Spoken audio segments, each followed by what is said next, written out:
Chapter 1. Yichun. In the Tiandou Empire, within the Fazinu province, lies the city of Nodding. In a small courtyard situated in the southern part of the city, a young boy is running laps around the courtyard walls, exercising his body. Ugh, I'm so tired I need to take a break.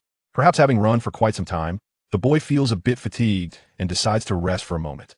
Although he claims he will rest, he does not forget to keep his limbs active. His determination to persist in physical training stems from the knowledge that a robust physique will greatly assist in his future growth. The boy's name is Yi Chun, a traverser from Blue Star who met an untimely death while binge-watching anime. Perhaps due to not consuming the legendary manga soup, he retains memories of his past life and arrives in the Douluo Continent. Yi Chun is immensely exhilarated by his ability to traverse to the Douluo Continent, for it is a realm where soul masters, extraordinary professionals, exist. By becoming a soul master, he can gain extraordinary powers unattainable by ordinary individuals. Should a soul master acquire the Ninth Spirit Ring and advance to the title Doa, they would become a revered figure, commanding the admiration of thousands. Moreover, their lifespan would significantly increase. If one were to ascend to godhood, they would not only gain formidable powers, but also attain eternal life. The allure of power and longevity ignites a fervor within Yi Chun, a fervent admirer of novels and anime, especially considering the numerous charming maidens scattered across the continent. Yet, he is acutely aware that the path to becoming a titled Doa, or even a deity, is fraught with challenges. Throughout the vast Douluo Continent, among billions of souls, only a handful have achieved the level of titled Doa. As for deities, in the span of 10,000 years, the only one Yi Chun can definitively name is the Sea God. Perhaps the Angel of God also emerged within that time frame. However, he is uncertain. In approximately 20 years, 3 deities are predicted to manifest on the continent. However, this likely has little to do with Yi Chun, as whether he can cultivate to become a titled Doa or even a deity hinges on possessing talent far surpassing that of ordinary prodigies. The quality of talent is significantly influenced by the strength of one's parents. Generally, if one's parents possess strong talents and high capabilities, their offspring are unlikely to fall short. Conversely, if the parents have mediocre talents and low abilities, the prospects for their children are bleak. However, this is not an absolute rule with a large enough sample size. Exceptions will invariably arise, but the overall trend remains consistent. Yi Chun's parents are merely minor, 3-ring soul elders. While they may hold some influence in the remote city of Nodding, they're insignificant when viewed against the backdrop of the entire Douluo Continent. Moreover, it is widely known that the parents of protagonists often inhabit precarious professions. Nodding City lies near the border between the Tiandou Empire and the Luo Empire, the latter of which is powerful and has long coveted the annexation of the former. While large-scale warfare is unlikely to erupt in the vicinity of Nodding City, small conflicts do occur from time to time. Indeed, Yi Chun's parents fell victim during a minor skirmish last year. Damn the war! Recalling the misfortune of his parents, Yi Chun mutters a curse. In his previous life, the most violent act he committed was perhaps during the butchering of a chicken, merely pulling at its wings and legs. Yet, when the bloodied remains of his parents were returned by their comrades for burial, the young Yi Chun was utterly devastated. Such deep-seated enmity is not easily forgotten, yet he remains unaware of his enemies' identities, attributing his grievances to the Luo Empire. Once I attain mastery in my cultivation, I shall undoubtedly annihilate the Luo Empire. A glimmer of vengeance ignites in Yi Chun's bright eyes. However, barring unforeseen circumstances, he is unlikely to witness that day. His parents' martial souls and talents are unremarkable thus. It is highly probable that Yi Chun's talent will mirror theirs. Yet, vengeance is not entirely out of reach as a modern individual. Although Yi Chun cannot claim expertise in firearms, he possesses a rudimentary understanding of their mechanics. He plans that if he cannot become a formidable master in the future, he shall join the Spirit Hall and illuminate the path of firearm technology, thereby enhancing their military might. After all, the Pope, Bibi Dong, harbors ambitions of unifying the continent, and the Luo Empire stands as an insurmountable obstacle. This would also serve as a means of revenge for Yi Chun. In the original narrative, Tang San's crafted Juga Divine crossbow posed a significant threat to foraying soul masters. Thus, it stands to reason that even a standard bolt-action rifle from his previous life could achieve a similar impact. By achieving such a monumental feat, he could accompany the alluring Pope to seize celestial herbs from the ice and fire Yin-Yang Eye, and confronting a mere titled Douluo should pose no challenge. However, this remains the worst-case scenario. Should he possess exceptional talent and rise to greatness, Yi Chun would have no need for such plans. After all, Although the Douluo Continent is often referred to as the fantasy underworld, it is also a realm where immense power converges. The top-tier experts are not something low-level soul masters or ordinary mortals can withstand. Everything hinges on the soul awakening ceremony in 3 days. Contemplating the imminent event when the Spirit Hall conducts its monthly free soul awakening for common children, Yi Chen's eyes gleam with anticipation. Unlike small villages such as Holy Spirit Village, where the Spirit Hall's officials only visit annually, Nodding City hosts a dedicated soul awakening official every month to assist common children at no cost. Yi Chen is not devoid of gold soul coins. He does not wait for the free opportunity to awaken his martial soul. His parents served the military of the Tiando Empire, earning a respectable income, and after their demise, the military provided Yi Chen with some compensation. Such compensation is safeguarded from embezzlement by officials, firstly due to oversight, and secondly because it could lead to repercussions. Do not underestimate the young, and poor holds a grain of truth. If the orphan fails to awaken innate soul power and cannot become a soul master, he poses little threat, and the situation remains manageable. However, should he possess notable talent and rise to become a high-ranking soul master, the repercussions could be dire. Even a modest, innate soul power of 2 or 3 would suffice to elevate him to the ranks of 3 or 4 soul masters.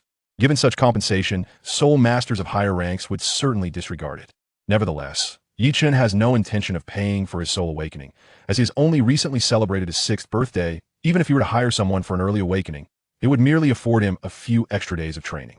Moreover, the family savings are limited and should be preserved for future living expenses. I hope that in 3 days, I can awaken innate, full soul power and dual martial souls. Though Yi Chen is well aware that the likelihood of awakening such formidable talents is slim, one must harbor some hope in life, mustn't they? Chapter 2. The blind title Douluo will personally awaken my martial soul. On the morning of the 3rd day, Yi Chen promptly leaves his home, heading towards the Spirit Hall branch in the city. He jogs towards the branch, and since it is not far, he soon arrives at the Nodding City Spirit Hall. The Spirit Hall is quite affluent even as a mere branch. It stands as the most opulent building in Nodding City, surpassing even the grandeur of the City Lord's mansion. It is hard to imagine how extravagant the Spirit Temple in Tiando City and the Pope's Palace in Spirit City must be. Although the societal backdrop of the Douluo Continent resembles that of Yi Chen's previous ancient era, its architecture, especially in high-end or significant locations, does not lag behind that of his former world. The duties of the Spirit Hall extend beyond merely awakening the martial souls of children. Thus, the soul awakening ceremony does not take place in the main hall, but in an adjoining side hall. Though the doors to the side hall remain tightly shut, 7 or 8 children of Yi Chen's age are already queuing up, their faces brimming with anticipation. Without hesitation, Yi Chen joins the line. As he waits, approximately 10 more children queue up behind him. Nodding City is not particularly large, excluding small villages like Holy Spirit Village, Imperial Spirit Village, and Royal Spirit Village. The city has a population of about 10,000, yet many children require soul awakening each year. Yi Chen appreciates that, regardless of the Spirit Hall's motivations whether to recruit talent or not, its free assistance to eligible children far surpasses that of the 2 great empires. Moreover, the Spirit Hall also provides subsidies to low-ranking soul masters, which greatly enhances Yi Chen's regard for them. Although these subsidies are funded by the 2 empires and various subordinate kingdoms and principalities, without the Spirit Hall, such support for soul masters would not exist. To persuade those noble lords to part with their coins is akin to chasing a mirage. By the way, considering the Spirit Hall's wealth, could they be engaging in fraudulent accounting? Yi Chen muses that it is not entirely implausible. After more than half an hour, the door to the side hall swings open. A young man, appearing to be in his 20s, with sharp brows and captivating eyes, and notably handsome, steps into view. Dressed in a white form-fitting outfit and adorned with a black cloak, a soul character the size of a fist is emblazoned on his chest. Yuntao?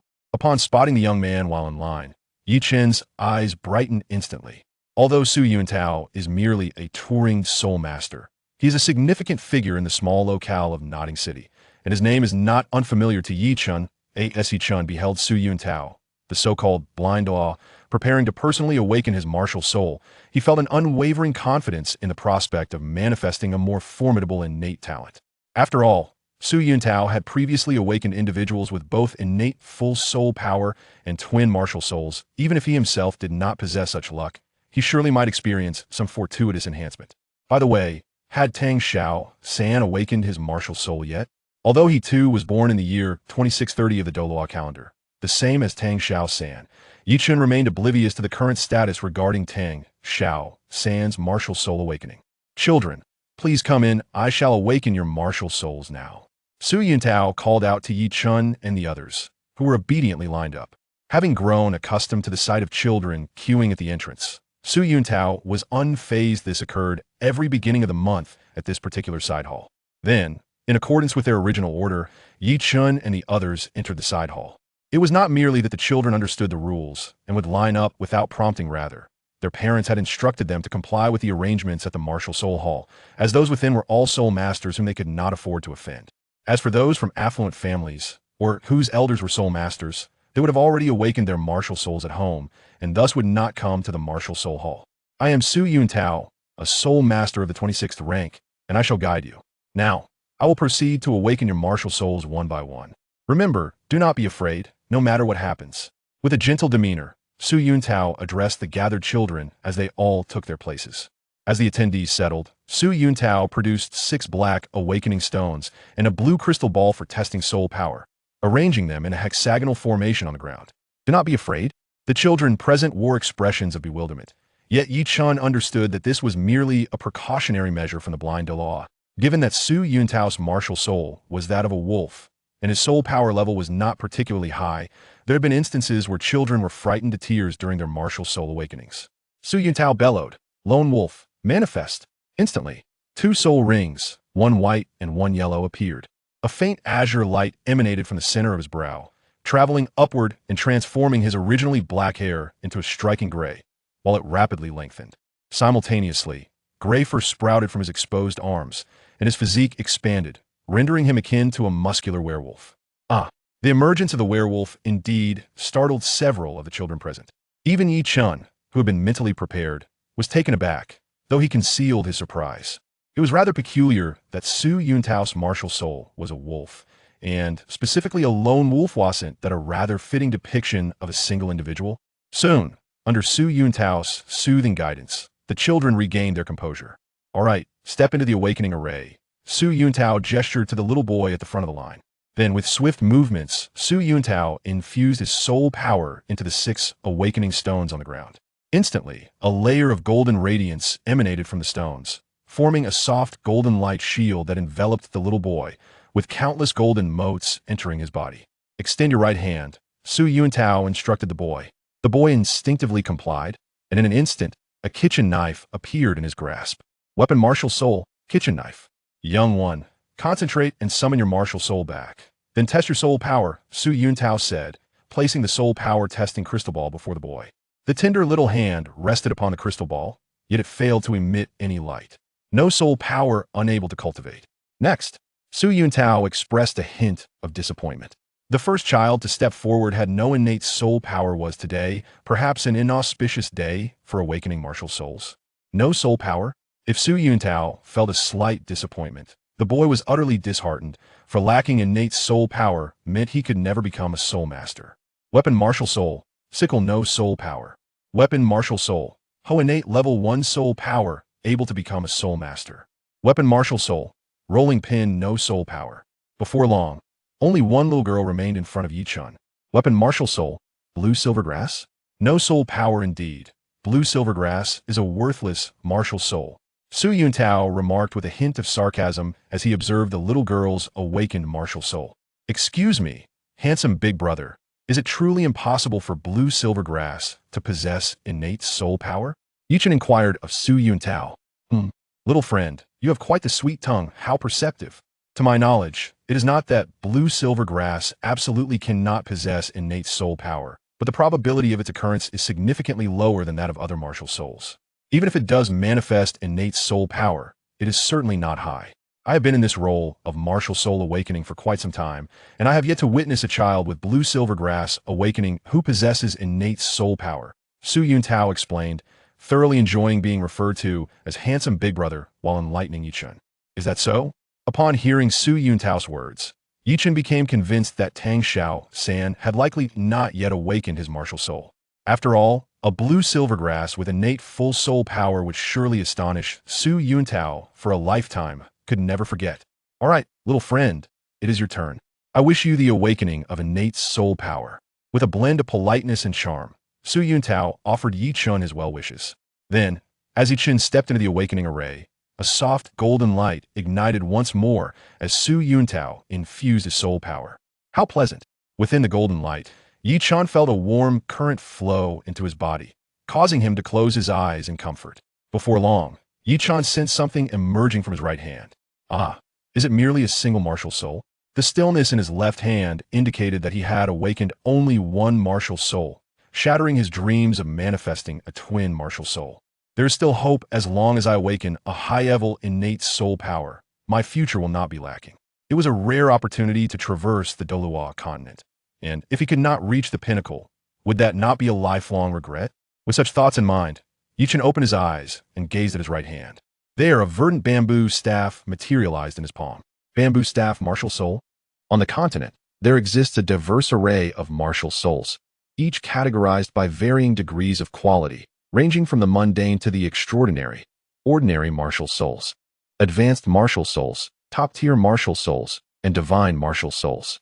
For instance, tools such as scythes, hoes, and rolling pins exemplify ordinary martial souls.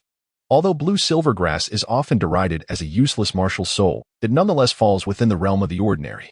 Advanced martial souls include entities like the phosphorescent snake, dragon-patterned staff, and the mighty diamond bear.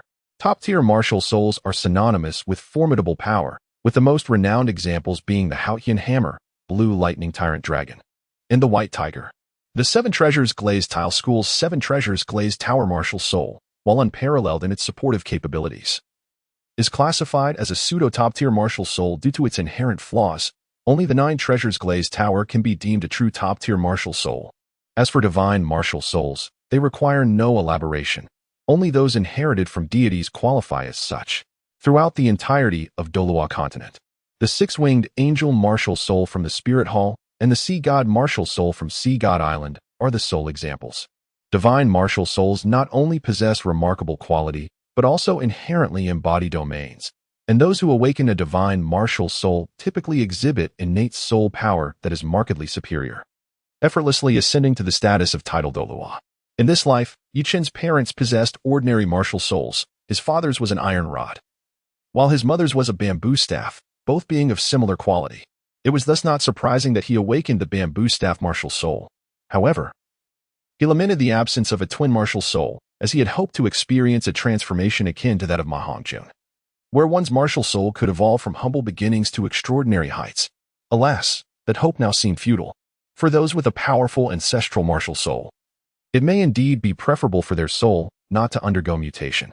Mutations can be classified into two categories: beneficial mutations that enhance the martial soul's strength, and detrimental mutations that render the martial soul weaker than its original state. For someone like Yi Chun, hailing from a modest background, a mutation could prove advantageous. After all, his martial soul was already unremarkable, and it couldn't deteriorate much further. Come, young one, let us assess your innate soul power. So you now place the soul power testing crystal ball before Yi Chun. Heaven bless, even if my innate soul power is not at full capacity, let it at least not be absent. The quality of a martial soul is inextricably linked to the level of innate soul power.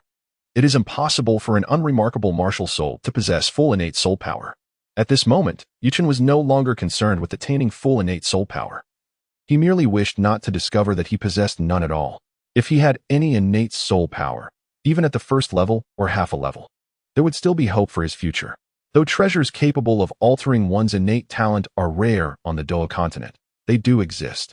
However, should he discover that he possessed not even the slightest trace of innate soul power, it would be utterly hopeless. He was not like certain protagonists in novels who, despite lacking innate soul power, could forge alternative cultivation paths and ascend to greatness. With a deep breath, Yi Chun placed his right hand upon the soul power testing crystal ball. Upon contact, he immediately felt a pull emanating from the sphere. Soon, the crystal ball illuminated, radiating a soft blue glow. Remarkable.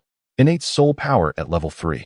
Young one, strive diligently in your training, and becoming a soul master should pose no difficulty. Si Yuntao remarked with a hint of satisfaction. In his view, a level 3 innate soul power was commendable. Having served as a martial soul awakening steward for a considerable time, he had witnessed numerous children awaken their martial souls, yet few surpassed Yi Chen's aptitude. After all, those requiring the martial soul hall's assistance for awakening typically came from humble backgrounds, lacking the lineage of formidable martial souls and talents. Thus, the chances of achieving high-level innate soul power without any mutation were exceedingly slim. Level 3 innate soul power, you say? While Su Yuntao felt a sense of contentment regarding Yi Chen's talent, the latter was less than pleased. What could level 3 innate soul power accomplish? If he continued to train diligently, by the time Tang San achieved divinity, he might still be toiling away at the great soul master level. Chapter 4. The Godly Rich System. Thank you, Big Brother. Yi Chen, filled with anticipation, felt a tinge of bitterness within, but still politely expressed his gratitude to Su Yuntao. Haha, no need for thanks, it is my duty, Su Yuntao replied, before registering Yi Chen's martial soul and innate soul power, issuing the corresponding certification. With a mix of reluctance and disappointment, Yi Chen took his martial soul certificate and turned to leave the martial soul hall. As Su Yuntao watched Yi Chen's departing figure, he mused, I hope that one day, my child with Cici will also be so well-mannered. As for Cici's current refusal of his affections, that was inconsequential. In Su Yuntao's eyes, he was the ideal partner for Cici within the martial soul branch of Nodding City. Who but me? Alas, level 3 innate soul power. Was I truly so inadequate? Upon exiting the martial soul hall, Yi Chen walked home while muttering to himself. This was a manifestation of his greed. After all, many across the continent were unable to awaken any innate soul power, and among those who did, a significant number never reached level 3. To be candid, for a child from an ordinary family in Nodding City to awaken with level 3 innate soul power would warrant a grand celebration. Reality, however, often clashes with one's ideals. Just as Yi Chen was planning for his future, an unexpected turn of events occurred. Ding! Godly Rich System binding in progress. 150. Yi Chen was momentarily taken aback, initially believing he had misheard. However, upon noticing a progress bar materializing within his line of sight, he finally confirmed that his external aid had indeed arrived. Wait a moment, a Godly Rich System? At that moment, Yi Chen felt an overwhelming urge to weep. By the mere interpretation of the term, this system should be one that dispenses wealth, right? If this were his previous life, Yi Chen would undoubtedly ascend to the pinnacle of existence. Yet, he now found himself in the Douluo Continent. Could money purchase formidable talents? Could it acquire powerful martial souls? Could it transform him into a titled Douluo, or even a deity? Although Yi Chen entertained such thoughts, having an external aid was certainly better than having none. Possessing sufficient wealth could indeed accelerate his cultivation, allowing him at the very least to avoid the relentless struggle for basic sustenance. However, one concern lingered in Yi Chen's mind. The currency dispensed by this Godly Rich System, could it possibly be RMB? In the realm of the Douluo Continent, such currency would hold no value, akin to worthless paper, far too rigid for even the most menial of uses. He could only hope that this external aid would not prove to be such a dismal disappointment. Yi Chen pondered to himself. Ding! The system for the affluent has been successfully bound. The attributes panel and system marketplace are now accessible. Note: the host can open or close these by simply focusing their thoughts. The host's level is Soul Warrior, with gold soul coins totaling 1. Attributes panel, system marketplace, gold soul coins. A glimmer of excitement danced in Yi Chen's eyes. For his extraordinary son had bestowed upon him the universally accepted gold soul coins of the Douluo Continent, rather than the disappointing RMB. It is only fitting that such a remarkable gift comes without a significant flaw. Without haste, he refrained from accessing the attribute panel and system store, and instead began to tally the gold soul coins bestowed by his son. Lacking a timer, Yi Chen could only make a rough estimation, discovering that the frequency of gold soul coins incrementing by 1 was approximately once every second. With a year consisting of 365 days, each day containing 24 hours, every hour comprising 60 minutes, and each minute encompassing 60 seconds. Does this mean my son is dedicating over 31 million gold soul coins to me annually? Despite his struggles with mathematics, after considerable mental calculation, Yi Chen arrived at the conclusion. Was this the rhythm of prosperity? Moreover, his son had indicated that his soul power level was that of a soul master, and should his own soul power level rise, would the increments not be even greater? Truly, the system was extraordinary. With the blessings of his son, could Yi Chen not amass enough gold soul coins to overwhelm the wealthy Ning Fingxi?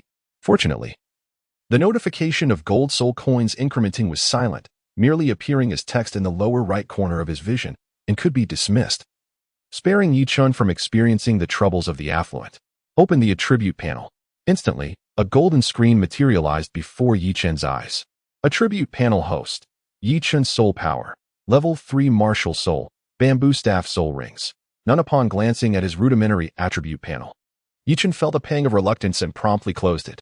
At that moment, he was on his way home, surrounded by passers-by who seemed oblivious to his unusual circumstances. This brought him some solace, knowing that his son's extraordinary gifts remained unnoticed by others.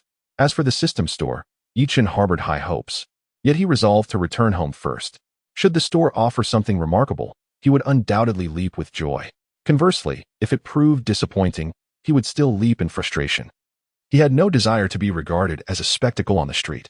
Thus, he hurried home, determined to explore the wonders that awaited him behind closed doors. Suppressing the thrill bubbling within, Yi Chun swiftly made his way back home. Upon arriving, he promptly secured the door and retreated to his room, silently invoking the command to open the system store. System store. In an instant, a golden screen appeared once more in Yi Chun's line of sight. What an amusing son. Everything seems to be golden. Does he not tire of it? Nevertheless, I adore it. Before long, Yi Chun discovered an abundance of extraordinary items within the system store. Any item discount card, unique, price, free. P.S. Newbie benefit. Cultivation technique gift pack price, 10 million gold soul coins. P.S. Contains the transformation meditation method, transformation body refinement technique, and transformation soul refinement method. Specifically designed to enhance soul power, physical prowess, and mental strength. Soul ring year upgrade card prices, yellow 100 year, 100,000 gold soul coins, purple 1,000 year, 1 million. Black 10,000 year, 10 million, red 100,000 year, 100 million gold soul coins. Soul bone year upgrade card prices, same as soul ring. Martial soul upgrade card price, 100 million gold soul coins. P.S. Enhances martial soul quality, with a cap at divine level, truly deserving of your ownership. Immortal herb price, 100 million gold soul coins. Note, immense medicinal power, prohibited for soul masters below level. P.S. Each herb varies in efficacy. Priced at 100 million each. Luck card price, 1 million gold soul coins. P.S. Slightly enhances luck for 24 hours upon use. Water of life price, 1 million gold soul coins. P.S. Eliminates all negative states below divine level, restoring peak condition. Disguise necklace price, 10 million gold soul coins. P.S. Capable of concealing shape, soul rings, aura, etc., undetectable by those below divine level. Divine position price, 10 billion gold soul coins. P.S. Can be refined at soul power level 99 or above. The final divine position level is determined by one's inherent potential. Balance, gold soul coins. Chapter 5. Beloved son. Upon glimpsing the array of items for sale in the system store, Yi Chun could not contain his joy, raising his head and bursting into hearty laughter. It was impossible for him to feel anything but elation. Initially, he had feared that with his innate level 3 soul power, he would merely play a supporting role as a background character or rely on the prowess of others. However, with the advent of the divine luxury system, everything had changed. What did it matter that his innate soul power was low? With an immortal herb, his cultivation efficiency would rival that of someone with full innate soul power, and perhaps even surpass it with the herb's assistance. What of the inferior quality of his martial soul? With the martial soul divine level card, it was only a matter of time before it transformed into a divine martial soul. And what of the divine inheritance? The system store offered divine positions for sale. Even if he could not attain the legacy of a deity, he could still ascend to divinity in his own right. Moreover, with the soul ring and soul bone upgrade cards, lacking a twin martial soul was of no consequence. By enhancing his soul rings and soul bones, rapidly increasing his soul power level would no longer be a distant dream. At that moment, Yi Chun envisioned a future where he possessed a divine martial soul, adorned with 9 crimson soul rings and an entire set of million-year soul bones, ultimately achieving the status of a deity. No. A million years is still too low. I shall aim for a configuration of 9 golden soul rings, coupled with a complete set of 100 million-year soul bones. Yi Chun felt as though he possessed an extraordinary son, one who must not be overshadowed by Tang San. Moreover, if he could configure a soul ring of 9 golds along with a complete set of million-year soul bones, would not the rank of his divine position surpass even that of a god king? After all, The exorbitant price of 100 billion gold soul coins for such a divine status is accompanied by annotations. The stronger and more profound one's own abilities are prior to refining the divine position, the higher the rank attained. It stands to reason that even a god king could not possibly possess such formidable foundations, could they? Even the so-called king of cheats, Tang San, merely possesses a single million-year soul ring and a soul bone. Additionally, Yichen discovered that the system's marketplace offered a plethora of miscellaneous items for sale, such as storage soul-guiding devices, various individual thermal weapons from his previous life, and an array of industrial technological products. However, the prices of such items were quite modest, a mere trifle for a future godly tycoon like him. Unfortunately, the quality of these thermal weapons was rather low, and they did not include any mushroom bombs. Yichen lamented the missed opportunity. Otherwise, setting off a firecracker in the Spirit Soul City would likely send both Qian Daolu and Bibi Dong to the heavens. However, upon contemplating the exorbitant prices of the various treasures available in the system shop, Yichen realized that although he was destined to become a wealthy individual in the future, the harsh reality of his current impoverished status remained unchanged. Gazing at the discount card available as a new player benefit, he began to ponder. After some reflection, Yichen decided against using it immediately. To maximize the card's benefits, it should be reserved for purchasing high-value items, such as divine positions worth billions. Presently, what Yichen most urgently needed were cultivation techniques and celestial herbs. Yet, the celestial herbs came with a clear annotation stating that their immense potency was unsuitable for soul masters of his current rank. Thus, Yichen could only consider the herbs as essential for his ascension to a one-ring soul master. Consequently, his most pressing need was the cultivation technique package priced at 10 million gold soul coins. However, 10 million was no trifling sum. It required nearly 4 months of offerings from his external aid. Indeed, given the substantial assistance provided, this external aid had already been elevated to the status of his beloved child. Alas, it seemed he could not change his circumstances in the short term. With a deep sigh, Yichen glanced at the nearly 1,000 gold soul coins accumulated in his balance. He promptly withdrew a coin to examine it. It resembled the universally accepted gold soul coins of the continent. Upon closer inspection, Yichen discovered that the gold soul coins gifted by his beloved child, though pristine, bore no distinction from ordinary ones. Furthermore, his experimentation revealed that external gold soul coins could also be deposited into the shop's balance, indicating their compatibility. Having secured the assistance of his beloved child, Yichen's future plans required adjustment. His first thought was to approach the Nodding Academy to win over the adorable and foolish little rabbit, Shiau. Let there be no misunderstanding. Yichen was not coveting Shiau's soul ring or soul bone. He was enamored with Shiau herself. However, this endeavor necessitated the expulsion of Tang Dazue.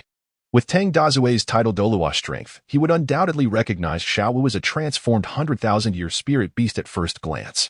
Yichen speculated that Tang Dazue, too, harbored intentions akin to his son Tang Xiaosan's, sacrificing his wife to the heavens, boundless soul power. To drive Tang Dazue away from Nodding City was not a daunting task. A simple letter informing him that the Spirit Hall had learned of his activities in Holy Soul Village and that Qian Daolu was en route would surely prompt Tang Dazue to flee with his son. Alternatively, Yichen could directly report Tang Dazue's presence in Holy Soul Village to the Spirit Hall. Of course, this required anonymity. He could not deliver the message himself, as it would be difficult to explain. Moreover, should Tang Dazue seek revenge, Yichen would be powerless to defend himself. Even against Tang San, he would be utterly defeated without external assistance. Clearly, if Yichen were to pursue this course of action, it would be tantamount to courting death in Tang Xiaosan's eyes. 3 days passed in the blink of an eye. During this time, Yichen had diligently inquired about the admission period for the Junior Soul Master Academy in Nodding City, which was set to occur in 4 months. This meant that Tang San had yet to awaken his martial soul, and Yichen needed to ensure Tang Dazue's departure within this time frame. Should he delay until Tang Dazue discovered Shiau's true identity, he would undoubtedly take the foolish little rabbit with him. Yichen had also devised a method for anonymously conveying this information to Tang Dazue and the Spirit Hall, and his plan was soon to be set in motion. However, in terms of cultivation, despite possessing innate level 3 soul power, his efficiency was lacking. He felt little progress after 3 days of training. Yichen estimated that, barring any unforeseen circumstances, after a year of diligent cultivation, he might elevate his soul power by a single level, Such an achievement would be nothing short of a divine blessing. In comparison to other prodigies, this was utterly insufficient. Furthermore, this advancement required Yi Qin's unwavering commitment to practice. Should he adopt a lax approach, alternating between diligent efforts and idleness, his progress would undoubtedly be even slower. A soul master, with inadequate soul power and insufficient mental fortitude, could not sustain a full day of rigorous training. Even meditation consumed mental energy, and excessive practice could potentially inflict lasting mental scars. Thus, Yi Qin confined his training to the early mornings and late evenings, allowing his expended mental energy to recuperate. Chapter 6. Reporting Tang Dezue to the Spirit Hall before dawn, Yi Qin meticulously disguised himself at home. He spent a modest sum of golden soul coins to procure a realistic child's mask from the system's marketplace, along with a new outfit, thus transforming his appearance. Eyeing the unfamiliar visage in the mirror, Yi Qin nodded in satisfaction. Surely, no one would recognize him now. Afterward, he exited his home and hurried towards the Spirit Hall in the city. A few minutes later, he arrived at the Spirit Hall, only to find its doors still closed. And even the guards who typically stood watch at the entrance were absent, as it was not yet time for their shift. After scanning the vicinity and confirming the absence of onlookers, he swiftly retrieved an anonymous tip-off letter from the storage necklace around his neck and discreetly slipped it into the crack of the door. Yi Qin resolved to adopt a dual approach, simultaneously reporting to the Spirit Hall while dispatching a letter of intimidation to Tang Dezue. He found it hard to believe that both Tang Dezue and Tang San would remain in Holy Soul Village. He hoped that the personnel from the Spirit Hall in Nodding City would not succumb to their curiosity and venture to Holy Soul Village to verify the information themselves. Should the Spirit Hall send a team to confront Tang Dezue without the accompaniment of a top-tier expert, it would merely result in a futile sacrifice. Although Tang Dezue bore severe internal injuries, he was not someone an ordinary spirit master could handle, not even a typical title Douluo. At this juncture, the only individuals within the Spirit Hall capable of dealing with Tang Dezue would likely be the 7 elder offerings from the Elder Hall, or perhaps the Pope, Bibi Dong, leading the charge herself. The phrase the wife sacrifices to the heavens and the boundless spirit power it implies is not mere rhetoric. However, it is certain that Bibi Dong would refrain from taking action. In fact, she would relish the prospect of a formidable adversary for the Spirit Hall, one that could create turmoil for her organization. After all, one of her aspirations was to see the Spirit Hall march toward its own demise under her leadership. Yi Qin speculated that Bibi Dong, as portrayed in the original work, must have been aware long ago that Tang San was the son of Tang Dezue. This is because the Spirit Hall's personnel responsible for awakening spirits would register each child who possessed innate soul power and issue a spirit certificate, a prodigy with full innate soul power. Regardless of their spirit type, even if it were something as ludicrous as a pile of dung, one wonders whether such a fecal spirit would belong to the food system or the control system in the future. Would undoubtedly be reported to the Spirit Hall's branch in Nodding City. Could it be that Su Yuntao was unaware of this, while Bibi Dong remained oblivious to the underlying implications? After all, Bibi Dong was the former lover of Shiau gang, and it was impossible for her to be ignorant of such details. A common blue-silver grass spirit could never possess full innate soul power, making it quite simple for her to investigate Tang San's background thoroughly. Perhaps at that time, Bibi Dong, grateful to Tang Dezue for providing her with the opportunity to retaliate against Qian Sunji, and with her own prowess from the Rakshasa God exam, underestimated the talent that was Tang San and thus decided to let the two of them off the hook. However, it is unfortunate that although she ascended to godhood, she ultimately met her demise at the hands of Tang San. After departing from the Spirit Hall branch, Yi Qin made his way to the vegetable market located in the southern part of the city. The reason for his visit to the market was, of course, the presence of individuals from the Holy Soul Village. Nodding City, with its population exceeding 10,000, consumed a considerable amount of vegetables and fruits daily in the surrounding villages. With their flourishing agricultural practices regularly supplied these goods to the market. Yi Qin intended to anonymously deliver several prepared threatening letters to Tang Dezue, and he certainly could not do so directly. Instead, he would spend a bit of money to have villagers from Holy Soul Village relay the letters for him. Indeed, it was several letters, as he feared that some might be untrustworthy and take the money without fulfilling their part. As for the notion that a child with money might incite greed in others, Yi Qin felt no fear. Despite being merely a 6-year-old, he had acquired a low-recoil handgun from the system's store 3 days prior. Although the reduced recoil resulted in diminished bullet power, Even an ordinary person, or a sole master of the second ring, could be felled by a single shot if caught off guard. Upon arriving at the vegetable market in the southern part of the city, Yichen observed that several vendors were already unloading their goods. He then began inquiring about which individuals hailed from Holy Soul Village. After some questioning, he learned that 3 people were indeed from the village, all middle-aged men, likely with both older and younger family members to care for. 3 will suffice, he concluded, moving towards one of the middle-aged vendors. What would you like to purchase? Young master?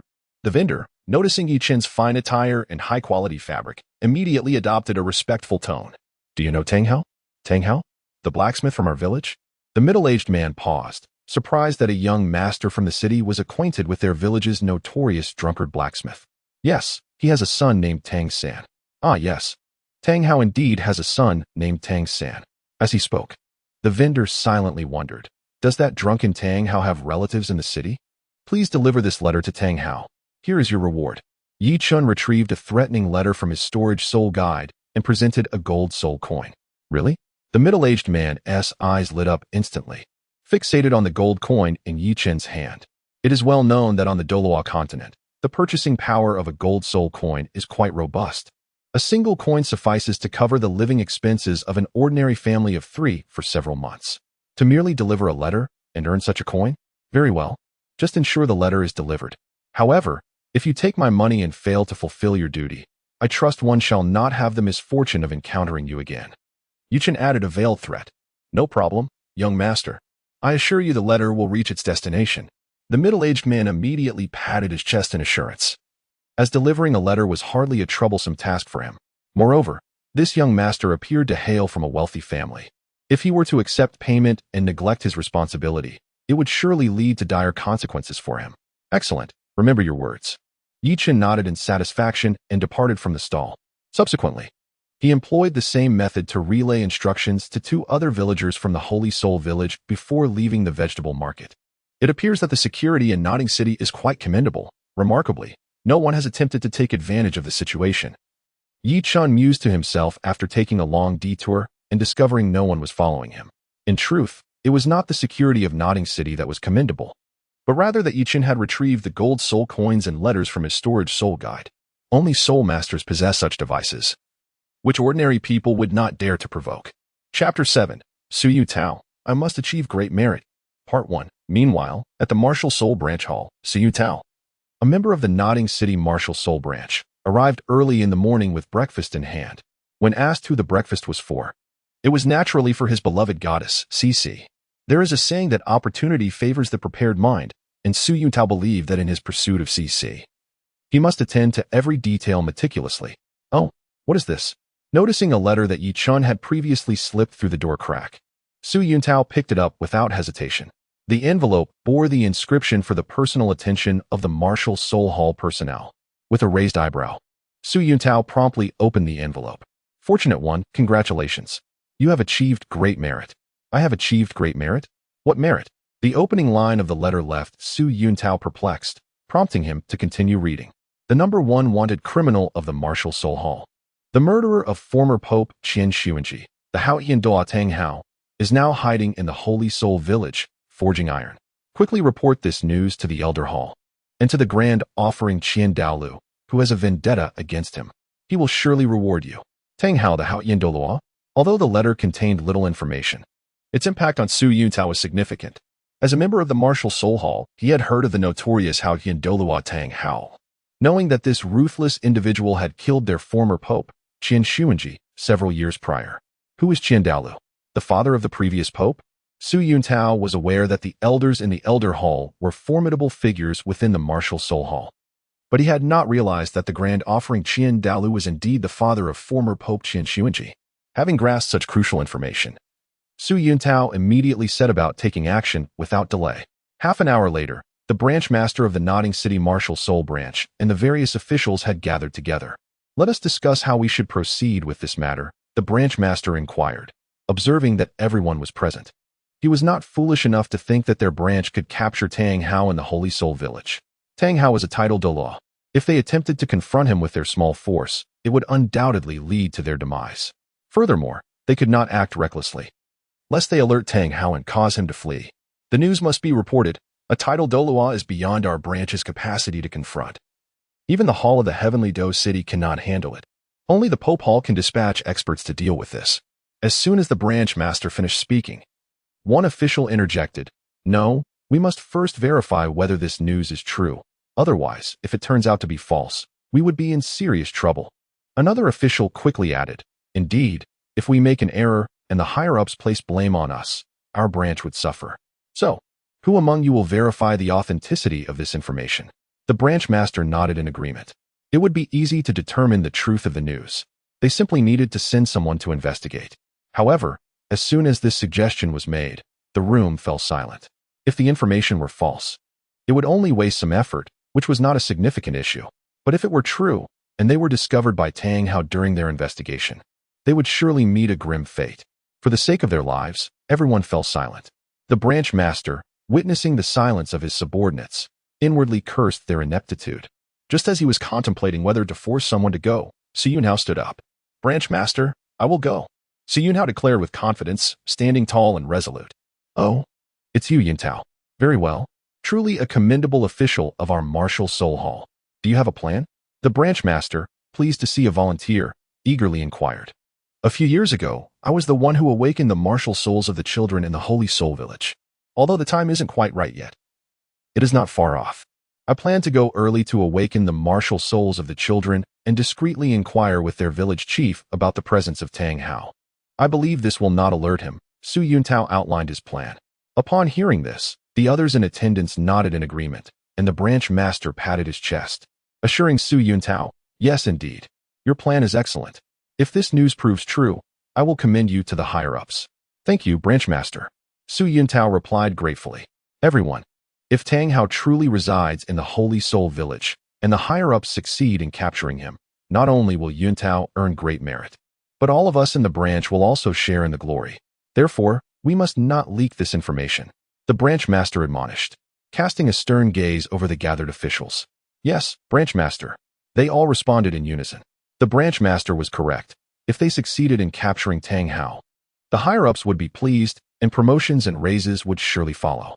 With that, Yuntao made his preparations and set off for the Holy Soul Village, carrying with him the weighty task ahead. Meanwhile, the officials in the branch awaited Yuntao's promising news. Upon exiting the martial soul branch, Yuntao summoned his martial soul and hastily made his way toward the Holy Soul Village. Wait for me. Once I achieve great merit, I will formally propose to you." As he hurried along, Yuntao envisioned the immense acclaim he would receive for his accomplishments, believing that a promotion was merely the beginning. Perhaps he could even become the branch master of Nodding City. Surely, would accept his proposal. "Go for it, Yuntao. You can do it." Though he was about to engage in covert maneuvers right beneath the nose of a tidal Douluo, Yuntao felt no fear. It can only be said that love possesses a certain magic, bestowing upon him tremendous courage. An hour later, Yuntao arrived at the Holy Soul Village. However, he did not approach the villagers directly to inquire about Tang Hao. Instead, he proceeded straight to the home of the village chief, Old Jack. "Oh, esteemed master of war souls, what brings you here?" Upon seeing Yuntao, Old Jack was taken aback, completely unprepared for such an early visit. According to past years, it would still be a month before the annual free martial soul awakening event in the Holy Soul Village. "Old Jack, I have pressing matters to attend to and will be unable to come at the appointed time, so I have come early. By the way, does your village have a blacksmith?" Without further ado, Yuntao began to enact the preordained script. "A blacksmith? In our village, there exists a master blacksmith named Tang Hao, whose craftsmanship is unparalleled. The hoes he forges are undoubtedly the finest. However, his temperament leaves much to be desired. Should the master require his services, one must exercise patience." Although the reason for Yuntao's inquiry into the blacksmith remains a mystery, Old Jack answered him truthfully. Chapter 8. Yuntao, I aim to achieve great merit. Part 2. Is it truly Tang Hao? Yuntao's pupils constricted, as it seemed the rumors of the Haotian residing in Holy Soul Village were indeed credible. Yet, certainty eluded him. One could not discount the possibility of a namesake. Does he have any family? Yuntao inquired of Old Jack. As the village chief, Old Jack was well acquainted with the familial compositions of the villagers. He has but one son, named Tang San. By the way, master, Tang San is 6 years old this year, and is due for his martial soul awakening. Unbeknownst to old Jack, he had already sold the mighty Tang Hammer. Should Tang Hammer learn of this, it might very well result in old Jack's demise by a single strike. Oh, is that so? Indeed.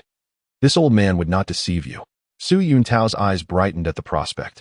By facilitating Tang San's martial soul awakening, he held a 90% certainty of determining whether this Tang Hao was indeed the legendary figure. It is well known that the offspring of powerful beings often possess remarkable talents. If Tang San's potential proved mundane, it might indeed be a case of mistaken identity. However, if his aptitude was exceptional, then the connection would be undeniable. Thus, he would no longer need to risk his life to ascertain the truth of Tang Hao's identity. Old Jack, please summon the children. I have pressing matters to attend to. At this moment, Su Yuntao was eager to initiate Tang San's martial soul awakening in order to clarify the situation regarding Tang Hao. Fortunately, he refrained from revealing that Tang Hao was a titled Douluo, choosing instead to act as if he were unaware of this fact. Very well, master. Please wait here at the martial soul hall. I shall fetch the children immediately. Observing Su Yuntao's urgency, old Jack promptly set off to gather the children of Holy Soul Village. Half an hour later, 9 children requiring martial soul awakening had gathered at the martial soul hall.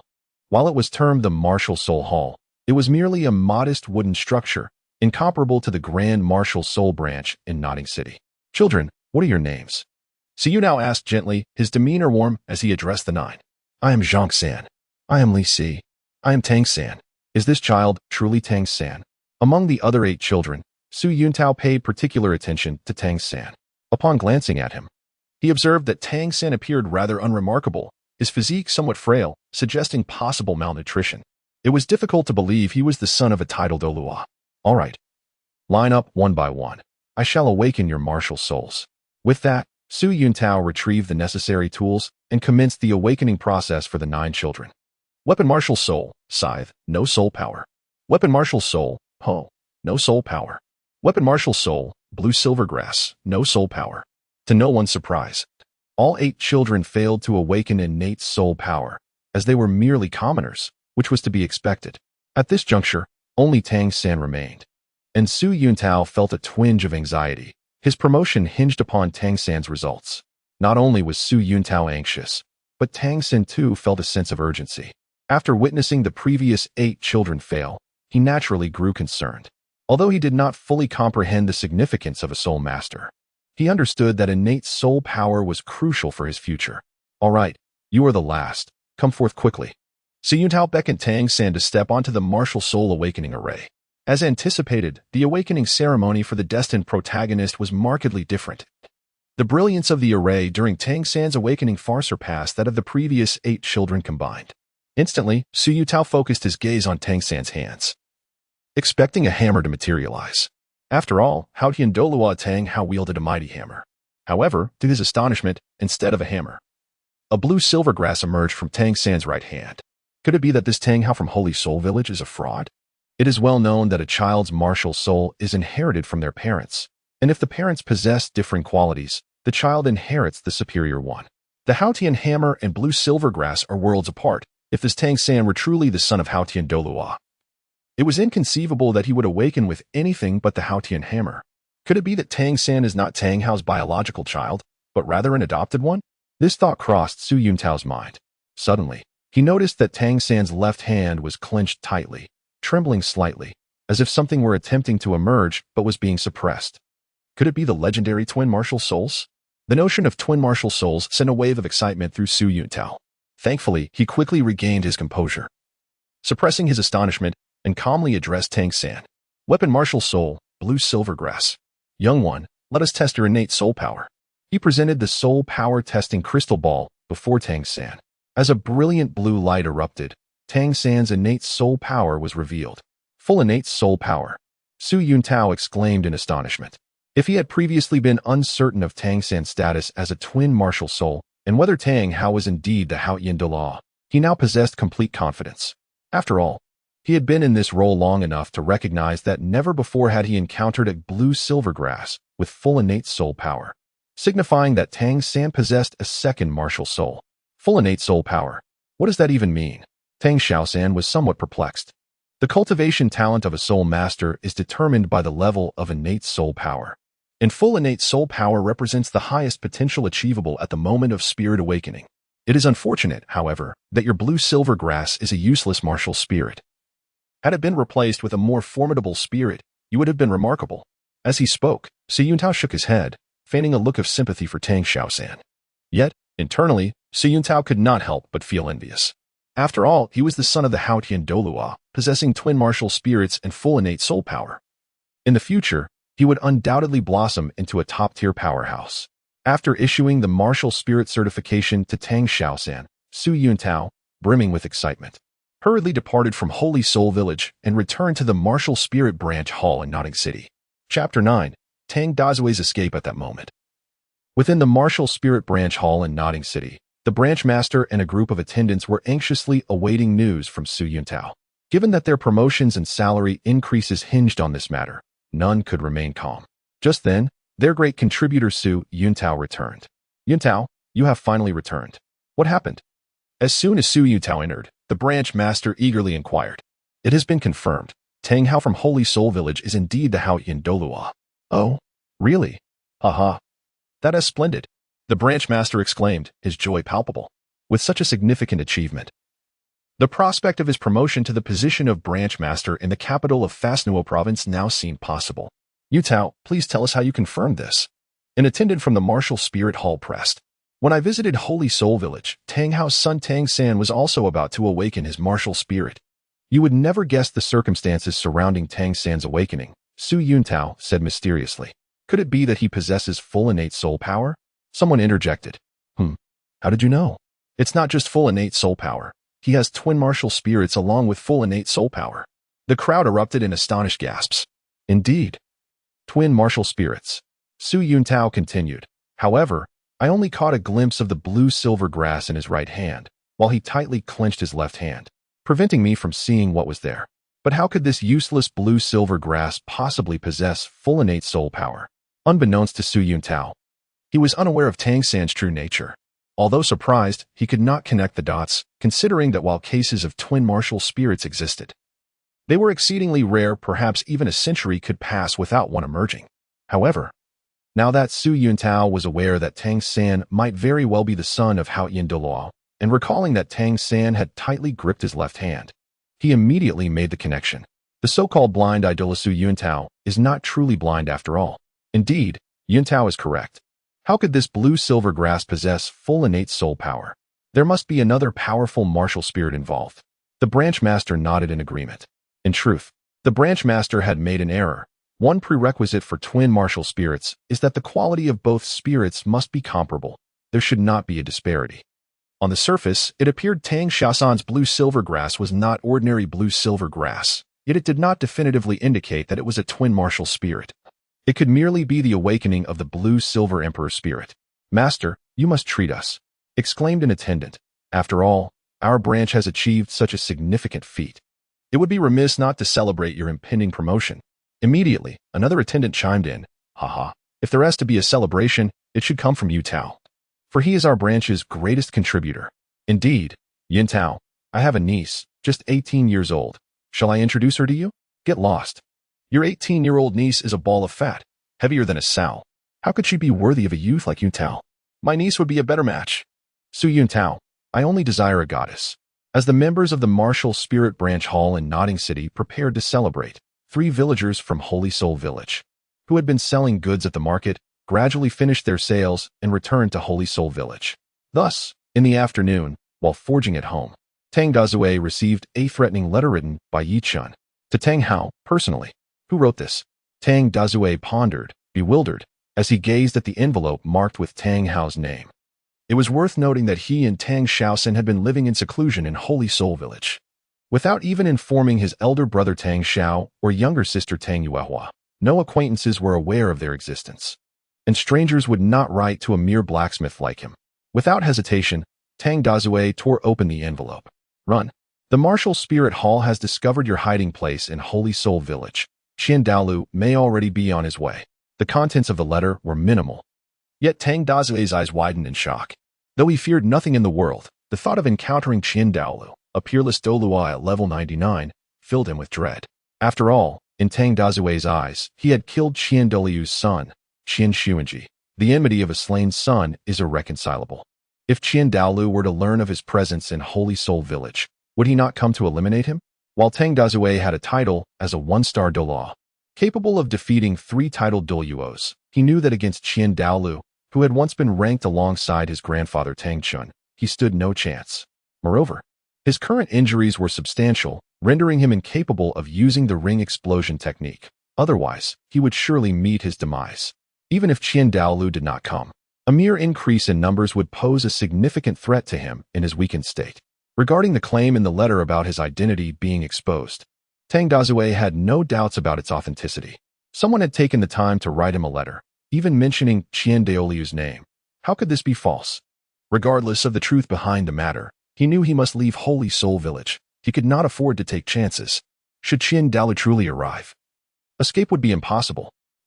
After hiding in Holy Soul Village for 6 years, it is indeed time to depart. Besides, with Xiao San's exceptional talent, there may yet come a day of vengeance. Thus, Tang Dazue resolved to flee with Tang Xiaosan. Given that Tang Xiaosan had awakened with full innate soul power and twin martial spirits, Tang Dazue no longer felt the same despair he once did in the face of the formidable martial spirit hall. Previously, he had understood the overwhelming power of the martial spirit hall and had seen no hope for revenge. Now, however, the situation was different. With his son's innate talent, he was destined to become a titled Douluo, and with twin martial spirits, his future accomplishments would surely surpass his father's. So Yuntao, Old Jack, and even Tang San himself believed that Tang Xiaosan had awakened in ordinary blue-silver grass. However, Tang Dazue knew this was not merely blue-silver grass, but rather the not fully awakened blue-silver emperor, incomparable to ordinary blue-silver grass. Furthermore, many on the continent shared animosity toward the martial spirit hall. They were not alone in their grievances. Xiaosan, Tang Dazue called out. Father, what is it? We must leave. It is time to depart from Holy Soul Village. Father, where are we going? Are we leaving our home behind? Tang Xiaosan pointed to the dilapidated wooden house where he had lived since childhood. Where to go? Let's discuss this later. And why should we dwell on such a ramshackle dwelling? Tang Dachui felt a sense of foreboding. Realizing that he might have to lead his son into exile for some time, Tang Xiaosan remained speechless. Thus, without bidding farewell to the other villagers of Shanghun Village, the two departed. Incidentally, when Tang Hao fled with Tang Xiaosan, he also brought along his wife, which puzzled Tang Xiaosan. Why would his father take a blue-silver grass along while moving? Chapter 10. The disappearance of Tang Xiaosan's ramshackle home at that moment.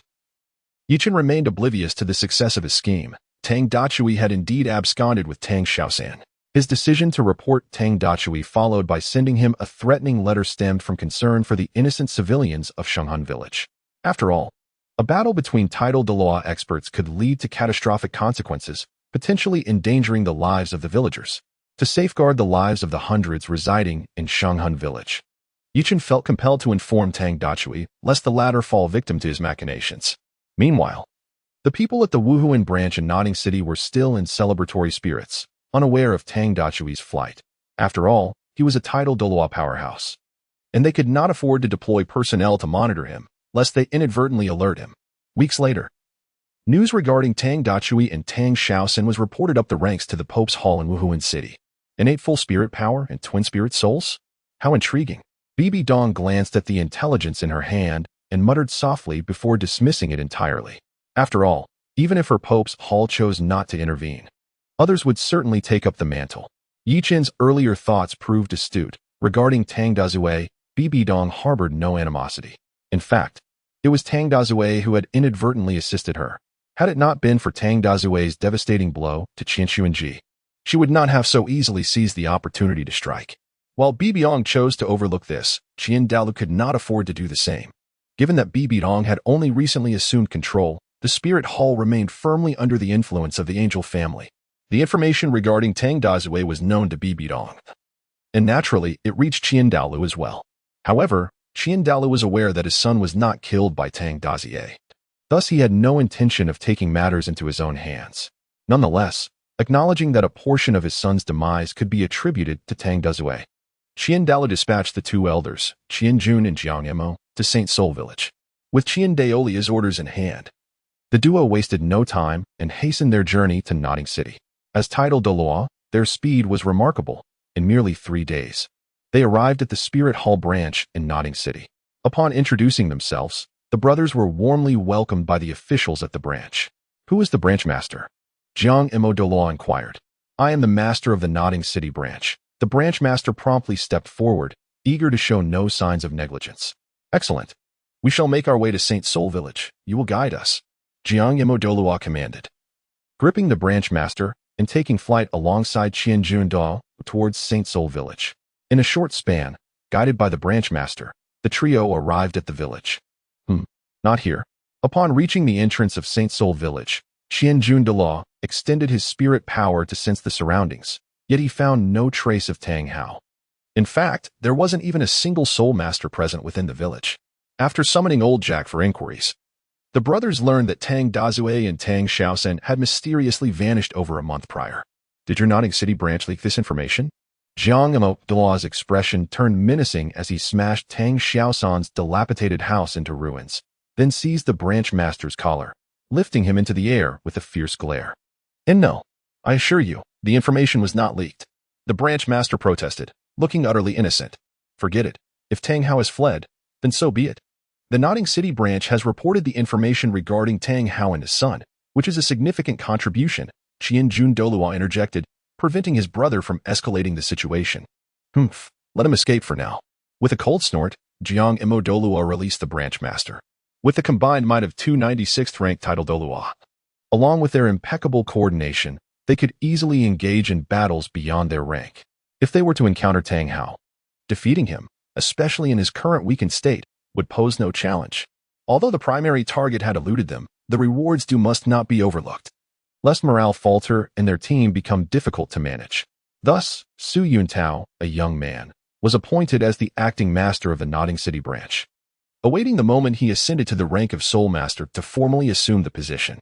On the very day Su Yuntao became the acting branch master, he pursued his goddess and spent the night in blissful companionship, ascending to the pinnacle of his life. As for the previous branch master, he was reassigned elsewhere. While the various deacons of the Notting City branch, though not promoted, all received salary increases. Time passed swiftly, and 4 months had elapsed since the awakening of the martial soul.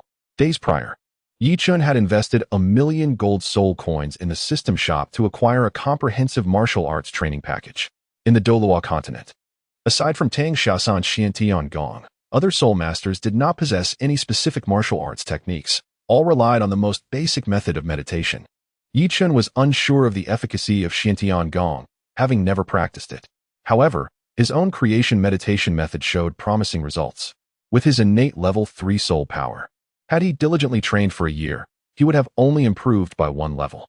Yet, after transitioning to the creation meditation method, he anticipated achieving 2 levels within the same time frame, with a marked enhancement in the quality of the soul power he cultivated. The creation body refinement technique was a method that tempered one's physical capabilities using their own soul power, and fortunately, the consumed soul power could be replenished, allowing for continuous improvement in soul power levels. After several days of training, Yichun felt some enhancements in his physical condition, albeit not significantly, given the short duration. As for the creation soul refinement decision, he scarcely sensed any difference. With his current weak strength, Yichun could not discern the strength of his spiritual power. He merely felt more energetic in his daily life. With the new training methods established, Yichun adjusted his daily regimen. Each morning was dedicated to the creation meditation method, followed by the creation body refinement technique in the morning, the creation soul refinement decision in the afternoon, and concluding with the creation meditation method in the evening. In the initial stages, it was imperative for Yichun to rapidly elevate his soul power level to become a one-ring soul master. Subsequently, he aimed to acquire celestial herbs with a modest sum of gold soul coins to facilitate a transformation in his innate talent, hence devoting the most time to the creation meditation method. Today marked the enrollment day for Notting Academy. Approaching noon, Yichun exited his training state, gathered his belongings, secured his home, and made his way towards the Notting City Primary Soul Master Academy. Although Notting Academy was merely a primary institution, it required all students to reside on campus. Exemptions were only granted to those with exceptionally strong talents. Yichun had no intention of commuting. He planned to be a self-financed student residing in the work-study dormitory. Indeed, Calling himself a self-financed work-study student may have been slightly misleading. He was merely a fee-paying student living in the work-study dormitory. After all, the adorable little rabbit resided in the same dormitory, and Yuchen had no desire to stay elsewhere. Notting City was not vast. Within 10 minutes, he spotted the Notting Primary Soul Master Academy in the distance. Beholding the grand archway, over 20 meters wide and towering over 10 meters high, Yuchen couldn't help but acknowledge the academy's impressive stature. It was evident that Notting Academy's annual educational budget was substantial. He pondered whether the principal engaged in any unscrupulous practices. Without further delay, Yuchen stepped into the academy. At the entrance, there was indeed a gatekeeper, but contrary to the portrayal in the original tale, where Tang San viewed him as a harbinger of doom, the gatekeeper did not impede Yuchen's entry, indicating a noticeable enhancement in treatment compared to Tang San. This surprised him. Had he not been told that the gatekeeper was notoriously arrogant? In truth, Yuchen had misjudged the situation. A doorman of such a profession naturally possesses a discerning eye. Being financially secure, Yuchen would not skimp on his attire and overall appearance. Conversely, when Tang San arrived at Notting Academy, he was clad in modest clothing and looked down upon by the doorman, which was to be expected.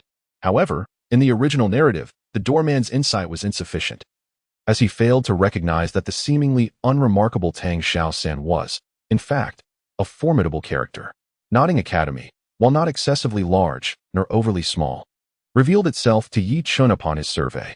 He discerned several distinct areas: the main teaching building, the playground, and the dormitories situated to the east of the playground. The registration process was likely conducted within the teaching building. Though he had lived in Notting City since childhood, he had never set foot in Notting Academy. After a moment's contemplation, he proceeded directly to the teaching building. Before long, Yuchen found himself on the first floor of the teaching building, where he encountered an office marked with a plaque indicating it was the Academic Affairs Office. Inside, he observed an elderly gentleman, approximately 60 years of age, accompanied by two young assistants. "Excuse me, is this where I can register?" Yuchen inquired as he entered. "Indeed, this is the registration office." The elderly man replied with a gentle smile. "You may call me Director Su. Youngster, may I see your martial soul certificate?" Yuchen retrieved the soul certificate issued to him by Su Yuntao following his martial soul awakening from the Storage Soul Guide. He handed it to Director Su. "Storage Soul Guide?" Director Su looked at Yuchen, momentarily taken aback, surprised that someone so young possessed such a remarkable item. While there are numerous storage soul guides in the Douluo Continent, not every soul master has access to one, particularly those of lower rank.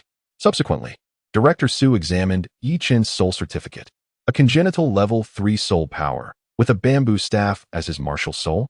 Upon reviewing the document, Director Su nodded slightly. A level 3 innate soul power is quite commendable for a small place like Notting City. While it may not be exceptional, it ranks among the top in Notting Academy. And becoming a 4-ringed soul master should pose no challenge for him. In Notting City, the 4-ringed soul masters are merely the Academy's principal, the city lord, and the former branch master of the Martial Soul Hall. "Your name is Yuchen, correct? Are there any positions available for work-study students?" "None, as my family resides in Notting City." Yuchen shook his head. "Oh, so you are the son of Yulin and Wan Yu?" Director Su's eyes brightened. Director Su, do you know my father and mother?" Yuchen was taken aback to discover that Director Su was acquainted with his parents, back when he was a teacher. Both of them had been students in his class. However, he never anticipated this. Sighing, Director Su shook his head, reflecting that given the potential of Yuchen's parents, they could have advanced to the realm of a 4-ring soul master. In the grand scheme of Notting City, they would have been considered significant figures. It was truly unfortunate. Upon the mention of his parents, Yuchen fell into a contemplative silence. "Let bygones be bygones. I shall proceed with your registration now." Noticing Yuchen's quiet demeanor, Director Su quickly realized he had unintentionally touched upon a painful subject and hurriedly shifted the conversation. "Director Su, here is the registration fee," Yuchen said, retrieving a gold soul coin. As he did not possess a work-study student quota, he was naturally required to pay the fee.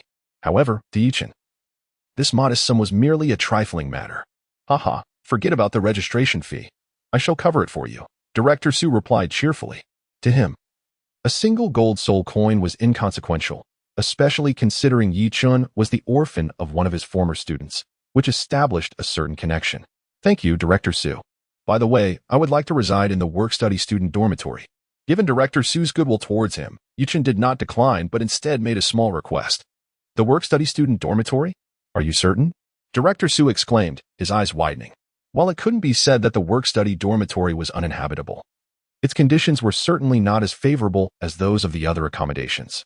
Then it shall be the work-study student dormitory. Yi-chan nodded earnestly. The adorable little rabbit resided in the work-study dormitory, and naturally, he would join her. Otherwise, what was the purpose of attending Nodding Academy? Could he not cultivate at home? The Junior Soul Master Academy in Nodding could not provide a simulated training environment, and the education offered within the academy primarily focused on fundamental cultural knowledge. In terms of cultural proficiency, while Yi-chan's background in his past life could only be described as mediocre in the context of Douluo Continent, apart from his knowledge of soul beasts, he was undoubtedly a cultural luminary. Moreover, the written language of his previous life bore a striking resemblance to that of Douluo Continent, with only a few obscure characters differing. Well, do as you wish. Observing Yi-chan's resolute gaze, Director Su refrained from further comment. For work-study students wishing to relocate to other dormitories, it was unfeasible unless they paid a fee. However, self-funded students could easily access the work-study dormitory. Although the conditions in the work-study dormitory were somewhat lacking, the atmosphere for cultivation was undeniably superior. After all, work-study students hailed from ordinary families and understood that the only means to alter their destinies lay in diligent cultivation to become soul masters.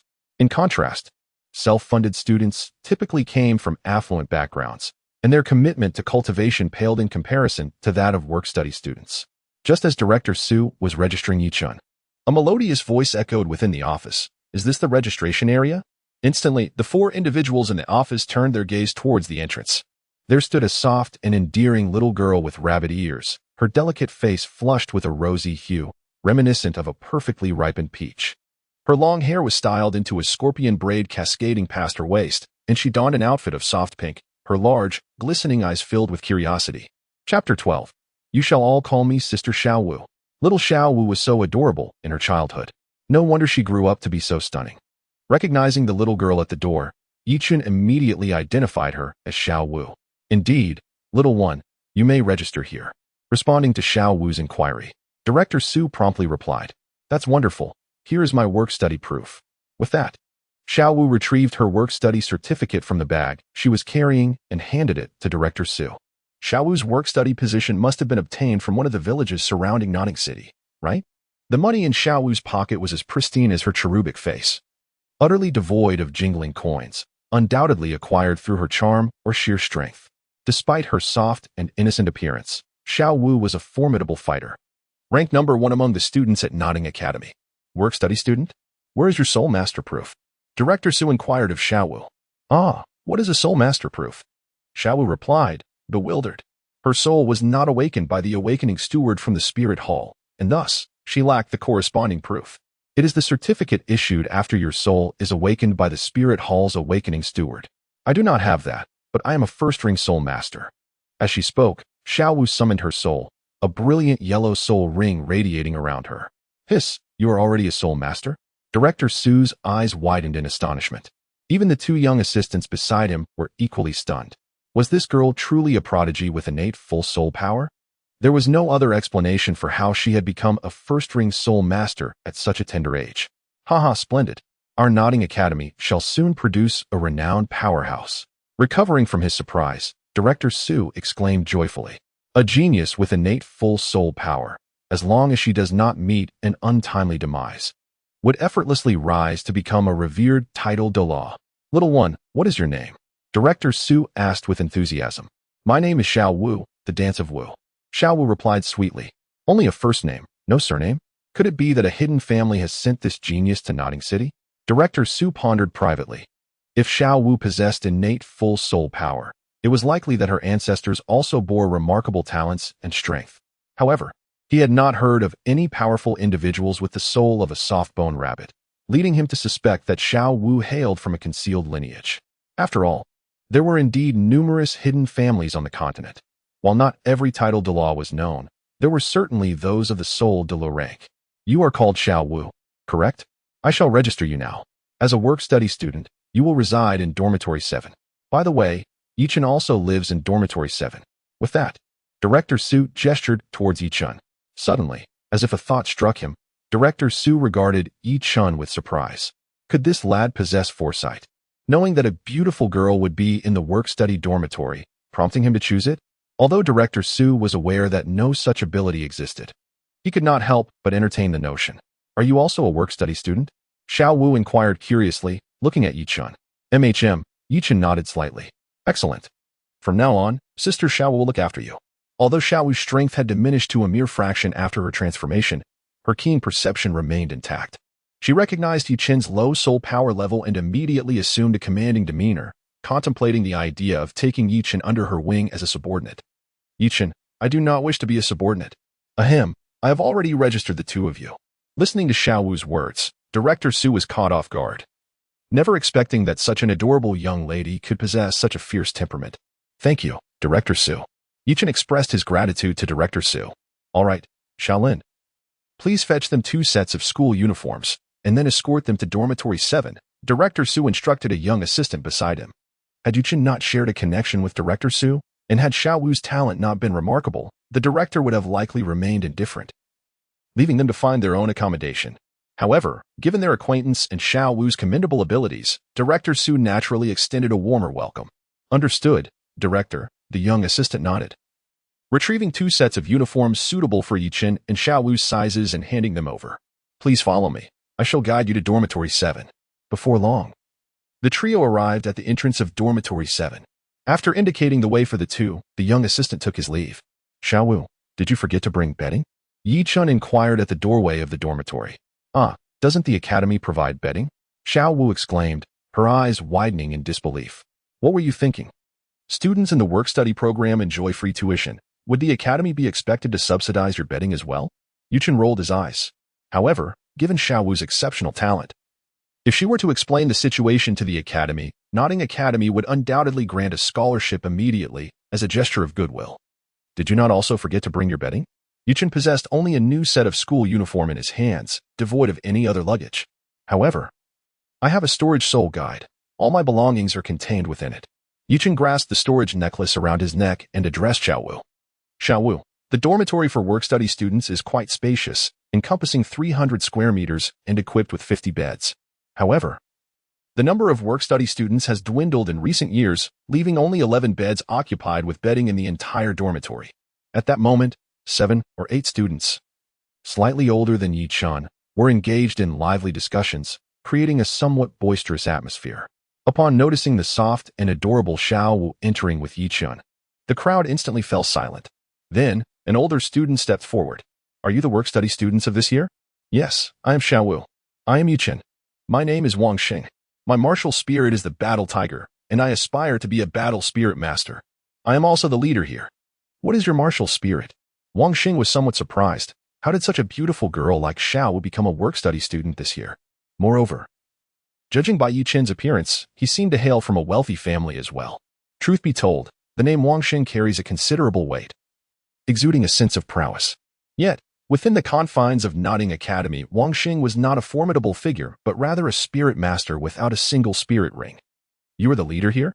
Very well. I hereby declare that I shall be the boss of Dormitory 7 from now on. And you shall all refer to me as Sister Xiao Wu.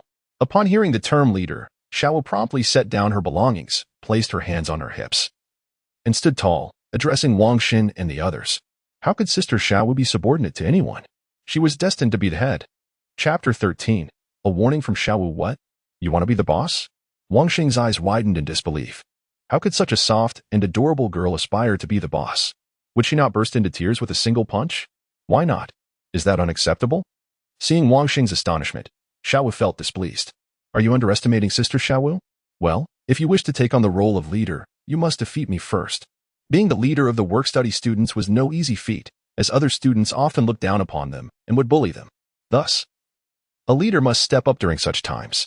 If Xiao Wu could best him, Wang Xing would gladly accept her as the head. A fight? I love that. As soon as she heard about the fight, Xiao Wu clapped her hands in excitement. Wang Xing, martial spirit, Battle Tiger. In response to Xiao Wu's challenge, Wang Xing immediately summoned his martial spirit, his muscles bulging impressively. Xiao Wu, martial spirit, gentle bone rabbit.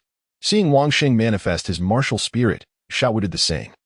But unlike Wang Xing, she bore a yellow spirit ring, a 100-year spirit ring. You are a spirit master? The sight of Xiao Wu's spirit ring astonished Wang Sheng. He never anticipated that Xiao Wu, a mere first-year student, would already be a spirit master. It was known that even sixth-year students at Notting Academy rarely achieved the status of a spirit master, let alone possessing a yellow 100-year spirit ring. Do you still wish to continue? Looking at the astonished Wang Sheng, the soft and adorable Xiao Wu inquired. No more fighting, no more fighting. From now on. You are our sister, Xiao Wu. Wang Sheng hastily waved his hands, fully aware of his own limitations. Against a spirit master, especially one with a 100-year spirit ring, he stood no chance. Upon hearing this, Xiao Wu nodded in satisfaction. By the way, Yichen, what is your martial spirit? Suddenly, Xiao Wu realized she had yet to inquire about Yichen's martial spirit. Bamboo staff. A flash of emerald light flickered in Yichen's hand, and a jade-green bamboo staff, slightly thicker than his thumb, materialized. A bamboo staff? Are you planning to become a powerful assault-type soul master? Xiao Wu was somewhat familiar with the classification of martial souls among human soul masters. No, I intend to pursue the path of a control-type soul master. Although the bamboo staff is a type of stick martial soul, its lightness renders it significantly weaker than iron staffs or similar martial souls. Hence Yichen's decision to embrace the control-type approach. There exists an abundance of martial soul varieties. It is not solely the vine-type martial souls that can tread the path of control. As long as the soul techniques primarily focus on control, one is deemed a control-type soul master. What? Your bamboo staff, resembling a stick, is actually a control type? Little Chin, are you jesting with me? Xiao Wu widened her adorable eyes in disbelief. Do not call me Little Chin. It is already disheartening to be forced into the role of a subordinate due to my lesser strength, but what on earth is Little Chin? I am not the chief steward of the royal palace.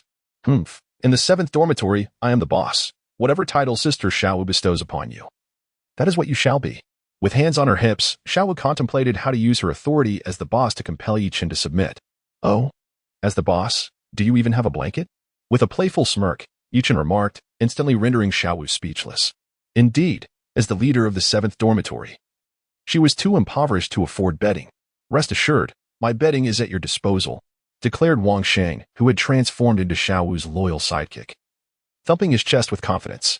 However, upon glancing at Wang Sheng's tattered bedding, Xiao Wu felt a wave of disdain. As a young lady, how could she possibly use such shabby covers? Meanwhile, Yichen approached the corner of the 7th dormitory, standing before a bed, and retrieved a brand new 3-piece bedding set from his storage soul guide.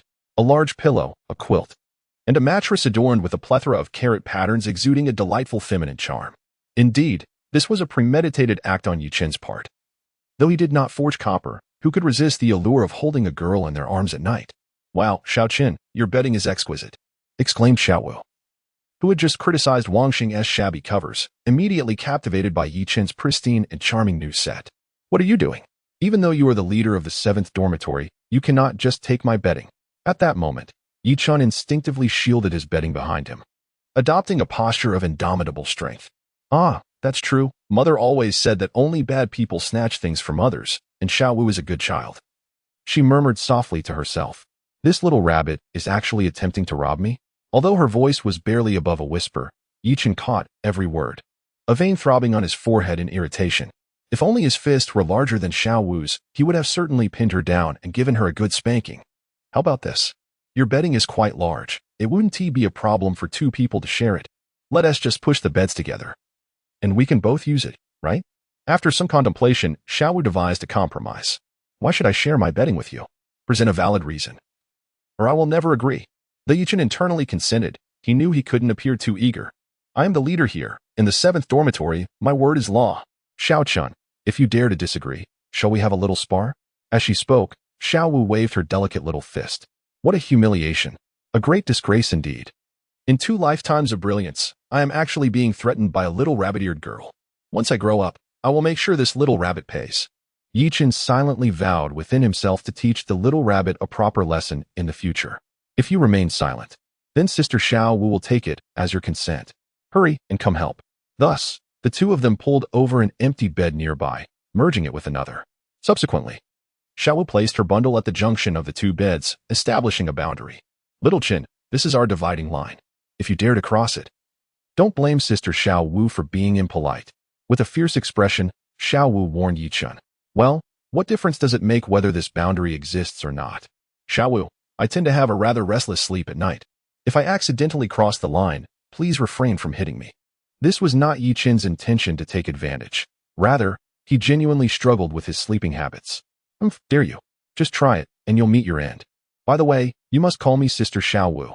Xiao Wu emphasized the title Sister Xiao Wu, reminding Yi Chen not to forget his subordinate status. Yi Chen.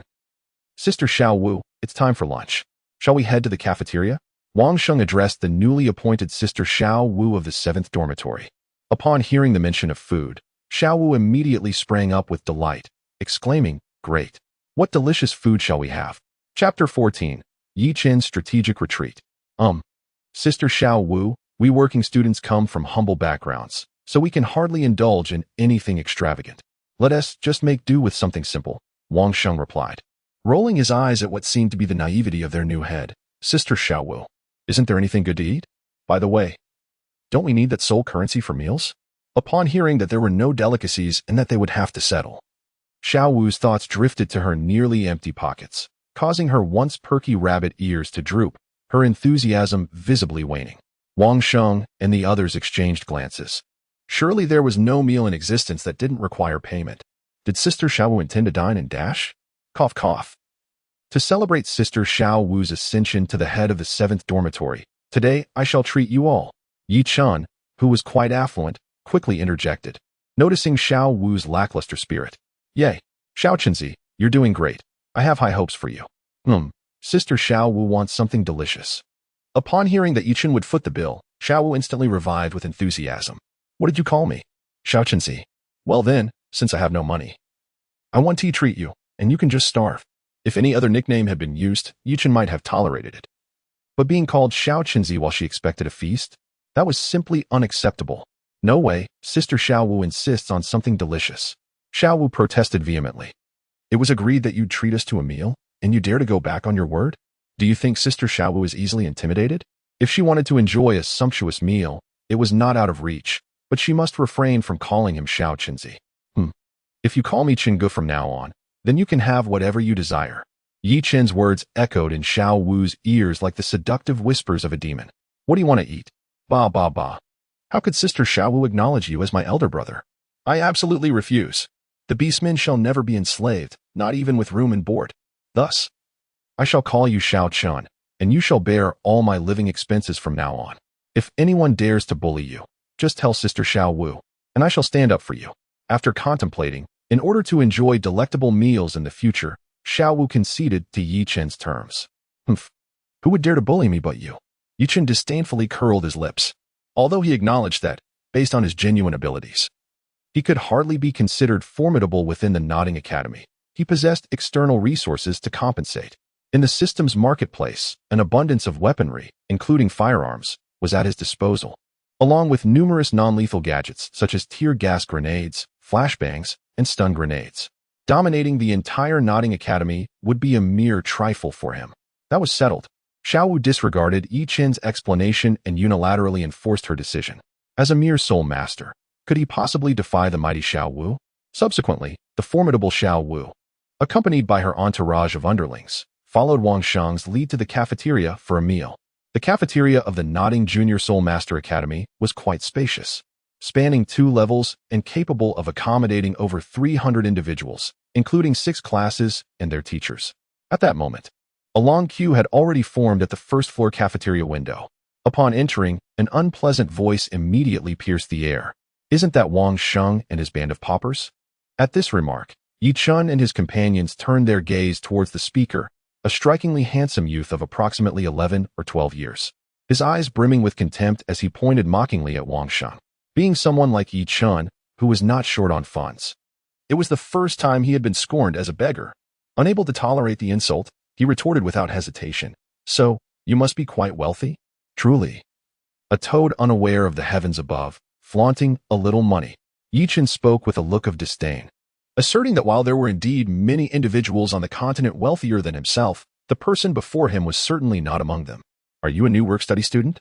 Xiao Chenyu inquired uncertainly, for Yi Chen's attire was rather fine, seemingly surpassing his own, raising doubts about the notion of him being a mere impoverished work-study student.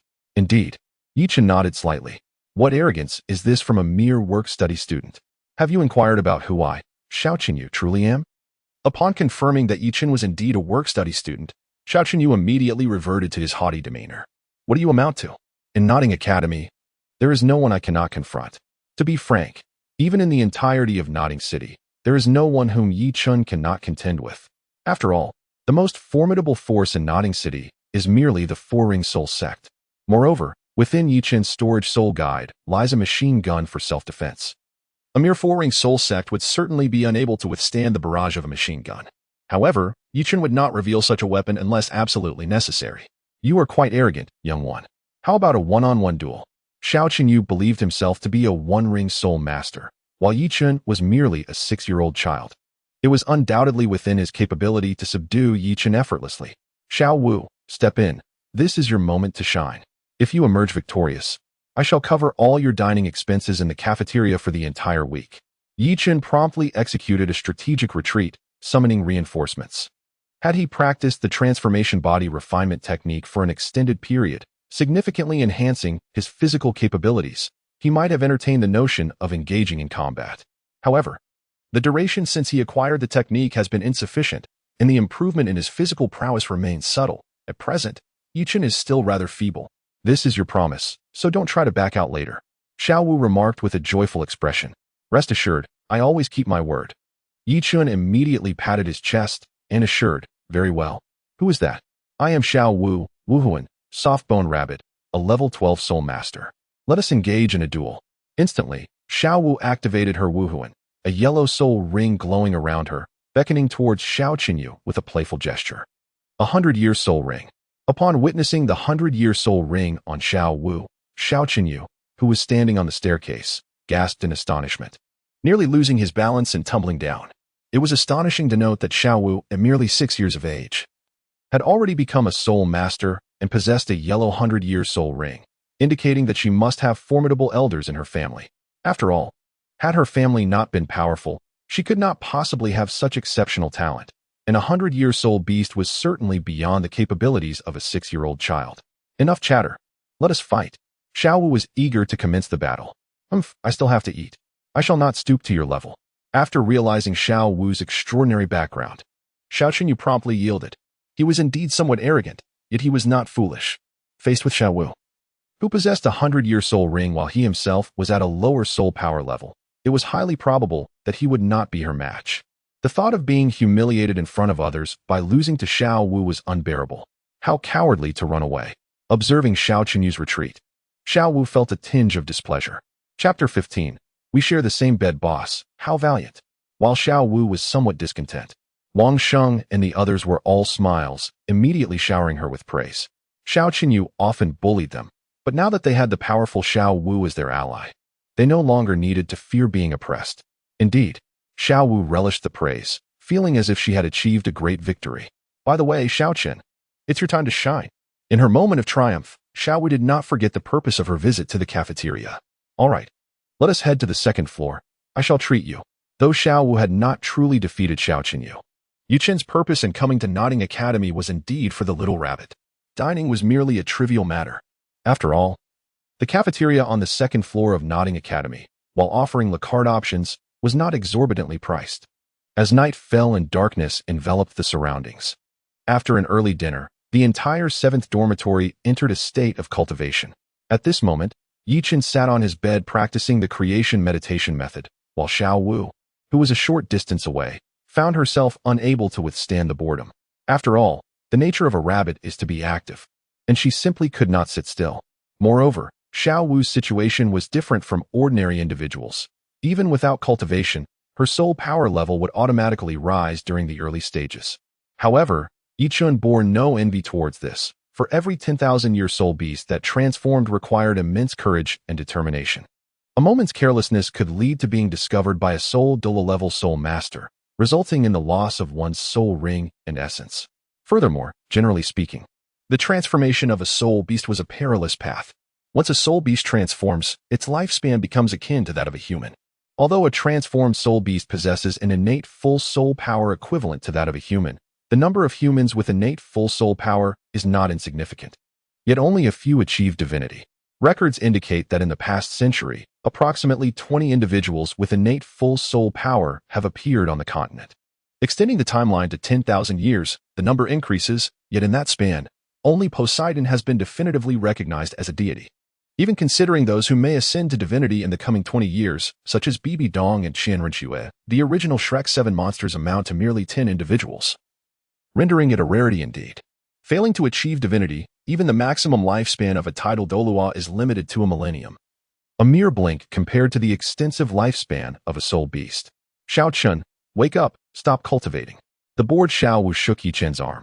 Though there was no risk of losing control while practicing the creation meditation method, being roused from his meditative state by Xiao Wu irked Yichen somewhat. What is it? Were it not for Xiao Wu's cute appearance and the fact that he could not contend with her, Yichen would have certainly delivered a playful knock on her head. I'm so bored. Come play with me. Play with you? Yichen widened his eyes in astonishment. How could this little rabbit be so oblivious? According to the timeline in the original text, Little Wu's mother had recently become the seventh spirit ring of Bibi Dong, the Soul Spider Queen. Has she already forgotten her hatred so swiftly? If she does not diligently cultivate, how will she seek revenge in the future? Indeed, Little Wu, your talent is exceptional. A brief period of cultivation for you surpasses my prolonged efforts. You may indulge in idleness, but I cannot afford such luxury. Yichen spoke earnestly. Have you ever experienced despair and sorrow? If you have, you would understand the significance of strength. Thus, I cannot afford to be idle. Since awakening his martial soul and embarking on his path of cultivation, Yichen had not allowed himself a single day of idleness. On one hand, he sought to ascend to the rank of Soul Master swiftly, consuming miraculous herbs to enhance his innate talents. On the other hand, he could not forget the despair and grief he felt when he buried his parents with his own hands. The cycle of vengeance seemed futile to him. He was a man who believed in repaying enmity with enmity, longing for the power to avenge his deep-seated grievances. Although he was uncertain about the identity of his enemies, he could undoubtedly place the blame on the Stardo Empire. Despair and sorrow? Xiao Wu murmured to herself, recalling her own mother, who faced 3 formidable tidal Douluos alone to protect her. At that moment, she too had been engulfed by despair and grief. Resolute, Xiao Wu ceased her chatter and began to cultivate earnestly. It appears this little rabbit is not as carefree as she seems. Yichen thought to himself as he observed her dedication. Time flew by, and the academic year at Notting Academy was drawing to a close. Throughout this year, Yichen's soul power had indeed progressed, rising from a level 3 soul master upon enrollment to level 5, aligning well with his expectations. In contrast, although Xiao Wu's diligence in cultivation did not match Yichen's, her progress was more pronounced, advancing from a level 12 soul master to level 15. The expenses in terms of gold soul coins at Notting Academy were minimal, primarily used for purchasing treats for Xiao Wu. Yichen had refrained from touching the accumulated gold soul coins, saving them for the eventual purchase of miraculous herbs. A single herb required a staggering 100 million gold soul coins, and during the soul master level, he could only save approximately 31 million a year. It would take him over 3 years to amass sufficient funds for the herb. By then, with his yearly advancement of 2 levels, he believed he would have enough savings to purchase it once he became a ring soul master. Tomorrow marked the start of the holiday at Notting Academy, and everyone in room 7 was busy packing their belongings, except for Yichen and Xiao Wu. Xiao Wu, with the holiday approaching, aren't you going to pack? Yichen inquired, feigning ignorance as he sat on his bed. Xiao Wu, being a soul beast in human form, had no relatives in the human world. I want to be going home. I'll stay at the academy, she replied, her expression tinged with melancholy. Then, dear Xiao Wu, would you care to visit my home? Yichen extended an invitation to Xiao Wu. Really? Her 2 rabbit ears instantly perked up. There is a saying that goes, it takes 100 years of cultivation to share a boat, and 1,000 years to share a pillow. Since we have already shared a bed, I cannot bear to leave you in the academy unattended. Go to hell, who shared a bed with you. Upon hearing this, Xiao Wu's face flushed momentarily, and she retaliated with a punch to Yichen's chest. Chapter 16, Siblings or Brother and Sister. Bump Yichen was unceremoniously knocked off the bed by Xiao Wu with a single punch. How dare you, Xiao Wu? Are you trying to harm me? If not for his nearly year-long training in the body refinement technique, which had significantly enhanced his physical prowess, that punch alone could have left him incapacitated for days. Humph, serves you right for speaking out of turn.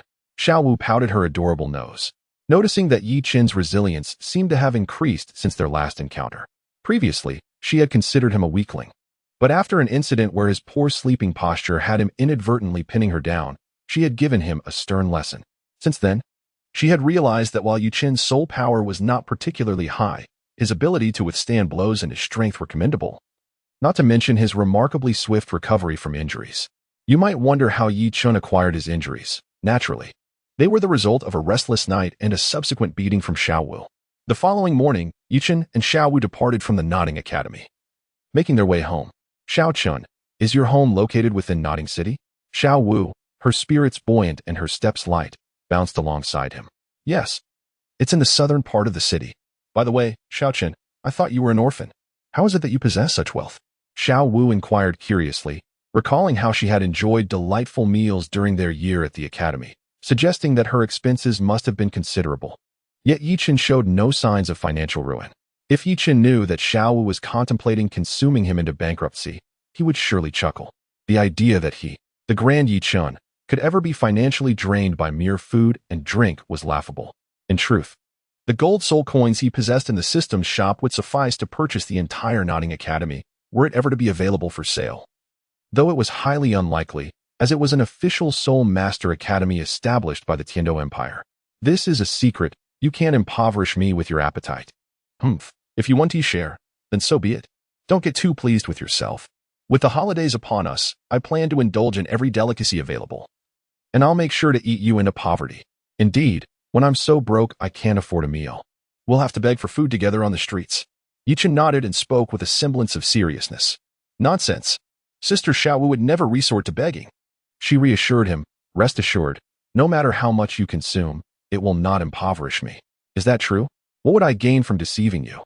Little Chun, confess honestly. Have you stumbled upon some treasure?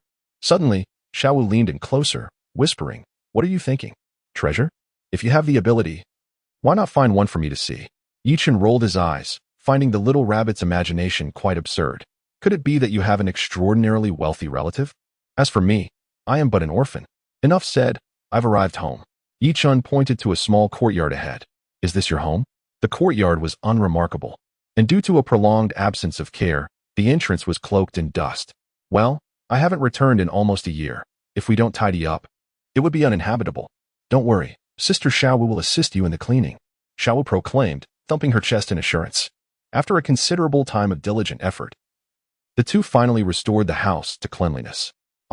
I'm so exhausted, Shiau Wu said weakly, reclining on the soft sofa. Hey, Shiau Wu, you're being dramatic. It was merely a thorough cleaning, and it shouldn't have worn you out so much. Yi Chun remarked with a hint of sarcasm. I am simply exhausted. Hurry and bring out the ice cream, or else Sister Shiau Wu will never forgive you. Shiau Wu, with a fierce expression, threatened in return. Ever since that sweltering day when Yi Chun treated Shiau Wu to ice cream, this little rabbit had developed a fondness for the sweet, icy delight. Here you go. Just ice cream, he said. Although delectable, it is not a particularly valuable item.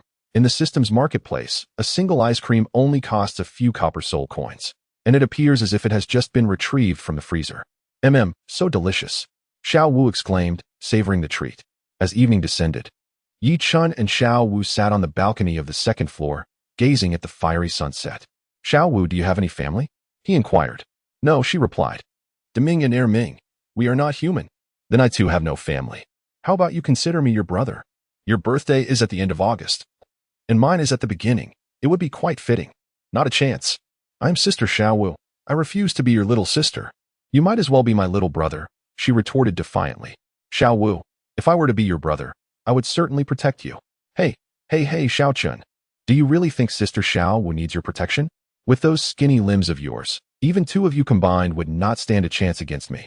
She teased with a smirk. Do not underestimate me. Once I cultivate to become a soul master, my progress will be astonishingly swift. Is that so? Shiau Wu replied. Intrigued. In her eyes, Yi Chun, with his meager third-level innate soul power, was hardly a contender for greatness, although many might regard his third-level innate soul power as commendable. To Shiau Wu, who possessed innate full soul power, he was not much different from a waste. Let us make a pact. In the future, whoever has the higher soul power rank shall be the brother or sister, while the one with the lower rank will be the little brother or sister. The younger sibling must obey the elder. Really? Shiau Wu's eyes sparkled with excitement. Could Yi Chun, this little waste, truly aspire to surpass her in soul power rank? With a 10-level difference in their current abilities, she was confident that even if she lay idle for 3 years, he would still be far behind. Indeed, Yichen nodded. All right, let us make a promise, a pinky swear, that we shall not change for 100 years. Otherwise, you will be a little puppy. No. 100 years is too brief. I want it to be forever. Haha, little Chun, come and call me Sister Wu. You have never called me that before. The playful Sister Wu instantly brightened up. Ahem, Sister Wu, allow me to present you with a gift. The little rabbit's attention was easily diverted. And Yichen thought to shift the topic since he was certainly not going to call her Sister Wu, or else that would become an embarrassing chapter in his future. What gift? Sister Wu inquired with curiosity. Close your eyes. Must I close my eyes? Humph. If the gift does not meet my expectations, Sister Wu might get upset. Yes, just close them. Upon hearing this, Sister Wu complied and shut her eyes. Yichen, meanwhile, glanced at his system shop, which boasted a staggering balance of over 30 million gold soul coins, before focusing on an item of paramount importance to Sister Wu. Disguise necklace price, 10 million gold soul coins. P.S. Capable of concealing one's appearance, soul rings, aura, etc., imperceptible to beings below the divine level. Chapter 17. 3 years. 3 years, and another 3 years, finally level 10. The disguised necklace could obscure Sister Wu's soul beast transformation aura, unless witnessed by a deity. Her true identity would remain undetectable, though it was highly improbable for soul masters or titled Douluo to appear in Nodding City. Yichen believed it prudent to exercise caution. Otherwise, if an unfortunate incident were to occur, he would have no recourse for regret.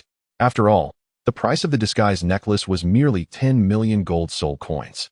A stark contrast to the cost of the celestial herb, which was a modest goal.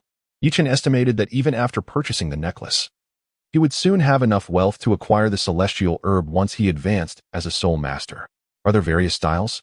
Observing the diverse designs of the disguised necklaces, Yichen contemplated and ultimately chose a necklace that was predominantly pink, featuring a pendant shaped like a small carrot. He then placed it around Sister Wu's neck. Huh, a necklace? A carrot necklace? It's so beautiful. Just then, Sister Wu opened her adorable eyes and beheld the pink carrot-shaped necklace. I'm glad you like it. But this is no ordinary necklace. What purpose does it serve? Sister Wu, this necklace enables you to alter your appearance, the color of your soul rings, your soul power level, and even your aura at will. Even a titled Douluo would be unable to perceive it. With your remarkable talent, what if someone becomes envious? To prevent any jealousy, I have given you this necklace. Yichen did not disclose that this item was meant to conceal her identity, fearing it might frighten Shiau Wu. Really? Shiau Wu's eyes widened in astonishment. If this necklace truly had the power to alter one's aura, rendering even titled Douluos incapable of discerning her true self, would she not be safe in the human realm? This is my family heirloom. It cannot be a mere fabrication. Family heirloom? Indeed. My mother mentioned it was meant for her daughter-in-law. Pooh, Sister Shiau Wu is certainly not your wife. All right, let us not dwell on that. Shiau Wu, I shall now teach you the cultivation techniques passed down in the Yi family. You must learn diligently. Another family secret? Yes.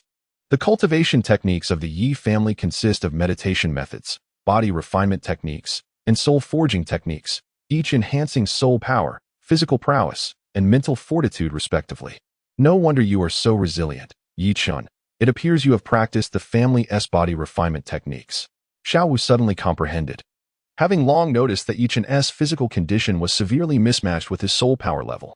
If it weren't for his innate soul power being low and his martial soul resembling a bamboo staff, she would have thought he was akin to a powerful 10,000-year soul beast in human form. What do you mean by resilient? Can't you articulate properly? I possess a robust constitution. After practicing the body refinement techniques, one does not necessarily transform into a muscular giant. It merely enhances one's robustness. Time flew by, and 3 years had passed in the blink of an eye. On that evening, within the 7th dormitory of Dormitory Academy, Shiau Wu was engrossed in watching the animated series Bears Bouncing on a Tablet. It goes without saying that this tablet was a gift from Yichen. To prevent Shiau Wu from interrupting his cultivation, Yichen had to provide her with something to alleviate her boredom. Although the Douluo Continent lacked internet connectivity, Yichen was able to acquire USB drives containing those animations, and regarding power, there was already a miniature solar power generator atop the dormitory building. Meanwhile, Yichen was diligently practicing. Suddenly, a wave of soul power emanated from him, marking his ascension from a level 9 soul master to a level 10 spirit master. Oh, Yichen, you've broken through to level 10? Xiao Wu, who had been watching the antics of the bears, immediately turned to inquire upon noticing the commotion. Yes, I have advanced to level 10. After 3 arduous years, having spent 9.5 years on the Douluo Continent, he could finally seek to add a soul ring. It had not been an easy journey. Are you going to hunt soul beasts? Initially, Xiao Wu felt elated for Yichin. But the thought of them hunting soul beasts made her somewhat melancholic. To advance as a soul master, one must indeed acquire soul rings, after all. Isn't your second soul ring obtained in this manner? Moreover, my targets are all plant-type soul beasts. Don't you enjoy eating stir-fried blue-silver grass? Xiao Wu, being a rabbit, adored carrots and blue-silver grass, especially the aged varieties. Is that so? Yes, my martial soul is a bamboo staff. And I require only plant-type soul beasts, not animal ones.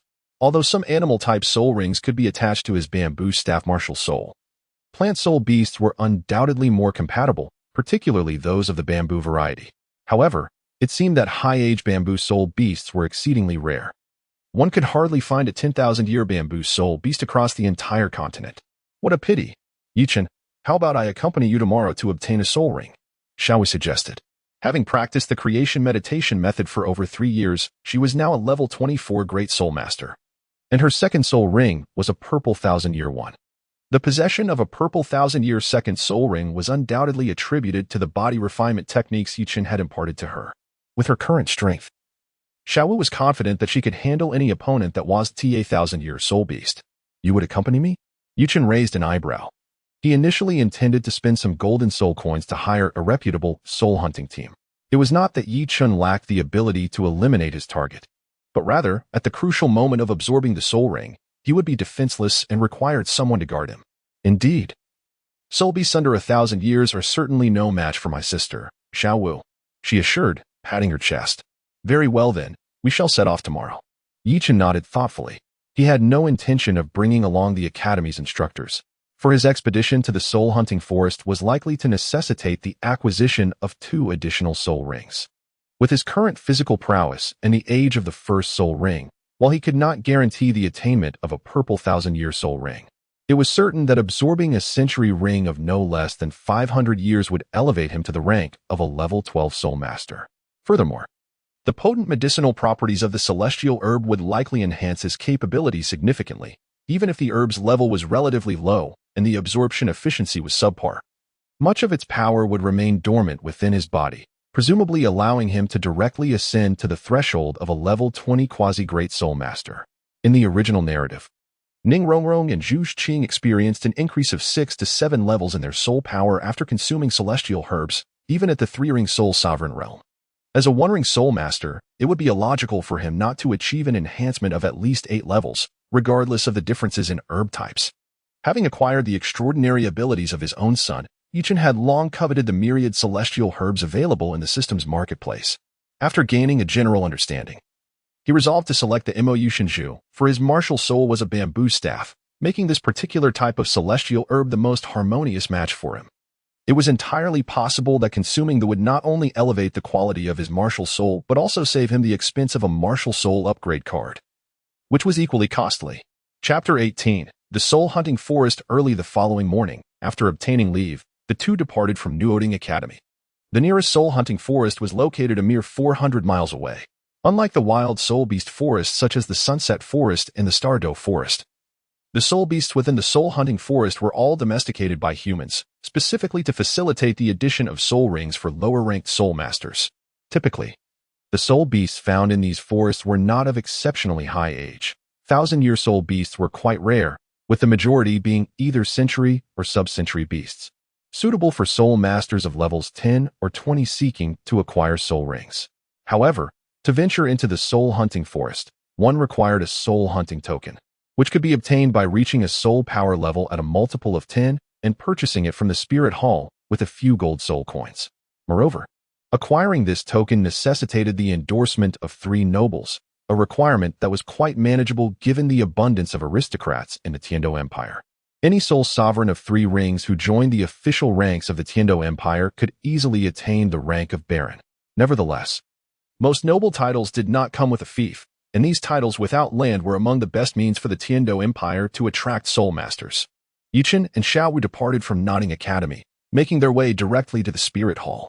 After spending a few gold soul coins to procure a soul hunting order at the Spirit Hall, they hired a carriage and set off towards the soul hunting forest. The carriage moved at a leisurely pace, and with no highways on Douluo Continent, they departed in the morning and did not reach the entrance of the soul hunting forest. Located in Soul Hunting Town, until midday the next day. Soul Hunting Town buzzed with activity, bustling with far more people than Nodding City, although the population was still modest. Having traveled by carriage, they did not feel fatigued, and thanks to Yichen's prior preparations in Nodding City, they did not need to purchase supplies in Soul Hunting Town. Thus, they proceeded directly to the entrance of the Soul Hunting Forest. From a distance, Yichen spotted a massive iron fence surrounding the perimeter of the Soul Hunting Forest, adorned with numerous sharp spikes protruding towards the forest. The fence towered over 10 meters high, appearing exceedingly sturdy. Moreover, outside the fence, a squadron of soldiers, numbering 100, patrolled the area. Clad in full iron armor and wielding long spears, these soldiers stood in formation, exuding an air of formidable authority. At this moment, Yichen found himself somewhat perplexed. Was the Soul Hunting Forest the domain of the Spirit Hall or the Heavendou Empire? It seemed likely that initially this territory belonged to the Heavendou Empire, which was subsequently developed by the Spirit Hall for their own purposes, with both parties engaging in commerce together. Upon presenting their soul hunting order, the soldiers guarding the entrance to the Soul Hunting Forest granted them passage. Though surprised to see only 2 children arriving at the forest, they recognized that those who could seek soul rings at such a young age were no ordinary individuals, and thus felt no need to monitor them closely. As they entered the Soul Hunting Forest, surrounded by towering trees and enveloped in the tranquil aura of the woods, Yichen found himself momentarily entranced. Xiaochen, you must be cautious. This is the Soul Hunting Forest, a perilous place. But fear not. With Sister Shiau by your side, I will protect you. Shiau exclaimed to Yichen. Ahem, Shiau, I am not as weak as you presume. I brought you along merely to mitigate any unforeseen circumstances while absorbing the soul rings, Yichen replied. You don't actually believe that soul beasts are so feeble that a mere soul master like you could hunt them, do you? Shiau exclaimed, her eyes wide with astonishment. Just watch. I will show you my little treasure. With that, Yichen retrieved a Type 95 automatic rifle from his storage necklace. Yichen chose this particular weapon due to its modest dimensions. The 95 model measures just over 70 centimeters in length and has a caliber of 5.8 millimeters. Currently, he can manage its recoil, making it an ideal choice for him. Furthermore, the firepower of the 95 model is formidable, capable of penetrating an 8mm steel plate from a distance of 100 meters. He is confident that eliminating the head of a soul master of the 4th ring would pose little challenge. What is this? Shiau queried. Observing Yichen produce a black iron object, her confusion evident. This device is known as a firearm. It is said that even century-old soul beasts would struggle to withstand its might, let alone those of a millennium. To be candid, employing firearms against soul beasts is significantly less effective than confronting soul masters, as soul beasts generally possess far superior defenses. Certain armored soul masters are practically born with bulletproof protection. Yichen questioned whether his firearm could breach the scales of a 1,000-year defensive soul beast. Moreover, many soul beasts are quite large. Even if the bullet penetrated their defenses, a non-fatal shot would merely be a minor irritation. Do you truly believe this weapon could slay a 1,000-year soul beast? Shiau expressed her skepticism, leaning closer to scrutinize the ominous muzzle. Observing her head inching toward the barrel, Yichen swiftly averted the weapon. It is crucial to note that the firearms within his storage necklace are fully loaded for self-defense. Although they are of good quality and unlikely to misfire easily, one can never be too cautious. Should an accidental discharge occur, this naive little rabbit would surely meet a grim fate. Be careful. Do not place yourself in the line of fire. Bullets are indiscriminate. Shiau remained silent. Subsequently, perceiving Xiao's doubtful expression, Yichen aimed at a towering tree nearby and fired. With a sharp crack, the muzzle flashed, and the bullet shot forth at an imperceptible speed, embedding itself deep within the trunk, sending splinters flying. While the bullet's impact was not ostentatious, it would certainly be insurmountable for a typical soul master below the 5th ring unless they employed defensive soul skills or managed to evade it. Such incredible power! Watching Yichen effortlessly create such a commotion with a mere flick of his finger profoundly altered Xiao's perspective. Now do you believe? Indeed, what an impressive firearm! Shiau could not help but concede the tremendous power of the weapon in Yichen's hands. Very well, I shall now commence my search for soul beasts. With that, Yichen accessed the system's marketplace and purchased a luck card valued at 1 million gold soul coins. Although the card merely promised a slight enhancement in luck. Any augmentation is welcome, is it not? With this stroke of fortune, he might more easily discover a soul beast compatible with him and potentially acquire exceptional soul skills. Moreover, Yuchen speculated that it could increase his chances of obtaining soul bones. Chapter 19, The First Soul Ring, Part 1. Ordinary soul bones hold little allure for Yuchen. While high-grade soul bones may be unattainable in major auctions, lower-grade ones can still be purchased with gold soul coins. However, external soul bones are an entirely different matter. Even wealth cannot secure them. Once Yuchen ascends to the rank of title Douluo, he could upgrade these external soul bones to those of 100,000 years, and should he eventually attain the pinnacle of a 99-level peerless Douluo, they could transform into soul bones over 900,000 years old. Gazing at the golden luck card in his hand, Yuchen wasted no time in utilizing it. In an instant, the golden card transformed into a radiant beam of light, merging into his being. I feel nothing at all. Naturally, such an abstract concept as luck is beyond the perception of a mere 10th-level aspiring soul master. 3 hours later, within the soul-hunting forest. Did I not use the luck card? Why have I still not encountered a suitable target? Yuchen felt somewhat disheartened. Although he had encountered numerous other soul beasts along the way, none were what he sought. Was it possible that his 1,000,000 gold soul coins had been squandered? For Yuchen, 1,000,000 gold soul coins held little significance. After all, his own external aid could easily generate that amount in just over 10 days. However, for an ordinary individual, this sum represented an astronomical fortune. Such a vast quantity of gold soul coins, if cast into the water, would surely create considerable splashes. Was this lucky card merely a worthless trinket? Or perhaps his fortune was simply insufficient? Lost in thought, Yuchen inadvertently noticed a patch of gray weeds, towering to about a person's height on his right. He intended to circumvent it from the left, but suddenly realized that his body seemed to be moving of its own accord, heading directly toward the thicket on the left. Fortunately, Yuchen quickly regained his senses and recognized what it was, promptly halting his advance. Little Chin, your reflexes are quite sharp, remarked Shiau, who stood nearby, teasingly observing Yuchen come to a stop. Please, as if I didn't recognize that this is chaotic grass, he retorted. Yuchen disdainfully curled his lips. He had merely failed to concentrate, which led to his delayed discovery of the chaotic grass. As its name suggests, chaotic grass, a type of plant spirit beast, can disorient those who pass nearby, including spirit masters. However, beyond this ability, it possesses no other powers, rendering it a quintessential waste. The chaotic grass is neither toxic nor bloodsucking, nor does it engage in any form of attack. It merely induces a state of confusion. Thus, Shiau chose not to alert Yuchen, relishing the opportunity to witness his folly. A state of confusion? That seems quite fitting for me. Considering his bamboo staff martial spirit, Yuchen intended to pursue a control-based path, given the chaotic grass's innate ability to create disorder. It indeed appeared to be a suitable choice. However, upon closer inspection, Yuchen discovered that this chaotic grass was, in fact, a rare millennium spirit beast within the soul-hunting forest. Although Yuchen practiced the transformation body refinement technique and, at 9.5 years of age, surpassed the threshold for the first spirit ring, making it feasible to endure one over 400 years, he was reluctant to take the risk with a millennium spirit ring. The system shop offered spirit ring age enhancement cards, and the age of the spirit rings was not something Yuchen placed much importance on, as he could improve them later. However, recalling the original narrative, where Tang San elevated a 900,000-year spirit ring to that age through divine trials, yet still only acquired a single 100,000-year spirit ability, left Yuchen concerned that he might face a similar predicament. Thus, while he was indifferent to the age of the spirit rings, he needed below 100,000 years. He certainly intended to seek a 100,000-year spirit ring when he could bear it. After all, the number of abilities available to his spirit master is inherently limited. Acquiring an additional one is undoubtedly beneficial.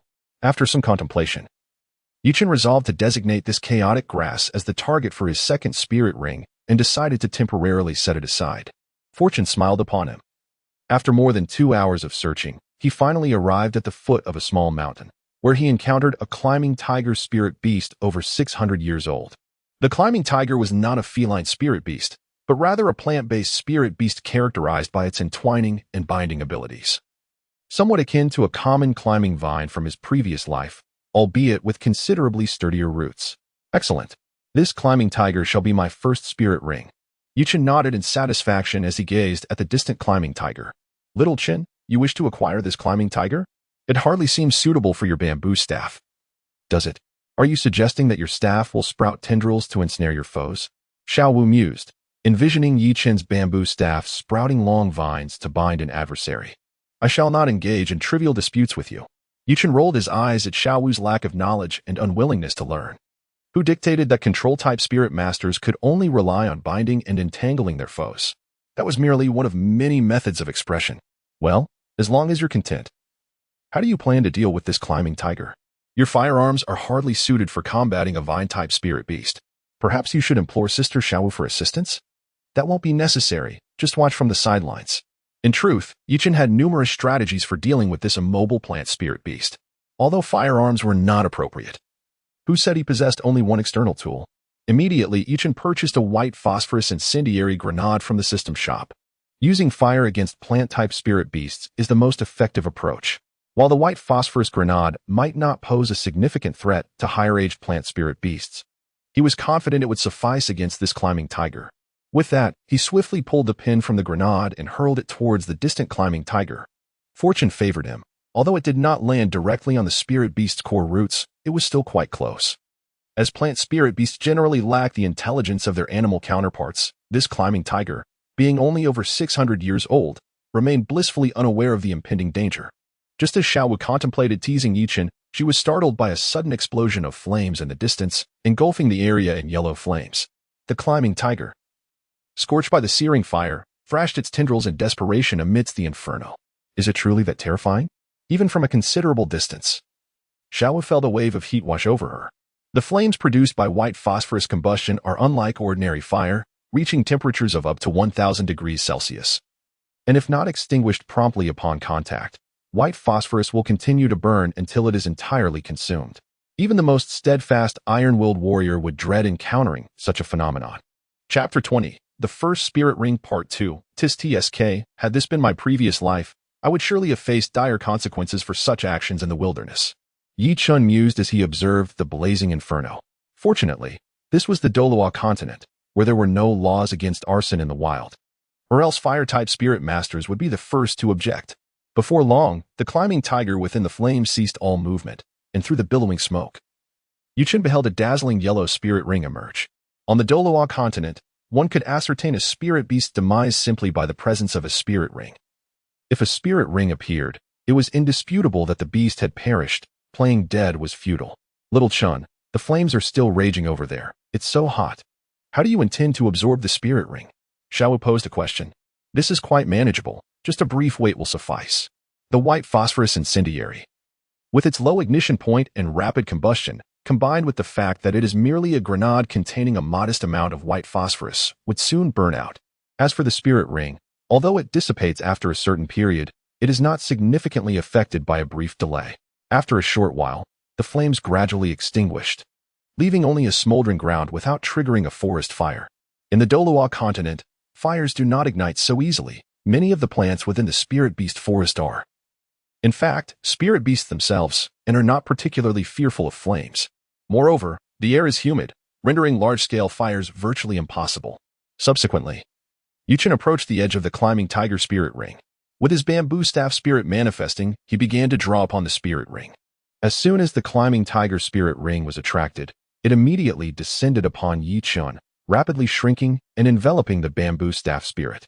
In an instant, Yichen felt an immense surge of spiritual power pouring from the spirit ring through his martial spirit and into his body.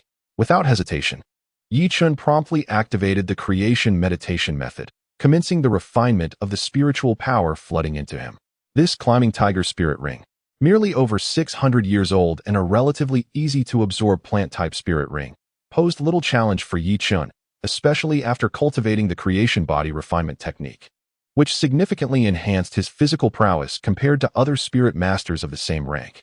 In the original text, Yu Shaojiang claimed that the upper limit for the first spirit ring is 423 years. This assertion is undoubtedly erroneous. Each individual's physical condition varies, and thus the limits will differ. At the age of 6, Tang San was capable of absorbing a 400-year-old mandala snake. Had Tang San's martial spirit not been a tool-type spirit, but rather a beast spirit that greatly enhanced physical attributes, or had he simply been older, his absorption limit would certainly exceed 423 years. Well, one should regard Yu Shaojiang's theories with skepticism. They need not be taken too seriously, as those who understand understand. Speaking of which, the current Yu Xiaojing is merely meandering through life at Notting Academy. Yi Chun and Xiao Wu were not strangers to each other. Yet Yu Deshi's introverted demeanor and icy indifference rendered him unapproachable, with no one paying him any heed aside from the principal of Notting Academy. Moreover, it was only the principal who was aware that Yu Xiaojing was the biological son of Yu Yuanjin, the patriarch of the Blue Lightning Tyrant Dragon clan. Otherwise, he would have long since expelled the loafing Yu Xiaojing from the academy. As time passed, after a considerable duration, Yichen finally completed the refinement of the Climbing Vine Spirit Ring, elevating his level to that of a One-Ring Spirit Master. Open the attribute panel.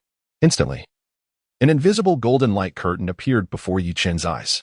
Attribute panel host, Yichen Spirit Power, Level 12 Martial Spirit, Bamboo Staff Spirit Ring, Yellow Spirit Skill, First Spirit Skill, Binding as anticipated.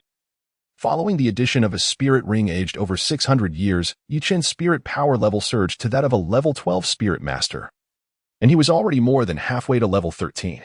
Of course, even though it was merely half a level of spirit power, if Yichen's innate talent remained unchanged, it would still require more than half a year of diligent cultivation to advance. After all, the higher the level, the more challenging the increase in spirit power becomes. During his period as a spirit scholar, Yi Chun could elevate his level by 1 each year through his sheer effort, and with the aid of the creation meditation method, he could achieve 2 levels in the same duration. However, upon reaching the One-Ring Spirit Master stage, it would likely take 2 years of training to raise his spirit power by 3 levels, which would signify a remarkable effort on Yi Chen's part. Nevertheless, as Yi Chen opened the system shop and beheld his balance exceeding a modest target of gold spirit coins, he mused. It seems the time for me to take flight has finally arrived.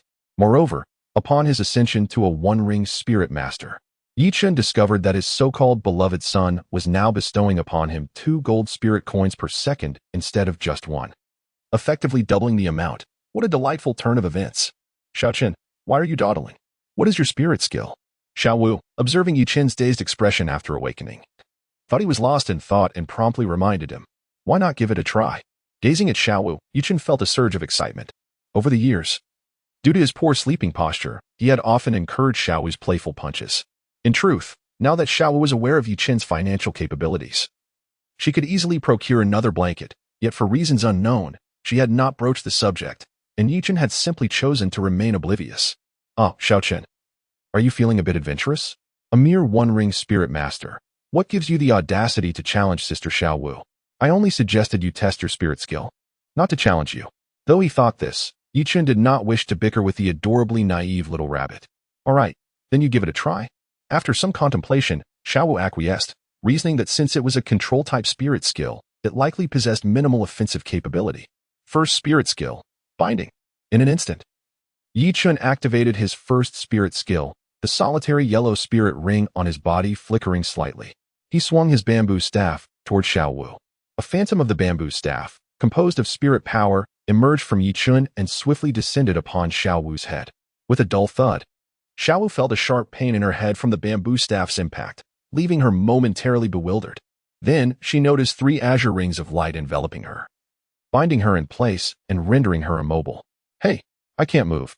After struggling for a moment, Xiao Wu realized that she was genuinely unable to escape the grasp of the 3 rings. After all, it was a century-old spirit skill, while it lacked offensive power. Its control was undoubtedly commendable. Yi Chen was thoroughly pleased with his first spirit skill, Binding. Though it was merely a binding technique and capable of preventing an opponent from unleashing their spirit skills, it was still praiseworthy. After all, this was a century-old spirit skill that could restrain someone with spirit power far exceeding his own level. As he pondered the potential of this skill enhancing to a millennium, 10,000 years, or even 1,000,000 years, he mused that perhaps even divine beings would find it impossible to break free. Chapter 21.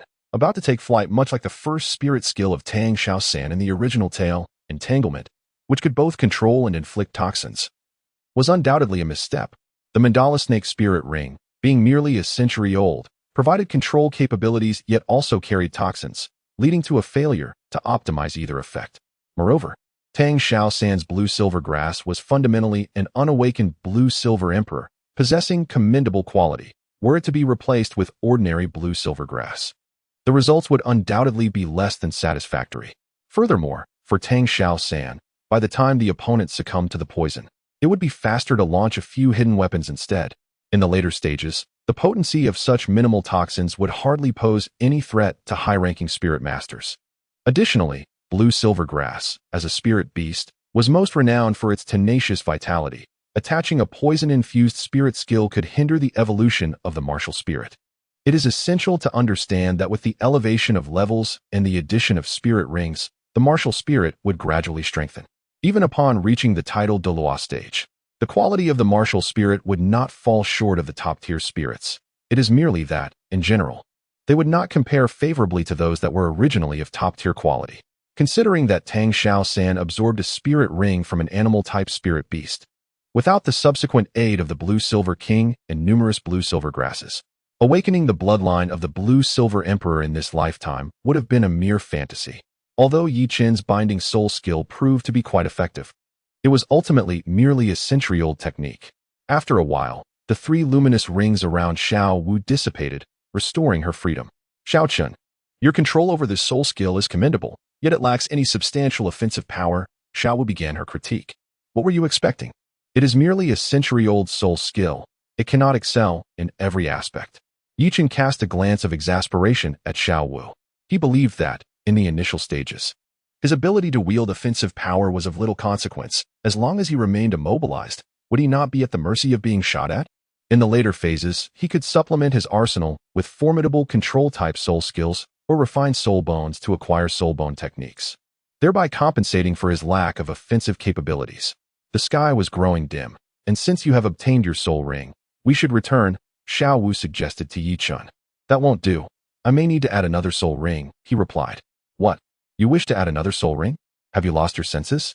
Immediately, Xiao Wu, with a look of concern, pressed her small hand against Yi Qin's forehead, pondering whether he had succumbed to feverish delusions. Yi Qin fell silent. I possess a treasure that can enhance one's innate talent and significantly boost soul power. Previously, I refrained from using it due to my low soul power level, which my body could not withstand. However, now that I have become a soul master, such concerns are no longer pertinent. Is that truly the case? Xiao Wu replied skeptically, her expression one of disbelief. She had never heard of such a treasure existing in the continent. Why would I deceive you? Let us return to the location of that chaotic grass we encountered earlier. I estimate it could elevate my level to 20, perfectly augmenting my soul ring. Is it truly that remarkable? Xiao Wu exclaimed, astonished. What kind of treasure could possibly elevate soul power by 8 levels? After all, Yi Qin was still merely a level 12 soul master. Upon returning to the site where the millennium-old chaotic grass thrived, they found that the hour was late, and twilight was fast approaching. Prior to venturing into the Soul Beast Forest, Yi Qin had made the necessary preparations. He sought a clear patch of ground to set up a tent for their evening respite. In a short time, with their joint efforts, a modest tent was erected, and a powdered insect repellent was sprinkled around its perimeter. Camping within the Soul Beast Forest required vigilance, as it was not only the potential appearance of soul beasts that posed a danger, but also the bothersome insects, regardless of whether they were venomous. The mere thought of insects crawling all over the tent was enough to vex him.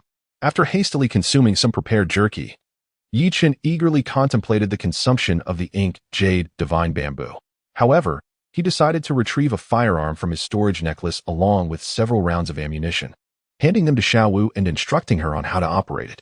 After all, this was the Soul Beast Forest, and Xiao Wu, being a 2-ringed soul master, might not be entirely safe if a soul beast were to approach. Rest assured, Sister Xiao Wu guarantees your safety, Xiao Wu confidently assured Yi Qin, full of bravado. Very well, but do exercise caution tonight. Don't sneak away to watch animated series, he cautioned, with a firearm for protection. It was unlikely that any ordinary soul beast would pose a threat to Xiao Wu. Yet, she was not one to adhere strictly to rules.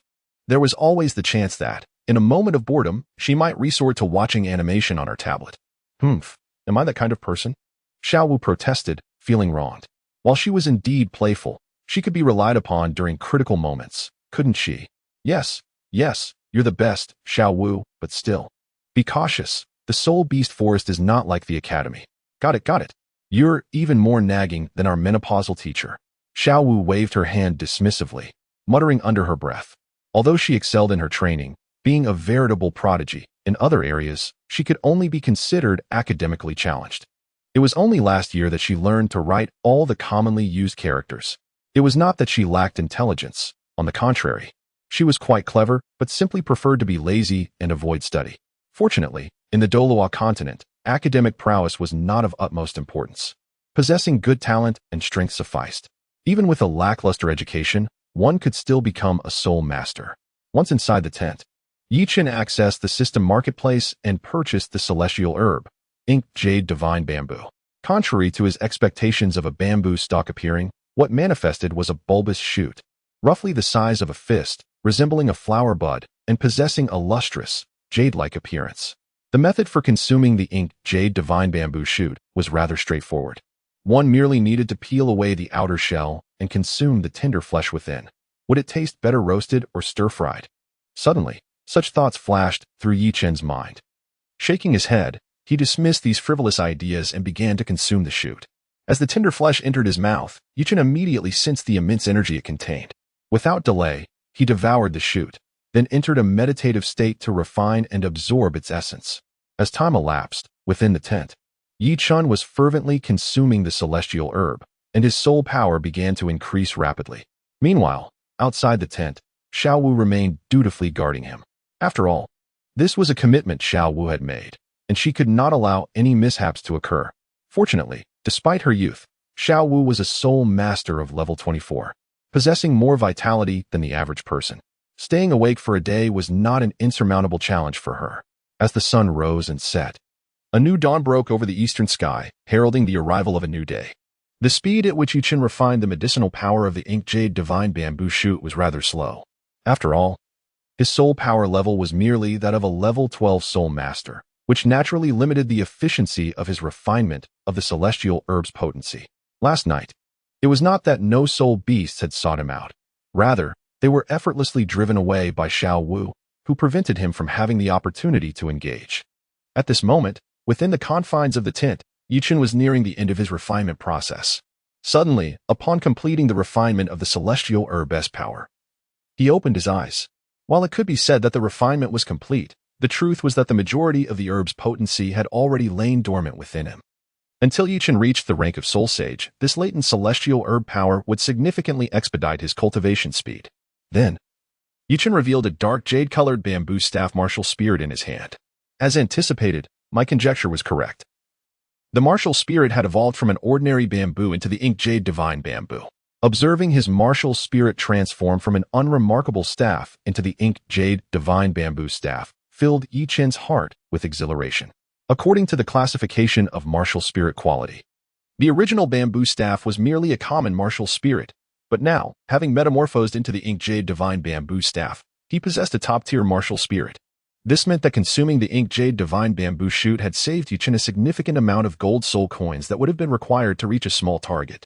Once he resolved the issue of his cultivation talent, Yichen would undoubtedly need to address the quality of his martial spirit. A low-quality martial spirit would inevitably place him at a disadvantage in battles of the same rank. However, he had no intention of upgrading to a divine-quality martial spirit in the near term, as he was uncertain how many martial spirit enhancement cards would be required for such a transformation. Moreover, the most pressing concern was that he was out of money. Open the attribute panel. In an instant, a golden light curtain appeared before Yichen. Attribute panel host. Yichen Soul Power. Level 20 Martial Spirit. Ink Jade Divine Bamboo Staff Soul Ring. Yellow Soul Skill. First Soul Skill. Binding Excellent. His soul power level had indeed reached that of a level 20 Quasi-Great Soul Master. Yichen nodded in satisfaction at his attribute panel. Although he could feel that his soul power was just barely at level 20, with no surplus accumulation. Most of the celestial herb's potency had already become dormant within him. With only a small portion used to enhance his martial spirit quality, the final tiny fraction had transformed into his soul power. Next came the addition of the second soul ring. Reflecting on how he had been a level 10 quasi-soul master just yesterday, yet today could ascend to become a 2-ring great soul master, Yichen felt a profound sense of accomplishment. Setting aside the issue of power enhancement, the external support of his beloved son would undoubtedly increase. During the Soul Master phase, he earned 1 gold soul coin per second. During the 1-ring Soul Master phase, he earned 2 gold soul coins per second. He wondered if, as a 2-ring Great Soul Master, he would earn 3 gold soul coins per second, or if it would double to 4 gold soul coins per second. Although the difference appeared to be merely one gold soul coin, over the course of a year, that amounted to over 30 million gleaming coins. Furthermore, if the earnings doubled each time, the figures would reach astronomical heights in the later stages. However, Yichen reasoned that it was improbable that it would double every time. Otherwise, one day, the entire Douluo Continent might be flooded with gold soul coins. The troubles of the wealthy are so simple and unadorned. Subsequently, Yichen rose and exited the tent. Upon seeing Yichen emerge, Xiao Wu, who had been guarding him outside, breathed a sigh of relief. After all, Yichen had been refining all night, and although Xiao Wu had not expressed it, she had felt a great deal of anxiety. After spending several years together, their relationship transcended that of mere junior and senior. It was simply unspoken between them. Sorry to have kept you waiting, Xiao Wu, Yichen said, noticing the hint of impatience on her face. Xiao Wu is not anxious at all. Xiao Wu thought to herself that she could not reveal any signs of worry in front of her junior, lest she lose face. Indeed, you should rest now. That's unnecessary. I am not tired. By the way, has your soul power truly reached level 20? Xiao Wu asked, her expression one of skepticism, as the difference in their levels was not substantial. Indeed, I have reached level 20. It won't be long before I catch up to you, when that day comes. You must remember to call me brother. We'll see if you can surpass me first. Go absorb your soul ring. Let's return early. Xiao Wu waved her hand dismissively, though internally she vowed to intensify her training once they returned. Was she joking? Would she let her pride as the older sister be diminished by Yichen, who was once considered weak? Nodding, Yichen approached the 1,000-year-old chaotic herb. As per his usual strategy, he tossed a white phosphorus incendiary grenade, and before long, the 1,000-year-old chaotic herb lay defeated beneath the searing flames. If previously Yichen had no absolute confidence in absorbing a 1,000-year soul ring at level 10, now he felt fully assured. After all, the enhancement from the first soul ring had provided not only a boost in soul power, but also a significant improvement in his physical constitution. Moreover, the increase in soul power level had a clear impact on his physical capabilities as well. This was precisely why, even without a focus on physical training, the threshold for absorbing soul rings for soul masters had to be considerably higher than for previous rings. As the chaotic herb's soul ring materialized and the flames extinguished, Yichen stepped forward to absorb the soul ring. Although the soul ring was significantly older than the 600-year climbing tiger soul ring, Yichen found the absorption process to be even more effortless. Fortunately, the age of the soul ring was not of utmost importance to Yichen. As long as he was willing to invest gold soul coins and his body could withstand it, he could enhance the age of his various soul rings. At noon, having absorbed the soul ring, Yichen refined the immense soul power contained within the chaotic herb soul rings, breaking through the barrier of his current level and advancing to level 22 as a great soul master. Yichen paid no heed to his attribute panel or the soul skills he had acquired. His immediate focus was on the filial piety exhibited by his beloved son. Observing his extraordinary child presenting him with 4 golden soul coins every second, Yichen could not suppress his hearty laughter. Who could possibly complain about such a delightful bounty? After all, it occupied no space whatsoever. Chapter 23, Second Soul Skill, Chaos. Subsequently, Yichen opened his attribute panel.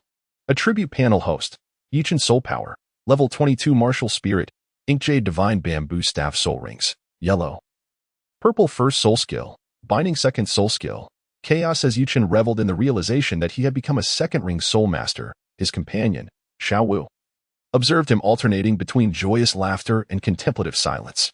In an instant, she playfully delivered a light slap to the back of his head. Thud. Ouch! Yichen exclaimed, clutching his head and grimacing. Xiao Wu, what was that for? Yichen inquired with an unfriendly expression towards Xiao Wu. So you're not foolish after all? I had assumed you had lost your wits. Xiao Wu, unaware of Yichen's hidden prowess, mistakenly believed he was having a mental breakdown. You are the one who is foolish. Little Chun, have you become arrogant after advancing to a great soul master, thinking you can provoke your sister Xiao Wu? Xiao Wu glared intensely, delivering a piercing gaze. I haven't. I am not. Yichen immediately denied it, without the use of external objects. He was currently no match for Xiao Wu. His second soul skill, Chaos, was similar to his first soul skill, Binding. Although he had yet to experiment with its specific effects, he was certain that it also lacked offensive capabilities.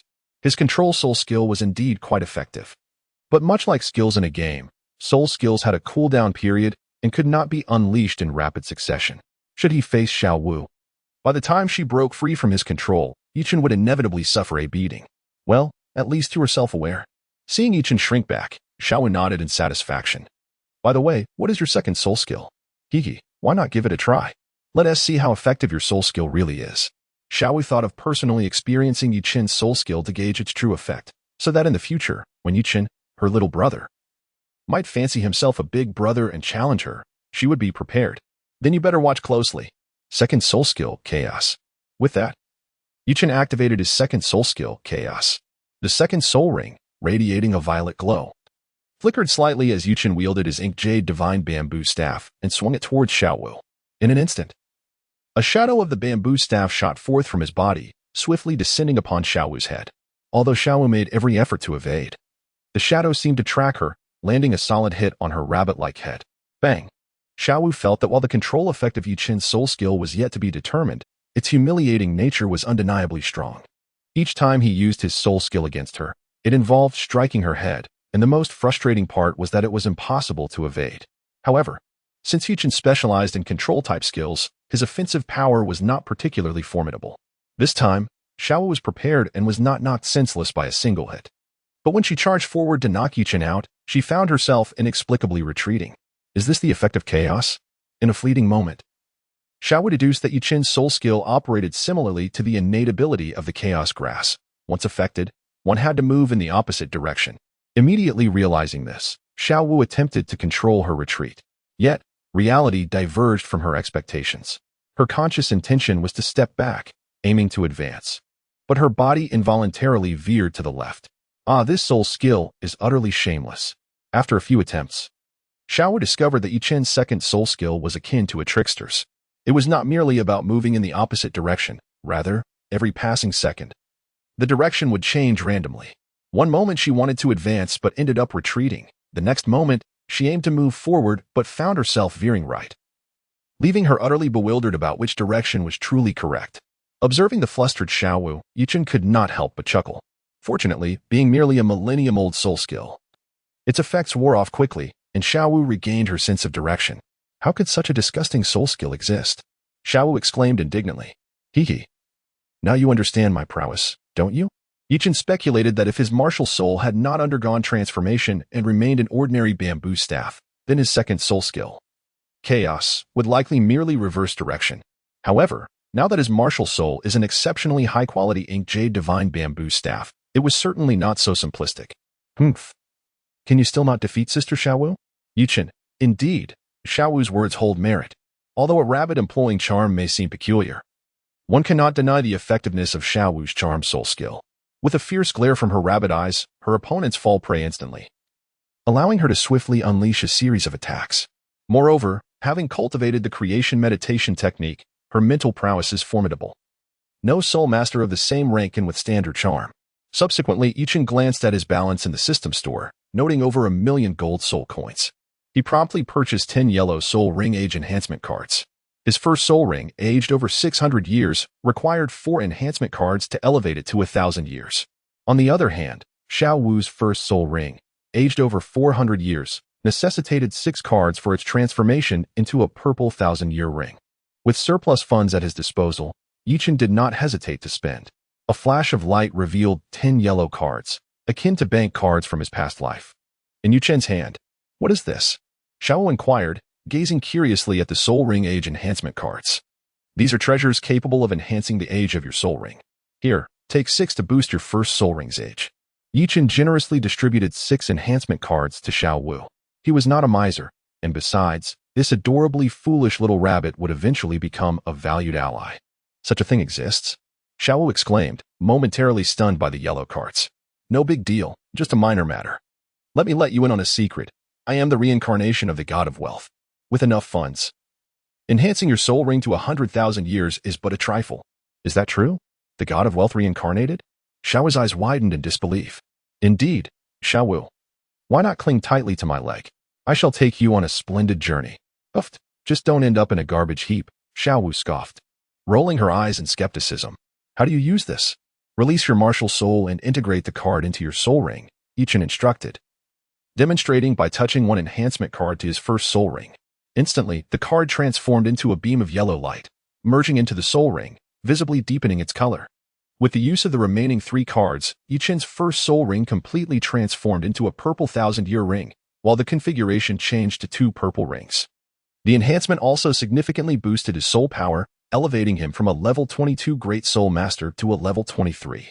Shiau emulated him, integrating her 6 enhancement cards into her first soul ring, which also evolved into a purple thousand-year ring, her configuration reflecting 2 purple rings.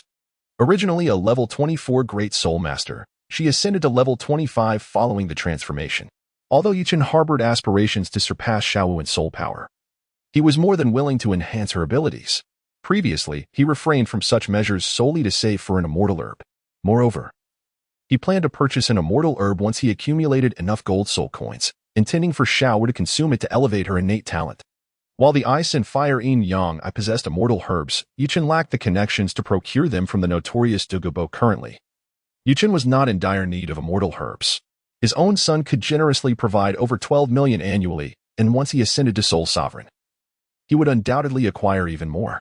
By the time he possessed the strength to seize immortal herbs from the ice and fire yin-yang, he would likely have outgrown their worth. Additionally, for soul masters, the earlier one consumes immortal herbs, the greater the effect. This is not to say that the efficacy diminishes with higher levels. Rather, in the early stages, the medicinal properties of the herbs significantly enhance the cultivation efficiency. Soon after, the two exited the soul-hunting forest and returned to Nodding City by carriage. Time passed swiftly, and 2 years later, during an evening at the outskirts of the Stardo Forest in soul-hunting town, Tiyu's arrived. The young man, standing slightly over 1.65 meters, donned a white garment, with long black hair cascading casually behind him, exuding charm. The young woman, similarly height, wore a pink top and pure white trousers, her long braided hair reaching her thighs, a petite waist lending her an air of cuteness and playfulness. These two were none other than Yichen and Shiau. "Brother Chen, have you decided what to add to your 3rd soul ring?" Shiau inquired of Yichen. "Ah, this is Brother Chen, not Brother Chen." Despite their previous agreement that the one with the higher soul power would assume the roles of elder sister and brother, years of companionship led Shiau to affectionately refer to Yichen as brother. Let's discuss it later, depending on the situation. Yichen had no clear target for his 3rd soul ring, knowing that the diverse species of soul beasts in the Stardo Forest would yield suitable options. After consuming the ink jade bamboo shoots, his talent underwent a remarkable transformation, allowing him to reach level 30 as a quasi-soul sovereign within just 2 years. At 11 years old, he was on the verge of advancing to a 3-ring soul sovereign, a feat that would take innate geniuses much longer. Of course, if Yichen could be deemed a prodigy, then Shiau was nothing short of a marvel. Presently, Xiao's soul ring configuration was purple, purple, purple, and black, making her a level 43 soul ancestor. Last year, Yichen had purchased an immortal herb, the water fairy jade bone, for her to consume. He believed this herb was better suited for Shiau than the heartbreak red. In the original narrative, Tang San had initially prepared the water fairy jade bone for Shiau, but due to Zhu Zhuqing's reluctance to recognize the heartbreak red, it was Shiau who accepted it. The extraordinary effects of the water fairy jade bone allowed Shiau, then a level 28 Great Soul Master, to ascend directly to level 38 Soul Sovereign upon fusing her 3rd soul ring. Yichen had not witnessed Xiao's soul ring fusion, having made an excuse to leave Nodding Academy. Though he did not mind Xiao's identity as a 100,000-year soft-bone rabbit, she remained unaware of his indifference. So she kept silent. "Are we returning to Nodding Academy?" Shiau asked Yichen. They had yet to graduate from the academy, still a year away from completion. "We're not going back. After I enhance my 3rd soul ring, we shall head to Soto City." "Soto City? Where is that?" "Within the Barak Kingdom, right in the plains." "What are we going there for?" "To find a prestigious Soul Master Academy." Though stating he sought a prestigious Soul Master Academy, Yichen had no interest in attending an academy like Shrek, which he deemed beneath him.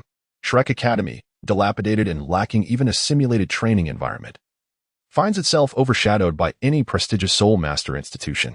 Yet, this is of little consequence. What truly matters is that, according to the original narrative, come next year, both the majestic cat, Zhu Zhuqing, and the enchanting little girl, Ning Rongrong, will join Shrek Academy. While the latter does not pique Yichen's fervent interest, the former is another matter entirely. Indeed, Yichen cannot help but feel an undeniable sense of entitlement towards Zhu Zhuqing. As for Oscar, Yichen holds a rather favorable impression of him.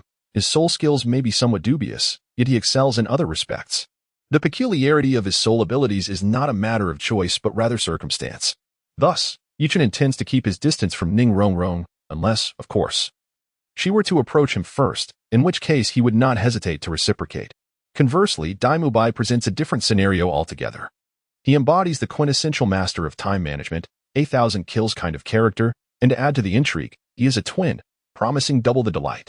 While men may indulge in such pleasures, Dai Mubai's decision to abandon Zhu Shiqing in the face of pressure from his elder brother, Davis, and subsequently retreat to Soto City to indulge in a life of debauchery, is quite another issue.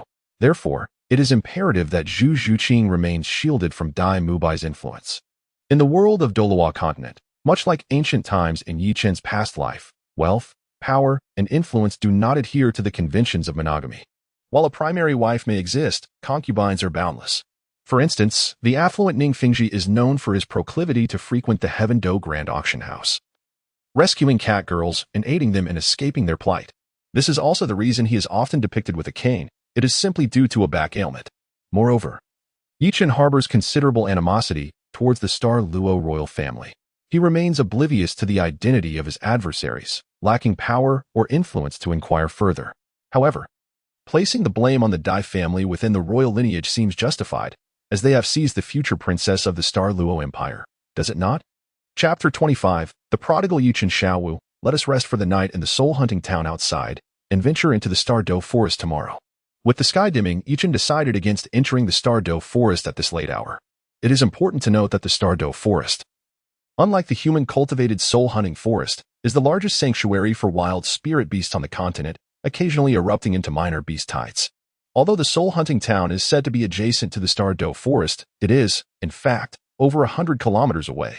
Moreover, the area surrounding the Stardo Forest is not limited to the soul-hunting town near Soto City. The expanse of the Stardo Forest harbors numerous similar towns.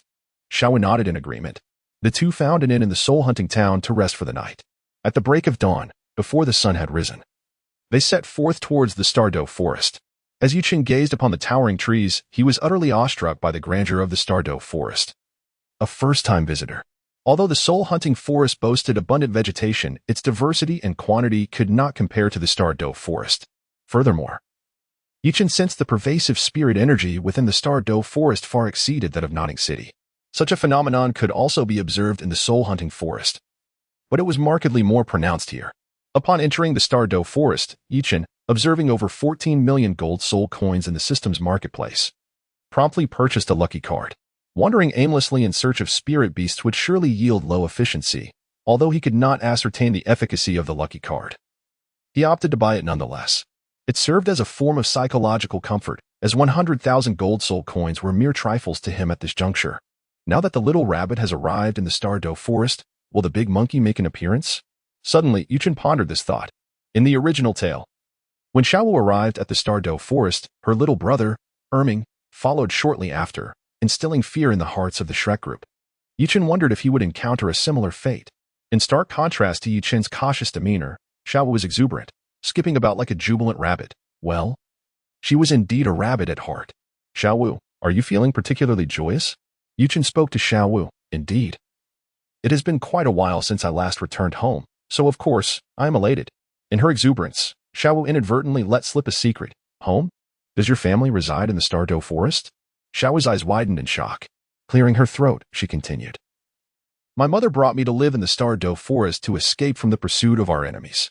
Fortunately, Xiao was quick on her feet and managed to cover up her slip. Yichen, now aware of the truth, exaggeratedly remarked, Aha. So my dear Xiao was once so unfortunate? A wild child in her youth? Rather than exposing the reality, he chose to play along. You are the wild one. Xiao retorted vehemently, Who are you calling wild? I am an adorable little bunny. Thank you very much. Indeed, I am a wild one. You are a wild one. We are all wild ones. Yichen nodded earnestly. How infuriating. Today, Sister Xiao is determined to give you a thorough lesson. Immediately. Like a hungry tiger pouncing on its prey, Xiao lunged towards Yichen, and they tumbled into a playful scuffle. From the dawn's early light to the blazing sun at noon, and finally to the enchanting hues of the evening sunset, Yichen, having utilized a luck card, seemed to have rather poor fortune, failing to encounter a soul beast that resonated with him. Although he came across numerous soul beasts, none aligned with Yuqin's aspirations. Yuqin had set his sights on a plant-based soul beast for his third soul ring, one that was over 1,000 years old but less than 10,000. With a commendable innate soul skill effect, one could say that such criteria were exceedingly lenient. Alas, he had yet to encounter one. As dusk approached, Yuqin, accompanied by Shiau, sought a clearing to pitch a tent, preparing for a night of camping. Given the perilous nature of the Stardo Forest, even in its outer regions, the possibility of encountering formidable soul beasts loomed large. Thus, as night fell, Yuqin and Shiau took turns keeping watch. Were it solely a matter of their own strength, Yuqin would never have ventured into the treacherous Stardo Forest in search of his third soul ring. After all, should misfortune strike and he cross paths with a 10,000-year soul beast, Shiau, a 4-ring soul master, would stand little chance. However, when it came to external resources, the scenario transformed drastically. While ordinary firearms proved ineffectual against high-aged soul beasts, such creatures were unlikely to roam the outer regions, thereby ensuring a degree of safety. Moreover, the system shop offered not only standard firearms but also advanced soul guide devices. For instance, 9th-level soul guide devices, boasting explosive power comparable to that of a typical title Douluo, and 10th-level devices, rivaling the might of a legendary 99th-level Douluo, were available, albeit at exorbitant prices. The cost of a 9th-level soul guide device constituted a modest target for Yuqin, who could afford it. However, the price of a 10th-level device represented 10 such targets, far beyond Yuqin's current means. Even if he could afford one, many would remain unusable due to his insufficient strength to harness their full potential. Only those soul guide devices that required minimal soul power for activation were accessible to him. After 3 consecutive days of utilizing 3 lucky cards, Yuqin had yet to find a soul beast that aligned with his aspirations for his third soul ring, leaving him quite disheartened. It might be commonplace for an ordinary soul master to spend 3 days in the Stardo Forest without finding a suitable soul ring. But Yuqin had employed lucky cards. The 3 cards alone cost 3 million gold soul coins. With such wealth, one could easily hire a team of soul masters to capture the desired soul beast. If only his parents were alive, they would surely have scolded him for such extravagance. Sighing at his misfortune, Yuqin lamented his loss. Brother Qin, is it not natural that you haven't found the soul beast you need in 3 days? Why the long face? Shiau comforted him from the side. You don't understand. I've suffered a great loss. Though Yuqin was not lacking in funds, 3 million gold soul coins were still a substantial sum, enough to provide a year's worth of support for 500 3-ring soul masters. In comparison, his and Shiau's daily expenses over the years paled in significance. How have you suffered a loss? Shiau inquired, her curiosity piqued by Yuqin's claim of great loss. Better not to say, otherwise you would surely be even more upset than I, he replied, shaking his head, unwilling to divulge further. Chapter 26. The third soul ring. Through the years of their companionship, Yuqin had come to realize that Shiau exhibited tendencies of a penny pincher. Whenever he treated her to delicious food or enjoyable activities, she would always opt for the cheaper options, destined to become a frugal and devoted wife in the future. If she were to learn of Yuqin's expenditure of 3 million gold soul coins over the past 3 days, how heartbroken would she be? Why would I be heartbroken? Shiau asked, puzzled. Do you truly wish to know? Yes. Shiau nodded earnestly. Very well, over these 3 days, I employed some rather expensive items to enhance my luck in finding a suitable soul beast. How expensive? Shiau asked cautiously, but considering Yuqin's usual nonchalance regarding money, she surmised that the amount must have been considerable. Yuqin remained silent, merely raising 3 fingers. 300 gold soul coins? Shiau raised an eyebrow and uttered a figure. Yuqin shook his head. 3,000? He shook his head again. Could it possibly be 30,000 gold soul coins? Shiau's complexion turned a shade pale. After all, she had never encountered such a sum in her lifetime. Although this fortune belonged to Yuqin, in her mind, it was synonymous with her own. The thought of Yuqin frivolously squandering such an enormous amount of gold soul coins made Shiau's expression sour. No. It is 3 million. Hiss, 3 million gold soul coins? Shiau was immediately taken aback. My heavens, 3 million gold soul coins could bury her alive. What a wasteful extravagance. Cough. Remain composed. But how could she possibly maintain her composure when faced with such a staggering sum? I could never spend that much money in my entire life. Shiau exclaimed in indignation, deeming Yuqin excessively prodigal. Shiau, do you know the price of celestial herbs? That water fairy jade bone?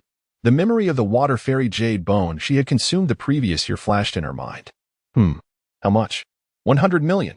100 million gold soul coins? Shiau's eyes widened in disbelief. never imagining that the celestial herb she had ingested was worth such a fortune. Even selling her wouldn't fetch 100 million. Would it? Oh, wait. Shiau was a 10,000-year soul beast with a 10,000-year soul ring and a 10,000-year soul bone. If Yuchen's system shop had it for sale, it could be priced at 200 million. Chenggu, could it be that you are the illegitimate son of the emperor of the Tiando Empire? Instantly, Shiau's attention shifted away from the 3 million. Compared to 100 million, 3 million seemed rather trivial. Did I not take you to pay respects at my parents' graves? Where would such an illegitimate child come from? Yuchen rolled his eyes. That old man on the snowy night is hardly worthy of consideration. So, how come you possess such wealth? Shiau inquired with evident skepticism. Did I not inform you earlier?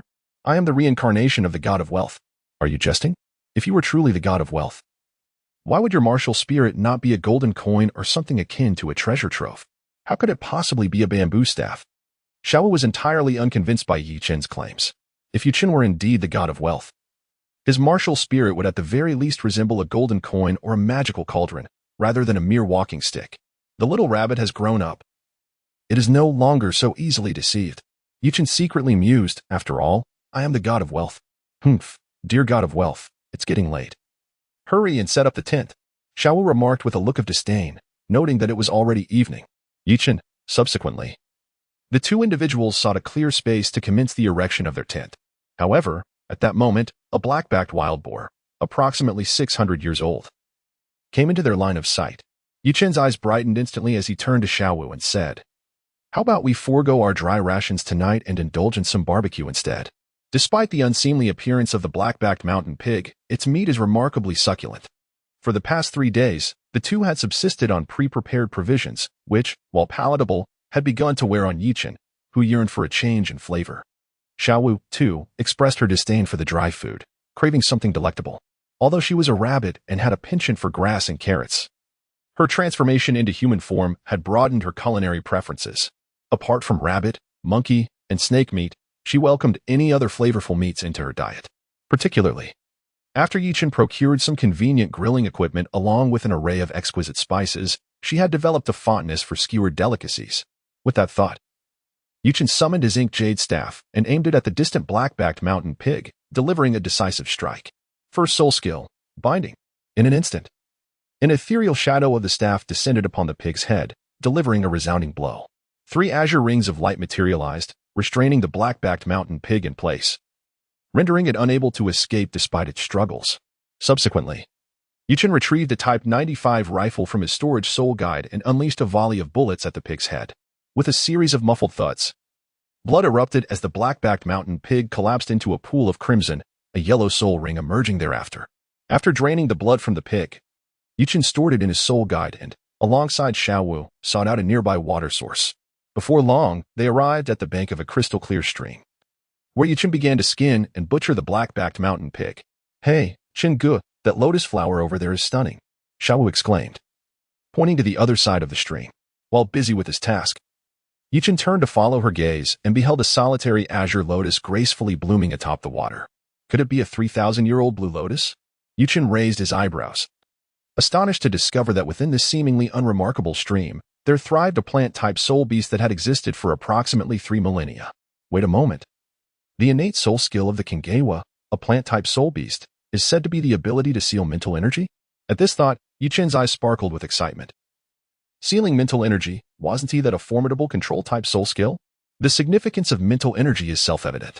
In this continent, some soul masters rely primarily on mental energy in their combat strategies. For instance, the small fox Hulaina from the martial soul hall, whose martial soul is a demon fox, follows the path of mental manipulation.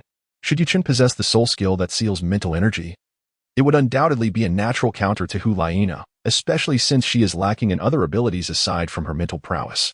Shiau, you are indeed my lucky star. Yuchen was uncertain whether it was the fortunate card he had previously employed that bore fruit, or if it was the good fortune bestowed upon him by Shiau that led him to discover a gold that resonated with his essence. However, Yuchen was not a man of unyielding disposition. He naturally attributed his success to Shiau. A gentle smile graced Xiao's lips, and she refrained from elaborating further. The stream was neither deep nor wide, allowing the two to easily wade across. Yet, considering it was mealtime, Yuchen decided against immediate action, opting instead to satiate his hunger before proceeding to attach the soul ring. Yuchen's skills in grilling skewers surpassed those of Shiau by a considerable margin. Thus he busied himself with the task while Shiau erected a tent nearby. Chapter 27. An External Soul Bone. After relishing a delectable feast of skewers, Yuchen approached the Chingi Hua, contemplating the idea of crushing flowers with a ruthless hand. Perhaps sensing Yuchen's approach, Chingi Hua instinctively unleashed her innate soul skill. A verdant luminescence enveloped Yuchen, yet regrettably, while this innate skill could obstruct mental energy, it was virtually inconsequential for Yuchen. After all, despite his commendable mental prowess following the cultivation of the creation-refining soul technique, he did not rely on mental energy for sustenance. His two soul skills bore no relation to it. Lotus-type soul beasts are not merely represented by the lotus blossoms or leaves on the water's surface, beneath the water. There also exist lotus roots, the true vital points of these beings. Merely severing the flowers and leaves would only result in significant damage, not a fatal blow. And they would soon regenerate. Given that the crucial position of this Chingi Hua lay beneath the water, Yuchen had no intention of employing a white phosphorus grenade. After all, while it ignites at a low temperature, it cannot burn in the absence of oxygen. Contemplating his options, Yuchen procured a water mine from the system marketplace and hurled it toward the roots of the Chingi Hua. With a resounding explosion, the powerful water mine detonated, sending waves soaring to heights of 30 feet and stirring the murky sediments below. Once tranquility returned, Yuchen beheld a dazzling purple soul ring materialize. In contrast to animal-type soul beasts, plant-type soul beasts are considerably easier to deal with, as their intelligence is significantly inferior, and they often lack mobility, making them straightforward targets for soul masters. However, this is primarily applicable to those of lower age. If the plant-type soul beast is of higher age, it may prove to be more troublesome than their animal counterparts, as their recovery capabilities are undoubtedly superior. Observing the emergence of the soul ring, Yuchen nodded in satisfaction. Confronting such an immobile plant soul beast was exceedingly simple for him. Subsequently, he summoned his Ink Jade Divine Bamboo Staff Martial Soul, initiating the absorption of the soul ring. As soon as the Chingi Hua soul ring responded to his martial soul, it swiftly descended upon Yuchen, rapidly shrinking to encircle the Ink Jade Divine Bamboo Staff. In an instant, Yuchen felt a torrent of profound soul power, imbued with a tranquil essence, surging through his martial soul and into his being. Yuchen has currently endured 2 Millennium Soul Rings. If a typical level 30 Quasi-Soul Master were to replace him, even if they were capable of bearing the Chingi Hua soul ring, the moment they attempted to absorb it, they would surely meet a disastrous end. After all, a level 30 Soul Master could never withstand the cumulative age of 5,000 years that the soul ring embodies. However, Yuchen is different. He has cultivated the creation body forging technique, endowing his physique with a resilience far exceeding that of his peers, allowing him to endure. As time slowly passes, after a short while, the soul power contained within the Chingi Hua soul ring is nearly completely refined by Yuchen. Just then, while he is in the process of absorbing the soul ring, an unexpected event occurs. Suddenly, Yuchen feels an intense pain in the center of his forehead. A sensation that manifests not physically, but mentally. The overwhelming agony compels him to emit a cry of distress. Shiau, who had been standing guard nearby, immediately rushes to his side, concern etched across her face. At this moment, a small, blue, lotus-like mark is visible on Yuchen's forehead, glowing with a faint azure light, as if it desires to take root within him. How could this happen? Seeing Yuchen's torment, Shiau feels a surge of anxiety. Yet, she knows there is little she can do. After all, during the absorption of a soul ring, the greatest taboo is to be disturbed by others. However, once Yuchen regains his composure, he feels a surge of joy.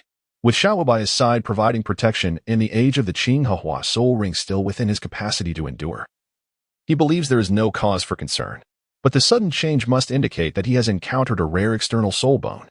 Those with a modicum of awareness know that soul bones come in 6 distinct parts: the head, torso, left arm, left leg, and right leg. Yet, there are additional soul bones that do not belong to these 6 categories. All other soul bones are collectively referred to as external soul bones. These external soul bones manifest in various forms: tails, wings, claws, spider-like legs, and more. The value of an external soul bone, for Yuchen, surpasses that of a standard 10,000-year soul bone.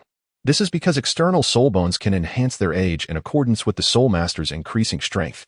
Once he advances to the rank of title Douluo, the external soul bone can metamorphose into a 10,000-year soul bone, continuing to increase in age thereafter. Yuchen's future accomplishments will undoubtedly extend far beyond merely entering the realm of title Douluo. Indeed, this luck card has proven its worth. Yuchen muses. experiencing both pain and joy simultaneously. It appears that this external soul bone must be a head bone, since the discomfort is localized to his head. It is unmistakable that it is indeed a head external soul bone, although he remains uncertain of the exact function of this head external soul bone. Yichen is confident it is a remarkable boon. He even contemplates that acquiring this external soul bone may allow him to advance the ages of his other soul rings sooner than expected. After all, a soul master's capacity to absorb soul rings has its limits, and despite having ample golden soul coins and having cultivated the creation body forging technique, he cannot infinitely elevate the ages of his soul rings. Otherwise, while he may currently be able to bear them, he may find himself unable to absorb further soul rings when he reaches significant thresholds in his training. However, with the external soul bone, and by enhancing its age, even if the primary augmentation of the head external soul bone manifests in his mental faculties, it will certainly also enhance his physical attributes. While an ordinary soul sect at the fourth ring may typically possess a configuration of 2 yellow and 2 purple rings, and only a select few exceptional talents can achieve a combination of 2 yellow, 1 purple, and 1 black. Yichen can undoubtedly attain a configuration of 4 black rings even at the 4th ring soul sect level. This configuration, if attempted by a typical soul king, would surely result in catastrophic failure. After all, based on the optimal soul ring age ratios, a 5-ring soul king would only accumulate around 20,000 years across their 5 soul rings, and perhaps even less. As time ticks away, by the creek, observing that Yichen has ceased his cries, Shiau feels a measure of relief, though her anxiety remains palpable. Meanwhile, Yichen silently endures the pain radiating from his mind, focusing all his energy on absorbing the head external soul bone. Just then, Shiau appears to sense something amiss. Her eyes widen as she gazes intently into the distant forest. Soon, illuminated by the bright moonlight, she spots a massive silhouette stealthily emerging from the thicket. This being, akin to a mountain, is cloaked in dark fur that glimmers faintly under the starlit sky. Although it moves on all fours, its shoulders surely exceed 7 meters in height. If it were to stand upright, it would likely tower over 15 meters. To the eye, it resembles a creature that is part monkey and part gorilla. With eyes as large as lanterns shimmering with a golden hue, its entire body draped in a coat of dark, granite-like muscle. In terms of musculature, this colossal beast ranks among the foremost in the Douluo Continent. This is none other than Erming, one of Shiau's companions, a 100,000-year Titan giant ape. Recently, Erming, feeling rather bored at home, ventured from the core area to wander aimlessly in the Stardo Forest. Although Shiau possesses a disguise necklace, which conceals her soul beast aura, she has not taken further precautions. Thus, it is no surprise that Erming, wandering nearby, has detected her presence and rushed over. After all, during these years, Shiau has been in the human world without a trace, and Erming has been deeply concerned, fearing that she might have been discovered by human powerhouses who might seek to seize her rings and bones. As Erming appears, Yichen, in the midst of absorbing the external soul bone, suddenly feels a chill run down his spine. What is happening? With his mental strength still insufficient for external projection, Yichen cannot discern the situation, yet he senses that something formidable approaches. Could it be that big monkey Erming has arrived? Yichen pondered quietly. Upon seeing her younger brother, Erming, Shiau's face lit up with joy, but she quickly remembered something and immediately raised her index finger to her lips, signaling him to remain silent.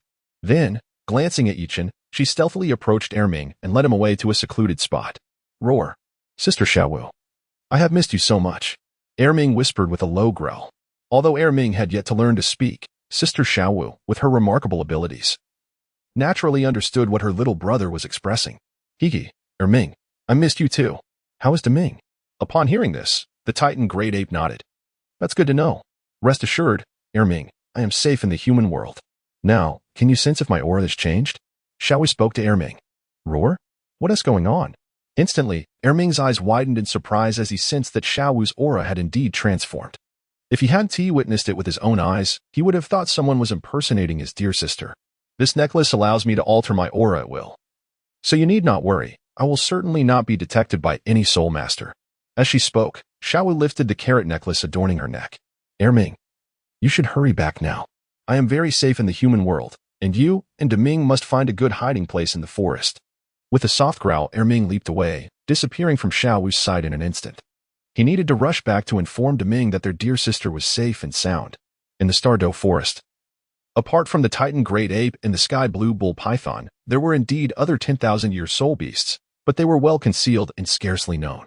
Soul Masters and Soul Beasts are inherently adversarial. Unless one is a titled Douluo, encountering a 10,000-year Soul Beast leaves no chance for escape, which has contributed to the rarity of such formidable creatures. A 10,000-year Soul Beast is equivalent to a titled Douluo among human Soul Masters, and due to their racial advantages, they generally possess strength comparable to that of a 95th level titled Douluo. In fact, powerful 10,000-year Soul Beasts like the Titan Great Ape and the Sky Blue Bull Python are not even a match for an ordinary 95th level titled Douluo. Of course, this holds true only if the titled Douluo does not possess 10,000-year spirit rings or spirit bones.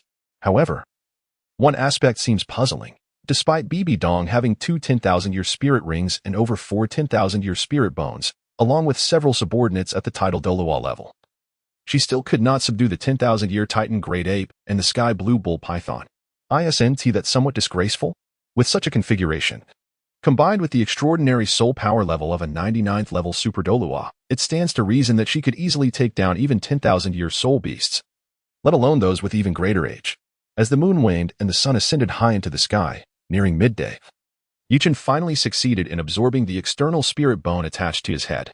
At that moment, a delicate blue lotus mark emerged on his forehead. Chingi, how are you doing? Shiau immediately approached to inquire. I am well, Yuchen said with great joy. What had happened previously? Why would there be an unexpected occurrence while absorbing the soul ring? Due to the rarity of external soul bones, Shiau had never encountered one, and thus did not associate it with the situation. This time, fortune smiled upon them, as they stumbled upon an external soul bone. Yuchen secretly mused that his 3 fortunate cards had not been spent in vain. This blue lotus flower was approximately 3,000 years old. Even if what he obtained was not a rare external soul bone, but rather an ordinary 3,000-year-old head soul bone, its value would undoubtedly exceed 3 million gold soul coins. If placed at an auction, it would fetch no less than 10 million gold soul coins. After all, the worth of head soul bones and torso soul bones surpasses that of ordinary limb soul bones. It is akin to the Wisdom Skull awarded to the champion team of the Soul Master Tournament in the original narrative, despite its mere 50,000-year age. Its value is already on par with that of a typical 100,000-year-old soul bone. External soul bone? Shiau's eyes widened in disbelief as she spoke. Although she had never encountered an external soul bone, she had certainly heard of them, particularly since Yuchen had previously enlightened her on their rarity. I don't see any changes in you. Didn't you say that external soul bones are typically tails, wings, or claws? After glancing around Yuchen, Shiau only noticed a mark appearing on his forehead, which was quite similar to how he had looked before. From where could a blue lotus flower possibly produce such peculiar items? Yuchen rolled his eyes. However, from his perspective, the external soul bones resembling claws and wings seemed acceptable, yet, if it were a tail, as a man, he would feel somewhat awkward. Nonetheless, if it were a female, it might indeed add a touch of charm. Of course, these thoughts were relatively normal. If a frog-type soul beast were to yield a tongue-like external soul bone, that would be rather peculiar. Chapter 29, Confession. So, what purpose does this external soul bone serve? Its effects are quite remarkable. The accompanying soul bone technique, untainted by the mud, grants immunity to 20 of physical, energy, and mental damage. As he spoke, a flash of blue light emanated from the azure lotus mark on Yuchen's forehead, and a lotus the size of a palm materialized, hovering a foot above his head. Upon the appearance of the azure lotus, it immediately radiated a soft blue glow, enveloping Yuchen entirely. This external soul bone technique, untainted by the mud, is not a passive ability but an active one, which can be activated or deactivated at will, requiring a continuous consumption of Yuchen's soul power during use. Originally, the technique was merely named Damage Immunity, but Yuchen decided to bestow it a more elegant title. Although the percentage of damage immunity provided by Untainted by the Mud is somewhat modest, it is of little concern. External soul bones can increase in age alongside a soul master's soul power level. With age enhancement, the effectiveness of the soul bone technique will undoubtedly improve. Moreover, Yuchen has the option to purchase soul bone age enhancement cards from the system shop, allowing him to elevate its age to 100,000 years without waiting for his ascension to title Douluo, especially since he currently possesses ample funds. While external soul bones can automatically enhance in age, Yuchen does not intend to let it evolve on its own, as increasing the age of a soul bone, similar to soul rings, can also elevate his soul power level. The considerable expenditure of gold soul coins, through preemptive ascension to higher levels, would yield greater filial piety from his own progeny, making it a far more profitable venture for Yuchen. Untainted by the Mud? What an elegant name. Does this external soul bone have a specific name? Shiau inquired of Yuchen. Let us call it Primordial Azure Lotus. After a moment's thought, Yuchen bestowed upon his external soul bone a name that exudes sophistication and grandeur. Although he was aware that his Primordial Azure Lotus was a mere imitation, far inferior to the legendary Primordial Azure Lotus of his previous life, it still sounded far more pleasing, did it not? Moreover, with the Primordial Azure Lotus above his head and a bamboo staff in hand, it perfectly matched Yuchen's ethereal demeanor. If discerning onlookers were to witness this, they would surely exclaim, "A true immortal has emerged." By the way, Shiau, was there anything unusual that occurred while I was absorbing the external soul bone? With a serious expression, Yuchen inquired of Shiau. No, not at all. Shiau feigned a naive demeanor. Shiau, please don't leave me. After casting a deep glance at her, Yuchen embraced Shiau tightly. What's wrong? Why are you acting this way? Startled by Yuchen's sudden gesture, Shiau's face flushed as she quietly asked, Just remember, don't ever leave without a word. As he spoke, Yuchen noticed the rabbit ears perched atop Shiau's head and couldn't help but reach out to touch them. Could it be that Chingu has discovered my true identity as a soul beast? At that moment, Shiau was struck by this realization, and in her shock, she failed to react to Yuchen's touch on her rabbit ears. It's worth noting that during their time at the Nodding Academy, Yuchen had indeed attempted to get hold of Shiau's rabbit ears, but he was always met with a fierce retaliation from her. Never mind, regardless. Chingu would never harm me. Shiau held absolute confidence in this belief, although she was unclear about how Yuchen had acquired the card that could enhance the age of soul rings. She reasoned that if such a card could augment soul rings, it should also apply to soul bones, assuring her that he wouldn't covet her 100,000-year soul ring and soul bone. Furthermore, Shiau was aware that the precious herb she had consumed previously was worth no less than her soul ring and soul bone, leading her to believe that Yuchen would certainly not wish her any harm. Reflecting on the myriad moments they had shared over the years, Shiau was suddenly overwhelmed with the impulse to reveal her true identity to Yuchen. Chingu, you will protect me, won't you? Shiau gazed earnestly at Yuchen. Of course. My dear Shiau is so adorable. Anyone who dares to harm her shall pay with their life. Yuchen nodded earnestly and said, Brother Chen, I have deceived you in the past. My true identity is that of a transformed soul beast from 100,000 years ago. Can you forgive my concealment? Raising her delicate little head, Shiau gazed at Yuchen with her big, watery eyes. Why is this little bunny suddenly confessing? Observing the adorable Shiau, Yuchen chose to respond with actions rather than words, leaning in to press his lips against her cherry blossom-like mouth. After a considerable time, when Shiau was nearly breathless, she finally pushed Yuchen away. Why are you taking advantage of me? She exclaimed, her face flushed with indignation. We have shared the same bed for so many years. Can this truly be considered taking advantage? Humph. You just love to bully me. That is unfounded. As a mere soul venerable, how could I possibly bully someone as powerful as you, a soul sect of the fourth ring? Had it not been for Shiau's lack of resistance, Yuchen would not have succeeded. Have you truly forgiven my concealment? Shiau asked seriously, her earlier anger dissipated. Indeed, my dear Shiau is so adorable. Who could possibly hold it against her? Yuchen said gently, stroking Shiau's head. Wait a moment.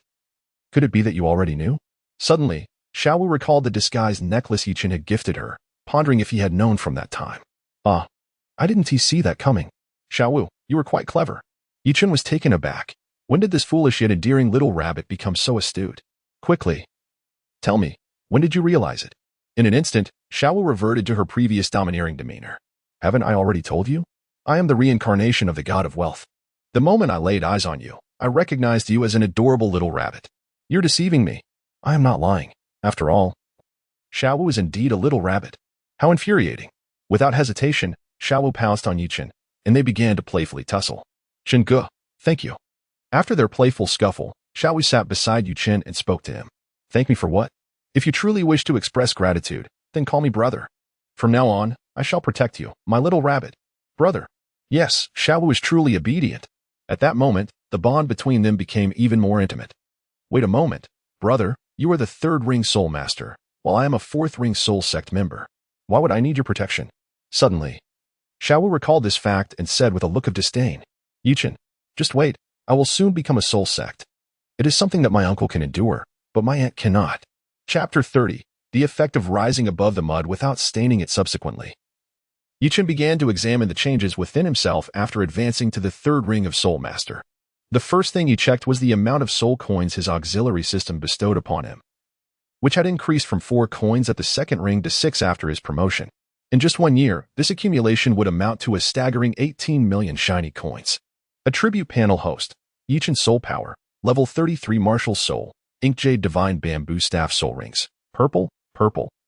Purple First Soul Skill, Binding Second Soul Skill, Chaos Third Soul Skill, God Sealing Soul Bone, Creation Green Lotus External Soul Bone, gazing at his attribute panel. Yichin nodded in satisfaction. A 3,000-year-old Green Lotus Soul Ring, coupled with a similarly aged external soul bone, had catapulted his soul power to the esteemed level of 33 upon his advancement. The third soul skill, God Sealing, was akin to the innate skill of the Green Lotus, capable of sealing the mental power of opponents.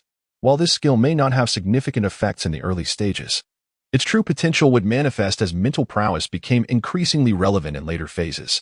Furthermore, this skill was particularly effective against soul masters who relied on mental control or attacks.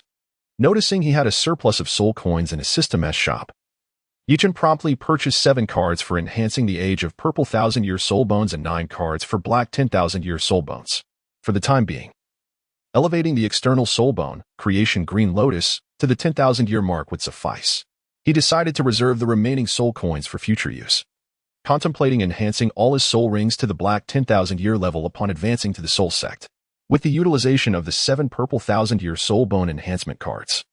The age of the Creation Green Lotus was elevated to 10,000 years amidst a brilliant azure glow, simultaneously boosting Yichin's soul power.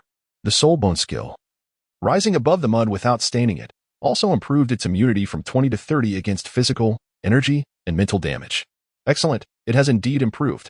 Just as Yichin had anticipated, the percentage of immunity increased alongside the enhancement of the Creation Green Lotus. Without hesitation, he integrated the remaining 9 Black 10,000-year soul bone enhancement cards into the Creation Green Lotus. Instantly, the azure brilliance intensified, and as the Creation Green Lotus ascended to the 10,000-year level, Yichin felt an overwhelming surge of soul power emanating from him. After all, a 10,000-year-old soul bone, even when absorbed by a level 91 title Douluo, could elevate one's soul power level. In Yichin's case, the enhancement would be substantial. However, compared to a title Douluo, Yichin's absorption efficiency was not particularly high. Otherwise, the immense soul power required for a title Douluo to advance would easily overwhelm Yichin, a mere third-ring soul master. As the age of the external soul bone, Creation Green Lotus, reached 10,000 years, the immunity effect of rising above the mud without staining it was elevated to 50. Henceforth, any enemy attack against Yichin would be halved. An effect that was truly remarkable, living up to the reputation of a 10,000-year soul bone. Yichin even fantasized about the prospect of the Creation Green Lotus reaching 1,000,000 years, envisioning an even more extraordinary effect of rising above the mud without staining it. Just a small margin remained. Feeling his soul power level still slightly shy of the 40-level mark required for the Soul Sect, Yichin felt a twinge of frustration. Nevertheless, this was still a commendable achievement, considering that the energy contained within soul bones was significantly lower than that of soul rings of the same age. At level 30, with a 3,000-year soul ring, he had managed to reach level 32. This indicated that the 10,000-year Creation Green Lotus external soul bone had directly elevated Yichin's soul power by nearly 7 to 8 levels. An achievement he estimated would require nearly 2 years of training. Yet, being just a step away from adding a 4th soul ring was not a significant concern for Yichin. With the 10,000-year external soul bone enhancing his physical attributes and mental prowess, he could further invest in enhancing the ages of his 3 soul rings to propel his soul power level upwards. Given his current capacity, accommodating 4 10,000-year soul rings was certainly within reach. In fact, even without the enhancements provided by the Creation Green Lotus, Yichin would still be capable of supporting 4 10,000-year soul rings upon reaching the 4th ring of Soul Sect.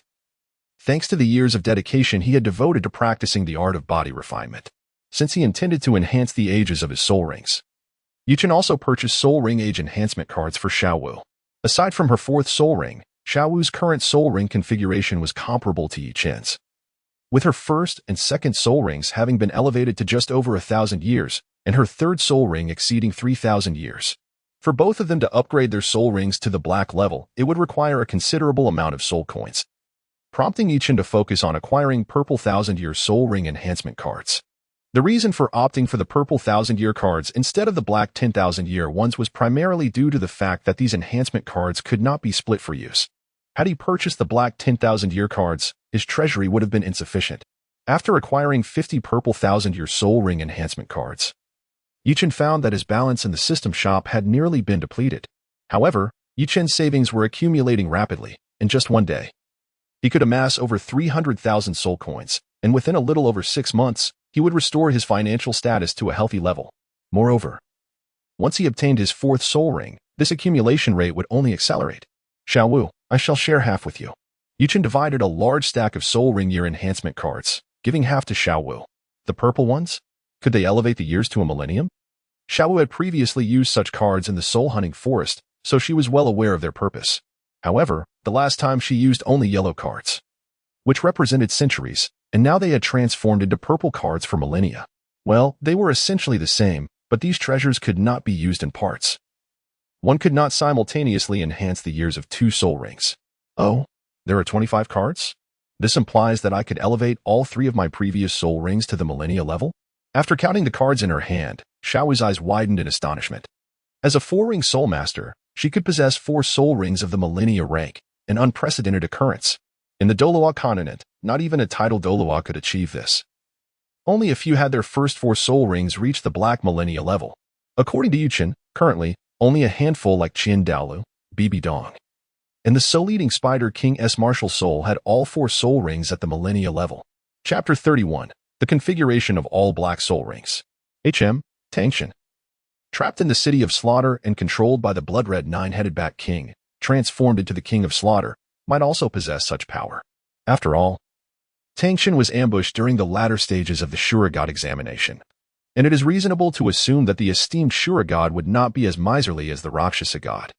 It is possible that Tang San's first 4 soul rings are all black. Speaking of which, the Rakshasa God, who passed down his divine position to Bibi Dong, was indeed a miser, refusing to grant soul rings from the divine and denying Bibi Dong the ability to enhance her soul ring years. Despite having a much longer inheritance time than Qian Rinxue and Tang San. Shortly after Tang San's birth, Bibi Dong personally eliminated Qian Xuanji and initiated the Rakshasa God examination. However, her completion of the examination and ascension to godhood occurred almost simultaneously with Tang San, indicating the extent of the Rakshasa God's stinginess. Subsequently, Yichen unleashed his martial soul and soul rings, merging all the soul ring year enhancement cards into his 3 rings. As the enhancement cards integrated, the colors of the 3 soul rings gradually deepened, soon transforming into black millennia rings. Yichen, who was on the verge of elevating his soul power level, officially ascended to the rank of a level 40 quasi-soul master. And he amassed a substantial amount of soul power, though it remained unexpressed due to the absence of a 4th soul ring. Meanwhile, Xiao, having upgraded her soul ring configuration from 3 purple and 1 black to 4 black, saw her soul power level rise from the original 43 to 46. An increase of 3 levels. This soul ring configuration, if revealed, would undoubtedly astonish many. Fortunately, with a disguised necklace at her disposal, she could easily conceal the colors of her soul rings, thus avoiding alarming others. In truth, even a soul master at level 10 could not directly attach a millennia soul ring by refining high-quality soul bones. At best, they could achieve 1,000 years. The enhancement provided by soul bones to a soul master's physical attributes is not fixed. It operates somewhat like an amplifier. The stronger the physique, the more pronounced the effect. Otherwise, those affluent and powerful factions would have their direct descendants equipped with configurations of soul rings surpassing black. For soul masters or titled Douluo, the difference between a century and a millennium soul ring is negligible, which is why there are no low-level soul masters refining high-quality soul bones to achieve a starting point of a 1,000-year soul ring. Why would one deserving of the title of Soul Douluo be granted precious soul bones? Speaking of which, why did Qian Rinxue's soul ring configuration only reach the optimal ratio? It is well known that Qian Rinxue had long refined a soul bone from the angel's head, with a year count of 99,999. Given her physical and mental strength at level 40, her 4th soul ring should also have been able to accommodate a millennia soul ring, right? Well, Sister Xiao's soul power level is rising swiftly. Feeling her advancement to level 46, Xiao exclaimed, "Indeed, a 4-black configuration for a soul master is truly unprecedented. By the way, brother, where did you acquire these soul ring year enhancement cards? Are they valuable? I've told you, your brother is a god of wealth. The power possessed by the divine is beyond your understanding, little rabbit. However, these items are indeed quite costly. To be honest, enhancing soul ring years is something even the deities in the Douluo god realm can accomplish, though Yichen was uncertain of their upper limits. However, He speculated that elevating to a million-year rank might be impossible, or that assisting inheritors in reaching that level would require a significant cost. Quite expensive. How much are they worth? Each year's enhancement cost 1,000 gold soul coins. Did the math? 1,000 gold soul coins. Shiau's eyes widened immediately. Although 1,000 gold soul coins may not seem excessive, it is essential to note that on the Douluo Continent, a single gold soul coin could sustain an ordinary family of 3 for several months. Of course, when referring to an ordinary family, the notion of living expenses for several months cannot be compared to Yichen's previous life, where merely filling one's stomach was considered satisfactory. In Yichen's former life, it was normal for an average family to have meat daily, enjoying 4 dishes and a soup for a modest standard of living. On the Douluo Continent, such luxuries do not exist. Merely not going hungry is considered sufficient for an ordinary family. Just as Wang Xing remarked upon Yichen's arrival at Dormitory Academy, "We are all impoverished families. We make do and simply eat enough." Yichen nodded thoughtfully. To enhance a century-old soul ring to one exceeding 100,000 years, only a modest sum of gold soul coins was required. Indeed, it was a remarkable profit for him. Were the affluent Ning Fingji present, he would confidently proclaim, "Bring me a dozen," and would surely spend lavishly to procure the soul rings of the sword-bone Douluo, elevating them to the prestigious 9 red configuration. It was quite an expense. Henceforth, Sister Shiau must strive to acquire even higher-aged soul rings, contemplating the mere difference of a single year necessitating 1,000 gold soul coins for compensation. Shiau immediately felt a pang of regret. 1,000 gold soul coins could afford delectable treats, sufficient to indulge for several years. For instance, considering Oscar's sausages priced at 5 copper coins each, with the known ratio of gold soul coins to copper coins being 100. 1,000 gold soul coins could buy 20,000 sausages, allowing for a year's worth of consumption at an average of over 54 sausages daily. However, with Xiao's current appetite, she could hardly consume such a quantity in a single day, especially since these were soul energy-infused foods. The amount would be even greater if they were ordinary sustenance. Nevertheless, this only reinforced her belief that Yichen was indeed wealthy.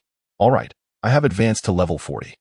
Let us first have lunch, then continue our quest for the next target. Initially, Yichen had anticipated that his ascension to a 4-ringed soul master would require considerable time. However, he did not foresee the fortunate occurrence of acquiring a precious external soul bone upon augmenting his 3rd soul ring, which allowed him to invest directly in elevating his soul power to level 40. Thus, he did not hesitate to attach the 4th soul ring immediately. As for the mastery of his soul power, with the creation meditation method, this was not a pressing concern. As long as he trained diligently after advancing to a soul master, he would manage. Unfortunately, his treasury was nearly depleted, with insufficient funds even for 1,000,000 gold soul coins, leaving Yichen unable to sell lucky cards and reliant solely on chance. He speculated that had it not been for the external soul bone obtained from the Chingi Hua flower after using the lucky card, he might have encountered a compatible soul beast that very day. Although the description of the lucky card was rather vague, making it difficult to discern its precise effects, Yichen firmly believed it was undoubtedly worth its hefty price tag of 1,000,000 gold soul coins. Chapter 32. The 4th soul skill, blindness indeed. Without the enhancement of the lucky card, their efficiency was lacking. The two had scoured the outskirts of the Stardo Forest for 2 days without finding a suitable target. Yichen's aspirations for the 4th soul ring were modest. Although he possessed the capability to endure a 10,000-year 4th soul ring, he was open to encountering one of a lesser age, provided it was suitable. After all, he could enhance the age of the soul ring through the soul ring age enhancement card. 2 days later, bolstered by the golden soul coins gifted by his supportive benefactor, combined with his previous savings, his total exceeded 1,000,000. Yichen promptly employed a luck card, which indeed proved effective. Within a short span of half a day, he discovered a target that suited him perfectly. Before him stood a cluster of entirely black plants, adorned with similarly dark blossoms. Yichen nodded in satisfaction.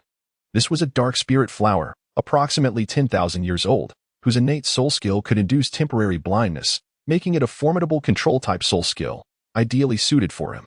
Soul masters do not solely rely on their eyesight to perceive their surroundings. If merely blinded, a skilled opponent's combat ability might remain largely unaffected, as they could depend on their considerable mental acuity to assess their environment.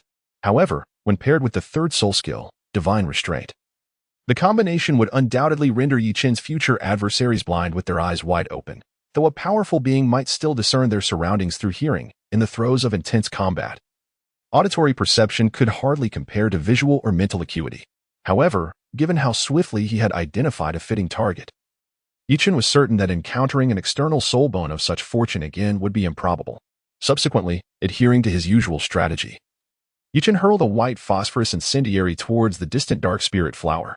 With a resounding explosion, flames erupted, and dense smoke billowed, igniting the venerable dark spirit flower.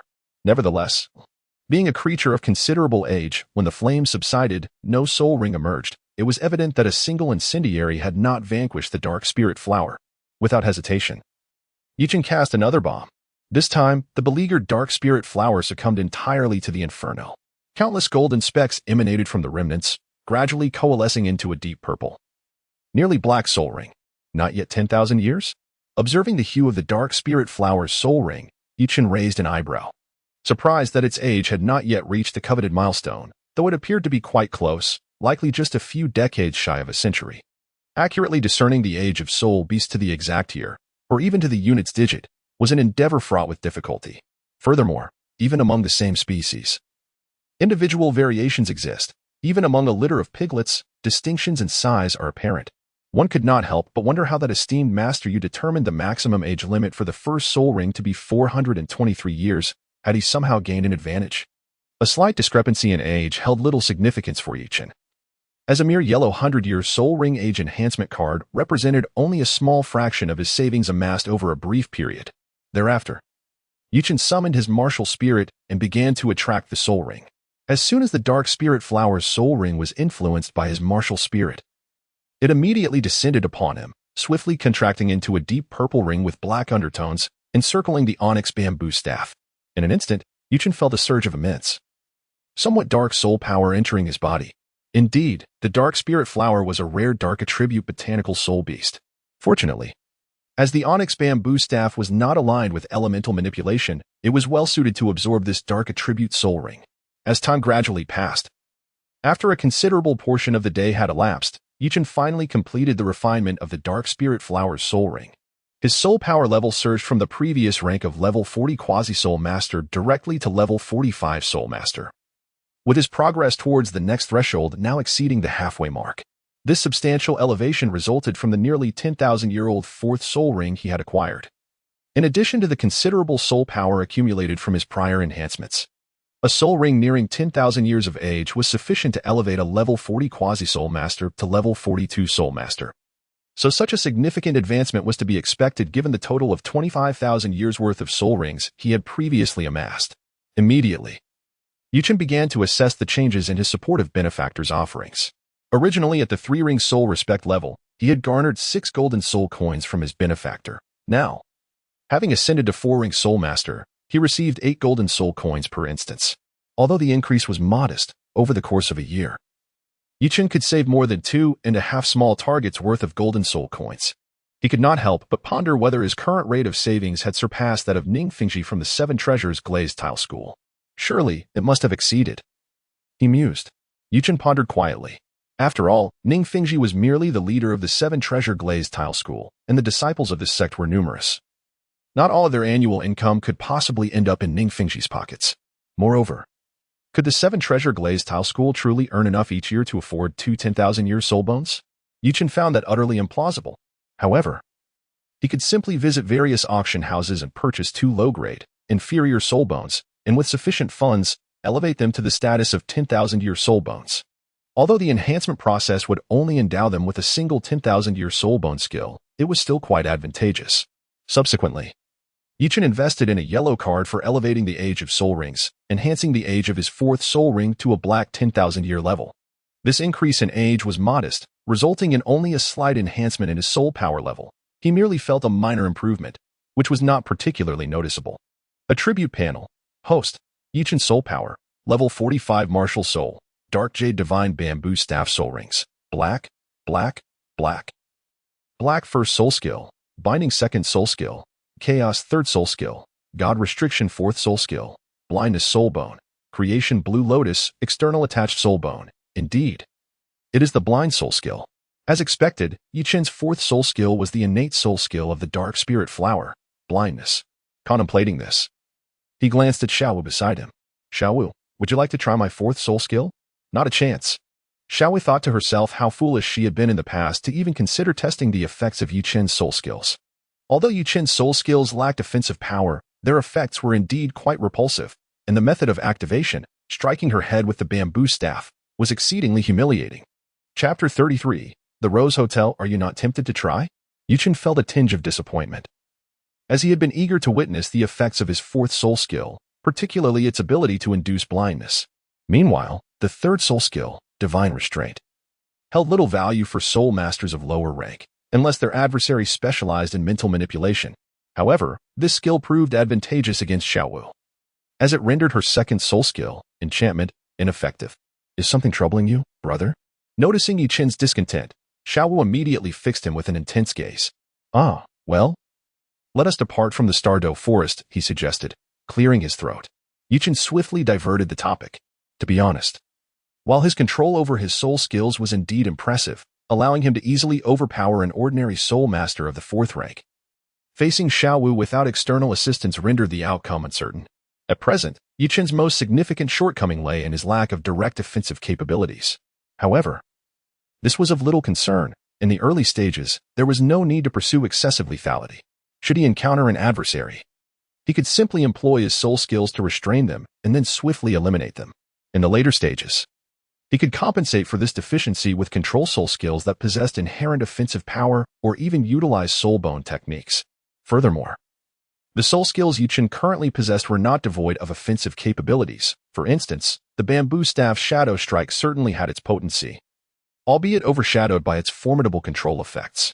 He believed that once the age of his soul rings reached 100,000 years, the impact of this Shadow Strike would be sufficient to induce a concussion in his opponents.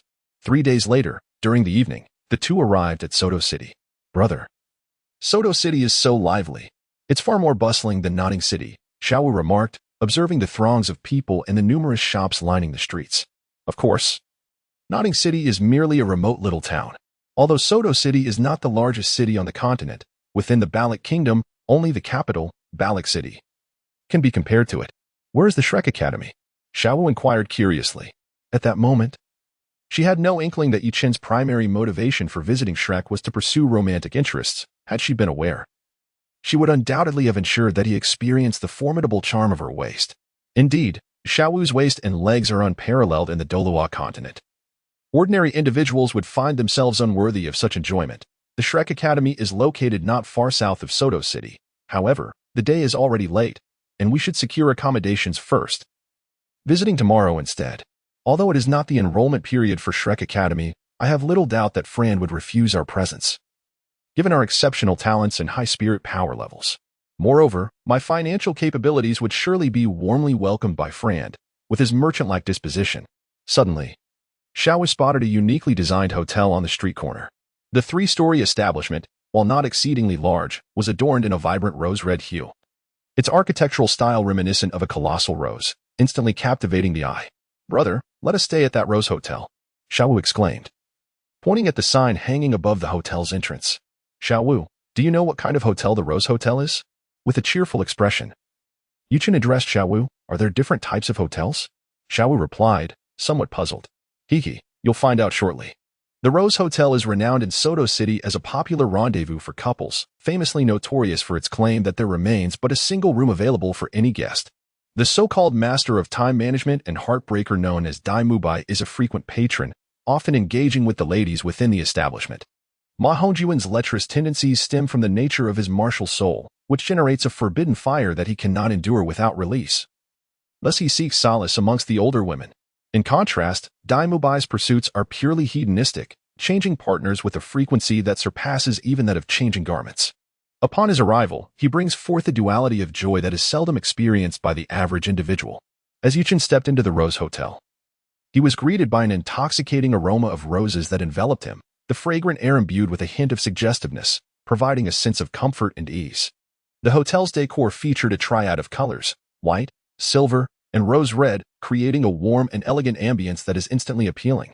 It is undeniable that the Rose Hotel rightfully holds the title of Soto City's premier couples retreat, offering an atmosphere that is nothing short of exceptional. Do you have any rooms available? Yu Qin inquired, approaching the service staff behind the front desk. Indeed, we do. We have one last pink passion room left. The attendant responded, winking at Yuchen. Although Yuchen and Shiau were merely 11 years old, their rapid development due to their martial souls made them appear more like 17 or 18-year-olds, though they still retained a hint of youthful innocence. It is not uncommon for young couples at this age to visit the Rose Hotel. The attendant's suggestion of the pink passion room likely stemmed from noticing Xiaowu's pink top, indicating her preference for that color. How much is it?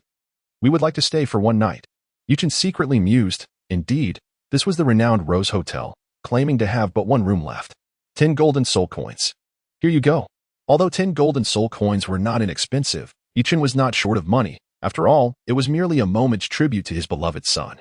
The room was located on the top floor, and as the attendant handed the room key to Yuchen, he did not forget to extend his well wishes to the two.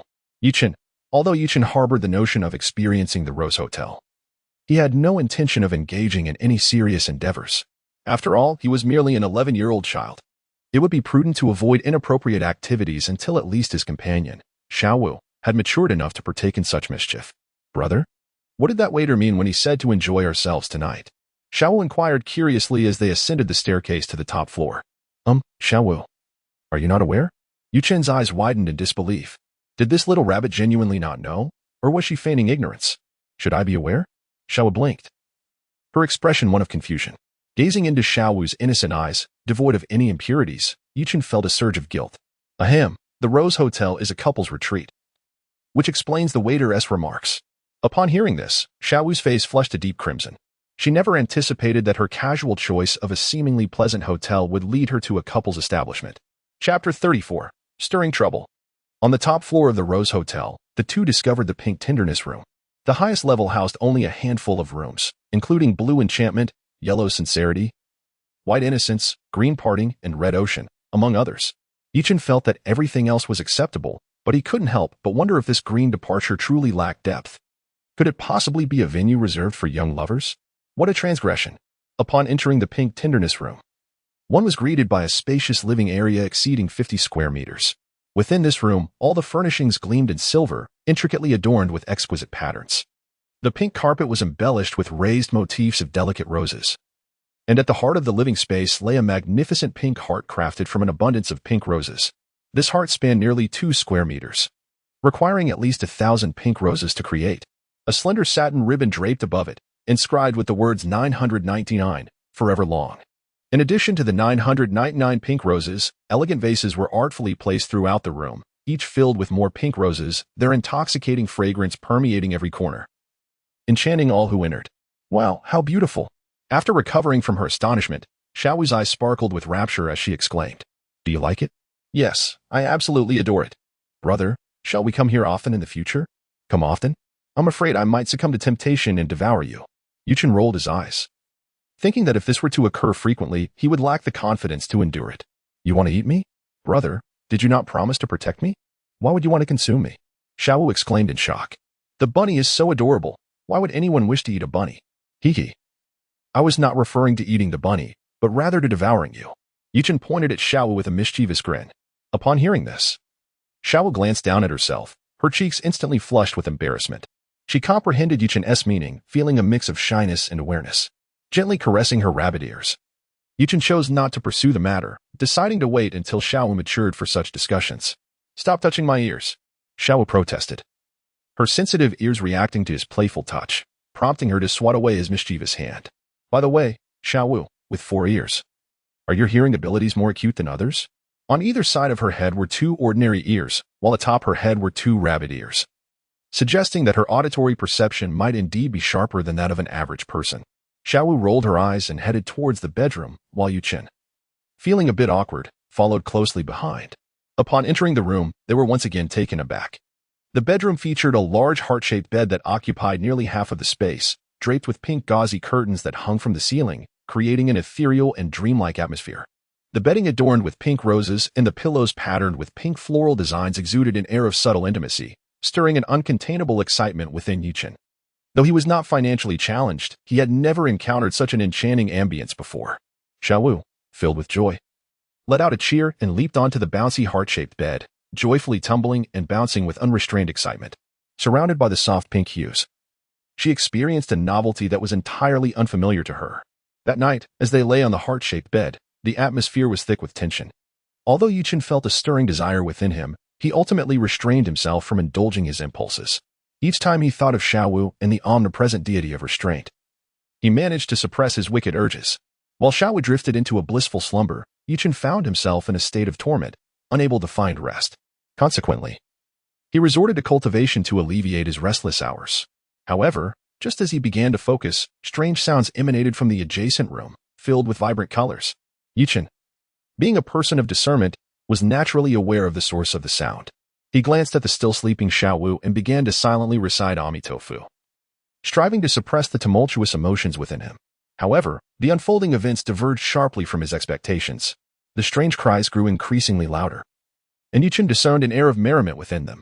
Suddenly, he recalled that the Red Ocean Room in the Rose Hotel had been reserved for an extended period by Daimubai. Damn it, this notorious philanderer is actually reveling in joy. Upon this realization, Yuchen's displeasure surged. His disdain for Daimubai stemmed from the fact that he hailed from the Stardo royal family, compounded by his despicable character. Faced with the pressures from his elder brother, Davis, he had callously abandoned his fiancée to indulge in hedonism in Soto City, which only deepened Yuchen's contempt for him. Now, at a time when he ought to be enduring his tribulations, Daimubai chose to seek pleasure instead. This was intolerable. What could be endured by an uncle could not be borne by an aunt. Enough was enough. Without further ado, Yuchen unleashed his frustration, delivering a series of forceful knocks upon the door of the Red Ocean Room. Bang, bang, bang. The third floor of the Rose Hotel reverberated with the thunderous sound of his knocking. Had the door not been of sturdy construction, it might well have succumbed to his vigorous assault. Inside, Daimubai, caught in the throes of pleasure, was instantly alarmed by the cacophony, his expression shifting dramatically as he erupted in a torrent of curses. Who the hell dares to disrupt my good fortune? Indeed, being suddenly interrupted during such moments would infuriate any man. After all, if such a disturbance were to result in an unfortunate incident, it could spell the end of his future happiness. What a tremendous loss that would be.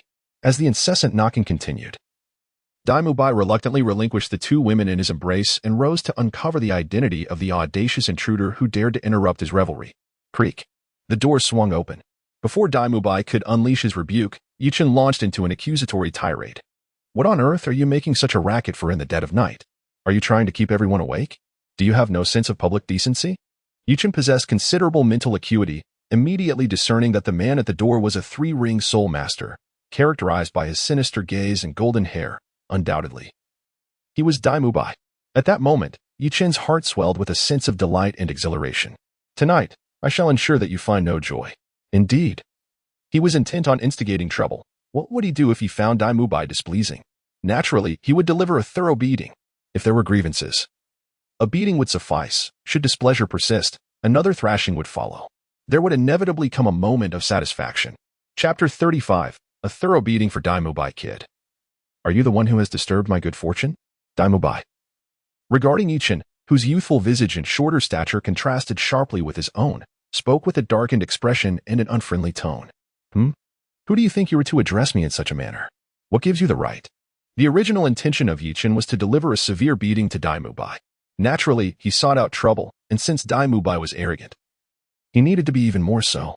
Given Daimubai's character, Yuchen believed he would not be able to contain himself upon hearing such taunts. Indeed, as anticipated, Daimubai erupted in fury. You little brat, quite bold, aren't you? Today, I shall teach you a lesson. With that, Daimubai clenched his right fist and struck at Yuchen's chest. Got him. Observing that Daimubai had taken action, Yuchen felt a surge of excitement. Now he had a legitimate reason to retaliate against Daimubai.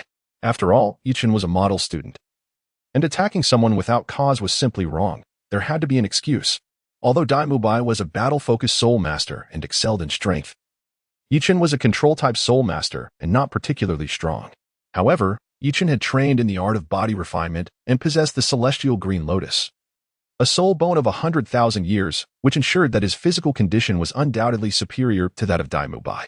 As Daimubai's fist approached, Yuchen also launched a counterattack. Although Yuchen's fist was smaller and his muscles less developed than Daimubai's, the measure of strength was not solely based on size and muscle. The two fists collided, causing Yuchen to stagger slightly, while Daimubai stumbled back 3 steps before regaining his balance. What a surprise! I didn't expect you to be this strong, Daimubai exclaimed in astonishment. It was noteworthy that his martial soul was the White Tiger, a top-tier beast martial soul, among the best on the continent. Yet, here he was, unable to match the strength of this young man before him. Unbeknownst to him, Yuchen's soul power level far surpassed his own. Having reached the 4th ring Soul Master realm, and all 4 of his soul rings were black, 10,000-year rings. The ability to bear such high-aged soul rings indicated that his physical prowess was exceptional. Still calling me a kid? Just watch as I make you call me daddy today. Without hesitation, Yuchen raised his fist once more and charged forward, though he had not specifically trained in any martial arts.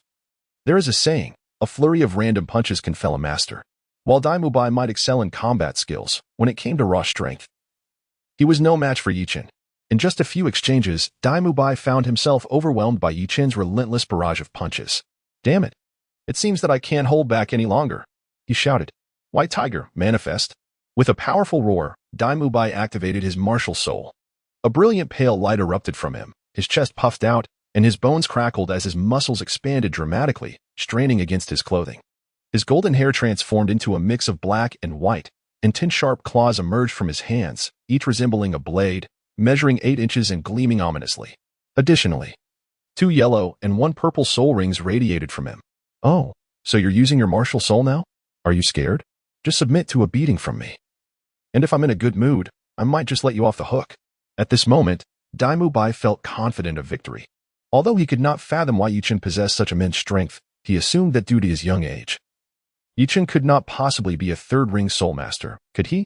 Unfortunately for Dai Mubai, his assumption would soon be proven wrong. A mere 3rd ring soul master? You think too highly of yourself. In an instant, the Ink Jade Divine Bamboo Staff appeared in Yuchen's hand, and 4 soul rings, 2 yellow and 2 purple, shone forth.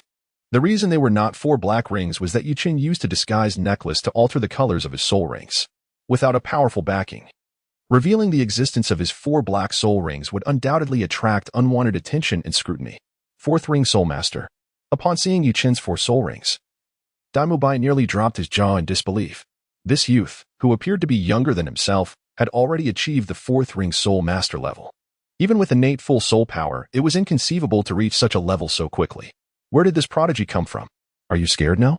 Bow down and pay your respects to your father. If I'm pleased, I might just overlook your transgressions.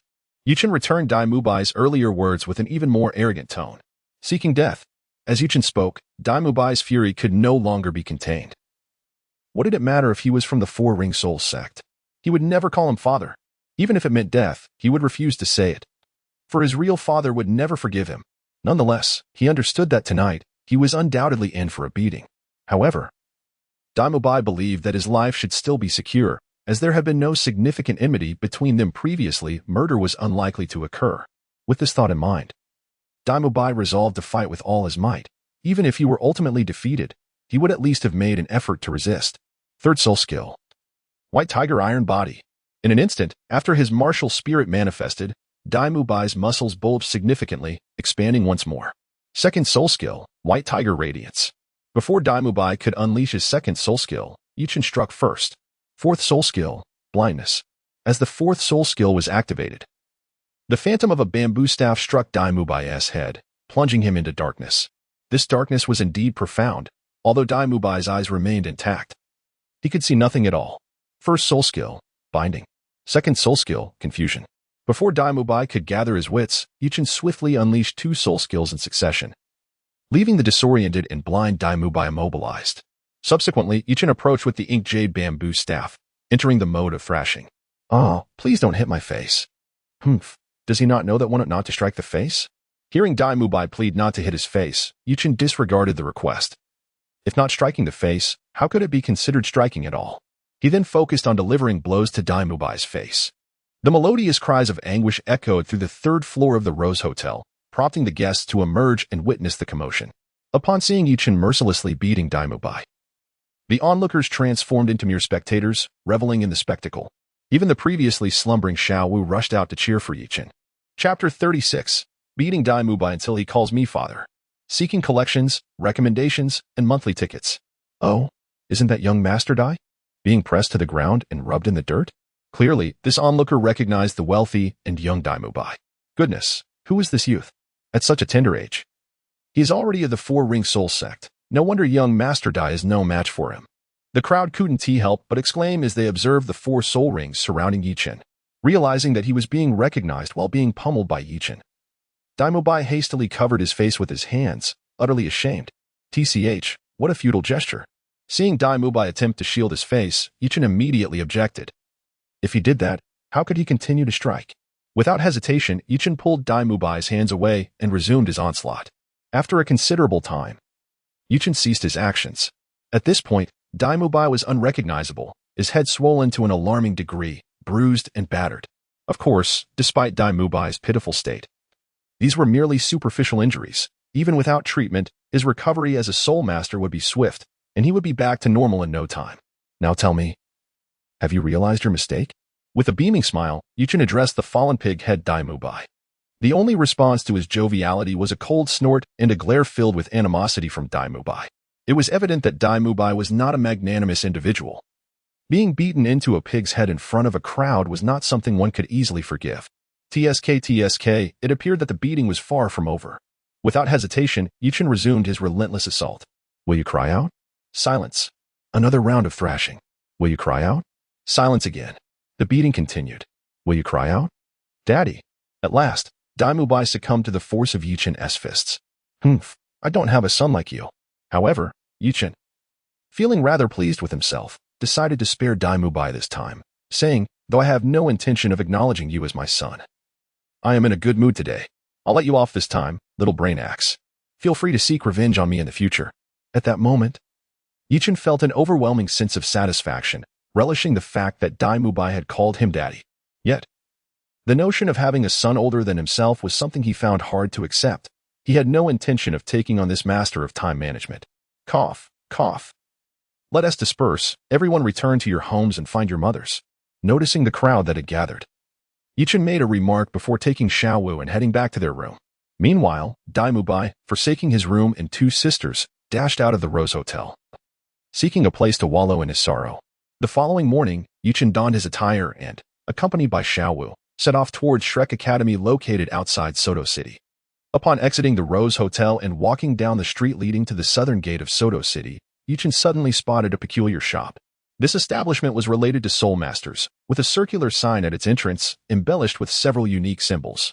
While others might not grasp the significance of these symbols, Yichen understood that they represented the world's foremost attack spirit, the Seven Killing Sword, the Premier Weapon Spirit, the Vast Sky Hammer, and the Supreme Beast Spirit.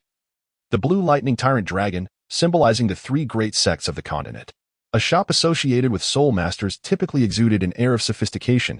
However, this particular establishment, though not entirely dilapidated, appeared somewhat worn. This must be the little shop run by the cunning Flander in Soto City. Yichen thought to himself as he surveyed the shabby storefront. Shrek Academy, often deemed a wild chicken academy, claimed to be a prestigious Soul Master institution. Yet it lacked the qualifications to participate in the Soul Master competition. Furthermore, due to Dean Flander's refusal of political aid from the Barak Kingdom, the Academy's teaching funds had always been a pressing issue. Knowing the original story, Yichen was aware that the current funding for Shrek Academy primarily stemmed from two sources. The first was the registration fees collected from students who came to enroll and take tests each year. The second was Flander's small shop in Soto City, where he preyed on unsuspecting patrons. Given that Flander was a seven-ring soul sage, he had little fear of facing repercussions in a city devoid of soul Douluo experts. Shiau, let us visit that shop, he proposed. Yichen pointed towards Flander's small shop. Brother, aren't we supposed to head to that Shrek Academy? Shiau inquired with a curious expression. There's no rush. Since Flander's shop is still open, it indicates that he remains in Soto City. So we need not hurry to the academy.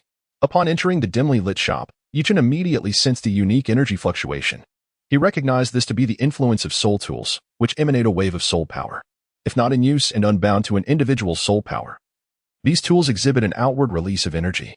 Inside the shop, a man reclined on a wooden chaise, eyes closed, swaying gently. He appeared to be in his 50s. Despite his age, he possessed a robust physique. The sturdy chaise creaked under his weight as he moved. The man's facial features were quite distinctive. His chin protruded slightly. Cheekbones were wide, his face was somewhat flat, and he sported a hooked nose, a visage reminiscent of a shoehorn. He wore a pair of rigid black-framed glasses. And even with his eyes shut, he exuded a shrewd aura. Is this Flander? No wonder Lu Erlong overlooked him in favor of Yu Xiaojiang. Yichen mused to himself while observing Flander's shoehorn-like face. To be candid, Flander's looks were rather unimpressive. He had encountered Yu Xiaojiang before. Despite his disheveled appearance and an aura that seemed to repel strangers, it was undeniable that Yu Xiaojiang, with his buzz cut, possessed a markedly superior attractiveness compared to Flinder. Additionally, Yu Xiaojiang's intellectual demeanor made him even more appealing to the ladies, which was not surprising. After all, both Dong and Lu Erlong were utterly captivated by him. Brother, are these all soul tools? Shiau asked, gazing at the various objects in the shop, each radiating a distinct soul power. Indeed, Yuchen replied. Yuchen nodded slightly. It was true that the shop sold soul-guiding devices, but Flander was certainly not a reputable businessman. Despite the soul-guiding devices radiating waves of soul power, they were merely superficial trinkets likely to malfunction within days, if not on the very same day. In the original narrative, Tang San stumbled upon a significant treasure in Flander's dubious shop, acquiring the natural hidden weapon, the Dragon Whisker Needle, much to Flander's chagrin, as he was unaware of its true worth. However, Yuchen had no interest in hidden weapons, and this trivial value did not pique his interest. For he was now a wealthy individual capable of saving hundreds of thousands of gold soul coins in a single day. Chapter 37. The astonished Flander. What a magnificent lamb! Upon seeing the attire of Yuchen and Shiau, Flander's eyes sparkled with excitement. The fabric of their clothing was of the finest quality, and being a seasoned merchant, Flander instantly recognized that these two were undoubtedly affluent individuals, with a prime opportunity presenting itself. Flander felt compelled to seize the moment and extract every ounce of profit from them. My young friends, is there anything you require? Flander, shedding his previous lethargy, greeted Yuchen and Shiau with unbridled enthusiasm. This is all junk. What is there to purchase? We are not buying anything, Yuchen remarked. Fully aware of Flander's intentions, it was evident that Flander had mistaken them for easy prey. Not buying anything? Flander's eyes widened in disbelief. Then why did you come in? What a waste of my goodwill. Yet, Flander was perplexed by how this youth could discern that his wares were worthless. Had he been swindled before? Well, we are not buying, but we wish to go to Shrek Academy, Yuchen stated, nodding as he revealed his purpose. Huh? You wish to attend Shrek Academy? Flander, who had been preparing to recline again, instantly perked up. Indeed, I am Flander, the headmaster of Shrek Academy. May I inquire about your soul power levels? Adjusting his spectacles, Flander continued, knowing that these two were wealthy and likely not older than 12. If their soul power levels were above level 21 and possessed optimal soul ring configurations, Flander was determined to accept them into the academy. For others, reaching the level of a great soul master was merely the first hurdle. Only those who attained level 25 could bypass the tests and proceed directly to the final practical evaluations. However, Flander had no choice. Shrek Academy was in dire financial straits, and without finding ways to generate additional income, it would face closure. Thus, Flander was prepared to relax his criteria. If these two young tycoons became part of Shrek Academy, he was confident he could extract considerable profits, thereby securing funding for the institution. Yuchen, Martial Soul, Inkjade Divine Bamboo Staff, Level 45 Control System Soul Master. As Yuchen revealed his martial soul, 2 yellow and 2 purple soul rings emanated from his being, and he stated his soul power level. Shiau, Martial Soul, Soft Bone Rabbit, Level 46 Assault System Soul Master. Similarly, Shiau concealed the true colors of her soul rings, displaying only 2 yellow and 2 purple. 4-ring Soul Masters. Flander was astounded as he processed their reported soul power levels, along with the 4 yellow and 4 purple soul rings present in the shop. He could hardly believe that such young individuals were already 4-ring soul masters, and not merely beginners, but at levels 45 and 46. How old are you two? Flander, adjusting his glasses in excitement, inquired. Both Shiau and I are 11 years old. 11 years old? My heavens, there are actually 11-year-old soul masters on the continent? Such a rarity. In Yuchen's perspective, while an 11-year-old soul master was indeed extraordinary, it was not entirely unheard of on the continent. For instance, Qianren from the Spirit Hall possessed innate level 20 soul power, and after 5 or 6 years of cultivation, with the first, second, and third soul rings, she could easily advance by 3 levels. With abundant resources at her disposal, reaching the 4-ring soul master level by age 11 was not particularly challenging. Moreover, Qianren had refined a 999-year-old angelic heritage headbone soulbone at a young age, which likely enhanced her soul power significantly. In the original narrative, Qianren reached the 7-ring soul saint level by the age of 29, which was undoubtedly a delay. Otherwise, with her immense talent, becoming a title Douluo by 24 was not beyond the realm of possibility, even by Dong and Tang San. with their dual martial souls and innate full soul power, could not match Qian Rinxue's talent and cultivation speed. It was merely that the advantages of dual martial souls manifested more prominently in later stages. Are you both truly willing to join Shrek Academy? Flander inquired curiously, pondering whether such gifted individuals would have formidable guardians. No one knew the situation at Shrek Academy better than he did, and he wondered if their guardians would permit them to enroll. After all, it could lead to trouble if powerful figures sought them out. Although your Shrek Academy is somewhat shabby, we can make do, Yichen replied dismissively. The affairs of Shrek Academy were of little concern to him. All he anticipated was the arrival of the great cat next year. Wouldn't this be too shabby? Yichen pondered to himself, this is not a flaw, rather. It is merely a reflection of my broad-mindedness. Indeed, that is the essence of it. Flander interjected. Could we perhaps express inferior in a more tactful manner? Perhaps as unpretentious or not particularly extravagant. Clearing his throat, he continued, in that case, I extend a warm welcome to both of you to join our Shrek Academy. Since it was Yichen who had expressed a desire to join Shrek Academy, Flander certainly would not let this opportunity slip by. Should their elders truly disapprove, they could address that matter when the time arose. Regrettably, Flander remained oblivious to the fact that Yichen possessed no formidable elders or influential backing. In contrast, Shiau had two powerful subordinates within the Stardo Forest. It is understandable why Flander held such assumptions, as soul masters often emphasize the importance of lineage and legacy. Yichen and Shiau, despite their tender age, have managed to cultivate to the rank of soul master at the 4th level, indicating their extraordinary talent. Typically, such gifted soul masters come from equally formidable lineages. Encountering one instance of beneficial martial soul mutation might be explicable, but the occurrence of two such phenomena seems almost impossible. With the addition of these two exceptionally talented and powerful students, it was clear that Flander could no longer remain in his modest establishment in Soto City. Consequently, he promptly closed the shop and escorted Yichen and Shiau to the renowned Shrek Academy located outside the city. Shortly thereafter, under Flander's guidance, they arrived at the entrance of Shrek Academy. There, at the village's edge, stood a rather dilapidated archway constructed of wood, bearing a somewhat tattered sign inscribed with the simple 5 characters, Shrek Academy. Additionally, the sign featured the visage of a peculiar green creature. One must admit, Flander's taste is rather eccentric. Yichen had anticipated the Academy's rundown state, yet he was utterly astonished by its level of disrepair. Chapter 38, A Remarkable Suggestion. Principal Flander. How has our Shrek Academy come to be in such a sorry state? Yichen pointed towards the Academy's entrance, unable to suppress his curiosity. Surely, there could not be a more dilapidated institution on the Douluo Continent? Indeed, it was quite astonishing. It was proclaimed to be a prestigious Soul Master Academy. Yet it paled in comparison to even the elementary Soul Master Academy of Notting City. Shiau echoed his disbelief. Ahem. It's not that I rejected the political aid funds from the Ballot Kingdom, Flander replied sheepishly. Director Flander, as a 7-ring soul saint, wouldn't you consider seeking a little extra income? Yichen found himself at a loss for words regarding Flander's inflexible nature. Extra income? Flander asked, puzzled. It's about robbing the rich to aid the poor. There are so many villains on the continent. Extracting a bit of gold soul coins from them would be a service to the people. To put it simply, it's akin to a black market transaction. Given Shiau's presence, Yichen refrained from suggesting that Flander hunt soul beasts in the Stardo Forest to sell for profit. Why didn't I think of that? Flander's eyes sparkled at the idea. Although the continent was generally peaceful, professions such as banditry still existed. He felt no moral burden in dealing with such individuals, and it could enhance his reputation. As for encountering a formidable opponent, that was improbable.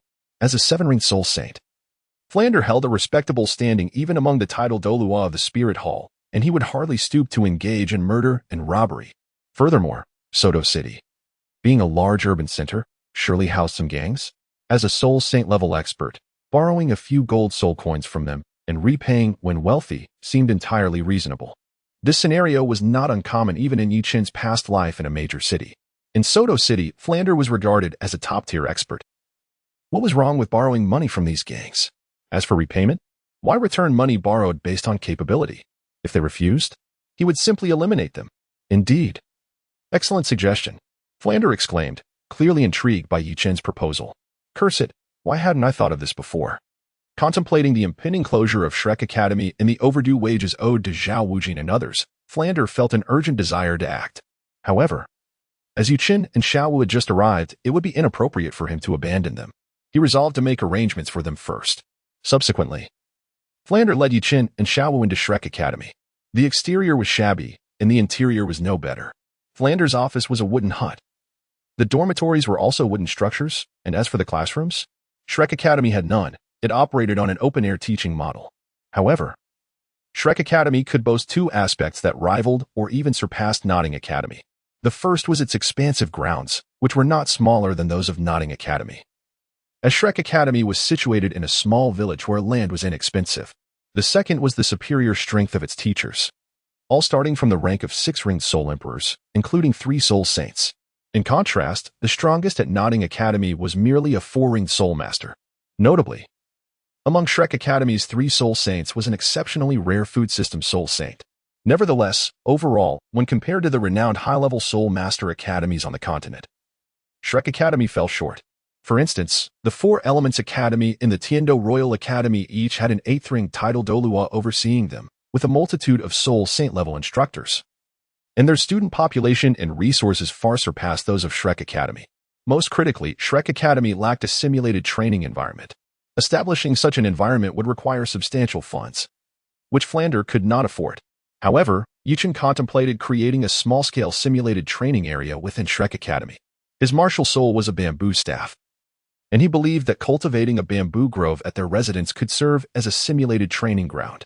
As for Shiau, with her martial soul being the soft-boned rabbit, a simulated environment resembling a grassland could perhaps be achieved by planting numerous blue-silver grasses within the bamboo grove. Although creating a large and diverse simulated training facility was prohibitively expensive, Yichen merely needed a space to assist in their training, significantly reducing the costs involved. As they reached the entrance of Flanders' office, the trio encountered a stout middle-aged man of modest height. This must be Zhao Wujin, Yichen mused to himself, observing the burly man standing approximately 1.7 meters tall. Typically, due to their martial souls, soul masters tended to be taller than the average person.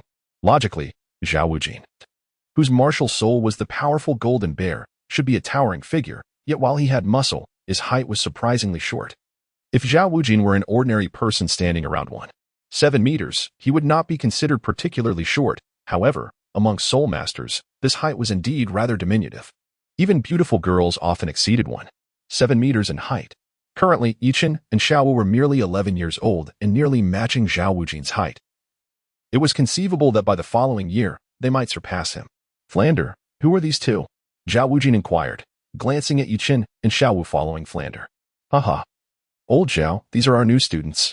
Yichen, Shiau, meet our vice principal, Zhao Wujin. Flander introduced enthusiastically. Greetings, teacher Zhao. Yichen and Shiau responded in unison. Flander, isn't it still early for enrollment? Zhao Wujin asked, nodding at the two. Old Zhao, these are my special recruits, Flander said with pride. After all, at such a young age, Yichen and Shiau were already 4-ringed soul masters. Barring any unforeseen circumstances, they would undoubtedly become titled Douluo in the future, bringing great honor to Shrek Academy. While it was claimed that Shrek Academy had the youngest elder of the Spirit Hall among its graduates, this was merely Flander's boastful exaggeration. Elders of the Spirit Hall began as titled Douluo, and Shrek Academy had only been established for about 20 years, with students no older than 12. How could they possibly become titled Douluo? Nonetheless, Flander had faith that his earlier boast would certainly come to fruition through Yichen and Shiau.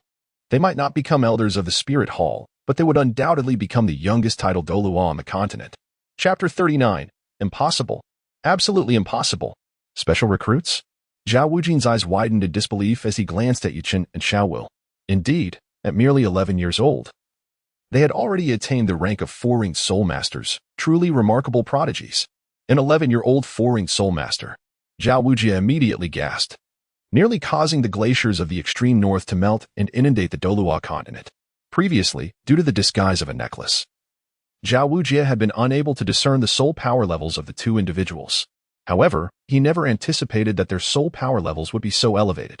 Even with innate full soul power, it should not be possible to cultivate at such a rapid pace. What kind of sustenance have they consumed to grow so formidable? Shrek Academy is not devoid of individuals with innate full soul power. Oscar is one such example. Yet, Oscar, being a food system soul master, has progressed relatively slowly. And at the age of 13, he remains merely a great soul master. Is the disparity in cultivation speed between food system soul masters and those of other categories truly that significant? Or could it be that these two are not merely typical possessors of innate full soul power?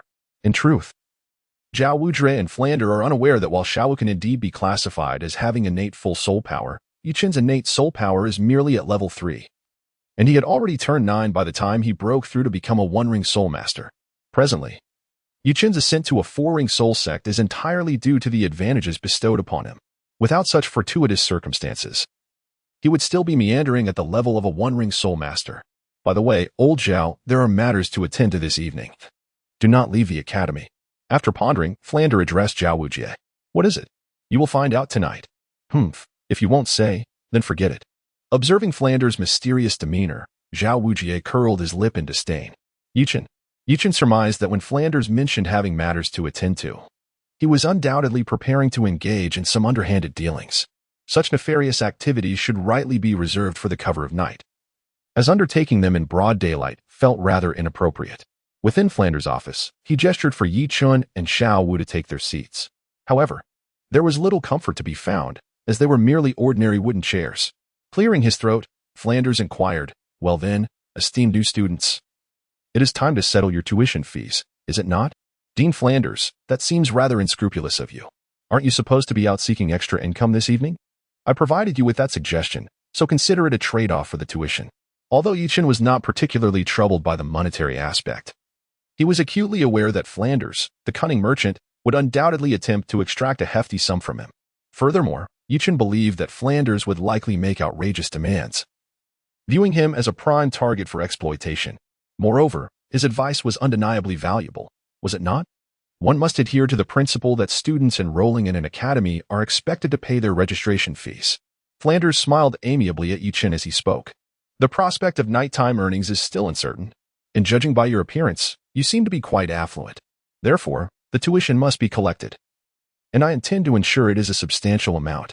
Additionally, Hu stated that the pursuit of extra income precluded the collection of tuition from Yichen and his companion.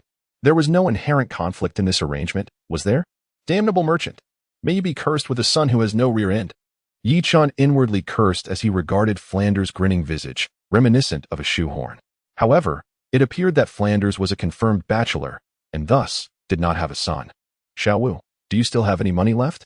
Yichen turned to Shiau Wu and, with a playful wink, exclaimed, I am devoid of funds. Shiau Wu immediately grasped the implication and, in a spirit of cooperation, responded, Dean Flander, as you can see, we are entirely out of money. Perhaps the tuition fees could be waived? Yichen was intent on obtaining something for nothing. Impossible. Absolutely impossible. To think one could receive something without cost? How could that be? He, Flander, would never allow himself to be taken advantage of, especially not by someone wealthy like Yi Chun. Alas, what a pity. Shiau Wu, let us proceed to the Tiando Royal Academy. Given our talents, they are sure to waive our tuition fees. With a look of regret, Yichen spoke to Shiau Wu, brother, I will listen to you. Shiau Wu promptly nodded in agreement. Immediately, Yichen prepared to lead Shiau Wu out of Fland's office. Wait a moment, as it appeared the two were truly about to leave. Dean Fland could no longer remain seated. Dean Fland, we genuinely lack funds, so please refrain from urging us. You rascal, you are quite relentless. Dean Fland shot a glare at Yichen. Yichen and Shiau Wu are devoid of wealth? I refuse to believe it, even at the cost of my life. With their rosy complexions and resplendent attire, how could they possibly lack funds? Surely, their storage soul guide harbors riches, though Flinder refrains from exposing this truth directly. Fortunately, Shrek Academy, thanks to Yichen's prior suggestions, is on the verge of financial prosperity, rendering the tuition fees of the two students inconsequential. However, Flinder is rather displeased at being taken advantage of. He has always been the one to exploit others, never having been the victim of such a situation. A hearty thanks to Dean Flinder. Yichen was well aware that Flander was reluctant to part ways with them. However, Yichen's previous assertion held merit.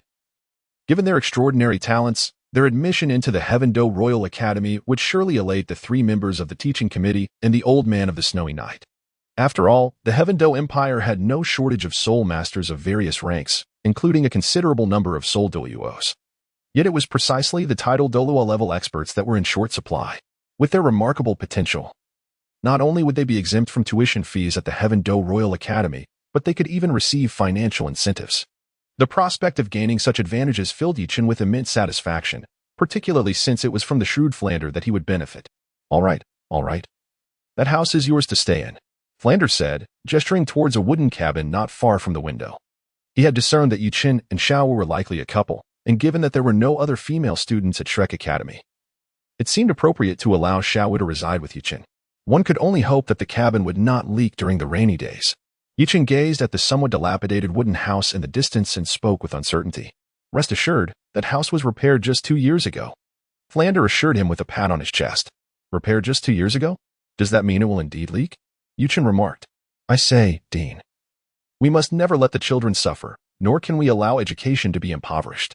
After you and teacher Shiau earn some extra money tonight, it will be time to renovate the academy. Well, that is indeed a reasonable statement, but we are yet unaware of the actual gains. We shall see then. Flander found great wisdom in those words. Did he not wish for the same? It was merely that the golden little cuties were not abundant enough. Ahem. Well, Dean Flander, I wish you a bountiful night. We shall take our leave now. Go on, go on. Your presence is an eyesore. Oh, and here is the key for you. Additionally, there are 3 other students in the academy. You should get to know one another. Understood. With a wave of his hand, Yuqin accepted the dormitory key and, accompanied by Shiau, exited Flander's office. Chapter 40. Oscar. Upon leaving Flander's office, the two made their way directly to the dormitory. Upon opening the door, Yuqin discovered that the room was not large, measuring perhaps a mere dozen square meters. It seemed uninhabited for quite some time, as dust had accumulated on the floor and bed, and there lingered a musty odor. Brother, are we really going to live here? Shiau surveyed the room with a hint of disdain.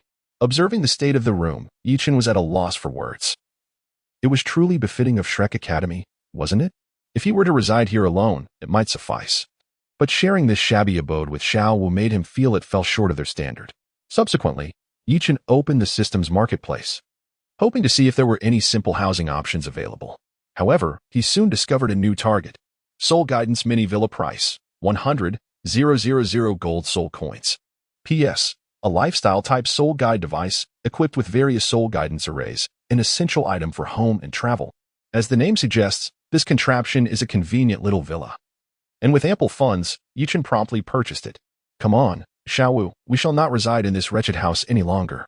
With the mini villa in hand, Yuqin could hardly be bothered with the decrepit dwelling. Not staying? Then where shall we sleep tonight? Higi, follow me. Yuqin took Xiao's hand, leading her out of the wooden house. After wandering around Shrek Academy, they found a suitable spot and summoned the Soul Guidance Mini Villa. When not yet deployed, the villa appeared merely as a 1-foot model, but with the infusion of soul power, it would automatically gather the surrounding spiritual energy and transform into a charming little villa. As he placed the Soul Guidance Mini Villa on the ground, Yuqin began to channel his soul power. In no time, a uniquely designed white 2-story villa materialized before them. Wow, brother, can you even conjure up a house? At that moment, Shiau looked at Yuqin with sparkling eyes. Indeed. Aside from not being able to bear children, what can your brother not do? You're just bragging. Shiau rolled her eyes adorably. After exploring the interior, Yuqin found that the mini villa covered an area of around 70 to 80 square meters. The first floor comprised a living room, a kitchen, and a bathroom, while the second floor contained 2 bedrooms and another bathroom. Yuqin discovered that the soul guiding array mentioned in the introduction was not a combat or defensive formation, but rather a practical array for illumination, temperature control, ventilation, kitchen flames, smoke exhaust, and water collection in the bathroom. Indeed, it was quite convenient, which explained its exorbitant price. Had it not been for Yuqin's financial abundance, he would not have spent 100,000 gold soul coins to acquire it. Although for Yuqin, who had the backing of an extraordinary talent, 100,000 gold soul coins was merely a trivial sum, easily accumulated in just a few hours. For others, it represented a significant fortune, even for a 3-ring soul master eligible for subsidies from the Spirit Hall. It would take over 80 years of diligent work to afford such an expense. Subsequently, Yuqin busied himself furnishing his new home. Since when did a new house appear in the academy? Suddenly, a surprised voice echoed from the entrance. Hearing the commotion, Yuqin, who had just finished his tasks and was reclining on the sofa, immediately turned his gaze toward the door. There stood a young boy dressed simply in gray, with neatly cropped hair and a full beard, yet possessing charming peach blossom eyes. Indeed, he was a youth, although he sported a beard. A closer inspection revealed that he was quite young, perhaps only a few years older than Yuqin. Oscar. Upon recognizing the bearded boy, Yuqin was certain this was Oscar. A soul master with innate full soul power was a rarity, and a food-type soul master with such gifts was even more exceptional. Rarer than instances of twin martial souls, at least on the continent. Aside from Bibi Dong and Tang San, there were only a few documented cases of twin martial souls. However, there had been no clear records of food-type soul masters with innate full soul power. It was possible that Oscar was the only one to have ever existed. In the original narrative, even the god of food in the divine realm had offered a divine position to Oscar. "Who are you?" Oscar asked, looking at Yi Chun and Xiao Wu with curiosity. "We are new students at Shrek Academy. I am Yi Chun," he replied. "I am Xiao Wu." "Uncle, who are you? Are you a teacher at the academy?" Xiao Wu, noticing Oscar's full beard, assumed he was significantly older. "Uncle? You dare to call me uncle?" Oscar's expression froze. Although Yi Chun and Xiao Wu looked younger, he was only 13 years old, so how could he be referred to as uncle? "Is there a problem?" Xiao Wu was momentarily taken aback, puzzled by the reaction. "Of course there is a problem, and a significant one. I am only 13, Oscar replied with a wry smile. "No way. You're only 13? Xiao Wu exclaimed, her eyes widening in disbelief. "Indeed, I am Oscar, 13 years old, and also a student at Shrek Academy. Surely, you can't call me uncle just because of my dense facial hair." "My apologies, I didn't realize," Xiao Wu said, feeling a bit embarrassed. Yet, was it truly possible that Oscar was only 13? With that full beard, one could easily mistake him for someone in their 20s. "By the way, I distinctly remember that this house wasn't here yesterday. How did it suddenly appear?" Oscar questioned, confused. "This house is a soul guiding device, not a newly constructed one." Yi Chun explained. "A soul guiding device? There are even houses that qualify as soul guiding devices?" Oscar's eyes widened as he looked at Yi Chun. "Indeed. Although this soul guiding house is not vastly different from an ordinary house, it is merely more convenient," Yi Chun clarified. "Is that so?" Oscar raised an eyebrow. At that moment, another voice rang out from outside. "What on earth? How did a new house appear in the academy? Did Dean Flander change his temperament?" Upon hearing the voice, the three inside quickly turned their attention to the entrance. A tall man appeared, his once handsome face marred by bruises. Clearly the result of a recent beating. This was none other than Dai Mu Bai, the very individual whom Yi Chun had compelled to call him Dad the previous night. However, after receiving treatment from a healing soul master in Soto City, Dai Mu Bai no longer bore the appearance of a swollen pig's head. He simply had some lingering bruises on his face. "Boss Dai, this is not an ordinary house, but a soul-guiding device." Boss Dai, what happened to your face?" Oscar, who had arrived first, was about to enlighten Dai Mu Bai when he noticed the injuries adorning his face. Chapter 41. I have a big sausage, hey. Isn't this my obedient son? What brings you to find your father? Upon seeing Dai Mu Bai, Yi Chun immediately launched into mockery. Although he had not acknowledged Dai Mu Bai as his son at the Rose Hotel, that did not prevent him from teasing him now. "It's you. How dare you be here?" Dai Mu Bai, previously distracted by the sudden appearance of the soul-guiding villa, now recalled the humiliation from the previous night upon seeing Yi Chun. "Why can't your father be here?"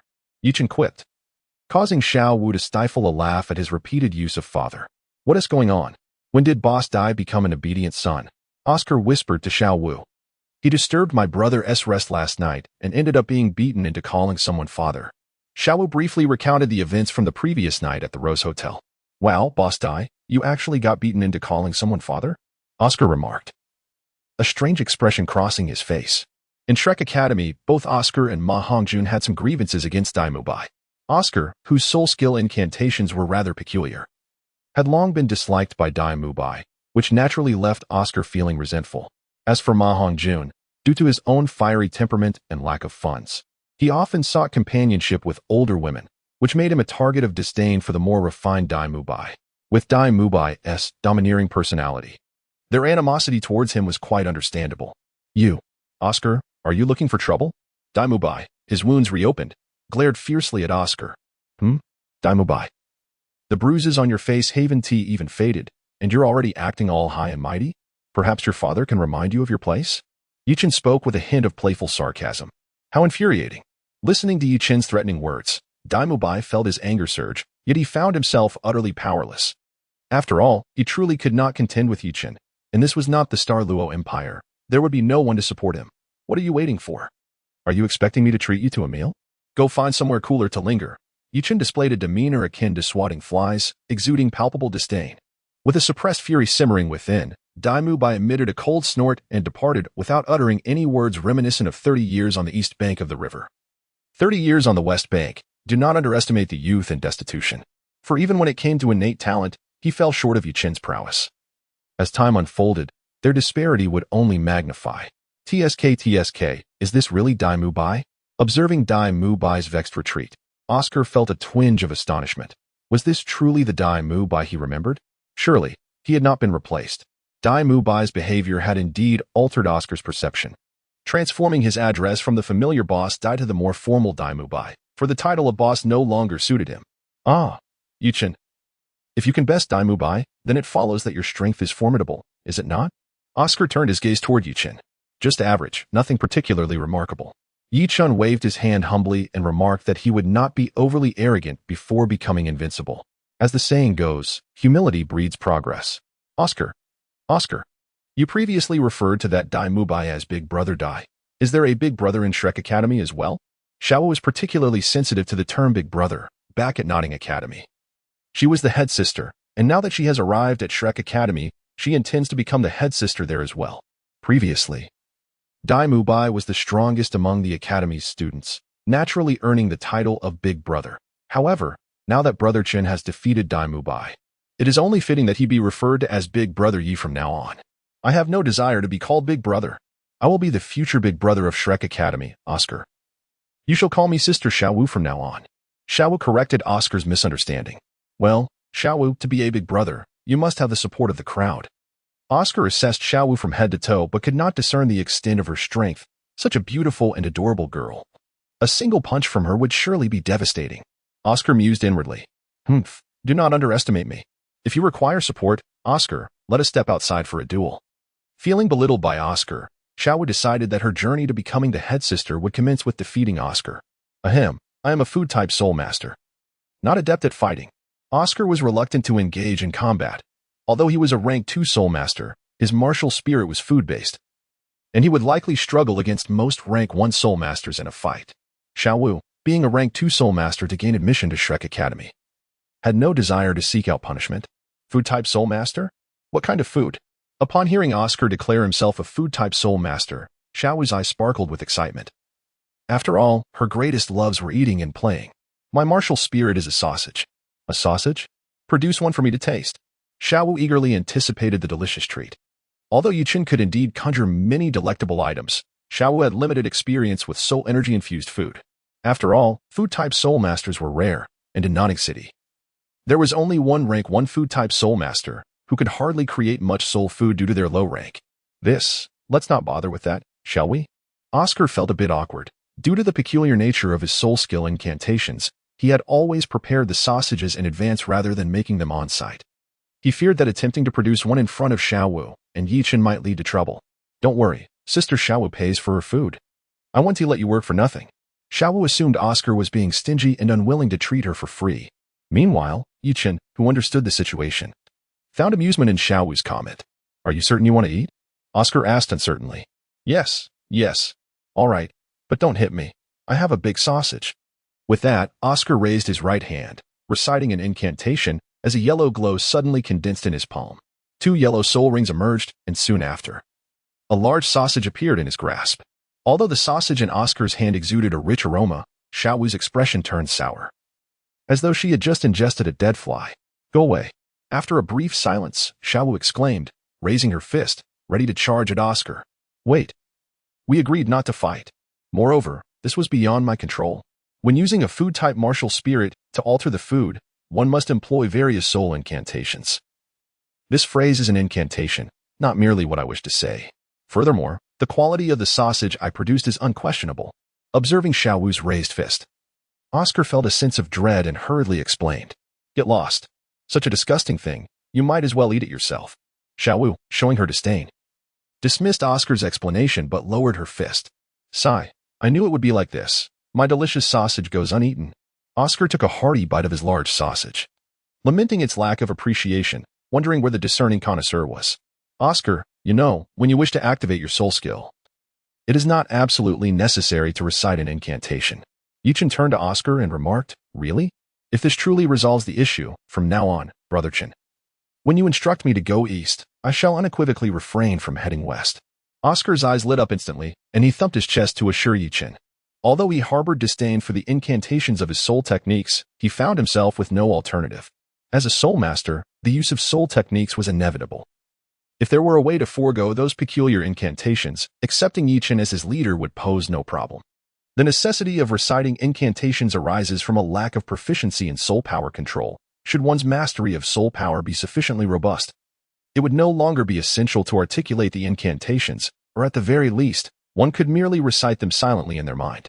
Yichin speculated that Oscar's peculiar soul skill incantation should be akin to the spell incantations found in Western fantasy novels, with sufficient mastery. One could likely perform it without vocalization or through mere mental recitation. Is this truly the case? Oscar felt a twinge of uncertainty. It should be, perhaps, but then again. He mused, I am not a food-type soul master. Oscar, somewhat at a loss for words, resolved to give it a try regardless of the veracity of Yichin's claims. Although he could not ascertain the outcome with absolute certainty, there remained a possibility worth exploring. Did it not? By the way, my martial spirit is a sausage. And my soul power level is that of a 27th ranked Great Soul Master. What are your martial spirits, and what levels of soul power do you possess? Oscar suddenly realized that he was still unaware of the martial spirits and soul power levels of the other two. Martial spirit, soft-boned rabbit, 46th level assault type soul sect. Martial spirit, Inkjade divine bamboo staff, 45th level control type soul sect. Yichin and Shiau unleashed their martial spirits, revealing 4 soul rings, 2 yellow and 2 purple, after their disguise. 4 ring soul masters. Oscar exclaimed in astonishment, realizing that the two, despite their youth, had already reached the ranks of 4-ring soul masters, with levels 45 and 46. It was no wonder that Daimubai was no match for them. Brotherchen, Sister Shiau, is it too late for me to cling to your legs? Oscar's initial reaction was shock, followed swiftly by the desire to attach himself to their strength. After all, they were 2 formidable allies, destined to become titled Douluos. As a mere support-type soul master, he felt it imperative to hold on tightly. Forget it. I won't let you cling to my leg, Shiau retorted with a pout. But Sister Shiau, as a food system soul master, I possess little combat ability. I can only choose to depend on you.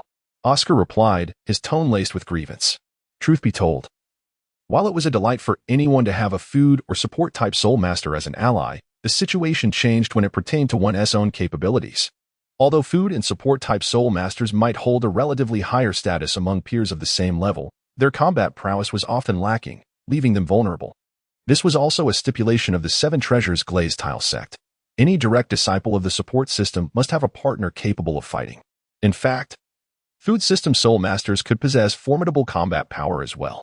Is that truly the case? Oscar asked, taken aback. If one were to acquire a set of 600,000-year soul bones, it would equate to possessing 12 skills from such bones, surpassing even the ordinary title Douluo in skill quantity and combat strength. That's merely wishful thinking. Ordinary soul bones are precious treasures. A set of 600,000-year soul bones is beyond my reach. Oscar rolled his eyes, incredulous at the thought. Am I expected to gather such rarity? Beyond soul bones. There exists another possibility. Yichin interjected. Oh, do elaborate. As far as I'm aware, there exists a soul beast known as the Mirror Shadow Beast, whose innate soul skill allows it to replicate the soul skills of its opponents. Should you acquire a soul ring from a Mirror Shadow Beast in the future, you might very well be able to replicate the sausage skill. In the original narrative, Oscar did just that. Yichin held no disdain for Oscar. Despite the somewhat underhanded nature of his soul skills, Oscar's character was commendable, prompting Yichin to share this insight. Is that for real? Oscar's excitement was palpable. Every support type harbored a desire to contribute offensively. Unlike many support characters in games, who could both attack and assist, support-type soul masters in Douluo often found themselves relegated solely to assistance without soul bones. Why would I deceive you? However, it's best to seek a mirror shadow beast with a higher age. A lower age beast may not yield replicated skills or produce subpar results. Soul skills derived from higher age soul rings will undoubtedly outperform those from lesser ages. If Oscar sought to absorb the mirror shadow beast's soul ring early on, regardless of whether he would replicate skills as in the original story, the percentage of strength he could replicate would certainly diminish. Haha, that's splendid. I shall become a food system soul master with combat prowess. Oscar's spirit soared. No one desired the absence of strength, especially someone as gifted as he. He was not among the lesser talented food system soul masters destined for limited achievements. As a soul master brimming with innate soul power, his future as a food system title Douluo seemed assured. Yet, the thought of becoming a title Douluo devoid of combat capacity was indeed disheartening. Oscar, does the academy have a cafeteria? As mealtime approached, Yichen pondered how to resolve their lunch situation. There is one, but as for the food, Oscar hesitated. In his eyes, dining on the fare from Shrek Academy's cafeteria paled in comparison to savoring a few of his own restorative sausages. At the very least, his restorative sausages had a delectable meat flavor, didn't they? Chapter 43, Dark Deals. Then let us forego the cafeteria, Shiau. Let us prepare our own meal.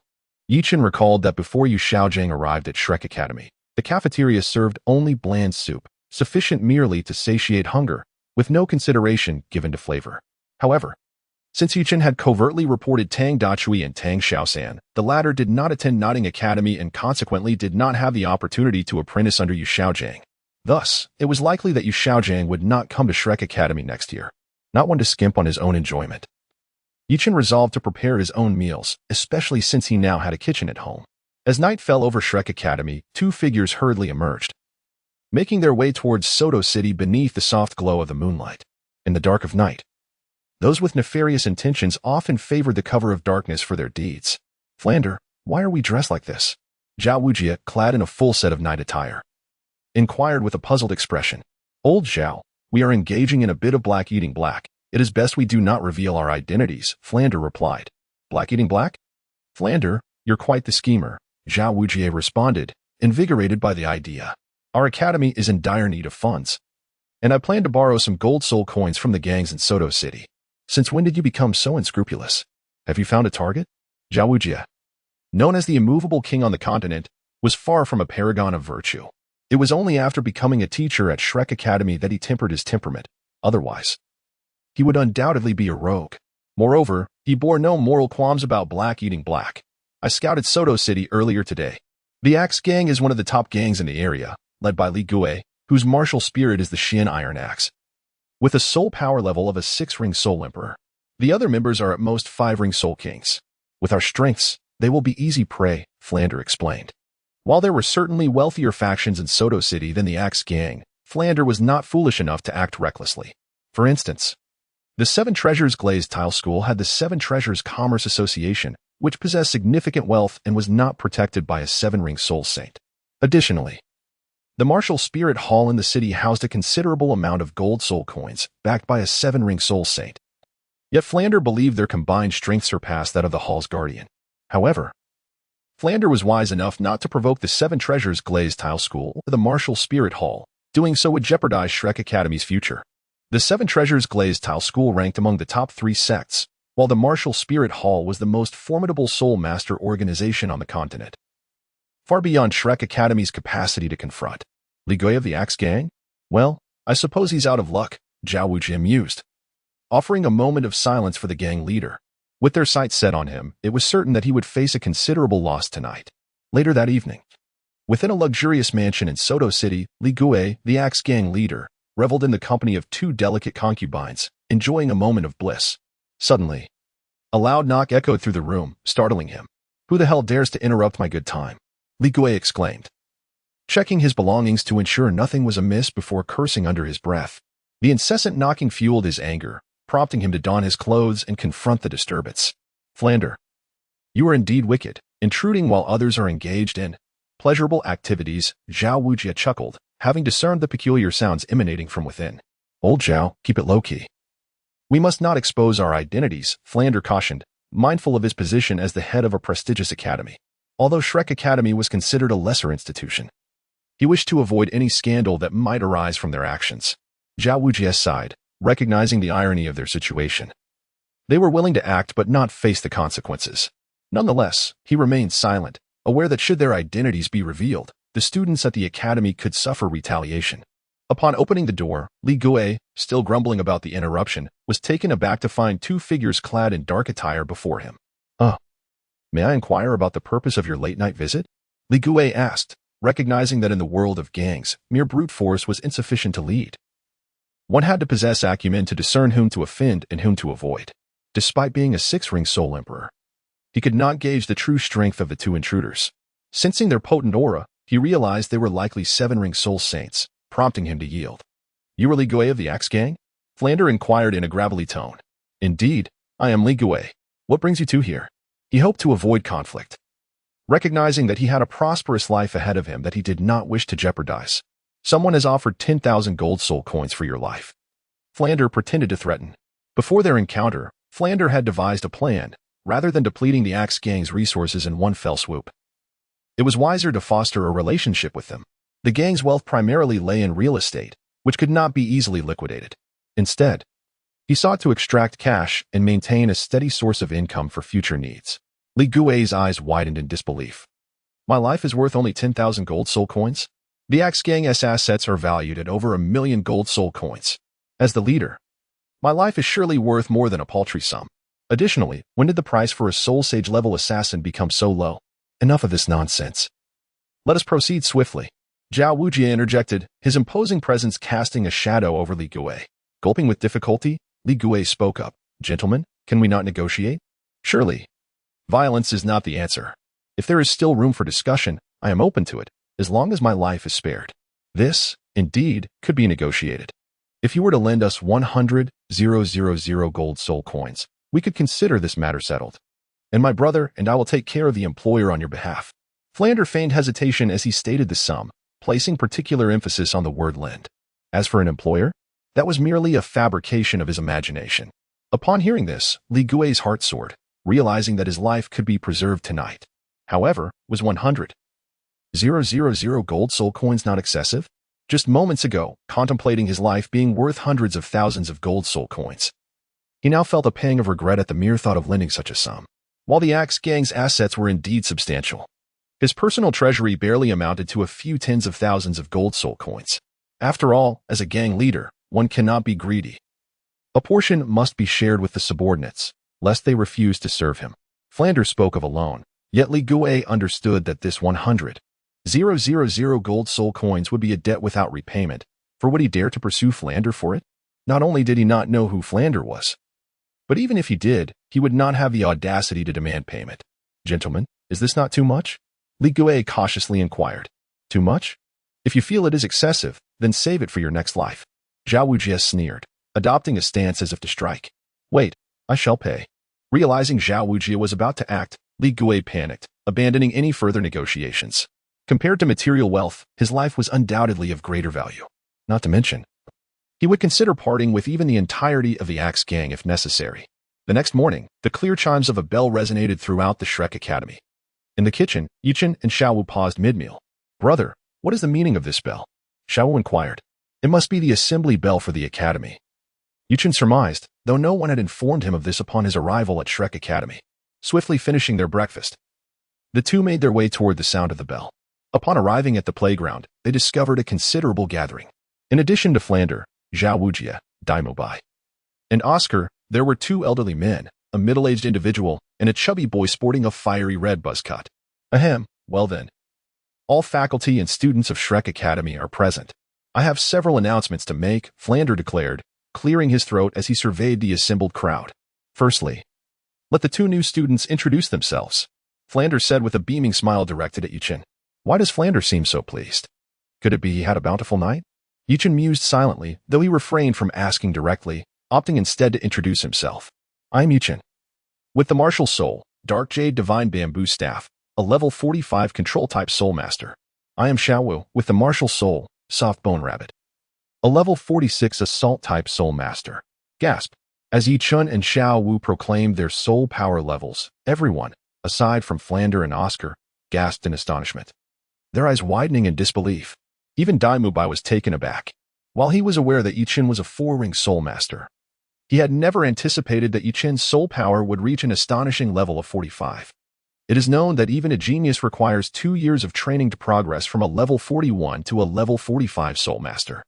How many years has Yichen been training since his martial soul awakening? Moreover, the seemingly sweet and charming Xiao possessed a soul power level even higher than Yichen's by 1 level. How extraordinary. Now, I would like the teachers and the 3 of you to introduce yourselves as well. I shall go first, Flander stated, glancing at the Academy's instructors and Daimo Bai. Zhao Wujie, Martial Soul, Mighty Golden Bear, level 75 Assault-type Soul Sage. Xiaoxin, Martial Soul, Jelly Bean, level 71 Food-type Soul Sage. Lu Qibin, Martial Soul, Star Chess, level 66 Control-type Soul Emperor. Li Yusong, Martial Soul, Dragon Pattern Staff, Level 61 Assault Type Soul Emperor. Dai Mubai, Martial Soul, White Tiger, Level 35 Soul Venerable. Oscar. Martial Soul, Sausage, Level 27 Great Soul Master. Ma Hongjun, Martial Soul, Evil Fire Phoenix, Level 25 Great Soul Master. Next, I have some good news to announce. Flanders said with a smile after all had introduced themselves. Director, what good news? Oscar eagerly inquired. Old Shiau, from now on, you will be responsible for the Academy's canteen, ensuring the children receive proper nutrition. Any necessary funding can be requested from me. Flander replied, ignoring Oscar's question as he turned to Xiaoxin. Last night, I borrowed 100,000 gold soul coins from the leader of the Axe Gang, Li Gui. This significantly alleviates Shrek Academy's financial issues. Even after settling the long overdue wages for the faculty, there will still be a surplus. While it may not suffice for grand endeavors, improving the quality of meals is certainly within reach. Flander, have you struck it rich? Xiaoxin exclaimed incredulously, as he had always perceived Flander as rather frugal. Did you take the wrong medicine today? Ahem, that is not for you to inquire about. Just be sure to come to me when you need anything. Flander waved dismissively, unwilling to elaborate further, as this underhanded business would tarnish his esteemed reputation. What kind of illicit dealings has Flander engaged in? Yi Chun pondered quietly, observing Flander's seemingly affluent demeanor. Chapter 45. The unfortunate Ma Hongjun. Flander turned his attention to Dai Mubai. Upon being summoned, Dai Mubai stepped forward. Please inform the new students about the Academy's rules. Aside from Oscar, the rest of you should return and rest, striving to restore yourselves to peak condition. Our first class will commence this evening. After speaking, Flander departed. Upon hearing Flander's mention of the first class in the evening, Yuchen surmised that it likely pertained to battling in the Soto Great Spirit Arena. Without the disguise necklace, which could alter one's appearance and spirit ring configuration, Yuchen would certainly have been reluctant to accompany Xiao. After all, at such a tender age, being a four-ring spirit master with a complete black spirit ring configuration, she would be vulnerable without a formidable backing to protect them both. Fortunately, with the disguise necklace, there was no longer a cause for concern regarding that matter. A four-ring spirit master at a young age, especially with an all-black spirit ring configuration, could indeed cause a tremor, but if one appeared as a young adult or even middle-aged with an optimal spirit ring configuration, they would attract far less attention. Once Flander left, Yuchen regarded Dai Mubai with a smile. Humph, the Academy has no particularly stringent rules. After casually stating that there were no rules, Dai Mubai snorted and prepared to leave. Hey, you wretch, is this how you speak to your father? Yuchen bellowed once more, reiterating the matter of father and son. In an instant, Dai Mubai's fist clenched tightly, and his gaze towards Yuchen ignited with a fierce fury. Were it not for the disparity in strength, he would undoubtedly have charged at Yuchen, intent on obliterating him. If mere glances could slay, then at that moment, Yuchen would have been subjected to 1,000 torturous deaths. Alas, only spirit masters of the mental domain possess such lethal prowess, a capability that Dai Mubai, with his white tiger martial spirit, clearly lacked. Had time the capacity to reverse, Dai Mubai would never have acquiesced to Yuchen at the Rose Hotel. Enduring the humiliation of uttering father under duress, he would rather face death than submit. In truth, Yuchen had not anticipated Dai Mubai's lack of fortitude. Astonished that he would be compelled to call him father, had Dai Mubai chosen silence that day, Yuchen would have refrained from delivering a fatal blow, perhaps only administering a severe beating.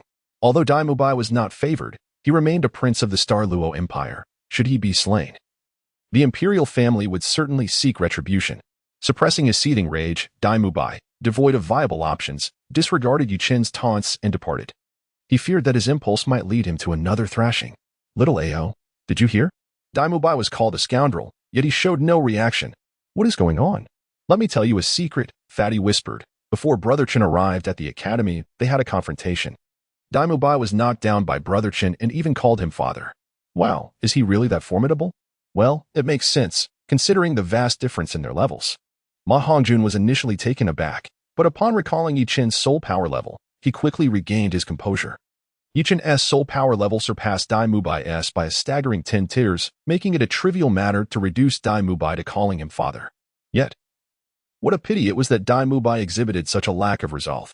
Immediately, Ma Hongjun cast a scornful glance at the retreating figure of Dai Mubai. After all, it was Dai Mubai who had previously strutted about with arrogance, mocking him for being desperate. Now, reduced to calling someone father, he received his just desserts. Brother Chun, Sister Xiao, you seem to be of a similar age to mine. How did you cultivate your powers? After deriding Daimubai, Ma Hongjun turned to the two with a look of eager curiosity. Yi Chen effortlessly defeated Daimubai, showcasing an extraordinary strength that far surpassed his own. It was quite natural for Ma Hongjun to address him as Chingi. Similarly, given Xiao Wu's highest soul power level, it was not excessive for her to refer to him as Sister Xiao Wu. After all, these were two formidable allies, and Ma Hongjun was keen to maintain their favor. Clearing his throat, Yi Chen remarked vaguely about their unique circumstances, aware that discussing his extraordinary abilities with the somewhat rotund boy would be unwise. Your martial soul is a phoenix, right? Xiao Wu inquired, her curiosity piqued as she observed Ma Hongjun. Isn't the phoenix the king of birds? How is it that you, Ma Hongjun, appear as a rather unseemly little chubby fellow? In the continent, the appearance and personality of soul masters are often influenced by their martial souls. Take Flander. For instance, his martial soul was a four-eyed cat eagle, leaving him lethargic during the day yet brimming with vitality at night. Then there was Daimubai, whose martial soul was the white tiger, granting him a tall and majestic presence. Logically, with Ma Hongjun's phoenix martial soul, one might expect a demeanor that exudes elegance and nobility. Yet, Xiao Wu found it quite impossible to discern any such qualities in him, aside from his red hair, which did reflect the fiery attributes of the phoenix. Ahem, well, my martial soul is the evil fire phoenix, Ma Hongjun admitted, somewhat sheepishly. Evil fire phoenix? Why the evil? Xiao Wu questioned, perplexed. Haha, Sister Xiao Wu, let me clarify. This chubby fellow's martial soul is a mutated one. It's called the evil fire phoenix, but in reality, it's more akin to evil fire grass, or rather, a chicken. Oscar chimed in, eager to tease. Xiao, do you even know how to speak? If you can't, then just keep quiet. No one thinks you're mute. Ma Hongjun retorted indignantly at Oscar. Evil fire grass? Chicken? Xiao's eyes widened in disbelief. The disparity between grass, chicken, and phoenix was indeed vast. Wait a moment. What exactly is this evil fire? Xiao Wu pondered, honing in on the crux of the matter. The mention of it instantly reminded Yi Chen of Ma Hongjun's unfortunate experiences, and he gazed at him with a look of deep sympathy. It was indeed lamentable. Despite achieving the rank of a 25th level soul master, a testament to his innate soul power, likely around level 8, qualifying him as a genius across the Douluo Continent, he was burdened by the malevolent nature of his own fire. One could only imagine the dire consequences had Ma Hongjun not obtained the Cox-Crown Phoenix Sunflower to purify the evil fire within him. If left unchecked, who knows what fate awaited him? Sister Xiao Wu, perhaps we should refrain from discussing this further, Ma Hongjun stammered, feeling shy in the presence of the adorable girl. Fearing potential backlash. Speak freely. What are you so hesitant about? Xiao Wu shot him an admonishing glare. I must warn you if I tell you. Please don't hit me. The evil fire is. Ugh, I can't believe you're so lewd. Xiao Wu exclaimed, her expression shifting as she absorbed Ma Hongjun's explanation. It was astonishing to discover such a peculiar martial soul. The world was indeed full of wonders. Alas, dear chubby friend, you certainly have it rough. Yi Chen stepped forward and gently patted Ma Hongjun's shoulder. Chapter 46, Evening Class. Wu, you truly understand me, Chingi. I don't wish for this either. It's simply unavoidable. If there were any other solutions, I wouldn't want to seek out those older sisters. Do you think I enjoy it? I find it quite repulsive, to be honest. If Yi Chen possessed the divine herb, the rooster-crowned phoenix sunflower, or if his savings were abundant, perhaps he could resolve Ma Hongjun's predicament. However, Yi Chen currently lacked the ability to acquire the herb from the ice and fire duality, and his finances were limited. He needed to reserve funds for upgrading the quality of his and Xiao Wu's martial souls, leaving no resources to spend on Ma Hongjun. Moreover, to be frank, he had only just become acquainted with Ma Hongjun. Their relationship had yet to deepen to such an extent. After contemplating, Yi Chen spoke up. Buddy, how about I lend you some money? You can pay me back once you are financially stable. The reason Yi Chen decided to lend money to Ma Hongjun was that he did not wish to see his classmate, still so young, resorting to seeking the company of older women. Furthermore, he aimed to prepare Xiao Wu in advance for the reality that exceptional men often attract numerous admirers. After all, the big cat is set to arrive at Shrek Academy next year, and he certainly could not allow Daimubai's 1,000 conquests to disrupt matters. Yi Chen feared that if he showed concern for other girls, Xiao Wu might become quite upset. Are you really serious about lending me gold soul coins, brother Chen? Ma Hongjun exclaimed, his eyes lighting up at the prospect. If he had the funds, he would no longer need to seek out those older women. However, Fatty, haven't you encountered any wealthy ladies? Despite being somewhat portly and rather unsightly, Ma Hongjun's appearance was not entirely lacking. Had he been in his previous life, he likely would have ascended to great heights by now, given that affluent women often favored such a demeanor. Was there truly no such profession as a wealthy woman in the Douluo Continent? Cough, cough, Brother Chen, let us return to the matter of borrowing money. Ma Hongjun quickly sidestepped the topic of wealthy women, as he had never encountered one himself. Do you possess a storage soul guide? Yuchen's small treasury was entirely contained within the system's marketplace. The gold soul coins extracted from this marketplace were rather scattered, and the external tools did not provide the capability to convert them into gold cards. Without a storage soul guide, carrying them would indeed be quite inconvenient. No. Ma Hongjun shook his head. It was true that, while storage soul guides were not uncommon on the Douluo Continent, not every soul master possessed one. Due to the loss of soul guide technology, the storage soul guides available on the continent were remnants from the past, and even the smallest ones commanded a hefty price. With a sigh, Yichen accessed the system marketplace and purchased a storage soul guide with a capacity of 1 cubic meter, subsequently filling it with 10,000 gold soul coins, which he handed to Ma Hongjun. The price of the storage soul guide in the system marketplace was quite reasonable. The 1 cubic meter variant cost merely 1,000 gold soul coins. 10,000 gold soul coins would be more than sufficient for Ma Hongjun to indulge in games with attractive companions for several years. Let us hope this little chubby fellow doesn't get lost. Upon receiving the storage soul guide, Ma Hongjun quickly refined it. Upon witnessing the vast amount of gold soul coins inside, he was immediately overjoyed. Brother Chen, there are so many gold soul coins. There must be over 10,000, right? Are you really this wealthy? Ahem, let us keep a low profile. It's not that much. I just happen to have some spare change. Yuchen waved his hand, dismissing the notion that 10,000 gold soul coins were anything but trifling. Ma Hongjun, a genius in his own right, was merely extending a favor in advance. Although it was unlikely he would benefit from it in the future, he had not incurred any loss. Hey, are you treating us, fatty? Upon hearing that Ma Hongjun had come into some wealth, Oscar immediately clamored for a treat. Hee, little Oscar, how about I take you out for some fun tonight? Ma Hongjun replied with an amused smile directed at Oscar. Oscar remained silent. As night fell, when Yuchen and Shiau arrived at the playground, Ma Hongjun and Daimubai were already present. As for Oscar, being a food-type soul master, he lacked compatibilities. And since there weren't enough people to form a team, he was excused from attending the evening class. Shortly thereafter, Flender arrived as well. Excellent, everyone is here. Let us set off for Soto City. Flender surveyed the group before addressing Yuchen and the others. Wait, Dean Flender, are we headed to the Grand Soul Arena? At that moment, Yuchen spoke up. How did you know, kid?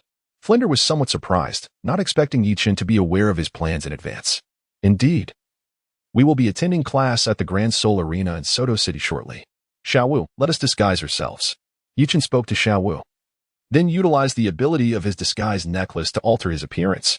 In a dazzling flash, Yuchen transformed from a youthful boy into an unremarkable young man. Shiau mirrored this change, becoming an ordinary young woman. What is going on here? Ma Hongjun couldn't help but exclaim. Taken aback by the dramatic metamorphosis of Yuchen and Shiau, Daimubai also expressed surprise, pondering whether this was not a soul skill but rather a transformation soul tool. Quite impressive. I was considering preparing masks for you both, but it seems they will not be necessary. Flander nodded in approval. Indeed, their original youthful appearances would attract undue attention if their rank as 4-ringed soul masters were revealed. By adopting a more mature guise, they would avoid drawing suspicion. All right, let us set forth. With a grand gesture, Flander propelled himself forward, his toes barely touching the ground as he advanced towards Soto City. Following Flander, Yuchen and the others quickly followed suit. The Shrek Academy is not far from Soto City, and the 5 soul masters, moving at a brisk pace, soon arrived.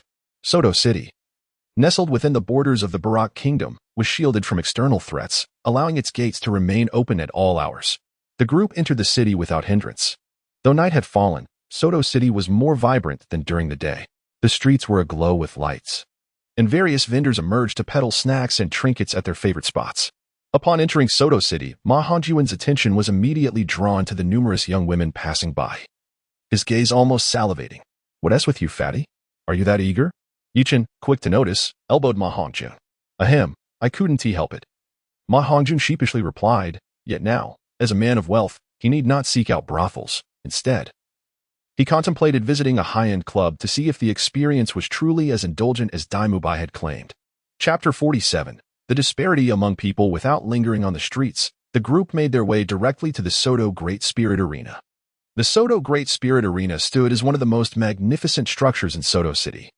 Its colossal cylindrical form boasting a diameter of over 120 meters and a height approaching 100 meters, exuding an awe-inspiring presence. Gazing upon the arena, Flander turned to the four individuals. Your martial souls differ, and each of you possesses your own unique cultivation methods.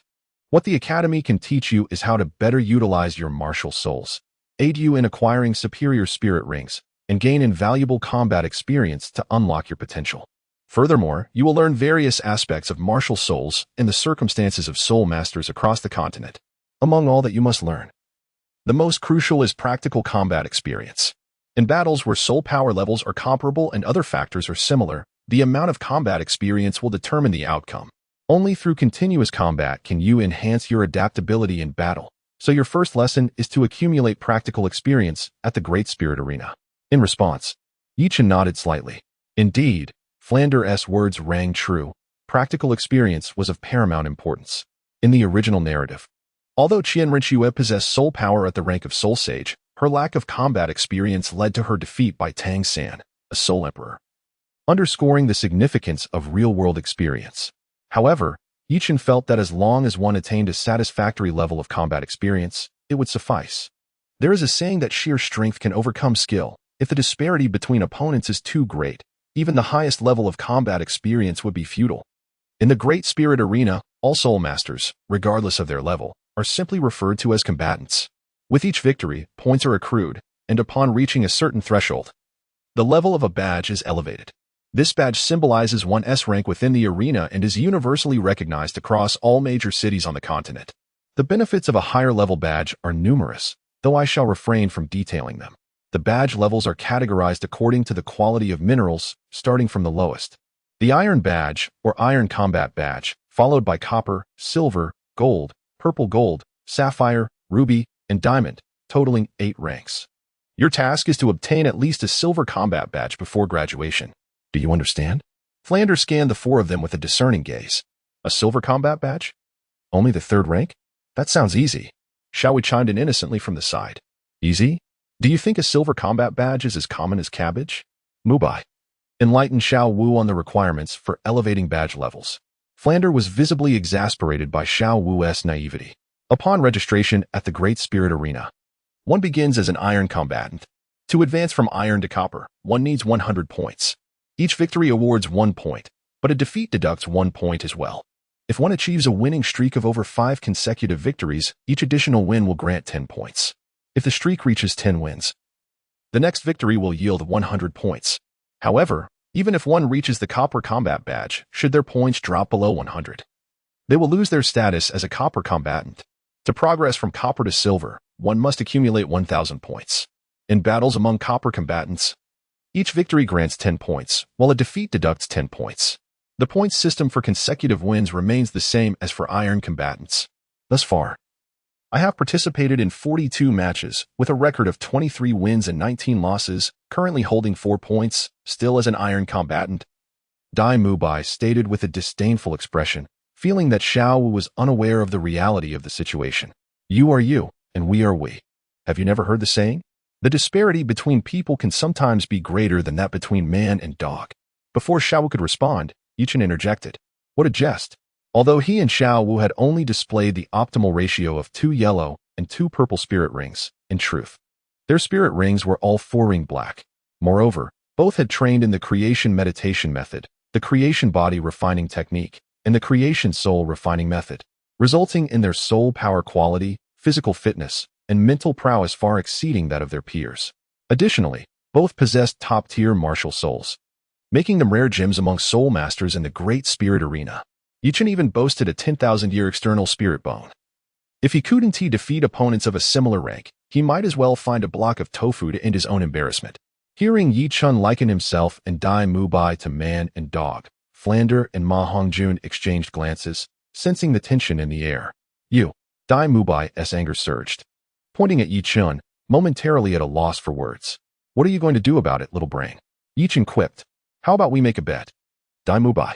If Shiau and I do not achieve a Silver Combat Badge before we can maintain a winning streak without losing a single match, I will never again mention the matter of you calling me daddy. Really? Dai Mubai's eyes instantly brightened. Indeed, however, this must exclude the scenario of our mutual confrontation. If Xiao Wu and I were to achieve this, what price do you intend to pay? Yi Chun said with a mocking expression. Humph, you set the conditions, and I shall abide by them. Dai Mubai immediately patted his chest in assurance. You can propose the terms? Very well, but I haven't quite figured it out yet. Let's put a pin in it for now, and I'll let you know when I'm ready. Dean Flander, please bear witness for us. Upon hearing this, Yi Chen nodded in satisfaction and addressed Flander beside him. What is this business of calling you father? Flander inquired curiously, puzzled by the antics of the two, particularly how Dai Mubai would refer to Yi Chen as father. Ahem, Dean Flander, do not concern yourself with such trivialities. Yi Chen waved his hand, unwilling to engage in further conversation with Flander. I refuse to believe that you can maintain an unbroken winning streak. Dai Mubai was utterly skeptical about Yi Chen's ability to sustain his victories. To him, Yi Chen was merely someone with a slightly elevated soul power level. At a tender age, Yi Chen has already attained a formidable soul power level of 45, qualifying him as a soul master. However, it is evident that he lacks substantial combat experience, which undoubtedly constitutes his most significant disadvantage. Within the Grand Soul Arena, he is likely to encounter adversaries with superior soul power levels, and Dai Mubai cannot fathom how he could maintain a streak of victories. A newly registered Iron Soul Master can accumulate 5 points after winning 5 consecutive matches. Should one achieve 10 victories, their points would rise to 55, and upon winning the 11th match, the total would reach 155, thus promoting them to Copper Soul Master. To ascend to Silver Soul Master, an additional 9 consecutive victories are required. This implies that for Yi Chen to triumph in the current wager, both he and Xiao Wu must secure 20 consecutive victories. If either were to lose even a single match during this period, Dai Mubai would claim victory in the bet. Chapter 48. The Rogue Rabbit Duo. Upon entering the Grand Soul Arena, the first sight to behold is an enormous stone tablet inscribed with countless names. Yi Chen recognizes this as a memorial listing those who perished on the soul fighting stage. Registering for combat in the Grand Soul Arena is a straightforward process. One merely needs to complete a form detailing their name, age, birthplace, and martial spirit to obtain the initial Iron Soul Master badge. A registration fee of 10 gold coins is also required. Concurrently, the arena staff conducts a soul power level assessment to ascertain each participant's rank before every bout. Such testing is standard procedure to prevent soul masters from misrepresenting their soul power levels. Although both Yi Chen and Xiao Wu possess considerable soul power, having reached the 4-ring Soul Master realm, their youthful disguises drew little attention. Within the Grand Soul Arena, each Soul Master may participate in only 1 match per day. It can engage in different types of contests simultaneously. The most common formats include 1-on-1, 2-on-2, and the most thrilling, team battles. The number of participants in team battles can be negotiated between both sides, typically ranging from 7 to 10 individuals, although 7 versus 7 is the standard. After completing their registration, the duo proceeded to arrange their matches. Since they arrived together, they were assigned to the 14th division of the arena. However, due to the varying soul power levels among their group, Ma Hongjun faced a great soul master. Dai Mubai confronted a 3-ring soul venerable, and Yi Chen and Xiao Wu were pitted against 4-ring soul masters. Xiao Wu, let us register for the 2-on-2 matches, Yi Chen proposed. Indeed, she replied. The points earned from both 1-on-1 and 2-on-2 matches are interchangeable, enabling them to acquire the Silver Soul Master badge more swiftly. Subsequently, Yi Chen led Xiao Wu away from the 1-on-1 area to register for the 2-on-2 contests. The registration fee is 10 gold coins, and you will earn 10 gold soul coins for each victory, the staff member stated matter-of-factly as they collected the fees. Since they had previously registered, they merely needed to present their Iron Soul Master badges without filling out any additional forms. Please provide a name for your duo, the staff member requested. Yi Chen was aware that both 2-on-2 and team battles necessitate a name for the team, facilitating introductions by the arena's host. Let us call ourselves the Rogue Rabbit Duo. Yi Chen addressed the staff, remarking that names hold little significance. The staff, taken aback by his statement, offered no reply and proceeded to register the two. Brother, why is our duo called Rogue Rabbit? Xiao Wu inquired, concerned that the name might imply she was being labeled as a rogue. I am the rogue, and you are the rabbit. Thus, we embody Rogue Rabbit, Yi Chen explained. All right. The Rogue Rabbit Duo is now officially registered. The Iron Combat Soul badges of Yi Chen and Shiau now bore the inscription of their new name. Observing their dual combat souls, which would not commence for some time, the two returned to the one-on-one combat area. Shortly after, it was Yuchen's turn to take the stage. "Brother, good luck." Shiau cheered him on as he prepared to enter the arena. "Rest assured, you are well aware of my capabilities." With a dismissive wave, Yuchen made his way toward the combat platform. Although divided into combat arenas, each was still substantial in size, measuring 20 meters in diameter, providing ample space for the Soul Masters to showcase their skills. However, the audience for this one-on-one match at the 14th Combat Arena was sparse, with many seats remaining unoccupied. Ladies and gentlemen, we are about to commence the first match in our one-on-one showdown at the 14th Combat Arena. Entering the ring are two formidable Soul Masters. We have Yuchen, wielding the weapon Spirit of the Ink Jade Divine Bamboo Staff, facing off against Fong Ding, a Soul Master on a 4-match winning streak, who possesses the Beast Spirit of the Black Tiger. Will Fong Ding continue his illustrious streak and secure a 5th victory, or will the newcomer Yuchen emerge triumphant? Let us witness this contest unfold. At the center of the combat stage stood a young host in a tailcoat, microphone in hand, addressing the audience. Indeed, despite the lack of advanced soul-guiding technology on the Douluo Continent, such black technology was not entirely absent. Microphones and even screens were present. Soon, a towering figure strode onto the combat stage, Fong Ding, Yuchen's opponent, standing at an impressive height of over 2 meters. Fong Ding's broad shoulders and muscular build made him appear quite formidable. In comparison, Yuchen, after disguising himself, stood at around 1.80 meters, making him seem less imposing next to the muscle-bound giant. However, in combat, physical stature does not solely determine strength. Otherwise, the over 2-meter-tall Hu Yinjin would easily overpower Qian Daolu, perhaps due to Fong Ding's notable strength and popularity. A group of ardent fans erupted in cheers as he made his entrance. Fong Ding, Spirit, Black Tiger, level 49 attack-type Soul Master. When Yuchen stepped onto the stage, Fong Ding did not rush to attack but instead extended a greeting. Yuchen, Spirit, Ink Jade Divine Bamboo Staff, level 45 Control-type Soul Master. Fong Ding's courteous demeanor prompted Yuchen to reciprocate. "Be careful, young brother. Black Tiger possess." With that warning, Fong Ding activated his spirit, and his already imposing physique swelled even further, his body radiating 2 yellow and 2 purple soul rings. An optimal soul ring configuration? Quite rare indeed. While Fong Ding's 2 yellow and 2 purple rings appeared inferior compared to Yuchen's 4 black rings, the ages of Fong Ding's rings combined did not surpass the age of any single ring Yuchen possessed. Nonetheless, achieving an optimal soul ring configuration is no small feat for an ordinary soul master. On the continent, over half of all soul masters begin with a white first ring, indicative of a spirit beast under 100 years old. Even within the narrative, the serpent spear Douluo, Shilong, as a titled Douluo, possessed a 5th soul ring that was merely a purple 1,000-year ring, which fell short of expectations. Notably, Shilong is the only titled Douluo who has not attained even a low-tier optimal soul ring configuration. What is a low-tier optimal soul ring configuration? Given the rarity of 10,000-year spirit beasts, a titled Douluo with a configuration of 2 yellow, 2 purple, and 5 black rings is considered to have a low-tier optimal setup. The standard configuration would typically be 2 yellow, 2 purple for black, and 1 red. Chapter 49, Combat Soul. Upon witnessing Fong Ding's spirit manifestation, Yuchen did not lag behind. He summoned his Ink Jade Divine Bamboo Staff, revealing his own 2 yellow and 2 purple soul rings. Second soul skill, Black Tiger Roar. With a thunderous roar, Fong Ding's second soul ring flickered, and a colossal black tiger phantom materialized behind him, emitting a deafening bellow, accompanied by the overwhelming sound. An invisible sound wave surged toward Yuchen with great speed. Roar? Yuchen raised an eyebrow, not overly concerned. This was not due to any disdain for the soul skill, but rather because sound wave-type soul skills, with their broad attack range and being merely a century-old technique, lacked substantial power. Any soul master with decent physical fitness and mental fortitude could withstand it.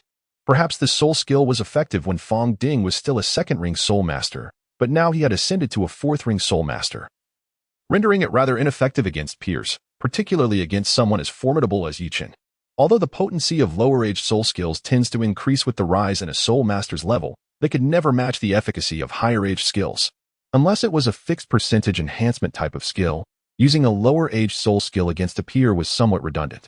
As expected, when the Tiger Roar sound wave descended, Yichen, who had already established a protective barrier of soul power, merely felt a slight daze and suffered no real impact, emerging unscathed. Observing the ineffectiveness of his soul skill against Yichen, Fong Ding charged forward, intent on engaging in close combat. It is well known that while control-type soul masters often lack direct offensive capabilities, they are exceedingly difficult to deal with.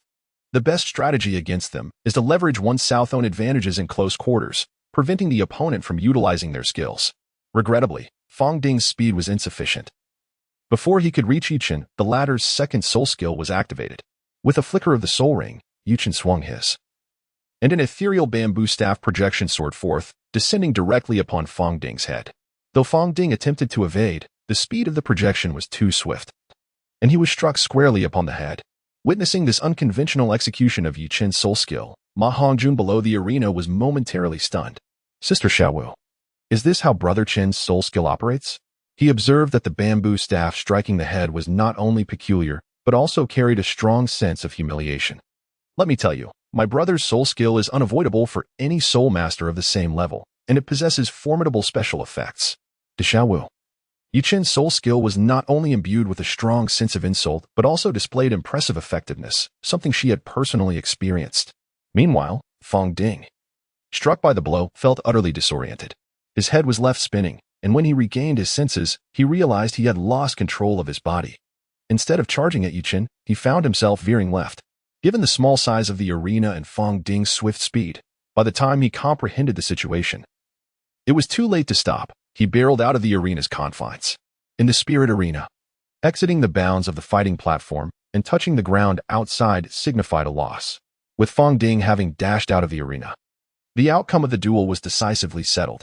Instantly, the previously somewhat noisy 14th spirit arena fell into a hushed silence. The audience began to murmur amongst themselves, bewildered by the turn of events. What just happened? Did Fong Ding really run off the stage? Could it be a fixed match? Don't spread rumors if you don't know. This must be the effect of a control soul skill. Fong Ding likely lost his sense of direction after being struck, and with the arena's limited space, he couldn't halt in time, resulting in his exit.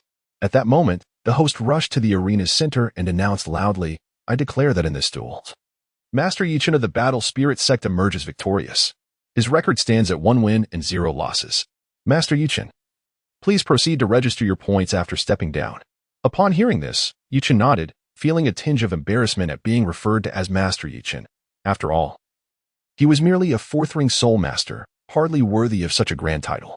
Nonetheless, it must be said that while the Douluo Continent is often dubbed a fantasy underworld, the strength of a titled Douluo cannot compare to the might of a large excavator from his former life. Still, the hierarchy of soul master titles sounds quite prestigious. 3 rings denote a respect, 4 rings a sect, 5 rings a king, 6 rings an emperor, and 7 rings a saint. To the uninformed, it might seem as though these were all supreme masters. Unbidden, Yichen recalled certain tropes. My son XX possesses the potential of an emperor. This was stirring. Yet he turned out to be merely a 6-ring soul emperor. Beneath the saint, all are but ants, such arrogance, yet he was merely a 7-ring soul saint. Descending from the fighting platform, Yichen went to register his points and collect the reward of gold soul coins for his victory. Brother Chen, how is your soul skill so incredible? You managed to take down a level 49 soul master with a single blow? Ma Hongjun approached, showering him with praise. Yichen casually remarked, "What does it mean?" Ma Hongjun, unfamiliar with the reference, appeared somewhat perplexed. "It's just a basic operation. There's no need for alarm." Before Yichen could respond, Xiao interjected with an explanation. After a brief silence, Ma Hongjun sighed. "Brother Chen, you were quite bold." Yichen, after just one match, it was time for Xiao to take the stage. Her opponent was also a soul master, albeit slightly weaker than Fong Ding, possessing a soul power level of 43.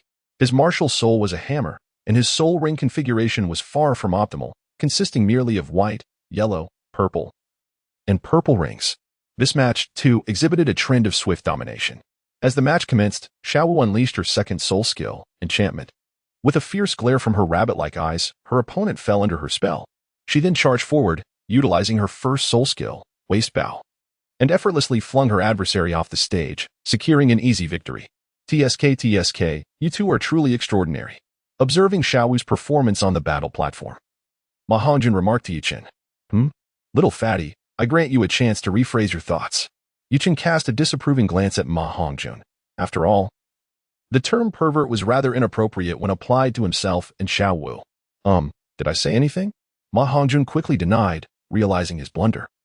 Insisting that he had not uttered a word. With a sidelong glance at Ma Hongjun, Yichen conveyed a look that suggested he was at least somewhat perceptive. Chapter 50. The initial victory of the mischievous rabbit team, brother. Am I impressive? As they exited the Soul Arena, Xiao Wu triumphantly declared to Yichen. Indeed. My Xiao Wu is the most formidable, Yichen said, affectionately ruffling Xiao Wu's hair in agreement.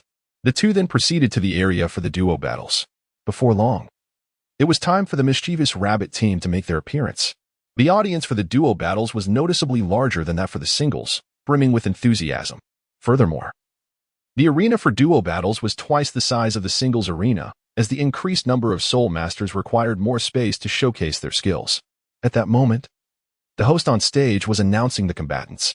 In the fourth match of the duo battles, the Tiger Leopard team faces off against the mischievous rabbit team. Please refer to the big screen for the details of the combatants. Tiger Leopard team, Zhang Hu, Martial Soul, Crimson Flame Tiger, Level 47 Assault System Soul Master. Zhang Bao, Martial Soul, Shadow Leopard, Level 48 Agility System Soul Master. Mischievous Rabbit Team, Yichen, possessing the Martial Soul, Inkjade Divine Bamboo Staff, is a Level 45 Control System Soul Master. Xiao Wu, with the Martial Soul, Soft Bone Rabbit, is a Level 46 Assault System Soul Master. Now, let us welcome the two teams to the stage. As soon as they stepped onto the soul fighting platform, Yichen and Xiao Wu noticed that their opponents, the Tiger Leopard duo, appeared to be around 40 years of age.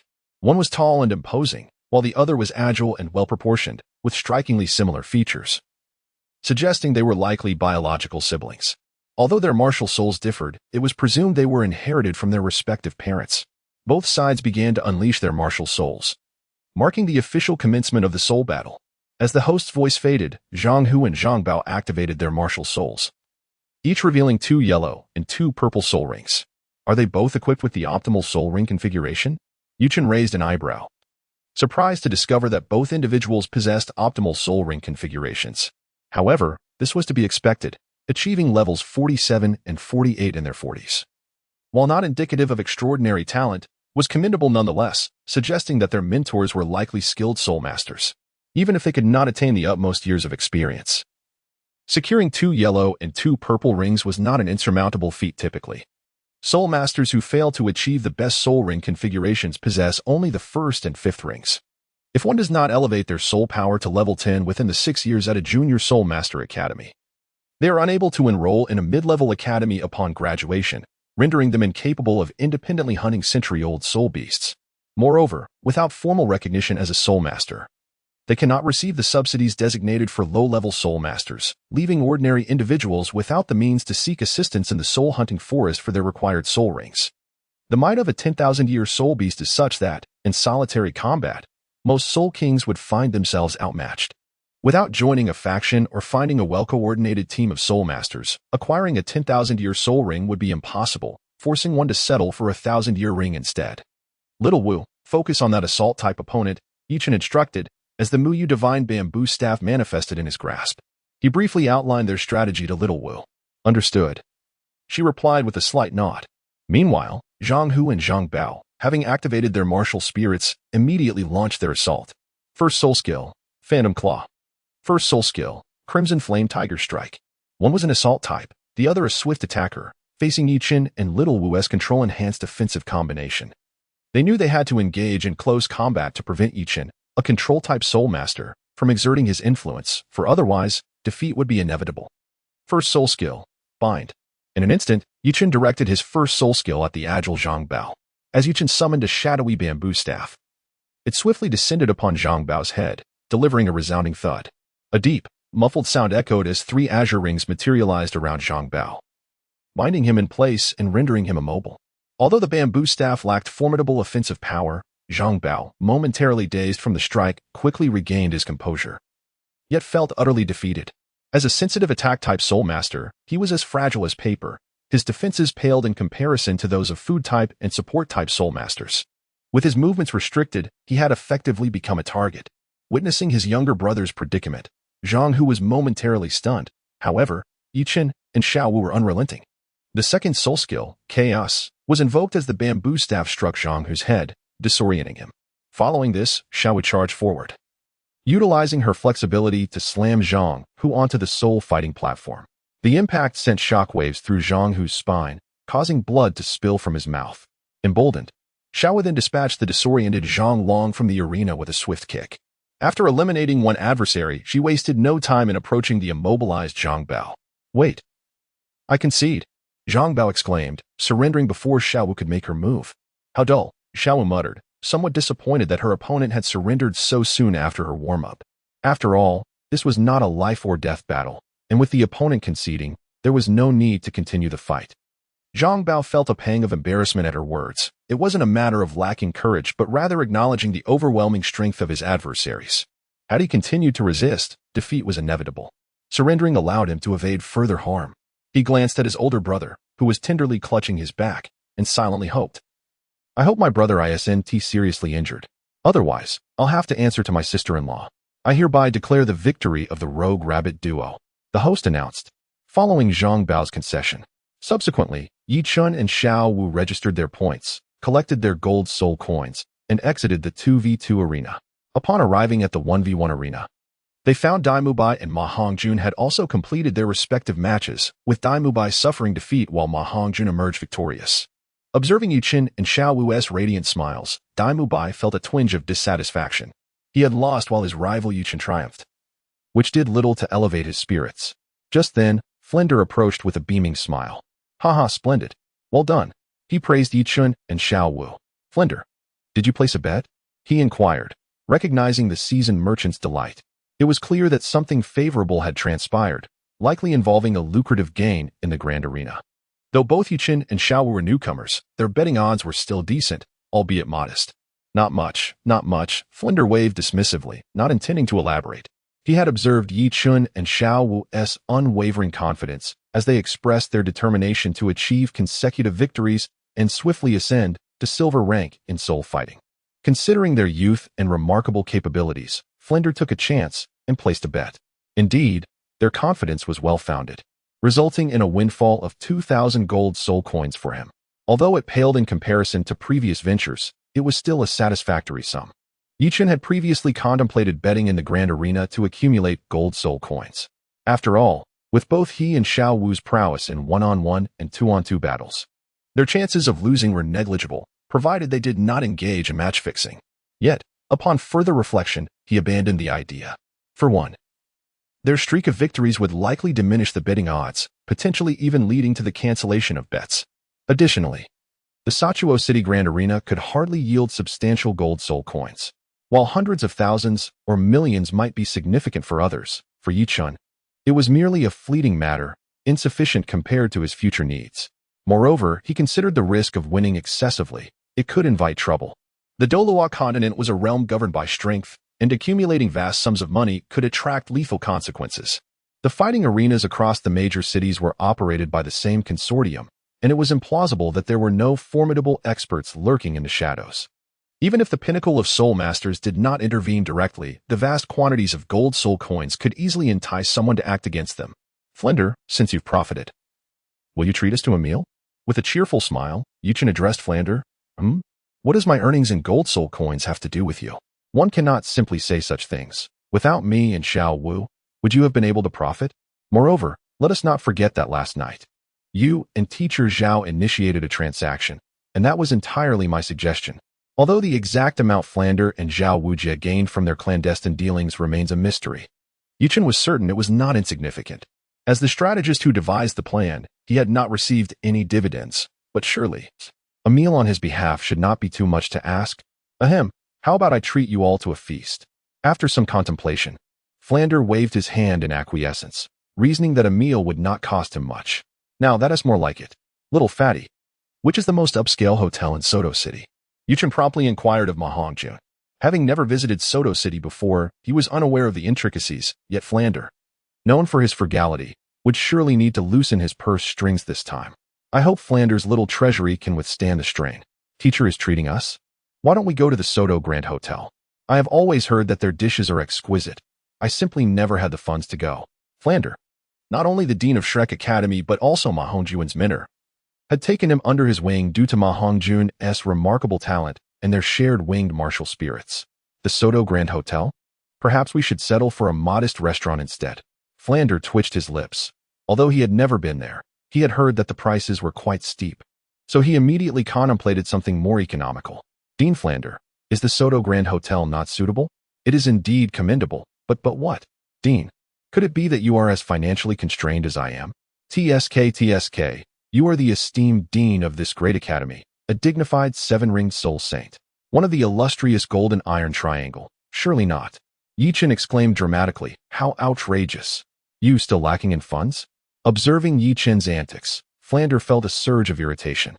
How could he, a dignified rank 7 soul saint, be living in a shabby dwelling? In stark contrast, Yichen had effortlessly acquired a splendid soul-guided residence within the academy, exuding an air of prestige. If he claimed to be short on money, Flander would never believe it, even under duress. This shall be a singular occurrence. It will not be repeated. With Yichen having spoken so candidly, what more could Flander possibly say? Haha, I knew the dean was a caring and benevolent figure. With that, Yichen presented a card of goodwill. Subsequently, the group exited the Grand Seoul Arena and made their way to the Soto Grand Hotel. The Soto Grand Hotel, aptly named after Soto City, spoke volumes of its opulence, being the finest establishment within the city. If the Grand Seoul Arena was characterized by its grandiosity, then the Soto Grand Hotel epitomized extravagance. The hotel was adorned in a resplendent manner, radiating an aura of luxury and sophistication. Upon entrance, the group was warmly welcomed by 8 charming hostesses, guided by one somewhat disheveled attendant. They ascended to a private room on the top floor. Once seated, Flander reached for the menu to place an order. Dean, since you are our host this time, how can we allow you to order? Shouted the stout one. Come on, hurry over and assist the dean. Allowing the notoriously frugal Flander to choose the dishes would undoubtedly result in a selection of the most economical options. This was unacceptable. Having finally coaxed a bit of generosity from Flander, they could not simply let him off the hook. Brother Chen is right. Dean, let me handle this troublesome task of ordering. Snatching the menu from Flander's hands, Ma Hongjun began perusing it, concealed beneath the plethora of choices. Ma Hongjun flipped to the page of the least expensive items and began marking selections. This little chubby fellow has a good sense, knowing to choose the cheaper options. Flander thought, feeling a sense of satisfaction. However, before Flander could bask in his contentment for long, Ma Hongjun declared to the nearby waiter, in addition to the ones I've marked, bring us one of everything else. Little fatty, can you manage to eat all that? Flander's forehead instantly creased with displeasure as he addressed Ma Hongjun. Dean, rest assured, I have quite the appetite. There will be no leftovers, Ma Hongjun assured him. Before Ma Hongjun could respond, Yichen patted his chest in affirmation.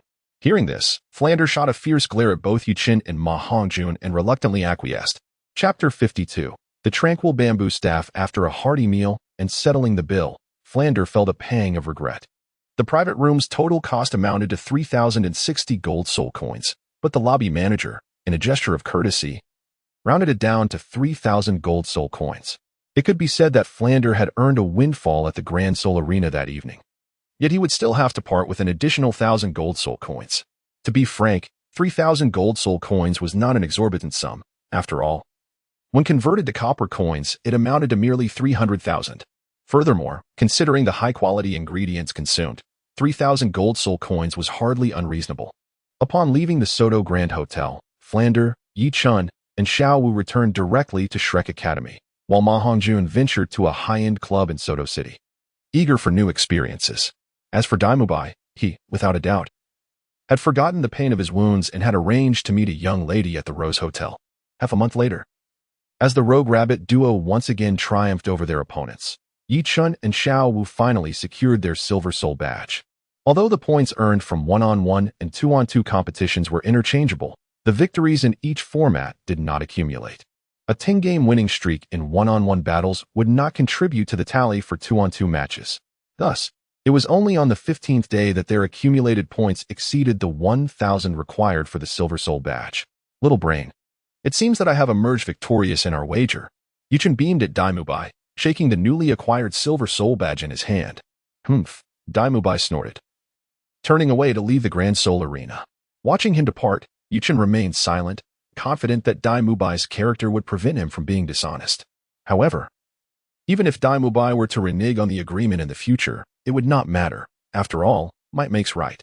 While Yuchen currently lacked the strength to intimidate the Starluo Empire, dealing with Dai Mubai would still be an effortless affair. To be honest, Yuchen had not placed much importance on the wager. It had merely been a means to provoke Dai Mubai. Dean Flander, Xiao Wu and I have decided not to return to the Grand Soul Arena anymore, Yuchen announced to Flander on their way back to the academy. Why? Flander inquired, somewhat disgruntled. During these past few days at the Soto Grand Soul Arena, he had earned quite a bit of gold soul coins through betting. Although the odds had diminished due to the duo's continuous victories, he still managed to profit handsomely. Now, with Yuchen announcing their withdrawal, it felt like a blow to his revenue stream. The Soul Masters at the Grand Soul Arena are too weak. They offer us no assistance. If we were to challenge the Soul Kings, it would draw too much attention, so we do not intend to go back. Yi Chen's words were undeniably accurate. Relying solely on their exceptionally high soul rings and being at the same grand tier, they could easily overwhelm not just the Soul Masters of the Grand Soul Arena, but even the prodigies from powerful factions. However, this would not contribute to their accumulation of practical combat experience. Yet, if they were to face a 5-ring Soul King, it would undoubtedly attract attention, which contradicted Yi Chen's principle of survival. Thus, he decided against continuing in the soul battles. After some contemplation, Flander concurred. Indeed, given their capabilities, their participation in the Grand Soul Arena would yield little benefit. Although their absence would curtail Flander's additional income, he was not merely a speculator. His primary role was as the headmaster of Shrek Academy. Were it not for the Academy's financial constraints, he would not resort to betting in the Grand Soul Arena for profit. 9 months later, on this day, Yi Chen's modest treasury had amassed enough gold soul coins to reach a small target, filling him with great satisfaction. Without hesitation, he purchased another soul ring upgrade card.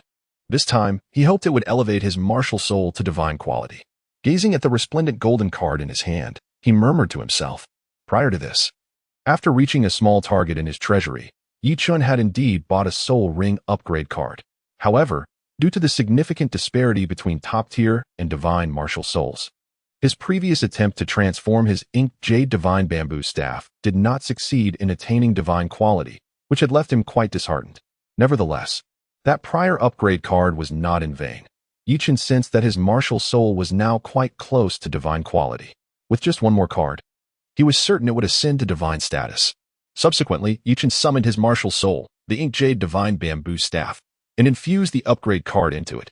Upon contact, the card transformed into a golden radiance, seamlessly merging with the inked jade divine bamboo staff, which instantly emitted a dazzling brilliance. At that moment, Yi Chen felt a wave of elation emanating from his martial soul. As the martial soul was an integral part of the Soul Master, he could distinctly perceive its transformation.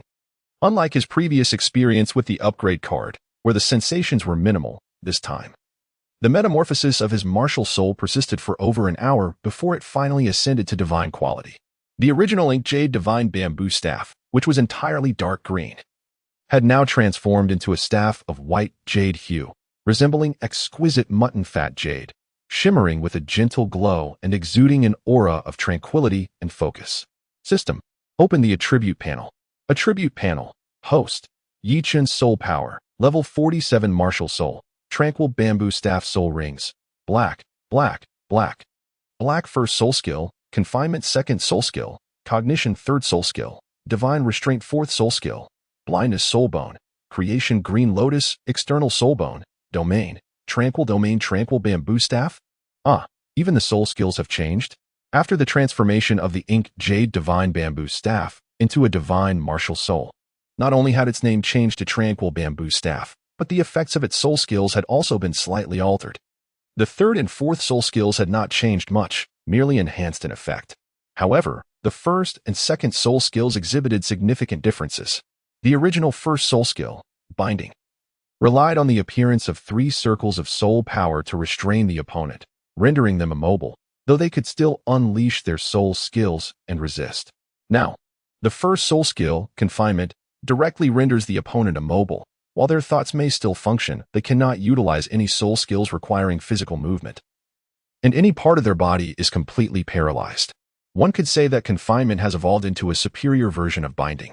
The second soul skill underwent even more profound changes. Originally, the second soul skill, Confusion, randomly altered the opponent's sense of direction every second.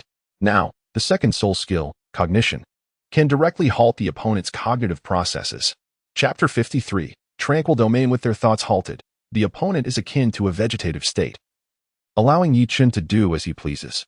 Moreover, on the continent, there exist two divine martial souls, the six-winged angel and the sea god, possessed by Qian Daolu, Qian Renxue, and Poseidon, respectively. Furthermore, divine martial souls inherently possess unique domains. For instance, Qian Daolu and Qian Renxue wield the angel domain, while Poseidon commands the sea god domain. Not to mention, the long-dormant Qian Xuanji also possesses the angel domain. Yi Chen's pure bamboo staff martial soul has attained divine quality. And naturally, it is no exception in awakening its exclusive domain. The pure domain, what effects does it entail? The attribute panel merely displays the name of the domain, lacking any specific annotations, which leaves Yi Chen somewhat perplexed. Subsequently, Yi Chen unleashed the pure domain.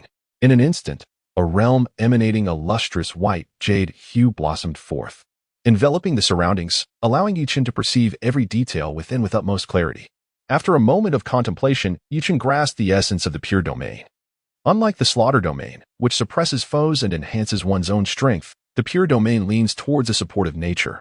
The pure domain amplifies all of Yi Chen's soul skills by 50% and possesses the capability to nullify other domains. Additionally, those within its confines can rapidly replenish their mental energy and experience a calming effect. Remarkable, indeed.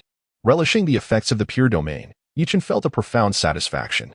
This domain surpasses the efficacy of any other, for when facing opponents with their own domains, the adversary's domain will prove ineffective, while Yi Chen's domain will function as intended. However, domains capable of nullifying others do exist. For instance, the sea dragon Douluo from Sea God Island possesses a demon-breaking domain that can dismantle other domains' effects. It remains uncertain whether Yi Chen would still be able to utilize his domain in a confrontation with the sea dragon Douluo. In Yi Chen's estimation, should his strength fall short of the sea dragon Douluo's, the pure domain would likely lose its efficacy.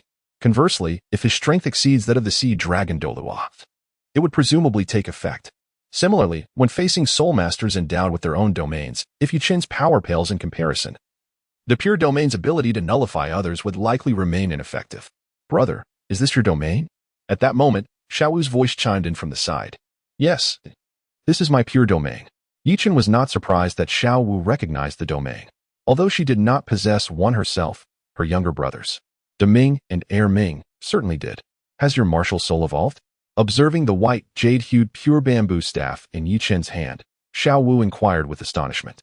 Indeed, the previous ink jade divine bamboo staff was a top-tier martial soul, and now the pure bamboo staff has ascended to divine quality. Divine quality martial soul?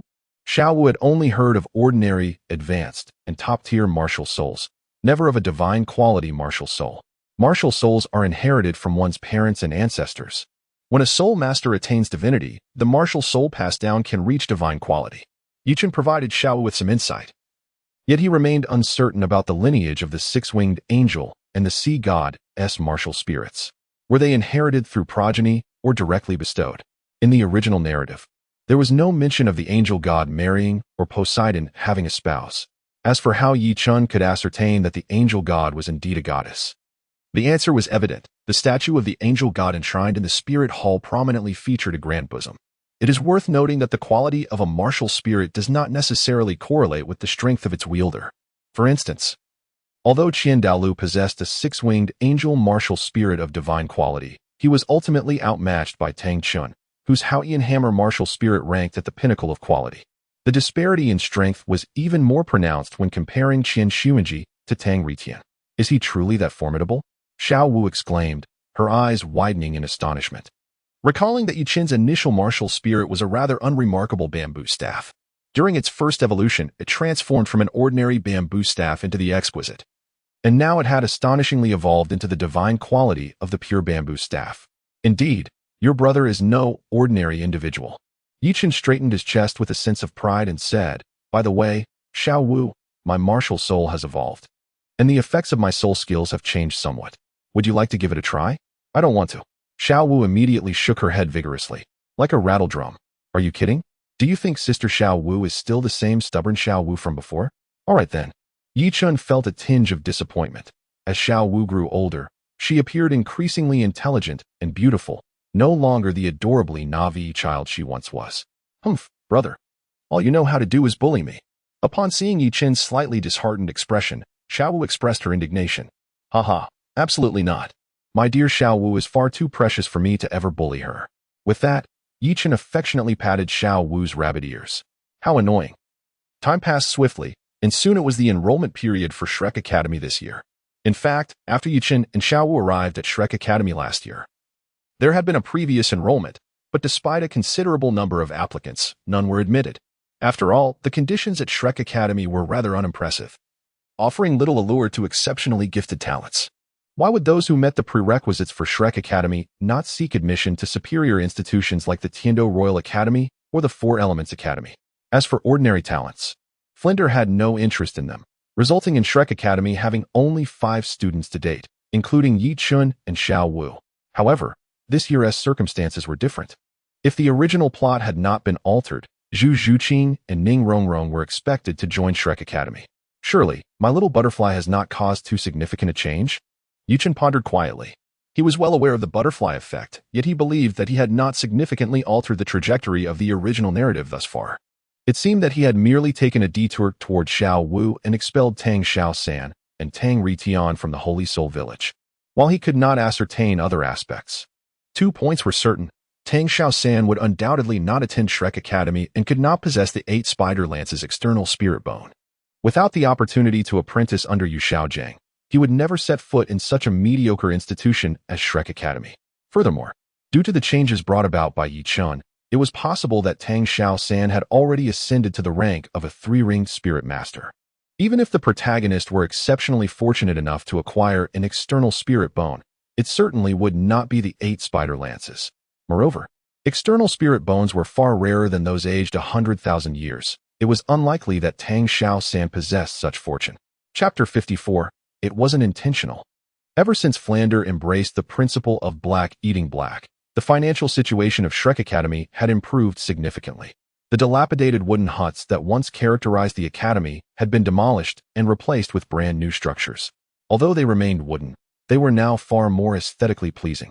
Even the once ramshackle wooden archway had been transformed into a granite edifice. While not extravagant, it was certainly a far cry from its previous disrepair. Additionally, the quality of the meals in the cafeteria had seen considerable enhancement. The fare had shifted from mere vegetables and steamed buns to a balanced assortment of dishes, skillfully prepared by Chef Xiao Xian, making for a nutritious and delightful dining experience. After breakfast, Yi Chen, accompanied by Li Yusong, made his way to the entrance of Shrek Academy to partake in the enrollment process. Of course, the admissions effort was not solely the responsibility of Yi Chen and Li Yusong. They were merely tasked with the initial screening. Upon arriving at the academy's entrance, they discovered a gathering of over 100 youths and their parents outside. Yi Chen promptly retrieved a table and 2 chairs from his storage soul guide and set them up at the entrance. All right, everyone. The enrollment process for Shrek Academy officially begins. Those wishing to enroll may come forward, Li Yusong announced to the assembled crowd. Before long, a line began to form. Is it true that graduates from your academy can become barons in the empire? A parent at the front of the queue asked, somewhat uncertainly. Indeed, once one becomes a 3-ringed spirit master and joins the empire, they can attain the rank of baron.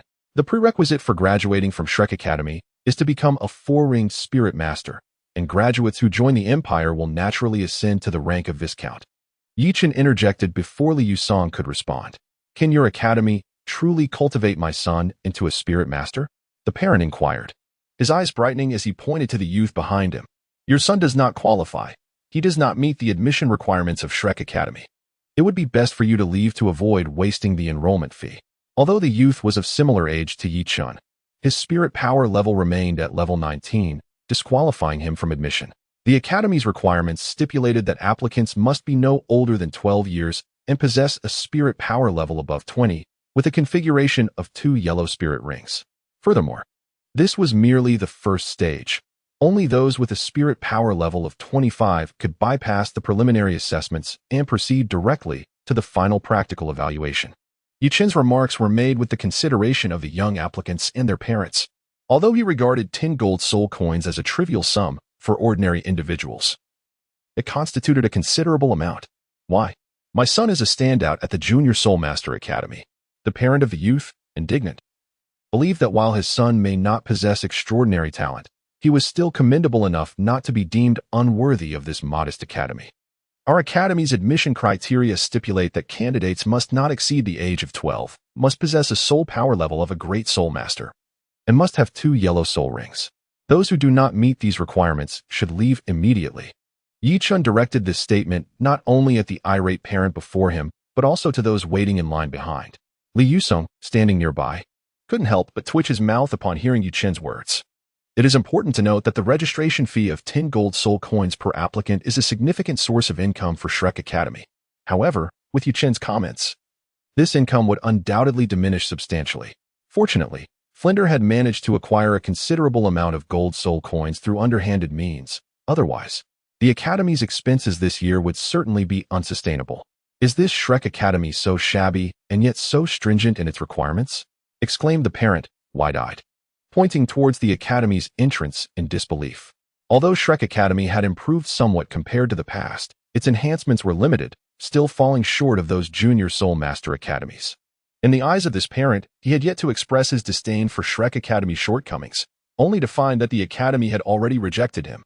How absurd. Enough with the words, let us proceed with our business and not waste time. With a wave of his hand, Yi-chun decided not to squander any more breath. You are quite formidable, muttered the parent as he departed with his son. Not only did this parent leave, but the crowd waiting in line also diminished significantly. With only a handful remaining, at the front of the line stood a fair-skinned, lively young girl with long flaxen hair. This must be Ning Rongrong, Yi-chun deduced, easily discerning that her soul power level was that of a great soul master at level 26. With her charming and sweet appearance, it was undoubtedly Ning Rongrong. TSK. Her looks are commendable, but her development leaves much to be desired. After casting a glance at Ning Rongrong's budding figure, Yi-chun redirected his gaze, eagerly anticipating the arrival of Zhu Xing, endowed with great assets. I wish to register. Ning Rongrong approached Li Yusong and curiously glanced at Yi-chun. The registration fee is 10 gold soul coins, Li Yusong stated, pointing towards a wooden box on the table. Here. She extended her hand eagerly. Complying, Ning Rongrong reached out. Li Yusong examined her hand and remarked, not bad. Your age is appropriate. Let us see your martial soul. Ning Rongrong nodded and summoned her 7 treasure glazed Tao martial soul, 2 yellow soul rings illuminating around her. Oh, do your family members know you are here? Li Yusong inquired, furrowing his brow. It is said that there are no restrictions on teaching, as long as I meet the Academy's criteria. You have no reason to refuse me, right? Ning Rongrong smiled. Very well, you may take her inside. After some hesitation, Li Yusong addressed Yi-chun. Shall we wait a moment? Her soul power level is at 26. She can proceed directly to the final assessment. There is another individual in line who qualifies. I can escort them both at the same time. Yi-chun addressed Li Yusong, remarking that indeed, a broad-minded young lady had approached from the rear of their party. With long black hair cascading over her shoulders and her face slightly bowed, she bore a height comparable to Ning Rongrong, her complexion similarly fair. However, this young lady exuded a distinctly unique aura. Her voluptuous figure seemed incongruent with her age. Had her face not appeared somewhat youthful, she could easily be mistaken for a mature woman, particularly given her impressive bosom that captivated the gaze of every man, an archetypal beauty with a childlike visage. Regrettably, her expression remained exceedingly aloof, her dark eyes devoid of any spark of life. Chapter 55. Certainly, the child shall not go hungry. Such a broadness, coupled with her extraordinary cultivation level of a 27th rank soul master, undoubtedly identified her as Zhu Zhuqing. Oh, your soul power level is at 26? Li Yusong exclaimed, glancing in surprise at Ning Rongrong. Previously, he had overlooked the fact that she was a 26th rank soul master. Having discerned through a bone examination that Ning Rongrong was merely 12 years old, he recognized that attaining the rank of 26 at such a young age, while not on par with Yi-chun or Xiao Wu, was nonetheless indicative of remarkable talent. It appears there are new students this year. Li Yusong mused silently as he regarded Ning Rongrong. How did you know I was a 26th rank soul master? Ning Rongrong inquired. Her curiosity piqued as she turned to Yi-chun. Is it not common for high-ranking soul masters to perceive the soul power levels of those beneath them? Ning Rongrong felt a twinge of discontent. If Yi-chun were significantly older, his words would carry less weight, but he appeared to be of a similar age, which vexed her greatly. Previously, within her sect, she had been a celebrated prodigy, and now, for the first time, being belittled by a peer left her quite displeased. Initially harboring a modicum of fondness for the unremarkable Yichen, that sentiment swiftly plummeted to zero, even descending into the negative. Unfazed by Ning Rongrong's disdainful huff, Yichen shifted his attention to Zhu Zhuqing, who stood at the back of the line. TSK, what kind of nourishment has she been given to grow so magnificently? With such a generous bosom, surely she shall never let her children go hungry. Yichen mused, eyeing Zhu Zhuqing's ample figure with a hint of intrigue. Indeed, it seemed the child would be well fed, perhaps even able to share some delicacies. Noticing Yi Chen's gaze, Ning Rongrong followed suit and immediately fixated on the voluptuous Zhu Zhuqing. How impressive, she involuntarily exclaimed, comparing her own modest endowments and feeling a sharp pang of self-consciousness. Before long, it was Zhu Zhuqing's turn. Age 12. Oh, the nether cat spirit? Having prepared in advance, Li Yusong was aware of Zhu Zhuqing's formidable power level. However, upon witnessing her nether cat martial spirit, he was momentarily taken aback. While not a top-tier spirit, the nether cat held considerable renown on the continent. It was known to form a fusion technique. The nether white tiger, with the white tiger martial spirit of the Dai family from the Stardo royal family, a connection Li Yusong readily recognized. Thinking of Dai Mubai within the academy, Li Yusong began to formulate a hypothesis. Yichen, please escort the two of them inside, he gestured, permitting Yichen to lead Ning Rongrong and Zhu Zhuqing forward. In truth, there had been other youths who passed the preliminary test. Yet Yichen had been disinclined to engage, merely informing them of the next assessment's location. After all, beyond Ning Rongrong and Zhu Zhuqing, no others could successfully navigate the entrance examination. As they were not his classmates, he saw no reason to expend effort on them. Li Yusong, too, found himself at a loss with Yichen. Since the youths who had passed the initial trial were not particularly exceptional, he chose not to intervene further. All right, you two. Follow me. Yichen rose and greeted Ning Rongrong and Zhu Zhuqing. Greetings, Junior. I am Yichen. May I ask your names? As they walked together on the grounds of Shrek Academy, Yichen inquired of the two. Ning Rongrong. Zhu Zhuqing. Ah, one hails from the Seven Treasures Glazed Tile School, while the other is from the Zhu family of the Stardo Empire's Phantom Spirit Cat clan. I can somewhat surmise why Zhu Zhuqing has come to Shrek Academy. But what about you, Ning Rongrong? To be honest, Yichen found it perplexing that the esteemed young lady from the Seven Treasures Glazed Tile School would choose to attend Shrek Academy, as the two seemed worlds apart. Why should I not come to Shrek Academy? Ning Rongrong shot Yichen an indignant glare. She could hardly divulge that she had run away from home, and, upon hearing of Shrek Academy's recruitment near Soto City, had decided to come. Are you aware of my purpose for attending Shrek Academy? Zhu Zhuqing asked curiously. Indeed. You must be seeking Dai Mubai, correct? Alas, what a pity. Yichen replied, shaking his head. A pity? Why is that? Zhu Zhuqing inquired, puzzled. I shall refrain from elaborating, lest I be misconstrued as slandering from behind. It would be prudent for you to discover the truth yourself. Yichen felt it was unwise to directly inform Zhu Zhuqing that Dai Mubai was a scoundrel and that she had entrusted her affections to an unworthy individual. Otherwise, he feared she might misconstrue his intentions as those of a malicious gossip. At that moment, despite not yet having encountered Dai Mubai, Zhu Zhuqing sensed an ominous premonition. Yichen, what is your soul power? Previously, Yichen had effortlessly discerned her soul power level, leading Ning Rongrong to speculate that Yichen's own soul power must significantly surpass hers, piquing her curiosity. Are you certain you wish for me to reveal it? I fear that once disclosed, you might retreat into solitude. Humph, could it be that you are a titled Douluo? Ning Rongrong retorted disdainfully. Ahem, well, to clarify, I may not yet be a titled Douluo, but in 10 years, I shall undoubtedly achieve that status. In 10 years, Yichen would be merely 22 years of age. With the aid of his extraordinary advantages, should he fail to ascend to title Douluo by then, he would have little choice but to seek an end to his existence. How old are you? Like you, I am also 12. A title Douluo at 22? I find that hard to believe. It is well known that the youngest title Douluo on the continent is the Haotian Douluo Tang Hao, who only ascended to that rank at the age of 44. Do you really consider yourself superior to the Haotian crown? Ning Rongrong immediately countered. Though Tang Hao is indeed formidable, he is not invincible. Moreover, there is a slight inaccuracy in your statement. The youngest title Douluo on the continent is not Tang Hao, but rather another individual. Yichen rectified Ning Rongrong's misconception. Who could possibly have attained the status of a title Douluo before the Haotian Douluo on the continent?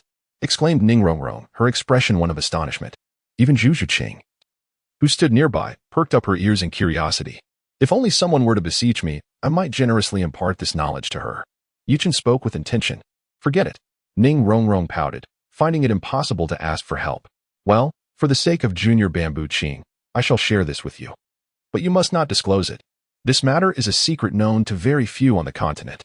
Moreover, whether it is I or you, we cannot afford to provoke the person involved. Rest assured, neither I nor Bamboo Ching will utter a word, Ning Rongrong assured, patting her chest to indicate her discretion. The individual in question is none other than Pope Bibi Dong. Even in the realm of titled Douluo, Bibi Dong stands as a top-tier powerhouse, with few capable of matching her strength across the continent. Chapter 56, Oscar's Sausages, a worthy indulgence. During the Soul Master competition, Bibi Dong had already achieved the remarkable rank of 99 level Peerless Douluo. Had it not been for the restrictions imposed by the trials of the Rakshasa god, she would have showcased her true power, thus avoiding the tale of Tang Retian's ostentation during the finals. Perhaps Bibi Dong has yet to ascend to the 99 level, but Yichen firmly believes she is not far from it. Her prowess undoubtedly ranks among the elite of the continent. The Pope Bibi Dong? How can this be? Ning Rongrong exclaimed incredulously. The disparity among individuals can sometimes be more profound than that between humans and animals. One's limitations do not signify the incapacity of another. Bibi Dong is but a fraction of the larger picture. In the original narrative, Tang San awakened his martial spirit and ascended to godhood merely 20 years later. A deity before the age of 30, who would believe such a tale if spoken by Yichen? How many years did the angel god take to attain divinity?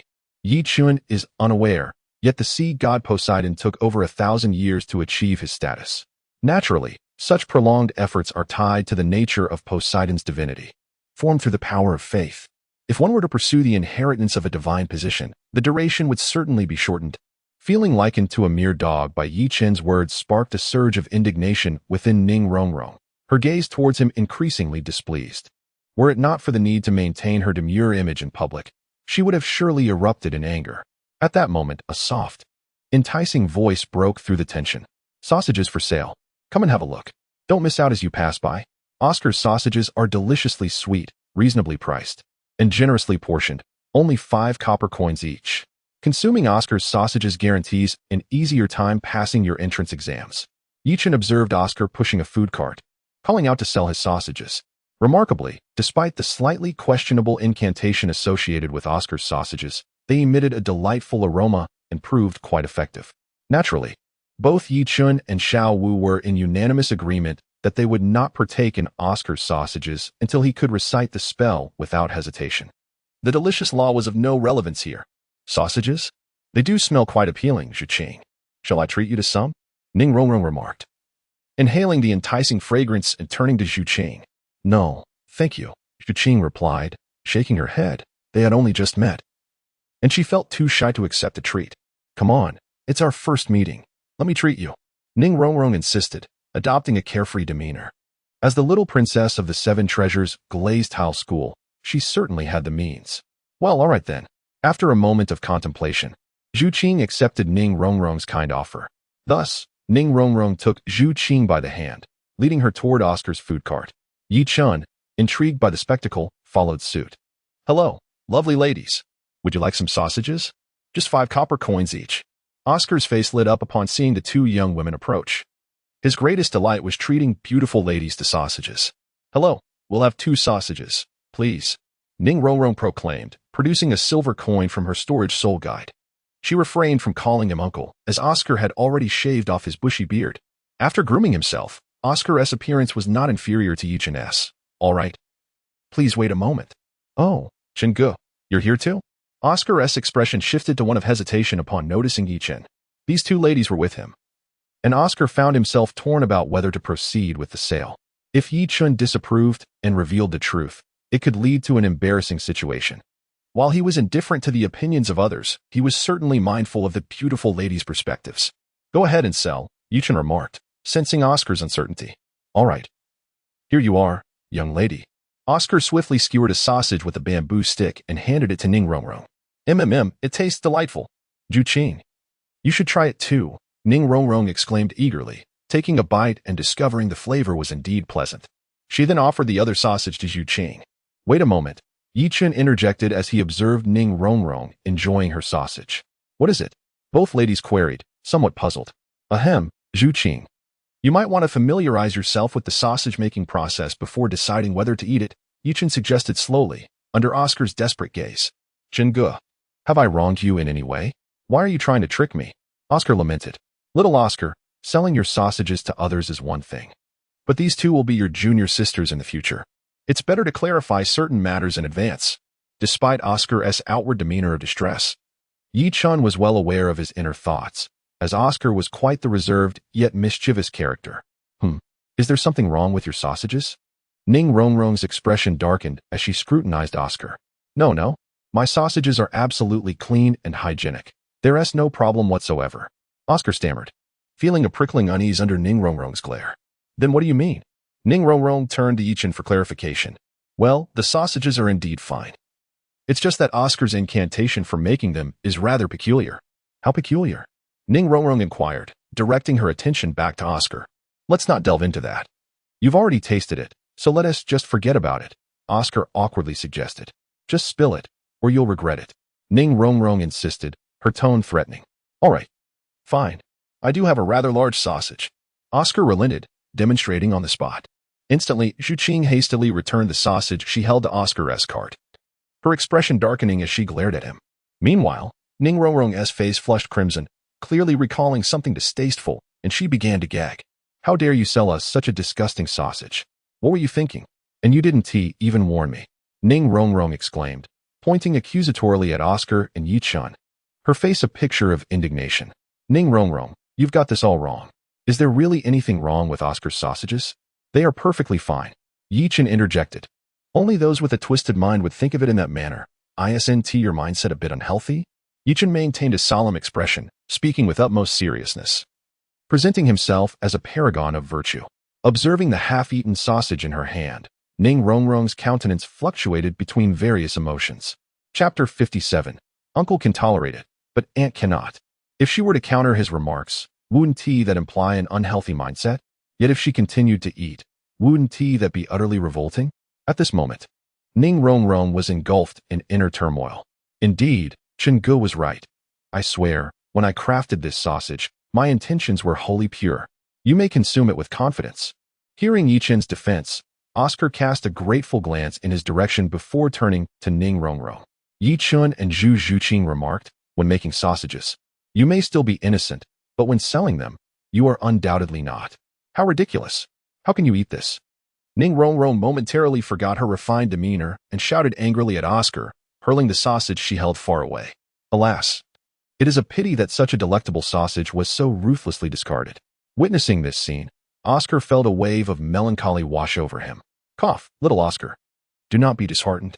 One day, when you can recite the incantation silently, such incidents will no longer occur. Yichen stepped forward and gently patted Oscar on the shoulder. Allow me to introduce you both. This is Oscar, a student of our Shrek Academy. Do not underestimate Oscar, although he is a culinary soul master. In terms of talent, he ranks among the most formidable students, surpassed only by myself and Shiau. Yichen introduced the two individuals. Is he merely a food-type soul master? How could his innate talent possibly surpass mine? Zhu Qing remained silent, while Ning Rongrong indeed curled her lip, entirely disbelieving Yichen's words. Oh, then might I inquire? Miss Ning Rongrong, what is your innate soul power? With a beaming smile, Yichen declared, I possess exceptional talent, with innate soul power at level 9. As she spoke, Ning Rongrong proudly puffed out her burgeoning chest, exuding an air that invited compliments. Only level 9 innate power? I have long been aware of Ning Rongrong's talents, Yichen replied with a hint of disdain. Of course. Having innate soul power at level 9 is indeed remarkable across the continent, with proper cultivation and without the limitations of a martial soul. Achieving the rank of title Douluo in the future is quite feasible. What do you mean only? Is Oscar at full innate power? Ning Rongrong retorted, somewhat indignant, as this marked the first time someone had belittled her abilities. Congratulations, you are correct. Oscar is indeed a food-type soul master with full innate soul power. At the age of 14, he has already reached level 31 as a soul sovereign. This is particularly impressive given the relatively slow cultivation speed of food-type soul masters. Full innate soul power as a food-type soul master. How can that be possible?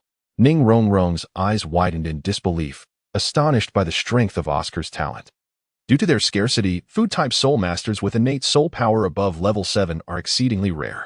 Even among the prestigious 7 Treasure Glazed Tile School, there is only one food-type soul master at the rank of Soul Saint. That soul master achieved the rank of Soul Saint by refining a soul bone to break through the level 70 barrier, despite having only level 6 innate soul power. Even within the Martial Soul Hall, which boasts numerous titled Douluos, there are no known food-type soul masters at the rank of 8. The highest known level among food-type soul masters on the continent is merely that of Soul Saint. As for Oscar, being a food-type soul master with full innate power, he is destined to become a food-type titled Douluo, provided he does not fall. Once again, Yi Chun's admonishment stung Ning Rongrong, prompting her to huff and turn away in silence. All right, Oscar, continue selling your sausages. I will take them to the final assessment. Chingi, are you not worried about Sister Shiau Wu finding out about your romantic pursuits in the academy? Oscar, do you not think you are privy to too much information? Yi Chun gazed at Oscar and said softly, Ahem. Well then, Brother Chen, take care. I shall go sell sausages now. Immediately, Oscar felt a shiver run down his spine and swiftly pushed the food cart away from Yi Chun's presence. Subsequently, Yi Chun led Ning Rongrong and Zhu Shuqing to an open area. This was the 4th stage of the Shrek Academy entrance examination, the practical assessment, which also marked the final hurdle. Of course, those who had reached this point were unlikely to be eliminated. It was merely a test of their practical combat skills. At this moment, the overseer of the 4th stage, Zhao Wuji, was dozing in a chair. Teacher Zhao, it's time to get to work. Seeing Zhao Wuji in such a languid state, Yi Chun approached and spoke loudly near his ear. With Zhao Wuji being a soul sage of rank 7, how could he not sense the arrival of the 3? He was undoubtedly feigning ignorance. Why shout so loudly? You're making me nearly deaf. Zhao Wuji glared at Yi Chun in dissatisfaction. To his surprise, there were 2 candidates in this year's 4th stage, and both were young women. Stroking his chin, he looked at Zhu Shuqing and nodded with approval. Since you 2 have made it to the 4th stage, let me see how proficient you are in combat. The opponents for this stage were none other than Yi Chun. As long as you 2 can withstand his attacks for the duration of an incense stick, you shall pass.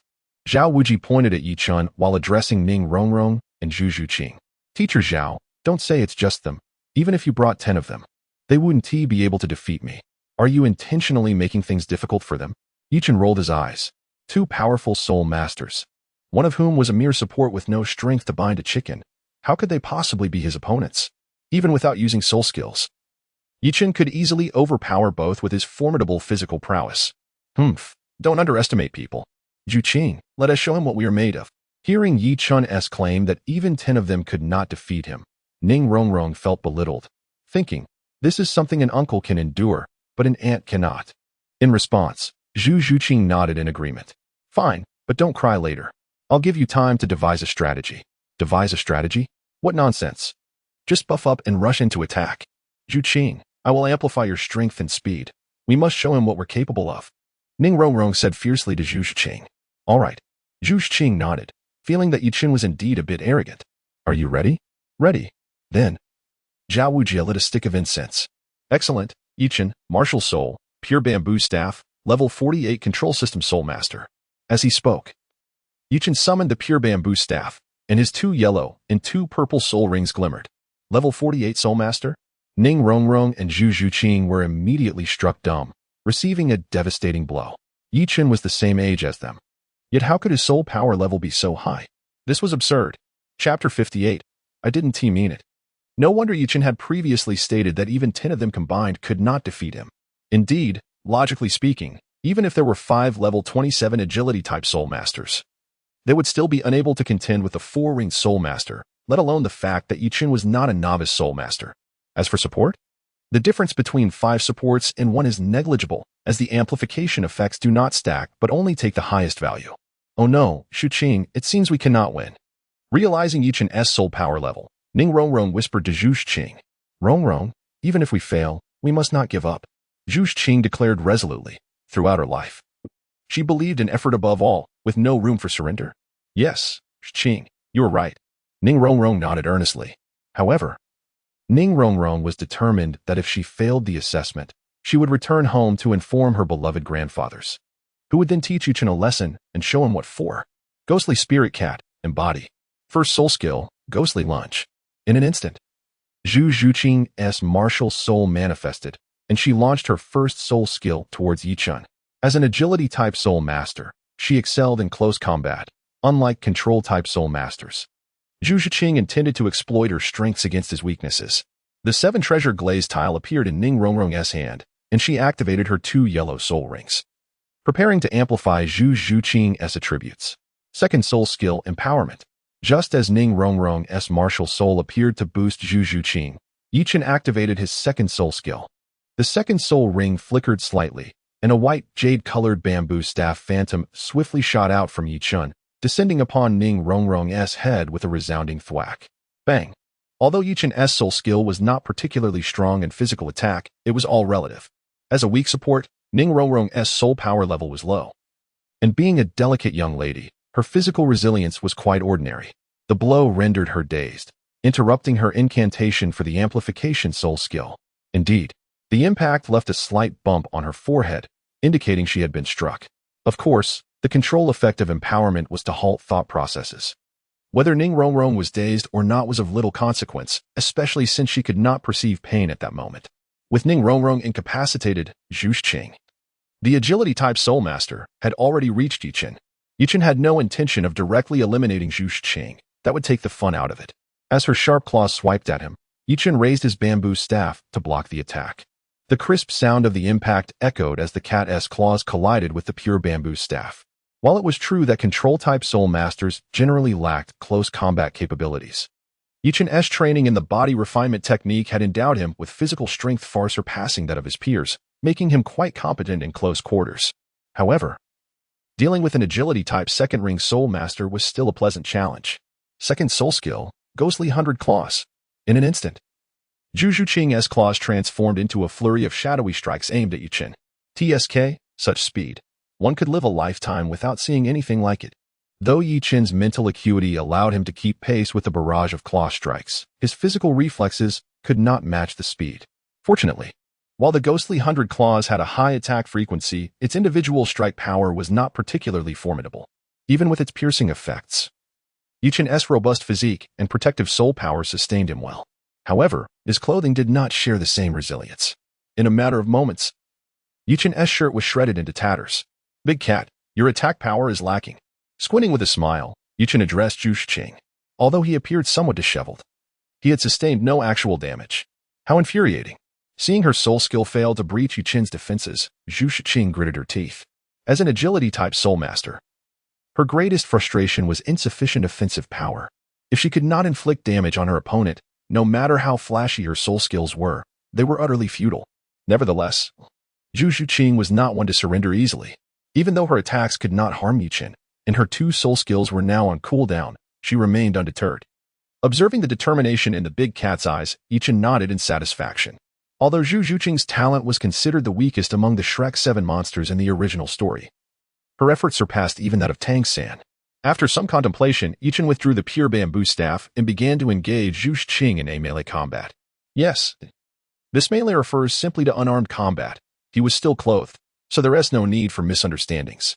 However, Yichun's action of retracting his martial soul was perceived by Zhu Shiqing as a sign of contempt, igniting a spark of indignation within her, causing her claws to dance even more fiercely. Without his martial soul, Yichun might not have been able to subdue Zhu Shiqing at her peak, but at present, she was temporarily unable to unleash her soul skills. Given Yichun's prowess, he still maintained the upper hand. Despite Zhu Shiqing's elaborate claw movements, she gradually found herself at a disadvantage, reduced to mere defense. As the saying goes, prolonged defense inevitably leads to loss. Seizing the opportunity while Zhu Shiqing was occupied with her blocks, Yichun executed a technique known as Xiaji Bada, striking her in the abdomen. Even though he did not exert full force, having restrained his strength, Zhu Shiqing still wobbled precariously. Just as she appeared about to topple, Yichun pivoted and caught the large feline in his embrace. In an instant, the atmosphere in the arena became palpable. Ouch, that hurts. At that moment, Ning Rongrong broke free from her constraints, immediately clutching her head and exclaiming in pain. You insufferable Yichun, how dare you strike my head? Yet, Ning Rongrong quickly regained her composure, realizing that this was not the time for lamentation. She was still in the midst of a practical assessment. What on earth are you two doing? Are you feeding each other dog food? When Ning Rongrong glanced at the scene unfolding in the arena, she felt utterly disheartened. Due to her earlier incapacitation at Shou's hands, her thoughts had momentarily stalled. Thus, it appeared to her that just a second ago, Zhu Shuqing had lunged at Yichen, only to find herself in his embrace the next. Could it be that her recently acquainted companion had turned traitor? Let go of her at once. Zhu Shuqing's face flushed for a moment as she addressed Yichen. Oh, my apologies, I did not intend to. Yichen promptly helped Zhu Shuqing to her feet, releasing her from his hold. Well, I must admit, the large feline certainly has a commendable physique. Chapter 59, The Master of Digging Pits. Hey, are we still going to continue fighting?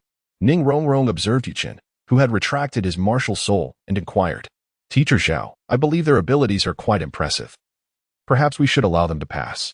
Yichen turned to Zhao Wuji beside him and said, Very well, consider the two of you approved. Zhao Wuji waved his hand dismissively. Although only a small portion of the incense had burned, he still granted the two passage. It was no jest. At the age of 12, reaching the 26th and 27th ranks as Soul Masters, such prodigies were undoubtedly coveted by any Soul Master Academy. To gain admission to Shrek Academy should indeed be regarded as an honor for the Academy itself, even if Ning Rongrong's soul power level had not reached the 26th rank. Merely being a first-ring Soul Master would suffice for her inclusion in Shrek Academy. In the original narrative, Flinder dared to discipline Ning Rongrong because he had already received a letter from Ning Fengji. Now that Ning Fengji had entrusted Flinder with her guidance, would Flinder dare to refuse? The Seven Treasure Glazed Tile School is renowned as one of the top 3 sects, and it is not to be taken lightly. Moreover, Zhao Wuji understood that given their current abilities, it was impossible for the two to withstand a full incense stick's duration under Yichen's command. Let alone Ning Rongrong and Zhu Shuqing as they were now. Even if they progressed to the third-ring soul ancestor, their chances would still be slim. All right, Young Yi. Please assist them in settling down, Zhao Wuji instructed. Understood. Yichen nodded and led Zhu Shuqing and Ning Rongrong away. Before long, the trio arrived in front of a wooden cabin. Here, if you wish to stay together, this cabin is yours. If you prefer separate rooms, I can arrange that as well. Following the recent renovations at Shrek Academy, several wooden cabins had been constructed, and with the limited number of faculty and students, there was ample space for everyone to have individual accommodations. Is that all there is? I want to live there, Ning Rongrong exclaimed, pointing toward a distant cabin. Indeed, that cabin was Yichen's small villa equipped with soul guides. Adjacent to the villa, a grove of bamboo flourished, where numerous blue-silver grasses grew, creating a simulated training environment for Yichen and Xiao Wu. Perhaps due to Yichen's inadequate execution, this small-scale simulated environment had some effect, yet it appeared rather limited, serving more as a mere decoration than a functional space. What are you thinking? That is not the Academy's property, it is my private domain. Yichen rolled his eyes. Yours? Indeed, it's a custom-made piece. Though it appears to be merely a room, it is, in fact, an architectural soul guide that can be resized at will and carried conveniently. Would you like one?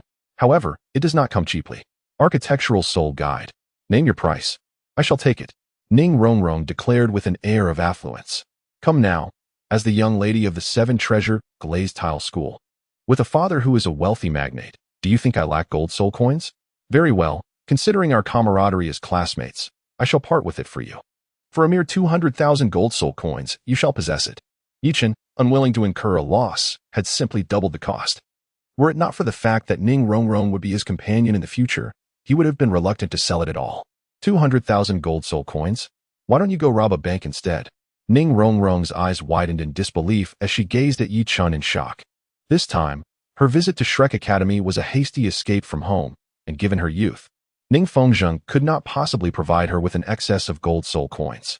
She could manage a few thousand, but 200,000 was beyond her means. Must you speak so harshly? Robbery? Where's the sense in that? In business, there is always a measure of goodwill. Moreover, the cost of this architectural soul guide alone is 100,000 gold soul coins. Selling it to you for 200,000 is hardly exorbitant, is it? You cunning merchant, you intend to profit by 100,000 gold soul coins. Ning Rongrong scoffed disdainfully. Is 100,000 gold soul coins truly excessive? If not for our relationship as classmates, I would be disinclined to sell it at all. It is somewhat regrettable, as Shrek Academy is rife with little pests. I do hope they do not find their way into your bed at night. Upon hearing of the little pests, Ning Rongrong involuntarily shuddered, her imagination conjuring visions of bugs crawling across her bedding, a truly terrifying thought. I have a proposition. Would you care to hear it? What is it? Should you lack funds, I can offer credit, albeit with interest. What is the interest rate? Here is the deal. I will grant you a chance. And considering your current financial situation, you may repay me gradually. On the first day, give me 1 copper coin. On the second day, 2 copper coins. On the third day, 4 copper coins, each day doubling the previous amount, continuing for 30 days. Should you be unable to pay, you may defer payment. But for every year of delay, the interest will double, compounded. How does that sound? Am I not being quite accommodating? If Ning Rongrong were to accept, by the 30th day, she would owe over 5 million gold soul coins. Should she default for a year, the debt would soar to over 10 million gold soul coins. And if she prolonged it, the entire 7-treasure glazed tile school could be sold off and still fall short. That sounds good. I shall take your architectural soul guide.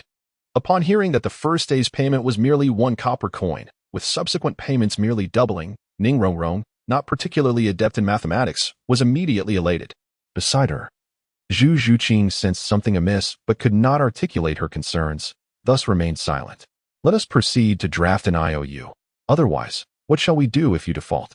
Yuchen looked at Ning Rongrong with a smile. Such a trifling amount of money, do you really think I would default? Ning Rongrong scoffed. For she was the little princess of the 7 treasures glazed tile school. How could she possibly be a defaulter? It would be best to clarify things. We cannot let such a paltry sum affect our camaraderie. You make a valid point. She remained blissfully unaware that Yuchen's insistence on drafting an IOU had already tarnished the purity of their friendship. Subsequently, Yuchen produced paper and pen, commencing to write. At the end of the IOU, he inscribed that should the debt remain unpaid after 10 years, Ning Rongrong would have to sell herself to settle the debt. He then handed it to her. The reason for the decade-long term was that Yi Chun believed that after 10 years, compounded interest would render not just Ning Rongrong but the entire 7 treasures glazed tile school unable to repay. How infuriating. Why must you add that I would have to sell myself? Ning Rongrong glared at Yi Chun with indignation. Do you intend to never repay? I do not. If you plan to repay in the future, does it truly matter? Well, you have a point there. With that, Ning Rongrong promptly signed her full name. Chapter 60. Ning Rongrong falls into the trap, gazing at the IOU in his hands. Yi Chun nodded in satisfaction. Regardless of the outcome, he would not incur losses. Should Ning Rongrong pay promptly, his profits could reach nearly 100-fold. Such lucrative opportunities were rare indeed. If Ning Rongrong failed to pay on time, well, that would be a different story altogether. He could not help but wonder when that foolish girl would finally catch on. With that thought, Yi Chun let out an unseemly chuckle. What are you laughing at? Hurry and give me my things.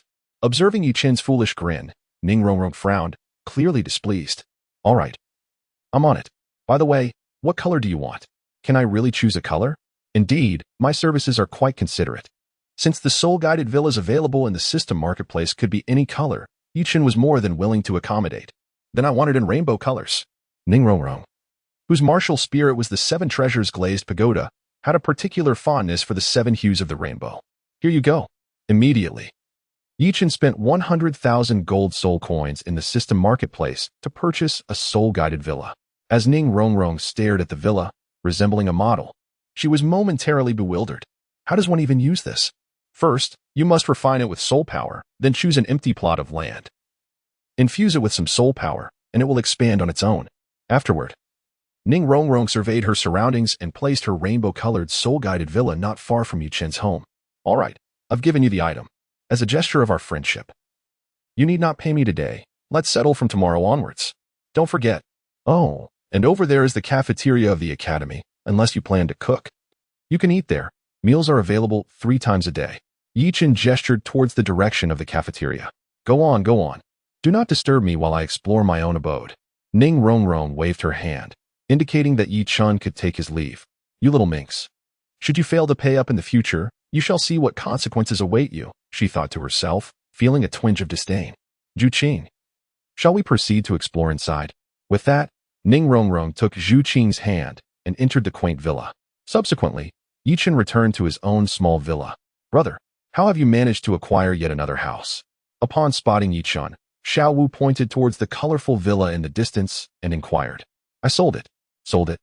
Such an extravagant item, is there truly a market for it? Xiao Wu questioned, bemused, aware of the hefty price tag attached to such a seemingly trivial possession. Hee. Let me tell you, your brother has made quite a fortune today. Brother, you didn't resort to butchering pigs, did you? Xiao Wu remarked. her eyes wide with surprise as she glanced at Yi Chun. How can you speak so? It is a mutually beneficial arrangement, not an act of butchery. Yi Chun rolled his eyes. Quickly tell me, how much did you sell it for? The money hasn't been received yet, but starting tomorrow, your brother will earn 1 copper coin, which will double the next day, and then double again on the 3rd day, continuing this way for a month. Hiss. Doubling for a month?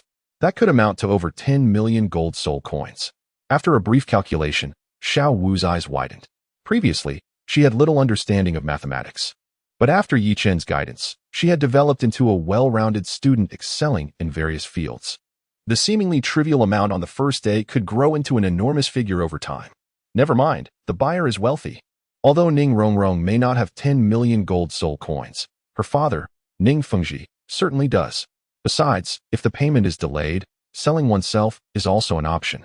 Perhaps Ning Fengji might be quite pleased with Yi Chun as a son-in-law in the future. The next morning, after concluding their training, Yi Chun and Xiao Wu headed to the cafeteria of Shrek Academy for breakfast. Just as they stepped outside, Ning Rongrong and Zhu Zhuqing also emerged. 2 new students. And they're both girls? Xiao Wu's eyes lit up upon seeing Ning Rongrong and Zhu Zhuqing. During her time at Shrek Academy, Yi Chun had been preoccupied with training, leaving her without companions. Now, with 2 girls of her age arriving, Xiao Wu was elated. She immediately pulled Yi Chun along to greet them. Hello, I'm Xiao Wu. The dance and dance. Welcome to Shrek Academy. Xiao Wu warmly welcomed Ning Rongrong and Zhu Zhuqing. Are you also a student at Shrek? Ning Rongrong introduced herself. I'm Zhu Zhuqing. After a brief introduction, the 4 of them walked together to the cafeteria. The cafeteria was empty, but the head chef, Xiao Xian, had already prepared breakfast. Eh? Is no one else here? Ning Rongrong asked curiously. The teachers must have eaten long ago. As for the students, aside from us, there are hardly any others having breakfast at the academy, Yi Chun replied, munching on a large meat bun. Why is that? Ning Rongrong questioned, puzzled. There are 2 who are busy with their affairs, and 1 who enjoys sleeping in, Yi Chun explained vaguely. Dai Mubai usually spent his nights in Soto City, engaging with ladies at the Rose Hotel. Meanwhile, Ma Hongjun, who had a fair amount of money, had a similar situation, returning only after breakfast. They were likely still on their way back to Shrek Academy. However, Dai Mubai's pursuits were free of charge, while Ma Hongjun had to pay, as his looks were somewhat lacking.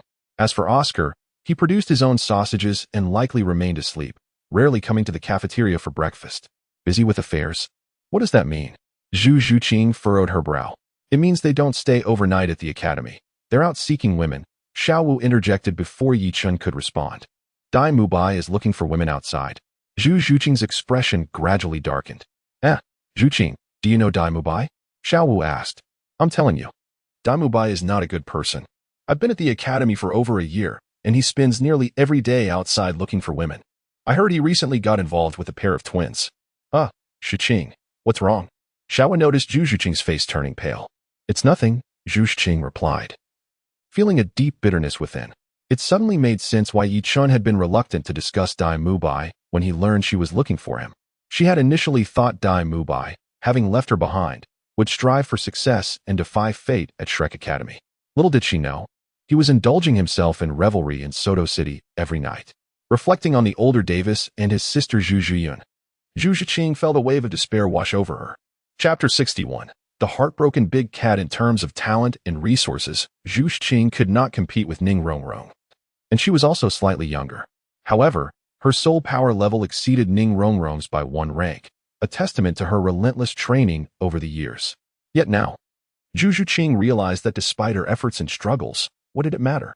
Dai Mubai had given up and fallen. Could her efforts alone prevail against Davis and Zhu Zhuyun? As these thoughts swirled in her mind, tears began to well in Zhu Zhuqing's eyes. She had traveled from the distant Stardo Empire to Shrek Academy in search of Dai Mubai, facing numerous dangers along the way, including encounters with assassins sent by Davis and Zhu Zhuyun. Yet, even in the most perilous moments, she had never despaired. Now, however, she felt as if her life had lost all color. Zhuqing, what's wrong? Don't cry. Seeing Zhu Zhuqing's tears, Xiao Wu felt at a loss. Yes, Zhuqing. Please don't cry, Ning Rongrong added, anxious. How could she go from being fine to this state in an instant? I know, Yi Chun spoke up from the side. Brother, do you know why Zhuqing is like this? Xiao Wu inquired. Zhu Zhuqing hailed from the ghost cat Zhu family of the Stardo Empire. while Dai Mubai was a direct descendant of the Dai family of the Stardo royal family. The two families had a long history of marital alliances. The Dai family's succession mechanism was notoriously brutal, adhering to a survival of the fittest system. Apart from the crown prince, the other princes faced either death or disgrace. This system ensured that each generation of the Stardo emperor was the most outstanding of the royal family, thereby stabilizing the throne. Dai Mubai's arrival at Shrek Academy indicated he could not bear the pressure from the other princes and chose to escape, arriving at the academy 3 years prior. I see. Ning Rongrong, having heard about the crown prince selection mechanism of the Stardo royal family, recalled the details and immediately felt disdain for Dai Mubai. How could he abandon his fiancée and flee alone? Hiss, is the competition really that brutal? Aren't they brothers? Shiau marveled in disbelief. In her view, brothers should support one another. So how could it come to this?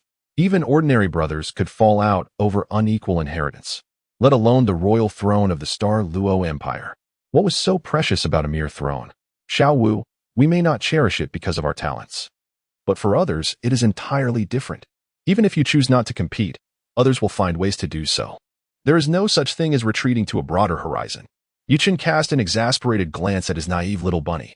Brother, could you please assist Yuqin? Why must Yuqin suffer because of Dai Mubai's incompetence? Shiau Wu expressed her deep sympathy for Yuqing's plight, clinging to Yuqin's arm and attempting to charm him. All right, grant me 10 years, and I shall triumph over all who oppose me. Yuqin believed that even if he could not ascend to divinity in 10 years, he would undoubtedly attain the esteemed title of Douluo, effortlessly dominating an entire Stardo empire. Was it mere boastfulness? Moreover, in 10 years, the opportunity would be long gone. Yuqin, why not join my 7-treasure glazed tile school? I can persuade my father to annul your engagement, and you need not concern yourself with that scoundrel Dai Mubai. Ning Rongrong proposed this idea to Yuqin. Indeed, with the support of the 7-treasure glazed tile school, Yuqin would have no reason to fret over such matters. Although the overall strength of the Stardo Empire might surpass that of the 7-treasure glazed tile school, they would certainly not confront the school merely for the sake of one Yuqin. Rongrong, thank you, but there's no need. I believe I can alter my own fate, Yuqin declared, wiping away her tears and revealing a determined light in her eyes. Yes, exactly like that, Yuqin. You must persevere. At that moment, a series of chimes echoed from the direction of the playground. What is that? Ning Rongrong inquired of Shiau Wu.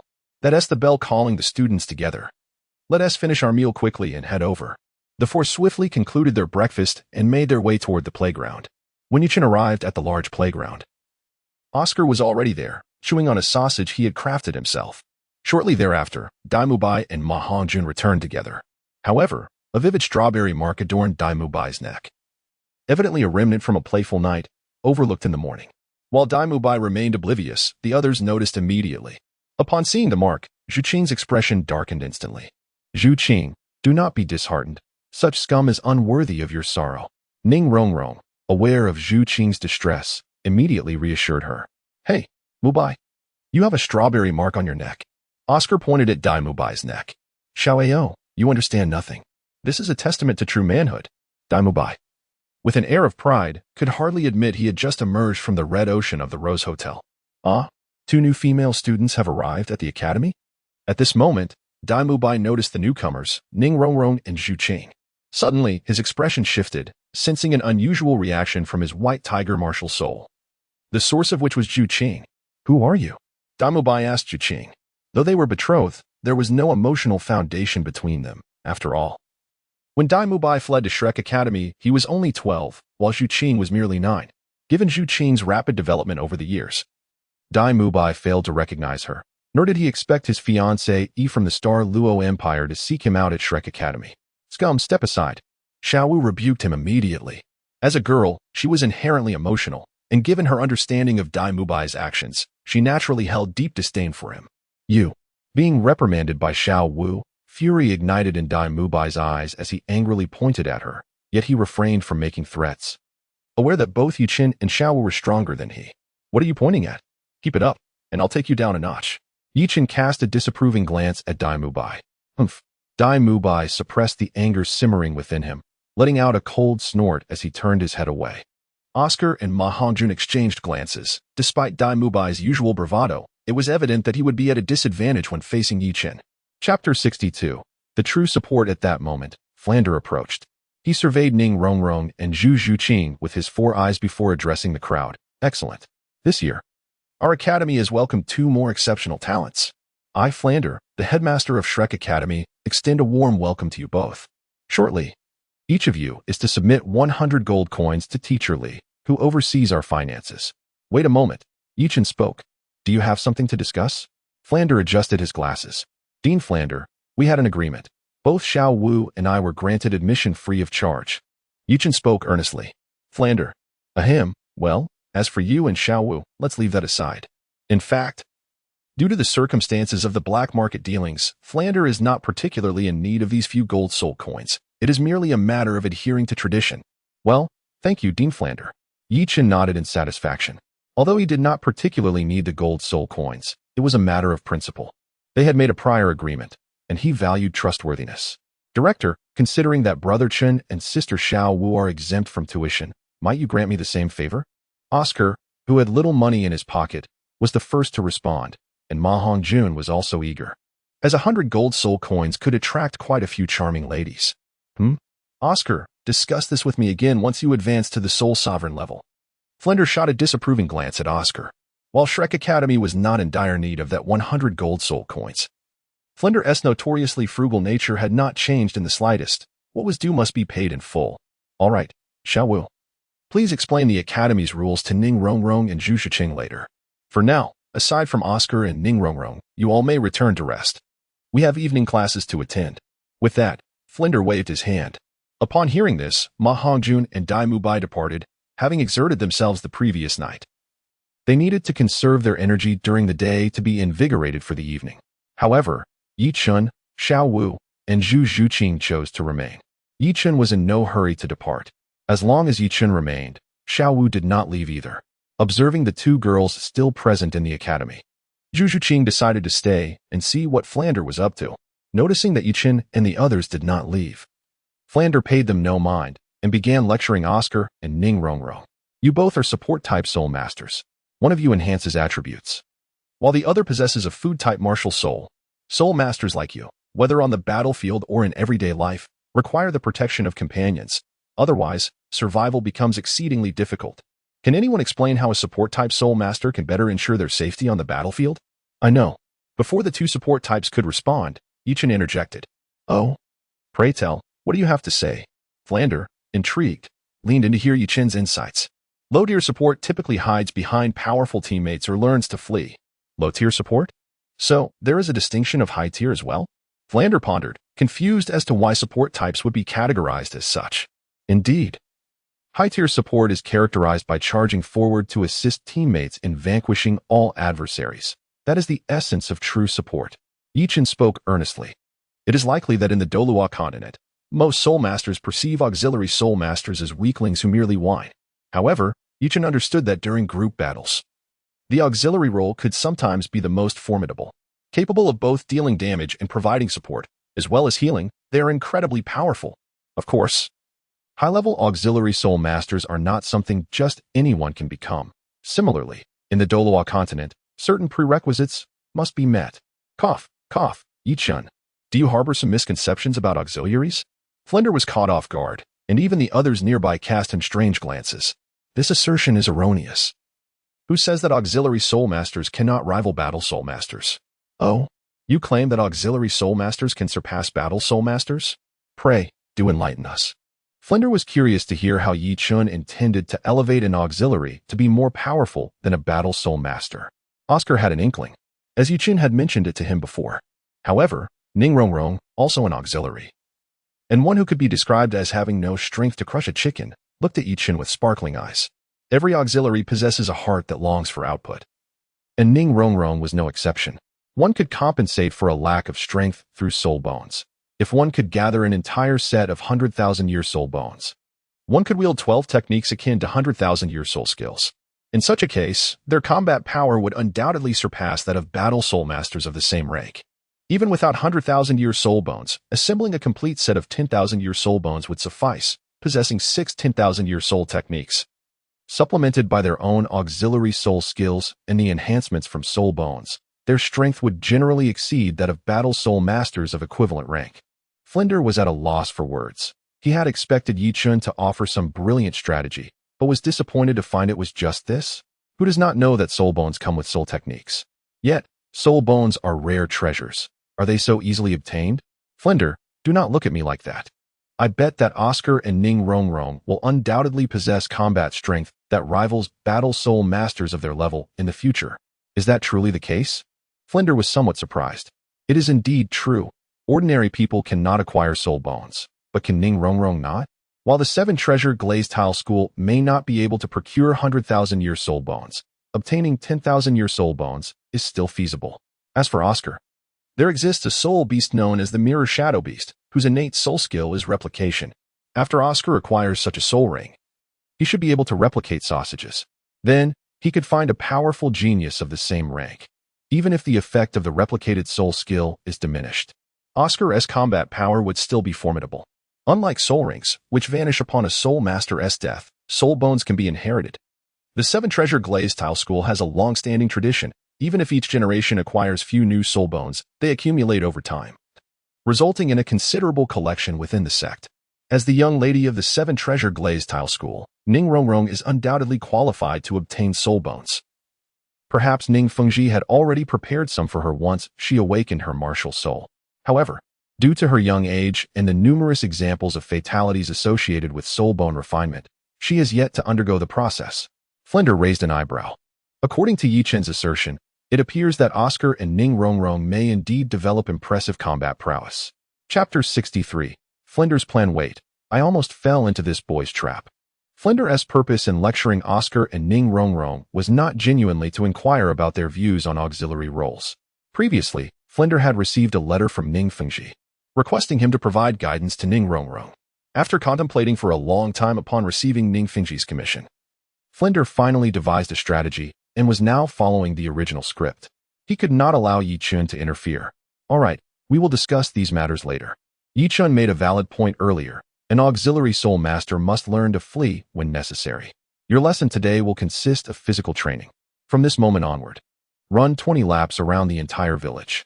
If you do not return before lunch, you shall forgo your meal. Furthermore, you are permitted to utilize your martial souls for assistance. Oscar, you shall lead the way. Dean, please don't. Although the village where Shrek Academy is located is not large, Oscar understood that Flinder meant the entire village, including the arable land. 1 lap is at least over 3 kilometers. 20 laps amount to a staggering 60 kilometers. Such a distance would nearly cost him his life. Being merely an auxiliary. Enough with the excuses, go run. Flinder glared, and Oscar immediately capitulated. He was well aware that running 20 laps poses a significant challenge for a second-ring auxiliary soul master. Yet, in order to ensure the smooth execution of his plan, he had no choice but to proceed this way. Yes, Oscar replied weakly, beginning his run. As for Ning Rongrong, she did not comprehend the magnitude of 20 laps and followed suit. Watching Oscar and Ning Rongrong commence their running, Flinder wore a smile, feeling as pleased as a cunning fox that had pilfered a chicken, reveling in Ning Fengji's promise. Dean Flinder, what delightful thoughts occupy your mind? Based on Flinder's cheerful demeanor, Yi Chun surmised the reason. Surely, Ning Fengji had not requested Flinder to discipline Ning Rongrong without offering some form of compensation. Ning Fengji is a wealthy man. Even a small portion of his riches would suffice to leave Flinder quite satisfied, and the remuneration must be considerable. Flinder merely shot Yi Chun a glare and said nothing, walking away. Brother, do you think Oscar and Rongrong can complete the 20 laps? After Flinder departed, Shiau spoke to Yi Chun. Oscar should manage, but as for Ning Rongrong, it won't be long before you see her on the streets of Soto City. Ning Rongrong is no longer the obedient girl she once was. She has transformed into a little demoness. How could she possibly run diligently? If it were just a few laps, perhaps she would endure, but 20 laps? That is utterly impossible. Really? I thought Rongrong was quite well behaved. Surely, she wouldn't disobey the dean? After a brief acquaintance, Shiau regarded Ning Rongrong as a little lady and assumed she would be relatively obedient. Leave her affairs to me. Let us head to Soto City. It has been ages since I took you out for fun. Going to Soto City sounds wonderful. Upon hearing Yi Chun's proposal, Shiau immediately brightened with excitement. Zhu Zhuqing, will you join us? Shiau turned to Zhu Zhuqing. I will not. I must focus on my cultivation. Zhu Zhuqing shook her head. What if her talent is lacking? Naturally, She must compensate with hard work. Saying this, Zhu Zhiqing left the training ground. Brother, Zhiqing is so diligent. Hearing about Zhu Zhiqing's commitment to cultivation, Xiao Wu expressed her admiration. Zhu Zhiqing's talent cannot match ours, so she must work twice as hard. Otherwise, she will surely fall behind us in the future. Indeed. Among the multitude at Shrek Academy, Zhu Zhiqing stands out as the most diligent. Conversely, if one were to rank the laziest, Xiao Wu would undoubtedly claim the top position, even surpassing Oscar in her lethargy. Were it not for Xiao Wu's remarkable innate talent, coupled with the enhancement from the celestial grass, she would not have attained the impressive level of 49 as a soul master at this time. Let us venture to Soto City for some amusement. Yichen gently ruffled Xiao Wu's hair. All right, let us embark on our journey. As they traversed the bustling streets of Soto City, Xiao Wu gazed at the myriad of shops lining the sidewalks, each brimming with an array of delightful goods, showcasing her innate talent for shopping. Fortunately, Yichun was not short on funds. Without a moment's hesitation, he indulged her whims, purchasing every item that caught her eye. Before they knew it, the morning had slipped away. Brother, I am famished. Where shall we dine? Xiao Wu pointed towards a well-decorated establishment ahead, aptly named the Tulip Restaurant, addressing Yichen. Very well. Let us savor a sumptuous meal. Yichen nodded, secretly contemplating. At last, we have come to a halt. To be candid, when women embark on their shopping sprees, they are imbued with an exuberance akin to having been invigorated by a potent elixir, displaying an indefatigable energy that men simply cannot rival. After a morning of relentless shopping, Xiao Wu remained as lively as ever, while Yichen began to feel somewhat drained, his spirit waning. Subsequently, Yichen accompanied Xiao Wu into the Tulip Restaurant. However, upon entering, they were met with the unexpected sight of Ning Rongrong, who should have been jogging at Shrek Academy, seated by the window indulging in a lavish meal. Isn't that Rongrong? What is she doing here? Xiao Wu inquired of Yichen. I told you so. Ning Rongrong would never obediently go for a run. Yichen was not surprised by Ning Rongrong's lack of compliance, although he was somewhat astonished that they would encounter her. After all, Soto City is quite a sizable metropolis, making such an encounter rather unlikely. Brother, do you possess prophetic abilities? Xiao Wu gazed at Yichen with a peculiar expression. I certainly do not. Master Flander had her running 20 laps around the village. Given that Ning Rongrong is a pampered young lady, there was no way she could endure it. She must have concocted some means to evade it. Indeed, could it be that Dean Flander is targeting Rongrong? Xiao Wu pondered, realizing that while 20 laps may not pose a challenge for her, it would be an entirely different matter for Ning Rongrong. Even if she could persevere, the toll on her health would be considerable. Engaging in physical exercise is not merely a matter of duration. It requires a rational plan, as excessive exertion could indeed harm the body. Rongrong, weren't you supposed to be running? How did you end up in Soto City? The two approached, with Xiao Wu directing her question at Ning Rongrong. Oh, you both came as well? Ning Rongrong replied, somewhat embarrassed at having been caught slacking off. Yes, my brother and I are here in Soto City for shopping. Shopping? Upon hearing this, Ning Rongrong's eyes brightened, and she excitedly began discussing it with Xiao Wu. Chapter 64. Bridges to cross, paths to follow. By the way, Rongrong, are you not worried that Dean Flander will admonish you for your laziness? Xiao Wu recalled the crucial point. Not at all. I am the little princess of the 7-treasure, glazed tile school. Dean Flander is merely a 7-ring soul saint and would not dare to say much to me. At this moment, Ning Rongrong was blissfully unaware that her father, Ning Fingji, had already sold her out.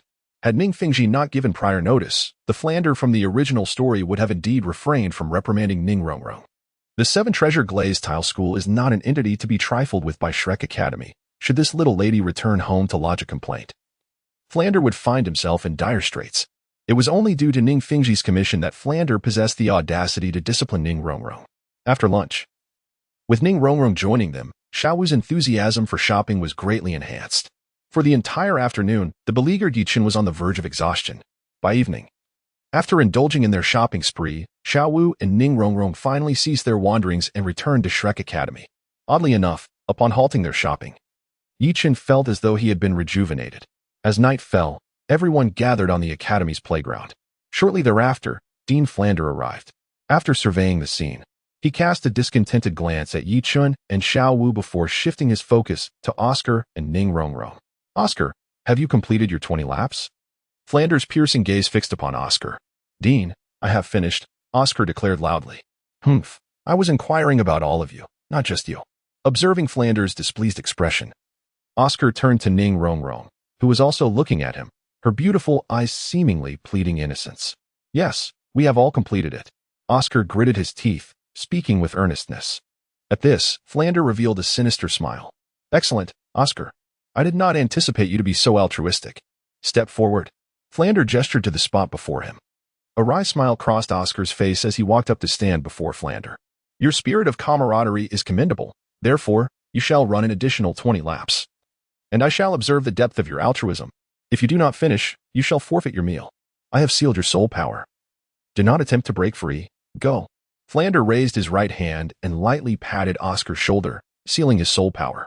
Oscar immediately donned a rueful expression, casting a resentful glance at Ning Rongrong, yet he said nothing and obediently set off to run. Now that the deceitful Oscar has received his just deserts, it is time for another liar to face the music. Ning Rongrong, tell me, did you complete the assignment I set for you this morning? Flander turned his attention to Ning Rongrong. I did not. 20 laps is too far, and I was hungry, unable to continue. Ning Rongrong, however, did not lie, for she believed that Flander would not dare to punish her. So, you ran all the way to Soto City to indulge in a feast? And upon encountering Yi Chun and Xiao Wu, the three of you strolled about Soto City's commercial streets before just returning. Am I correct? Flander remarked with a smile. Were you spying on me? Ning Rongrong's eyes widened in disbelief at the thought of Flander monitoring her. Flander momentarily ignored Ning Rongrong and turned to Yichen and Xiao Wu. Yichen, Xiao Wu, since you encountered Ning Rongrong in Soto City, why did you not persuade her to return for her run? Dean Flander, this is where you're mistaken, since you had already discovered it. Why should we be the ones to speak? You, as the dean, did not say anything, so what could we possibly say? Moreover, Xiao Wu and I believe that Ning Rongrong had already completed her running course. Yichen expressed his dissatisfaction towards Flander. In truth, while Flander was monitoring Ning Rongrong, the perceptive Yichun had already sensed it, though he chose to remain silent. Flander, caught off guard by Yichen's retort, nearly choked. Damn it, this kid, whether right or wrong, has the knack for putting others on the spot. Fortunately, Flander possessed a thick skin. After shooting a glare at Yichen, he refrained from further banter and redirected his attention to lecturing Ning Rongrong. Much like in the original narrative, the little witch Ning Rongrong gradually fell into the trap laid out by Flander. Under Flander's sharp words, Ning Rongrong suffered a critical blow, tears of golden droplets streaming down her cheeks as she ran back to her quarters in distress. Xiao Wu, go comfort Ning Rongrong, Flander instructed, secretly reveling in the unfolding of his plan. Oh, Xiao Wu responded, promptly heading off to console Ning Rongrong. All right, let us prepare to depart. Zhu Shiqing, as a newcomer, I must inform you to be ready, Flander declared. Zhu Shiqing nodded earnestly. Yichen, are you attending the evening class this time? Flander inquired, directing his gaze at Yichen. Ever since Yichen and Xiao Wu acquired the Silver Soul badge, Flander had ceased to insist that Yichen engage in battles at the Soto City Soul Arena. With nothing else to occupy my time, I shall go, Yichen replied. Yichen regarded the large feline as a delectable morsel within his bowl. Naturally, he would follow it to avoid being ensnared by Dai Mubai's flowery words. The Soto Great Soul Arena was alive with activity. Aside from Yichun, everyone else engaged in soul battles. Ma Hongjun and Zhu Zhuqing emerged victorious, while Dai Mubai faced a defeat against a level 39 soul master, leaving him somewhat despondent. Upon exiting the arena, Ma Hongjun eagerly sought the company of a young lady. Brother Chen, I shall take my leave first. Dai Mubai, care to join me? Ma Hongjun called out to Yichen before preparing to invite Dai Mubai along. Not going. Dai Mubai shot him a glare, his gaze drifting towards Zhu Zhuqing. Not coming with me? That makes sense. You've been quite close with those twins lately.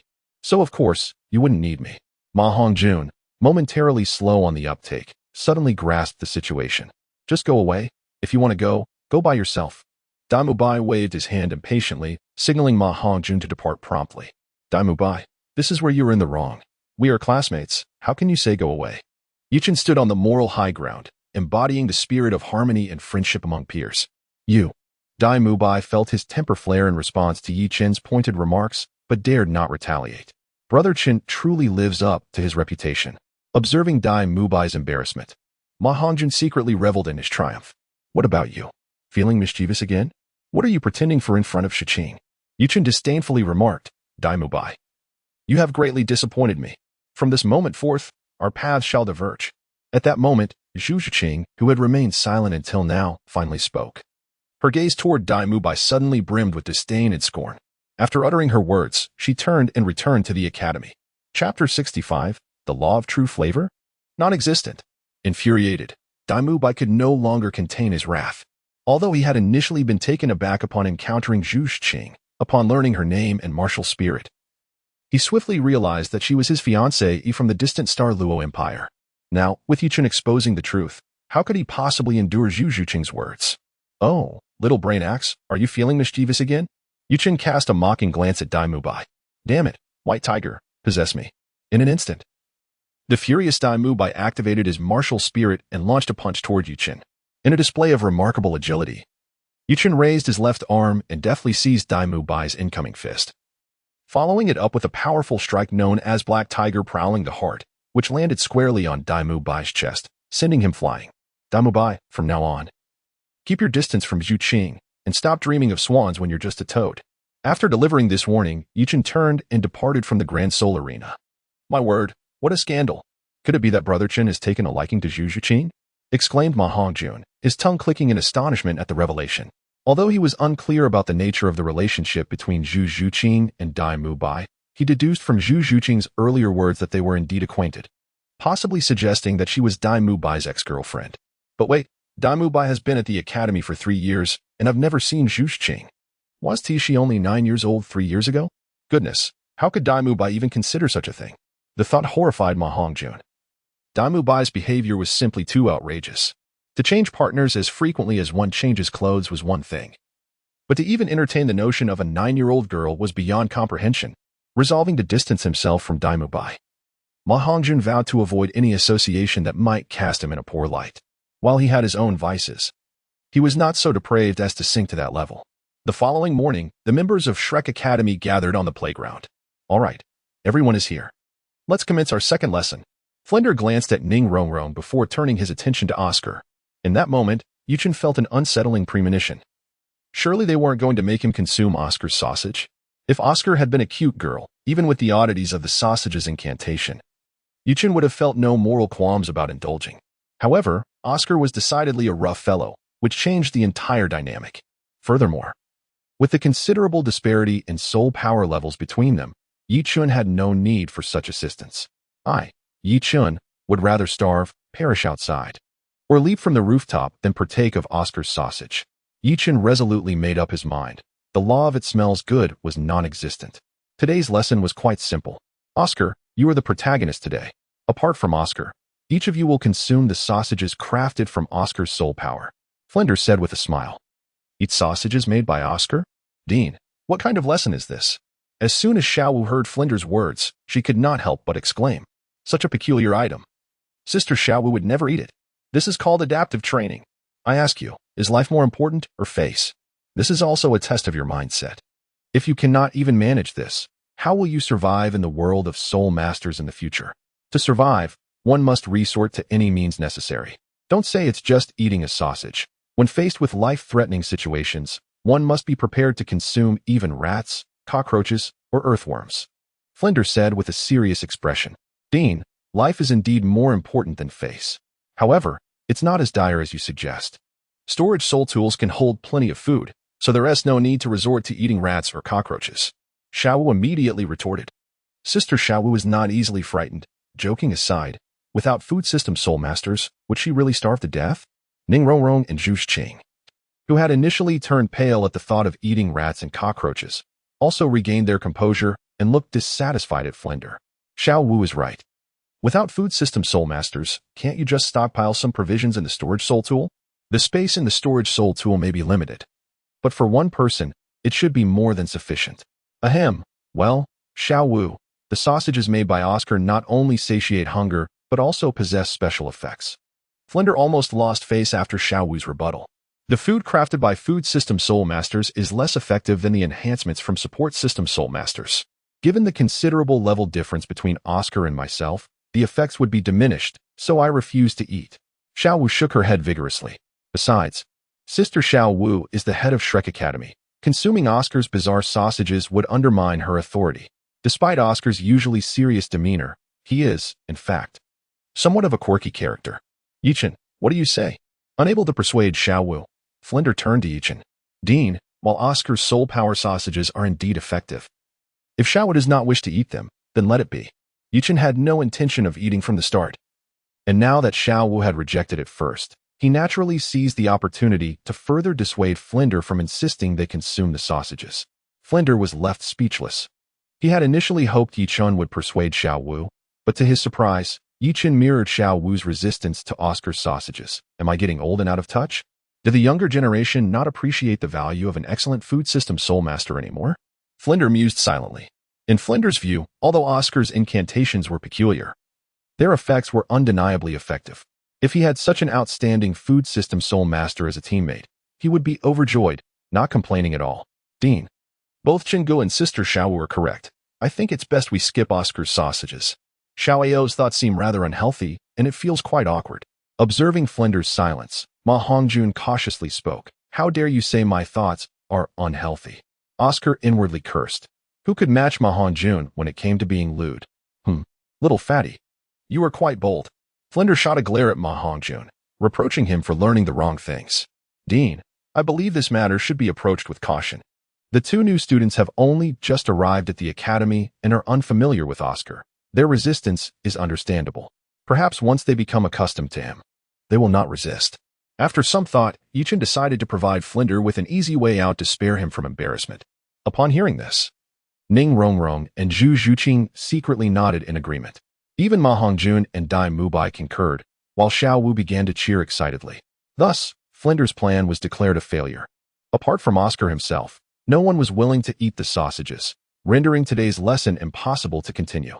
After all, if no one would eat, could he really force them to consume it? Subsequently, an embarrassed Flinder hurriedly left the playground. Ah, my sausages, when will they finally earn everyone's acceptance? Oscar cast a mournful glance at the group and sighed. Haha, Xiao Ao, don't mind them. Once you can produce sausages without reciting incantations, everyone will be less resistant. Yichen gently patted Oscar's shoulder, offering words of comfort. Oscar, are you truly certain about what you say? I have been training for an entire year, yet I still cannot achieve it. Oscar expressed his frustration. It should be possible, don't you think? Just because you cannot do it now does not mean you won't be able to in the future. I firmly believe that with diligent effort, you will certainly succeed. As for when Oscar would be able to conjure sausages without uttering incantations, Yichen could not say for certain, as he had never experienced such things himself. By the way, little Oscar, how do you train your soul power? Yichen recalled the essential truth. If the right path to training was not identified, it would indeed yield a result of effort far exceeding the reward. Was it merely a matter of repeatedly unleashing soul techniques? Oscar found himself somewhat perplexed. Yichen was rendered speechless. What kind of training was this for mastering soul power? Ahem, Oscar, your method of practice is rather misguided. Then what should I do? Oscar looked utterly bewildered. Xiao Wu, I will go and offer some guidance to Oscar. Oscar, follow me. Yichen turned to Xiao Wu and spoke a brief sentence before departing with Oscar. Shortly thereafter, they arrived at a small grove adjacent to Shrek Academy. Oscar, mastering the control of soul power is quite straightforward, for instance. As he spoke, Yichen extended his right hand, manifesting a small orb of soul power. Oscar watched in astonishment as Yichen began to manipulate the orb, splitting it into 2, then 4, and subsequently 8. Repeating this process until the original orb transformed into countless motes of soul power. Is it truly that impressive? Oscar exclaimed, taken aback by Yichen's remarkable display. This is the method of training through the division of soul power. If you can achieve this, I believe you will no longer need to recite incantations while crafting sausages. It feels so challenging.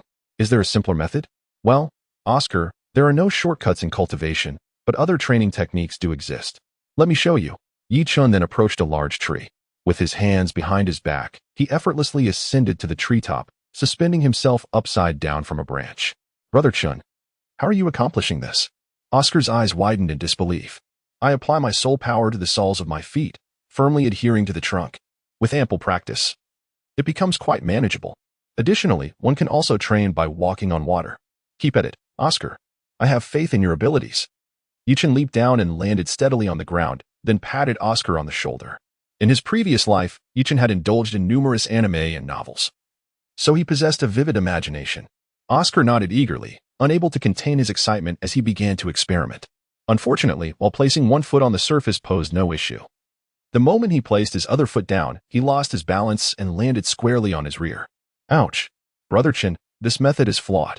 If I were to fall from the top of a tree, I could easily injure myself, Oscar complained, rubbing his backside. Don't you have the recovery sausage? A fall from this height won't harm you, Yuchen retorted. Yuchen rolled his eyes at Oscar.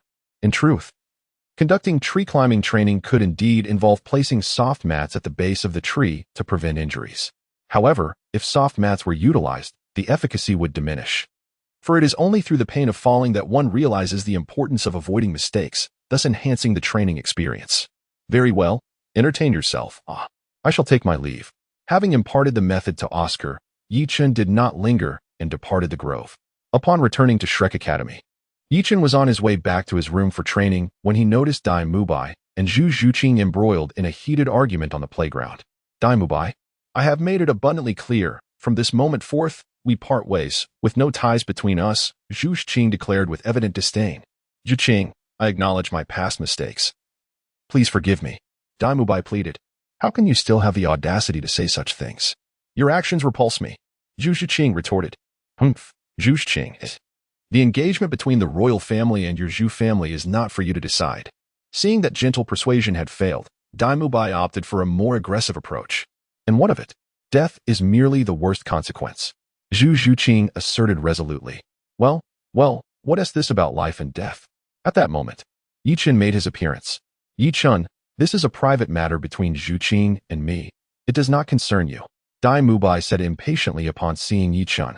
Little brain, have I not warned you before? Do you still fantasize about unattainable desires? How can it not concern me? If I say it does, then it certainly does. Even if it technically doesn't, it must. Yichen, do not assume that just because you belong to the Soul Sect, you can provoke the Stardo Empire. Dai Mubai added. TSK, Dai Mubai, you are correct. At present, I cannot challenge the Stardo Empire. But can you truly claim to represent the entire Stardo Empire?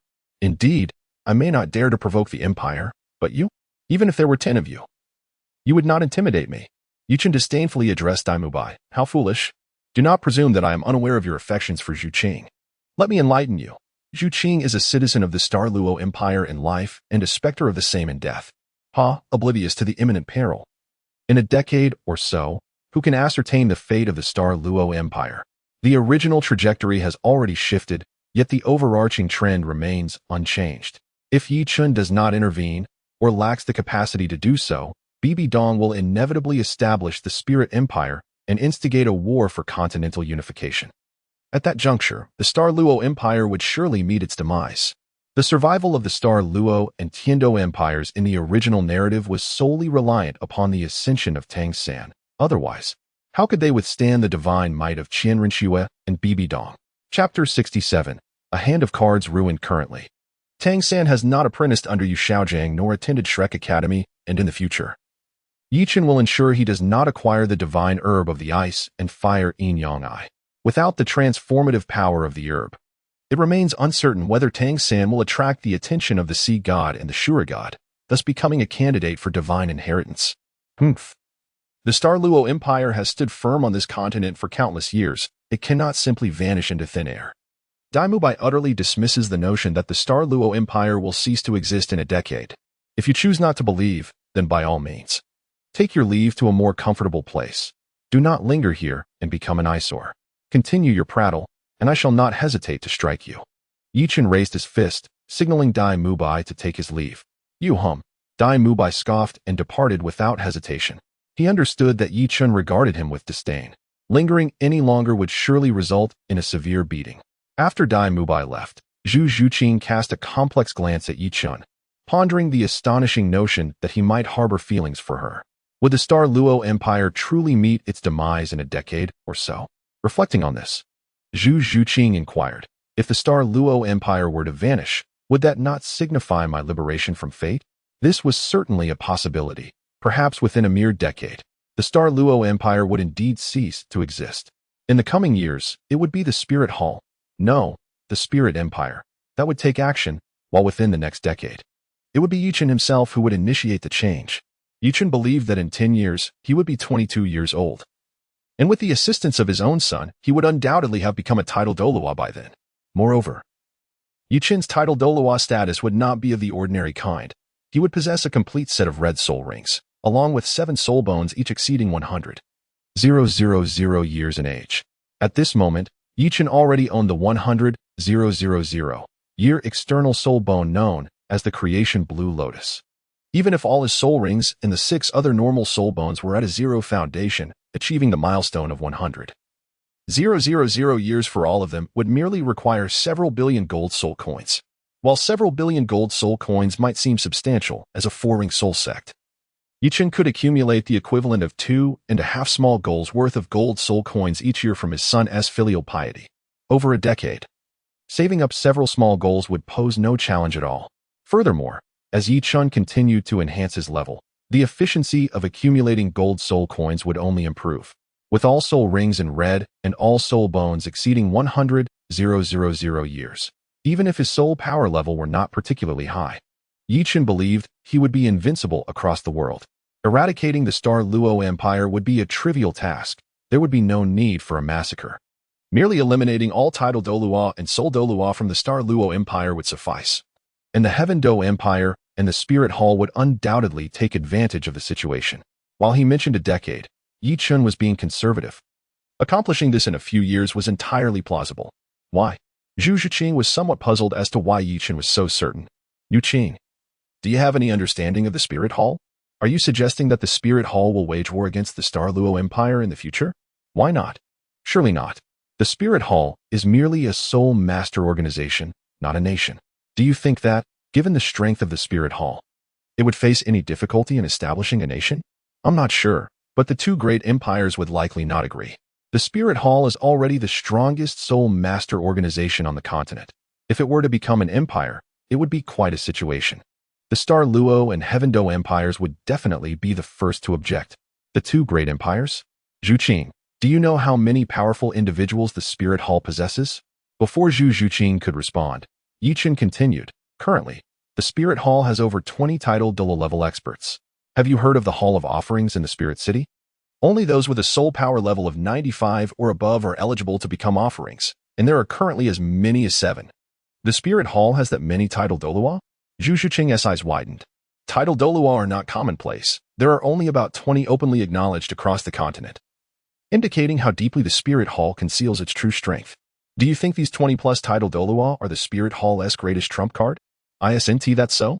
Zhu Zhiqing lacked a concrete understanding of titled Douluo's specific strength. She only knew they were formidable, capable of maneuvering with ease against an army of 100,000 elite soldiers, let alone the true count of over 20. The Spirit Hall's real trump card is not merely these 20-plus titled Douluo. I cannot divulge further. But I can say that there are certain individuals who cannot be confronted by titled Douluo, regardless of their numbers.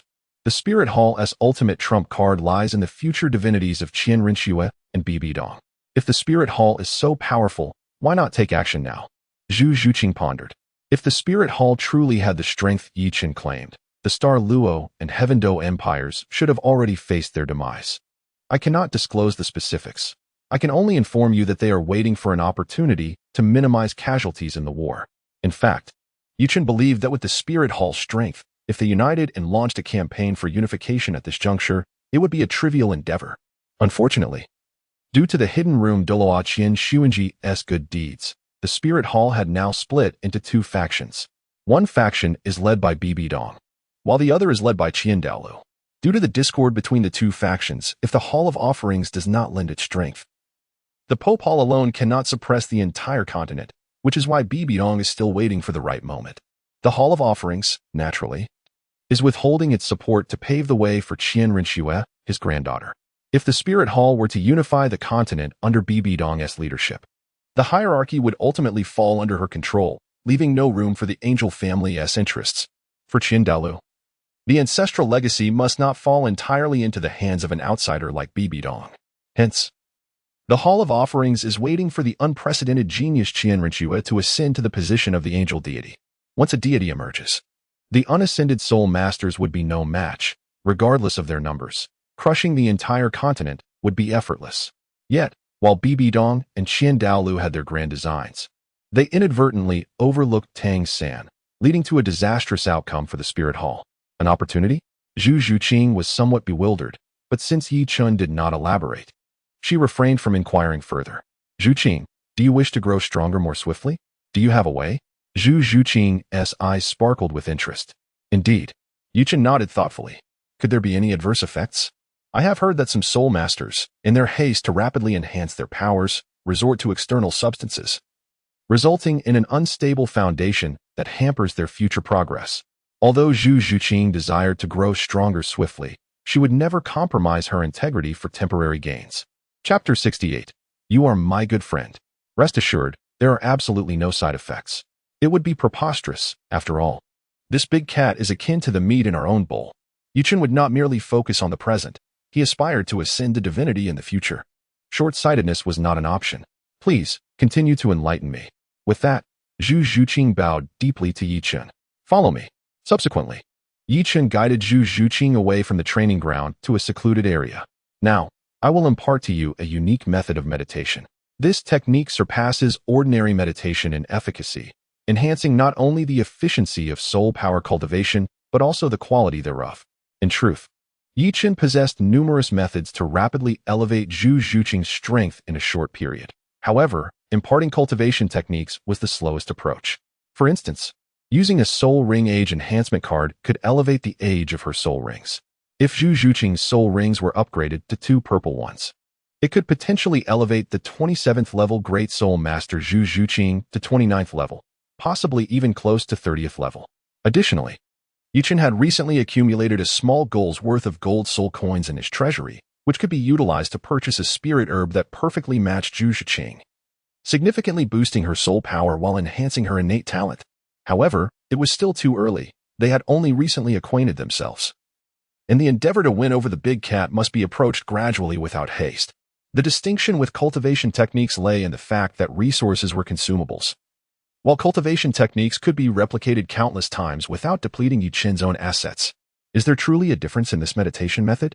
Zhu Zhuqing asked, momentarily taken aback. It is well known that every soul master on the continent practices the same set of meditation techniques. Everyone follows the same path. The speed of a soul master's cultivation relies on innate soul power, martial souls, resources, and diligence.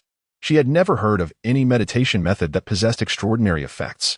Indeed, this meditation method is a treasured heirloom of the Yi family. A family heirloom?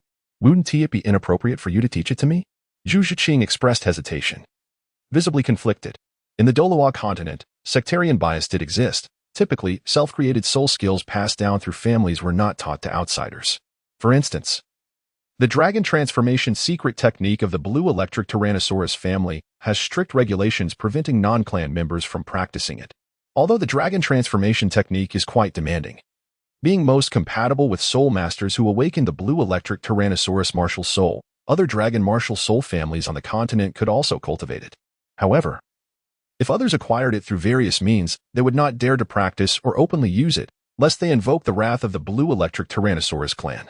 Similarly, the Haotian sect's Haotian 9 absolutes and the Great Susumi Hammer are also strictly prohibited from being disseminated.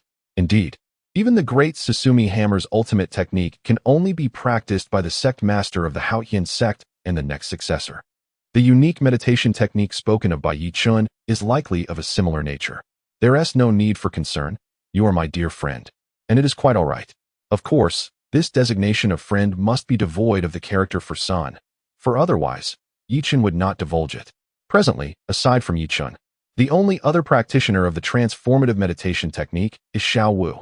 However, given that Yi Chun has only recently become acquainted with the great feline, he refrains from explicitly stating that this meditation method is exclusive to the Yi family. Well, thank you very much. Zhu Zhuqing, unaware of its deeper significance, expressed her gratitude immediately. There is no need for formality. After all, we are good friends.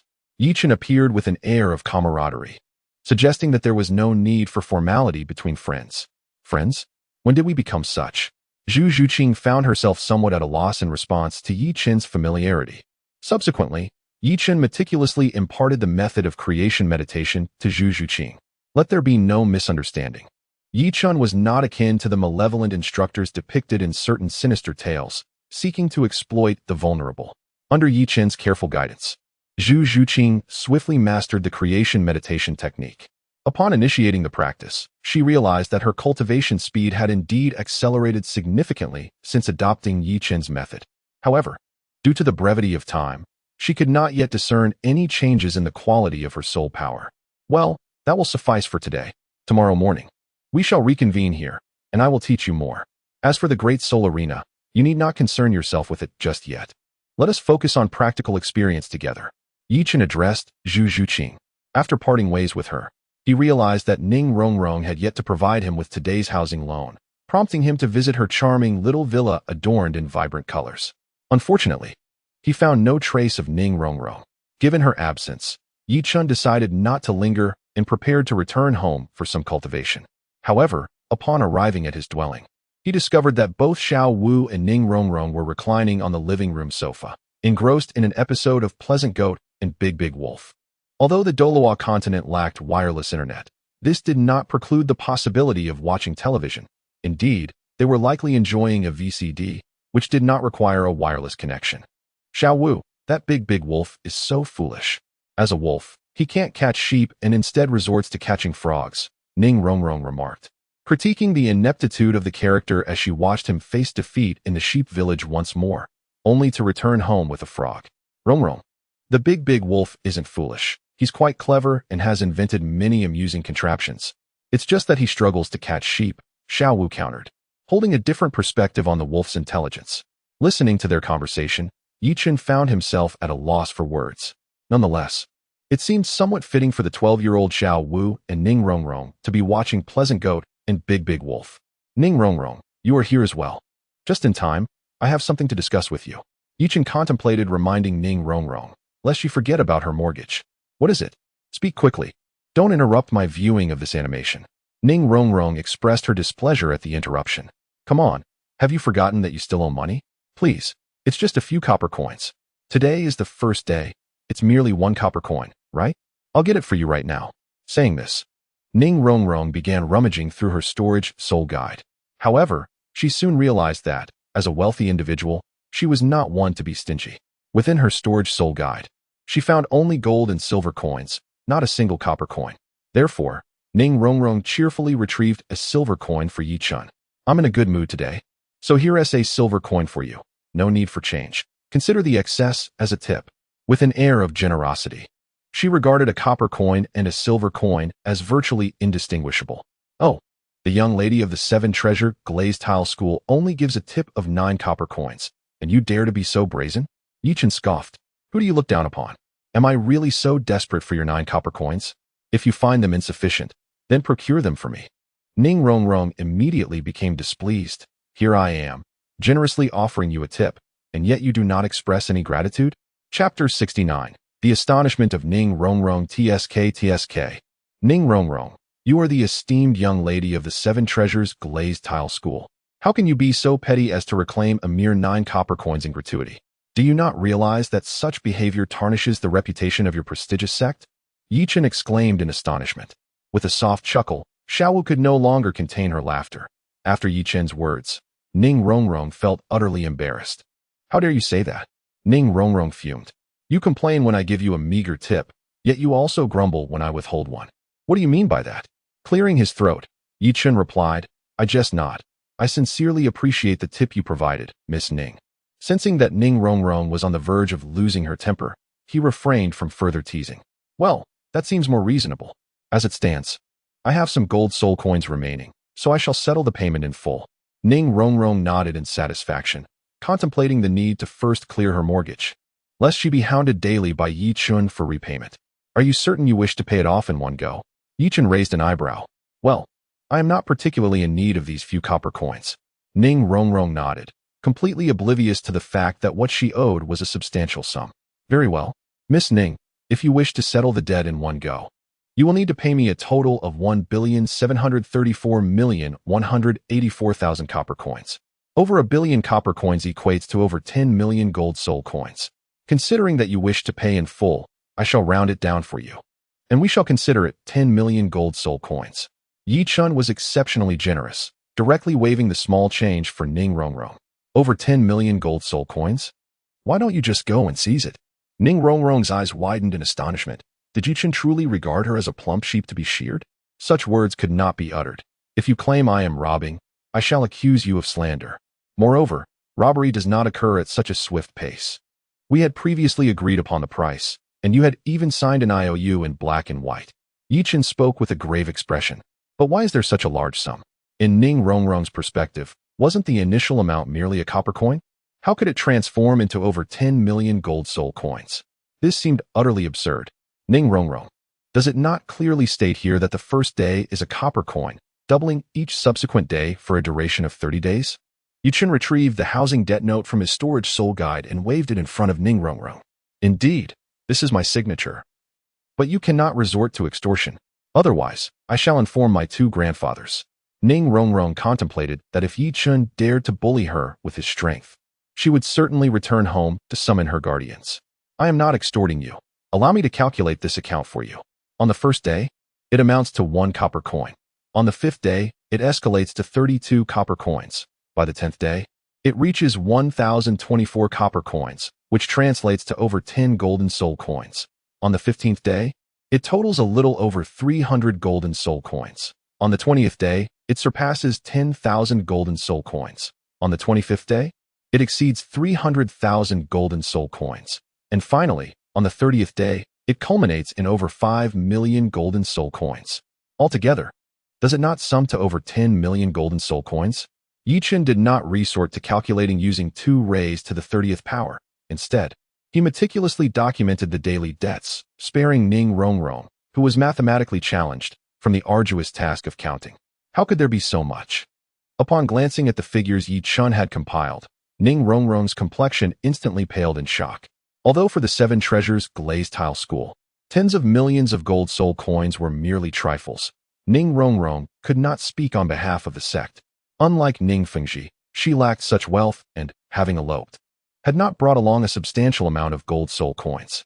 Had she known the price would be set at 200,000 gold soul coins, she would have seized the opportunity to make the purchase immediately. Miss Ning, are you not contemplating defaulting on your debt?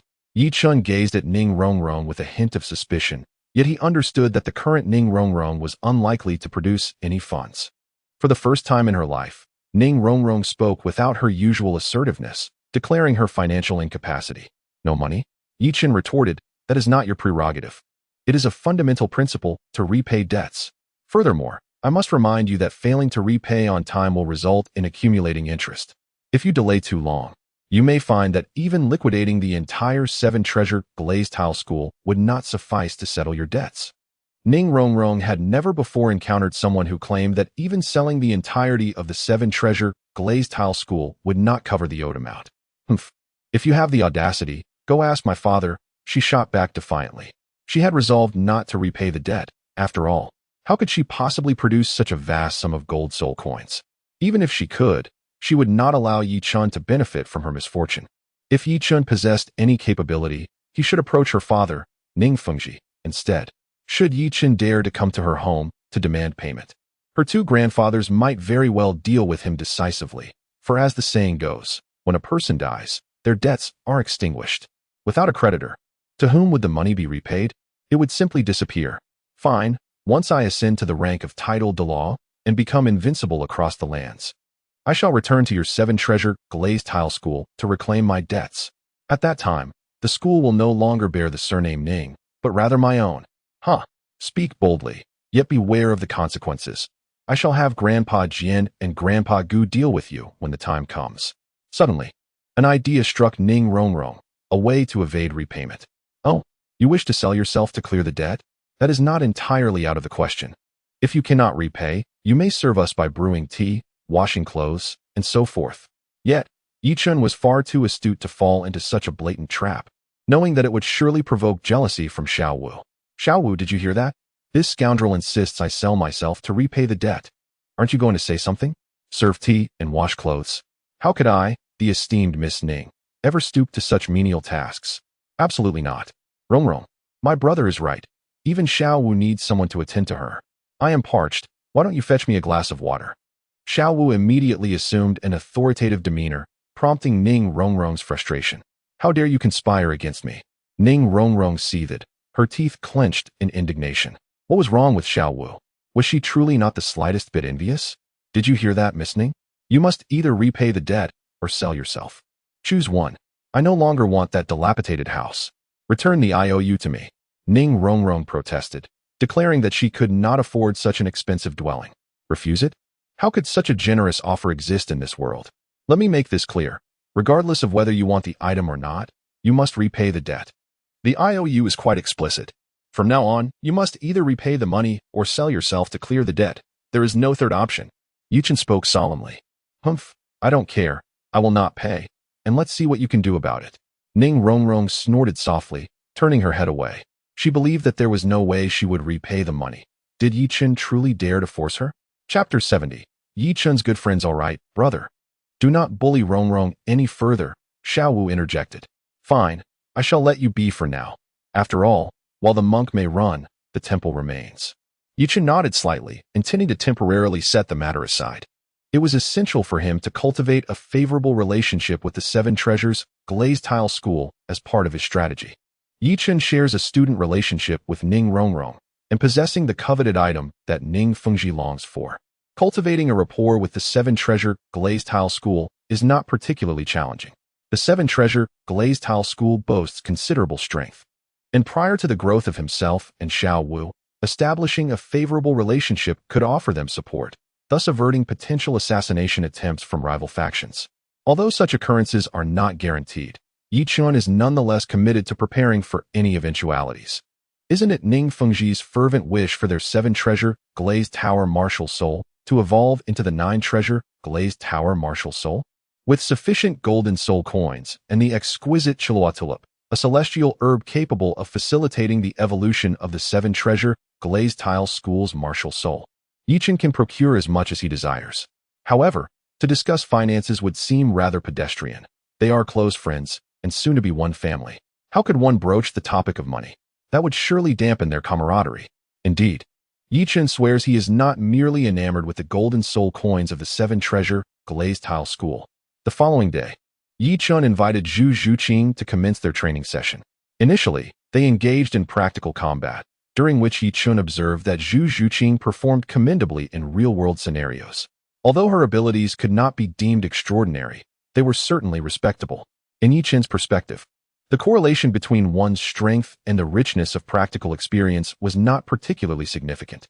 Much like himself, when it came to practical combat among peers, he could only claim to be moderately skilled, falling short of being exceptional.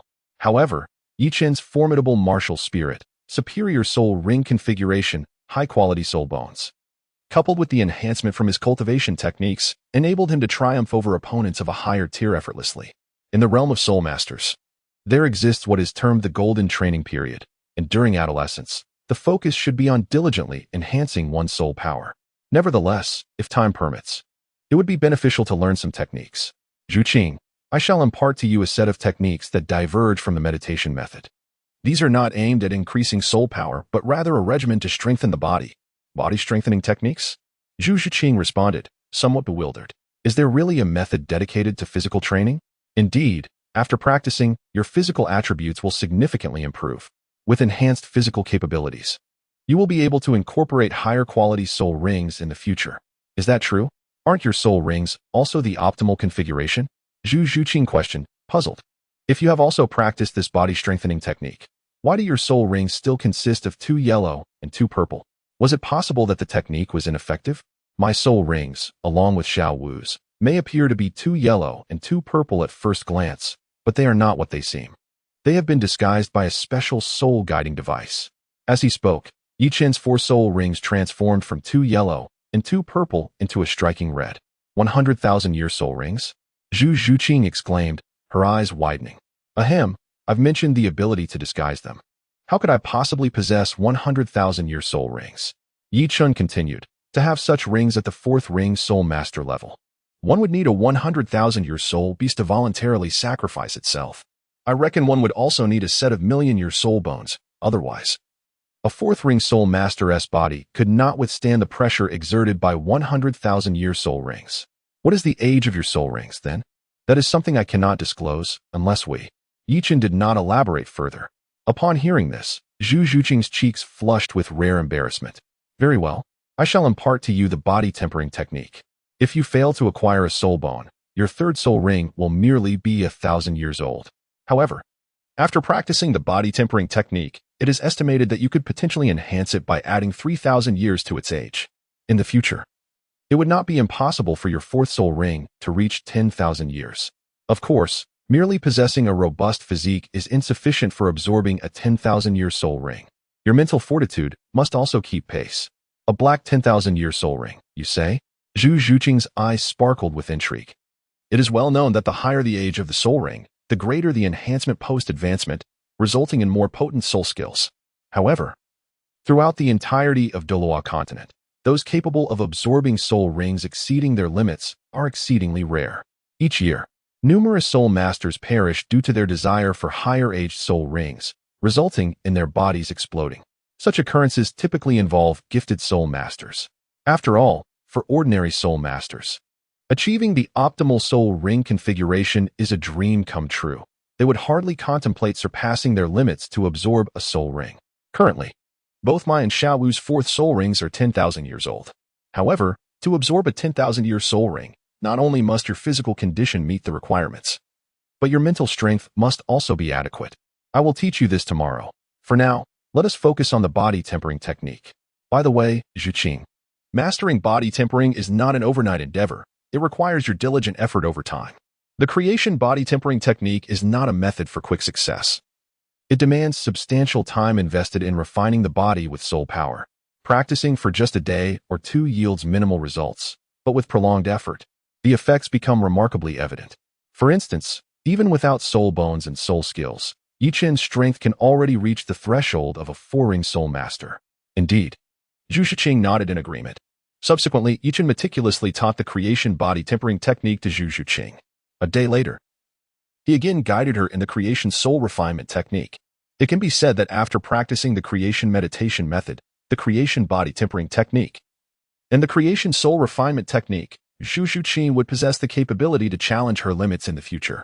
After all, soul power, physical condition, and mental strength are the three most vital elements for a soul master. Yichen, thank you, Zhu Zhuqing suddenly said earnestly, looking at him. Haha, you are my good friend. There is no need for such formalities.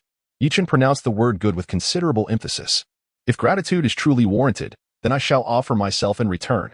Of course. These words remained unspoken by Yichen. Yichen understood that although Zhu Zhuqing harbored a favorable impression of him, it had not yet escalated to the level of mutual affection. Indeed, we are good friends. Zhu Zhuqing nodded, oblivious to Yichen's subtle thoughts. Or perhaps she harbored some suspicions but chose not to voice them. Time flew, and 4 months later, on a bright morning, Xiao Wu was diligently cultivating in her bedroom.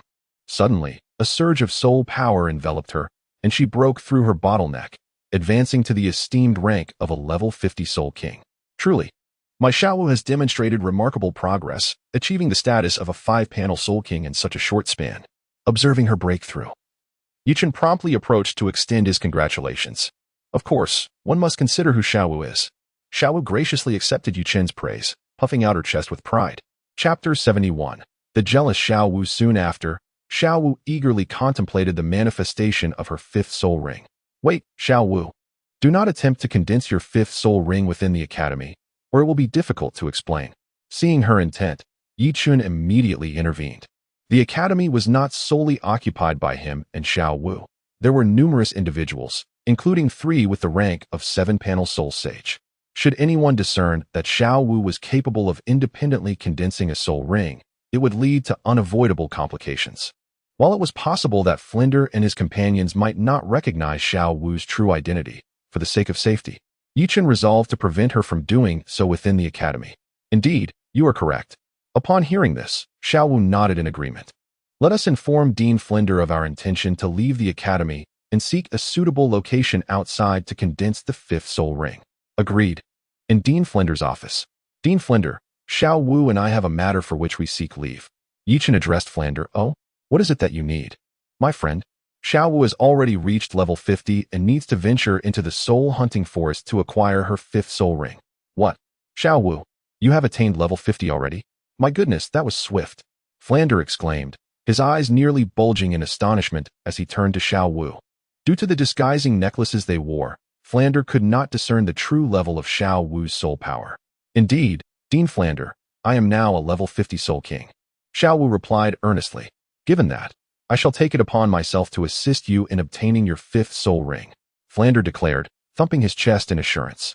To be candid, Flander had served as the head of Shrek Academy for 20 years and had never accompanied a student in acquiring a 5th soul ring. After all, the Academy's graduates typically only achieved a maximum of a 4-ring soul master. Dean, there's no need for your assistance. We've already made arrangements. Yi Chen interjected promptly upon hearing Flander's intention to accompany Shiau Wu.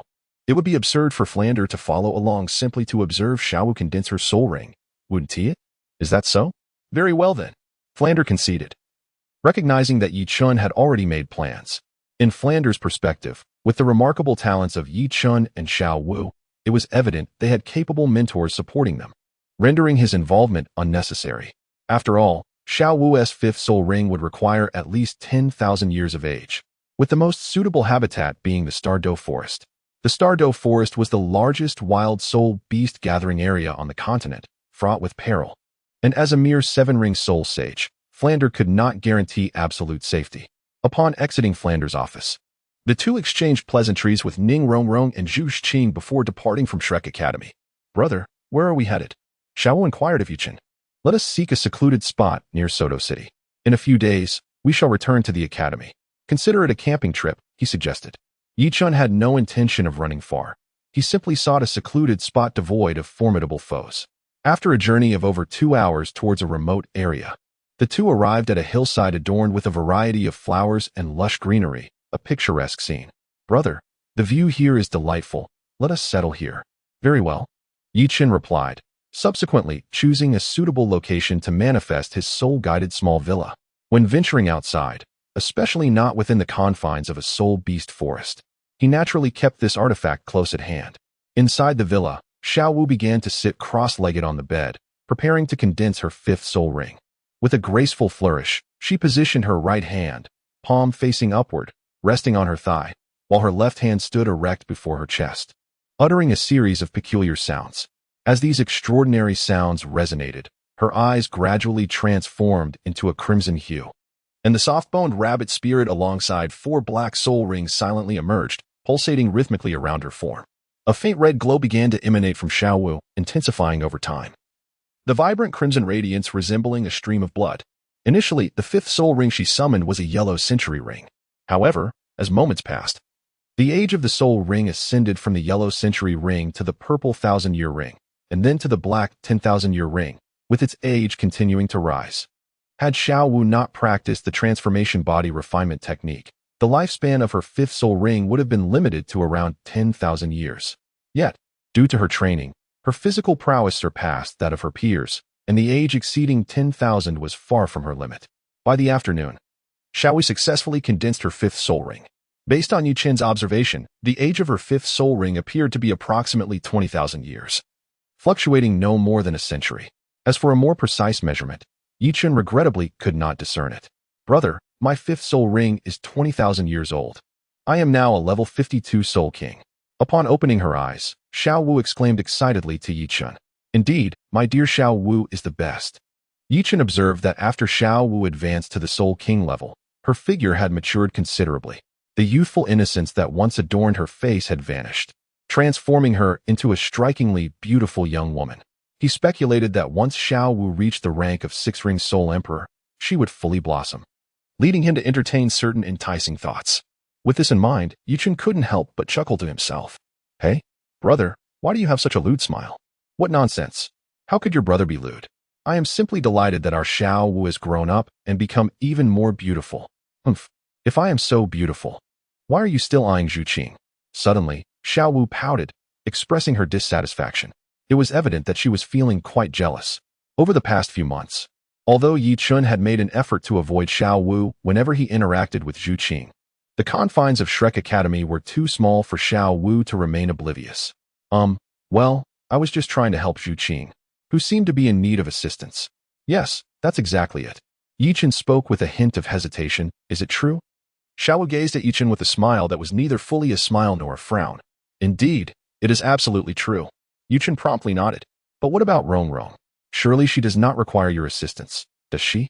Well, brother, Have you ever heard the saying, a man's words are but deceivers? What nonsense. Xiao Wu, you must have read too many novels. You are feeling guilty. Xiao Wu pointed at the beads of cold sweat forming on Yi Chen's forehead. Observing Xiao Wu's assertive demeanor, Yi Chen resolved to divert her attention. Without hesitation, he embraced Xiao Wu's head and pressed his lips against her cherry-like mouth. How does one handle a jealous girlfriend? It is quite simple. Just deny her the opportunity to voice her concerns. Chapter 72. Qin Ming a few days later. Yi Chen and Xiao Wu returned to Shrek Academy. Upon their arrival, Yi Chen thought it prudent to share their good news with Flinder, the academy's dean, given their status as students of Shrek Academy. Thus, the duo made their way to Flinder's office. As they entered, Yi Chen noticed Flinder engaged in conversation with a strikingly handsome young stranger, whose soul power level seemed quite impressive, though Yi Chen could not discern his true capabilities. Ah, Yi Chen, Xiao Wu, you have returned. By the way, Xiao Wu, have you advanced?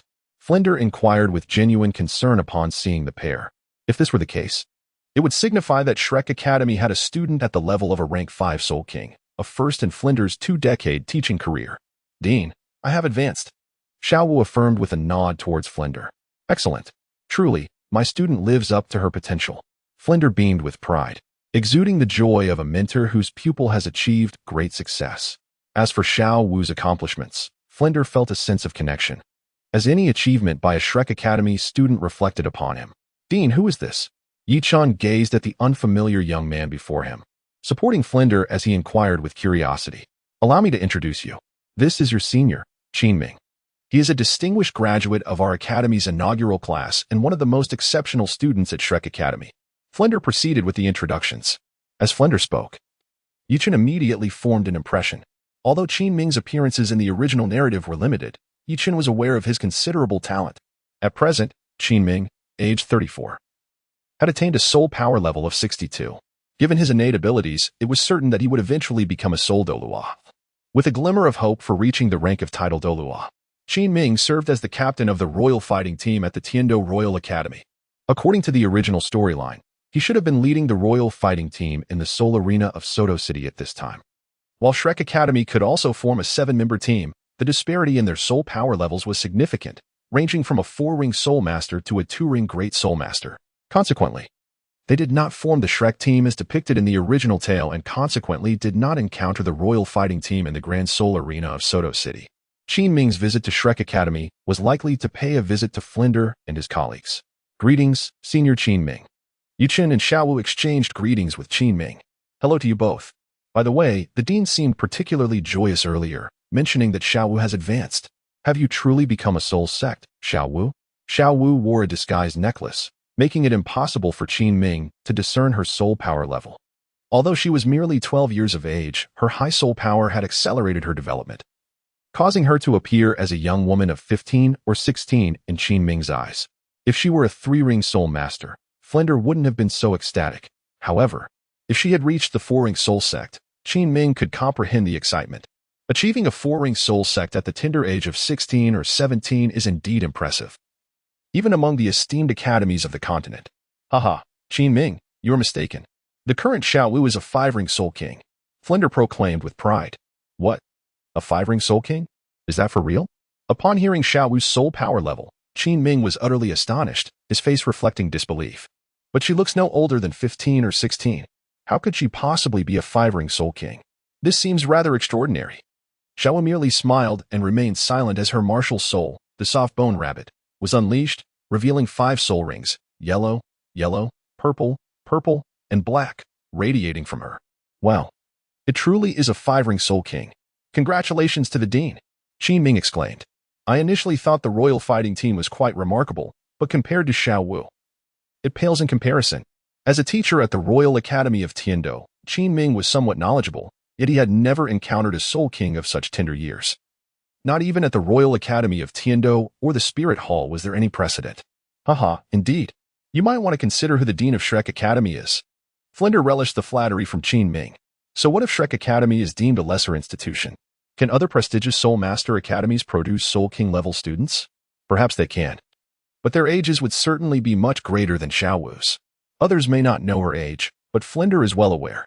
The royal fighting team? After a moment's contemplation, Yi Chen shifted the conversation. Oh, I forgot to mention, I serve as the captain of the Royal Fighting Team at the Royal Academy of Tiando. The Royal Fighting Team was formed to participate in the Soul Master competition. The Soul Master competition? Yichen feigned ignorance.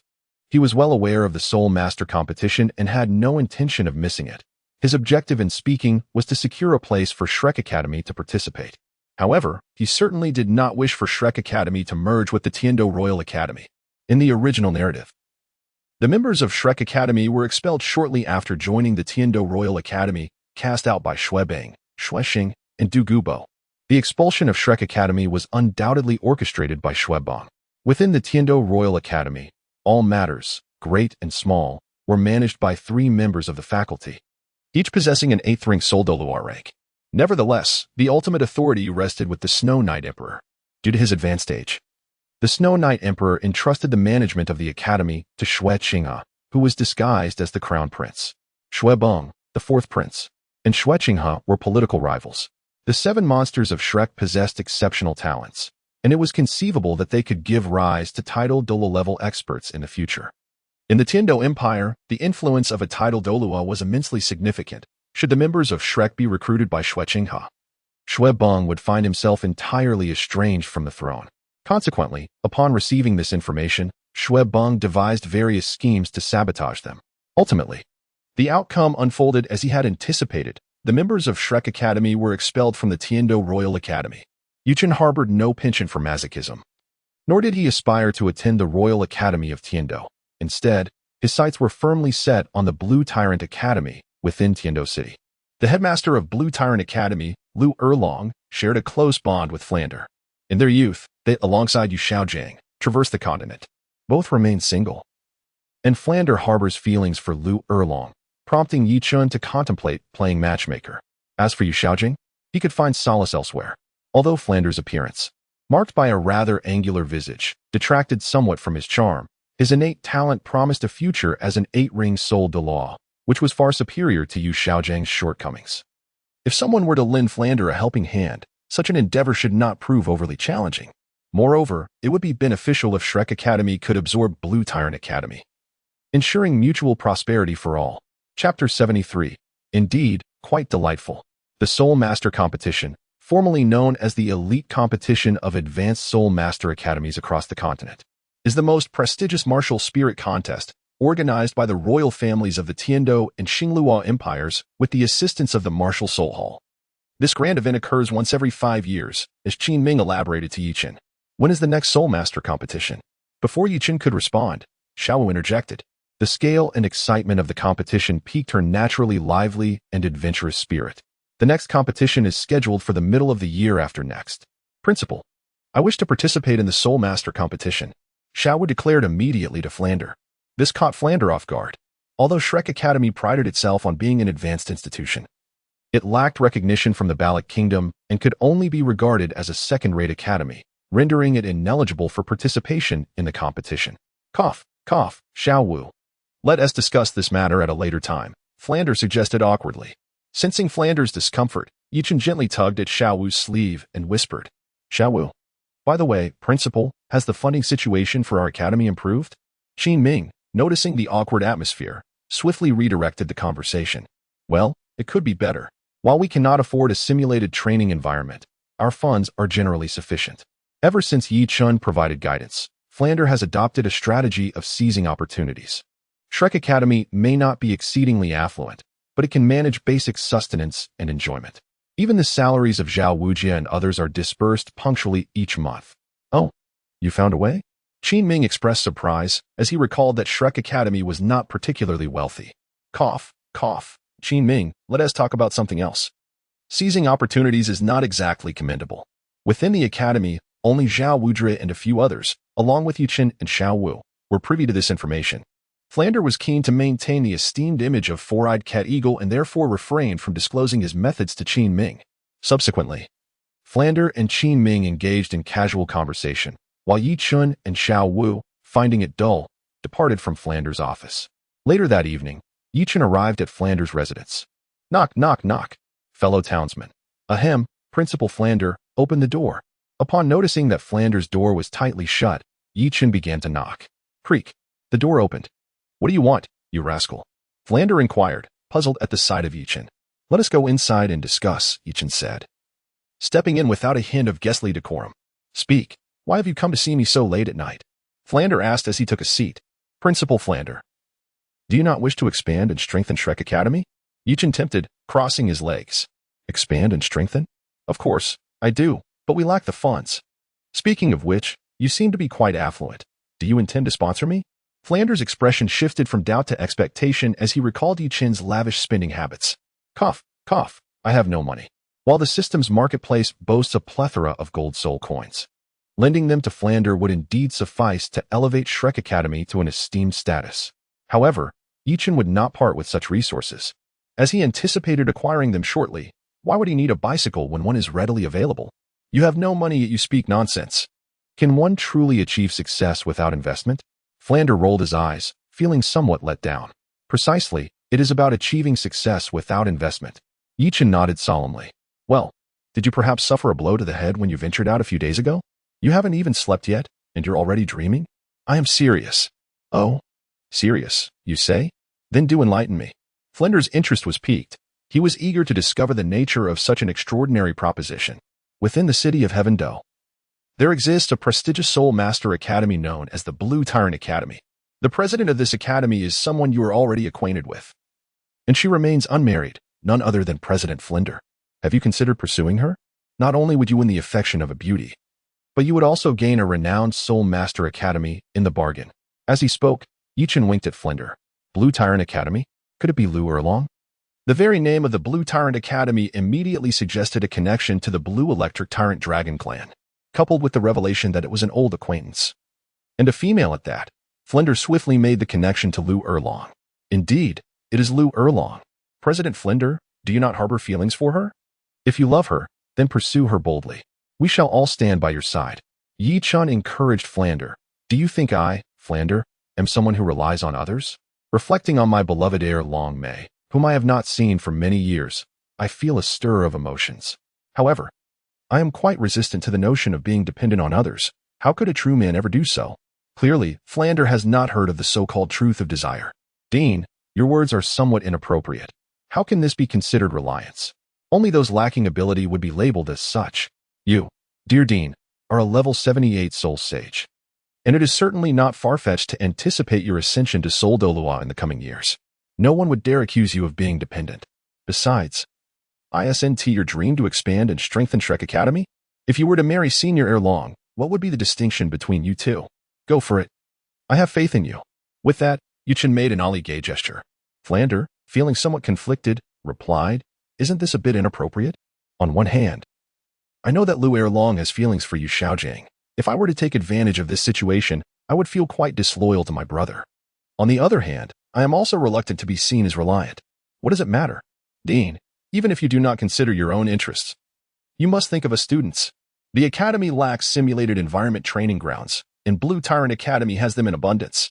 Moreover, Blue Tyrant Academy is also qualified to participate in the Soul Master Tournament. For the sake of your students, this matter is settled. Tomorrow, we shall inform everyone to go to Blue Tyrant Academy and seek out Senior Erlong. Yichen understood that Flander was undoubtedly moved, but due to his pride, he found it somewhat difficult to concede. Otherwise, Flander would have outright denied it long ago. Thus, Yichen decided to stoke the flames further. Indeed, you speak wisely. As your dean, I cannot hinder your progress. Upon hearing Yichen's words, Flander nodded with righteous indignation, embodying a spirit of integrity. It was not for the sake of the ladies that he acted. It was solely for the benefit of his students. Indeed, that was the case. Eating soft rice? This was more akin to savoring hard-earned rewards. How delightful. Chapter 74. We are all family, by the way. Is Erlong truly at the Blue Tyrant Academy? We must avoid any misunderstandings. After some contemplation, Flander realized that it was prudent not to act too hastily. Rest assured, Dean, why would I deceive you? Yichen patted his chest in assurance. In that case, I shall first pen a letter to Erlong for inquiry. Although Flander felt a tinge of impatience, he restrained himself. If he were to go alone, he was certain that Lu Erlong would be most welcoming. However, bringing along the entire faculty and student body of Shrek Academy would complicate matters. After all, the presence of all the members of Shrek Academy would undoubtedly pressure Lu Erlong into an obligation to receive them. Very well, Dean Flander. I have high hopes for you. With a playful grin, Yuchen raised his eyebrows at frowned. Away with you. Go somewhere cool. Your presence vexes me. Taken aback by Yi Chen's jest, Franald found himself at a loss and began to usher him away. TSK, Dean. Have you not yet crossed the river and already contemplate dismantling the bridge? Out with you. The following day, as was customary, Yi Chen arranged to meet Zhu Zhuqing for their special training session. However, today's focus was not on enhancing Zhu Zhuqing's combat abilities, but rather on elevating her soul power level. Having spent several months at Shrek Academy, Zhu Zhuqing had progressed to the 28th level Great Soul Master, a commendable advancement from her initial arrival. Her martial spirit, the Nether Cat, is a beast-type soul. Yet due to its agility-oriented nature, the enhancement to her physical attributes was modest. Thus, her first and second soul rings were both yellow 100-year soul rings, with ages slightly over 400 and 700 years respectively. Yuchen believed that by utilizing soul ring age enhancement cards to upgrade her 2 soul rings to purple 1000-year soul rings, her soul power level would inevitably soar to the threshold of the 30th level, qualifying her as a quasi-soul sovereign. Zhuqing, we shall forego combat training today. I have some treasures for you. Treasures? Zhu Zhuqing looked momentarily bewildered. These cards will augment the age of your soul rings. I am confident they will elevate you directly to the 30th level, Yuchen explained as he presented her with 9 pre-prepared yellow 100-year soul ring age enhancement cards. Can the age of a soul ring truly be enhanced? Zhu Zhuqing regarded Yi Chen with skepticism. I have never heard of such a thing. Do you understand why my and Xiaowu's soul power levels are so elevated? Yuchen did not provide a direct answer. Instead, he posed a question in return. Why? This left Zhu Zhuqing equally perplexed. On the continent, there were indeed talented soul masters endowed with innate full soul power. It was said that those with innate full soul power cultivated at an astonishing pace, yet even among them, was there anyone as extraordinary as Yi Chen and Xiaowu? Yi Chen smiled, and a serene bamboo staff materialized in his hand, with 4 black eternal spirit rings emanating from his body.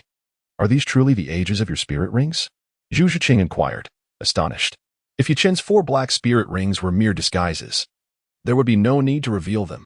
After all, Zhu Zhuqing was already aware that Yi Chen could alter the color of his spirit rings through a special spirit guiding device. The fact that he chose to display his rings at this moment indicated their authenticity. Indeed, all 4 of my spirit rings are of eternal age. However, these rings did not originally possess such ancient years. They were enhanced through subsequent cultivation. Is that true? Experience it for yourself later, he replied. You know that when a spirit master adds spirit rings, the higher the age of the rings, the greater the enhancement of spirit power. The use of treasures to augment the age of spirit rings follows the same principle. The rapid advancement in my and Xiaowu's spirit power levels is significantly attributed to the high ages of our spirit rings. One could say that apart from the influence of the divine meditation method and the celestial herbs, Xiaowu's ability to become a spirit king at such a young age is largely due to the exceptional age of her spirit rings. As for Yi Chen, had it not been for his years of cultivation at the spirit master level, combined with the factor of his 10,000-year external spirit bone, he would undoubtedly surpass Xiaowu in terms of exaggeration. No wonder your spirit abilities are so formidable. Upon realizing the true ages of Yi Chen's spirit rings, Zhu Zhuqing experienced an epiphany. She had wondered why Yi Chen's first spirit ability, despite being merely a 100-year spirit ability, had such powerful effects. Not only did lower-level spirit masters stand no chance against it, but even those of the same 4-ring spirit sect were rendered helpless in the face of Yi Chen's first spirit ability. What Zhu Zhuqing did not know was that Yi Chen's extraordinary spirit ability effectiveness was not only due to the high age of the ability, but also related to the divine quality of the serene bamboo staff. Even the pre-evolutionary dark jade divine bamboo staff ranked among the top-tier martial spirits, incomparable to those of ordinary spirit masters. Now, these cards can each enhance a spirit ring's age by 100 years. Release your spirit rings, and simply allow the cards to make contact with them. Understood. Zhu Zhuqing nodded excitedly. With the manifestation of her spirit, the ghostly feline, 2 spirit rings glowed, and she began utilizing the spirit ring age enhancement cards to elevate the age of her rings. Observing the large feline after the spirit manifestation, Yi Chen felt an inexplicable dryness in his throat, sensing an increased allure emanating from the creature. Could it be that I have a penchant for beast-eared maidens? He shook his head, casting aside such errant thoughts. As Zhu Zhuqing integrated the spirit ring age enhancement card into her second spirit ring, its color visibly deepened, and her internal spirit power surged. Once the age of the second spirit ring reached 1,000 years, Zhu Zhuqing's spirit power level had already ascended to the rank of a great spirit master at level 29. Before long, after all remaining cards were merged into the first spirit ring, Zhu Zhuqing's ring configuration elevated to 2 purple rings, and as Yichen had anticipated, her spirit power level directly surpassed the threshold of level 30, qualifying her as a quasi-spirit sovereign. Excellent. You are ready to add spirit rings now. Yichen, prepare yourself. I will take you to the Stardo Forest. Yichen nodded in satisfaction at Zhu Zhuqing's advancement to level 30. Thank you, Chingu. Zhu Zhuqing expressed her gratitude towards Yichen with a sincere smile. There's no need for thanks. We are all family, or rather, good friends. In a moment of inadvertent slip, Yichen found himself swearing that it was certainly unintentional. The narrator quipped, if it wasn't intentional, then it must be deliberate. Family. Upon hearing Yichen refer to them as family, Zhu Zhuqing felt her cheeks flush. Ah, this necklace is for you. Since he had enhanced Zhu Zhuqing's soul ring age, Yichen naturally had to gift her a disguised necklace to conceal it. Unlike Xiao's carrot-shaped necklace, this one was predominantly purple with a black cat pendant. Chapter 75, The Bashful Cat A Necklace? Zhu Zhuqing gazed at the cat-shaped necklace in her hand, thoroughly enchanted. Yet, as a thought struck her, her face reddened even further. She perceived Yichen's gift as an indication of his affections, a token of commitment, leaving her in a quandary about whether to accept or decline. This necklace was a unique soul-guiding artifact capable of concealing one's soul power level, altering form, and changing the color of soul rings. The intricacies of a girl's feelings are often inscrutable, and Yichen remained oblivious to Zhu Zhuqing's turmoil as he earnestly explained the necklace's functionalities. Oh, so it isn't a token of love, Zhu Zhuqing mused, feeling a flutter of nervousness. Afterward, Yichen bade farewell to Xiao Wu and Flinder before departing the academy, with Zhu Zhuqing, making their way to the Stardo Forest. Initially, upon learning that Zhu Zhuqing required an additional third soul ring, Flinder intended for all Shrek Academy students to embark on the journey together. However, Yichen declined the offer. Why would we need a crowd? It would disrupt our world of two. Besides, having Dai Mubai, that big fly, tagging along would be quite the nuisance. As for safety, Yichen felt no apprehension, given Zhu Zhuqing's training in the creation body refining technique. The third soul ring she sought would be no more than 3,000 years in age, which could be found at the boundary between the outer and inner regions of the Stardo Forest, thus eliminating the need to venture too deep. Soul beasts under 10,000 years were manageable for Yichen, while those just over 10,000 were rare. Should they encounter one, retreating would be feasible. Soul beasts of a higher age typically resided in the inner and core regions. Should they cross paths, fighting would be futile, and fleeing would be impossible. However, Yichen could procure high-level fixed soul-guiding artifacts from the system shop to ensure their safety. Nevertheless, he would refrain from spending exorbitantly on high-level artifacts unless absolutely necessary. As it diverged from his development strategy, he needed to save money to purchase spiritual herbs for the big cat, enhancing Xiao Wu's martial soul's quality. As evening fell, a man and a woman strolled into the soul-hunting town on the outskirts of the Stardo Forest. It was none other than Yichen and Zhu Zhuqing. Yuqing, it's getting late.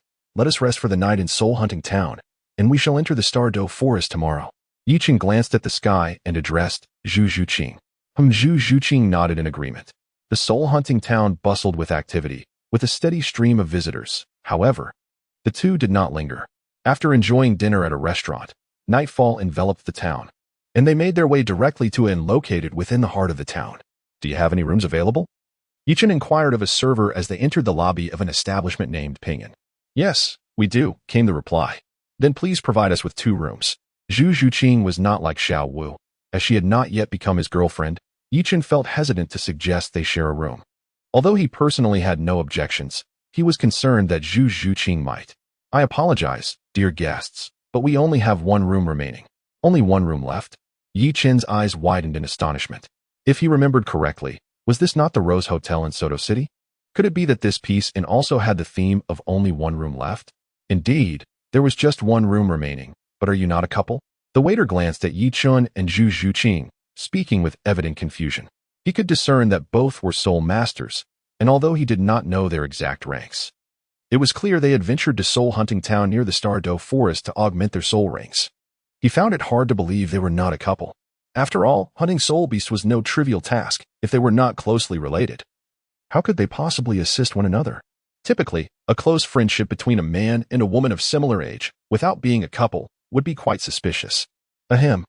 We are not quite there yet, Zhu Qing. Shall we consider another establishment? Yichen felt a bit awkward and turned to look at Zhu Zhuqing. Zhu Zhuqing, her face flushed, nodded in response. Excuse me, dear guests. The last available room is a double room with 2 beds. As the two prepared to leave, the attendant spoke up. 2 beds? Zhuqing, if you don't mind, let us stay here. Upon hearing there were 2 beds, Yichen's eyes brightened. If there had been only 1 bed, Zhu Zhuqing might have found it difficult to accept, but 2 beds would likely be more agreeable. I trust your judgment. Very well, let us secure the room.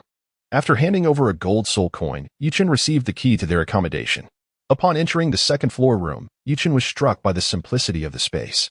It was merely an ordinary room, not exceeding 40 square meters, comprising 2 beds and a bathroom, devoid of the charm found in the Rose Hotel. As he stepped inside, he noticed the 2 beds were positioned rather closely, with only a half-meter gap between them, causing Zhu Zhuqing's cheeks to redden. Rest assured, Qing, I will not overstep any boundaries tonight, Yichen assured, sensing her shyness. Zhu Zhuqing shot him a disapproving glance. Are you actually contemplating such behavior tonight? Clearing his throat, he replied, Ahem, well then, Zhuqing, I will take a shower first. Although the season was not the height of summer, the temperature was still quite warm. And after a day of travel, Yi Chun was eager to refresh himself. Zhu Zhuqing was likely in a similar state. Perhaps he would even have the pleasure of admiring the graceful form of the big cat later? The thought left him feeling a bit parched. 10 minutes later, Yi Chun emerged feeling rejuvenated. Boys typically shower quickly, and 10 minutes sufficed.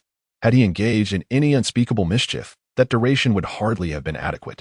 However, Zhu Zhuqing took her time, and it was nearly half an hour before she shyly stepped out, wrapped in a towel instead of her usual form-fitting leather attire. My, it seems the big cat has a more magnificent presence than before. I wonder if she's wearing anything underneath? Yichen mused, unable to suppress his thoughts as he admired her liberated form. Yichen's unwavering gaze did not escape Zhu Zhuqing's notice, causing her to blush and mutter under her breath. Ahem, Zhuqing, it's time to rest. We should set off early tomorrow. Once regaining her composure and observing the flustered feline, Yichen awkwardly remarked. Indeed. Chapter 76. Where's the promised fortune? Early the following day, the two, burdened with dark circles under their eyes, departed from the soul-hunting town, embarking on their journey to the Stardo Forest. Yichen had spent the entire night in restless contemplation, grappling with the notion of transforming into a beast. Zhu Zhuqing, too, found herself in a similar predicament, her emotions tangled with worry about Yichen's potential transformation, yet inexplicably tinged with a faint sense of anticipation. Lost in her thoughts, she did not succumb to sleep until the early hours of the morning. By midday, they officially entered the Stardo Forest. Zhuqing, remain vigilant and do not stray too far from me, Yichen advised as they crossed the threshold into the forest. Understood. Zhu Zhuqing nodded in acknowledgement. She was acutely aware that with her strength at level 30, her forays into the Stardo Forest would be limited to its periphery. Even in these outer regions, numerous soul beasts posed a significant threat to her life, necessitating heightened caution. Prior to their arrival, the duo had deliberated on their target, a swift, attack-oriented soul beast, ideally around 3,000 years in age. The age could not exceed this limit, as Zhu Zhuqing would be unable to absorb it, nor could it be too low, as even if Yichen could enhance the soul ring's age, the expenditure of golden soul coins would be considerable. Thus, it was imperative that the selected beast be no less than 2,000 years old. For a beast martial soul master, the precise type of soul beast suitable for their soul ring remained uncertain. However, finding a soul beast that mirrored their martial soul, coupled with an appropriate age, would invariably yield success. Much like the members of the blue electric Tyrannosaurus Rex family, whose ideal soul beasts were the blue electric Tyrannosaurus or even more potent dragon-type soul beasts. Zhu Zhuqing's optimal target for her third soul ring was the 3,000-year-old Nether Spirit Cat. Nevertheless, the Nether Spirit Cat was neither abundant nor scarce, and encountering one was not guaranteed. Should their search prove fruitless, they would resort to dark attribute, swift attack-type soul beasts of the same age. Without lingering, the two made their way to the boundary between the outer and inner regions of the forest. Although the Stardo Forest was the largest gathering place for soul beasts on the continent, one seldom encountered 1,000-year soul beasts in the outer areas, making the pursuit of Zhu Zhuqing's target exceedingly challenging. Conversely, the intersection of the outer and inner regions boasted a more frequent appearance of thousand-year soul beasts. 3 days later, as dawn broke, Yichin packed away the tent from their previous night's camp and continued the search for soul beasts alongside Zhu Zhuqing. Perhaps due to their ill fortune, despite 3 days spent in the Stardo Forest, they had yet to discover a suitable target for Zhu Zhuqing. Soul masters often found that with a stroke of luck, they could encounter their ideal soul ring candidate within a day. Conversely, a prolonged search lasting a month could yield no suitable results. Pondering this, Yichin resolved to abandon the notion of relying on chance. Noticing a modest sum of golden soul coins in the system shop, he promptly purchased a luck card. Zhuqing, this is for you, he said, presenting her with a golden card. What is this card for? Zhu Zhuqing inquired, perplexed as she held the shimmering card in her hand. Once utilized, it will enhance your luck. You should use it immediately. Perhaps it won't be long before we find our target. Yichin had confidence in the efficacy of the luck card produced by his own system. During his quest for his first and second soul rings, he had discovered 2 suitable candidates within a single day. Remarkably, during his search for the third soul ring, he even stumbled upon an exceptionally rare external soul bone. The luck card's effectiveness undoubtedly justified its hefty price of 100,000 golden soul coins. Though Zhu Zhuqing was somewhat skeptical about how luck could be increased, she nonetheless shattered the card in her grasp. In an instant, the golden luck card transformed into a stream of light, merging into her being. I don't feel any different. After carefully attuning her senses, Zhu Zhuqing realized that there was seemingly no change from before. This does not enhance your strength or your soul ring, so where would the sensation come from? Yichin rolled his eyes. If Zhu Zhuqing could discern the difference, it would indeed be astonishing. Such an elusive concept as luck. One might argue that even deities from the divine realm would struggle to perceive it. 2 hours later, Zhu Zhuqing gazed at the colossal creature that had suddenly appeared not far ahead of them, swallowing hard. Brother Chen, did you not say my luck had increased? How is it that we now encounter this ancient Titan golden bear, which has existed for a millennium? Where has my promised fortune vanished to? Why has it transformed into misfortune? A soul beast of a millennium's age corresponds to the strength of a 5-ringed soul king. In a one-on-one confrontation, due to the inherent advantages of soul beasts, most soul kings would find themselves outmatched. Furthermore, the bloodline of the Titan golden bear is notably formidable. The creature before them, with its millennium of existence, could rival an ordinary 6-ringed battle soul emperor. With just Yichin and Zhu Zhuqing, they were undoubtedly no match for this Titan golden bear. How am I to know? We must flee at once. Without hesitation, Yichin grasped Zhu Zhuqing's hand, initiating their escape.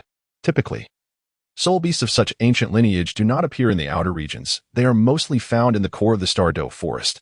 Yet who would have anticipated that they would encounter a millennium soul beast even before reaching the inner area? This is utterly absurd. Could it be that this Titan golden bear has just recently broken through? Yichin's speculation was indeed correct. This formidable Titan bear had just recently achieved a breakthrough.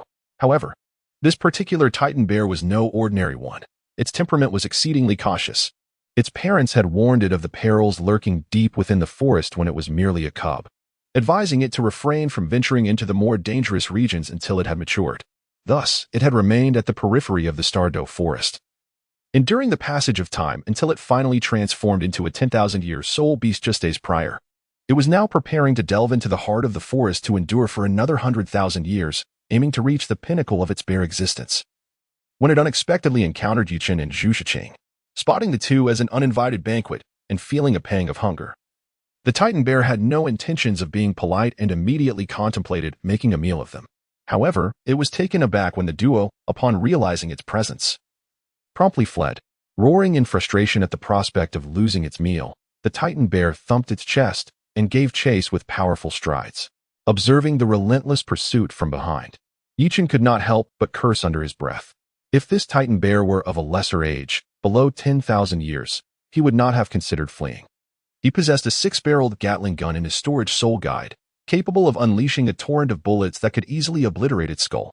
However, the current Titan bear had reached the venerable age of 10,000 years, and Yichin doubted his ability to pierce its resilient hide. Furthermore, given the bear's considerable size, even if the bullets managed to breach its defenses, the damage inflicted might not be substantial, and it could potentially withstand a barrage of gunfire. Fortunately, while the Titan bear was indeed powerful, speed was not its forte. Zhu Zhuqing, although possessing a lower rank of soul power, was an agile assault-type soul master. Having cultivated the body refinement technique, her physical capabilities were formidable, and when empowered by her martial spirit, her speed was not significantly inferior to Yuchen's. With the complex terrain of the Stardo Forest aiding their escape, the Titan bear found itself momentarily unable to close the distance. Yet, should escape prove impossible, Yichen was prepared to unleash his trump card. Within the system's marketplace lay a modest goal of golden soul coins sufficient to procure a 9th-grade fixed soul guide. Such an item would pose a threat even to ordinary title Douluo, rendering the 10,000-year Titan bear trivial in comparison. Although Yichen intended to acquire high-grade fixed soul guides in the future, that was a matter for another day, not the present. As Yuchen's rank increased, procuring high-age soul beasts would necessitate more formidable weaponry, as standard firearms would become inadequate. After all, when the time came for him to seek the 7th spirit ring, it would require a soul beast of considerable age, and without expert assistance, he must possess the capability to hunt it himself. However, as his rank rose, the efficiency of accumulating golden soul coins would also increase. Presently, as a 4-ring soul master, it would take him 5 months to amass enough to purchase a 9th-grade soul guide priced at a modest goal. Yet, once his soul power rank improved, he would be able to acquire it in a significantly shorter span.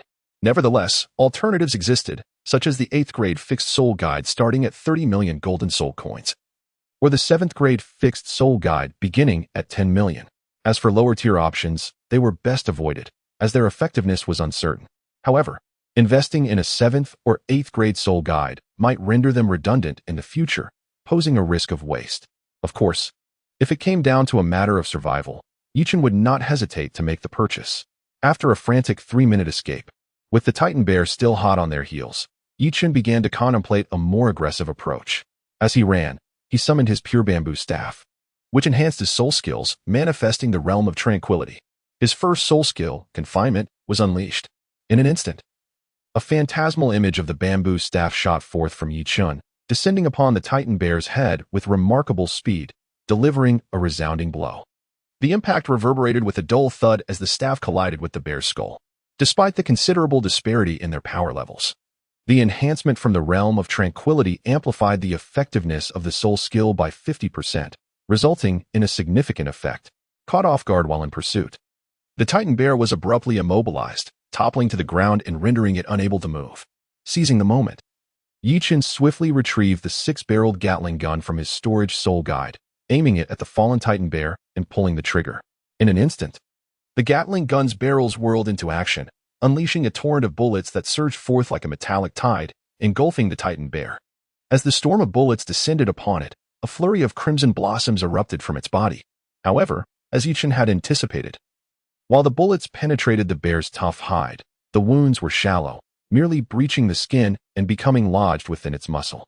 Despite the Titan bear appearing battered and bruised under the onslaught, it sustained little actual damage, certainly not enough to classify as severe injury. Pain, however, was inevitable. Before Yichen could complete an entire belt of ammunition, the Titan bear broke free from the soul skill's grasp. With a furious roar, the Titan bear, now riddled with bullet holes and feeling the sting of its wounds, charged toward Yichen and Zhu Qing, its eyes glinting with ferocity. Initially, it had regarded them as mere snacks, but Yichen's retaliation had inflicted considerable harm, transforming the encounter into a matter of vengeance. The bear's once pristine, glossy fur, meticulously maintained over the years, was now marred by countless wounds, an affront it could not forgive. In the Titan bear's eyes, while it could forego a meal, the detestable human who had dared to harm it must be utterly annihilated. Yet, just as the Titan bear lunged forward, Yichen activated his control soul skill once more. His second soul skill, recognition, was set in motion. In an instant, the ethereal figure of the bamboo staff descended once more, delivering another resounding blow to the head of the great strength diamond bear.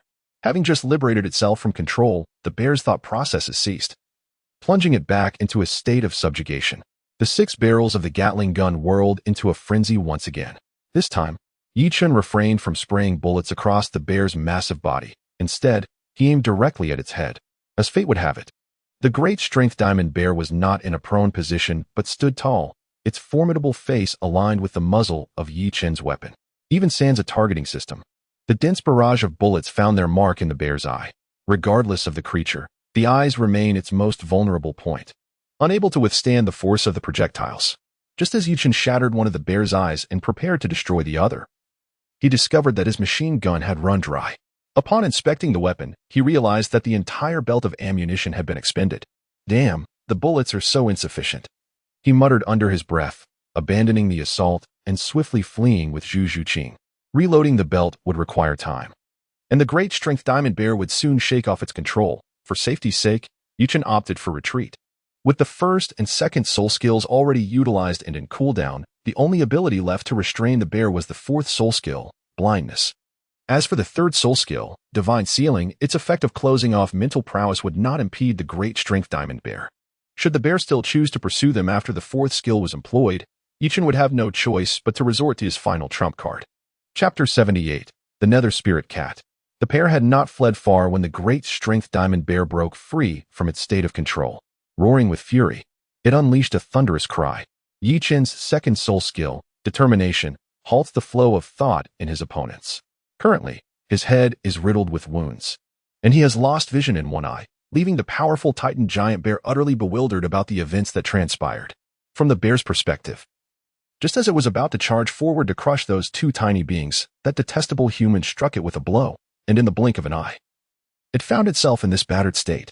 After a furious roar, the Titan giant bear refrained from pursuing further, gripped by fear. In a mere moment, it had been left injured and one-eyed. If it continued to chase, would it risk losing its very life? After much internal conflict, the bear, embodying a rugged resilience, ultimately retreated. As night fell, on a clearing within the Stardo Forest inner region, two individuals set up their tent and began their evening meal. While dining, Yichen pondered the delayed effect of the lucky card. They had scoured an area frequented by Millennium Soul beasts all day, even encountering a 10,000-year-old Titan giant bear. Yet they had not come across a suitable target for Zhu Zhuqing. Could it be that the big cat's luck was simply unfortunate? Even with the enhancement of the lucky card, it seemed little had changed. Otherwise, if the big cat were indeed blessed by luck, they should not still be empty-handed. Yuqing, you should rest. I'll take the first watch, Yichen suggested, noticing Zhu Zhuqing had finished her meal. The Stardo Forest was hardly a tranquil place. The soul beasts active at night were not significantly fewer than during the day, necessitating a rotating watch. Typically, those who ventured into the Stardo Forest were not overly powerful and seldom traveled alone. Humans invariably require rest. While a day or two without sleep may not pose an issue for soul masters, extended periods without rest are detrimental. One could easily become a target for a soul beast seeking to surprise them while they slept. All right, call me when it's time. Zhu Zhuqing nodded and retreated into the tent.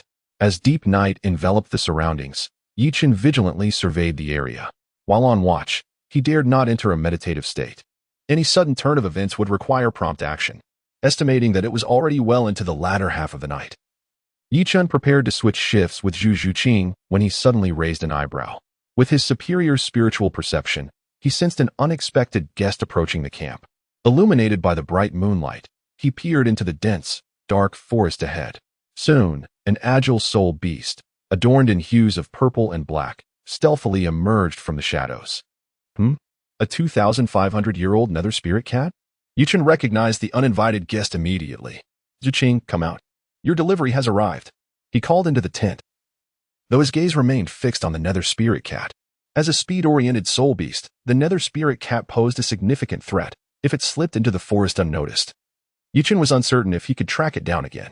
Inside the tent, Zhu Zhuqing, who had been lightly dozing, immediately opened her eyes upon hearing Yichen's voice and exited the tent. Meow. The nether spirit cat, realizing it had been discovered, unsheathed its sharp claws, ready to attack Yichen. Little one, take this, Yichen exclaimed, wielding his bamboo staff and unleashing his first soul skill, confinement. Instantly, a phantom of the bamboo staff shot forth and struck down upon the nether spirit cat's head. With a resounding thud, the cat's mind was momentarily stunned, and upon regaining its senses, it found itself unable to move, trapped in place. A 2,500-year-old nether spirit cat? Zhu Zhuqing exclaimed as she stepped out of the tent and observed the immobilized creature. What luck! This little cat has come to us. Quickly, Zhuqing, Yichen urged. With a determined nod, Zhu Zhuqing activated her martial spirit and swiftly approached the defenseless nether spirit cat, sending it to its demise. In an instant, countless golden light particles erupted from the cat's body, and a purple soul ring gradually materialized. Excellent. The lucky card has indeed proven its worth, Yichen mused. This nether spirit cat was ideally suited for Zhu Zhuqing. Had it not been for its slightly lower age, it could rival the absorption of a divine soul ring. As for Zhu Zhuqing's safety in absorbing this soul ring, Yichen held no concern. Soul rings below 10,000 years posed little risk if one possessed sufficient physical resilience. Given Zhu Zhuqing's current physical condition, she could absorb even a 3,000-year-old soul beast without issue, let alone a 2,500-year-old one. As time passed, dawn approached. Suddenly, as Zhu Zhuqing absorbed the soul ring, her brow furrowed tightly, and a pained cry escaped her lips. What is happening? The sudden commotion captured Yichen's attention. Yichen found himself perplexed. Although Zhu Zhuqing had absorbed her third spirit ring, surpassing the optimal age limit for spirit rings significantly, given her capacity, it seemed unlikely that she would be unable to absorb it. Just as Yichen pondered this, a sound reminiscent of tearing fabric echoed, and a tail, interspersed with purple and black, suddenly sprouted from the area of Zhu Zhuqing's posterior, resembling the tail of the spectral feline lying nearby. Goodness, an external spirit bone. Upon witnessing the tail emerging from the large cat's rear, Yichen's eyes widened in astonishment. Zhu Zhuqing had previously possessed a tail, albeit merely as an ornament. Quite unlike the two rabbit ears atop Xiao's head, Yichen had previously learned that the purpose of Zhu Zhuqing's tail was not solely decorative. It served a functional role in maintaining balance. As a speed-oriented attack-type spirit master, the presence of a tail would enable Zhu Zhuqing to achieve greater equilibrium. I wonder what it feels like to the touch? Yichen mused, contemplating the tail sprouting from the large cat. Upon realizing it was an external spirit bone, he felt reassured. If she could successfully absorb the spirit ring, the absorption of the external spirit bone would surely pose no challenge. Chapter 79, The Cat's Tail. However, Zhu Zhuqing was bound to endure some discomfort. The absorption of an external spirit bone effectively meant incorporating an additional component into her being, and pain was an inevitable consequence. Nonetheless, this pain was trivial compared to the enhancements brought by the external spirit bone. It was a certainty that anyone in her position would opt for the possession of such a bone. While the value of an external spirit bone might not rival that of a 100,000-year spirit bone for an ordinary spirit master, for a prodigy capable of advancing beyond the rank of title Douluo, even a 100,000-year spirit bone would pale in comparison. As the sun rose and set, and the moon waxed and waned after an entire day had passed, when night once again enveloped the land, Zhu Zhuqing finally succeeded in refining the spectral feline spirit ring and the external spirit bone, opening her eyes. With the acquisition of her third spirit ring and an external spirit bone, Zhu Zhuqing's spirit power level elevated from the threshold of a 30-level quasi-spirit master to that of a 33-level spirit master. Well done, Zhuqing, you are indeed fortunate. As soon as she awoke, Yichen approached to offer his congratulations. Zhengge, what is this tail? Is it a spirit bone? Zhu Zhuqing inquired, glancing at the tail that had caused her considerable discomfort, bewildered by its distinction from the spirit bones she was accustomed to. This tail is a spirit bone, but not an ordinary one. It is an external spirit bone. With a radiant smile, Yichen remarked, an external spirit bone? Zhu Zhuqing's eyes widened in surprise. She had heard of external spirit bones, though she had never encountered one herself, and thus had not connected the concept to an actual object. Indeed, it is an external spirit bone, a remarkable treasure. One would not exchange it even for a 100,000-year spirit bone. Once you advance to the rank of title Douluo, this external spirit bone could metamorphose into a 100,000-year spirit bone. Furthermore, should your spirit power reach even greater heights, this external spirit bone would surpass the mere 100,000-year spirit bone in value. As he spoke, Yichen could not help but grasp Zhu Zhuqing's tail, playfully stroking it. The texture was satisfactory, though it did not quite meet Yichen's lofty expectations. It felt rather smooth. Suddenly, Zhu Zhuqing's face flushed with a rosy hue as Yichen attacked her tail. While her tail was not as sensitive as that of an ordinary cat, it remained a relatively sensitive part of her anatomy, albeit less so than a few other key areas. It tickles, she murmured, her face flushed with embarrassment. Tickles? Oh, my apologies. Yichen, I couldn't help myself. Although Zhu Zhuqing's voice was barely audible, Yichen caught her words and immediately released her tail. Upon hearing Yichen's explanation, Zhu Zhuqing rolled her eyes. By the way, what is the spirit skill associated with your external spirit bone? Yichen, with utmost seriousness, began to inquire, shedding the guise of the previous old SP. He spoke of a soul skill that augmented speed, known as Phantom Strike, capable of enhancing velocity by 100.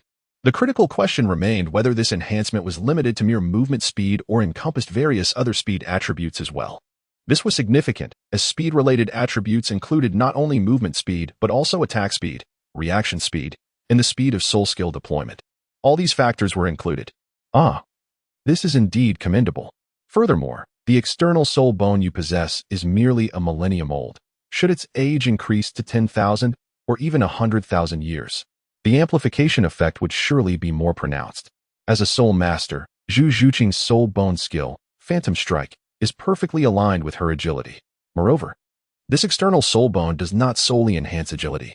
Even without the support of its soul skill, this tail-like external soul bone possesses notable offensive capabilities, which will only grow stronger with the passage of time. At that moment, an odd sound reached Yi Chen's ears. Following the sound, he discovered it was Zhu Zhuqing's stomach growling. It was understandable, as she had begun absorbing soul rings the previous night and had not eaten throughout the day, leaving her hungry. All right, let us partake in some food first, he suggested. Zhu Zhuqing nodded, a hint of embarrassment coloring her cheeks. Brother Chen, shall we return to the academy tomorrow morning? Zhu Zhuqing inquired after they had satisfied their hunger. There is no rush, if fortune favors you. We may yet linger in the Stardo Forest for a while longer. The reason for his reluctance to return to the academy was his intention to procure a celestial herb for Zhu Zhuqing. For soul masters, the earlier one consumes such herbs, the more potent the effect. Early consumption leads to early enjoyment. Previously, Yi Chen had not been well acquainted with Zhu Zhuqing, nor did he have the means to purchase a celestial herb. However, now that their relationship had deepened, he deemed it the perfect opportunity to solidify their bond. With the foundation laid over the past few months, they were poised to become true good friends. Presently, Zhu Zhuqing had reached the 33rd level of Soul Master. A suitable celestial herb could potentially elevate her soul power by 7 levels, an entirely plausible outcome. Should her soul power ascend directly to the 40th level, she would be ready to enhance her 4th soul ring. What's the matter?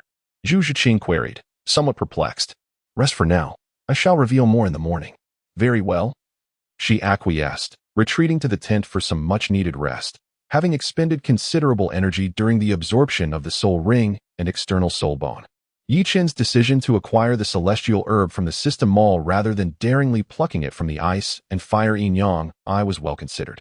Attempting to procure celestial herbs from the ice and fire yin-yang would pose substantial challenges, as those herbs were not unclaimed. The ice and fire yin-yang belonged to the poisoned Douluo, who, due to his own severe poisoning, frequently utilized the elemental forces of the spring to suppress his internal toxins. Should Yi Chen be caught pilfering the celestial herbs, the consequences would be dire. Douluo was a formidable title Douluo. Even if his strength had waned slightly, he was not an adversary Yi Chen could contend with alone.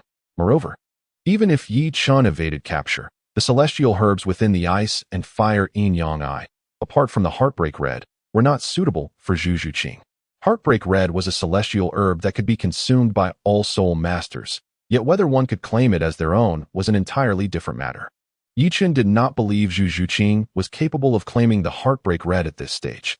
As for the water immortal jade skin bone that Zhu Zhuqing consumed in the original narrative, it was not particularly well suited for her. The most fitting celestial herb for her would be one of the dark attribute, as her phantom spirit cat martial soul was inherently dark and agile. Chapter 80. Phantom Celestial Herb Yet. The dark attribute celestial herb had never appeared in the original story and likely did not exist within the ice and fire yin-yang. However, the Qilua tulip was exceptionally suitable for Ning Rongrong, capable of evolving her 7 treasure glazed tile martial soul into the 9 treasure glazed tile martial soul. A few trivial celestial herbs were hardly worth risking life and limb for, and Yi Chen, being a well-educated youth from a wealthy background, would never resort to such petty theft. Regardless of the world he found himself in, a man of means would not engage in such actions at most. He might resort to coercive buying and selling. Of course, while Yi Chen held these convictions, he would not dismiss opportunities in the future. After all, the numerous celestial herbs within the ice and fire yin-yang were invaluable, each one representing a potential goal to be achieved. The following morning, Zhuqing, your culinary skills are quite commendable, truly admirable, Yi Chen remarked as he enjoyed breakfast. Although the meal was not exceptional, Yi Chen had enough emotional intelligence to recognize that everyone enjoys compliments. I'm glad you like it, Zhu Zhuqing replied, her face flushing with modesty at the praise. After finishing breakfast in a matter of moments, Yi Chen beckoned to Zhu Zhuqing and entered the tent. Zhuqing, this celestial herb is for you. He presented the phantom celestial herb, which he had just purchased from the system mall. The herb, a delicate shade of black, boasted a stem resembling jade and bore 12 leaves. Celestial herb? What is that? Zhu Zhuqing asked, gazing at the exquisite black fungus in her hand. Feeling uncertain yet sensing its potential benefit. Celestial herbs are special medicinal plants that significantly enhance a soul master's cultivation talent and soul power upon consumption. Should your martial soul align closely with the herbal essence, it might even evolve or rectify any deficiencies in your martial soul, enhancing talent and soul power. And even evolving the martial soul? Zhu Zhuqing's eyes widened in disbelief. Is this truly so miraculous? I have never heard of such things. Indeed, consuming celestial herbs does not induce side effects that would hinder future potential. Furthermore, they can greatly accelerate your cultivation speed until you reach a certain level. While I cannot guarantee that it will evolve your martial soul, I can assure you that it will enhance your cultivation talent and soul power level. You may even find yourself ready to add your 4th soul ring shortly. Did you consume celestial herbs before, Brother Chen? Zhu Zhuqing inquired, piecing together Yi Chen's rapid cultivation speed with his claim of having obtained his first soul ring at the age of 9. Indeed. Allow me to share that when I awakened my martial soul, I possessed only a 3rd-level innate soul power, obtaining my first soul ring at the age of 9. That cannot be true. You only became a 1-ring soul master at the age of 9? Zhu Zhuqing was taken aback. When Yi Chen was merely 9 years old, he had only advanced to the 1st ring as a soul master. Yet now, he was not yet 13, and in just 4 years, he had astonishingly elevated his soul power by over 30 levels. This was utterly absurd. No one would dare believe it if spoken aloud. Why would I deceive you? The reason my soul power level is not as high as Xiao Wu's is due to my poor talent in childhood, which delayed my progress for a long time. However, after consuming the celestial herb, my aptitude is no longer inferior to that of an innate full soul power. With the medicinal effects of the herb latent within my body, my cultivation speed now surpasses even that of an innate full soul power. Such a precious celestial herb, Chingu, you should. Enough, just consume it. This Yomi celestial herb is specifically for you. The method of consumption is simple. Aside from the roots, just ingest it whole. Before Zhu Zhuqing could finish her words, Yi Chen interrupted her. Reflecting on their shared moments and Yi Chen's meticulous care, Zhu Zhuqing chose not to refuse any longer. She then detached the Yomi celestial herb from its stem and began to consume it. As the herb's medicinal properties dissolved within her abdomen, a faint black luminescence enveloped Zhu Zhuqing. As time gradually passed, half a day slipped away unnoticed. A gentle meow caught Yi Chen's attention. Zhu Zhuqing opened her eyes as if awakening from a deep slumber, her beautiful gaze swirling with a hint of bewilderment. How do you feel? Yi Chen inquired eagerly as he approached her. Like never before, my soul power level has surged to level 40, and it seems my martial soul has also significantly improved. With that, Zhu Zhuqing unleashed her Yomi spirit cat martial soul. Indeed, Zhuqing, your martial soul has indeed evolved. Upon sensing it, Yi Chen discovered that while the appearance of Zhu Zhuqing's Yomi spirit cat had not changed much, it had transformed into a top-tier martial soul. The attributes of the Yomi celestial herb were highly compatible with the Yomi spirit cat, enabling a metamorphosis of the martial soul's quality. In addition to elevating her soul power by 7 levels, which was only to be expected. Chingu, thank you. Reflecting on how just days ago she was a level 28 great soul master, and now, in such a short span, she had become a level 40 quasi-soul sect and was on the verge of adding a 4th soul ring to become a 4-ring soul sect. Zhu Zhuqing felt a surge of exhilaration within. Thank me. Zhuqing, if you wish to express your gratitude, will you pledge yourself to me? Or shall you toil as a beast in your next life to repay me? Well, if the hero is handsome and the lady is satisfied, then it would be a pledge of devotion. If the hero's appearance is somewhat peculiar, then it would be a life of servitude in the next world. Pa. Hearing Yi Chen's jest, Zhu Zhuqing blushed and retorted. Zhuqing, be my girlfriend. With deep affection, Yi Chen spoke, displeased by Yi Chen's sudden confession. Zhu Zhuqing's cheeks flushed even more.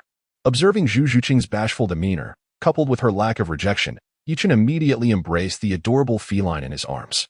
Zhuqing, from now on, I shall protect you. Zhu Zhuqing softly replied, her voice almost inaudible had it not been for Yi Chen's keen hearing.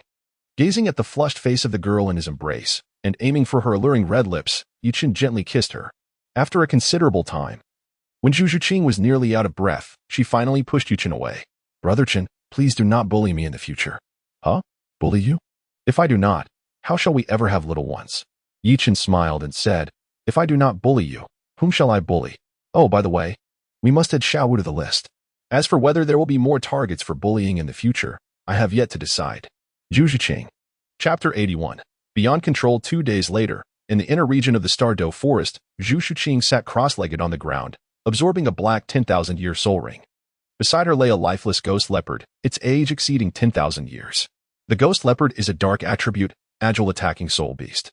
Although it possessed similar strength to the powerful Vajra bear they encountered a few days prior, Yuchen found the ghost leopard to be considerably easier to handle. The agility-based soul beast lacked strong defenses, and the ghost leopard's defense pales in comparison to that of the Vajra bear of the same age. Once under the control of Yuchen's soul skill, a storm of bullets from a 6-barreled Gatling gun rained down, turning the beast into a sieve. Followed by Zhu Zhuqing delivering the final blow, swiftly dispatching it. Despite the ghost leopard's impressive age, Zhu Zhuqing's training in the body refinement technique and soul refinement decision made the absorption process relatively effortless. As the sun reached its zenith, Zhu Zhuqing successfully refined the soul ring, elevating her soul power from level 40 to level 42. However, her luck this time was not as fortuitous as before. The previous Phantom Spirit Cat had gifted her a rare external soul bone, while this 10,000-year ghost leopard yielded no soul bones at all. It seems that the previous Phantom Immortal Herb only raised Zhuqing's soul power by 7 levels, Yuchen mused, observing her modest increase. A 10,000-year soul ring should typically elevate a level 40 soul master to level 42. It appeared that the previously consumed herb had merely nudged the large cat into the threshold of level 40, with little unmanifested soul power accumulated within. Overall, the trip to the Stardo Forest had been immensely profitable for the large cat, not only achieving a significant upgrade in soul power, but also acquiring an additional external soul bone. Yet, regarding Zhu Zhuqing's external soul bone, Yuchen had no intention of using a soul bone enhancement card to elevate its age. This decision stemmed not only from a lack of funds, but also from the fact that external soul bones could naturally increase in age alongside the soul master's level, rendering Yuchen's financial investment unnecessary. Previously, Yuchen had enhanced the external soul bone, Creation Green Lotus, to 100,000 years due to the increased efficiency of accumulating wealth post-soul power elevation. Otherwise, he would not have spent his golden soul coins on external soul bones. Furthermore, he no longer planned to invest golden soul coins to enhance the age of the Creation Green Lotus, as the cost-effectiveness was low. It was wiser to allocate those coins to other soul bones or rings, given that the age of the Creation Green Lotus would eventually increase on its own. Yuqing, how is your soul skill? My 4th soul skill, Phantom Shadow Clone, differs from my powerful 3rd soul skill. It creates clones equal to the number of soul rings I possess. Moreover, these clones not only possess offensive capabilities but can also utilize my existing soul skills, although they cannot employ those associated with my 4th soul skill. Is that so? Not bad. Yuchen nodded. It was indeed impossible for clones to continue using clone skills. Otherwise, it would be an endless cycle of duplication. He had not expected his large cat's soul skills to closely resemble those in the original narrative. Presently, the large cat's 3rd soul skill remained Phantom Slash, a close-range single-target attack, while her 4th soul skill was also Phantom Shadow Clone, albeit derived from the 10,000-year Ghost Leopard rather than the Ghost Tiger. However, compared to the original tale, the age of the soul rings was higher, resulting in superior effects, such as increased attack power and reduced soul power consumption. Well, our affairs in the Stardo Forest have concluded. Let us return to the academy. Since their objective had been achieved, Yuchen decided not to linger in the Stardo Forest any longer and headed straight back to Shrek Academy. Zhu Zhuqing nodded but hesitated, pondering something. What is it? My matter. How will you explain it to Xiao Wu? Zhu Zhuqing's cheeks flushed slightly. Although Yi Chun and Xiao Wu referred to each other as siblings within the academy, it was well known that they were in a romantic relationship. Zhu Zhuqing felt somewhat apprehensive about Xiao Wu's potential reaction. As for herself, she had no qualms about it. After all, she hailed from a noble family in the Stardo Empire, where a powerful individual having multiple partners was quite customary. For instance, her father had numerous concubines aside from her mother. As long as Yi Chun was not as capricious as Dai Mubai, frequently changing partners, it would be acceptable. Rumor had it that Ning Fengji, the leader of the 7 Treasure Glazed Tile School, had over 100 concubines. It was likely that his biological daughter, Ning Rongrong, could not even name all her stepmothers. Well, Xiao has known for quite some time. Yuchen smiled at the thought of Xiao, who had been quite jealous recently. Xiao already knew. Despite her usual brashness, Zhu Zhuqing was quite perceptive. 3 days later, Yi Chun and Zhu Zhuqing returned to Shrek Academy. Zhuqing, why not move in with me? Yi Chun addressed Zhu Zhuqing, expressing his reluctance. I wouldn't want that. I fear that Rongrong might feel scared alone at night. Innocent Ning Rongrong found herself inadvertently caught in the conversation. Although Yi Chun's suggestion stirred Zhu Zhuqing's interest, she ultimately declined. With Shiau Wu residing with Yi Chun, she felt a twinge of embarrassment at the thought of approaching them unannounced. What a pity. Hearing that the large feline was not coming, Yi Chun felt a sense of regret. He had initially contemplated a midnight raid, or perhaps sharing a bed, but it seemed that such hopes would have to be postponed for the time being. Brother Chun, you aren't contemplating mischief, are you? Zhu Zhuqing, noticing Yi Chun's disappointed expression, immediately drew a connection. Of course not. Even if I were to engage in mischief, it would be a matter to address once we've matured. Besides, I have already indulged in all the mischief I could manage. With a beaming smile, Yi Chun remarked. The previous night, the two had rested in the soul-hunting town outside the Stardo Forest, and Yi Chun, unable to suppress his curiosity, had probed into the depths of his beloved feline companion's secrets.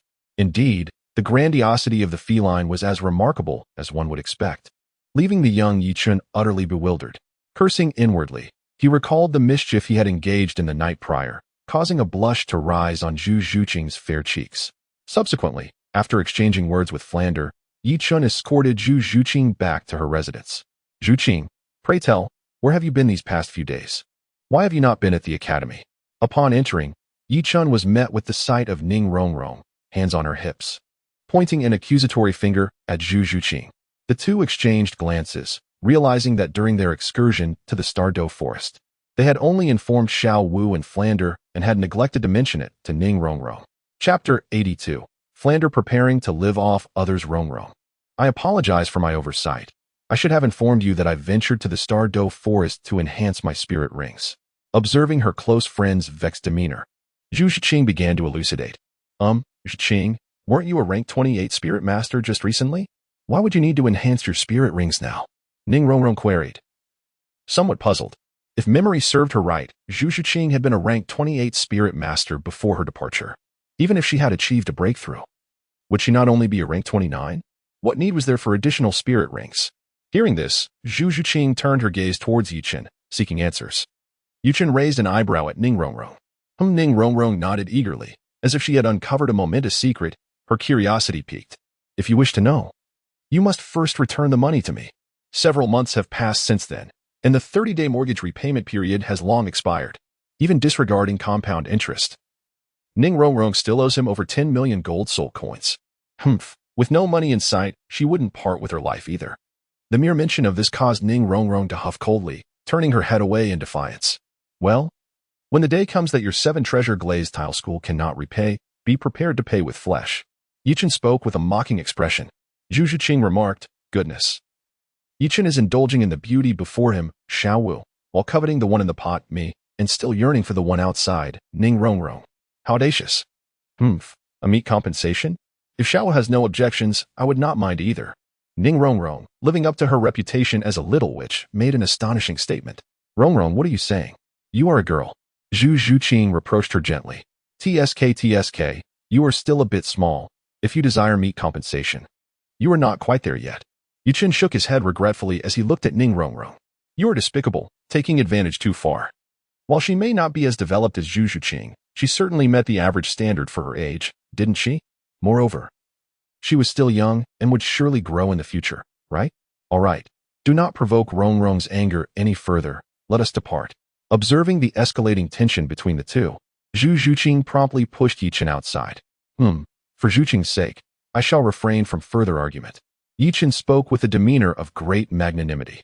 How infuriating. Ning Rongrong's eyes blazed with fury as she fixed her gaze upon Yi Chun. Were it not for her being merely a support-type soul master, she would undoubtedly have rushed over to smash Yi Chun's head. After sending Yi Chun away, Zhu Zhuqing began to comfort Ning Rongrong. Rongrong, do not take it to heart. Why should I be criticized for having a small chest? At least it is still larger than his. Ning Rongrong pouted, expressing her discontent. Upon hearing this, Zhu Zhuqing widened her eyes in disbelief. Is that truly a comparison that can be made? How vexing. If only mine were the same size as yours. Ning Rongrong gazed at Zhu Zhuqing with envy and, taking advantage of Zhu Zhuqing's moment of distraction, reached out her mischievous hand to grab a handful of her. Stop fooling around. Zhu Zhuqing swatted Ning Rongrong's playful hand away. Zhuqing, confess honestly, what have you all been up to these past few days?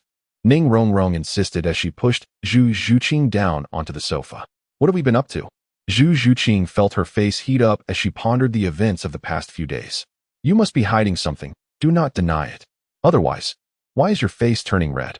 Ning Rongrong pointed at Zhu Zhuqing's flushed complexion. No, it's not yet. Oh, you clever Zhuqing. Have you learned to lie now? Quickly confess, or I shall resort to family discipline. Ning Rongrong said with a serious expression on her pretty face. Rongrong, why are you so curious? Could it be that you have feelings for Chingi? Zhu Zhuqing cleverly diverted the topic. How could that be? Ning Rongrong immediately refuted. Yi Chun is so wicked. How could I possibly like him? How is that not possible? Just a few nights ago, you were calling his name in your dreams. Zhu Zhuqing intended to tease Ning Rongrong. Is that really true? Did I exhibit such behavior? Ning Rongrong was left in stunned silence, murmuring to herself. Yi Chun was of the same age as her, possessing formidable strength and handsome looks. It was only natural for a young girl to experience a flutter of infatuation. However, did it really warrant her to speak in her sleep? Ah, Rongrong, have I managed to trick you into revealing your feelings? Zhu Zhuqing had not anticipated that her casual remark would lead to Ning Rongrong's unguarded admission. How infuriating. Zhuqing, you dare deceive me? I shall retaliate. In that instant, Ning Rongrong threw herself upon Zhu Zhuqing, and the two became entangled in playful scuffles. Time flew by, and a month later, Flinder received a letter from Lu Erlong. Over a month ago, Flinder had sent a letter to Lu Erlong, who resided far away in the Heavendo City. In his letter, he lamented about the dire financial straits of Shrek Academy, expressing concerns that it might not survive much longer. He then shifted the topic, proposing to bring the entire faculty and student body of Shrek Academy to seek refuge with her. Upon receiving Flinder's letter, Lu Erlong wasted no time in responding. Indeed, it appeared that Erlong still held him in regard. Flinder, upon reading her reply, wore a mysterious smile. He promptly summoned Zhao Wujie, Shiau Xian, and others to discuss their plans. After all, they were about to seek charity in Heavendo City, which necessitated a consultation with his old comrades.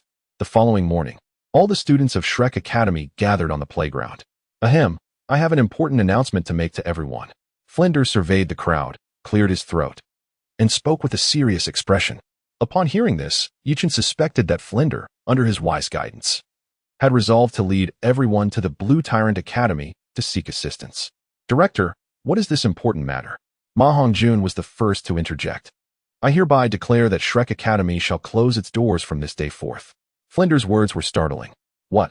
Director, but the academy is functioning well. How can you say it will close? Ma Hongjun's eyes widened in disbelief, nearly questioning his own hearing. Indeed, Director, if there are difficulties, we can discuss solutions together. Why must we shut down the academy? Oscar expressed his confusion. Exactly. Director Flinder, I have only just arrived at the academy a few months ago. How can you close it now? If it is a matter of finances, I can write to my father for assistance. Ning Rongrong felt a pang of reluctance. If the academy were to close, she would have nowhere to go. Was she to return home? No. She had run away from home. If she could not achieve something noteworthy, it would be embarrassing to return. Apart from Yi Chun, who had guessed the underlying situation, the others all insisted they would contribute whatever they could to prevent the closure of Shrek Academy.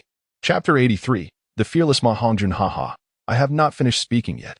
Why are you all in such an uproar? Observing his beloved students, Flinder felt a sense of gratification. Although Shrek Academy was closing, he had decided to lead them to join the Blue Tyrant Academy in Heavendo City, where the headmistress, Lu Erlong, was his dear friend. The Blue Tyrant Academy was an official advanced Soul Master Academy, equipped with simulated training environments and qualified to participate in elite competitions among advanced Soul Master Academies across the continent. You extraordinary individuals possess limitless potential for your future prospects. I had no choice but to make this decision. Saying this, Flinder feigned a sorrowful expression. How ridiculous. Flinder, you rogue, seeking to live off others. And yet you present it so grandiosely? Yi Chun internally scolded Flinder for his shamelessness. Director, you intend to take us to the Blue Tyrant Academy? Ma Hongjun was taken aback, bewildered by Flinder's intentions. Director, is this Lu Erlong the same one who is known as the Killer Whale? Ning Rongrong pondered for a moment before addressing Flinder. back when Flinder, Lu Erlong, and Yu Xiaojiang traversed the continent. Their names were quite renowned due to their martial soul fusion abilities. Ning Rongrong recalled some details. Indeed, that is correct. Flinder nodded. Director, I have heard that Lu Erlong is still single. Your intention to take us to Blue Tyrant Academy must not solely be for our benefit, right? Seemingly struck by a thought, Ning Rongrong smiled knowingly. Ahem. Caught off guard by Ning Rongrong's revelation of his true motives, Flinder immediately cleared his throat. Rongrong, is that true? Could it be that our director is seeking to rekindle old flames? Ma Hongjun whispered to Ning Rongrong. Soon, all eyes were fixed on Flinder, who was unexpectedly revealed in this light. Wow, this little chubby fellow is quite brave. Yuchen gasped, admiring Ma Hongjuan's audacity. Although Ma Hongjuan's voice was soft, a soul master's ears are quite sharp, and even Yuchen could hear him. Flinder, being a seven-ringed soul sage, undoubtedly heard it too. What did you just say? Little chubby? Am I seeking to rekindle old flames? Flinder's forehead twitched, glaring at Ma Hongjun. No, director, you must have misheard. Faced with Flinder's intimidating gaze, Ma Hongjun quickly retracted. Whether I seek to rekindle old flames or not, your fate today is sealed. Flinder sneered. Director, please. Ma Hongjun looked utterly despondent as he pleaded with Flinder. All right, let us get back to business. Prepare yourselves. In 3 days, we shall set off for Heavendo City. Little chubby, come here. I refuse to go. Ma Hongjun shook his head vigorously, fully aware that following Flinder would spell disaster for him. Your choice is not yours to make. Flinder grinned maliciously, swiftly capturing the unprepared Ma Hongjun before vanishing from the sight of the others. Hee. I hope the chubby one fares well. Oscar watched as Ma Hongjun was whisked away by Flinder, a look of schadenfreude on his face. Brother, do you think the chubby one will be all right? Shiau shared a pessimistic view regarding Ma Hongjun. Who knows? However, I trust our director knows how to exercise restraint. Yichun pondered for a moment, uncertainly murmuring, Let us observe a moment of silence for the reckless chubby one. That evening, after Shiau Wu had drifted into slumber, Yichun stealthily rose from his dwelling and made his way to Zhu Zhuqing's abode. Ever since their relationship had been solidified, he had clandestinely visited the alluring feline several times under the cover of night. Exiting his home, Yichun swiftly reached Zhu Zhuqing's residence. Guided by the silvery light of the moon, noticing that the window of Zhu Zhuqing's room on the second floor remained ajar, he quietly ascended.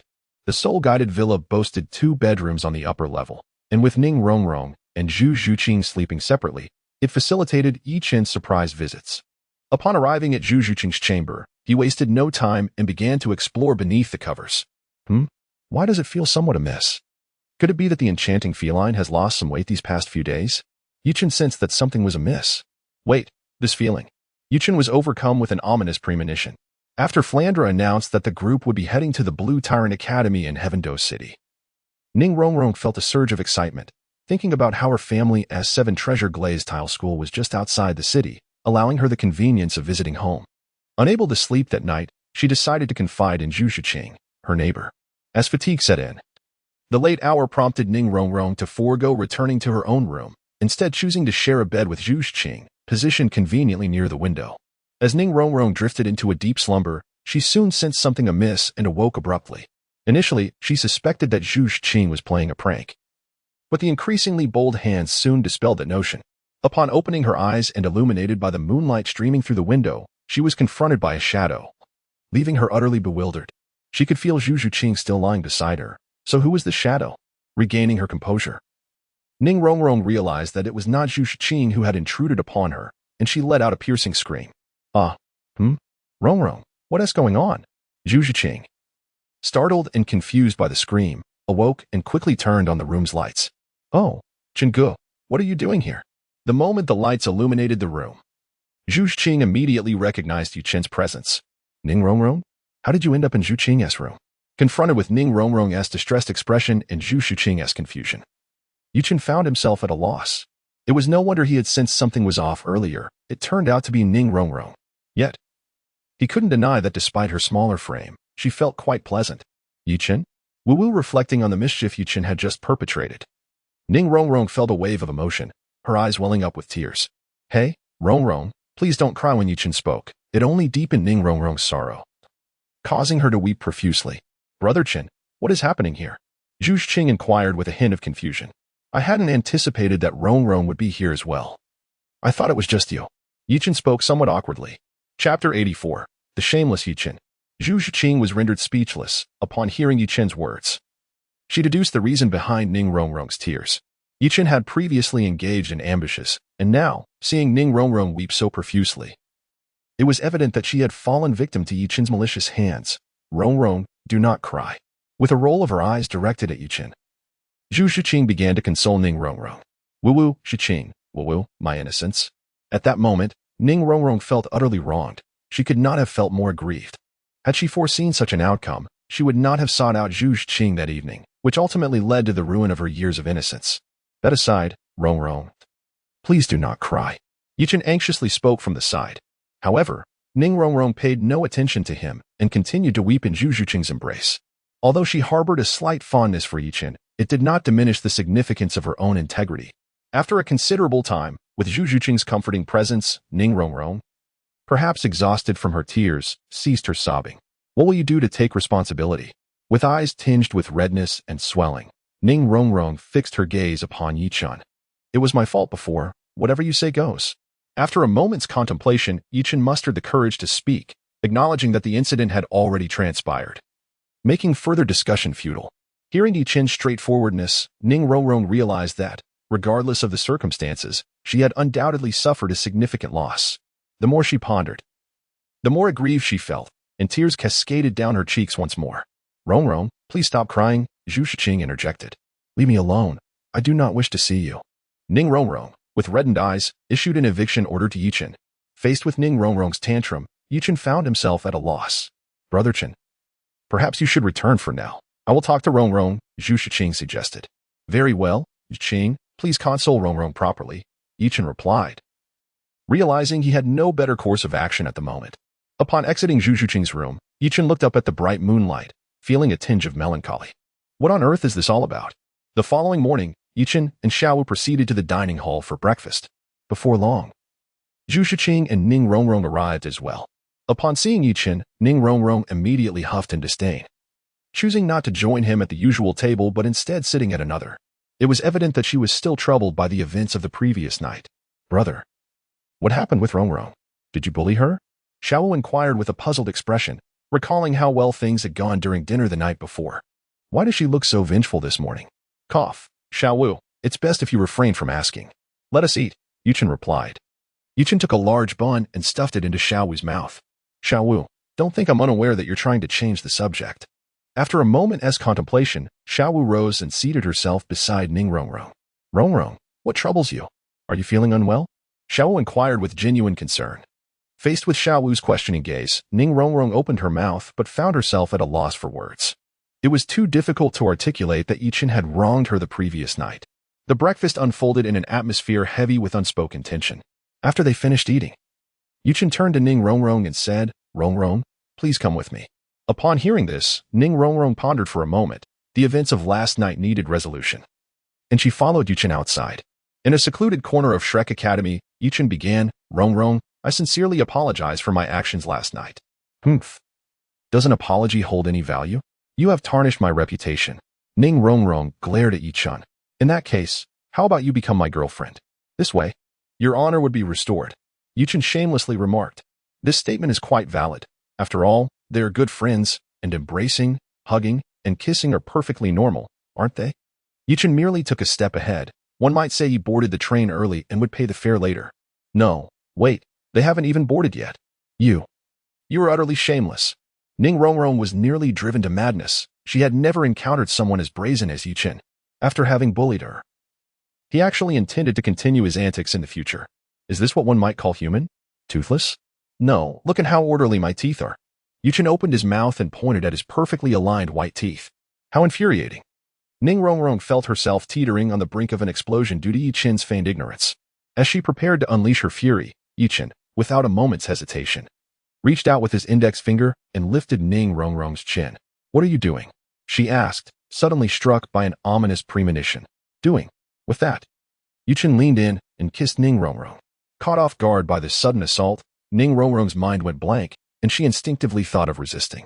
However, as merely a second-ring support-type soul master, how could she possibly push away Yichen, a soul master of the soul sect? After a considerable time, When Ning Rongrong felt she could scarcely breathe, Yuchen finally released her. Are you still angry? Damn it. As soon as she freed herself from his grasp, Ning Rongrong was ready to unleash a torrent of curses. Yet, before she could finish, Yuchen kissed her once more.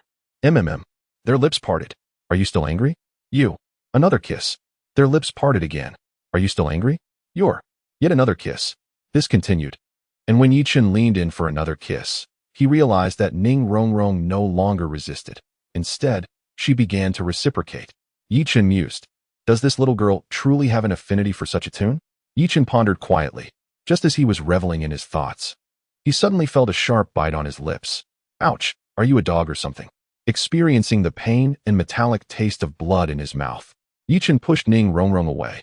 Humph, who gave you the audacity to bully me without my consent? Ning Rongrong retorted with a haughty expression. So, if you grant me your permission, I am free to bully you then? Yuchen raised an eyebrow. Go to hell. Ning Rongrong glared fiercely. All right, Rongrong. Would you do me the honor of being my girlfriend? Yuchen said with utmost seriousness. Begone. I am adored by all. Flowers bloom at my presence. Those who pursue me could line up from Soto City to Heavendo City. Who would want to be your girlfriend? Though Ning Rongrong felt a flutter in her heart, she believed that she could not allow Yuchen to gain such an advantage, lest she become entangled in a situation from which escape would be impossible. This is beyond your control. You have already signed a contract of servitude. Yuchen once again brought up the matter of the mortgage from before. What else do you have to say? Ning Rongrong glared, her expression decidedly unfriendly. Very well, I shall refrain from further comment. However, from this moment forth, you shall be my girlfriend. Humph. Unless you procure my favorite ice cream within a minute, I shall not acquiesce, Ning Rongrong pouted. She was skeptical that Yuchen could possibly dash to Soto City, acquire the ice cream, and return to her in such a short span of time. Chapter 85. Growing more astute. Are you certain? Do not let me bring it out only for you to change your mind. Yuchen gazed at Ning Rongrong with a playful expression. Ice cream, after all, could effortlessly be procured from the system's marketplace, rendering any excursion to purchase it unnecessary. Humph. If you have the ability, then why not produce it? Ning Rongrong was skeptical that Yuchen could indeed conjure ice cream within a minute, even for a titled Douluo. It was implausible to traverse the distance between Shrek Academy and Soto City, let alone account for the time to acquire the ice cream. Just watch. Yuchen promptly purchased a strawberry-flavored ice cream from the system's marketplace. As the ice cream materialized in Yuchen's hand, Ning Rongrong's eyes widened in disbelief. Here, Yuchen said, extending the strawberry ice cream towards her lips. Unconsciously, Ning Rongrong licked it. Wow, little enchantress. The more I think, the more I feel you've got quite the hold on me. What are you pondering? Ning Rongrong inquired, noticing Yuchen lost in thought while enjoying the ice cream. I was contemplating how my dear Rongrong is so exceptionally beautiful. Although Yuchen's emotional intelligence was not particularly high, he was clever enough not to divulge thoughts of other girls, knowing that Ning Rongrong would undoubtedly erupt with anger. Who do you think you are referring to as my dear? A blush instantly adorned Ning Rongrong's cheeks. Who else could it be? Far away yet so close. Only sweet words, huh? By the way, becoming my boyfriend is not as simple as it sounds. Oh, pray tell, what makes it so complex? You must buy me delicious food, adorn me with beautiful clothing. Never provoke my anger, console me when I'm upset, and care for me when I'm unwell. As Ning Rongrong continued to enumerate her demands, Yuchen felt increasingly uneasy. Was he not seeking a girlfriend but rather a little tyrant? Yes, everything you say is correct. Though it felt akin to courting a demanding deity, Yuchen nodded in agreement, knowing full well that the final say would not rest with this little girl. As the saying goes, all rights of interpretation belong to this bank. Yuchen took this to heart, ensuring that all stipulations would ultimately be governed by him. Very well. I shall reluctantly allow you to be my boyfriend. Hearing Yuchen's enthusiastic compliance, Ning Rongrong nodded in satisfaction. By the way, Brother Chun, I am still a great soul master. You must help me enhance my strength. Remembering that Zhu Qing had received such treatment, Ning Rongrong believed she too deserved it. Enhance your strength? Shouldn't you just train diligently? Humph, I know you possess the means. Otherwise, Zhu Qing would not have reached the third ring so swiftly. Ning Rongrong pouted. Previously, when Yuchen and Zhu Qing ventured into the Stardo Forest, Zhu Qing had just been a 28th level Great Soul Master. If Yuchen hadn't aided her, how could she have acquired additional soul rings? Ning Rongrong was convinced that Yuchen had a solution. Unbeknownst to her, Zhu Qing had progressed beyond a third ring soul master to a 42nd level soul sect. After all, She had never heard of anyone elevating their soul power by more than a full rank in mere days. Let us discuss this once your soul power reaches the 28th level. There is no rush at present.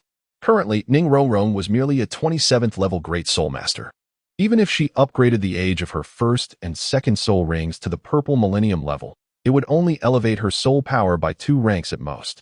It would be prudent to wait until she became a 28th level Great Soul Master and then directly advance to the 30th level Quasi-Soul Master by enhancing her soul ring's age. At present, the only way Yichen could swiftly augment Ning Rongrong's soul power was by enhancing the age of her soul rings. As for the celestial herbs, after purchasing the Yaming Shi NZH for Zhu Zhuqing, Yichen's treasury had been nearly depleted, given that only a month had passed. He couldn't afford even a modest herb. Ah, you indeed have a solution. Upon hearing this, Ning Rongrong perked up, surprised that her casual remark had unveiled Yichen's little secret. Indeed, I possess a method, however. Enhancing you now wouldn't allow you to directly add a 3rd soul ring. We shall discuss it again once you reach level 28. Is that so? Very well then. By the way, let me teach you some cultivation techniques. After contemplating, Yichen decided that since Ning Rongrong was now his girlfriend, her treatment would align with that of Xiao Wu and Demao, and he intended to impart his family's cultivation methods to her. Cultivation techniques? Is it a meditative practice? Ning Rongrong appeared puzzled. Somewhat, but these are ancestral cultivation techniques of my Yi family, not mere meditation methods. I will soon impart techniques that enhance soul power, physical prowess, and mental fortitude. Is that true? Ning Rongrong questioned, skepticism evident in her tone. Absolutely. However, Rongrong, we must clarify one matter first. Yichen said with utmost seriousness. What? Within the span of 10 years, or until I attain the title of Title Douluo, you must not disclose the cultivation methods you impart to me to anyone. Not even to my father-in-law. Yichen understood that after Ning Rongrong experienced the effects of these techniques, she might contemplate imparting them to the 7 Treasure Glazed Tile School. If the school were to adopt them, it would not pose a significant issue. After all, techniques are merely techniques, and future accomplishments ultimately hinge on the individual. However, Yichen harbored a deep-seated fear that the Spirit Hall might acquire these techniques. With the 7 Treasure Glazed Tile School boasting thousands of disciples, it would be utterly implausible to believe that there were no spies planted by the Spirit Hall among them. Yichen firmly believed that after modifying his cultivation technique, those soul masters who found themselves ensnared at a bottleneck would have a significant chance of breaking through. Given the multitude of members within the Spirit Hall, it was certain that a considerable number of soul Douluos were trapped at the 89th level. Should they acquire his technique, it could potentially lead to a remarkable surge in titled Douluos among the ranks of the Spirit Hall. Moreover, Yichen's greatest concern was Bibi Dong. If she were to obtain his cultivation method and achieve divinity prematurely, he would find himself unable to contend with her. Although the deities in the Douluo world might exhibit somewhat diminished combat prowess, they were still beyond the capabilities of an unparalleled 99th level Douluo. Even with his extraordinary advantages, Yichen lacked the confidence to withstand the might of a deity with only his title Douluo strength. However, once he achieved the title Douluo rank himself, equipped with exceptionally powerful soul rings and soul bones, he was confident that he would be invincible in the absence of divine intervention, and thus, unforeseen circumstances would pose no threat. Naturally, if the effects of his cultivation method were remarkable, he would never divulge it, not even to his father. Ning Rongrong regarded this as a normal phenomenon. Many sects on the continent were reluctant to share their unique techniques. The 7 Treasure Glazed Tile School was no exception. After all, she was merely the young lady of the sect, not its leader, and would eventually marry. There is a saying that once a daughter is married, she is like spilled water, and one cannot expect her to turn back. It was uncertain how her father, Ning Fingji, would feel upon discovering that the little treasure he had nurtured for over a decade was slipping away. Subsequently, Yichen meticulously imparted the methods of the creation meditation, creation body refining technique, and creation soul refining decision to Ning Rongrong. That very night, he took the opportunity to sneak into her room, teasing her mercilessly. Of course, considering their tender age, Yichen's actions could be deemed less than honorable. 3 days later, on the academy's playground, all the teachers and students of Shrek Academy were geared up and ready to accompany Flander to Lamba Academy for a feast. Standing at the entrance of the academy, Flander gazed at the newly replaced plaque from the previous year, a flood of emotions washing over him. 20 years, how many 20-year spans does a life encompass? Memories of all the moments shared here flowed through Flander's mind, leaving a bittersweet sensation at the tip of his nose.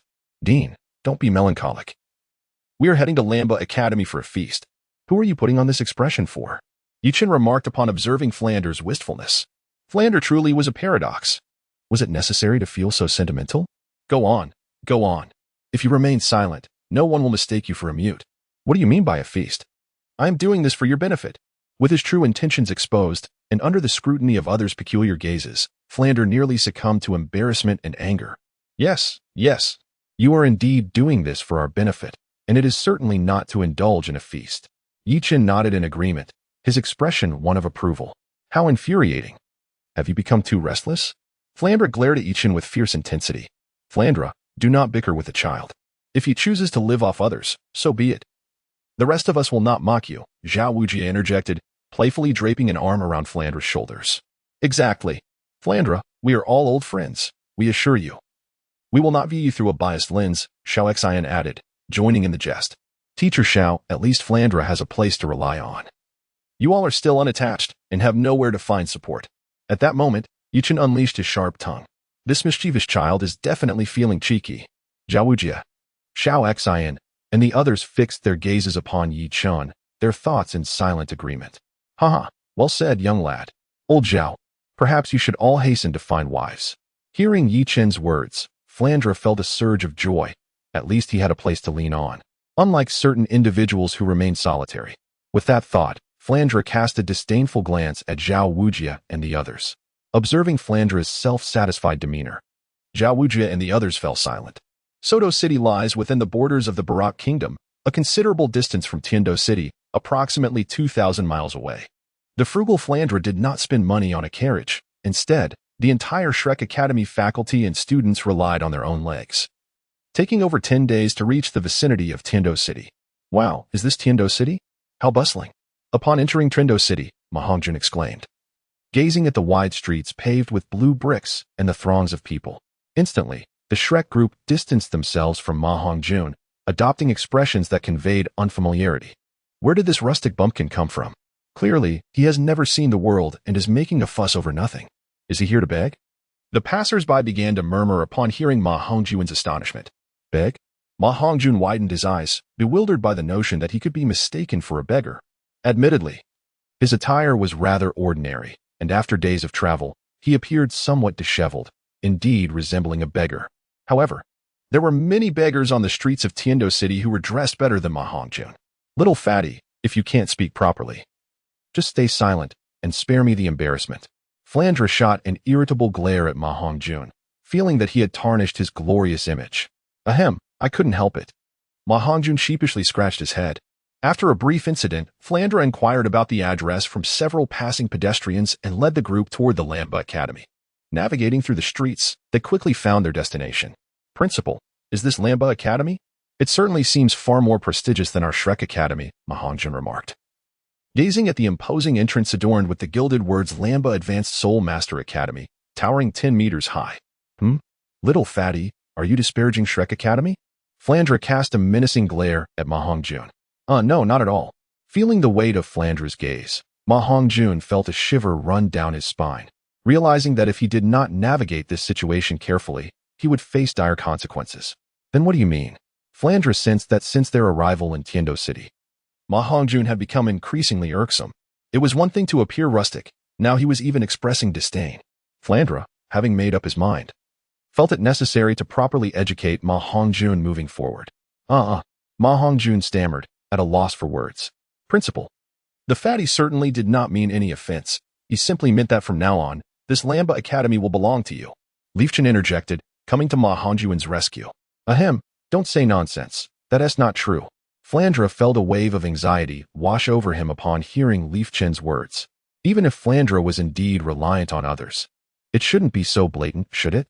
He wanted both the person and the academy. Wouldn't that seem overly greedy? Although, it must be noted that Flandra was indeed quite greedy. Hello, may I ask if you are from Shrek Academy? At that moment, a middle-aged man dressed like a teacher approached them. Indeed, I am Flandra, the principal of Shrek Academy. May I inquire your name? Flandra adjusted his glasses, speaking calmly. With Flandra's soul power at level 78, he could easily discern that the teacher before him, despite his age, possessed a soul power level of a 5-ring soul king. My name is Inshu. Our principal instructed me a few days ago to prepare for your arrival at the academy's entrance. Please follow me, Inshu said respectfully. Prior to Flandra's arrival in Tiando City, Lu Erlong had entrusted Inshu to ensure a warm welcome, emphasizing the importance of proper etiquette. Chapter 87. Truly delightful. Inshu was well aware that 3 soul saints from Shrek Academy would be arriving, and knowing that Flandra was a close friend of their principal, he certainly did not dare to be negligent. Thank you, Teacher Inshu. Flandra felt a swell of satisfaction at the thought that they had been awaited for several days. It seems that Erlong is quite eager to welcome me. At that moment, Flandra felt increasingly confident about winning over Lu Erlong and returning with a beautiful companion. Following Inshu, the group entered Lamba Academy. As they traversed a narrow path, Inshu led them toward the back of the academy, soon entering a forest that bordered the main campus. Oh, Teacher Inshu, doesn't your principal reside on campus? Flandra inquired with curiosity. The principal prefers solitude and tranquility. She resides alone in the forest. Daily affairs of the academy are managed by the teachers, and only significant matters require her approval. As Inshu spoke of the principal, a genuine respect shone in his eyes. I see. Flandra raised an eyebrow, beginning to form a conjecture. After walking for several minutes, the trees began to thin, revealing a particularly robust tree adorned with a sign reading Academy Restricted Area, no entry without permission. Passing this tree, the scenery before them transformed dramatically. They were greeted by a small lake, its diameter merely 50 meters, with a 3-meter-wide stream quietly feeding into it from the opposite side of the woods, ensuring that the water remained fresh. Beside the pond stood a simple thatched hut, constructed from wooden planks and straw, blending seamlessly with the surrounding environment. A fence encircled the hut, within which a variety of flowers bloomed vibrantly, painting a picturesque scene. Amidst the flowers stood a beautiful woman, watering the plants with a watering can. Perhaps hearing their footsteps, her gaze instinctively turned toward the approaching group from Shrek Academy. Old Flandra, you have finally arrived. The beautiful woman set down the kettle, revealing a joyful smile as she spoke to Flandra. Haha, Sister Erlong, I have come to seek refuge with you. At that moment, Flandra appeared devoid of his usual shrewdness, almost seeming as delighted as a child. Old friend, after so many years, you remain unchanged. The reunion filled Lu Erlong with immense happiness. I have aged, yet you still possess your charm.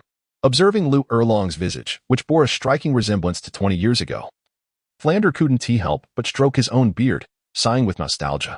Flandra, won't you introduce me? Lu Erlong approached, surveying the group before turning to Flandra. Look at me. Allow me to introduce myself. This is Lu Erlong. In our youth, we made quite a name for ourselves on the continent, known as the Golden Iron Triangle. With that, Flandra introduced Zhao Wujin, Yichen, and the others to Lu Erlong. After exchanging pleasantries, a hint of sorrow crossed Lu Erlong's face. Flandra, have you seen Xiao in all these years? At this, Flandra's expression darkened momentarily. Alas, since that day we parted, I have not laid eyes on him. He shook his head. This was indeed true. Flandra was unaware that Yu Xiao was currently idling away at the Notting Junior Soul Master Academy, while Yichen and Shiau were aware but chose to remain silent. Ah, Lu Erlong sighed. Sister Erlong, won't you invite us inside for a seat? Sensing Lu Erlong's melancholy, Flandra shifted the topic. Old friend, I cannot accommodate so many in this humble abode. I had already made arrangements at the main campus when you wrote to me. Haha, Erlong, this time I have brought along a band of brothers seeking refuge with you. You must not treat us poorly, Flandra jested. Old friend, you are the leader of the Golden Iron Triangle. What sort of poor treatment could there be? Since I do not typically concern myself with the trivial matters of the academy, from now on, this academy shall belong to you. Tomorrow, I shall convene a meeting of all faculty and students to announce this decision. The academy's name shall be changed to Shrek, allowing me to share in the glory of your esteemed Shrek Academy. During the introductions, Lu Erlong had taken note of everyone's soul power levels. Zhao Wujin and the other teachers were formidable, all beginning at the Soul Emperor level. Among the students, Dai Mubai, Ma Hongjun, and Ning Rorong were considered talented, yet they seemed to pale in comparison to the remaining 4. Oscar was a food-type soul master with innate full soul power. Zhu Xing was a 12-year-old 3-ring soul master. Yichen was a 4-ring soul master, and Xiao Wu was a 5-ring soul king. With Lu Erlong's extensive experience, had he not heard Flandra speak, he would hardly have believed such extraordinary talents existed. Sister Erlong, this seems somewhat inappropriate. Although I am aware that the benefits of a prosperous life are enticing, I never anticipated that upon arriving at the Lamba Academy, Lu Erlong would begin to bestow bridal gifts. Old friend, given our relationship, what could possibly be inappropriate? Just accept it. By the way, Teacher Inshu, please have the cafeteria prepare a sumptuous feast in the second-floor private room. I wish to host them. Lu Erlong instructed Yinshu. Yes, Dean. Though Yinshu found it perplexing why the academy would be so generous as to effectively give itself away. He understood that it was not his place to question. After all, Lamba Academy was Lu Erlong's private property, and all matters large and small were at her discretion. So he promptly hurried off to fulfill her request. Since you are all new here, let me introduce you to Lamba Academy. Oh, no, it should now be called Shrek Academy. Lu Erlong began. This forest is the largest within the confines of the Heavendo City, and all resources belong to the academy. While our facilities may not be the finest among the many prestigious Soul Master academies within the Heavendo Empire, they are not lacking either. Since the academy's founding 10 years ago, we have only accepted commoner Soul Masters, which has resulted in our students' martial souls being of lesser quality compared to those from elite Soul Master families. However, it is precisely because our students hail from humble origins that they train with considerably more diligence than those from noble families. In the last Soul Master competition, we triumphed over numerous formidable opponents, ultimately securing a place among the top 8.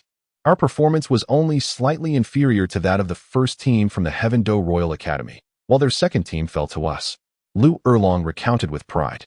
Indeed, given that Lamba Academy only admitted commoner students, it was expected that their innate talent and martial souls would not match those of the elite Soul Master families. Achieving a top 8 finish was already quite commendable. As for how to conduct the teaching from here on, that is a matter for old Flander. I, as the dean, have never been particularly competent, and now I can finally be freed from that burden. However, I believe that with so many talented individuals joining our academy, we will undoubtedly seize victory in the next Soul Master competition. With that, Lu Erlong's gaze brightened as she looked at Xiaowu and Yichen. There remains ample time until the next Soul Master competition. Yichen's soul power level was not far from that of a Soul King, and it was certain that he would soon advance to that rank. Within the academy, there were at least 2 students of Soul King caliber, and competing in the Soul Master competition would likely result in an effortless victory. Subsequently, Lu Erlong provided a comprehensive introduction to the Blue Tyrant Academy. Although the academy had just over 200 students, it was renowned throughout the Soul Master community of the Tiando Empire. Even the noble-born Soul Masters had to acknowledge the significant contributions of Blue Tyrant Academy to the realm of Soul Masters. It could be considered a cradle for commoner Soul Masters. Despite being established only 10 years ago, it had already nurtured numerous formidable commoner Soul Masters. As time was of the essence, Lu Erlong suggested they dine while conversing. Noticing the hour, he hosted the Shrek Academy group for lunch in the academy's cafeteria, addressing their inquiries one by one. He then guided them on a tour of the Blue Tyrant Academy before finally arranging accommodations for everyone in the dormitory. However, Yichen and Xiaowu did not reside in the dormitory. Instead, they found a secluded spot behind the academy's forest near Lu Erlong's residence, where they set up a soul-guided villa. The reasoning was simple. It was quieter here, and staying in the dormitory would not have been convenient, as the living arrangements at Blue Tyrant Academy were segregated by gender. Zhu Zhuqing and Ning Rongrong also opted for the dormitory, but due to their modesty, and since Ning Rongrong possessed a soul-guided villa, they chose to stay nearby Yichen, facilitating his nighttime ambush. The following day, the sign of Blue Tyrant Academy had vanished, replaced by a grand plaque inscribed with the 5 brilliant golden characters Shrek Academy, personally endorsed by Flinder. It could be said that Flinder was on the brink of achieving the highest form of indulgence. The allure of a beautiful partner remained uncertain, but the dowry was already secured. Nevertheless, Yichen believed Flinder had a substantial opportunity. After all, the academy was devoid of the bothersome Yu Xiaojiang, and under Flinder's shameless advances, Lu Erlong would likely succumb swiftly. Time flew by, and 2 months later, one evening, Yichen refrained from playing games with Xiaowu. Nor did he seek the company of Ning Rongrong and Zhu Zhuqing next door. Instead, he diligently practiced the creation meditation method within his quarters. Suddenly, he felt a surge of soul power. His soul power level successfully broke through, ascending to the 50th level of Quasi-Soul King. It was no small feat. Finally, he had reached level 50. Upon opening his eyes, Yichen sighed in reflection. Brother, don't you think that sounds like a subtle jab at others? Xiaowu, who was guarding him, remarked with a hint of sarcasm. If your journey has been arduous, what of the rest of us? Where's the fairness in that? I worked diligently in my training, yet I still can't compare to you. Yichen rolled his eyes at Xiaowu. Despite his swift cultivation speed, it seemed rather inconsequential when compared to hers. Moreover, the effort Xiao Wu exerted in her training paled in comparison to Yichen's dedication. She often indulged in leisurely pursuits, and yet her soul power level ascended at an astonishing rate, which left Yichen feeling a twinge of envy. However, this was a unique talent that belonged solely to Xiao Wu, something Yichen could not covet. Of course, Sister Xiao Wu is the most formidable, Xiao Wu declared proudly, puffing out her chest. Indeed, my Xiao Wu is the greatest. But it's getting late. We should rest soon, Yichen urged, raising his eyebrows at her. How annoying. If you want to misbehave, go find Zhu Qing and Rong Rong next door. Upon noticing Yichen's playful expression, Xiao Wu immediately recalled something, her cheeks flushing crimson. Xiao Wu, we are merely taking a normal rest. Where are your thoughts wandering? How infuriating. I shall fight back. Seeing Yichen's innocent demeanor, Xiao Wu felt a surge of irritation and pounced on him, leading to a playful scuffle between the two. The following morning, Yichen sought out Ning Rongrong and, accompanied by Flinder, ventured to the Sunset Forest, not far from the city of Tiandou, to acquire a soul ring. Just 2 days prior, Ning Rongrong had successfully advanced her soul power level to that of a rank 28 Great Soul Master. Yichen, within the confines of the system marketplace, procured 9 Yellow Century Soul Ring enhancement cards, elevating Ning Rongrong's first and second soul rings to the illustrious Purple Millennium tier. Following this augmentation, Ning Rongrong's soul power level ascended to a remarkable 30, qualifying her as a quasi-soul venerable, much to Yichen's anticipation. Additionally, he acquired for her a necklace adorned in the form of a vibrant 7-colored rainbow, serving as a guise to avert any undue attention. Without such a disguise, the unusual configuration of her soul rings would undoubtedly attract scrutiny during the use of her soul abilities. Initially, after her advancement, Ning Rongrong had intended to venture into the Sunset Forest to acquire her 3rd soul ring. However, upon learning that Yichen was on the verge of his own breakthrough, she chose to await him. Now that both had transcended their previous limitations, they were eager to proceed with the acquisition of soul rings. For the journey to the Sunset Forest, Yichen summoned Flinder for the sake of safety. After practicing the creation and refinement body technique, Ning Rongrong could endure a 3rd soul ring with a lifespan of approximately 3,000 years. Meanwhile, Yichen's capacity for his 5th soul ring necessitated a target of around 20,000 years. While it would not be essential to have Flinder accompany them solely for Ning Rongrong's 3rd soul ring, the necessity arose due to Yichen's need for his 5th. Although the 20,000-year plant-type soul beasts were cumbersome to relocate, Yichen was equipped to manage them. However, the regions inhabited by such ancient creatures would likely be frequented by other 10,000-year soul beasts, and Yichen was unwilling to expose Ning Rongrong to such peril. Nevertheless, he held little hope regarding the likelihood of discovering a suitable target for himself in the Sunset Forest. Soul beasts under 10,000 years were relatively common, but those exceeding that age were seldom sought by soul masters in that locale, given that the Sunset Forest's expanse pales in comparison to the Stardo Forest, where ancient soul beasts are sparse. The presence of a fitting target for Yichen within the entire forest remained an uncertainty, let alone the challenge of locating one with precision. Yichen contemplated venturing into the Sunset Forest in hopes of fortune. Should he fail, he would have no choice but to seek the Stardo Forest. Chapter 89. The Radiant White Deer. Unlike the Stardo Forest, the Sunset Forest lacked a soul-hunting town at its periphery. Moreover, given the proximity of Heavendo City to the Sunset Forest and the day still being young, Yichen and his companions promptly entered the forest. Yichen, Rongrong, what type of soul beast do you seek? Flander inquired upon their entrance into the Sunset Forest. Director, for Rongrong, we require a 3rd soul ring, ideally around 3,000 years old, with a focus on defense, attack, or soul power. As for myself, my target remains uncertain, though I desire one that is approximately 20,000 years old. Yichen had long contemplated the requisite ages of the soul rings for both himself and Ning Rongrong. What? Are you both courting death? One is merely a 3-ringed soul master, aspiring for a 3,000-year soul beast, while the other, a 5-ringed soul master, seeks one of 20,000 years? Flander's eyes widened in disbelief as he regarded them. Director, you need not worry. We are confident in our abilities. No, as your director, I must prioritize your safety. According to the optimal soul ring ratio, you may only absorb a soul ring exceeding 10,000 years. Flander's expression turned grave. He believed Yichen was being reckless, considering he was merely a level 50 quasi-soul king.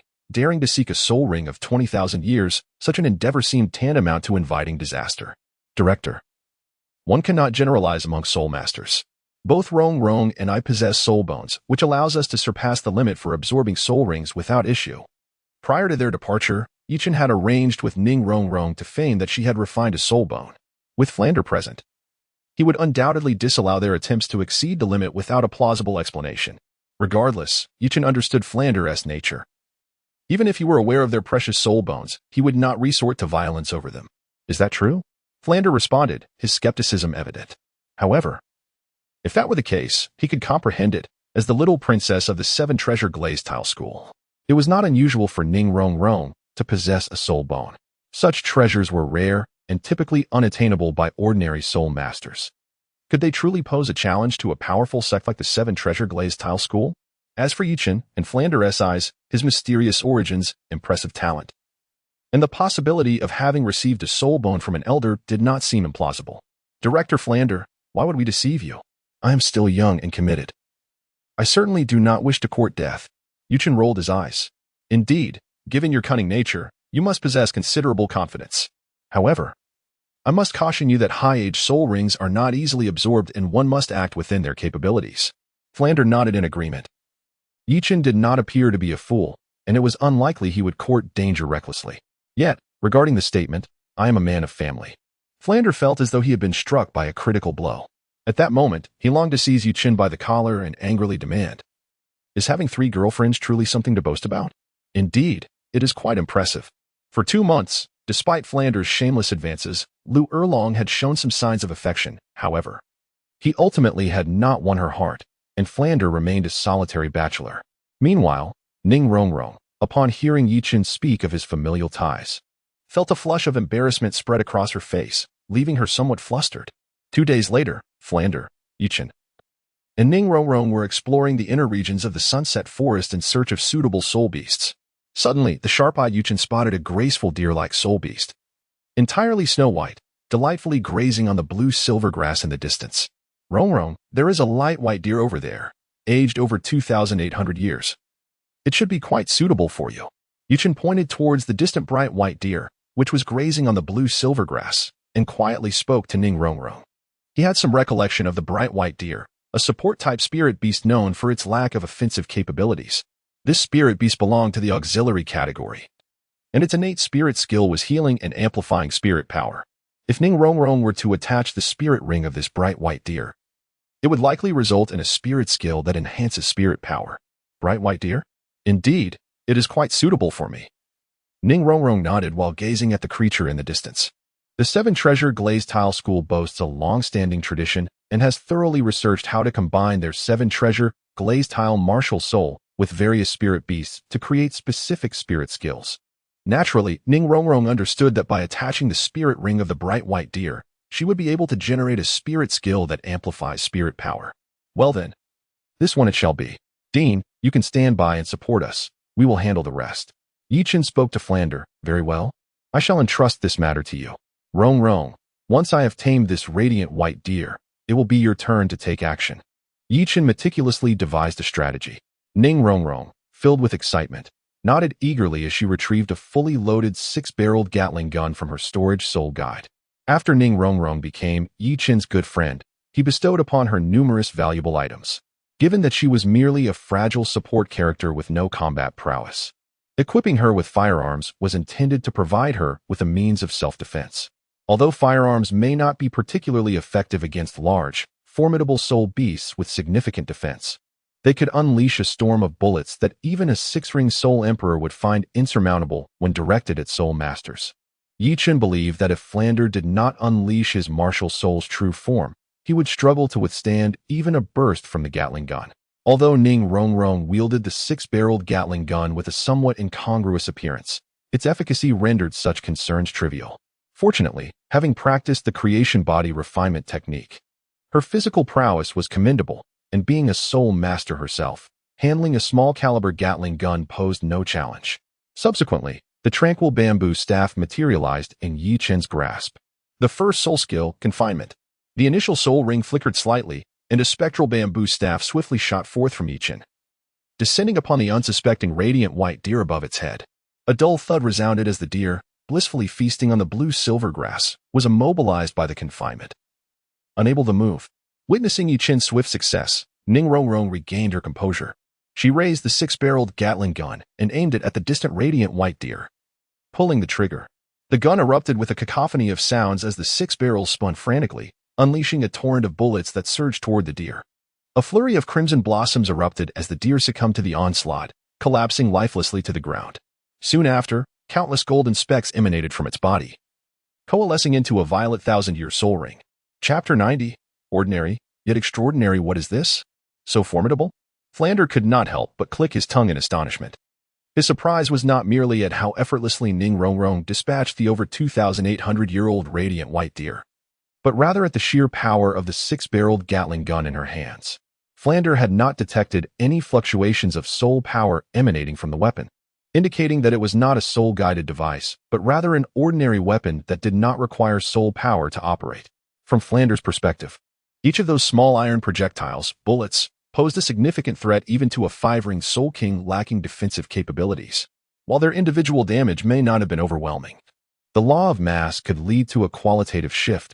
An excessive quantity would yield catastrophic results. After all, five-ring Soul Kings were not commonplace. In the Douluo Continent, the majority of Soul Masters resided at the second, third, or fourth rings, making a five-ring Soul King an elite figure. The fact that such immense power could be unleashed with just a flick of the finger was unprecedented in Flander's experience. If roles were reversed, he surmised that unless he activated his martial soul's true form or evaded in time, he would likely find himself in dire straits. The formidable attack power, coupled with an extraordinarily high rate of fire, rendered this weapon a nightmare for low-level Soul Masters. Dean, this is a precious gift from Brother Chun. Ning Rongrong wasted no time in stowing the Gatling gun into her storage soul tool, not allowing Flander the opportunity for a closer inspection. Yichin had previously instructed her to keep their treasures concealed and forbade her from sharing them, even with the 7 treasure glazed tile school. At least for the time being. The reason Yichin provided such instructions is that replicating firearms is not an insurmountable challenge. By gathering skilled artisans and dedicating some time, they could undoubtedly be fabricated. On the continent of Douluo, there exist unique metals unknown in Yichin's previous life. Even if the technology for metal materials is not advanced, these special metals can serve as substitutes for superior steel in the production of firearm components. As for the gunpowder and primers within the bullets, even without a precise understanding of their composition, one could utilize distinct minerals with similar chemical properties to gunpowder. For instance, a mineral that ignites violently when exposed to high temperatures could be employed as the propellant for bullets, combined with a special metal that naturally emits intense heat to create firing pins, thus enabling the assembly of firearms.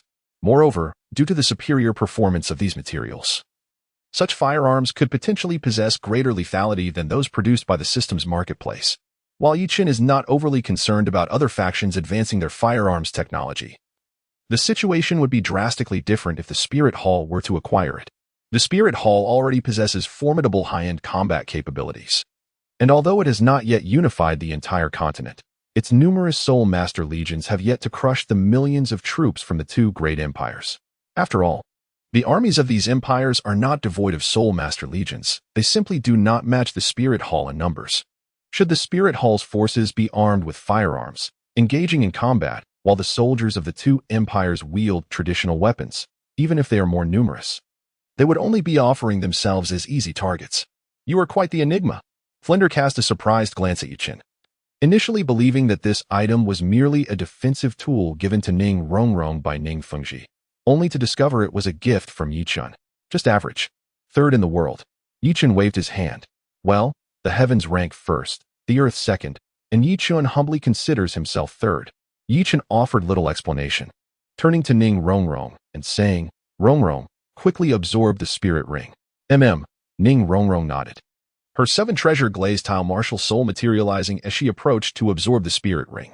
The bright white deer, being an auxiliary-type spirit beast, posed a relatively easy challenge for absorption. Considering the distance to Ning Rongrong's current limit of years, it was not overly difficult. After a brief period, Ning Rongrong successfully absorbed the spirit ring of the bright white deer, elevating her soul power level beyond 30 and advancing to a soul master of level 32. Rongrong, does your third soul skill enhance soul power attributes? Yichin inquired as he observed Ning Rongrong awaken. Yes, I am now a 3-ring soul master, and my 3 soul skills can amplify strength, speed, and soul power by 40. The soul skills generated by the 7 treasure glazed tile martial soul are quite unique, as they can enhance their effects alongside the soul master's level progression. When Ning Rongrong was a 1-ringed soul master, her skill amplification was at 20, and each major level increase raised the effect by 10. Now, as a 3-ringed soul master, her skill's amplification has reached 40. Moreover, the 7 treasure glazed tile martial soul possesses the remarkable ability to enhance high-level soul masters without diminishing effects, despite level disparities. However, if the level difference is too vast, one soul power may not sustain the substantial consumption. Indeed, there exist auxiliary-type soul masters on the continent who have reached the rank of 8-ring Douluo. Ning Fengji's status as the strongest auxiliary soul master is attributed to these 2 characteristics of the 7 treasure glazed tile martial soul. At this moment, Ning Rongrong was exceedingly joyful. When she left home, she was merely a level 26 great soul master, and now, in just about half a year, she had advanced to level 32. She imagined how astonished her father and 2 grandfathers would be upon learning of her progress. With Ning Rongrong having acquired her 3rd spirit ring, Flinder led Yuqin and Ning Rongrong onward, seeking a target for Yuqin's 5th spirit ring within the Sunset Forest.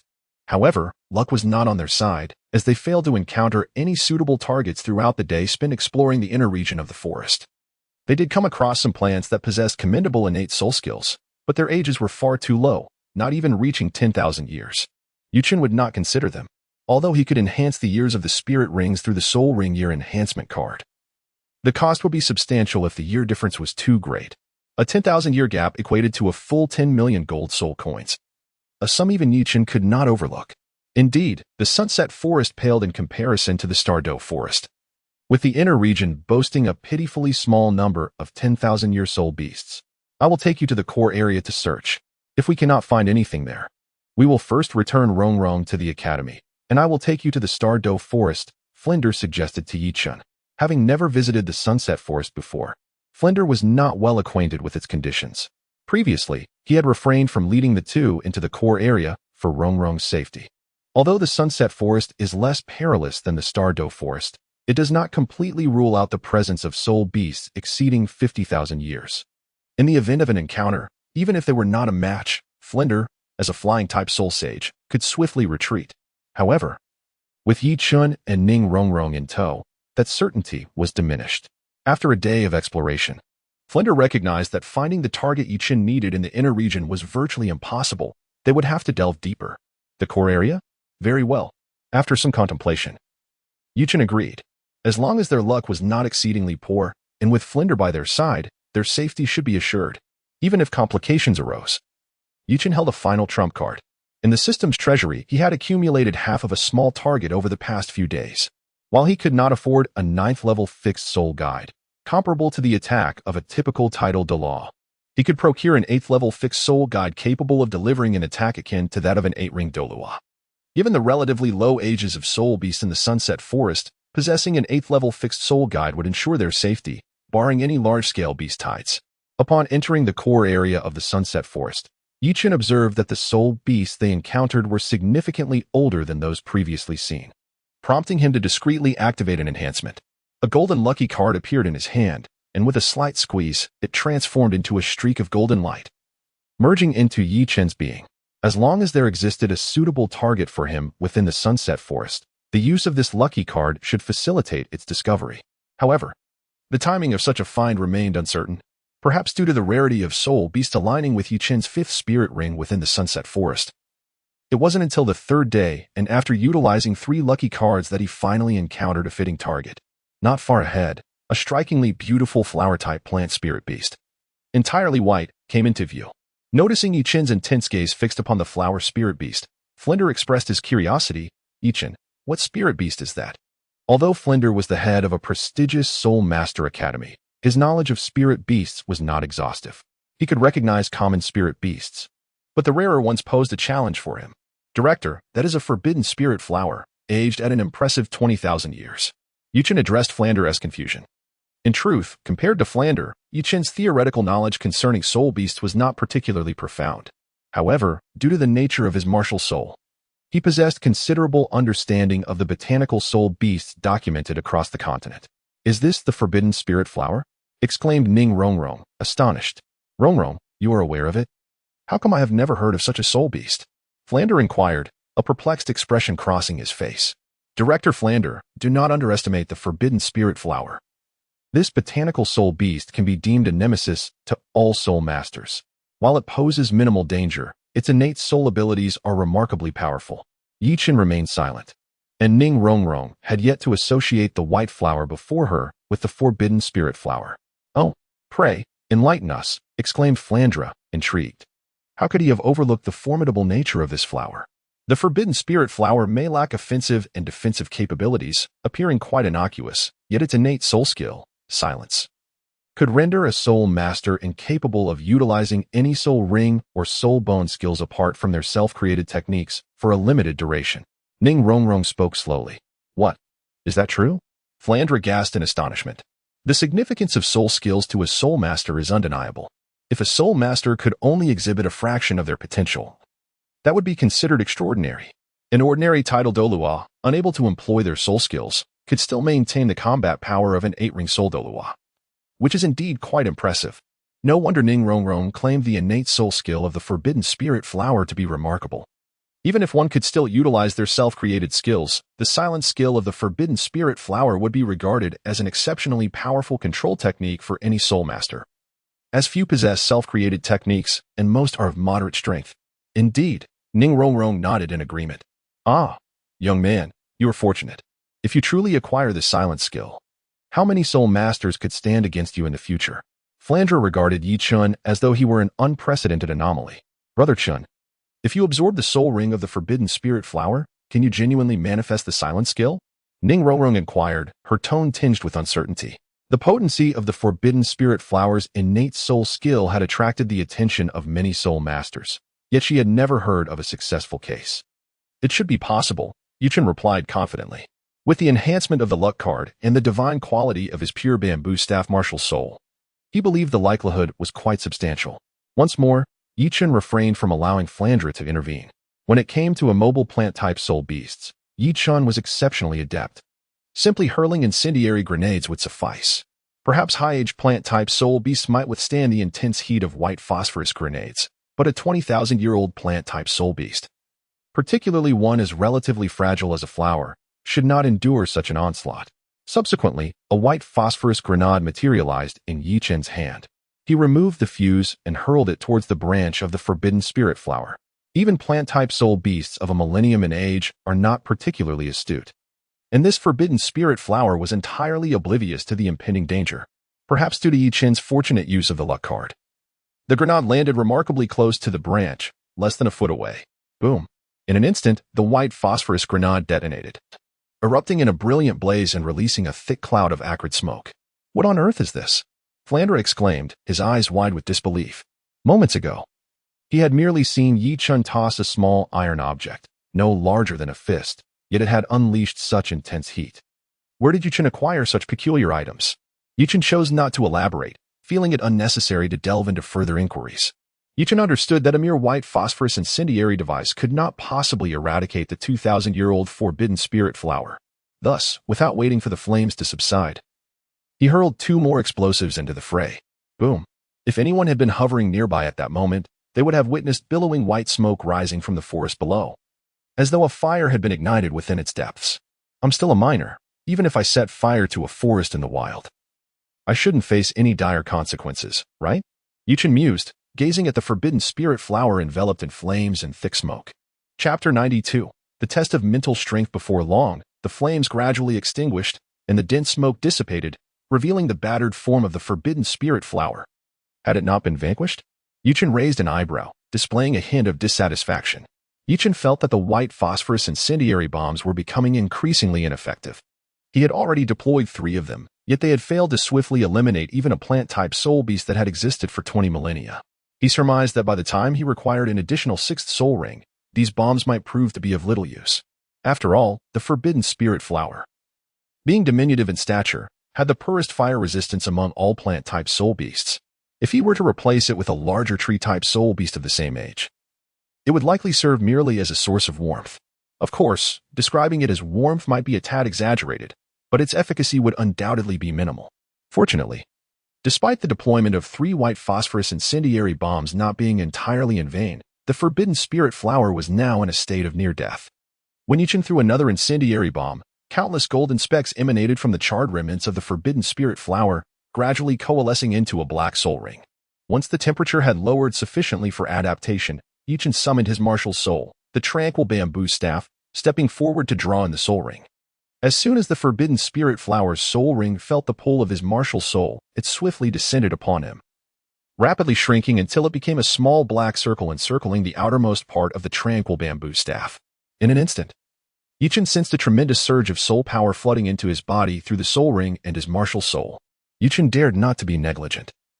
He immediately commenced the operation of the creation meditation technique, devoting all his efforts to refining the soul power that surged into his body.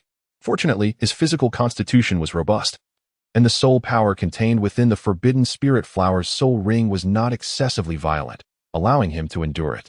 However, he understood that absorbing a soul ring over 10,000 years old would not only test his physical resilience but also require him to withstand the lingering remnants of the soul beast contained within the ring, which could induce a tumultuous spiritual disturbance. The last time he absorbed the dark spirit flower's soul ring, its age was just shy of 10,000 years, and it bore no remnants of the soul beast. Thus he had not encountered such a mental trial until now. Nevertheless, having practiced the creation soul refining method since childhood, Yuchen's mental fortitude far exceeded that of his peers, certainly not weaker than a level 60 quasi-soul emperor, which should suffice to withstand the challenge. Just as Yuchen was refining the soul ring, while cautiously preparing for any eventuality, a spectral image of the forbidden spirit flower suddenly emerged within his sea of consciousness. The moment the soul remnant of the forbidden spirit flower appeared, it unleashed a tempest within Yuchen's awareness. In an instant, he felt an overwhelming pressure bearing down upon his consciousness. At that moment, Yuchen sensed that he was navigating a frail canoe amidst a tumultuous sea, perilously close to being engulfed by the surging waves. Yuchen understood that if he could not withstand the soul turbulence generated by the remnants of the forbidden spirit flower, even if his body was not overwhelmed by the immense soul power surging into him, he would inevitably become a mere vegetable in the future. The soul bone technique, untainted by mud, emerged from the depths of adversity. For the sake of safety, Yuchen activated the external soul bone, the soul bone technique of the primal blue lotus. The 10,000-year soul bone technique, untainted by mud, granted him immunity to 50% of all damage. Yuchen, who had been struggling to hold on, immediately felt a wave of relief wash over him. What had once felt like a raging storm was now akin to a gentle spring breeze. Indeed. This is a 10,000-year soul bone technique, and it possesses the ability to resist mental attacks. The effect is truly remarkable. Yuchen silently pondered. In reality, he had severely underestimated himself. Even without utilizing the emerging from mud yet untainted technique, his formidable mental strength would make absorbing the forbidden spirit flower's soul ring a trivial task. Even among 1,000-year plant-type soul beasts of the same age, their intelligence pales in comparison to that of animal-type soul beasts. The soul remnants of this forbidden spirit flower, producing only a slight soul fluctuation, were merely a notch above the ordinary 1,000-year animal-type soul beasts. With Yuchen's soul power at level 50, he could easily withstand it. Moreover, having cultivated the art of soul forging, his mental prowess was robust. A minor mental trial posed no challenge whatsoever. Suddenly, Flander observed a flash of azure light emanating from Yuchen's forehead as he absorbed the soul ring. An azure lotus appeared, enveloping him in a misty radiance, leaving Flander perplexed. Could this be a soul bone? Ning Rongrong speculated uncertainly, gazing at the azure lotus above Yuchen's head. Indeed, there is a fluctuation of soul power. It appears to be a soul bone, but aren't soul bones typically shaped like bones? Why would it resemble a lotus? Besides, soul bones cannot exist outside the body. Can they? Flander remarked, his brow furrowed in confusion.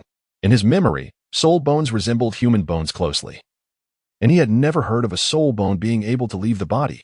Could it be Brother Chen's external soul bone? Ning Rongrong suddenly exclaimed, struck by a realization. External soul bone? Aren't there only 6 types of soul bones? Flander inquired. Principal, soul bones are not limited to just the torso, head, and limbs. When a soul master absorbs a soul ring, if fortune smiles upon them, there is a minuscule chance of acquiring an external soul bone. Any soul bone not belonging to these 6 standard locations is collectively referred to as an external soul bone. External soul bones manifest in various forms. They could be a tail, ears, or even wings. They are exceptionally rare. if it weren't for having read about them in the sect's records. I wouldn't have known they existed, Ning Rongrong explained. Is that so? If they are rare, then this external soul bone should be more powerful than an ordinary soul bone? Flander speculated, believing that a lower occurrence rate indicated greater strength. After all, torso soul bones are significantly less common than limb bones, and in the same age category. The enhancement from refining a torso soul bone far exceeds that of limb bones. As for head soul bones, among the 6 normal types, only the head soul bone can enhance mental power. Indeed, external soul bones are said to be second only to the legendary 100,000-year soul bones in terms of rarity. Ning Rongrong added. How remarkable! Flander exclaimed, his eyes widening. Yes, because external soul bones can increase in age as the soul master's level rises. It is said that once a soul master reaches the rank of title Douluo, the age of the external soul bone, no matter how old it was initially, can be elevated to 100,000 years, Ning Rongrong elaborated. Indeed, this young man Yi is truly extraordinary, Flander mused. Acknowledging Yi Qin's unique ability to absorb soul rings that surpass their limits, alongside possessing a distinct soul bone. He reflected that he had lived for so many years without acquiring even a single ordinary soul bone, let alone an external one. As time gradually passed, after more than an hour, Yi Qin discerned that the remnants of the forbidden spirit flower's soul within his consciousness had begun to weaken. Given that it was inherently a plant-type soul beast with low soul intensity, compounded by its status as merely a soul remnant, each mental assault at launch would deplete its soul power. The residual soul dissipated like water without roots, a mere matter of time. Before long, as the remnants completely vanished, Yi Qin concentrated all his energy to fully refine the soul power streaming into his body from the absorbed soul ring. After a brief period, he successfully refined the soul ring of the forbidden spirit flower, boasting an impressive age of 20,000 years. TSK, no external soul bone. What a disappointment, Yi Qin thought. Realizing that this time there were no unexpected developments, and he knew that thoughts of an external soul bone were futile. However, possessing even one external soul bone was already an extraordinary stroke of luck. Seeking a second was akin to chasing the impossible. Upon opening his eyes, Yi Qin internally called forth his attribute panel.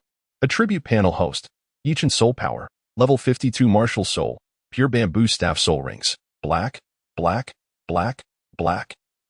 Black first soul skill, binding second soul skill, determination third soul skill, forbidden god fourth soul skill, blindness fifth soul skill, silent soul bone, creation blue lotus, external soul bone, domain, pure domain indeed. My fifth soul skill is silence. Yi Qin nodded in satisfaction upon seeing the display on his attribute panel. As for his soul power, reaching level 52 as a soul king was within his expectations. A 20,000-year soul ring could elevate a level 60 quasi-soul emperor by more than one rank. So a 2-level increase after absorption was entirely reasonable. Yi Qin then examined the changes concerning his child. With a system shop that demanded currency, as a player inclined to spend, he paid close attention to his golden treasure.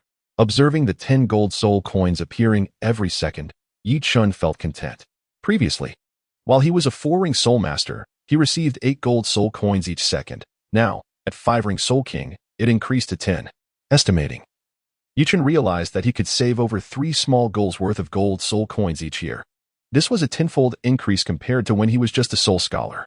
Brother Qin, how is it? Is your 5th soul skill silence? Ning Rongrong inquired eagerly, stepping forward as she witnessed Yi Qin successfully add the 5th soul ring. Yes, as anticipated, it is the silent soul skill, he confirmed. Congratulations, Brother Qin. Ning Rongrong beamed, her face lit with delight. Yi Qin, that azure lotus you manifested while absorbing the soul ring, is it an external soul bone? Flander interjected. Indeed. The creation blue lotus is my external soul bone, acquired when I added my 3rd soul ring, Yi Qin replied, feeling no hesitation in sharing details about his external soul bone, as long as he kept the age of the creation blue lotus confidential. After all, Flander's keen I would never discern that its age reached 100,000 years. You truly are a remarkable individual. I find that quite appealing, Flander remarked, taken aback. With Yi Qin now having advanced to Soul King, Flander felt that it wouldn't be long before Yi Qin surpassed him in strength. He couldn't shake the feeling of aging. Principal, I am male and have an inclination towards females. If you are interested, go pursue Elder Long. I have no interest in men. With a solemn expression, Yi Qin addressed Flinder. Pfft. Ning Rongrong couldn't help but laugh at Yi Qin's earnest yet nonsensical remarks. Go away. Are you feeling a bit too playful? Flinder replied, somewhat speechless. Yi Qin's words made it seem as though Flinder had an unconventional preference, when in fact, His inclinations were perfectly normal. Subsequently, Yichen glanced at the remnants of the forbidden spirit flower beside him, and, finding no soul bone had emerged. The three of them set off on their journey back to Shrek Academy. As they traveled along the official road from the Sunset Forest to Heaven-Do City, Flinder, Yichun and Ning Rongrong were making their way. Suddenly, with his keen eyesight, Yichun noticed a figure soaring through the air, emerging from the Sunset Forest behind them and gliding over their heads toward Heaven-Do City. A tidal Douluo? Observing the figure in the sky, which did not appear to be utilizing a flying-type martial soul yet was nonetheless airborne, Yichun concluded that it must indeed be a tidal Douluo. After all, typically, unless one possessed a flying-type martial soul or had special soul skills and soul bone techniques, a soul master would be unable to fly before reaching the rank of tidal Douluo. Brother Chen, what's wrong? Ning Rongrong, noticing Yichun had come to a halt, immediately inquired, Do you know that person? Yichun pointed to the figure soaring in the sky ahead. To be able to fly without the aid of a martial soul, it must be a tidal Douluo, right? Apart from Grandpa Jian and Grandpa Gu. The only tidal Douluo near Tiando City is the poison Douluo, Dugu Bo. It is highly likely to be him, although Dugu Bo had already flown quite a distance. Ning Rongrong could not discern his appearance clearly, yet she still managed to make a guess. Dugu Bo? Yichun stood in momentary astonishment, not anticipating that the figure departing into the sky was none other than Dugu Bo. Instantly, as he gazed upon Dugu Bo's retreating silhouette, a fervent excitement ignited within him. Let there be no misunderstanding. Yichun harbored no interest in men, and certainly not in the elderly Dugu Bo. His desire was solely for the medicinal garden situated by the eyes of ice and fire. At present, Yichun was diligently saving to purchase the exquisite Chilua tulip for Ning Rongrong. However, should he succeed in acquiring the coveted treasure from the eyes of ice and fire, he would be spared the expense. The modest sum of gold soul coins was, for Yichun, a considerable amount. Yet, when he heard Ning Rongrong mention that there were only 3 tidal Douluo in the vicinity of Heaven-Do City, he cast her a peculiar glance. He was well aware that the area around Heaven-Do City was not solely inhabited by the 3 tidal Douluo, Chen Xian, Gu Rong, and Dugu Bo. The hidden residence of the Haotian clan was a mere 300 miles away, although Yichun was not entirely privy to the current situation of the Haotian clan. He recalled from the original narrative that when Tang San visited the Haotian clan, there were, aside from the already ascended tidal Douluo Tang Xiao, a total of 4 tidal Douluo level elders. It was reasonable to presume that, even if these elders had not all advanced yet, the Haotian clan must still possess at least 2 or 3 tidal Douluo. Chapter 94. The Lush Green Prairie. However, why would the Haotian clan choose to establish their hidden residence just outside Heaven-Do City? One must consider that the 7-treasure glazed tile school was also located there. Could it be that the Haotian clan had once contemplated amassing sufficient strength before emerging to borrow some gold soul coins from the affluent 7-treasure glazed tile school? Indeed, this scenario was not entirely implausible. After all, everyone needs to eat, and those who wield a heavy hammer are often not adept at making money. Is it not quite normal to resort to robbery in times of financial scarcity? The following day, Yichun accompanied Ning Rongrong as they departed from Shrek Academy, making their way to Dugu Bo's residence. As a guest elder of the royal family of Heaven-Do, Dugu Bo held a significant position within the Heaven-Do Empire. Even without means to accumulate wealth, the great patron, Emperor Shui Yi, had thoughtfully constructed a luxurious estate for him in Heaven-Do City. Brother Chun, why are we seeking that old poison master? Ning Rongrong inquired as they traversed the streets of Heaven-Do City. I shall not disclose it for now, however. If this endeavor proves successful, your rewards shall be immensely gratifying. Yichun spoke with an air of mystery. After returning to the academy yesterday, he began contemplating how to acquire the numerous celestial herbs housed in the garden of Dugu Bo. Theft was out of the question. How could someone as well-educated as Yichun stoop to such underhanded actions? Therefore, he resolved to seek a trade with Dugu Bo within the system's marketplace. There existed items that Dugu Bo would find utterly irresistible. If Yichun were to present such an item, Dugu Bo would undoubtedly acquiesce. Of course, had it not been for Ning Rongrong's presence, Yichun would have hesitated to approach Dugu Bo. After all, those who dabble in poison rarely harbor benevolent intentions. He feared that even if he offered something in exchange, he might walk away empty-handed, or worse, incite Dugu Bo to silence him to protect his secrets. However, with Ning Rongrong by his side, Yichun felt reassured. Although Dugu Bo was a tidal Douluo, he could not afford to provoke the 7-treasure glazed tile sect. It was likely that, unaware of the true value of the celestial herbs, he would not entertain any ulterior motives, especially considering the sect's influence. The myriad celestial herbs within the ice and fire yin-yang were not solely of interest to Yi Chun for the rare Chilua tulip. Although he could not consume any other type of celestial herb until he fully processed the effects of the black jade divine bamboo, to avoid any medicinal conflicts, he could still partake in the auxiliary herb known as the autumn water dew, which significantly enhanced spiritual power. He would never turn down an opportunity for such an augmentation. Additionally, since Shiau had previously consumed the water fairy jade skin bone, and there was another specimen within the ice and fire yin-yang eye. While consuming different types of celestial herbs could lead to conflicts, it was permissible to consume the same kind. Even if he couldn't further elevate Shiau's innate potential, he could at least bolster her soul power significantly. Before long, the two arrived outside Douluo Bo's residence. Halt. This is the residence of the poisoned Douluo. If you have no pressing matters, please vacate the premises, warned the guard stationed at the entrance as he intercepted Yuqin and Ning Rongrong. Had it not been for their distinguished attire, the guard would have shown them no courtesy, dismissing them as mere interlopers. Please notify him that the young lady of the Seven Treasure Glazed Tile sect, Ning Rongrong, has arrived. Yuqin wasted no time and promptly announced Ning Rongrong's identity. Otherwise, gaining an audience with Douluo Bo would indeed prove challenging. Meanwhile, Ning Rongrong cooperatively summoned her martial soul, the Seven Treasure Glazed Tile Pagoda, substantiating Yuqin's claims. Seven Treasure Glazed Tile sect? Please wait a moment. I shall notify my superior. Upon hearing the name of the sect and witnessing the martial soul in Ning Rongrong's hand, the guard was taken aback and immediately spoke with utmost courtesy.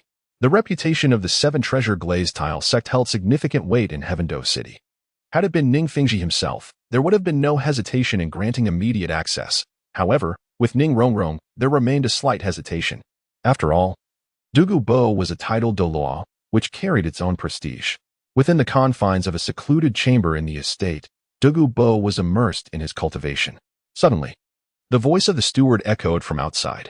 Sir, the guards report that the young lady Ning Rongrong from the Seven Treasure Glazed Tile sect has come to visit. The mention of the Seven Treasure Glazed Tile sect caused Douluo Bo to furrow his brow in confusion. It appeared that he had no prior dealings with them. What could they possibly want from him? Moreover, even if the Seven Treasure Glazed Tile sect sought his counsel, it would surely be their leader, Ning Fengji. Who would come forth? Why would his daughter come seeking him? Very well, please escort them to the reception room. I shall join you shortly. After a moment of contemplation, Douluo Bo decided it best to extend a gesture of courtesy. He was acutely aware of his own abilities. Despite being a titled Douluo, he knew that in a confrontation with the Seven Treasure Glazed Tile sect, even he, when paired with another, would not stand a chance against Jian Douluo Qinshin. Thus, maintaining face was paramount. Before long, Yuqin was greeted by a middle-aged man dressed as a steward. I have the honor of meeting Miss Ning. This young man is under the service of His Excellency.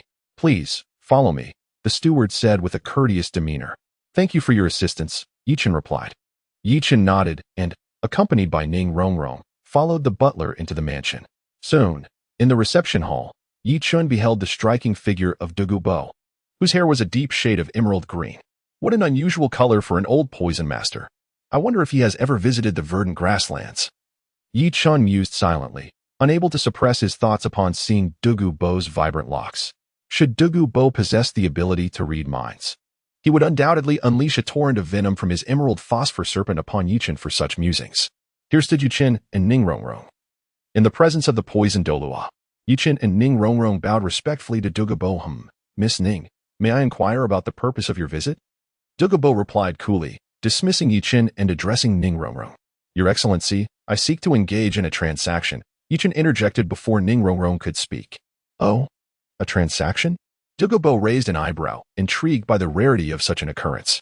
He was relieved to find that it was not the Seven Treasure Glazed Tile School seeking trouble. Indeed, a transaction, Your Excellency. I possess 2 vials of a potion capable of neutralizing the most potent poisons in existence. With that, Yuqin produced 2 emerald green vials from his storage soul guide. Life water, priced at 1 million gold soul coins.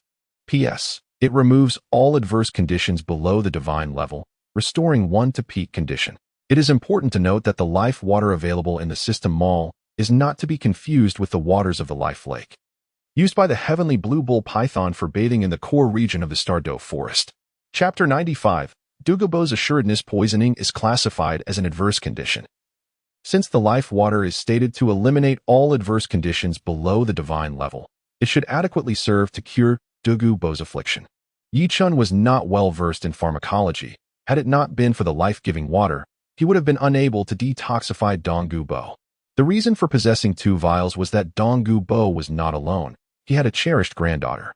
In any case, the price of the life-giving water was not exorbitant, and considering the considerable value of the celestial herb, Yichun thought it prudent to adopt a buy-one-get-one-free approach, thus slightly compensating Douluo Bo for his losses. To eliminate the world's most potent toxins, Douluo Bo was taken aback, and a formidable aura erupted from him. His piercing green eyes fixed intently upon Yichun. Indeed, Your Grace, the potent poison coursing through your veins can be alleviated by these 2 antidotes, which may benefit both you and your granddaughter. Fortunately, the force he emanated was merely an aura, not a pressure of soul power. Otherwise, in his current state, Yichun would not withstand the full might of a tidal Douluo. How do you know this? The gaze Douluo Bo directed at Yichun was filled with an ominous intensity. Should news of this leak, it would be nothing short of a scandal for the esteemed tidal Douluo of poison, Douluo Bo, to nearly succumb to his own toxins. Yet, this detail was of little consequence. What mattered was that I could assist you in liberating yourself from the torment of toxins in the future. Yichun solemnly declared. Oh? Pray, enlighten me. Douluo Bo's expression shifted. If Yichun could indeed liberate him from the torment of toxins, it would be an unparalleled blessing. Not only would it benefit him, but his granddaughter, Douluo Yin, would also reap the rewards.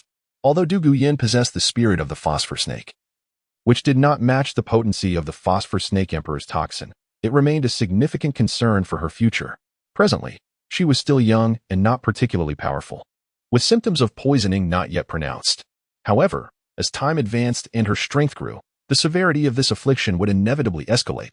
On the continent, toxin-wielding spirit masters were not unheard of.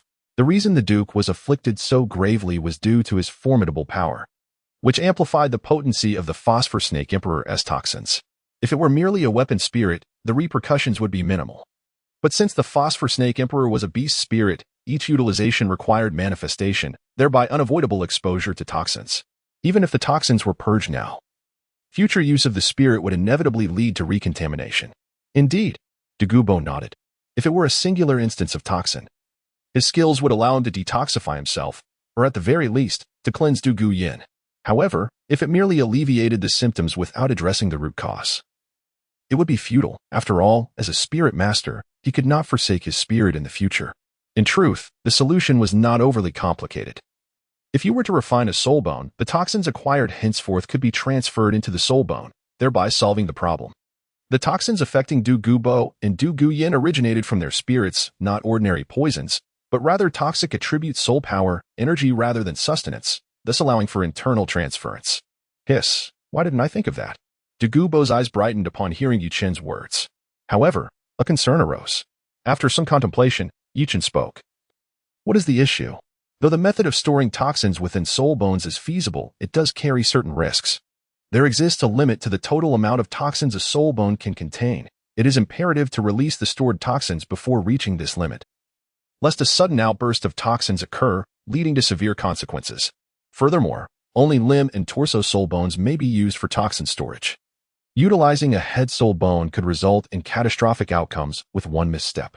In truth, Yichun understood that the optimal solution for Douluo Bo would be to condense a toxic attribute soul core. If he could transfer the toxins within his body to the soul core, there would be no issue. However, Yichun lacked the knowledge to create a soul core, and the system's marketplace offered no methods for its condensation. Attempting to devise a solution himself would entail significant risk, leaving Yichun to resort to this compromise. Ah, splendid. If your method proves effective, I shall owe you a favor, Douluo Bo remarked, stroking his beard as he addressed Yichun. Then I thank you, Your Grace. Observing Douluo Bo's perceptiveness, Yichun felt that with so many celestial herbs around, retaining 1 or 2 less desirable specimens would pose no significant loss. By the way, you previously mentioned a desire to trade with me. Speak freely of your needs. Anything within my power, I shall certainly provide. Your Grace, your mastery over toxins is unparalleled. And I have heard of your medicinal garden. I require a few herbs. Might I be so bold as to request some? Yichun revealed his true nature. Oh, a trivial matter, a mere trifle. I possess a garden of medicinal herbs within the Sunset Forest, brimming with various plants for your picking. Upon hearing that Yuchen's offer merely involved a few herbs, Diggybo immediately made a promise. Though he lacked many things, an abundance of herbs was not among them, especially near the wondrous water and fire spring. At that moment, Diggybo remained blissfully unaware of the profound loss that his words would soon incur. Had he comprehended the true worth of the celestial herbs, he would undoubtedly have fought fiercely against Yichun. Then I thank you, Your Highness. Subsequently, Yichun escorted Ning Rongrong back to the academy before following Diggybo to the ice and fire Yin-Yang nestled within the depths of the Sunset Forest. Despite Diggybo's penchant for poison and his somewhat ruthless demeanor, he was known for his reliability. Once he made a promise, he would undoubtedly uphold it. True to his word, Diggybo promptly took Yichun to gather herbs. As a title Douluo, he could soar through the skies with remarkable speed, and within an hour, they arrived at the heart of the Sunset Forest. Before them lay a hollowed mountain, emanating the essence of water and fire, surrounded by a layer of poisonous barriers. Yichun understood that beyond this toxic veil lay the ice and fire Yin-Yang. Kid, there's a layer of poison surrounding my herb garden. Here, take this small pill. If you hold it in your mouth, you won't be poisoned. Approaching the poisonous barrier, Diggybo handed Yichun a dull gray pill. What is this made of? Is it edible? Does it have an expiration date? Will it go bad? Yichun furrowed his brow at the unappealing little pill, feeling apprehensive about its potential effects. What are you hesitating for? With this poison barrier in place, you cannot enter without the antidote pill, Diggybo remarked, slightly vexed by Yichun's hesitation. Although his secret antidote pill might not look appealing, its efficacy was undeniably potent. Casting a glance at Diggybo, Yichun steeled himself and placed the antidote pill in his mouth. Chapter 96. A grateful return. As they passed through the poisonous barrier and ascended the hill, Yichun beheld a small, inverted cone-shaped hollow. Dense steam billowed from within, humid and carrying a hint of sulfur's distinct aroma. Soon, his gaze was captivated by an oval spring. Within this spring, the water divided into vibrant red and white hues. Strangely, even though these two waters coexisted in the same basin, they remained distinctly separate, each respecting its own territory. The rising steam was a result of the interplay between the two springs, continuously ascending until it gently dispersed at the mountain's summit. Surrounding the spring were numerous exotic flowers and herbs. What do you think? Is my herb garden not magnificent? Diggybo proclaimed, hands clasped behind his back, a proud expression adorning his face. Indeed, it is magnificent, truly magnificent. Yichun quickly nodded, acknowledging, you are the titled Douluo. Your word is law. As long as I may descend to gather the celestial herbs, that suffices. With a hearty laugh, Diggybo proclaimed, my esteemed young friend. My medicinal garden is undoubtedly the largest on the continent. Feel free to pluck whatever herbs your heart desires. Thank you, esteemed elder, Yichun replied. However, the herbs I seek are somewhat unique, so I hope you won't mind. Yichun administered a precautionary measure to Diggybo, affirming his commitment. In Diggybo's perspective, although his medicinal garden housed numerous herbs that were evidently extraordinary, they paled in comparison to the lives of himself and his cherished granddaughter. After all, he had no use for them. If they were given away, so be it. As he descended the cliff, Yichun's proximity to the Eye of Ice and Fire heightened his awareness of the elemental energies emanating from it. Surrounding the Eye of Ice and Fire, an overwhelming force of water and fire permeated the air. Had it not been for Yichun's considerable power, he would have soon succumbed to the intensity. A mere ordinary person would undoubtedly be overwhelmed and burst under the strain of such extreme energies. Even Yichun, in his current state, could not linger for long at the spring's edge. Subsequently, he began to inspect the various herbs nearby. Initially, Yichun was unaware of the specific methods for harvesting and consuming celestial herbs. But he possessed an advantageous system that provided comprehensive information about the various celestial herbs available in the marketplace. One might say he had successfully taken advantage of this opportunity. Before long, after traversing the vicinity of the Eye of Ice and Fire, Yichun discovered a plethora of celestial herbs: eight-pointed mysterious ice grass, fiery apricot delight, autumn water gaze dew, extraordinary mushroom celestial chrysanthemum, water fairy jade skin bone, rooster crown phoenix sunflower, elegant tulip, heart-wrenching red, snow-colored swan's kiss, fragrant elegant celestial specimen, eight-petal celestial orchid, ink jade divine bamboo, earth dragon golden melon, Hunyuan celestial herb, and starry spiritual pearl. Yichun discovered that within the Eye of Ice and Fire lay a total of 15 immortal herbs. Additionally, he found a 9th-grade purple ji, which, although not an immortal herb, still possessed considerable value.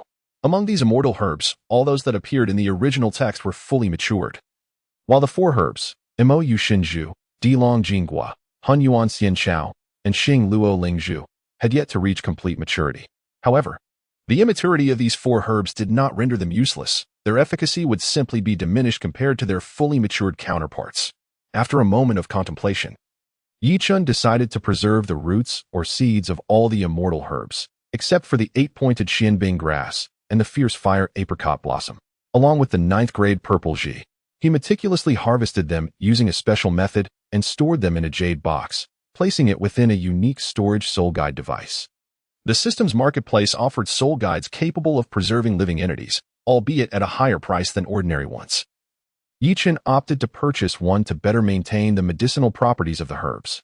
The reason he did not harvest the 8-pointed Xianbing grass and the fierce fire apricot blossom was that he had already consumed the Mo Yu Xinzhu and could not ingest any other immortal herbs until the effects of the Mo Yu Xinzhu had fully absorbed. Moreover, these 2 herbs could not be carried. They needed to be consumed on-site, with the aid of the Eye of Ice and Fire to absorb their medicinal power, leaving Yi Chun to watch longingly. As Yi Chun collected a significant number of special herbs, Douluo twitched his lips, although he was not fully aware of the specific values of these immortal herbs. He recognized that those Yi Chun gathered were certainly not ordinary. While he was unfamiliar with most of the herbs, he did recognize the Qi Rong Tong Tianju, as it belonged to his old rival, Yu Guan, whose martial spirit was the Qi Rong Tong Tianju. It could hardly be of inferior quality. Fortunately, Yi Chun had left behind the 2 herbs exuding strong energies of ice and fire, and given the modest quantity he had taken, Douluo felt a bit relieved. "Young man, with so many herbs in my garden, is it sufficient for you to take just a few?" Douluo said with a smile. "Senior, I am not greedy. This is more than enough." On the surface, Yi Chun spoke with an air of shyness, yet internally he felt an overwhelming sense of guilt. When it comes to value, aside from the untransportable 8-dimensional profound ice grass and the fiery apricot blossom, the cumulative worth of all the herbs here pales in comparison to any single plant he had taken, with the exception of the 9th-rank purple orchid. By the way, Senior, these 2 herbs hold little significance for me, so I shall offer them to you. With that, Yi Chun presented the fragrant Qilua celestial essence in the snow-white swan's kiss to Douluo. After all, these 2 celestial herbs were of minimal utility. They merely served to detoxify or amplify the effects of toxins. Yi Chun would hardly have any use for them in the future. Thus it could be seen as a token of profound gratitude. Unlike Tang San, he, Yi Xiaochen, was certainly not the type to take advantage of others. "You rascal." Douluo rolled his eyes. "You dare to gift me my own herbs?" "Senior, these 2 herbs are not to be underestimated." "Oh, in what way are they extraordinary?" Douluo inquired, perplexed. This herb is known as the fragrant Qilua celestial essence, regarded as the nemesis of all poisons, possessing the ability to neutralize any toxin. Although it cannot detoxify on its own, it can counteract toxins, and I believe you might find it useful. As for this one, it is called the Snow-White Swan's Kiss. Renowned for its unparalleled toxicity, capable of amplifying the effects of poisons 1,000-fold. Yi Chun elaborated on the properties of the 2 celestial herbs to Douluo. "Is it truly that formidable?" Douluo couldn't help but click his tongue in astonishment. The presence of the fragrant Qilua celestial product implied that he would no longer need to worry about the risk of poisoning, while the blood-colored swan's kiss, known for amplifying toxins, alleviated his concerns regarding the potency of his own venom. Previously, Douluo had boasted of his invincibility in group battles, yet he found himself unable to defeat any titled Douluo in a one-on-one encounter. However, with the addition of the snow-colored swan's kiss, provided he wielded it skillfully, it was not inconceivable to bring down an opponent stronger than himself. Indeed, but you must exercise caution with the snow-colored swan's kiss, he was warned. If there are toxins present within your body, a careless touch could lead to dire consequences. This is particularly crucial given that Douluo himself is a poisonous individual. If mishandled, he might find himself incapacitated before his adversary even succumbs to his toxins. Chapter 97. One must be benevolent. After acquiring numerous celestial herbs from the ice and fire yin-yang eye, Yi Chun returned to Shrek Academy with great satisfaction. "Brother, you're back." Upon his return, Xiao Wu immediately noticed his presence. "Yes, Xiao Wu, come with me. I have something wonderful to show you." "What is it?" Her eyes sparkled with curiosity at the mention of something extraordinary. "You'll find out soon enough." Yichen beckoned Xiao Wu to ascend the stairs. Why are you being so mysterious? In the room, Xiao Wu pouted and said to Yichen, Here you go. Yichen presented the water fairy jade bone to Xiao Wu. Eh? Is this not the renowned water fairy jade bone? She exclaimed. Brother, have you struck gold? Upon seeing the water fairy jade bone, Xiao Wu instantly recognized it, recalling how Yichen had previously gifted her one, greatly enhancing her soul power levels. What fortune are you speaking of? Today, I simply encountered a wealthy benefactor who bestowed this upon me. Indeed, in Yichen's eyes, Douluo was also a man of considerable wealth. In the original tale, he had generously gifted Tang Hao and numerous celestial herbs. How could he not be extravagant? Compared to Ningfengxi, who merely mundanely showered gold soul coins, Douluo exhibited a far more sophisticated generosity. After all, celestial herbs were not something that could be procured with mere gold soul coins, except for Yichen. Could it be? Brother, didn't you mention that this celestial herb is worth 100 million gold soul coins? Who would be foolish enough to gift you such a treasure? Xiao's eyes widened in astonishment. Such a magnanimous, wealthy individual. How come I have never met them? I envy you. Oh, but then again, Yichen was also quite affluent, so Xiao Wu's envy faded. Ahem, Xiao Wu, we must be gracious in our dealings. Someone has gifted us a precious treasure, and we cannot label them as foolish. Yichen wore a stern expression and began to lecture. However, Douluo was far from foolish. He simply remained unaware of the immense value of these celestial herbs. Typically, even the most extraordinary medicinal plants fetched only modest sums in gold soul coins. And Douluo could hardly fathom that the worth of these herbs could soar into the billions.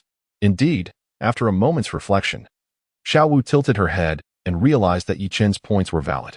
One should not disparage someone who generously offers treasures. Now, please consume it, she urged. While repeated use of celestial herbs may not significantly enhance one's innate abilities, it will undoubtedly elevate your soul power. With a firm nod, Xiao Wu promptly began to ingest the water fairy jade bone. Yichen stood by, safeguarding Xiao Wu, and he was not in a hurry to deliver the exquisite Kira tulip to Ning Rongrong. He could attend to that later in the evening, while also teasing the little princess. As time gracefully passed, by dusk, Xiao Wu, having absorbed the essence of the Narcissus jade bone elixir, opened her eyes. Quite satisfactory. My soul power has ascended to level 4. My dear Xiao Wu is remarkable. Observing Xiao Wu's transformation from a 53rd level Soul King to a 57th level Soul King after consuming the elixir, Yichen nodded in satisfaction. Although it did not mirror the previous occasion where she surged 7 or 8 levels in one go, it was still commendable. After all, with each elevation in rank, the soul power required for the next ascent increases significantly. Xiao Wu's current soul power level was commendable, and the essence of the elixir she refined was substantially greater than before. Otherwise, achieving even a 4-level increase would have been improbable. Of course, the accumulation of elixir essence within Xiao Wu was undoubtedly more substantial now. Sister Xiao Wu is impressive, isn't she? Little Chun, your sister is thirsty. Why not fetch her a glass of water? Upon hearing Yichen's praises, Xiao Wu proudly puffed out her chest. Xiao Wu, it seems you're feeling frisky. Watch me as I fetch the moon from the sea. Humph, your sister can also steal peaches like a monkey. Instantly, Yichen and Xiao Wu were embroiled in playful banter. Later that evening, Yichen quietly slipped out of his room and made his way to Ning Rongrong's abode next door. Still resorting to climbing over walls and sneaking through windows. I see. Upon entering the room, Yichen noticed Ning Rongrong in the midst of her training and decided against interrupting her, opting to wait until she finished. However, although Ning Rongrong was engaged in her practice, she was not oblivious. Sensing someone climbing in through the window, she promptly ceased her training. Chingu, must you always sneak through the window? Did I not leave you a key? Ning Rongrong rolled her eyes at Yichen's window entry. Isn't it more convenient this way? Besides, you left the window open for me. If I didn't come, wouldn't that be a waste of your kind gesture? How annoying. Who left the window open for you? Go next door and find Yuchen. I still have training to do. Ning Rongrong's cheeks flushed with embarrassment, feeling flustered. TSK, Rongrong, lying will lead to consequences. Yichen glanced at Ning Rongrong with a slight raise of his eyebrows. Humph, if you have the ability. Then come at me. Ning Rongrong straightened her chest. Ahem, enough joking. Let me present you with something special. Yichen suppressed the restless thoughts brewing within him, for there were indeed pressing matters to attend to. A precious item? Could it have been acquired from Douluo's herb garden? Ning Rongrong recalled the transaction Yichen had made with Douluo earlier that day. Indeed, Yichen nodded slightly. Could the old poisoner's herb garden possibly yield anything of value? Ning Rongrong curled her lips, utterly disbelieving that Diggyabo possessed anything worthwhile. In that case, let us wager. If you receive something and, after using it, deem it a treasure, you shall henceforth address me as father every evening. Yichen said with a smile. If we are to gamble, then let it be. However, should you lose, you must call me sister. Agreed. It's settled then. Whoever goes back on their word must bark like a little dog. With a teasing expression, Yichen remarked, this father has certainly made up his mind. Hurry and show me what treasures you possess. As he spoke, he handed the jade box containing the Chilua tulip to Ning Rongrong. Wow, what a stunning flower. However, Chingu, while this flower is indeed beautiful, it hardly qualifies as a treasure, does it? Upon opening the jade box, Ning Rongrong discovered an extraordinarily exquisite and splendid flower within. The Chilua tulip is a rather peculiar celestial herb, with its roots and leaves resembling finely woven wisteria drapery. Yet, at its pinnacle blooms a resplendent golden tulip, exuding a rich fragrance that bestows an air of opulence. Have you never encountered this before? This is a celestial herb known as the Chilua tulip. You should consume it now. It will surely bring you delightful surprises. Yichen cast a disdainful glance at Ning Rongrong. Much like Dugu Bo, she too was illiterate. What is this celestial herb? A surprise? What surprise? Ning Rongrong felt somewhat perplexed. Do not concern yourself with what it is. Simply consume it now. Is it something edible? How does one eat this? Do I consume it all? Holding the exquisite Kailan tulip in her hands and hearing Yichen assert it was for consumption, Ning Rongrong felt a twinge of reluctance. Such a beautiful flower, wouldn't it be better admired than devoured? Gently inhale the flower's stamen, allowing the essence within the bud to gradually enter your body. Then cultivate it using the meditation technique, Yichen instructed. Oh, Ning Rongrong nodded, beginning to absorb the herb's medicinal properties as per Yichen's guidance. Chapter 98. Ning Rongrong, Woof. As Ning Rongrong refined the medicinal potency of the Kailan tulip, Yichen sensed her soul power level steadily ascending. The 7-treasure glazed tile martial soul shimmered into existence, gracefully hovering before her, adorned with 3 purple soul rings that twinkled against a backdrop of resplendent golden light. The golden radiance exuded a rich fragrance reminiscent of tulips. Amidst the flowing brilliance, Ning Rongrong appeared as if a celestial fairy had descended to earth. With each surge of golden light, the 7-treasure glazed tile appeared ever more dazzling and luminous. Ning Rongrong required ample time to absorb the essence of the Kailan tulip.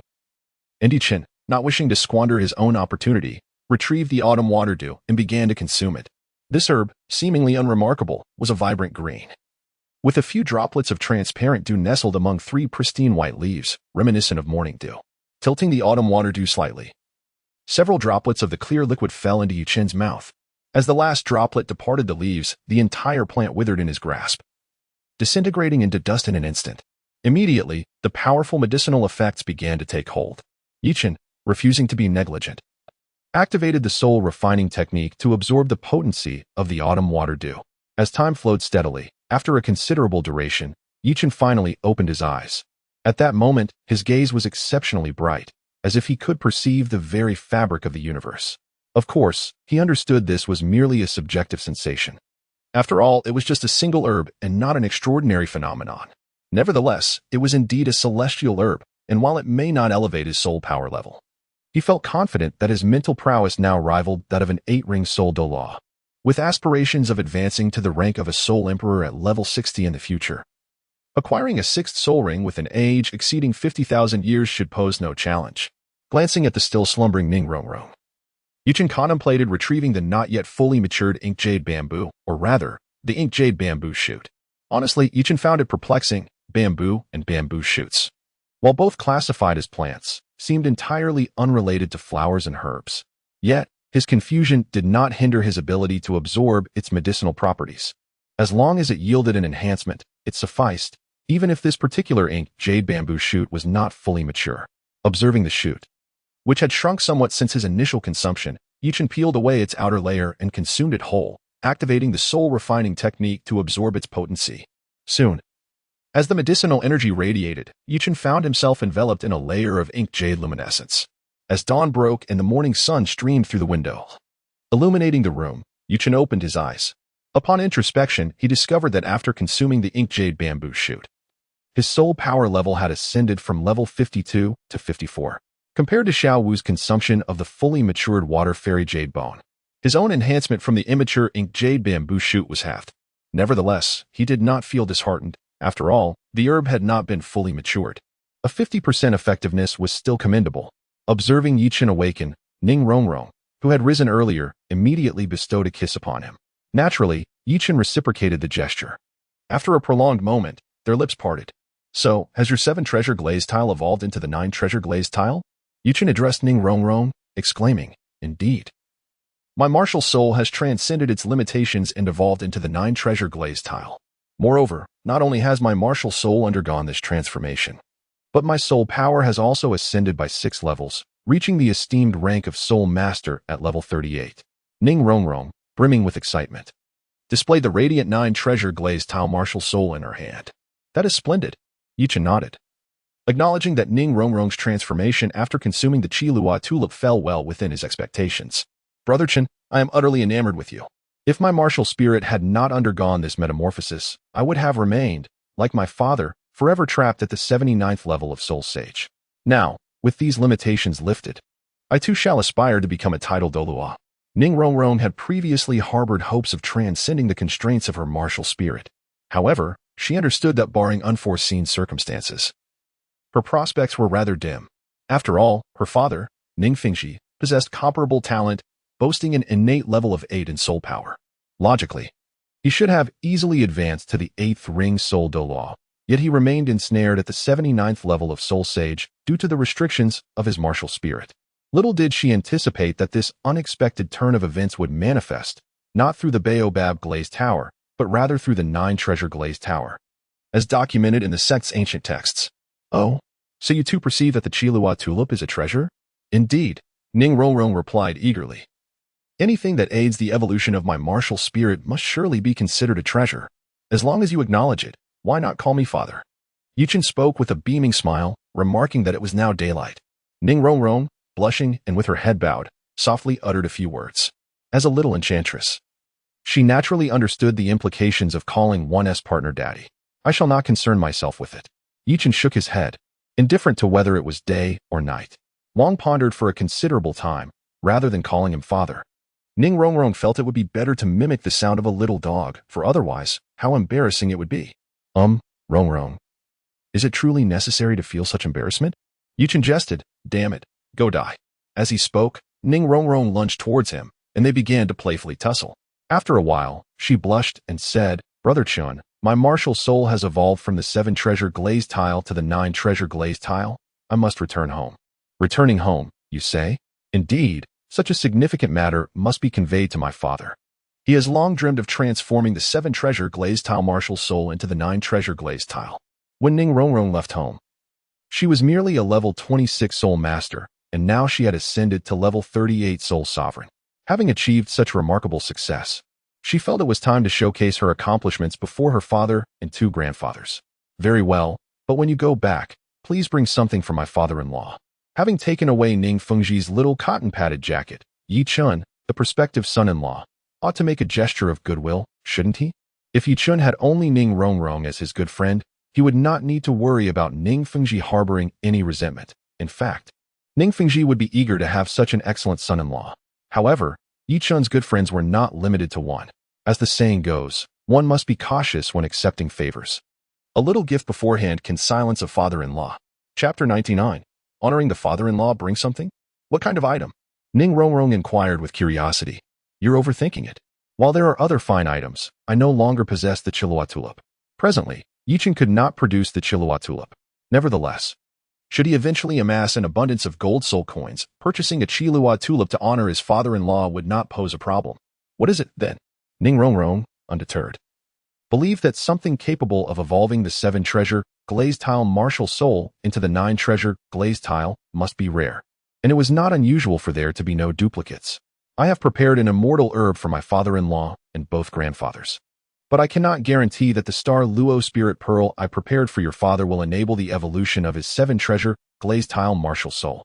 Yi Chun presented the 3 immature celestial herbs, Starry Spirit Pearl, Primordial Celestial Grass, and Earth Dragon Golden Gourd, to Ning Rongrong, requesting her to take them back.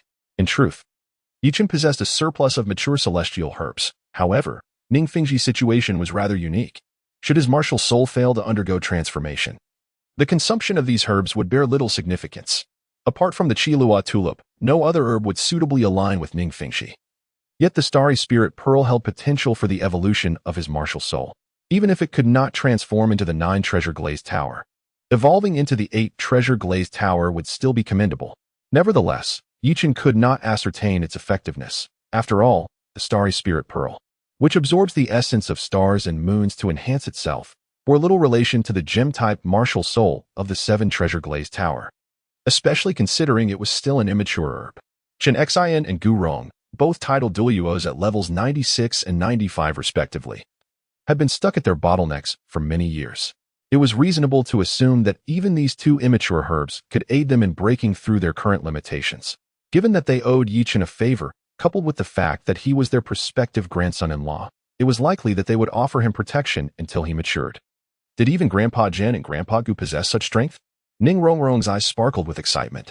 Indeed, with such formidable grandfathers, how could I not seek their favor? What if they oppose our union? Yichen was well aware that Chen Xian and Gu Rong were indulgent to the extreme, particularly towards Ning Rongrong. If they were to take offense at Yichen for whisking Ning Rongrong away, how would he face their wrath? He contemplated offering them some precious items that he had no use for, knowing that they would feel too embarrassed to reprimand him afterward. Such a glib tongue. Ning Rongrong playfully chided him. Rongrong, if these celestial herbs are stored for an extended period in a soul guide device that cannot preserve living entities, their efficacy will be compromised. Upon your return, ensure they are administered properly. The specific methods of consumption are detailed within the jade box. Please remind them to adhere to those instructions. Yichen provided clear instructions to Ning Rongrong, who nodded in agreement. After they had breakfast, Ning Rongrong returned to the 7 treasure glazed tile school, where numerous disciples discreetly safeguarded her. Thus, Yichen felt no apprehension regarding her safety.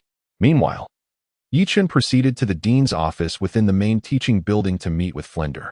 The current Shrek Academy bears little resemblance to its former self.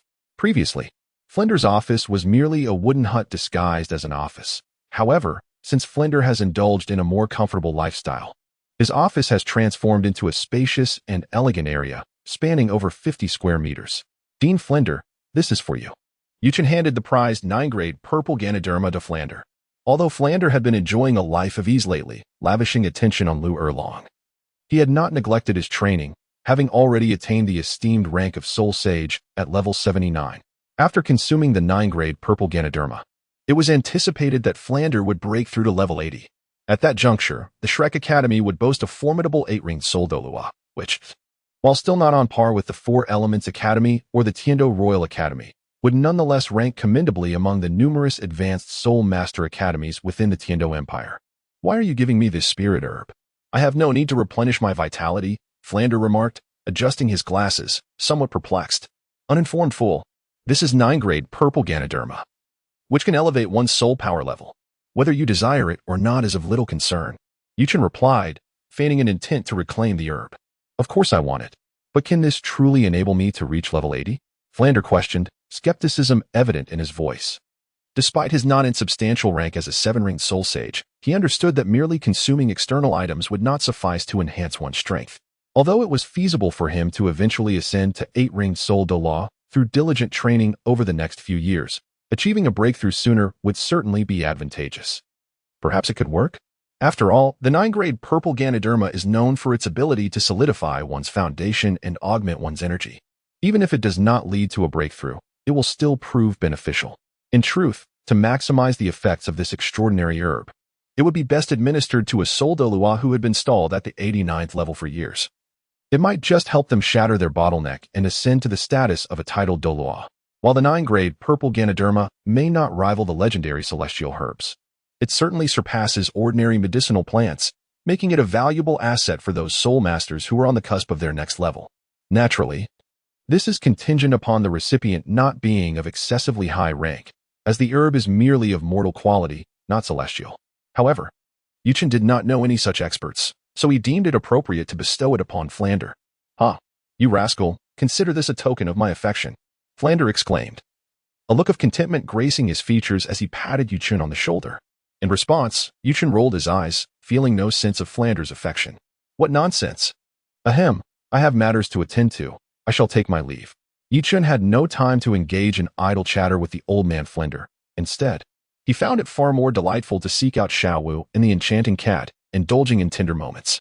At this juncture, the only remaining herbs in Yichen's possession were the heartbroken red, the extraordinary heavenly chrysanthemum, the rooster-crowned phoenix sunflower, and the 8-petal celestial orchid.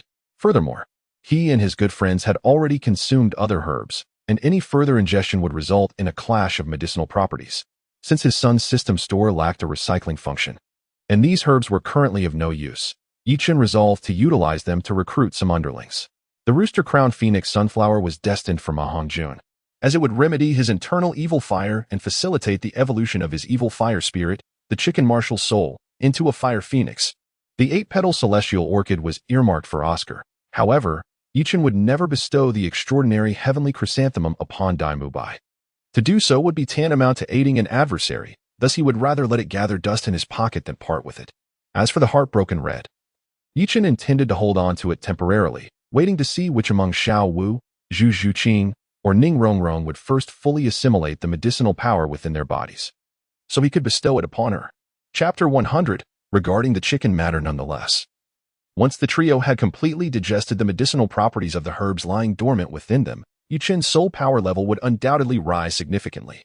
At that point, he would be far wealthier than he was now, and acquiring some herbs would be a trivial matter. Subsequently, Yichen summoned Ma Hongjun and Oscar to a small lake not far from his residence. The reason for not conducting this meeting at home was his concern that Ma Hongjun's martial soul transformation might incinerate his abode. Brother Chen, what brings you to us?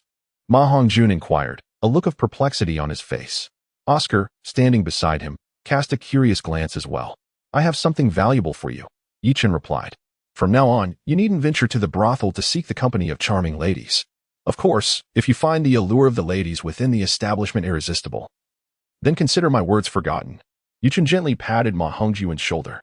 Really? Brother Chen, can you resolve the issue of the evil fire within me? Ma Hongjun exclaimed, his eyes widening in excitement. He had no desire to retain the malevolent energy coursing through his body.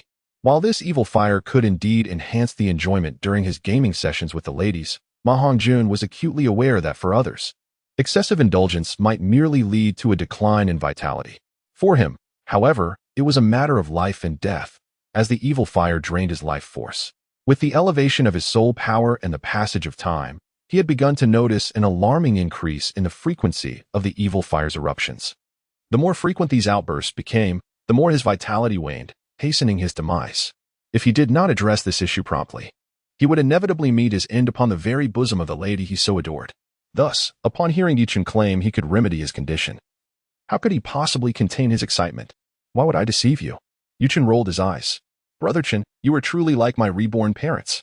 Immediately, Ma Hongjun lunged towards Yichen. Get away, I'm not into that. Yichen swiftly dodged the embrace of the pudgy lad, which he found utterly unbearable. Hee. I couldn't help it. Ma Hongjun awkwardly scratched his head. Here.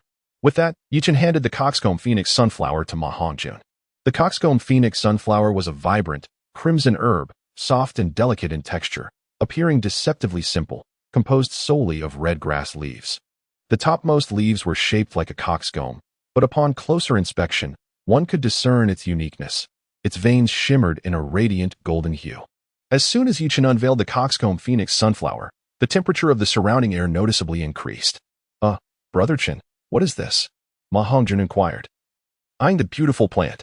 Although it appeared impressive, could it truly alleviate the malevolent fire within him? This herb, known as the coxcomb phoenix sunflower, has the ability to purify your malevolent fire, and not only that, but it may also facilitate the transformation of your martial spirit, the evil fire phoenix, into a true phoenix. Cough, Brother Chen, my martial spirit is an evil fire phoenix, not a mere chicken, Ma Hongjun protested, indignant at Yichen's casual reference to his martial spirit as a chicken. Fatty, your martial spirit is not a chicken, but rather an evil fire chicken. Oscar interjected from the side.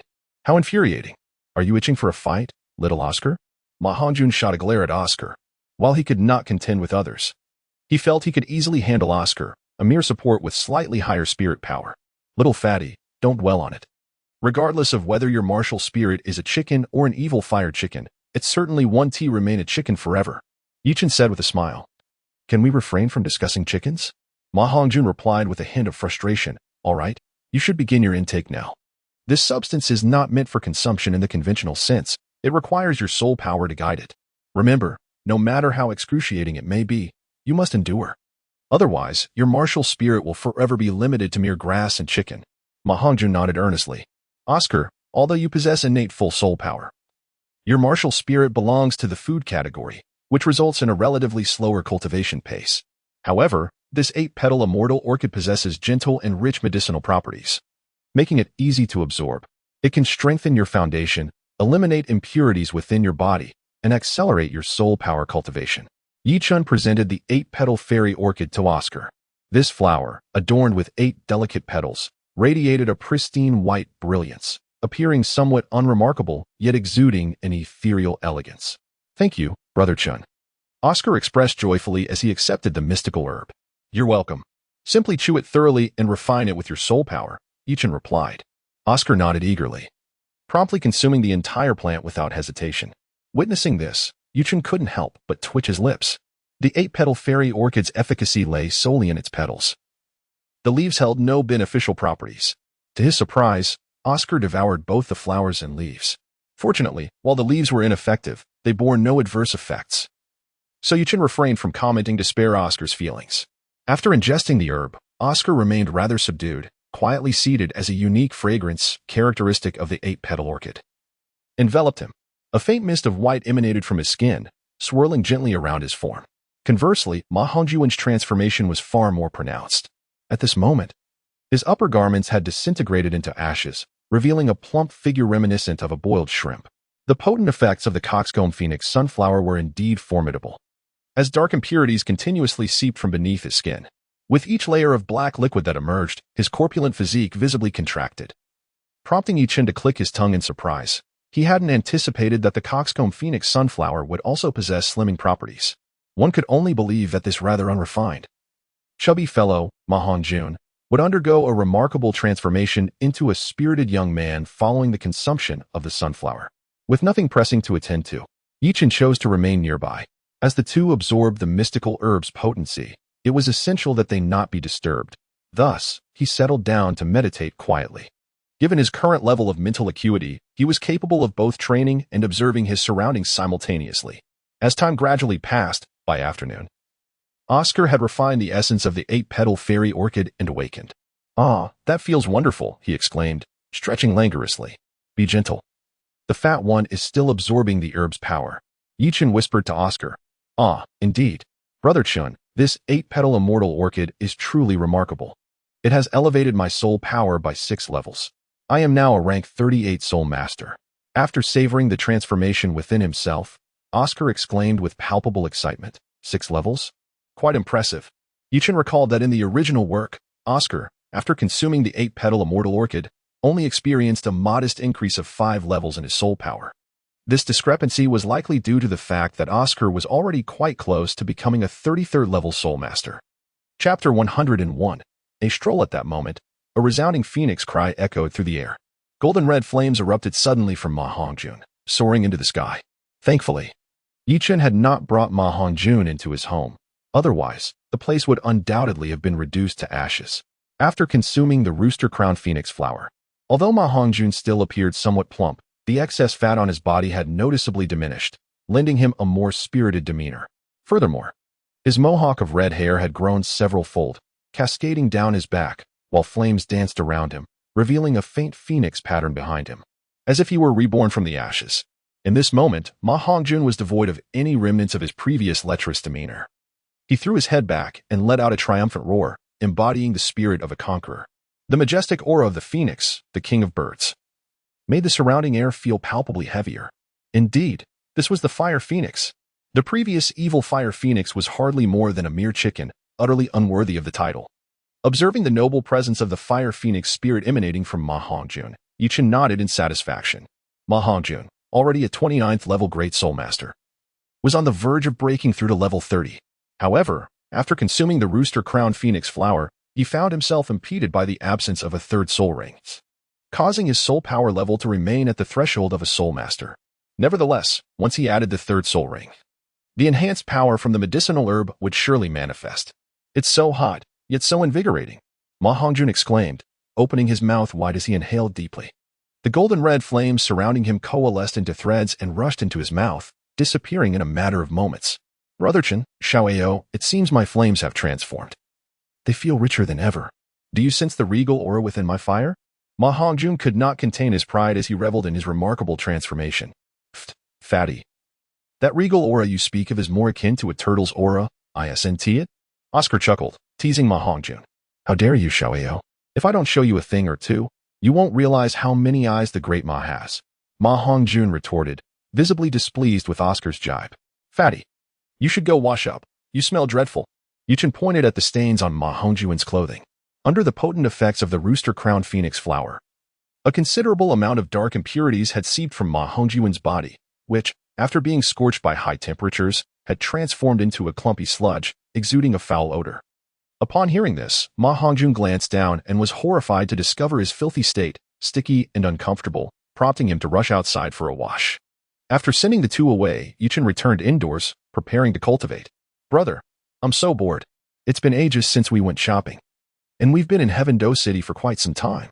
Shall we go for a stroll? Xiaowu tugged at Yuchen's arm, shaking it vigorously. All right. Invite Zhu Qing, and we shall go together. After a moment's contemplation, Yuchen acquiesced. Ever since arriving in Heaven-Do City, he had been secluded within Shrek Academy, engrossed in his cultivation, only venturing out once previously to admire the celestial herbs in Dugu Bo's garden. Considering that today held no pressing matters, he found it agreeable to accompany Xiao Wu on a little excursion. However, as Xiao Wu was his girlfriend, and Zhu Qing was as well, he felt it necessary to treat them equally. Yay. Upon hearing Yuchen's agreement, Xiao Wu leaped with delight, bouncing off to find Zhu Qing. Watching Xiao Wu revel in her exuberance, Yuchen could only shake his head in resignation. Despite her youthful appearance, her temperament resembled that of a child. She was quite mischievous. On the Douluo Continent, there existed a rabbit-like soul beast known as the Pippy Rabbit, the most impish of its kind. Yuchen mused silently. Could it be that Xiao possessed the genes of a Pippy Rabbit? Shrek Academy was situated within Heaven-Do City. In just a short distance from the academy lay the bustling main street of the city. The shops lining the street were filled with a dazzling array of goods.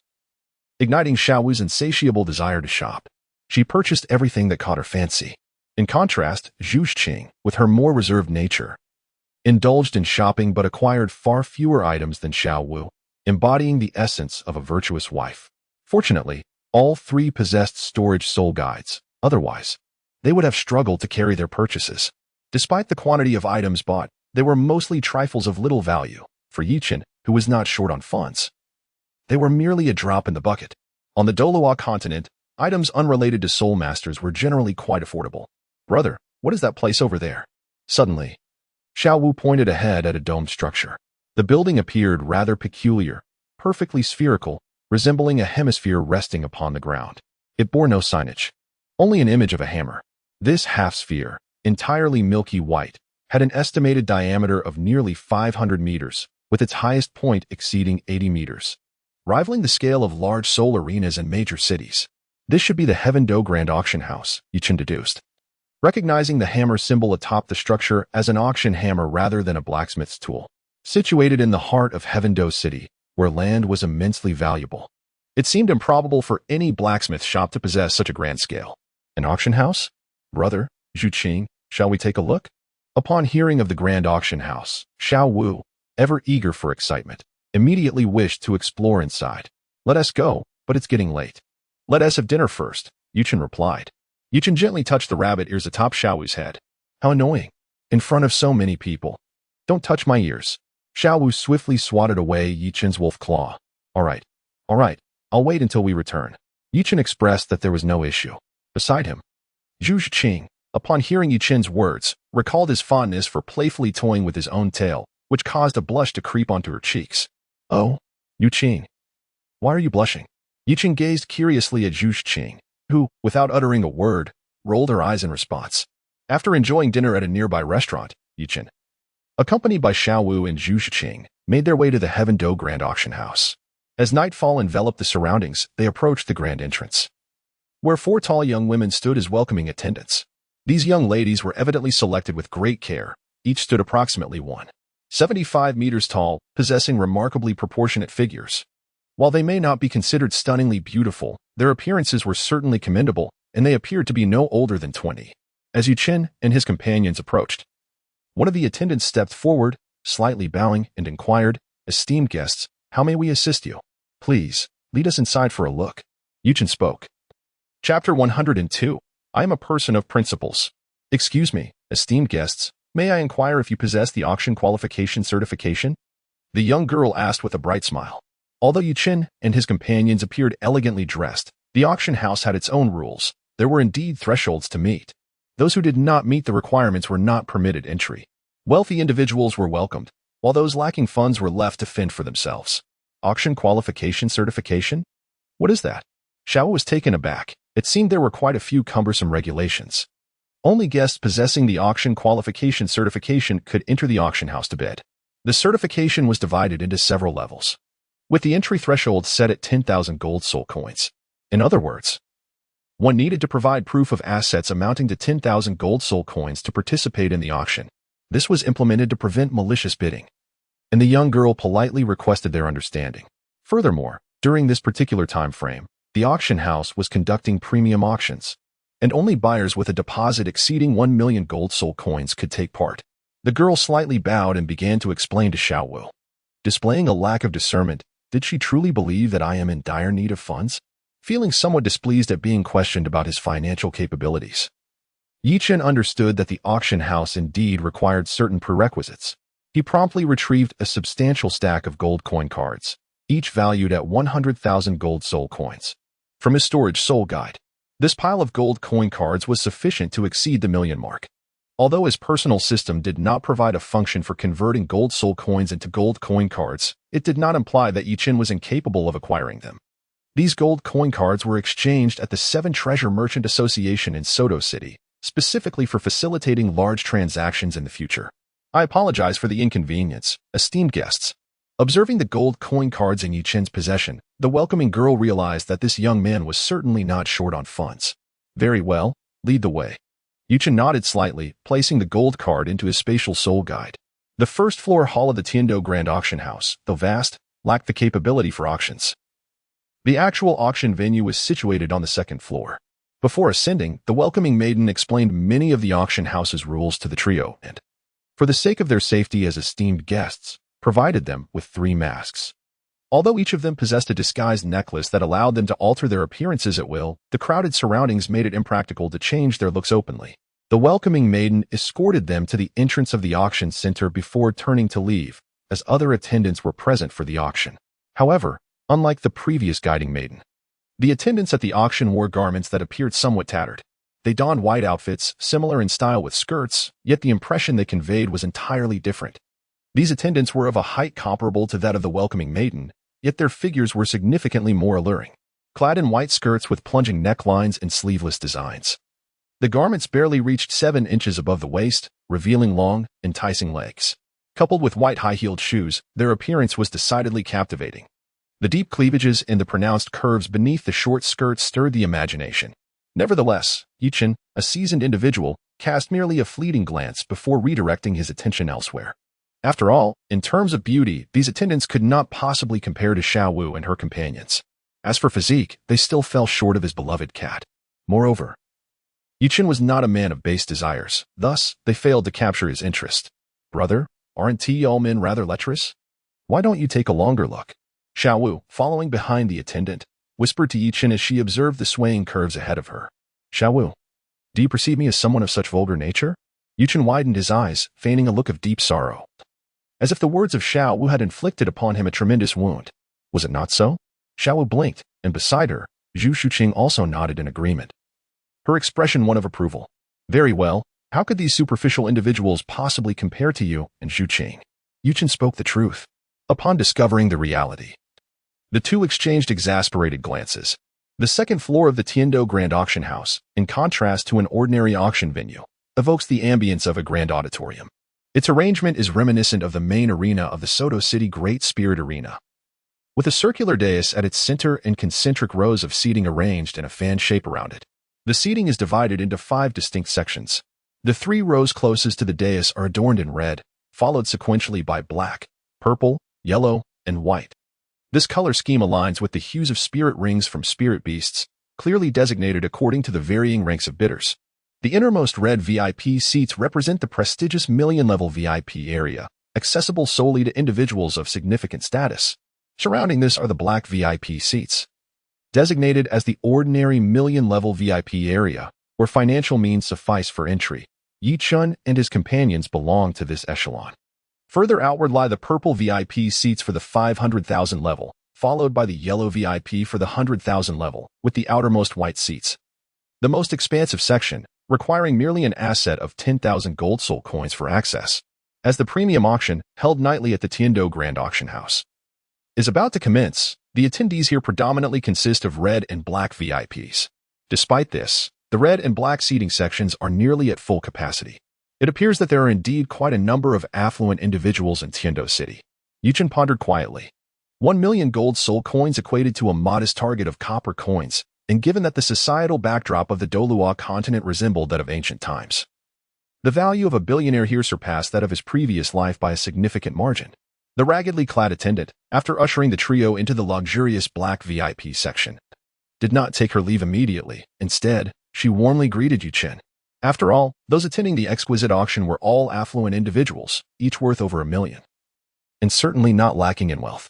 To establish a connection with such individuals could alleviate financial worries for a lifetime. Moreover, despite Yuchen donning a mask, she could still discern that his age was relatively young. A youth with substantial wealth, was this not the ideal choice for a partner? Yuchen understood that if he were to show any interest and beckon, he might swiftly find himself entangled in a relationship beyond mere friendship. However, he maintained a stern expression and resolutely declined. A young man, when venturing out into the world, must take care to protect himself and not allow any seductive temptress to ensnare him. How outrageous.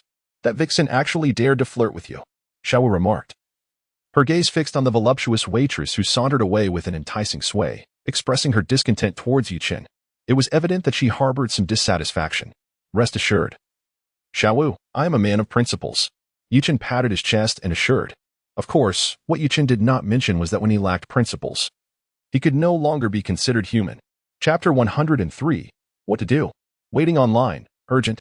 While Yuchen and his companions engaged in casual conversation, eagerly anticipating the commencement of the exquisite auction that evening, a middle-aged man and an elderly gentleman seated themselves beside Yuchen. The middle-aged man leaned on an ornate cane, his visage refined and warm, with a straight nose and squared jaw, exuding an air of approachability, appearing to be in his 40s. The elder, clad in a pristine white robe, had his silver hair neatly gathered at the back, his appearance ancient and his complexion as delicate as an infant's, emanating an aloof demeanor that suggested he was a formidable expert not to be trifled with. Upon sighting these two individuals, Yuchen's pupils narrowed slightly. What should one do when the future father-in-law catches a glimpse of his son-in-law courting? Indeed, the moment Yuchen laid eyes on them, he recognized them instantly as Ning Fingji and Chen Xian. Although Yuchen had never encountered them before, their appearances bore a striking resemblance to those depicted in the anime of his previous life. Moreover, with Yuchen's formidable spiritual perception, he discerned that the middle-aged man was a seven-ringed soul sage, undoubtedly his future father-in-law. However, it seemed that Ning Fingji and Chen Xian were unaware that Ning Rongrong had already returned home. Otherwise, Ning Fingji would certainly not have been inclined to attend the auction. Ah, young brother, do you know me?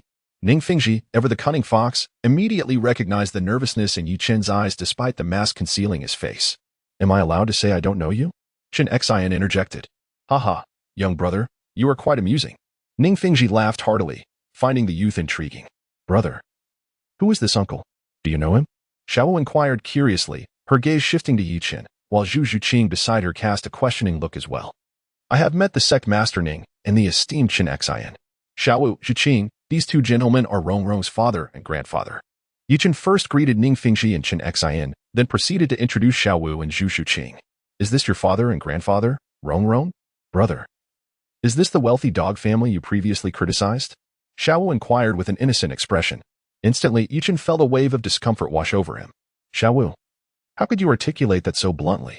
Yuchen looked at Shiau with a hint of melancholy, pondering that his first impression in his father-in-law's eyes had likely diminished significantly. A wealthy dog? Ning Fingji was taken aback, although he was indeed affluent. It was the first time someone had referred to him in such a manner. Meanwhile, Chen Xian, who usually maintained an aloof demeanor, could no longer restrain himself and revealed a playful smile. Ahem, you are Rong Rong's classmates, so you must be Yichen, Xiaowu, and Zhu Shiqing? Ning Fengxi, being a man of considerable experience, quickly regained his composure and shifted the conversation. Naturally, he had dispatched someone to inquire about his precious daughter's enrollment at Shrek Academy, and thus had some familiarity with the trio. Greetings, Sect Master Ning, Your Grace. Xiaowu and Zhu Shiqing greeted the two politely. There's no need for such formality. You are all Rong Rong's classmates. Just call me Uncle Ning. Rong Rong can be a bit mischievous, so I hope you will take good care of her and be understanding, Ning Fengxi said with a warm expression. Indeed, Xiaowu and Zhu Shiqing nodded. Yet they exchanged teasing glances directed at Yichen. Take care of Rong Rong? Yichen has been meticulously looking after her. They've become good friends. How could he not take care of her? Uncle Ning, are you interested in the auction held at the Heavendou Great Auction House? Facing the teasing gazes of Xiaowu and Zhu Shiqing, Yichen felt a bit flustered and hurriedly changed the topic. Indeed, I've heard that there will be some remarkable items at tonight's auction, so I came to take a look. As he spoke, Ning Fengxi felt a tinge of awkwardness. Previously, someone at the auction house had informed him that there would be a pair of fox-tailed twins up for bid. As an avid collector, Ning Fengxi was quite excited and had immediately brought Chen Xin along. However, now that he had encountered his daughter's classmates, he found himself pondering whether he should bid on the twins or not. After all, given Xiaowu's earlier remark about being a wealthy dog, he was well aware that Yichen possessed a sharp tongue, and if he purchased the fox-tailed twins, who knew how he might be ridiculed? Remarkable items? Are there any soul bones? Upon hearing about exceptional goods, Yichen's eyes lit up. Yichen is a soul master endowed with a single martial spirit, which inevitably means he will be unable to assemble a complete set of soul bones exceeding 100,000 years when acquiring soul rings. Only upon the addition of the 7th, 8th, and 9th soul rings does he possess the potential to absorb soul rings of such antiquity. A soul beast of 100,000 years will invariably yield a soul bone of the same age. However, this provides only 3 bones. Coupled with the existing external soul bones, he still requires at least 3 additional bones to complete a set, necessitating Yichen to embark on a quest to acquire them. The sooner he obtains these soul bones, the earlier his soul power can be elevated. Each significant elevation in soul power translates to greater filial offerings from his progeny, creating a virtuous cycle that proves increasingly advantageous for Yichen. However, even if the age of the soul bones is artificially increased to 100,000 years, akin to the external soul bone known as the Azure Lotus of Creation, it can only possess a singular soul bone technique. Yichen doubts his chances of obtaining a 100,000-year soul bone outside of hunting such formidable soul beasts, as it is unlikely anyone would willingly sell such treasures. Thus, the only feasible route to acquire soul bones lies in purchasing those of lesser age and subsequently enhancing their age. As for the soul bone techniques, losing one does not greatly matter as long as the quality suffices. In Yichen's strategy, he envisions acquiring 3 100,000-year soul bones through hunting, resulting in 6 soul bone techniques. Adding the Azure Lotus of Creation's technique, untainted by the mud, along with another 3 soul bones enhanced post-acquisition, he would possess a total of 10 soul bone techniques, which would be ample. While soul bones are indeed precious, they have appeared at the Heavendou Grand Auction House, albeit at exorbitant prices and with low ages. Ning Fengxi observed Yichen with a gaze full of inquiry. Although the probability of soul bone drops is minimal, the sheer number of soul masters hunting soul beasts across the continent guarantees some soul bones will eventually surface. High-aged soul bones are rarely traded. Yet many soul masters are willing to part with lower-aged bones, as their marginal benefit post-refinement is negligible for advanced soul masters. Additionally, the techniques derived from these lower-aged soul bones tend to be less effective, often rendering them somewhat superfluous, prompting their sale for substantial monetary gain. Chapter 104. The reason Ning Fengxi relies on a cane. Yichen nodded slightly. It seems that the family background of my esteemed nephew is quite remarkable. Ning Fengxi expressed some surprise, for soul bones are treasures within the realm of soul masters. Even a century-old soul bone commands an auction starting price of at least 1,000,000 gold soul coins. How could this young Yichen possess such wealth at such a tender age? Esteemed nephew? Sooner or later, you shall address me as esteemed son-in-law. Yichen contemplated quietly. At that moment, a middle-aged auctioneer clad in a tailcoat ascended the stage, marking the commencement of the auction. Initially, Yichen had anticipated that the auctioneer would resemble the attendants, appearing rather disheveled. However, he soon realized his misjudgment. This was a more formal auction. Welcome, esteemed guests, to the exceptional auction held at the Tiando Grand Auction House, the auctioneer proclaimed. Without further ado, let us unveil the first item for bid. As soon as the auctioneer's words faded, a young lady in tattered attire approached, bearing a tray. The inaugural item for auction was a storage soul guide device, featuring a 10 cubic meter capacity, with a starting bid of 10,000 gold soul coins, and each subsequent bid required a minimum increment of 1,000. Yichen held little interest in the ordinary auction items presented. For instance, similar storage soul guide devices were readily available in the system's marketplace, often at a more advantageous price for the equivalent internal capacity.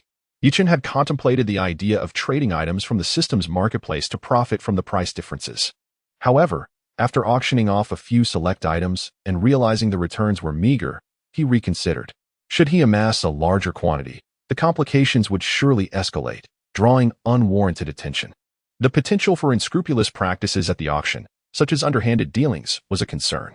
Not everyone possesses the integrity that Yichen embodies. It was likely that such auctions had engaged in dubious actions before. Even if the auction house itself refrained from direct misconduct, it could easily employ others to do its bidding or leak information about Yichen being a lucrative target.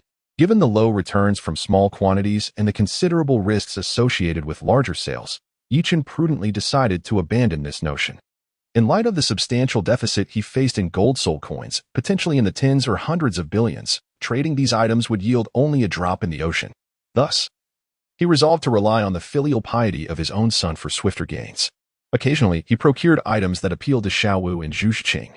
As the auction approached its conclusion, the penultimate item was presented. On the auction platform appeared an iron cage, within which sat two timid, ragged young ladies with pink hair. While their tattered attire was notable, the more striking element was their remarkable resemblance, unmistakably identifying them as twins, complemented by a fluffy foxtail that added an enchanting allure. Esteemed guests, the auctioneer proclaimed, we present these rare fox maidens. Upon awakening their martial spirits, they underwent a transformation, acquiring some fox-like traits, most notably that captivating tail. The appearance of even one is exceedingly rare, let alone two, and twins at that. Double the delight. Imagine the joy of having such exquisite fox maidens as companions. The starting bid for this pair is 200,000 gold soul coins, with each subsequent bid increasing by no less than 10,000. As the auctioneer spoke, a suggestive expression spread across his face. The rarity of the fox maidens, especially as twins, struck a chord with the audience, sending the auction into a frenzy of bids. This is outrageous. They are treating people as mere pets. Shiau exclaimed in indignation. Ah, the decadence of the aristocracy. Yichen shook his head and sighed. To be honest, it was his first encounter with the buying and selling of slaves. In contrast, Zhu Shiqing exhibited little outward change in her demeanor. Coming from a noble family of the Stardo Empire, she understood that the slave trade was a commonplace affair among the aristocracy. Although the laws of the Tiando Empire forbade such practices, the nobles had their ways of circumventing these restrictions. For instance, slaves not originating from within the Tiando Empire could be traded freely. Even individuals from within the empire could be misrepresented through falsified origins, thereby evading legal constraints. Here, at the Grand Auction House of Tiando, it was impossible to claim that the royal Shui family was not a vested interest. Their blatant disregard for the law illustrated the rot within the Tiando Empire, explaining why it could not contend with the Spirit Hall. At that moment, Ning Fengji pressed the button to bid 10,000 in front of him.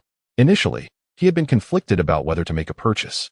But upon beholding the striking beauty of the fox girl, his restraint faltered, and his impulsive desires surged forth. This action instantly drew scornful glances from Yichen and his companions. Ahem, I am merely rescuing them from their dire plight, Ning Fengji awkwardly explained. After all, as slaves, their fates are rather grim. Uncle Ning, is that the reason you rely on a cane? Yichen pointed to the cane held by Ning Fengji and spoke softly. Ning Fengji retorted, my back is not well. That is none of your concern. Were it not for the fact that Yichen is a classmate of my dear daughter, I would have struck him with this cane. He could hardly believe that Rongrong's father was such a person. At the side, Shiau leaned in close to Zhu Shiqing and whispered. Although her voice was barely audible, Ning Fengji, a formidable seven-ring soul saint, could still hear her quite clearly. Shiau, it is not as you think. I perceive that they still possess souls, which is merely a result of soul mutation. Since fate has brought them to me, how could I not offer my assistance? Ning Fengji justified with righteous fervor. Assist? Surely you do not mean to assist them to your bed? Yi Chen silently criticized, though he refrained from voicing his thoughts, considering that he was dealing with his future father-in-law and wanted to maintain some decorum. Listening to Ning Fengji's explanation, Xiao Wu blinked her eyes, evidently skeptical. With a sense of resignation, Ning Fengji turned away and pressed the bidding button again. At that moment, the auction price had escalated to 590,000 gold soul coins, and it appeared that the trend was still on the rise. The auctioneer, brimming with excitement, announced, 590,000. A red VIP has bid 590,000 gold soul coins. Is there any further increase? 600,000. Excellent. A black VIP has raised the bid to 600,000. 600,000 gold soul coins for the second time, 600,000 for the third time, sold. This fox girl now belongs to this black VIP. After Ning Fengji's bid reached 600,000 gold soul coins, no one else raised the price. And the auction concluded successfully. Goodness, Uncle Ning, does your 7-treasured glazed tile school possess such wealth? 600,000 gold soul coins equate to a staggering 60 million copper coins, merely for 2 trinkets. It seems that Ning Fengji's reputation as a tycoon is truly well-deserved. Chapter 105. Auctioning Soul Bones. Saving 2 pitiful souls, a mere handful of gold soul coins, is inconsequential. At this moment, Ning Fengji stood on the moral high ground, brimming with righteousness. In response, Yi Chen cast a scornful glance, contemplating that after today, Ning Rongrong would likely have to contend with a few more stepmothers. One could only wonder how many stepmothers Ning Rongrong truly had. Perhaps she was nearing the point of confusion. Following the fox girl, it was time for the grand finale of the evening's exquisite auction. Now, please welcome the highlight of this auction. As everyone knows, soul bones are treasures within the soul master realm, and this auction item is precisely the coveted soul bone that every soul master dreams of. This left arm soul bone originates from a thorny iron tree that is just over a millennium old, though its specific soul bone ability remains unknown. The starting bid is 1 million gold soul coins, with increments no less than 100,000 gold soul coins.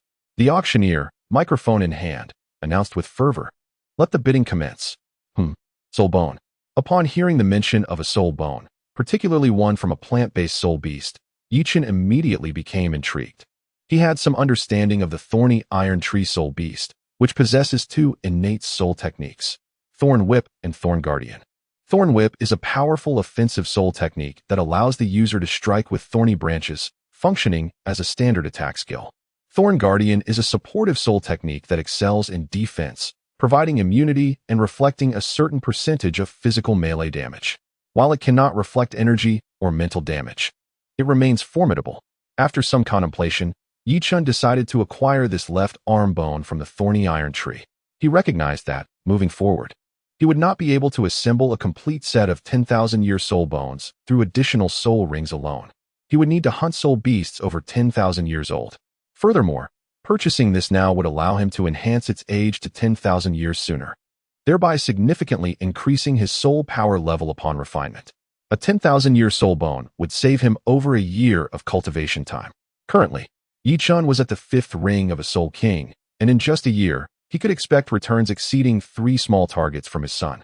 He anticipated that upon advancing to title Douluo, he would have at least a double-digit number of small targets. The earlier he could elevate his rank, the more advantageous it would be for Yi Chen. Though enhancing the age of the soul bone post-purchase would mean lacking one 10,000-year soul bone ability compared to a standard one, Yi Chen deemed the trade-off of gaining a year, or even more, of time to be worthwhile. He envisioned acquiring 3 10,000-year soul bones along with 4 that had their ages enhanced, culminating in 10 soul bone abilities. From the 1st to the 7th ring, he would possess 1 soul technique per ring, while the 8th and 9th rings would grant him 2 techniques each, yielding a total of 11 soul techniques. With 10 soul bone abilities and 11 soul techniques, Yi Chen felt adequately equipped for combat. Thus, missing 1 soul bone ability was inconsequential, leading him to decide to purchase the left arm bone of the thorny iron tree. As Yi Chen pondered, the bidding for the left arm bone of the thorny iron tree surged past 2 million gold soul coins. However, Yi Chen was aware that 2 million would not suffice to secure this soul bone, even though it was merely a millennium old. The external soul bone auctions were not like the system mall, where each year only cost 1,000 gold soul coins. The market price was significantly higher. For instance, In the 7-treasure glazed tile school, 100 million gold soul coins could procure a 10,000-year soul bone, and Ning Fengji would have to spend lavishly to obtain it. Even such a 10,000-year soul bone, with only one soul bone ability, would still command a steep price. Without hesitation, Yi Chun pressed the bidding button for a 1 million gold soul coin increment. 240,000 gold soul coins. Excellent. A black VIP has increased the bid by 100,000 gold soul coins, bringing it to 340,000 gold soul coins. Is there any higher bid? The auctioneer exclaimed with fervor. Are you interested in this soul bone, my dear nephew? Ning Fengji inquired, turning to Yi Chun. Indeed, I hope Uncle Ning will show leniency. Yi Chun replied. Although Yi Chun's strength would allow him to effortlessly purchase the left arm bone of the thorny iron tree, he was reluctant to spend an exorbitant amount. Knowing that the subsequent enhancements to elevate this Millennium Soul Bone to 10,000 years would require considerable funds. Thus, he sought to save, where possible. Since my dear nephew has an affinity for it, I shall not covet what you desire. Originally, Ning Fengji had intended to acquire this soul bone to enrich the 7-treasure glazed tile school's resources, but since Yi Chun wished to have it, he decided not to compete, considering it a kindness to his junior, and the 7-treasure glazed tile school was not in dire need of this Millennium Soul Bone. Thank you, Uncle Ning. Yi Chun nodded in gratitude, relieved that Ning Fengji, the affluent gentleman, did not participate in the bidding, ensuring that his expenditure of gold soul coins would be somewhat reduced. At this moment, the esteemed guests at the auction were not deterred by Yi Chun's increase of 1 million gold soul coins. Rather, the auction price continued to soar. However, unlike Yi Chun's incremental raises of 1 million, they opted to raise the bid by the minimum increment of 100,000 gold soul coins each time. As the auction price reached 4 million, Yi Chun decisively placed another bid, adding another million gold soul coins. The same distinguished guest in black responded with an additional million. Now, the bidding for this Millennium Soul Bone had escalated to 5 million gold soul coins. Was there anyone willing to go higher? The auctioneer, noticing this unfamiliar wealthy bidder, raised his voice significantly as he called out Yi Chun's latest bid of 1 million gold soul coins. This time, however, no one dared to raise their paddle again. After all, 5 million gold soul coins for a Millennium Soul Bone was already a substantial sum, and further bidding seemed rather imprudent. Observing Yi Chun's determined demeanor, they were dissuaded from continuing the competition. 5 million gold soul coins, first call. 5 million gold soul coins, second call. 5 million gold soul coins, third call. Sold. As the auctioneer's gavel descended, the thorny iron tree left arm bone was assuredly in Yi Chun's possession, contingent upon his payment thereafter. Congratulations, dear nephew. Ning Fengji offered his felicitations upon witnessing Yi Chun's successful bid. Not at all. I suspect that, in Uncle Ning's eyes, this mere Millennium Soul Bone is hardly more valuable than refuse, Yi Chun replied with a hint of jest. Ning Fengji, this young man certainly knows how to articulate. However, he mused, though I do earn swiftly, it has yet to reach such a level. Following Yi Chun's acquisition of the soul bone, the evening's premium auction concluded. Yet the regular auction at the Tiando Grand Auction House continued around the clock, remaining open to the public. Before Yi Chun and his companions could exit the auction center on the second floor, 2 elegantly dressed maidservants approached them. These maidservants stood in stark contrast to the disheveled attendants at the auction, presenting themselves with poise and professionalism. Esteemed guests, please follow us. The 2 maidservants curtsied respectfully to Ning Fengji and Yi Chun. Ning Uncle, Your Excellency Qinshin, we shall take our leave now. Yi Chun greeted Ning Fengji and Shrek Academy. Indeed, I warmly welcome the 3 young friends to visit our 7 treasures glazed tile school in the future. Ning Fengji said with a gentle demeanor. This was not mere pleasantries, it was a sincere invitation. Ning Fengji was well aware of the admission criteria of Shrek Academy. Although he could not discern the soul power levels of Yi Chun and his companions due to the disguised necklace, he recognized that they were rare talents on the continent. As one of the top 3 sects, the 7 Treasures Glazed Tile School, with its focus on auxiliary soul masters, needed to attract formidable geniuses to join its ranks. The examples of Chen Xian and Gu Rong from the past were quintessential cases. Furthermore, since Yi Chun and his companions were classmates of Ning Rongrong, if they were to choose to align with a faction in the future, the 7 Treasures Glazed Tile School would undoubtedly stand a significant chance. Which is why Ning Fengji was exceptionally courteous. Visit? I hope you won't send me away. Yi Chun pondered privately, fearing that Ning Fengji might intervene and disrupt the romance. Although Ning Fengji was quite the libertine, having numerous concubines, This did not imply that he would approve of his future son-in-law leading a similarly indulgent lifestyle. Indeed, he was certain of it. Nevertheless, Uncle Ning, I have faith that we shall meet again soon. With that, Yuchen waved his hand and, accompanied by Xiao Wu and Zhu Shiqing, followed the waitress to settle the bill. Upon Ning Fengxi's return, he would undoubtedly receive a delightful surprise from his future son-in-law. It was likely that in a couple of days, Ning Fengxi would pay a visit to Shrek Academy. Oh, Ning Fengxi raised an eyebrow, somewhat perplexed. Uncle Jian, what is your perspective on this matter? After Yichen and the others departed, Ning Fengxi inquired of Qinxin, who had maintained an air of detachment and had yet to speak. What do you think? Qinxin was momentarily taken aback by Ning Fengxi's seemingly random question and found himself at a loss for words. Engaging in combat was his forte, yet the subtleties of cunning were beyond his expertise. With my soul power at level 79, I am unable to discern their soul power levels.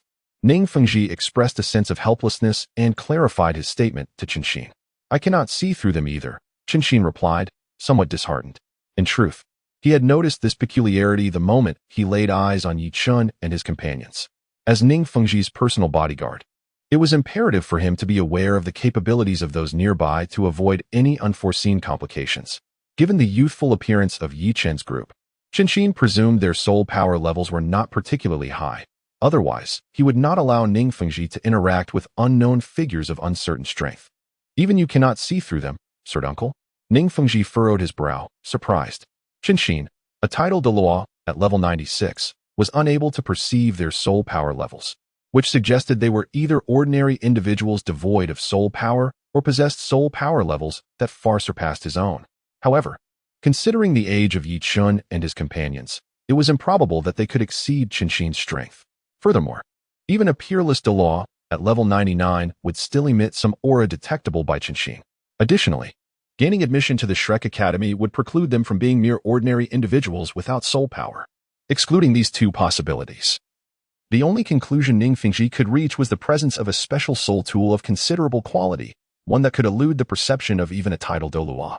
Yet, he pondered why Yichen and his companions chose to conceal their soul power levels. Was it possible that their strength was so extraordinary as to warrant secrecy? Unbeknownst to Ning Fengxi, there was indeed a reason for this. It should be noted that Yi Chun and his companions were all around the age of 13. Zhu Zhuqing was a 4-ring soul master, while Yi Chun and Xiao Wu were even 5-ring soul kings. Should this information come to light, it would undoubtedly cause a seismic stir, for no soul master had ever attained such a level of cultivation at such a tender age. Even the most renowned titled Douluos had, at that age, only reached a maximum of 3-ring soul sovereign.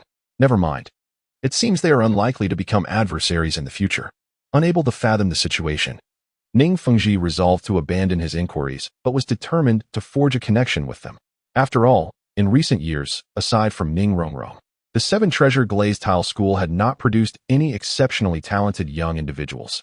If this trend continued, when Qinxin and Gu Rong aged, the sect might face a lack of new titled Douluos, jeopardizing their status among the top 3 sections. However, Ning Fengxi was unaware that his cherished protege had already been taken by Yi Chun, making any attempt to recruit him unnecessary. Meanwhile, Yi Chun and his companions, guided by a maid, entered a room adjacent to the auction center. The room was spacious yet elegantly appointed, featuring comfortable white leather sofas and a round coffee table adorned with an assortment of exquisite fruits. Esteemed guests, please make yourselves comfortable. The auction items will be delivered shortly. The maid respectfully announced to the trio. I do not possess many gold coins. Do you have a tool for weighing large quantities of gold soul coins? Yichen addressed the maid with a polite demeanor. His total wealth in gold coins barely amounted to 2 million, insufficient for his needs.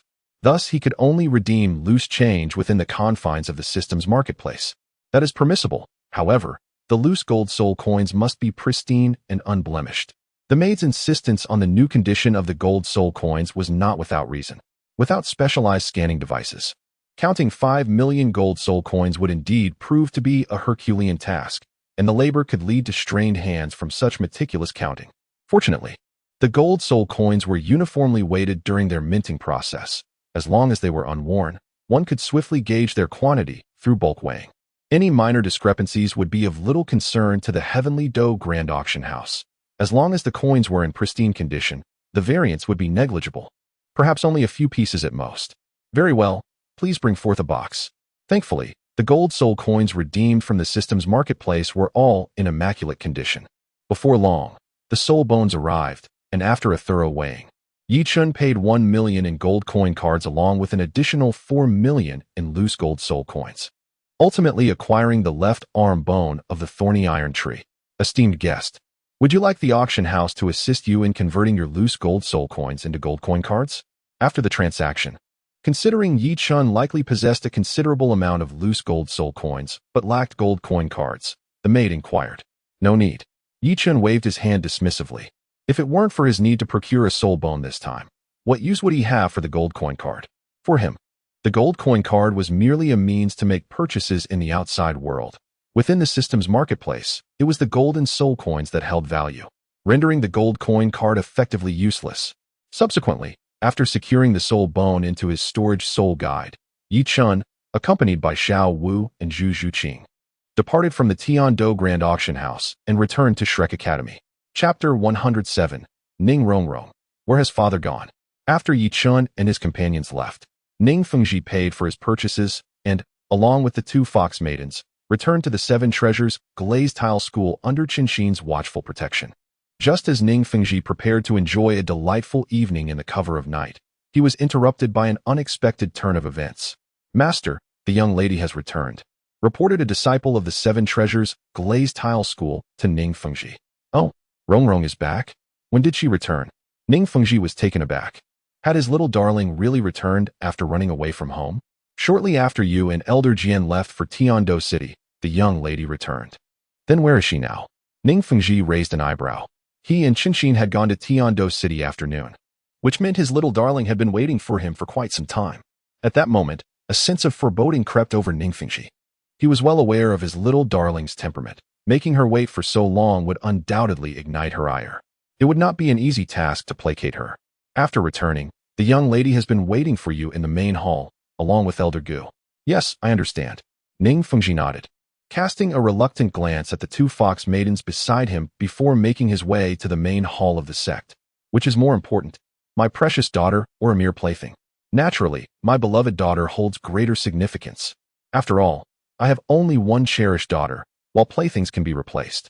Inside the main hall, Ning Rongrong sat on the sofa, swinging her delicate legs restlessly, her lips pouting as if ready to hang a soy sauce bottle. At that moment, Ning Rongrong was in a foul mood, filled with anger. Though the 7 Treasures glazed tile school was located outside Tiando City, it was not particularly close.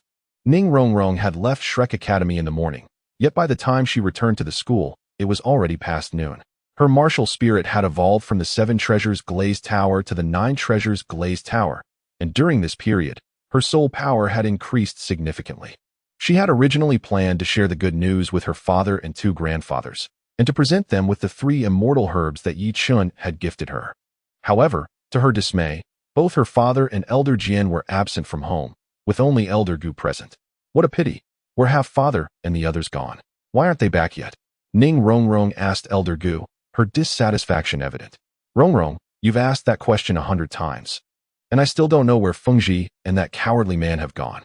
However, they should return tonight, Elder Gu replied, a hint of guilt in his tone. He was fully aware of their whereabouts, but could not reveal the truth. Should this little princess discover that her father had gone to Tiando City to find a new mother for her, it would surely cause an uproar. It's already evening, and father still hasn't returned. Is he off looking for another mother for me? Ning Rongrong glared at Elder Gu, her eyes wide with indignation. Since her mother's unfortunate demise, while seeking a soul ring in the Stardo Great Forest, her father Ning Fengji had refrained from remarrying. Yet he had not hesitated to take on concubines. Initially, Ning Rongrong could name a few, but now she had lost count of how many concubines her father had. It was precisely because she had grown accustomed to her father's flirtatious ways, and because Yi Chun had 3 good friends, including herself, that she had refrained from making a fuss. After all, Ning Rongrong understood that an exceptional man would invariably have more than one woman by his side. Oh well. Elder Gu stammered, struggling to find his words as beads of sweat began to form on his forehead. Fortunately, at that moment, Ning Fengji arrived. I hear our little witch has returned. Where is she? Rongrong, come out and let your father have a look. Entering the main hall with Qinxin, Ning Fengji quickly spotted his little darling. Initially, Ning Rongrong felt a surge of excitement and moved to greet him, but she soon remembered her anger and promptly turned away, pouting her face in defiance. "My dear, why are you turning your back on your father? I've missed you dearly while you've been away," Ning Fengji exclaimed, a gentle smile gracing his face as he approached her. "Humph, miss you? Hardly. You would prefer I stayed away. Did you go to Tiando City to find me another mother today?" Ning Rongrong retorted angrily. Well about that," Ning Fengji stammered awkwardly. "Elder Jian, Rongrong has missed you dearly. Did you miss me as well?" Noticing her father's expression, Ning Rongrong chose to ignore him and rushed toward Qinshin. "Ha, good girl, Rongrong. Elder Jian has missed you the most," Qinshin said soothingly, gently patting Ning Rongrong's back. "Really?" she asked, her eyes sparkling with curiosity. "Of course it's true. Otherwise, you can ask Elder Gu," Qinshin replied, adopting a serious demeanor. When it came to showering Ning Rongrong with affection, even her biological father, Ning Fengji, could not compete. "Well, Elder Gu told me that he missed me just a tiny bit more than you did," Ning Rongrong said, her big eyes sparkling with mischief. "Nonsense. Rongrong, I assure you. That old fellow absolutely does not miss you as much as I do," Qinshin declared, glaring at Elder Gu and thumping his chest in assurance. "You're the one talking nonsense. You should speak with a clear conscience." Elder Gu shot back without holding back. "What's wrong? Old fellow, are you not convinced? Let us find a place to settle this," Qinshin challenged, his words quick and sharp, eager for a confrontation. "Humph, cowardly man, I'll take you on if you want. Do you think I'm afraid of you?" Elder Gu replied defiantly, showing no fear. Though Elder Gu was aware that Qinshin's soul power was a level higher than his own and that he was not his opponent, he relied on the formidable defense of his bone dragon martial spirit, knowing that even if Qinshin was stronger, he would not easily be bested. All right, Uncle Jian. Uncle Gu, you've been at this for ages. Rongrong has just returned. Let us call it a day," Ning Fengji interjected, exasperated as he sought to quell the brewing conflict. "Humph." Both men huffed simultaneously, refusing to look at each other, their gazes fixated on Ning Rongrong. "Hey, Rongrong, why can't I see your soul power level?" Suddenly, Qinshin turned to Ning Rongrong, a look of confusion crossing his face. "Rongrong, what is going on?" Ning Fengji, too, looked astonished as he queried his daughter, a vague sense of familiarity stirring within him. Hee. Ning Rongrong smiled proudly, unwilling to elaborate. Yet she decided to deactivate part of the illusion effect of her necklace, retaining only the disguise of her soul ring colors. As for her soul power level, she was not concerned about her family's knowledge, but the change in the age of her soul rings was another matter. This was something Yi Chun had warned her to keep secret. Chapter 108. Ning Rongrong's display of wealth. Hiss. "Rongrong, how has your soul power level reached the 38th rank of Soul Zone? Am I seeing things?" Chen Xian exclaimed with wide eyes, utterly incredulous. It was important to note that when Ning Rongrong left her family, she was merely a 26th rank Great Soul Master. Now, just over half a year later, if she had reached 28th rank, he could still comprehend that, but 38th rank Soul Zune seemed rather outrageous. Not only Chen Xian, but also Gu Rong and Ning Fengji were equally astonished as they gazed at Ning Rongrong. Seeing her father and two grandfathers rendered speechless, Ning Rongrong felt an overwhelming sense of pride, puffing out her chest. "What is so surprising? I'm a prodigy after all, with a bit of diligence. Reaching the 38th rank of Soul Zune is quite normal, I assent it." While secretly delighted, Ning Rongrong maintained an air of nonchalance, waving her hand dismissively. Clearly, she attributed the enhancements in her soul ring's age and the effects of the Chihuahua tulip solely to her diligent training. As they listened to Ning Rongrong's boastful words, Ning Fengji and the others exchanged glances, perplexed. "Diligent efforts? By any measure, you hardly seem like a person who puts in the hard work, do you? Furthermore, achieving a 12-level increase in just over half a year, is that truly attainable through mere effort?" Suddenly, a thought struck Chen Xian, and his expression darkened as he grasped Ning Rongrong's small hand, examining her carefully. Ning Fengji and Gu Rong also began to connect the dots, frowning with concern as they looked at Ning Rongrong. In the continent, there indeed existed methods to significantly enhance soul power in a short time, albeit fraught with peril. Why are evil soul masters labeled as such? It is because they resort to unscrupulous means to boost their strength. Methods such as consuming human blood or devouring other soul power are absolutely unacceptable. Not only do they cause harm to innocents, but these practices can severely impact one's foundation, making future progress nearly impossible. Additionally, the trio was aware that certain special external items could substantially elevate soul power, though they often had detrimental effects on one's potential. After a thorough inspection, Chen Xian's expression gradually softened. Jian Shu, how is Rongrong doing? Ning Fingji inquired with concern.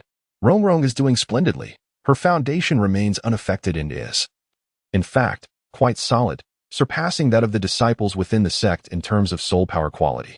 Rongrong, please share with Jian Grandpa how you accomplished this. Chen Xian said, gazing at Ning Rongrong with confusion. Logically, achieving such a significant increase in soul power in a mere half year should have resulted in a somewhat superficial essence, so how did she manage it? Hee. Do you all wish to know? Indeed, Ning Fingji and the others nodded in unison. Dad, Jian Grandpa, and Bone Grandpa, if you wish to know, that can be arranged. But you must promise me one condition. No backing out. Ning Rongrong replied mischievously. All right, Rongrong, don't worry, even if it's 10 or 100 conditions. Jian Grandpa agrees. Chen Xian assured, ruffling Ning Rongrong's hair. Not so fast. I want to show you something first. You must watch closely. As she spoke, Ning Rongrong slowly raised her right hand, and a dazzling spectrum of colors began to coalesce in her palm. Observing the radiant light gathering in his daughter's hand, Ning Fingji felt an inexplicable strangeness, though he couldn't pinpoint the source of his unease. The magnificent 9-treasure glazed tower, with its 2 yellow and 1 purple soul rings, spiraled into existence within Ning Rongrong's palm, illuminating the hall with its brilliance. The 9-treasure glazed tower. Before Ning Fingji could examine it closely, the sharp-eyed Gu Rong exclaimed in astonishment.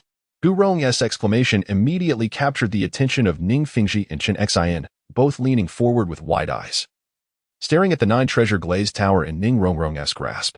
1, 2, 3, 7, 8, 9. It truly is the 9-treasure glazed tower, Ning Fingji exclaimed, his voice trembling with excitement. When Ning Rongrong awakened her martial soul at the age of 6, Ning Fingji's emotions were complex. On one hand, he wished for her innate soul power to be as high as possible, hoping it could potentially break the limitations of the 7-treasure glazed tower. On the other hand, he wanted her innate soul power not to be excessively high. A level of 67 would suffice to ensure she had the potential to become a 7-ringed soul sage. After all, if she awakened with full innate soul power, destined to become a titled Douluo genius, yet constrained by her martial soul, she might find herself stuck at the 79th level, akin to his own despair. After her martial soul awakening, Ning Rongrong's innate soul power reached level 9. Though it fell short of the maximum, with the powerful backing of the 7-treasure glazed sect, barring any limitations from her martial soul, becoming a titled Douluo was virtually assured. Thus, for years, Ning Fingji had been troubled by how to help his daughter's 7-treasure glazed tower martial soul evolve into the 9-treasure glazed tower. Yet, he could never have anticipated that his lifelong dream would manifest in his daughter, bringing forth the 9-treasure glazed tower martial soul that had not appeared for countless years, a happiness that came as a complete surprise. Rongrong, quickly tell Dad how your martial soul evolved. Ning Fingji, overwhelmed with emotion, asked with tears brimming in his eyes. It's all thanks to Brother Chen. He gave me a mystical herb called the Qilua tulip. Ning Rongrong recounted the events, her cheeks flushed as she spoke. Brother Chen? Rongrong, clarify this relationship between you two. Ning Fingji, having experienced such matters, immediately caught the crux of the situation. Observing his daughter's rosy cheeks, he felt a sense of foreboding. Had he unwittingly nurtured a young cabbage only to have it ravaged by a pig? Previously, at the Tiando auction, Ning Fingji had encountered Yuchen. To be honest, while he was unaware of Yuchen's true background, the fact that he had enabled his daughter's martial soul to transform into the 9-treasure glazed tower made him willing to accept him as a son-in-law.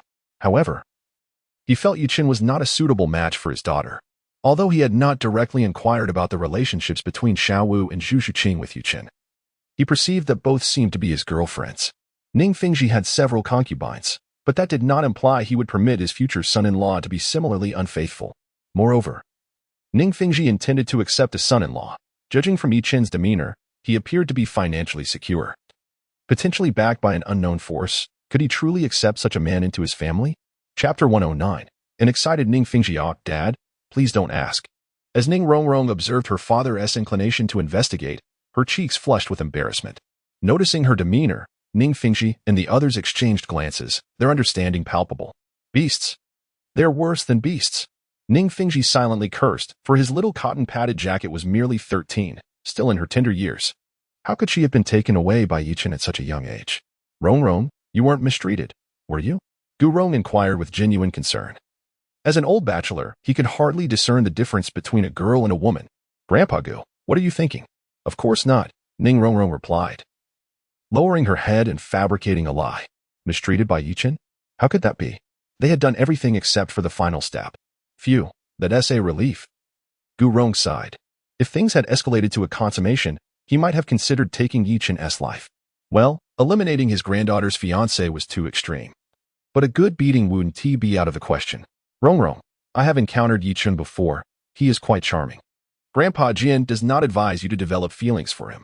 Jian Xin contemplated, intending to intervene before his little cotton-padded jacket fell completely into a situation that could not be reversed.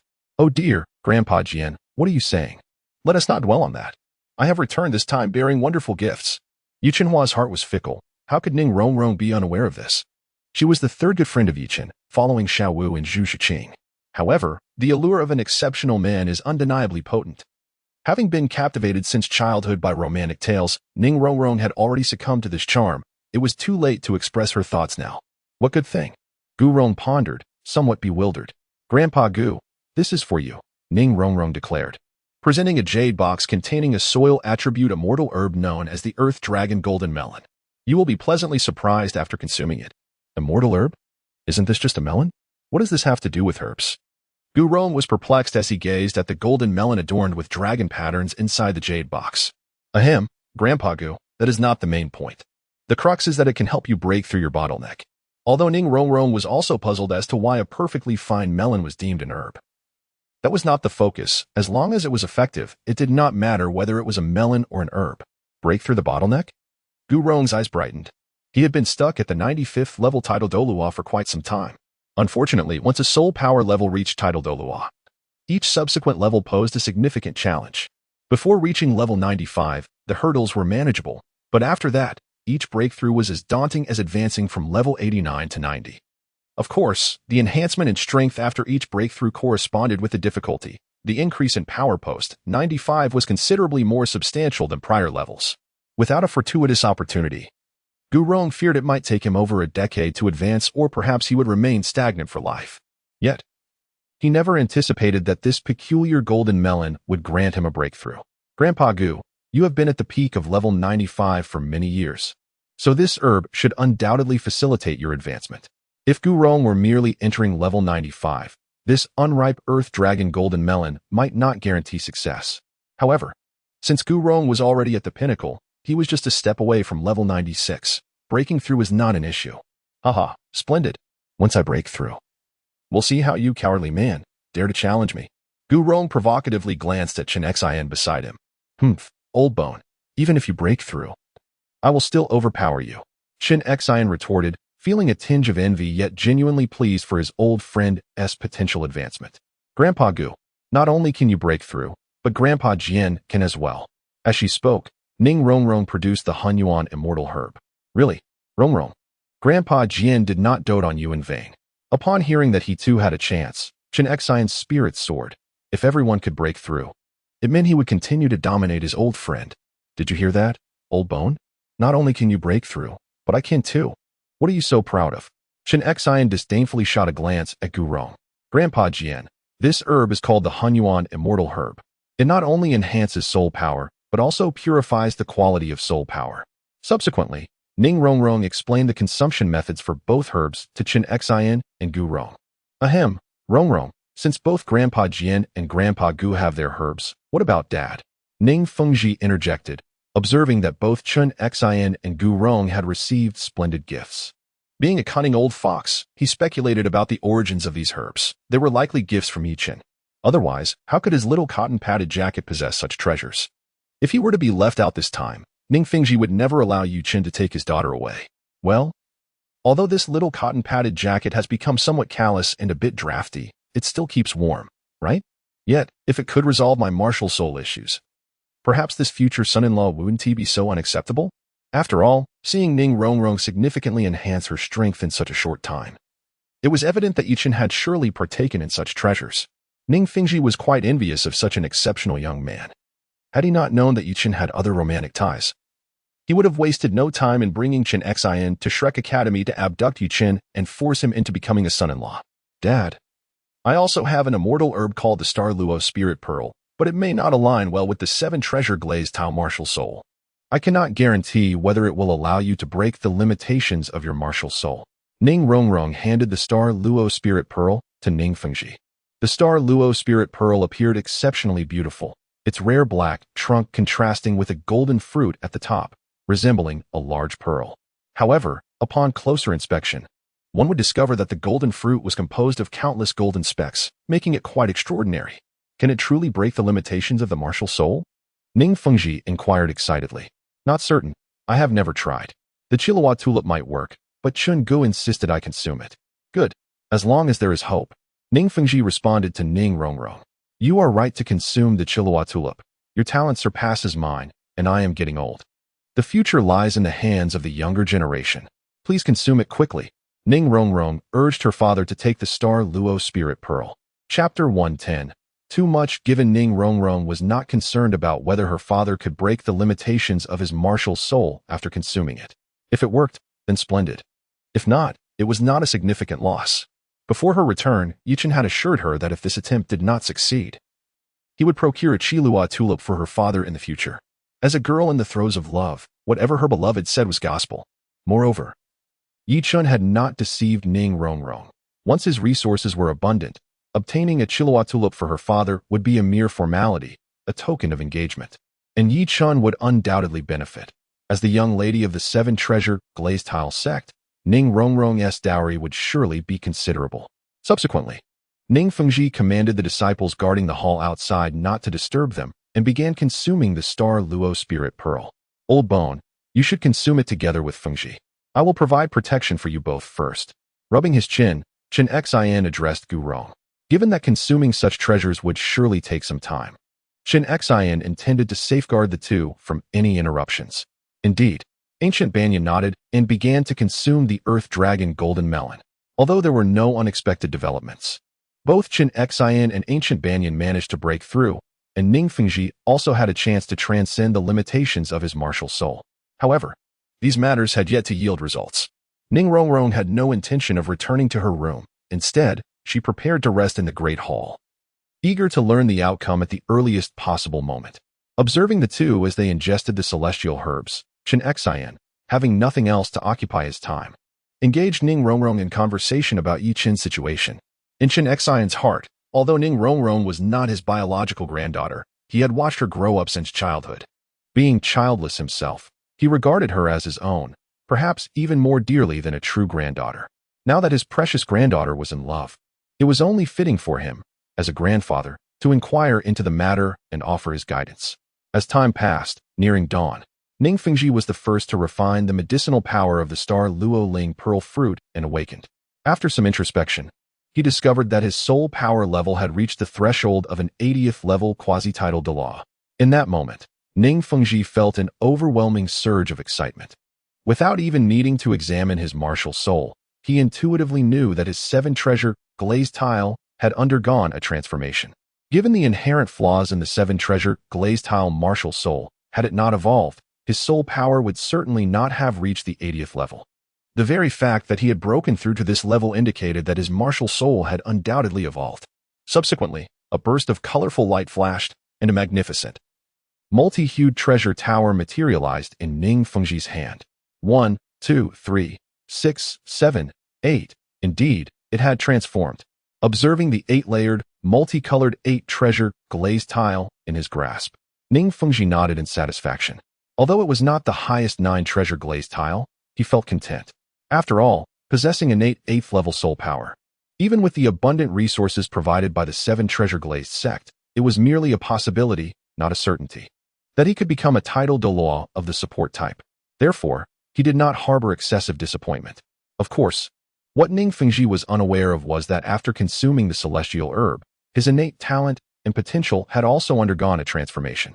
If previously, Ning Fengji possessed innate 8th level soul power, after consuming the Starluo Ling Pearl, his talent and potential had already reached innate 9th level, even surpassing the innate full soul power by a slim margin. The reason he could not match the innate full soul power was that the Starluo Ling Pearl had not fully matured, and its enhancement effect was limited. Furthermore, Due to Ning Fengji's advanced age and elevated soul power level, he completely refined the medicinal power of the Star Luo Ling Pearl, leaving no residual effects to aid in future cultivation. Fengji, you will soon become an 8-ring title Douluo, Chen Xian, who had been attentively observing the two, remarked as he approached to congratulate Ning Fengji upon seeing the 8 treasure glazed tile in his hand. Haha, this is all thanks to our little princess. Saying this, Ning Fengji turned to glance at the peacefully sleeping Ning Rongrong. Fengji, do you think these celestial herbs were given to Rongrong by the Yichen? Chen Xian speculated. It's likely, indeed, Ning Fengji sighed. If Yichun had not presented anything, nor had they utilized these celestial herbs, Ning Fengji could have refused to accept Yichun as a future son-in-law. Yet now that the gifts had been received and consumed, he had no choice but to acknowledge this future son-in-law. As the leader of the 7 treasure glazed tile sect, Ning Fengji valued his reputation and could not act dishonorably. Unless, of course, he were an enemy of the 7 treasure glazed tile sect. Indeed, such a grand gift makes it difficult for me to reprimand that young man. Ning Fengji added. Chen Xian understood Ning Fengji's sigh. Had it not been for the Hunyuan celestial herb, even if Chen Xian did not interfere with the romance, he would have undoubtedly made things difficult for Yi Chun, considering he had taken away his precious granddaughter. However, as the saying goes, one cannot bite the hand that feeds. With such significant benefits bestowed upon him, Chen Xian felt it inappropriate to impose further difficulties. That young man is indeed quite cunning, Ning Fengji inwardly chastised, realizing that Yi Chun had offered too much for him to refuse. Quite right, Chen Xian agreed wholeheartedly. Just then, a commotion arose from Ancient Banyan's side. A resounding dragon's roar echoed, and a majestic skeletal dragon shadow surged forth from Ancient Banyan's form. What is happening?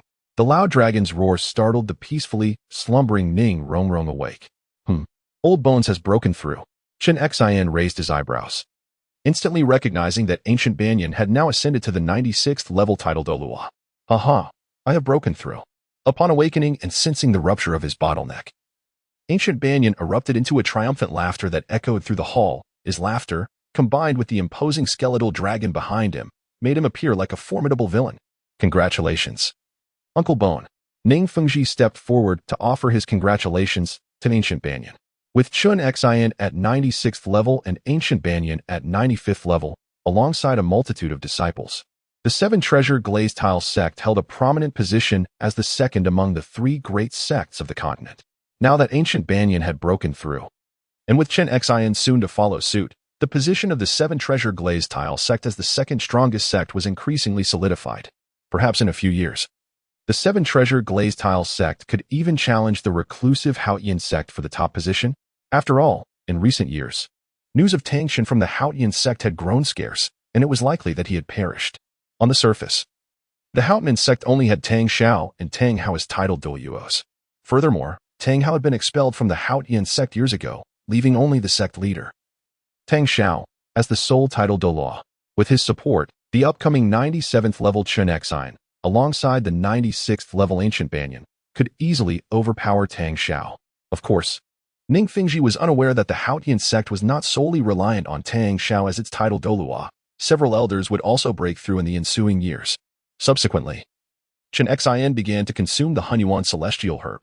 As time flowed, after a significant portion of the day had passed, a powerful sword aura suddenly erupted from Chen Xian within the grand hall of the 7 treasure glazed tile sect.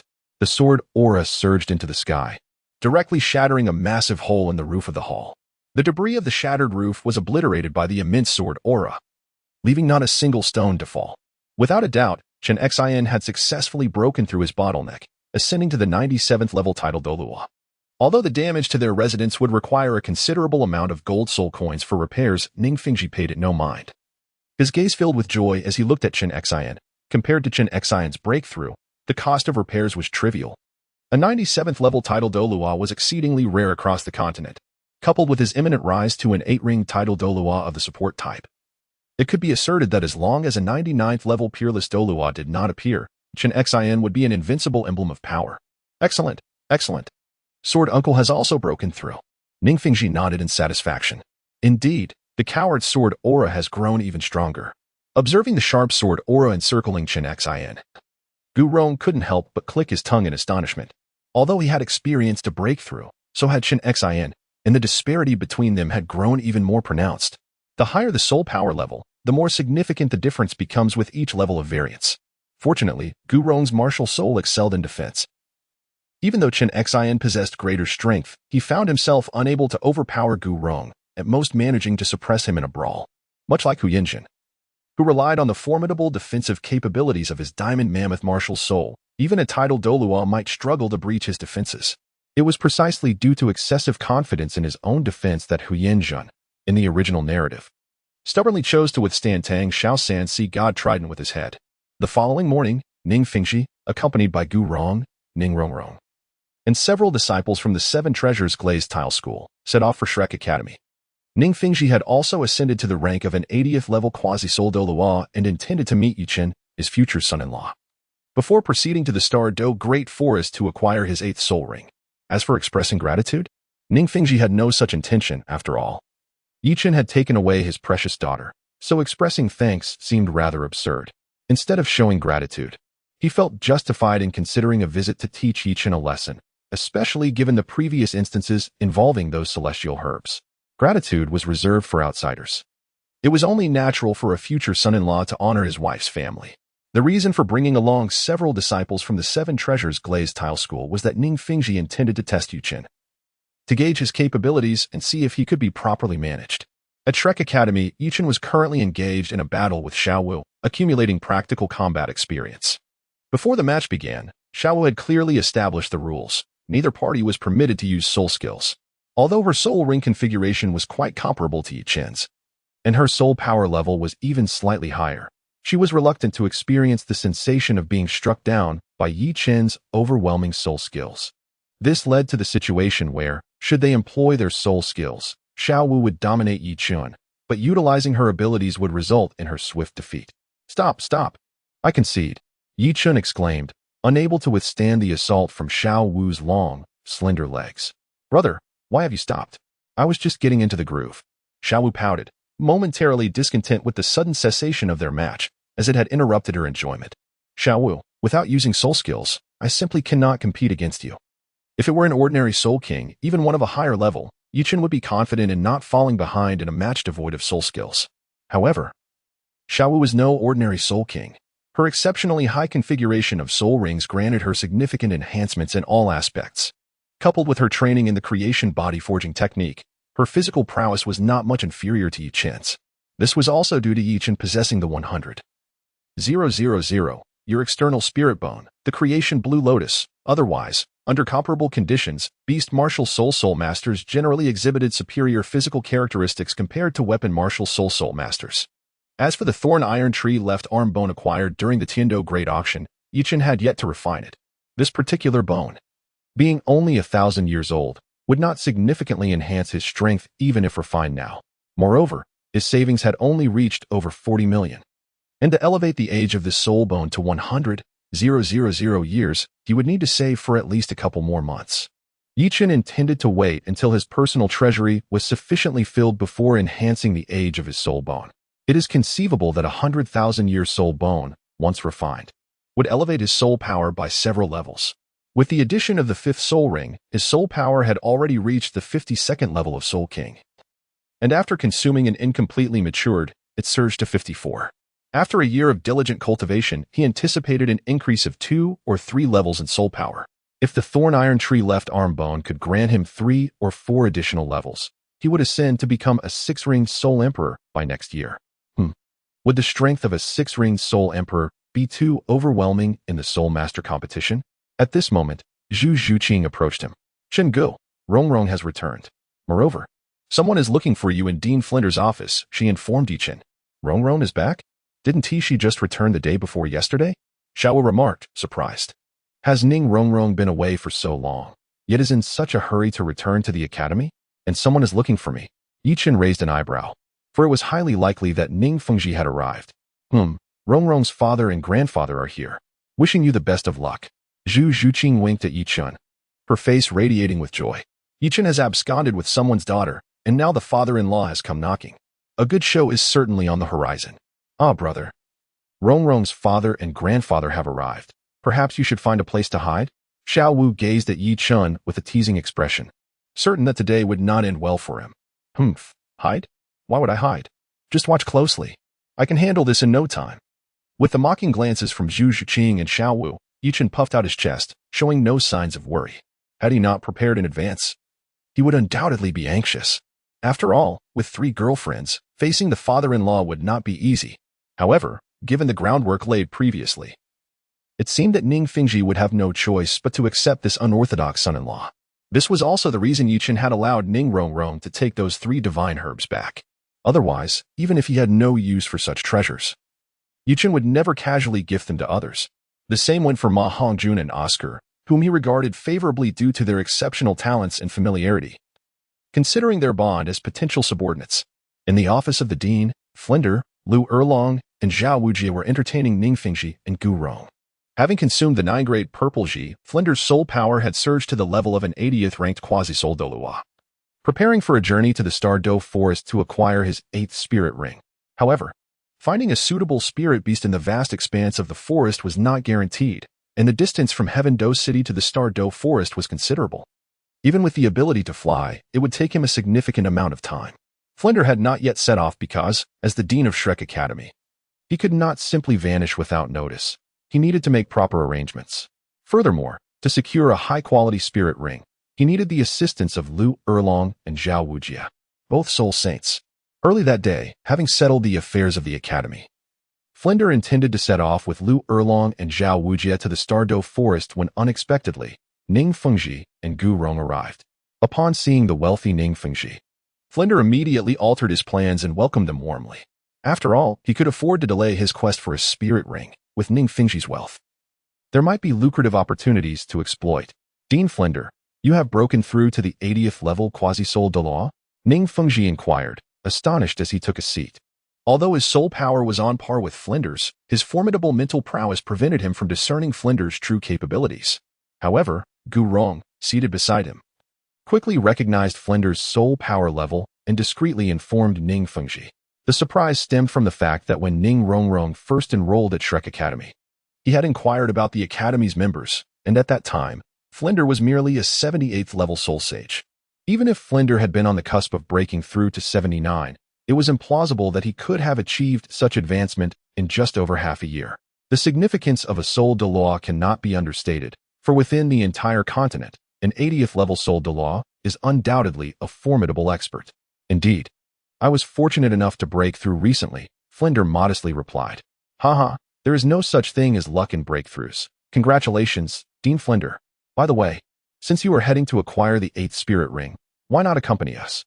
My Uncle Gu and I are also planning a trip to the Stardo Forest. Ning Fengji, aware that Flinder was only in his 50s, recognized the potential for him to become a title Douluo in the future. Thus he deemed Flinder worthy of attention and did not mind extending an olive branch, as it would require little effort. Oh, you have also broken through? Flinder expressed surprise upon hearing Ning Fengji's words, since they were both journeying to the Stardo Forest to obtain spirit rings. And considering Gu Rong was already a title Douluo, the only possibility remaining was that Ning Fengji had also reached the 80th level. Flinder was aware of Ning Fengji's circumstances, knowing he had been constrained by his martial soul, forever stuck at the 79th level. Now that he had broken through to 80, and with Ning Rongrong having returned recently, it was highly likely that he too had consumed a similar treasure to the 9-grade purple Ji. Flinder understood the connection between Ning Rongrong and Yi Chun, and as the future father-in-law, it was reasonable to assume that Ning Fengji had also received the benefits of the 9-grade purple Ji. Ah, just a stroke of luck. Ning Fengji smiled. Flinder thought, who was it that claimed breakthroughs were devoid of luck? Yet, Ning Fengji's breakthrough was indeed a matter of chance, for his situation differed from Flinder's. Despite Flinder's unremarkable appearance, his innate talent was commendable, sharing the same innate level of soul power. Moreover, his martial soul was unrestricted. Even without the 9-grade purple Ji, he could eventually break through to soul Douluo with time. Ning Fengji's case was different. Had his 7-treasure glazed tile martial soul not evolved, no amount of resources would have allowed him to advance. After a brief period of casual conversation, Yichen arrived. Upon entering, he noticed that aside from Flinder, Lu Erlong, Zhao Wujie, Ning Rongrong, and Ning Fengji, there was also a tall elder seated next to Ning Fengji. This must be Gu Rong, Yichen surmised, recognizing the imposing figure. Ning Fengji was known for his cautious nature and always brought at least one of the sword-bone Douluos when venturing out. since it was not Chen Xian this time. It had to be Gu Rong. Young Yi, allow me to introduce you. This is the leader of the 7 Treasure Glazed Tile sect, Master Ning. And this is the esteemed Bon Douluo, Flinders said, assuming they were unfamiliar with each other. Greetings, esteemed father-in-law. Greetings, esteemed Bon Douluo. Yi Chen immediately bowed deeply. At that moment, Gu Rong, who was sipping tea, suddenly heard Yi Chen's address to Ning Fengji and promptly spat out his drink, nearly splattering Ning Fengji's face. Father-in-law? Flander. Lu Erlong and Zhao Wujie exchanged bewildered glances with Yi Chen. They had encountered flattery before, but had never seen anyone flatter so boldly. Meanwhile, Ning Rongrong, who had been quietly behaving like a demure lady, blushed fiercely upon hearing Yi Chen refer to her father as father-in-law and lowered her head in embarrassment. Ahem. My dear nephew, there is no need for such formalities, Ning Fengji responded, caught off guard by the unexpected title. He had envisioned various scenarios for their next encounter, but he never anticipated that Yi Chen would strike with such a bold declaration before he had even begun to put Yi Chen to the test. This is quite inappropriate. Father-in-law, at the grand auction in Heaven Do 2 days ago, we seemed to bond instantly. Why not strengthen our ties further by betrothing Rongrong to me? Wouldn't that be splendid? Rest assured, I vow to treat Rongrong with the utmost care. Yi Chen patted his chest, assuring Ning Fengji with confidence. Ahem. Flander, who stood nearby, was taken aback by Yi Chen's audacity, unable to suppress a cough. He had witnessed shamelessness before, but never to such an extent as Yi Chen's. Could this be the reason why Yi Chen had more girlfriends than he did? Instantly, Flander's gaze towards Yi Chen shifted. No, I must record this fellow's every word and action, learn from it, and surely I will be able to win over Lu Erlong. He glanced at Lu Erlong beside him, silently resolving his determination. Chapter 113. Striking while the iron is hot. Dear nephew, you are aware that Rongrong is a support-type soul master. Do you possess the ability to protect her? Ning Fengji inquired, casting a glance at his daughter, who had her head bowed, knowing she had already succumbed to her feelings. He squinted at Yi Chen as he posed the question. Indeed, young man, aspiring to become our Rongrong's husband requires more than mere words, Gu Rong remarked, taking another sip of tea, addressing Yi Chen with a nonchalant tone. Had it not been for the fact that this young man previously gifted that peculiar Earth Dragon cucumber, or was it the Earth Dragon Golden Melon, which aided him in breaking through his bottleneck to reach the 96th level title Douluo, he would not have been so readily accepted by us. I would have certainly made things more challenging for him. In truth, before their arrival, Ning Fengji and Gu Rong had already acknowledged Yi Chen. Otherwise, Ning Fengji would not have allowed Ning Rongrong to return to Shrek Academy, nor would he have posed such inquiries. Dear father-in-law and grandfather Gu, rest assured. Beyond my abundant talents, I assure you that my strength is also formidable. Yi Chen began to take advantage of the situation, previously addressing Gu Rong as Bon Douluo, but now directly referring to him as Grandpa Bon, following Ning Rongrong's lead. As he spoke, Yi Chen lifted most of the disguise effects of his necklace, retaining only the ability to alter the color of his soul rings. In terms of soul power level, a 13-year-old soul king. If a naturally gifted individual with full innate soul power could indeed achieve such a rank through diligent cultivation and abundant resources, along with the refinement of several high-quality soul bones. Theoretically, this is feasible. However, the configuration of 5 completely black soul rings is an unattainable feat, even in theory. Without possessing unparalleled strength, Yi Chen was determined to keep this information concealed from outsiders, meaning anyone other than his good friends. Were it not for the intention of enhancing the age of the soul rings and soul bones for his good friends, he would not have revealed this to them. In an instant, a serene bamboo staff martial soul radiating a pearly luster appeared in Yi Chen's hand, surrounded by 5 soul rings of yellow, purple, and black. A 5-ring soul king? Ning Fengji's eyes widened in astonishment. A level 54 soul king? Gu Rong raised an eyebrow in surprise. The two had previously speculated that Yi Chen had advanced to a 4-ring soul scholar, but they could never have imagined that he was, in fact, a 5-ring soul king. Though they were aware of Yi Chen's age, which was only slightly older than Ning Rongrong's, it was astonishing that at merely 13 years of age, he had already attained the rank of a 5-ring soul king. This was utterly preposterous. Even though one was the esteemed leader of the 7 Treasures Glazed Tile School and the other a titled Douluo, both of whom were well versed in the ways of the world, they had never encountered a prodigy of such caliber at such a tender age. Had they not witnessed it with their own eyes, they would have never believed that such a remarkable talent existed on the continent. Rest assured, esteemed father-in-law and Grandpa Gu, he continued, In a few years, once I ascend to the rank of a titled Douluo, I shall present my betrothal gifts to the 7 treasures glazed tile school. Yuchen bowed respectfully to Ning Fingxi and Gu Rong. At the same time, Ning Rongrong, who had been quietly blushing, widened her eyes in astonishment. A titled Douluo? To reach the level of titled Douluo before seeking a marriage proposal, what absurdity was this? If her memory served her right. The youngest titled Douluo publicly recognized on the continent was the Haotian Douluo, Tang Hao, who ascended at the age of 44. Even if Yuchen cultivated at a pace surpassing Tang Hao, by the time he attained the rank of titled Douluo, would she not be left as an old maid? In that instant, Ning Rongrong's gaze towards Yuchen brimmed with melancholy. Meanwhile, Ning Fingxi and Gu Rong exchanged glances, each pondering the implications. It was evident that both believed in Yuchen's potential to reach titled Douluo, for after all, he was merely 13 and already a Soul King. If he failed to advance, that would indeed be a mystery. Yet, if he truly did become a titled Douluo, would the opportunity not be long past? Clearing his throat, Gu Rong advised, "Young lad, heed my counsel. In matters of the heart, seize the day. Do not wait until age brings regret." As an unmarried woman herself, Lu Erlong empathized with such matters and felt compelled to guide Yuchen. Reflecting on her own past, she lamented that had she disregarded societal expectations and pursued a relationship with Yu Shaojiang or accepted Flender, she might now have children older than Yichun. Alas, here she was at the age of 50, still single. Rest assured, teacher Erlong, I can guarantee that within a decade, I will undoubtedly achieve the rank of titled Douluo. Yichun patted his chest, assuring confidently. Apart from Ning Rongrong, who possessed an inexplicable confidence, the others present were wholly skeptical, deeming Yichun to be merely a youthful upstart. However, considering his achievement of reaching the rank of Spirit King at such a tender age, one could indeed argue that he had the audacity to be so. Dear nephew, what path does your martial spirit follow? Suddenly, Ning Fengji directed his gaze towards the pristine bamboo staff in Yichen's hand. This bamboo staff, an embodiment of artistry, suggested that Yichen was unlikely to pursue a path of pure offense. More likely, he was inclined towards support. Yet, a support-type spirit master, regardless of their soul power level, would not be a suitable match for the direct descendants of the 7 treasure glazed tile school. After all, if both partners were support-type spirit masters, they would possess little offensive capability, relying instead on the protection of comrades. But can one truly depend on allies as one would on a partner?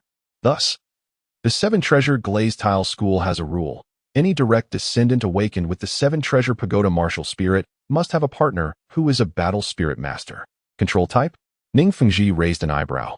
It is well known that while the control type is considered one of the more formidable categories, particularly effective against both offense and agility types, control-type spirit masters often lack effective means of inflicting damage. To maximize their potential, they require the cooperation of powerful offense or agility-type allies. Could Yichen truly safeguard his precious daughter if he were to be with her? This was a matter of doubt for Ning Fengji. Rest assured, esteemed father-in-law, regardless of the type of spirit master. While I cannot guarantee victory in battles against those of higher ranks, I am confident in my invincibility against opponents of the same level.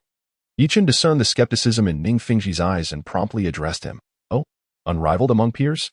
Ning Fengji's interest was piqued.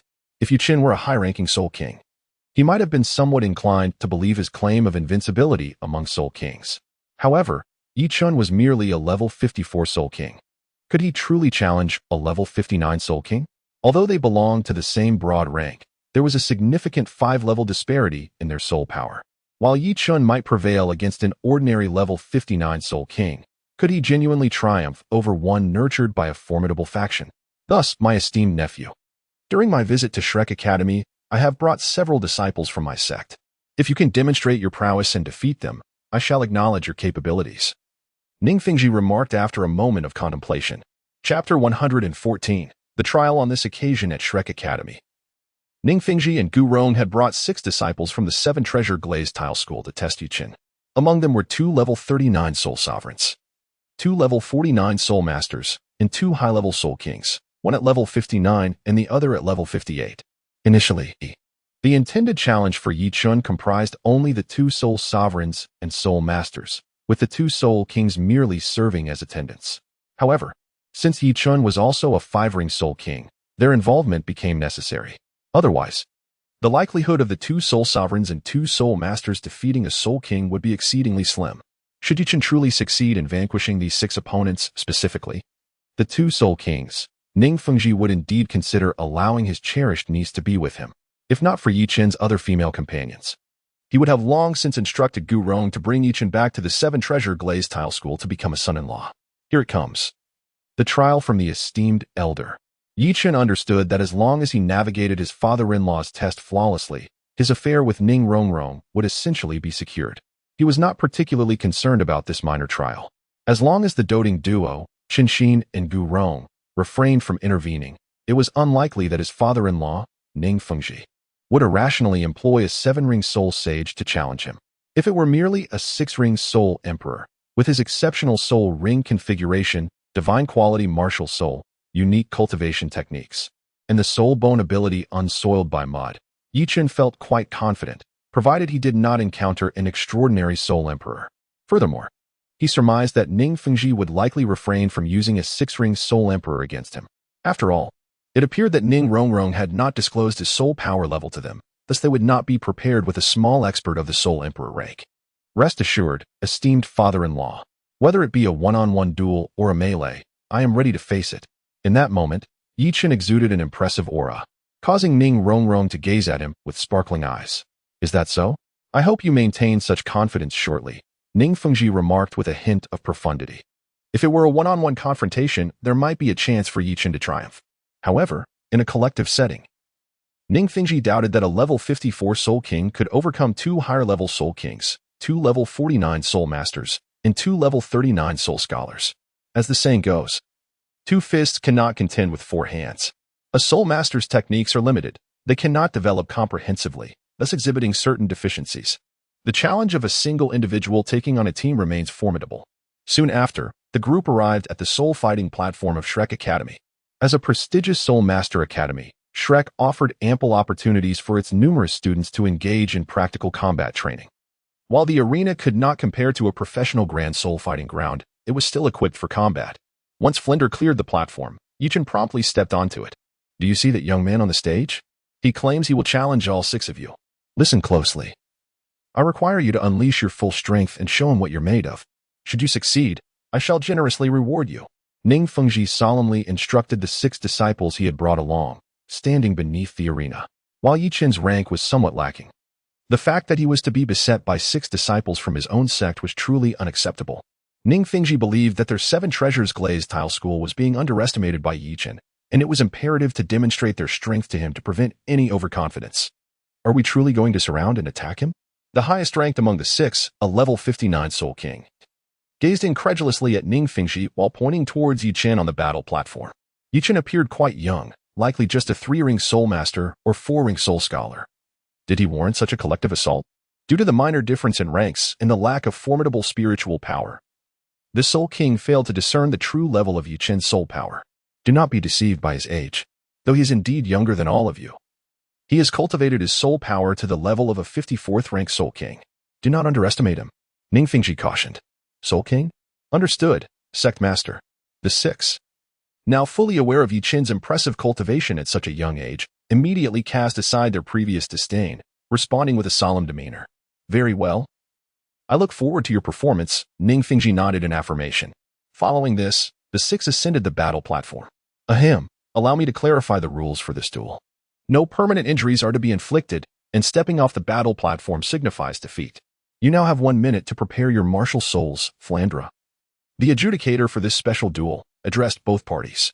Yi Chen, Martial Soul, Pure Bamboo Staff, 54th Level Control System Soul King, I humbly request your guidance. As he summoned his martial soul, the Pure Bamboo Staff materialized, and 5 soul rings of yellow, purple, and black shimmered around him as he bowed to his opponents. Qinli, Martial Soul, Azure Shadow Eagle, 59th Level Agility Attack System Soul King. Zhao Lai, Martial Soul, Crimson Flame Lion, 58th Level Power Attack System Soul King. Ning Bai, Martial Soul, 7 Treasures Glazed Tower, 49th Level Support System Soul Scholar. Li Yan, Martial Soul, Earth Rhinoceros, 49th Level Defense System Soul Scholar. Wang Hu, Martial Soul, Diamond Tiger, 39th Level Power Attack System Soul Master. Zhang Ming, Martial Soul, Mighty Baboon, 39th Level Power Attack System Soul Master. These 6 individuals had achieved optimal soul ring configurations. However, when considering the cumulative years of their soul rings, Despite the greater quantity compared to Yi Chen's, the total years of soul rings were actually quite comparable. Yi Chen adhered to the rules, and naturally, the 6 members of the 7 Treasures Glazed Tile School did the same. For their leader, Ning Fingxi, and the Bone Douluo Gu Rong were observing closely from below. They exchanged their names, martial souls, and ranks. Soon, a minute had passed, and at the referee Flinder's command, the soul battle commenced. The clear domain, manifest. In an instant, Yi Chen activated the clear domain. Although the primary function of the clear domain is to negate other domains, the 6 disciples of the 7 Treasures Glazed Tile School before him did not possess any domains. Yi Chen's intention in invoking the domain was not this, but rather to attain a 50 enhancement effect on his soul skills. A domain. Ning Fingxi and Gu Rong below widened their eyes in astonishment. They had not anticipated that Yi Chen possessed a domain. It is known that while there are numerous titled Douluo on the continent, the number of soul masters with domains is considerably rarer. Moreover, possessing a domain is characteristic of the continent's formidable figures or extraordinary geniuses. Even Gu Rong, a 96th level title Douluo, lacks a domain. Within the entire 7 Treasures Glazed Tile School, only Chen Xin is known to possess the 7 killing domain. Chapter 115, 1 verses 6 on the soul battle stage, as Yi Chen's clear domain emerged. The 6 disciples of the 7 Treasures Glazed Tile School instantly wore solemn expressions. Fortunately, after being enveloped by the domain, they did not suffer from any attacks or suppression of their powers. Although they were uncertain of the effects of the clear domain, it was evidently not an offensive domain, providing them with a modicum of reassurance. The 7 treasures turn into glazed tiles, the first being at the onset. Ning Bai, the sole support in the team, sought to bestow buffs upon his 5 teammates. However, Yi Chen would not allow him to succeed. After all, the 4-ringed soul ancestor, Ning Bai, could enhance 4 attributes by 50, which would significantly bolster the team, necessitating preemptive restriction. 5th soul skill, silence. Just as Ning Bai initiated his enhancement soul skill, Yi Chen's 5th soul ring flickered slightly, activating his 5th soul skill. A phantom of a bamboo staff swiftly shot forth from Yi Chen, descending upon Ning Bai's head in an instant and delivering a forceful strike. Bang! The phantom of the bamboo staff collided with Ning Bai's head, producing a dull thud that abruptly interrupted the enhancement soul skill he was in the process of unleashing. Yi Chen's various control soul skills exhibit a peculiar phenomenon. The stronger the opponent, the shorter the duration of the effect. Conversely, when preying upon the weaker, the effect is prolonged. Ning Bai's soul power level is significantly lower than that of Yi Chen, and coupled with the 5th soul ring's age, which is the highest among Yi Chen's 5 soul rings at approximately 20,000 years, the silence effect becomes all the more pronounced. One could assert that once Ning Bai falls victim to a silent soul skill, he is rendered nearly ineffective. As an auxiliary soul master unable to employ soul skills, he would be reduced to relying on his Qingjing bamboo staff for mere physical attacks, easily dealt with in a single blow. In the minute prior to releasing his martial spirit and preparing for battle, Yi Chen had already devised a rough combat strategy. Engaging in a one-on-one duel differs vastly from facing 6 opponents simultaneously, although he could swiftly eliminate any one of the 6 in a direct confrontation. Victory in this 1 versus 6 scenario necessitates the rapid elimination of several adversaries while his soul skill effects are still active. While the effectiveness of his soul skills is undeniable, once their duration expires, Yi Chen's combat prowess would significantly diminish. As the 4 opponents, Qin Li, Zhao Lai, Wang Hu, and Zhang Ming, charged toward Yi Chen, they soon realized they had failed to receive Ning Bai's attribute boost at the onset of battle and instinctively glanced back. Previously, the 6 had meticulously crafted a battle plan.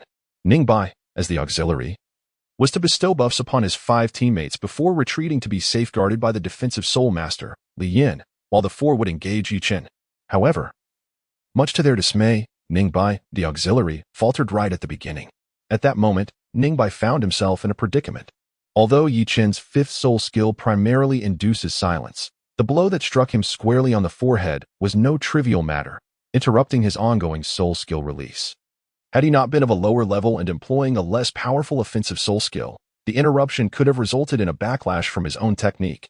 Unlike in games where interrupted skills have little consequence, in reality, utilizing soul skills requires the mobilization of one's internal soul power. A disruption can lead to uncontrollable surges of soul energy, posing a risk of self-harm. Once Ning Bai regained his composure, he found a painful bump on his head and, most importantly, realized he could no longer unleash his soul skills. As an auxiliary soul master, already lacking in combat prowess. Being unable to utilize soul skills rendered him nearly as helpless as an ordinary person devoid of soul power. While Ningbai faltered, Yichen did not. Having momentarily incapacitated his opponent's support, he launched his offensive. His first soul skill, Confinement. His second soul skill, Recognition. In an instant, two ethereal shadows of his bamboo staff surged forth from Yichen, descending upon the heads of Qin Li and Zhao Lai. The dull thuds echoed as the two strongest soul kings among the six were directly restrained. Qin Li found his body immobilized but retained cognitive function, whereas Zhao Lai's thought processes were completely stifled, leaving him unaware of his surroundings until he likely found himself beneath the arena. With the two strongest opponents incapacitated, the remaining task became straightforward. Li Yin continued to protect the auxiliary Ning Bai from the rear, while Wang Hu and Zhang Ming, both at level 39, were of no concern to Yichen, especially since they lacked the attribute boosts. Even without using soul skills, Yichen could easily subdue these two, as his years of training in the transformation body forging technique were not in vain. Meanwhile, the audience below, oblivious to the effects of Yichen's soul skills, were left in bewilderment. On the battle platform, Yichen, as a control-type soul master, initiated a counteroffensive. While his six opponents remained occupied, Li Yin diligently safeguarding the auxiliary Ning Bai, who, despite his flushed face, refrained from activating his soul skills to enhance his teammates' attributes. Among the group, the main force, Qin Li, stood in a state of confusion, while Zhao Lai faced an even worse fate, stumbling and falling, unable to rise. Only Wang Hu and Zhang Ming appeared relatively unperturbed, poised to engage Yichen.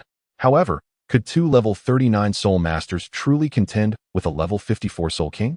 The audience, filled with skepticism, watched in astonishment as three of the six-member team had seemingly faltered, with the primary forces among them. Ning Fengji speculated that Ning Bai had been restricted from using soul skills, while Qin Li and Zhao Lai were likely ensnared by confinement-type soul skills. Gu Rong, with his keen perception, discerned some underlying truths. Ning Fengji blinked in disbelief. He could comprehend the situation of Qin Li and Zhao Lai, as there were indeed soul masters on the continent capable of confinement-type skills or abilities. For instance, the title elders of the Spirit Hall, Yu Guan and Gui Mei, wielded a fusion technique called Polar Opposite Restriction Domain, renowned for its powerful confinement effects. However, despite his extensive experience, he had never encountered a soul master capable of restricting an opponent's ability to use soul skills. Is a mere century-old soul skill truly capable of such potency? Ning Fengji inquired of Gu Rong. Earlier, when Yichen unleashed confinement and recognition upon Qin Li and Zhao Lai, Ning Fengji clearly observed Yichen executing his first and second soul skills. When did century-old soul skills become so formidable? Chapter 116, Establishing the Victory. I am equally perplexed. Gu Rong responded, equally confounded. Logically, a century-old soul skill may be effective against soul masters below the third ring, but it loses its efficacy against those above the fourth unless they are preying on weaker opponents. What neither of them realized was that while Yichen's first and second soul rings appeared to be merely a century old, their true age had reached 10,000 years, cleverly disguised by a necklace. Although their appearance had altered from black to yellow, the original efficacy of the soul skills remained intact. With 10,000-year soul skills, coupled with the divine quality Qingjing Bamboo Staff Martial Spirit, and an additional 50% enhancement from the Qingjing Domain's effect, controlling a 5-ring Soul King was a mere formality. 4 5-ring Soul Kings, 10,000-year soul skills are indeed formidable, their effects beyond doubt. On the battle platform, Yichen activated his 4th soul skill, Blindness. As Wang Hu and Zhang Ming charged toward him, Yichen's 4th soul ring flickered momentarily, and another ethereal shadow of the bamboo staff appeared above Wang Hu's head. With a resounding impact, Wang Hu found himself enveloped in darkness, rendered effectively blind for the duration of Yichen's 4th soul skill. Although Zhang Ming felt somewhat perplexed as to why his teammates were faltering one after another, he did not forget Ning Fengji's earlier instructions. He charged forward and activated his 1st soul skill, with his fists glowing with soul power, striking directly at Yichen's chest. In response to Zhang Ming's 1st soul skill, Yichen chose not to evade. Instead, he lifted his pure bamboo staff and countered with a swing. Had Zhang Ming unleashed a millennium-level 3rd soul skill, Yichen might have considered evading the onslaught. However, facing a century-old 1st soul skill, which was not even a piercing type, he had no intention of defending and opted for a direct confrontation. To maintain a low profile, Yichun refrained from utilizing his external soul bone, the pristine Qinglian. Otherwise, he believed he could withstand not only this first soul skill, but even Zhang Ming's third soul skill without difficulty. The soul bone technique, emerging from the mud unstained, inherently reduced the damage received by 50. Coupled with Yi Chen's formidable physical prowess honed through the cultivation of transformation body technique, enduring a few hits from a third-ring soul master would pose no challenge. However, there were discerning individuals in the audience. If Yi Chen were to employ his external soul bone, the pristine Qinglian, both Ning Fengji and Gu Rong would undoubtedly notice something amiss. Given Gu Rong's immense strength, he would certainly perceive that the pristine Qinglian was an exceptionally rare soul bone, since the pristine Qinglian does not belong to the conventional 6 soul bone slots. It is classified as an external soul bone. To absorb an external soul bone, one must also absorb the accompanying soul rings, rendering it impossible to transfer to another individual. Yi Chen's rank is not high, and he certainly cannot absorb soul rings of great age. If the two inquire about any underlying secrets, he would find himself at a loss. Thus, Yi Chen has no intention of revealing his trump card. As his fist collided with the bamboo staff, he felt only a slight tremor in his hand. However, Zhang Ming was different. Despite being a powerful assault-type soul master with a beast martial spirit and commendable physical prowess among his peers, he could not compare to Yi Chen, this anomaly. He was immediately shaken to the point of numbness in his arm, staggering back 3 steps before regaining his balance. Seizing the moment, Yi Chen lifted his pristine bamboo staff and struck again, giving Zhang Ming no chance to recover, sending him flying. Yi Chen followed with a kick, propelling Zhang Ming off the soul fighting platform. Such remarkable physical prowess. Ancient Banyan exclaimed from below the platform. It is noteworthy that Yi Chen is not a beast martial soul master and has yet to enhance himself with soul skills. Yet he managed to dominate a 3-ring assault-type soul venerable in a direct confrontation. When did a 5th-ring soul king's ordinary attack surpass the might of a 3-ring soul venerable's soul skill? This was not merely a slight advantage. It was a clear trend of overwhelming superiority. Old Bone, do you think this young man, with his formidable physical prowess, could absorb a 30,000-year soul ring when he adds a 6th soul ring? Ning Fengji inquired of Ancient Banyan. According to the optimal soul ring ratio, an ordinary level 60 quasi-soul emperor can withstand soul rings of approximately 20,000 years. If Yi Chen possesses exceptional physical capabilities at level 60, could he perhaps endure a 30,000-year soul ring or even more? That is difficult to say. Absorbing soul rings over 10,000 years in age not only tests physical strength but also requires formidable mental fortitude. Regardless, having strong physical abilities is undoubtedly advantageous. Ancient Banyan remarked, uncertain. Upon hearing this, Ning Fengji nodded, increasingly pleased with Yi Chen, for such an outstanding son-in-law is indeed a rare find. Alas, this son-in-law seems a tad too flirtatious. On the soul-fighting platform, after eliminating Zhang Ming, Yi Chen chose to disregard the blinded Zhang Hu and instead focused on dealing with Qin Li and Zhao Lai, who posed no resistance. After all, the duration of the binding and mental confinement was limited, and should he fail to resolve the situation while they were defenseless, the challenge would only grow. Having recently utilized those 2 soul skills, Yi Chen could not deploy them again shortly unless he advanced to a 7-ring soul saint and activated his martial spirit's true form. Otherwise, continuous use of soul skills was impossible. However, should Yi Chen's strength increase in the future and his body become capable, he could frequently utilize the same soul skill in a short span of time. Meanwhile, Li Yin, who was positioned to protect Ning Bai, observed Yi Chen swiftly eliminate one teammate while the other 3 appeared to be restrained. Realizing the urgency of the situation, he attempted to rush forward to impede Yi Chen.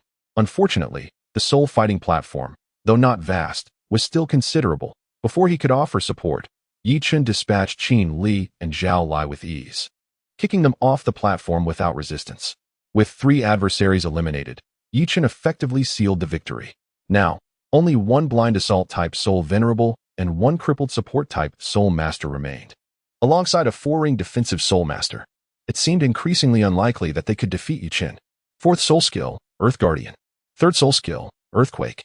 Li Yin, rushing forward, first enveloped himself in a layer of earthy yellow shield before immediately activating his 3rd soul skill. A visible wave of earthy yellow ripples emanated from Li Yin, spreading rapidly towards Yi Chen. Upon hearing the name Earthquake, Yi Chen understood it to be a localized shockwave. He promptly propelled himself off the ground, evading the attack. Fortunately, This earthquake was a single shockwave rather than a continuous barrage. Otherwise, evading it would have been impossible without flight capabilities. Successfully dodging the earthquake, Yi Chun had no intention of engaging in a futile contest with Li Yan. After repelling Li Yan's assault, he swiftly redirected his charge towards the rear, aiming for Ning Bai. Although defensive soul masters lack offensive strength, their defensive capabilities exceed those of their peers, especially with an added shell. It would take time for Yi Chun to eliminate Li Yan with mere ordinary strikes. It was far more prudent to target the support, eliminate Ning Bai, and then turn back to defeat the remaining two. Seeing Yi Chun rush towards Ning Bai, Li Yan became frantic. However, as a defensive soul master, he was not particularly swift, and with a soul power level lower than Yi Chun's, he could not keep up with his rhythm. Thus, he could only watch helplessly as Yi Chun struck down the weak support, Ning Bai. At this point, the soul fighting platform was left with Yi Chun, Li Yan, and the still blind Wang Hu. Should we continue? Yi Chun inquired, bamboo staff in hand, addressing Li Yan. The disciples of the Seven Treasure Glazed Tile School never concede easily. Li Yan gritted his teeth, resolutely declaring. While he understood that he and Wang Hu were no match for Yi Chun, he could not surrender so easily. Especially with their sect leader and Bone Douluo watching from below. It would be disgraceful to concede outright.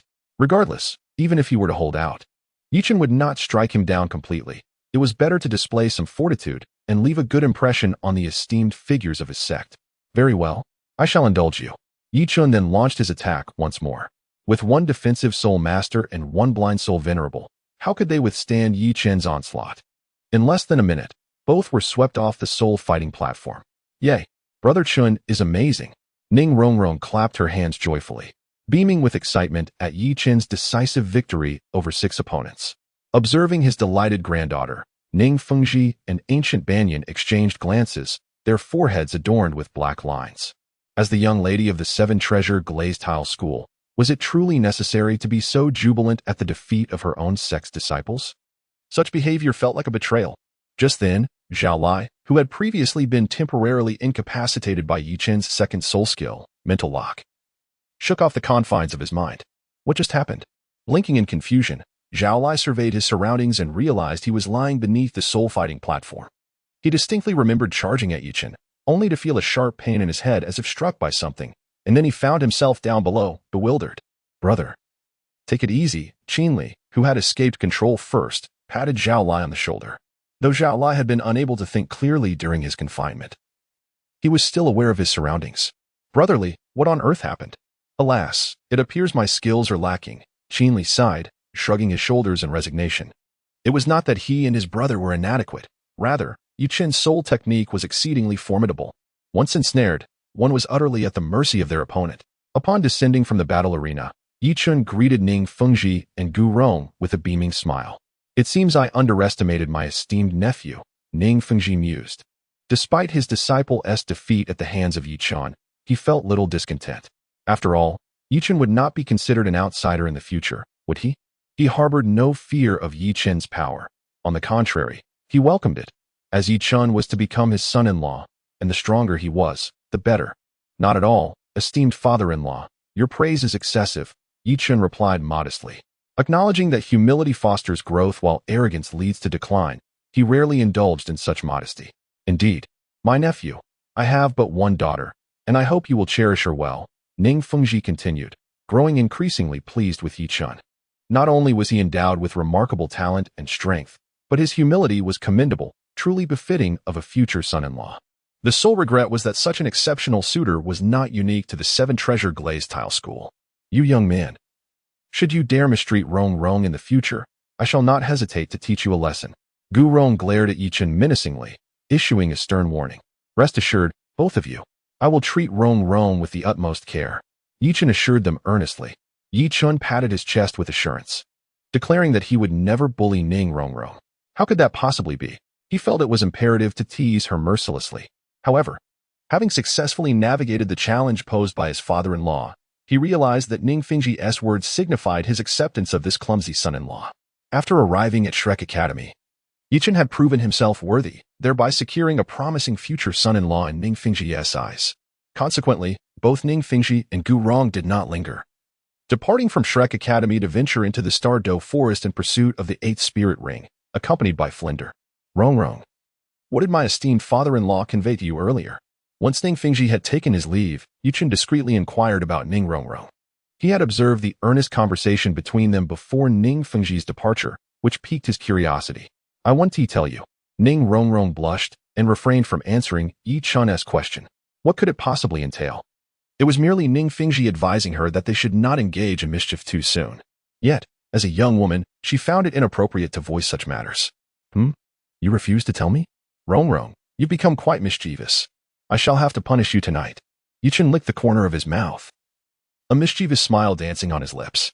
If you have the guts, then come at me. Ning Rongrong puffed up her modest chest, clearly not one to shy away from a challenge. Well, I suppose I forgot you were a little tease.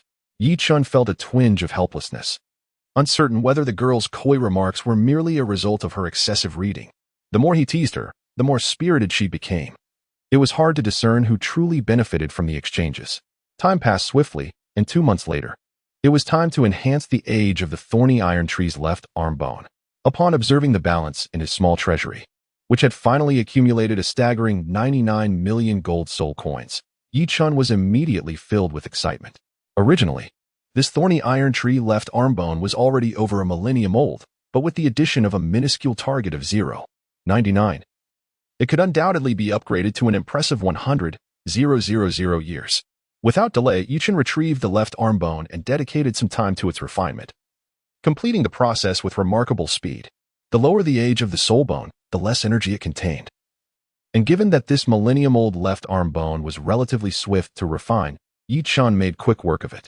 In Chapter 118, Thorny Guardian, Yi Chun discovered that although his soul power had seen a modest increase, it was not significant. However, the soul bone technique accompanying this thorny iron tree left arm bone was fortuitously the Thorny Guardian, which pleasantly surprised him. Now, with the age of the thorny iron tree left arm bone at just over 1,000 years, the Thorny Guardian technique could immunize and reflect 20 of physical melee damage. He firmly believed that once its age was elevated to 100,000 years, this percentage would undoubtedly experience a substantial enhancement.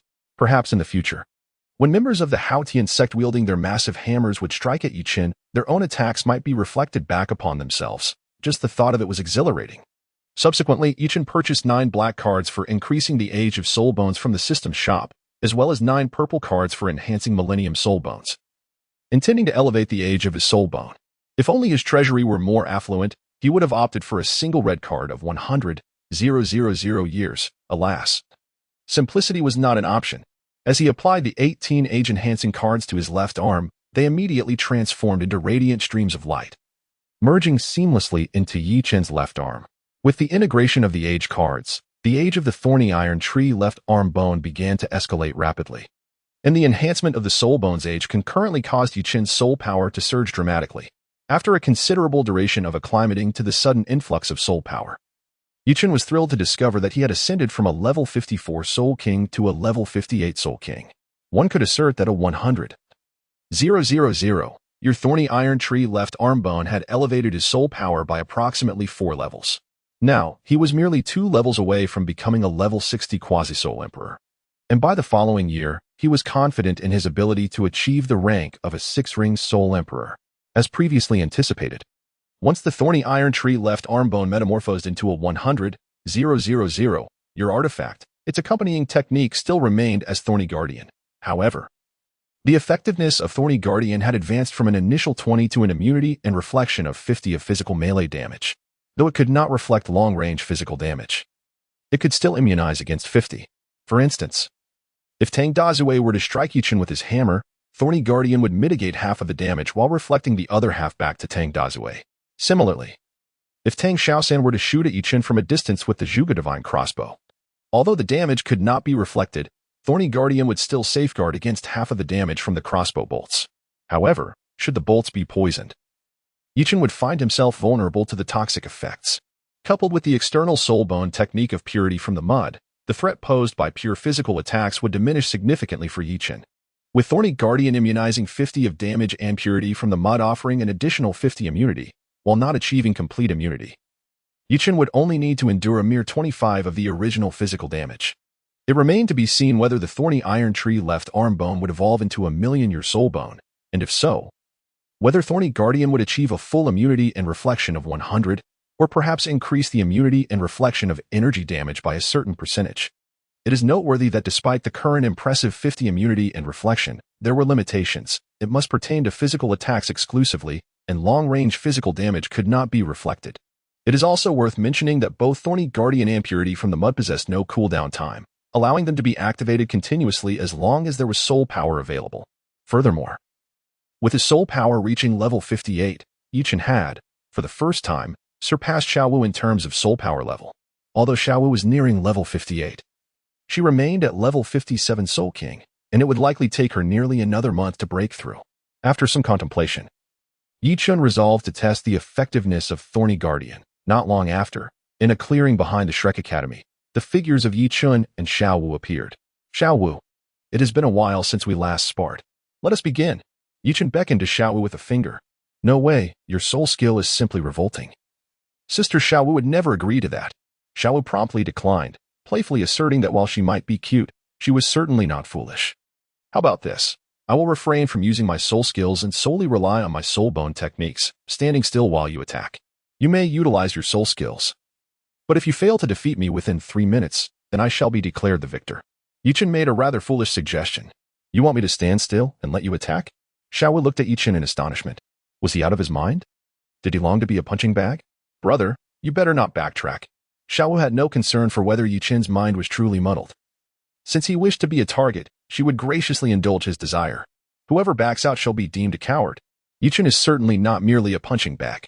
Xiaowu's soul skills are quite limited, and they are precisely countered by his 2 soul bone abilities. The first soul skill, Waist Bow, enhances the strength of the waist. The second soul skill, Charm, is a form of mental control. However, Yichen's mental fortitude surpasses that of Xiaowu, rendering this skill ineffective. The third soul skill, Teleportation, and the fourth, Invincible Body, are functional skills devoid of offensive capabilities. The fifth soul skill, Soft Bone Lock, serves a controlling function.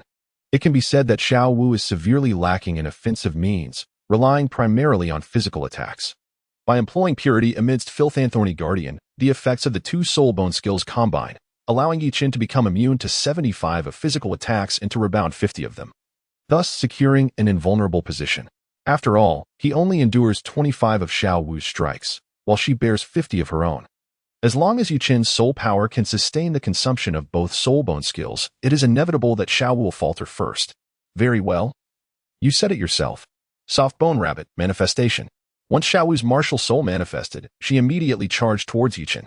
Soul Bone Skill, Purity amidst Filth. Soul Bone Skill, Thorny Guardian.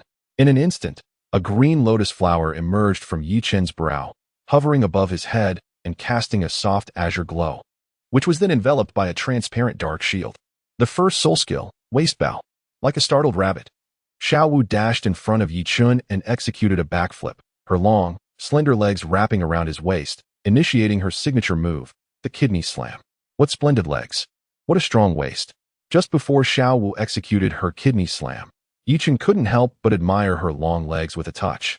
Uttering his praise, still thinking of taking advantage, Xiaowu felt somewhat exasperated, sensing that Yichen was acting unusually today.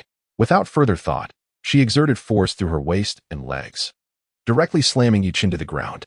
Chapter 119, Level 60. Upon Yichen hitting the ground, the rebound effect of the soul bone skill, Thorny Guardian, activated unexpectedly.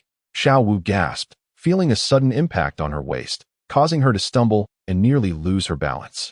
Subsequently, in pain, she rubbed her waist and noticed Yichen rising effortlessly, brushing off the dust and standing unscathed. Staring at Yichen's unharmed form, Xiao was taken aback. She had just landed a solid kidney slam on him, and even if he were uninjured, it was improbable he could recover so swiftly. Was his physical constitution truly that robust? If Yichen lacked the external soul bones, Creation Green Lotus and Thorny Iron Tree left arm bone, his physical prowess would be comparable to Xiaowu's. And given that her soft bone rabbit martial soul is of the beast type, she would likely surpass him in physical condition at similar levels. However, thanks to the effects of Thorny Guardian Impurity amidst Filth, Yichen sustained significantly less damage than Xiaowu. Moreover, Xiaowu's Kidney Slam was not particularly powerful, thus Yichen appeared unscathed. Brother, what just happened? Rubbing her waist, Xiaowu looked at Yichen with an expression of confusion. What do you mean by what happened? In response to Xiaowu's inquiry, Yuchen feigned ignorance. Humph, if you won't speak, then take this. Furious, Xiaowu charged at Yuchen once more. However, the astute Xiaowu had already seen through the ruse. Noticing the peculiarities, she held back her strength, delivering a light punch to Yuchen's chest. At that moment, Xiaowu bizarrely felt as if her little rabbit had just been struck. Brother, aren't you going to explain anything? In an instant, Xiaowu began to understand the situation, gazing at Yuchen with a look of deep resentment. Every time Yuchen is subjected to an assault, he inevitably sustains damage, which undoubtedly signifies a unique retaliatory soul technique. It is no wonder that he previously made what seemed to be an utterly foolish request to stand still as a punching bag. It appears that he was not merely being foolish, but rather had a hidden strategy. Yet, I wonder what the ratio of this retaliation might be. However, it seems this ratio must be quite substantial. By the way, when did you become so astute, Xiaowu? Yuchen was momentarily taken aback, surprised that Xiaowu had disowned his intentions with just a couple of attempts. He had thought that this foolish little bunny would only react after suffering a few bruises. How infuriating. I am quite intelligent. Feeling indignant at being questioned about his intellect, Xiaowu indignantly extended her delicate hand and pinched the soft flesh on Yuchen's waist, executing a swift 180-degree turn. Ouch, that hurts. My Xiaowu is quite clever. Let go. In response to his sister's playful pinch, Yuchen feigned nonchalance. Of course, despite his verbal protest, the pain was merely a trivial matter. His body refinement technique was not in vain. Fine, seeing your sincere plea for mercy, Sister Xiaowu graciously decided to forgive you. Now, do tell, what was the situation earlier? With that, Xiaowu released her grip on Yuchen's waist. It is a soul bone technique that inflicts rebound damage. Not long ago, did we not purchase a soul bone at the great auction house of Tiando? It is the effect of that very soul bone technique. A mere soul bone technique holds nothing to conceal from my sister. Rebound damage soul bone technique? Brother, doesn't that make you invincible? Xiaowu's eyes widened in astonishment, for she was aware that Yuchen possessed another external soul bone that could negate half of the damage. If he were to combine that with this rebound soul bone technique, wouldn't he be unstoppable? What are you thinking? Such fortune does not exist in this world. This thorny iron tree left arm bone, though I have enhanced its age to 100,000 years. It only allows for the immunity and rebound of 50% of damage, and it must be physical attacks. Spiritual and soul energy assaults are rendered ineffective. Yuchen rolled his eyes. This little rabbit was not only beautiful in appearance but also possessed charming ideas. Is that so? Xiaowu pondered, realizing that this soul bone ability effectively countered her own. You mischievous Yi Xiaochen. How dare you tease your elder sister Xiaowu? I am quite upset. Suddenly, Xiaowu recalled the purpose of Yuchen's visit for sparring and wondered about his true intentions. With a huff of indignation, she spoke up. Ahem, well then, Xiaowu. Let's go. I shall treat you to some delicious food. How to placate an angry Xiaowu. Simple, delicious food and fun would surely win over this foolish rabbit. That day, Yuchen was diligently practicing the transformation meditation technique within his room. Suddenly, a surge of soul power enveloped him, marking his ascension to the level of a level 60 quasi-soul emperor before turning 14. Finally, I have reached level 60 before my 14th birthday. Upon opening his eyes and reflecting on the arduous journey of cultivation, Yuchen accessed the system store. I am indeed a wealthy individual. He noted with satisfaction that he had amassed 2.5 small goals worth of gold soul coins over the past 10 months. After a moment of contemplation, he determined the fate of these gold soul coins. The gold soul coins from the 2.5 small goals held little utility for him at present. He had recently visited the Tiando Grand Auction House, but no suitable soul bones for his cultivation were available. Enhancing the ages of the transformation Blue Lotus and Thorny Iron Tree left arm bones was inefficient. And this small amount of money was far from sufficient to elevate these 10,000-year soul bones to million-year status. As for enhancing the ages of his soul rings, the 5 soul rings he possessed already exceeded the optimal pairing for soul rings, and even with 2 10,000-year soul bones, the burden was considerable. Furthermore, he needed to add a 6th soul ring soon, so he could not continue to elevate the ages of the major soul rings, lest he risk a catastrophic failure. Thus, Yuchen resolved to spend 2 small goals worth of gold soul coins on a soul weapon upgrade card from the system store, intending to enhance Xiaowu's weapon quality. Xiaowu's soul abilities were flashy, involving charm, teleportation, and invincibility, 5 soul abilities that made her adept at self-preservation, yet lacked powerful offensive capabilities.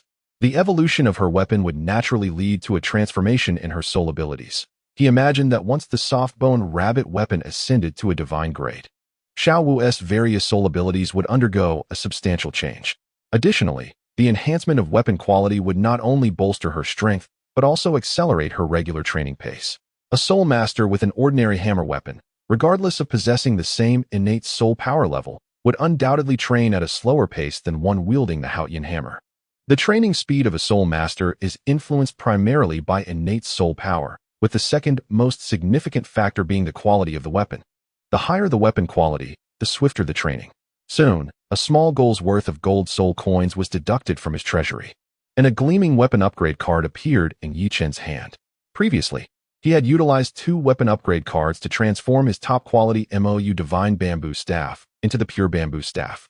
However, Xiao Wu's situation differed from Yi Chen's. As her soft-bone rabbit had already achieved a 10,000-year transformation, her weapon was inherently of top quality.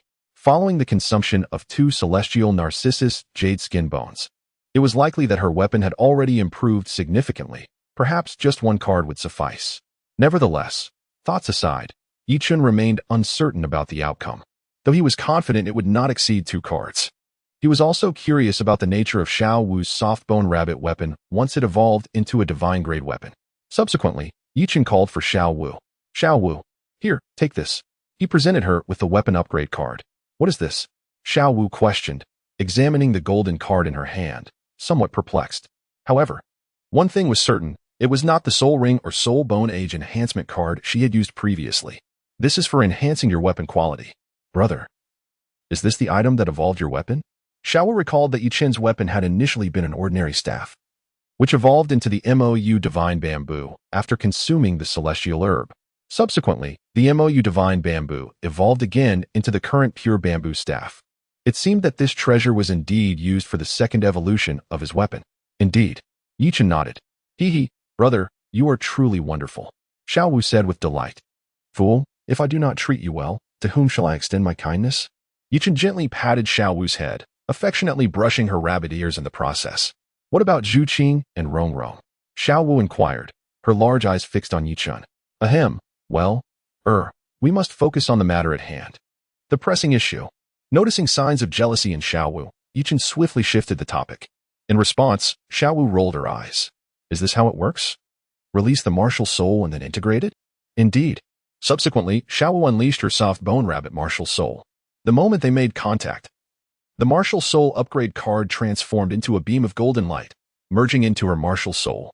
Instantly, Yi Chen observed a pink radiance emanating from Xiao Wu, the essence of her soft bone rabbit martial soul gradually intensifying. Yi Chen was filled with anticipation regarding the changes that would manifest in Xiao Wu following the evolution of her martial soul. After a considerable passage of time, approximately half an hour later, the pink glow surrounding Xiao Wu gradually faded.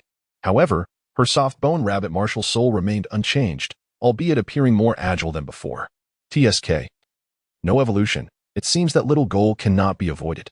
Yi Chen felt somewhat helpless, as he had not anticipated that a single soul upgrade card would be insufficient for Xiao Wu's soul to evolve. A second card was required.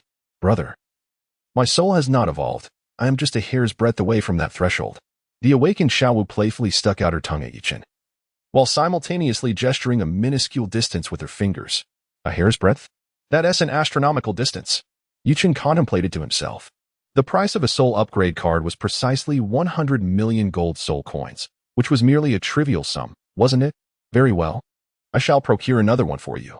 Should it fail to facilitate your transformation, I would be at a loss." With that, Yi Chen, displaying a pained expression, once again purchased a soul upgrade card from the system's marketplace. Of course, he did not mind the expense. If Ning Fengji were to discover that 100 million gold soul coins could resolve his own soul's dilemmas, he would undoubtedly remain unfazed. Is this item truly so exorbitant? Observing Yi Chen's distressed countenance, Xiao Wu cautiously inquired. "It is acceptable, merely a modest objective." Hiss. Yi Chen's small goal was well understood by Xiao Wu, who immediately gasped in surprise. The amount of gold soul coins associated with such a small goal could procure an abundance of delicious food and delightful experiences. One could easily imagine that, if spent lavishly, it could sustain several generations. "Brother, you possess an astonishing amount of gold soul coins. Let us negotiate. If you have an excess of gold soul coins, perhaps you could share half with me?" Xiao Wu gazed at Yi Chen with eager anticipation. Although she typically did not lack for small sums, relying on Yi Chen for her expenses, it would be hard to resist the allure of possessing more glimmering treasures. Come now, do you think my gold soul coins materialized from thin air? Did they not come from the winds? Shiau Wu retorted, her eyes widening in confusion. Since their time at Notting Academy, they had been inseparable, yet she had never witnessed Yuchen engaging in any endeavors to earn money. If these gold soul coins did not originate from the winds, then where else could they possibly come from? Have you ever encountered someone whose gold soul coins were conjured from the breeze? Yuchen cast a sharp glance at Shiau Wu. His golden soul coins were a tribute from his own son, not something that had come effortlessly. Enough of this nonsense, hasten to use it. However, should you fail to facilitate the evolution of the martial soul this time, I shall impose a penalty of half a year's allowance upon you. Yuchen spoke fiercely. Shiau Wu nodded. She certainly would not take Yuchen's threats to heart. If Yuchen denied her pocket money, she could always borrow from Ning Rongrong. After all, Rongrong is also a little wealthy, Shiau Wu thought to herself. With the prior experience of the Wuhuan upgrade card, this time there were no surprises. After nearly an hour of transformation, Shiau Wu's soft bone rabbit Wuhuan finally crossed that threshold and descended to a divine level Wuhuan. Thus, the Douluo Continent witnessed the emergence of a fourth divine level Wuhuan, alongside the six-winged angel Wuhuan, sea god Wuhuan, and the pure bamboo staff Wuhuan, as well as Shiau Wu's unnamed rabbit Wuhuan. The previous soft bone rabbit Wuhuan, which appeared as a pink rabbit, did not change in size, but transformed in color from pink to white, and changed from having no attributes to possessing ice attributes. Additionally, with the evolution of her Wuhuan, an aura filled with coldness emanated from Shiau Wu.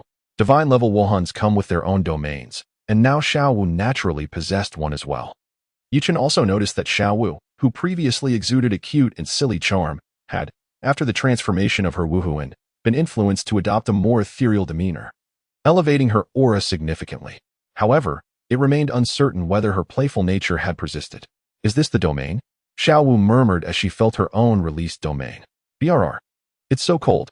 Yi Chun, caught within the domain, immediately shivered, feeling a strong chill enveloping him, which rapidly consumed the soul power within him.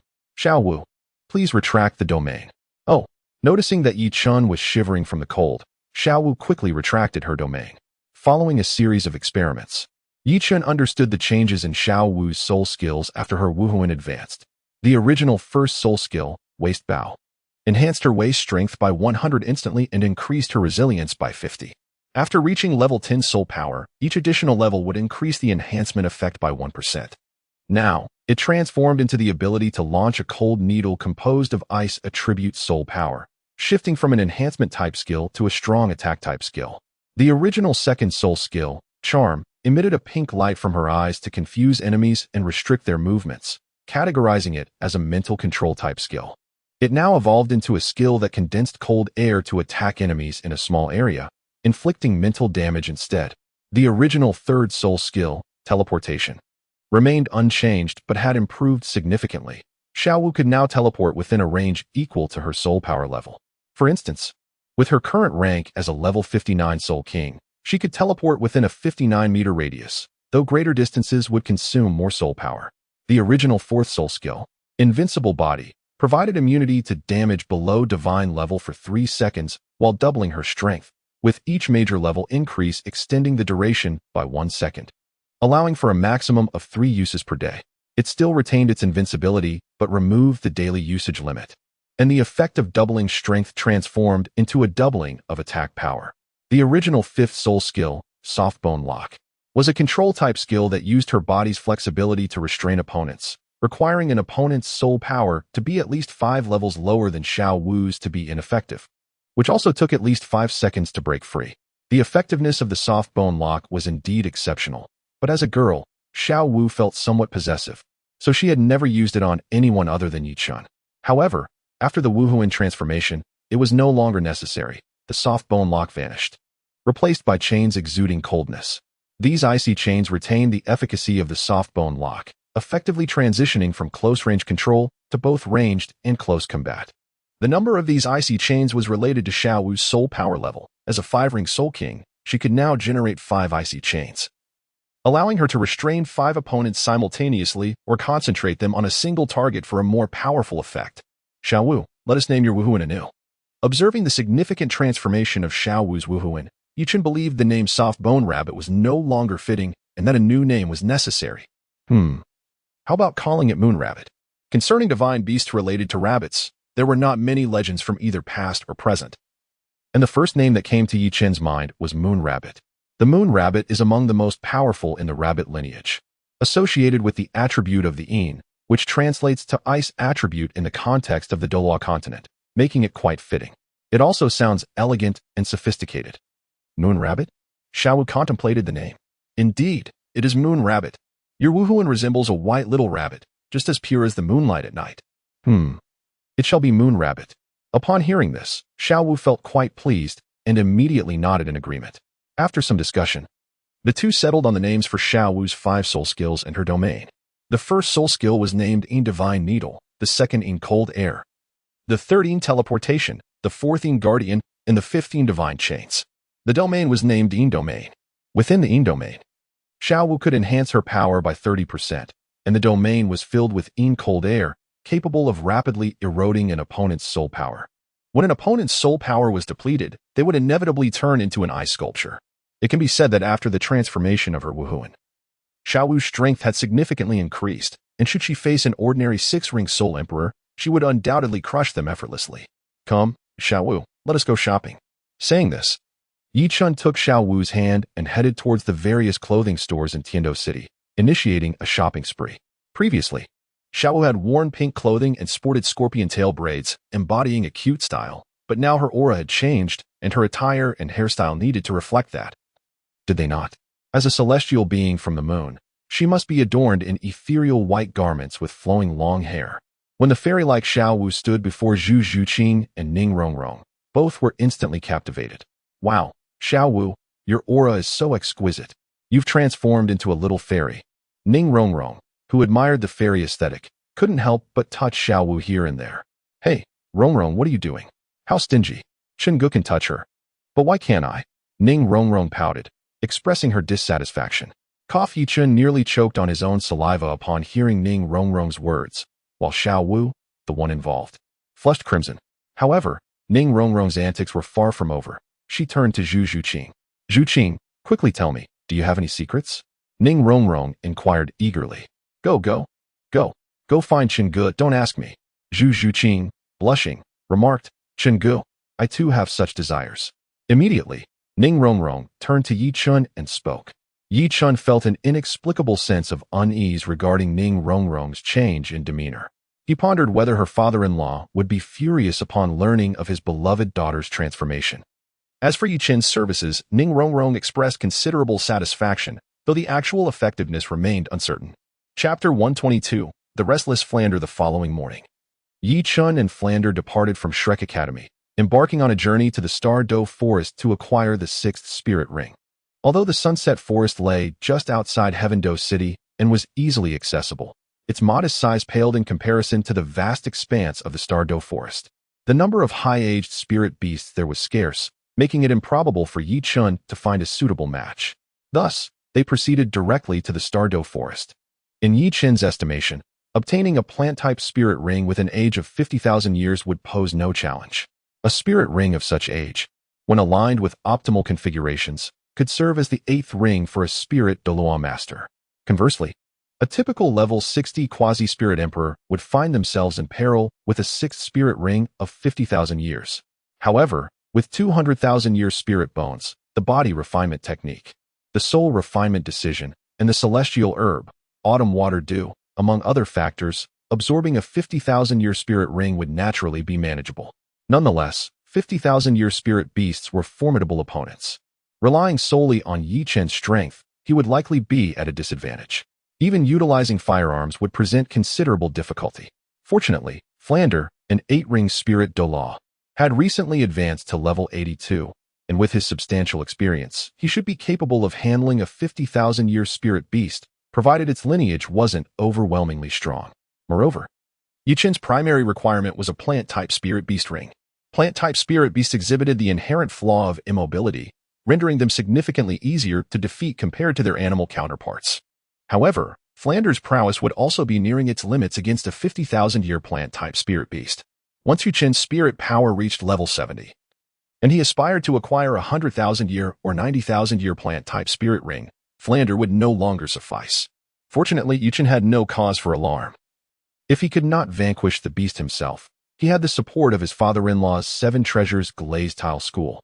He could enlist Chen Xin and Gu Rong to lead the charge, and even a 100,000-year plant-type spirit beast would likely fall easily to their combined strength. Not every 100,000-year spirit beast was as formidable as the sky-blue bull python, Deming, or the titan giant ape, Erming.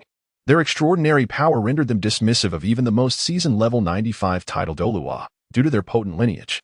In contrast, beasts with more ordinary bloodlines would have combat capabilities akin to the likes of the title Douluo known as the title of shame. For instance, Tang San's mother, the 100,000-year blue-silver emperor, might struggle against the renowned serpent spear Douluo, Shiau, whose prowess was infamous.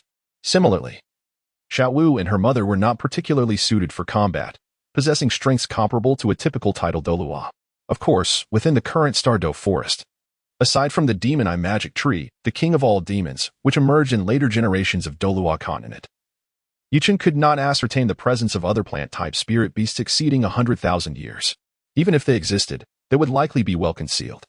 Due to the considerable distance between Heaven Do City and the Stardo Forest, coupled with Yuchen's presence as a burden, it took them 4 arduous days to finally arrive at the soul-hunting town bordering the Stardo Forest. This soul-hunting town was distinct from the one near Soto City.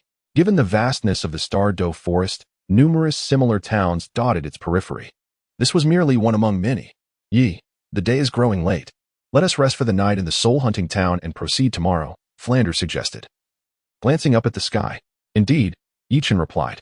Yuchen nodded, noting that it was already evening. By the time he formally entered the Stardo Forest, darkness would have enveloped the surroundings. Venturing in now was not a prudent choice, and after days of travel, he felt quite fatigued. It would be better to rest for the night, as it would not significantly hinder his progress. Though the scale of Soul Hunting Town was modest, far from the grandeur of the larger cities, it still boasted a bustling atmosphere, with numerous people coming and going. Suddenly, Yuchen's gaze was drawn to a somewhat unique inn. At the entrance hung 2 strings of pink lanterns and 2 women, approximately in their 30s and dressed in somewhat tattered clothing, waved their silk scarves, beckoning to the pedestrians passing by. Does Soul Hunting Town also have such establishments?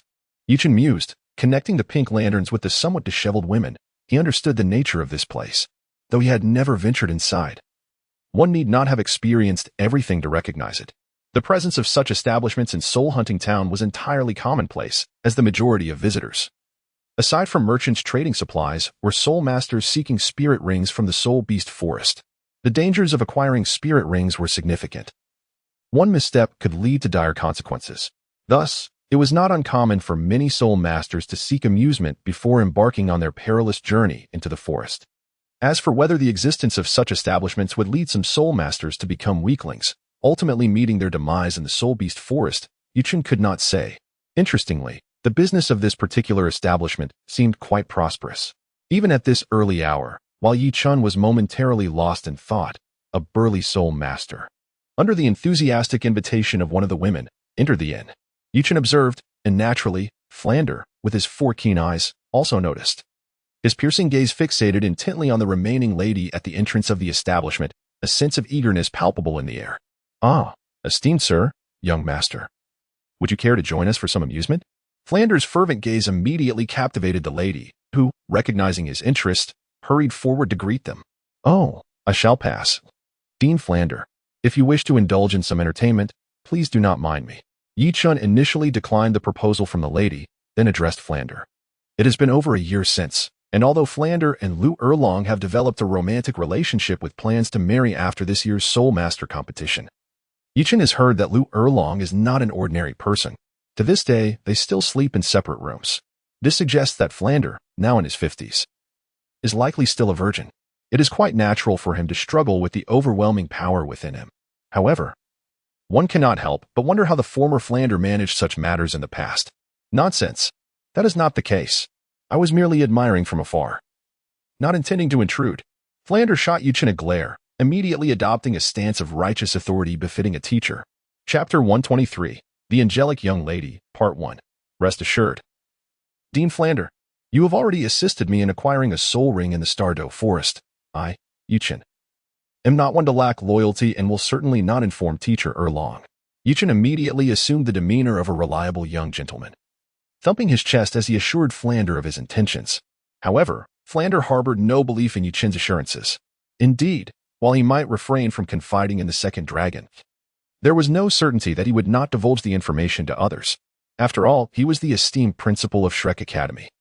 To seek companionship in a brothel in front of his own students would tarnish his illustrious and righteous image. Furthermore, if he truly wished to indulge, would it not be more pleasurable to venture there discreetly on his own? Moreover, the brothel in question was of such low caliber that it was utterly unworthy of his status as principal of Shrek Academy. If he were to frequent a place within Heavendo City, such as the Heavenly World, which Dai Mubai often visited, that would indeed befit his stature. Although Flander may not possess an abundance of gold soul coins, he believed that one must maintain the proper dignity befitting a soul master of his caliber. You ought not to speak so carelessly. Do you truly believe I am that sort of person? Flander retorted with irritation. Yichun wore a serious expression, nodding earnestly. Flander, humph, I shall not stoop to your level. With a dismissive snort, Flander resisted the temptation and strode away without a backward glance. After a brief interlude, the two found a hotel that appeared relatively clean and hygienic. After all, this was Soul Hunting Town, where conditions certainly paled in comparison to those of larger cities. It was merely a modest amalgamation of an ordinary inn and restaurant, lacking in grandeur. Nonetheless, the establishment possessed the essentials one would expect from a decent hotel, albeit with a touch of simplicity. The first floor housed a spacious dining area, while the second offered accommodations. Having settled the payment and arranged for their evening lodgings, the pair descended to dine. The restaurant was bustling, nearly filled to capacity. After scanning the room, they noticed a vacant table in the corner and promptly made their way over to sit down. Dean Flander, it's my treat. Do not hesitate to order as you please, Yichun remarked, handing the menu to Flander. Is this for real? When did you become so generous? Flander inquired, astonished at Yichun's unexpected demeanor. Ahem, Dean Flander, your words are beneath you. When have I ever been stingy? Yichun retorted, bemused. After all, was he truly a miser?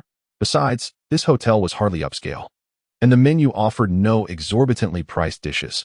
A meal would scarcely cost a fortune in soul coins.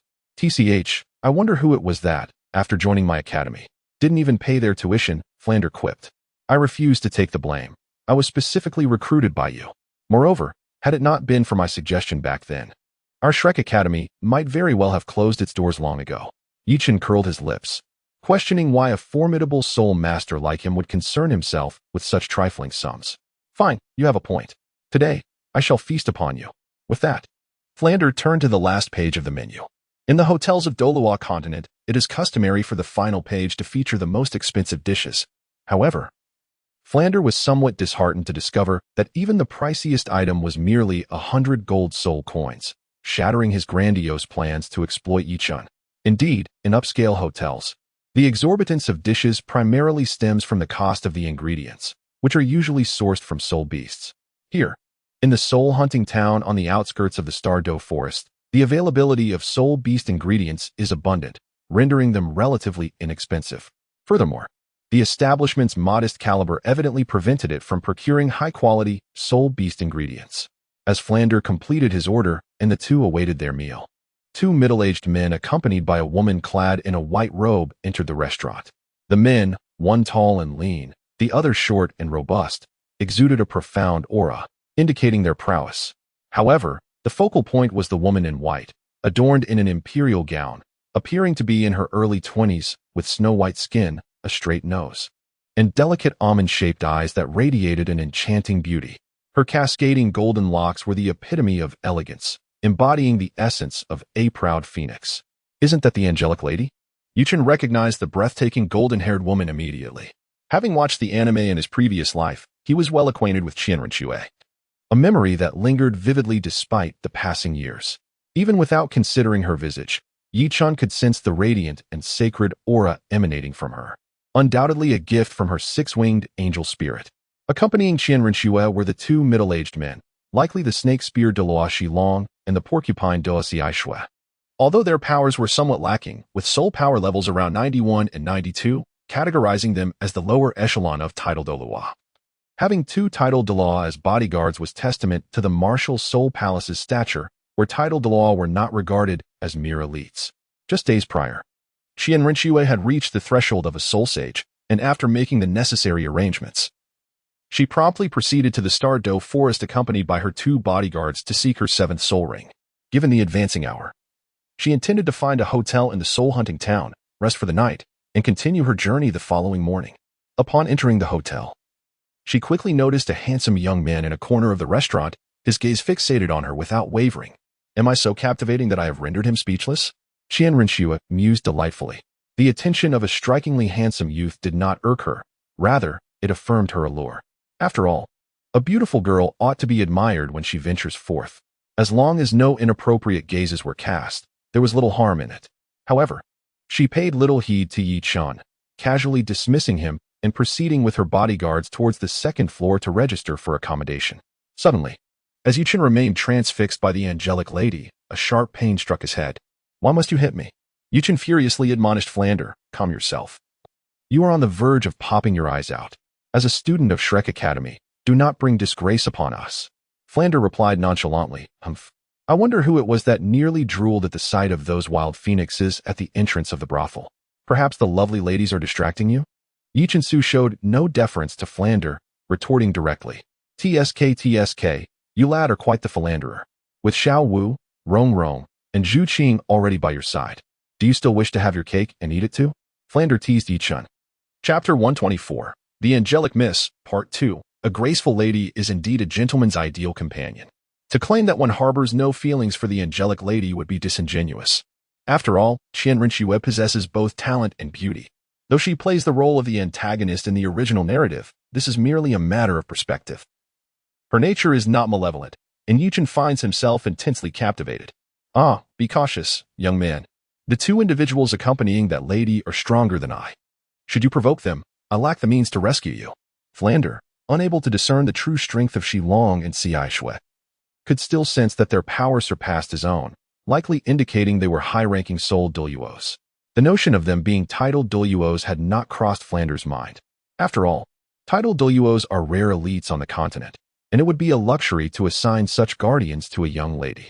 This illustrates Flander's limited perspective. While ordinary individuals cannot afford titled Douluo-level guardians, it does not imply that Qian Rinxue lacks the right to such protection.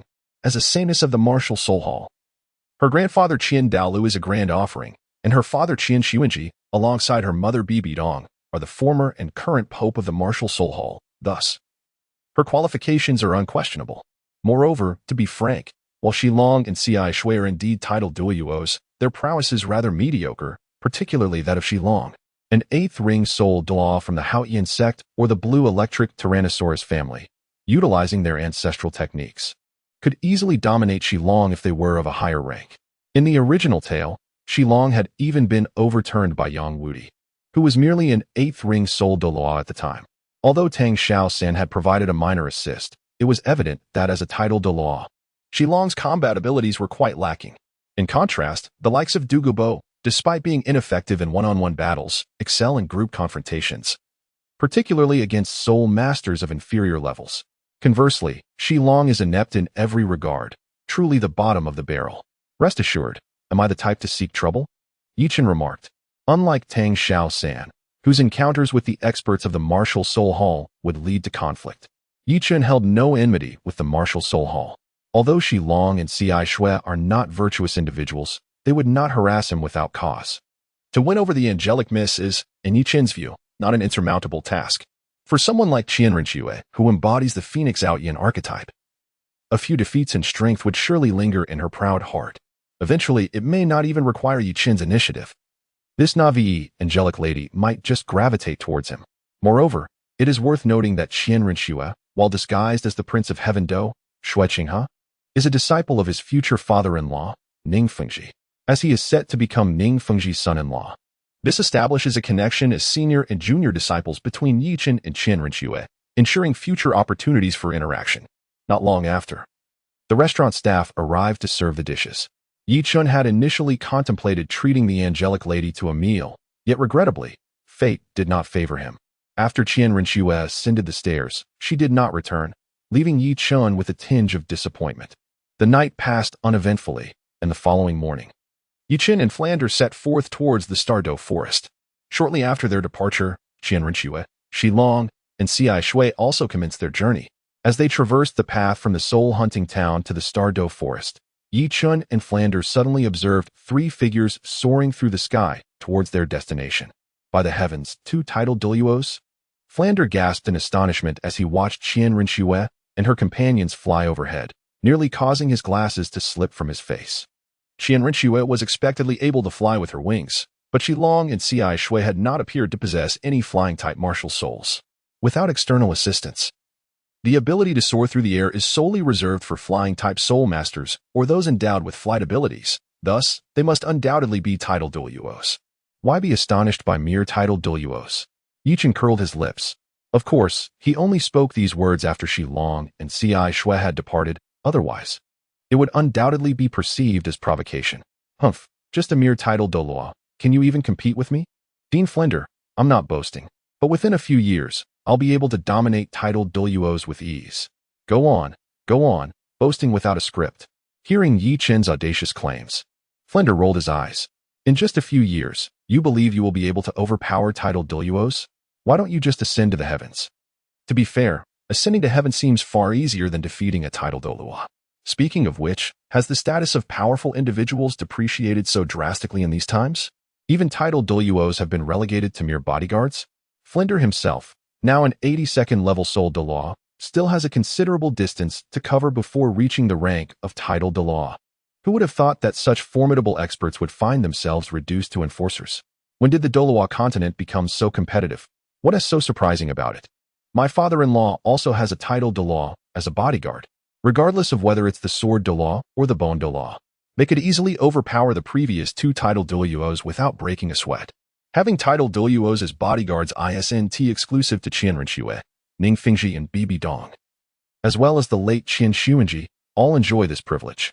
Of course, Qian Rinxue and Ning Fengji are genuinely under protection, while Bibi Dong and Qian Xuanji are merely subordinates. Is there a difference? Sect leader Ning is the head of the 7 Treasure Glazed Tile School. What difference does it make? In terms of backing, my father-in-law is not nearly as influential as that young lady. Yi Chen's words left Flanders somewhat perplexed. In Flanders' perspective, disregarding strength and focusing solely on status within the Douluo Continent, excluding the secluded Haoyan clan, Ning Fengji would be second only to the Pope of the Spirit Hall, Bibi Dong, would he not? He would be on par with the esteemed leader of the Blue Lightning Tyrant Dragon clan, Yi Yuanjin. Did you notice the 2 pairs of wings behind that young lady? Those are the Divine Martial Soul, 6-winged angel, a direct lineage of the Spirit Hall Sjian family. The 6-winged angel Martial Soul? Shouldn't that possess 3 pairs of wings? Why does it only have 2 pairs? Could it be that the Martial Soul has regressed? Flanders remarked with a puzzled expression. Yi Chun, has Qian Rinxue's Martial Soul actually deteriorated? Fortunately, Flanders dared to speak such words. Dean Flanders, if you lack knowledge, please refrain from making unfounded claims. The 6-winged angel Martial Soul only possesses 3 pairs of angelic wings upon ascending to the tidal Douluo rank. Otherwise, it is limited to 2 pairs. Is that so? Flanders adjusted his glasses. Indeed. Yi Chen nodded with a sense of approval, recognizing the potential for growth in the young man before him. Aware that the individual belonged to the direct lineage of the Spirit Hall, he thought, a mere frog cannot aspire to consume a swan. Moments earlier, after being chastised by Yi Chun for his lack of insight, Flanders swiftly retaliated with the same frog analogy. Chapter 125. The Bloodthirsty Vulture Humph. Any discerning observer can easily discern who among us resembles the frog. Yi Chun disdainfully curled his lip. With talent and looks, not to mention immense wealth, who could possibly be the toad in this scenario? Is it not evident? Have you become too bold, young man? Immediately, Dean Flanders cast a disapproving glare at Yi Chun. Dean Flanders, let us abide by the gentleman's rule of engaging in action rather than words. In terms of strength, Yi Chun was indeed no match for Flanders. He would need to attain the rank of a 6-ring Soul Emperor before he could hope to challenge Flanders, so Yi Chun promptly conceded. Well, it's good that you understand. Seeing Yi Chun capitulate, Flanders nodded with satisfaction, a smile creeping onto his face. Just wait until I am capable of besting you. I shall hang you on the flagpole in the academy and let you bask in the sun for 3 days. Observing Flanders' cunning smile, Yi Chun inwardly cursed. The town of Soul Hunting was not far from the Stardo Forest, merely a little over 100 miles away. In less than 2 hours, the two officially entered the Stardo Forest. Soul beasts aged 50,000 years could be considered ancient. It was improbable for one to appear in the outskirts of the Stardo Forest. Even in the inner regions, such aged soul beasts were exceedingly rare. Thus the two made their way directly to the core area of the Stardo Forest. 3 days later, in the core area of the Stardo Forest, Dean Flander. That bloodthirsty vulture has been following us for over half an hour now. Do you have any ideas? Yichen said, glancing at the vulture circling above them, which boasted an age exceeding 40,000 years. Having followed them for so long, its intentions were surely malicious. Given that they were in the core area of the Stardo Forest, if they did not devise a solution now, encountering another ancient soul beast would put them in peril. In terms of strength, I am somewhat superior to that bloodthirsty vulture, but I cannot match its speed. Although Flander's cat-eagle martial spirit is, indeed, a flying type and possesses remarkable speed, it cannot surpass that of the vulture. How about this, Dean Flander? You lift me up, and I will cast a few control soul techniques on it. While it is under my control, you can strike it down. After some contemplation, Yichen proposed. Though his soul power level was somewhat lacking at only level 60, akin to a quasi-soul emperor, which approximately corresponded to a soul beast of around 20,000 years. He believed that with his divine-grade clear bamboo staff martial spirit and the amplification effect of his clear domain, controlling the bloodthirsty vulture should not pose a significant challenge. Albeit the duration of control might be considerably shorter. Bringing you into battle against the soul beast would hinder my combat effectiveness, Flander remarked, somewhat troubled. Then don't fly too high. Once I have it under control, I can simply let go. After pondering for a moment, Yichen formulated a plan. The physique of a soul master far exceeds that of an ordinary person, with soul power shielding him, as long as the fall is not from too great a height. He would not perish. Moreover, Yichen possessed soul bone abilities, untainted by the mud and thorny guardian, which could reduce physical damage to a mere 25. Since the impact falls under physical damage, it should be manageable. That is what you proposed. Flander chuckled mischievously. Let us make it clear, there shall be no retaliation. Yichen harbored deep suspicions that Flander would seek retribution against him. How could you say such a thing? As the dean, do you truly think I am that kind of person? Is there no longer any trust between individuals? Flander exclaimed with righteous indignation. I sincerely hope so. Yichen cast a profound glance at Flander. Humph, the cat-owl, manifest. Flander grunted in dissatisfaction as he activated his martial spirit. In an instant, 8 soul rings of yellow, purple, and black radiated forth. Once the martial spirit was manifested, a pair of colossal wings sprouted from Flander's back, and his entire body was enveloped in a layer of feathers, his orange-yellow eyes now with vertically slit pupils, a stark contrast to his previous lewd demeanor. Let us go. With a swift motion, he scooped Yichen into his arms, and with a powerful beat of his wings, soared into the sky, approaching the bloodthirsty vulture. The vulture, undaunted by their presence, was a flying spirit beast, and the heavens were its domain. Naturally, it could not tolerate the provocation from these two-legged snacks, and immediately soared towards them. As they drew nearer, Yichen could increasingly sense the bloodlust emanating from the vulture. Being a carrion-eating bird, the bloodthirsty vulture was a spirit beast that not only fed on decay but had also developed a penchant for blood, truly a malevolent spirit beast. A domain radiating a lustrous white jade hue appeared as Yichen, wielding his pure bamboo staff, unleashed his soul skills. The first skill, binding. The second skill, recognition. The fourth skill, blindness. The fifth skill, silence. In an instant, 4 ethereal shadows of the bamboo staff shot forth from Yichen, striking fiercely at the vulture's relatively small head. Thud, thud, thud, thud. After receiving the 4 strikes, the bloodthirsty vulture was bound, its thought sealed, its vision obscured, and it could no longer unleash its soul skills, rendering it temporarily devoid of combat capability. Although the effects of the 4 soul skills overlap somewhat, Yichen opted to employ them all because the greater the number of control skills inflicted on the target, the longer it would take to break free from their grasp. Uncertain whether Flander could defeat the bloodthirsty vulture in an instant, Yichen unleashed his full power to buy Flander more time. Seeing that Yichen had successfully immobilized the vulture, Flander immediately released him, discarding Yichen as a mere tool. 7th soul skill, Cat-All True Form. In an instant, Flander unleashed his ultimate move, transforming into a gigantic owl with a wingspan of 5 meters. 8th soul skill, Feather Blade Storm. Countless sharp feathers, condensed from soul power, erupted from Flander, descending upon the bloodthirsty vulture like a tempest. At that moment, the vulture was under Yichen's control and utterly unaware of the impending danger. Stab, stab, stab. The razor-sharp feathers pierced through the vulture's plumage, sinking deep into its flesh, causing a shower of blood. Although Flander was a speed-focused soul master, his attack power was not exceptionally strong, and the area of effect nature of his soul skill meant that the individual damage was relatively low. However, the bloodthirsty vulture, also a speed-oriented spirit beast, possessed little in terms of defense. Caught off guard, it was severely wounded by Flander's 8th soul skill, Featherblade Storm, leaving its body bloodied and battered, akin to enduring a cruel execution. Chapter 126, Bloodthirsty Demon Vine. Meanwhile, as Yuchen plummeted from the sky, he could not deny the fear of crashing to the ground. Utilizing the soulbone skills, emerging from the mud unstained and thorned guardian, Yuchen, undeterred by heights and maintaining clarity of mind, activated both soulbone skills.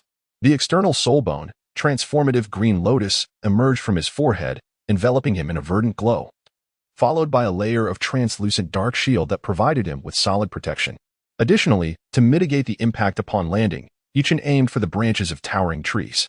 Of course, for an ordinary person, falling from the sky onto a tree or the ground would be of little difference, merely varying in the manner of demise. Landing on the ground would result in a shattered skull, while landing on a tree would likely lead to being impaled by hard branches. However, with the powerful effects of the 2 soulbone skills, which provided immunity to 75 of physical damage, ordinary branches would struggle to penetrate his protective soul power. Crash, crash, crash. After breaking 4 branches thicker than an arm, Yuchen finally landed on his back, kicking up a cloud of dust. Hiss, invigorating. He inhaled sharply but then rose from the ground as if nothing had happened, thanks to the soulbone skills that mitigated most of the damage. Combined with his robust physical constitution, Yuchen emerged relatively unscathed. Before long, Flander dispatched the bloodthirsty vulture and descended to find Yuchen. How are you holding up? Are you all right? Noting that Yuchen had sustained little injury, Flander let out a sigh of relief but still inquired. I'm fine. Did you take care of that bloodthirsty vulture? Yuchen couldn't help but twitch his lips as he spoke to Flander. It has been resolved, and fortune smiled upon us, for we have obtained a left-arm soulbone. At this point, a smile involuntarily grazed Flander's face, radiating delight. Previously, after he unleashed his martial soul's true form and executed the 8th soul skill, Blade Storm, he swiftly delivered a finishing blow, effortlessly vanquishing the utterly defenseless bloodthirsty vulture. However, he did not anticipate that this bloodthirsty vulture would graciously yield such a precious soulbone. Moreover, the age of this bloodthirsty vulture reached an astounding 40,000 years. Even though it was merely a relatively ordinary left arm bone, as opposed to a torso or head soul bone, its worth was considerable, beyond mere monetary purchase. Even powerful individuals hailing from significant factions might not possess a soul bone of such antiquity. Soul bone? Congratulations to Dean Flander. Yuchen had not anticipated that casually slaying a bloodthirsty vulture would yield a precious soul bone. Such fortuitous luck was truly extraordinary. Could it be attributed to the lucky card? Yuchen pondered inwardly. Upon entering the heart of the starry forest, he had utilized a luck card in his quest to find a soul beast that resonated with him. Could this be related? You don't want it? Flinder raised an eyebrow, surprised by Yuchen's implication that he intended to relinquish the soul bone. In this realm, many soul master teams had betrayed their comrades over a single soul bone. A mere 40,000-year soul bone was hardly worthy of his regard. You may as well take it and refine it yourself. Yuchen nonchalantly waved his hand. Indeed, the reality is that the soul skills produced by soul bones are innate abilities possessed by soul beasts. He had thoroughly examined the innate soul skill of the bloodthirsty vulture and found its effects rather unimpressive, thus he had little interest in it.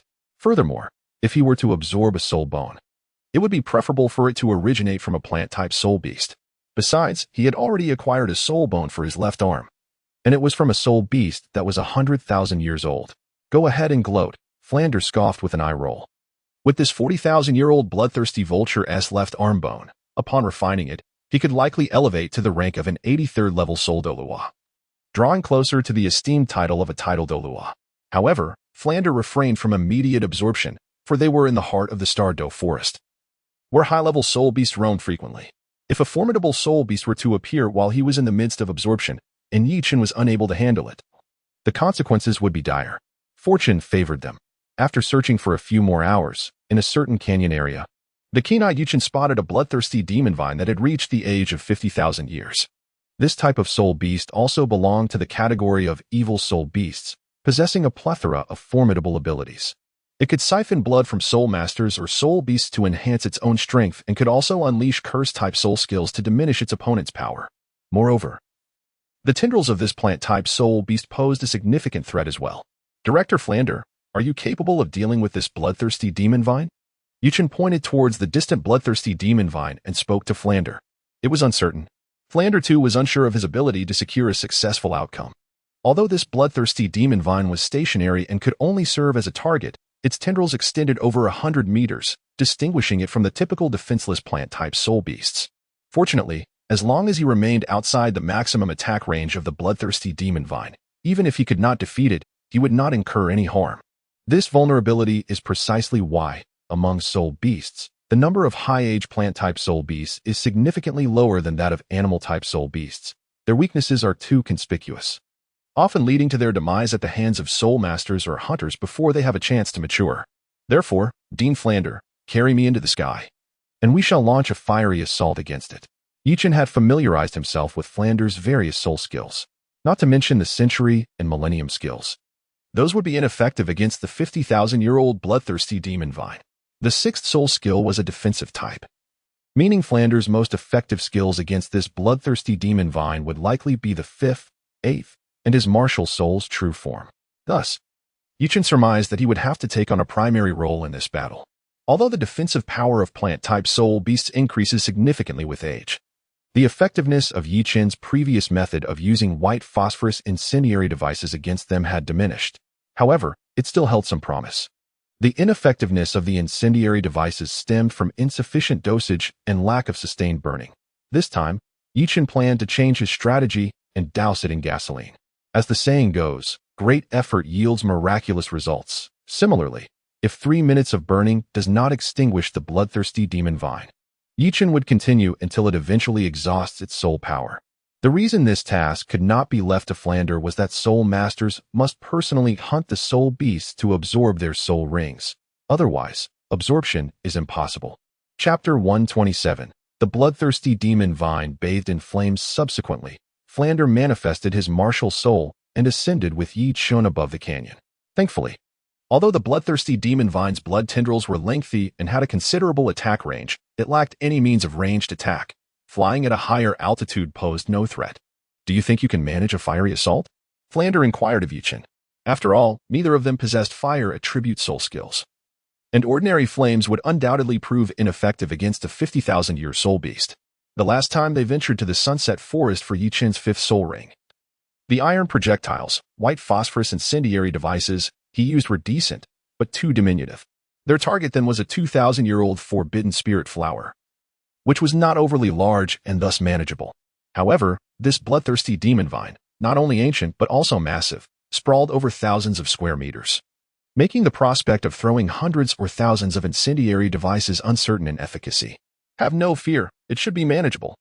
Despite the numerous and sizable tendrils of the bloodthirsty demon vine, just as animal-type soul beasts possess vulnerabilities like hearts, plant-type soul beasts also have core areas of weakness. There was no need to concern themselves with the countless tendrils, they merely needed to target its core region and intensify the flames.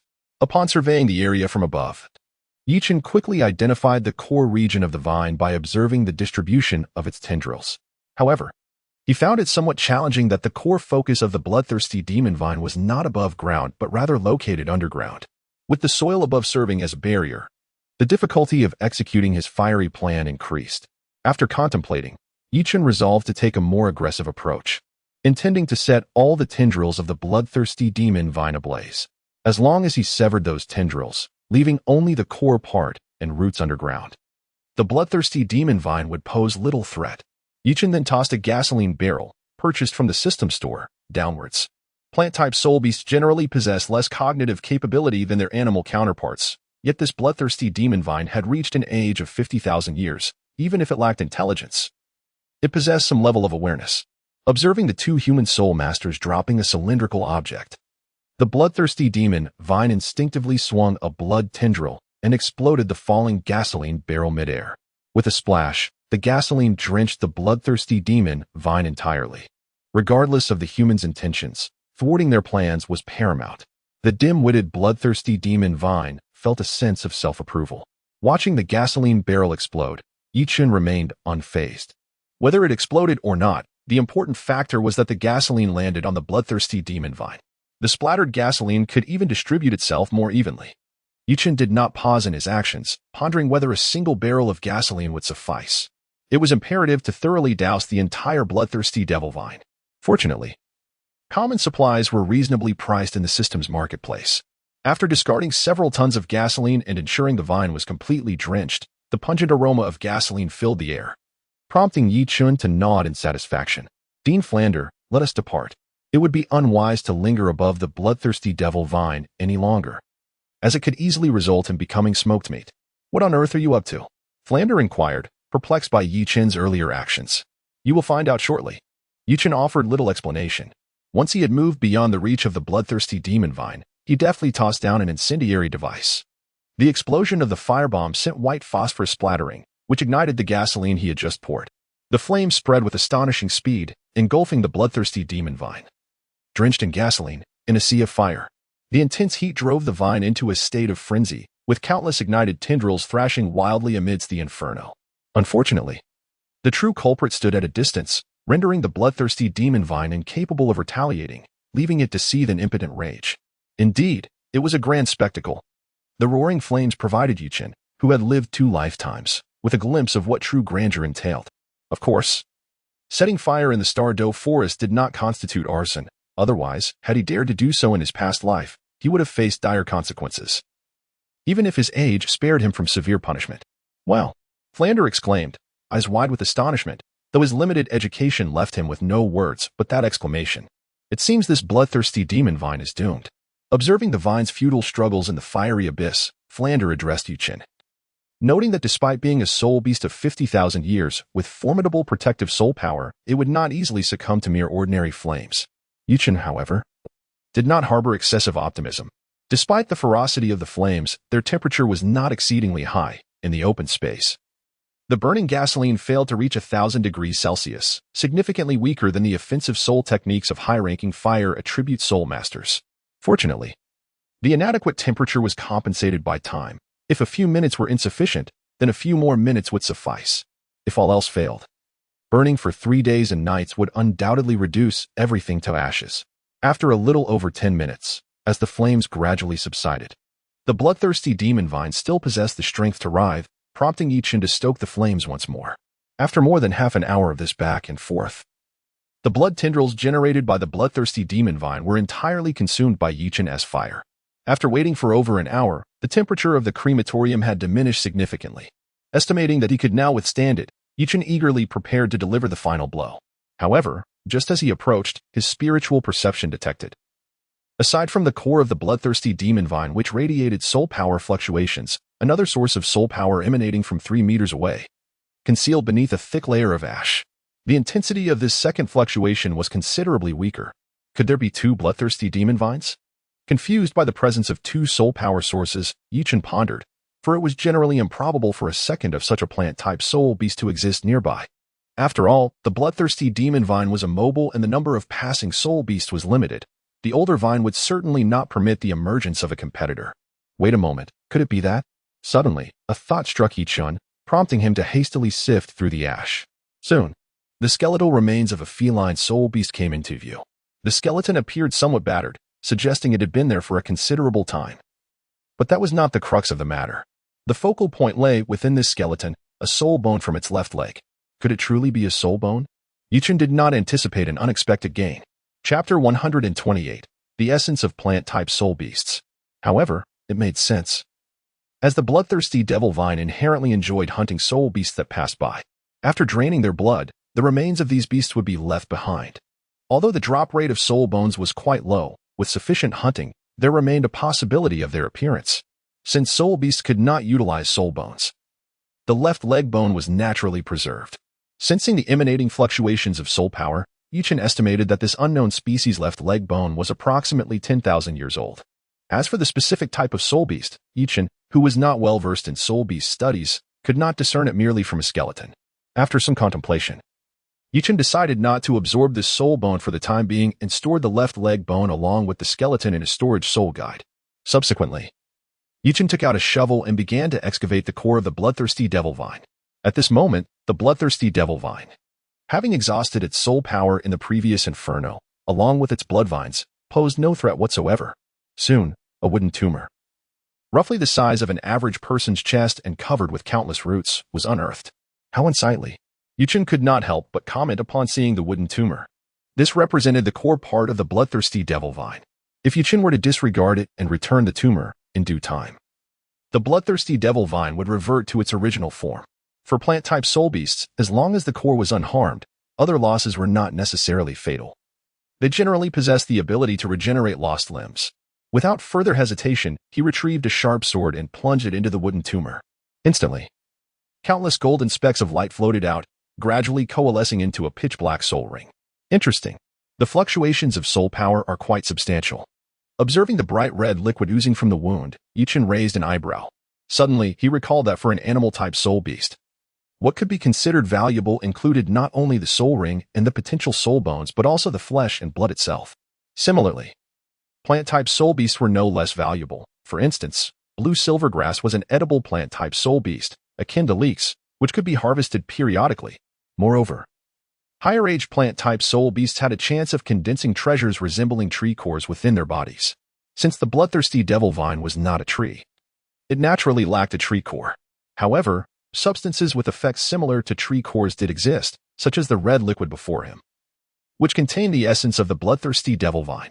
In the later generations of the Douluo Continent, utilizing various innate treasures produced by soul beasts was quite common. However, in this era, few soul masters were aware of such applications. Consequently, Yuchen wasted no time and procured a large vial to collect it. Before long, he obtained approximately 1 liter of the red liquid. As for this substance, Yuchen had no intention of consuming it himself, as while it might enhance soul power, the side effects were considerable. Consumption could lead to an unstable soul power foundation, and in severe cases, it might even hinder future progress. Nevertheless, it could hold some value for those with insufficient talent, stuck at a bottleneck and unable to advance.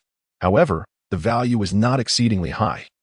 Considering that the bloodthirsty devil vine was merely around 50,000 years old, corresponding to about the level of a 7-ring soul sage, it was likely that this essence would have minimal effect on soul sages above the 7-ring rank.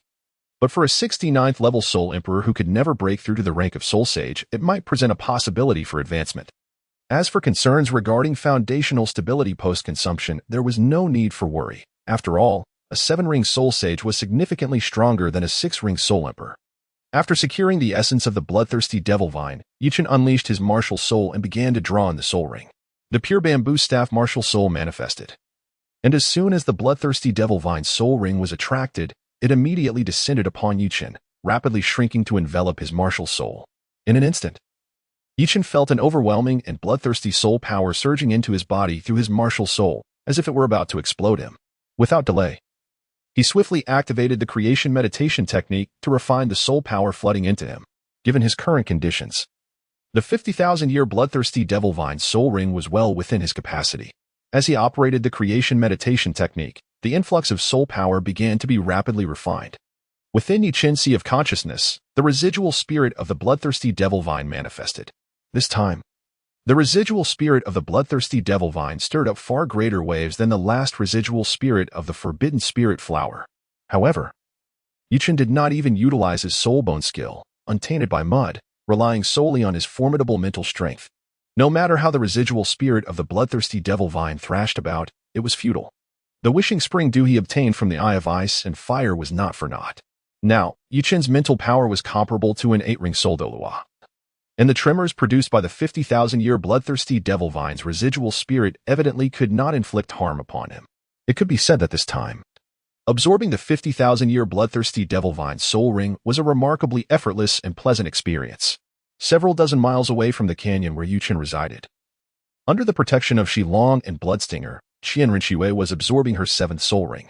Beside her lay the body of a holy light flame lion nearing 60,000 years of age. According to optimal soul ring ratios, an ordinary 70th level quasi-soul sage could withstand a 7th soul ring below 50,000 years. However, Qian Rinqiwei, possessing an angelic head soul bone inherited from the angel family, could transcend the limit of years for absorbing soul rings. Although the head soul bone did not augment physical attributes as much as the trunk soul bone, its impact on mental strength was significant. Coupled with her divine quality 6-winged angel martial soul, Qian Rinqiwei was sufficiently capable of withstanding a 7th soul ring below 60,000 years. Before long, Qian Rinxue successfully absorbed the Holy Light Flame Lion Soul Ring, advancing her soul power level to that of a 71st level Soul Sage. Congratulations, young master, on advancing to Soul Sage. It seems you are the youngest Soul Sage on the continent. Upon seeing Qian Rinxue awaken, Shilong immediately approached with congratulations and showered her with praise. Indeed, the young master was only 24 years old and had already advanced to Soul Sage. It would not be long before she became a titled Douluo. Observing Shilong's enthusiastic praise, Bloodstinger naturally did not want to lag behind. Did anything happen while I absorbed the soul ring? Qian Rinxue slightly nodded, yet she remained humble.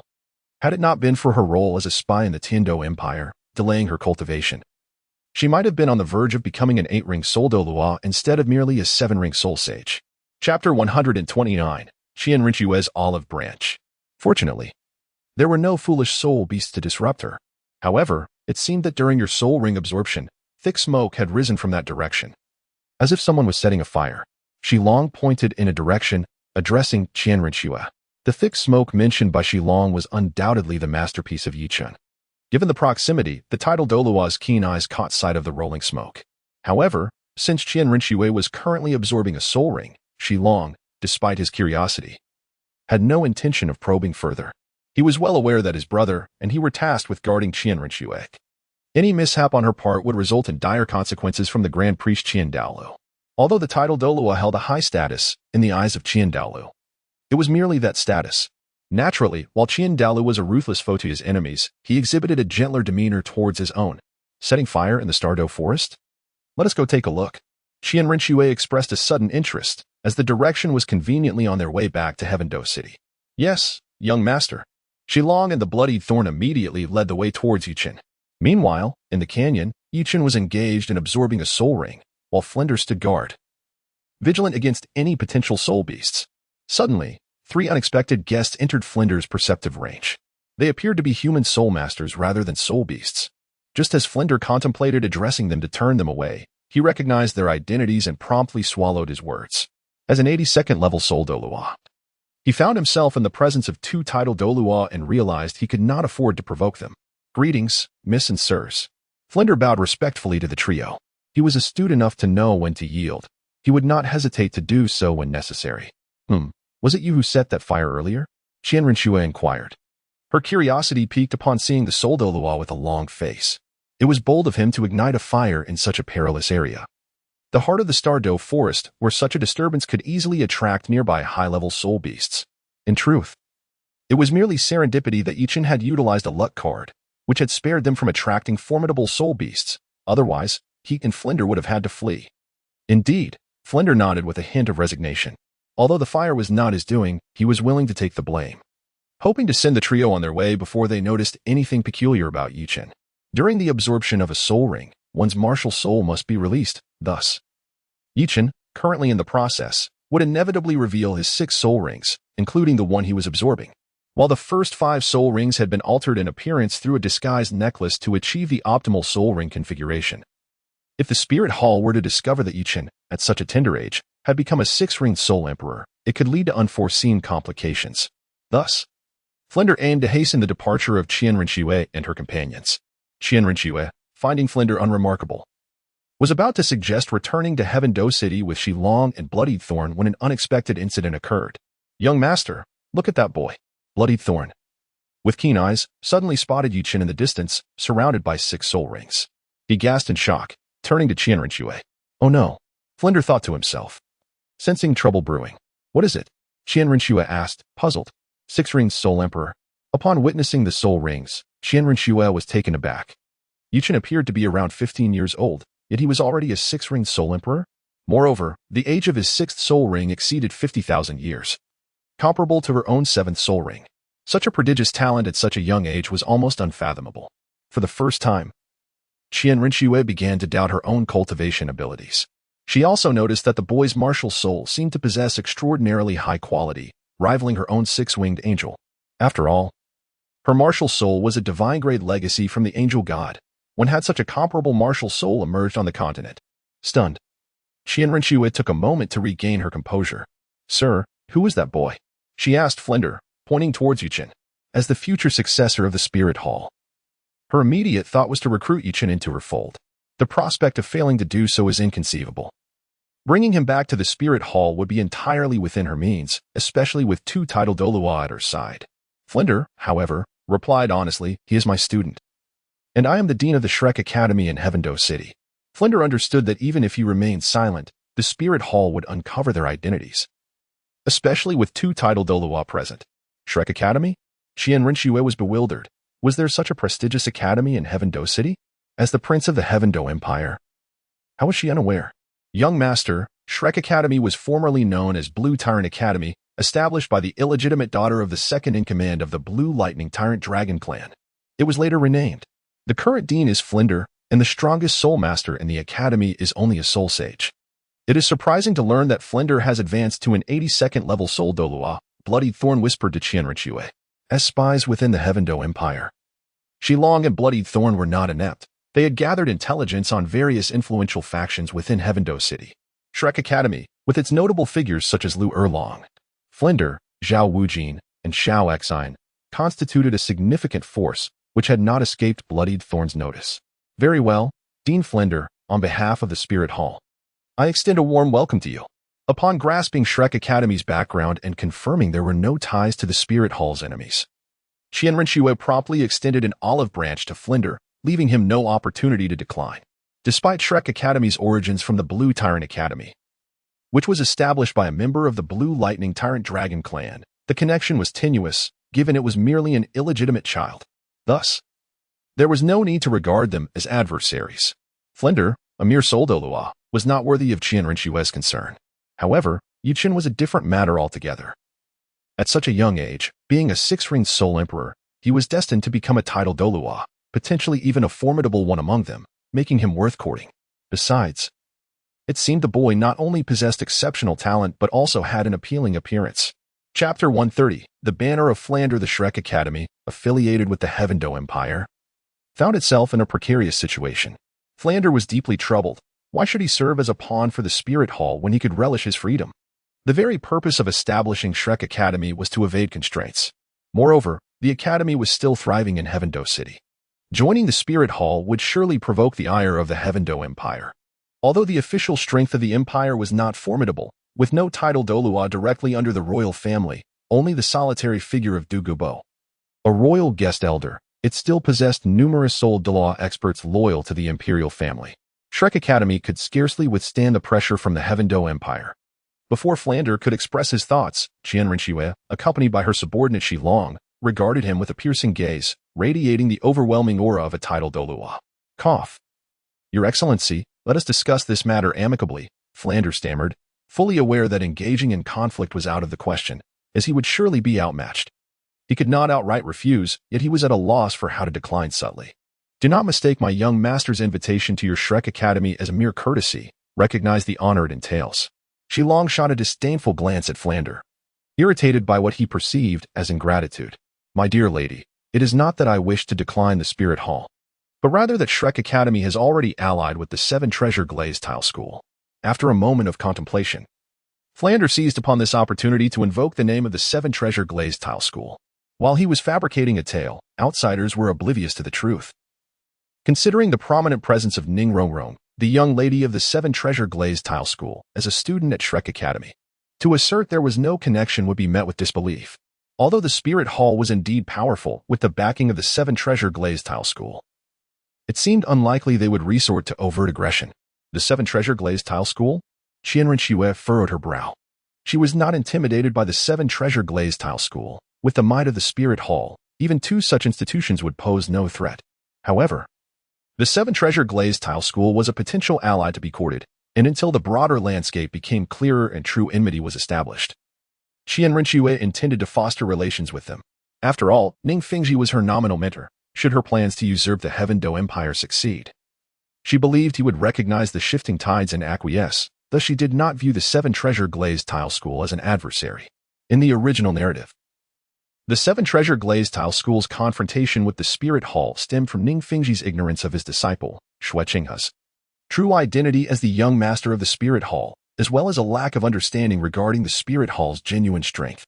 The subsequent ambush orchestrated by Bibi Dong led to the downfall of Ning Fengji's family, solidifying the 7 treasure glazed tile school's position against the Spirit Hall. Had Ning Fengji been privy to these truths, his choices may have differed. Indeed, the young lady of the 7 treasure glazed tile school, Ning Rongrong, was currently enrolled at Shrek Academy. Observing Qian Rinxue's apprehension towards the 7 treasure glazed tile school, Flander inwardly breathed a sigh of relief. Let us set that aside for now. Please, tell me about the boy. After some reflection, Qian Rinxue resolved to abandon her pursuit of Shrek Academy, deeming a mere Soul Master Academy unworthy of her concern. Yet, she could not afford to overlook Yuqin. His name is Yuqin. Though I am not well acquainted with his background, perhaps you could inquire directly upon his awakening? In truth, Flander was not entirely versed in Yuqin's details.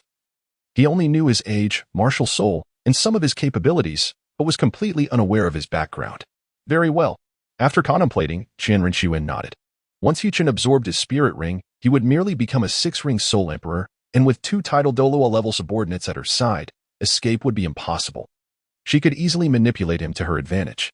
Moreover, during their previous encounter at the soul-hunting town outside the Stardo Forest, it seemed Yuqin had been captivated by her beauty, thus, enticing him to join her service would likely prove effortless. Of course, this did not imply that Qian Rinxue intended to seduce Yuqin with her allure. However, she was willing to offer him an opportunity. Especially considering the dwindling numbers of the angel family, leaving only herself and her grandfather. To ensure the continuation of the 6-winged angel martial soul, progeny were essential. Should Yuqin prove himself worthy? At this thought, a flush crept across Qian Rinxue's cheeks. Unbeknownst to her, although Yuqin was not the Sea God, he was certainly on a path akin to that of the Sea King, having already garnered the affections of 3 young ladies at merely 14 years of age. Meanwhile, Yuqin, engaged in absorbing his spirit ring, had not completely lost his awareness of the external world. Though he was unclear about the circumstances, he sensed that something unexpected had transpired. Fortunately, after a brief wait without interruption during his spirit ring absorption, Yuqin felt a sense of reassurance. Regardless, the pressing matter remained. He must first complete the absorption of his spirit ring. As time gradually passed, the evening approached, and at last, Yuqin successfully refined his spirit ring, achieving the rank of 6-ring Soul Emperor. Is luck truly this favorable? Before Yuqin could assess his own transformation, an unexpected surprise caught his eye. There, at the core of the bloodthirsty demon vine, appeared a soul bone for his right arm. Is the effect of this lucky card truly this remarkable? It has directly granted me 3 soul bones? Yuqin was somewhat taken aback. Previously, when Flinder had slain the bloodthirsty vulture, a bone from its left arm had been unearthed. Now, in the case of the bloodthirsty demon vine, in addition to the right arm bone that had just emerged, an unknown left leg bone had also been found. It could be said that the bounty from this fortunate encounter was second only to the time he had acquired the external spirit bone, the Azure Lotus. When obtaining the additional 3rd spirit ring, goodness, could this lad truly be so fortunate as to directly obtain a spirit bone? In the distance, Shilong gazed enviously at the bloodthirsty demon vine's right arm bone. Observing the color of Yuqin's 6th spirit ring, Shilong surmised that this right arm spirit bone was likely around 50,000 years old. For a title Douluo, the enhancement in strength gained from absorbing a spirit bone of such age was quite evident, especially for someone of his relatively low standing among title Douluos. Bloodstain, not much better off than Shilong, was equally envious. They both lacked even a single spirit bone. Chapter 131. I am Yuqin, 18 years of age, however. Qian Rinxue, as the young master of the Spirit Hall and the future angel god, was not envious of Yuqin's spirit bone. After all, which piece of her family's angel spirit bone set was not of a higher grade? Shilong's exclamation immediately drew Yuqin's attention. Turning to look, he noticed not only Flinder but also the angel miss, accompanied by her 2 titled Douluo-level bodyguards. Instantly, Yuqin felt a shiver run down his spine. Although he was captivated by the angel miss, he certainly did not wish to engage with her so soon, especially since she must have noticed when he absorbed the 6th spirit ring. Given Qian Rinxue's controlling nature, if he did not join the Spirit Hall today, it would likely not end well for him. Concealing the bloodthirsty demon vine's right arm bone, Yuqin's mind raced as he contemplated how to navigate this predicament. Congratulations, Yuqin, on acquiring a spirit bone. Qian Rinxue smiled warmly, aiming to leave a good impression on him. Cough. Perhaps I could offer you this spirit bone in exchange for our freedom? Despite her beauty, the pressure from Shilong and Bloodstain was overwhelming. If he could escape using this spirit bone, Yuqin might be willing to part with it. After all, in his perspective, A 50,000-year spirit bone was merely equivalent to half of a minor gold in gold soul coins. Oh, you would be willing to part with it? Qian Rinxue inquired. Somewhat surprised, for a spirit bone of such age held considerable value. Such a beautiful lady, why would you forsake something so trivial? If he could indeed extricate himself from this situation, then relinquishing a 50,000-year spirit bone would be a small price to pay. However, Yichen feared that Qian Rinxue might not desire the spirit bone at all, but rather wish to claim him instead. Should he become powerful enough in a few years, he would certainly welcome the idea, but regrettably, his current strength was insufficient, and he lacked a sense of security. Forget the spirit bone. I doubt my sister would even care for it. Little brother, would you consider joining the spirit hall? Qian Rinxue extended her invitation with a charming smile. I am Yichen, aged 18. May I inquire about your esteemed name, miss? Though Yichen acknowledged his attraction to Qian Rinxue's enchanting beauty, he was not inclined to join the spirit hall and promptly redirected the conversation.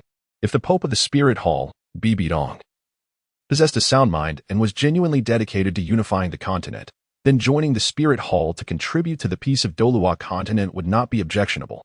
However, Betrothal, despite her formidable strength, was anything but rational. After the secret room incident, Betrothal had fixated on leading the spirit hall down a treacherous path. Relying on her god of slaughter trial as a safety net, she had made numerous enemies, ultimately squandering her advantageous position and facing a devastating counterattack from Tang San, resulting in her demise and the downfall of the spirit hall. Thus, Yichen was resolute in his decision to refrain from joining. Moreover, he had tactfully concealed his age. Although Yichen was genuinely only 14 years old, his substantial spirit power and rapid development allowed him to pass for 18 without much objection. My name is Qian Rinxue. Dear little brother, you have yet to answer whether you will join the spirit hall. Qian Rinxue, possessing keen intelligence, was not easily misled by Yichen. I hold no particularly negative impressions of the spirit hall. I would consider joining, provided you can defeat me fairly. However, if you fail to do so, then allow us to leave. After a moment of contemplation, Yichen proposed his conditions. At present, Qian Rinxue was not yet the future angel god, and her spirit ring configuration was relatively ordinary. She was merely a soul sage, with the advantage of his spirit rings and techniques. Yichen believed he could best the seven-ring Qian Rinxue. Splendid, it is settled then. Qian Rinxue nodded in satisfaction. In her eyes, Yichen's statement merely offered her a graceful exit. With her seven-ring soul sage prowess, divine quality six-winged angel spirit, in the angel domain, she could easily contend with even the lowest-ranking title Douluo. A mere six-ring soul emperor would hardly pose a challenge. Yichen, spirit, pure bamboo staff. Level 62 control system soul emperor. Qian Rinxue, spirit, six-winged angel, level 71 attack system soul sage. Little brother Yichen, I shall go easy on you. Qian Rinxue said confidently. Thank you, Sister Shui, but I hope you will honor your promise later. Yichen cast a meaningful glance at Qian Rinxue, who felt quite certain of her victory. However, Yichen exuded an even greater confidence in his own abilities. Oh, do you truly intend to defeat me? Qian Rinxue asked, somewhat surprised by Yichen's audacity to challenge her. If it were an ordinary seven-ring soul sage, she might concede that Yichen had a chance, but against her, it was utterly impossible. After all, her soul rings not only met but exceeded the optimal configuration, and her divine-grade martial soul, the six-winged angel, was not to be underestimated. Nevertheless, she resolved to give her all, lest she suffer an unexpected downfall. Angel domain, Qian Rinxue exclaimed, and a realm suffused with light and holiness instantly unfolded, enveloping Yichen. In an instant, Yichen found his strength suppressed by 10%, while Qian Rinxue's aura surged by over 30%. Within the angel domain, divine energy permeated the atmosphere, causing Yichen's soul power to gradually dissipate, and even his sensory abilities were significantly dulled. It could be said that it was thanks to the angel domain that Qian Rinxue's power could contend with a lower-ranked title Douluo. Otherwise, even with her capability to challenge higher ranks, she would merely be equivalent to a soul Douluo. Purity domain, break. Just as Yichen was engulfed and subdued by the angel domain, he immediately activated the innate domain of his martial soul, the purity bamboo staff. A realm radiating a white jade hue, imbued with a tranquil and focused essence, emerged, forcibly shattering Qian Rinxue's angel domain. Qian Rinxue's eyes widened in disbelief. She never anticipated that Yichen also possessed a domain, and that his domain could actually nullify hers. How absurd. Seizing the moment of her astonishment, Yichen pressed the attack, the fifth soul ring on his body flickering slightly as he unleashed a powerful move. Fifth soul skill, silence.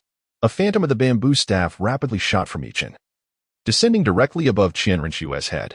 Second soul skill, Void. Although Qian Rinshue was uncertain of the nature of Yichen's soul skill, there was no doubt that she needed to deploy a defensive soul skill. However, the staff phantom flew too swiftly, leaving Qian Rinshue little time to react.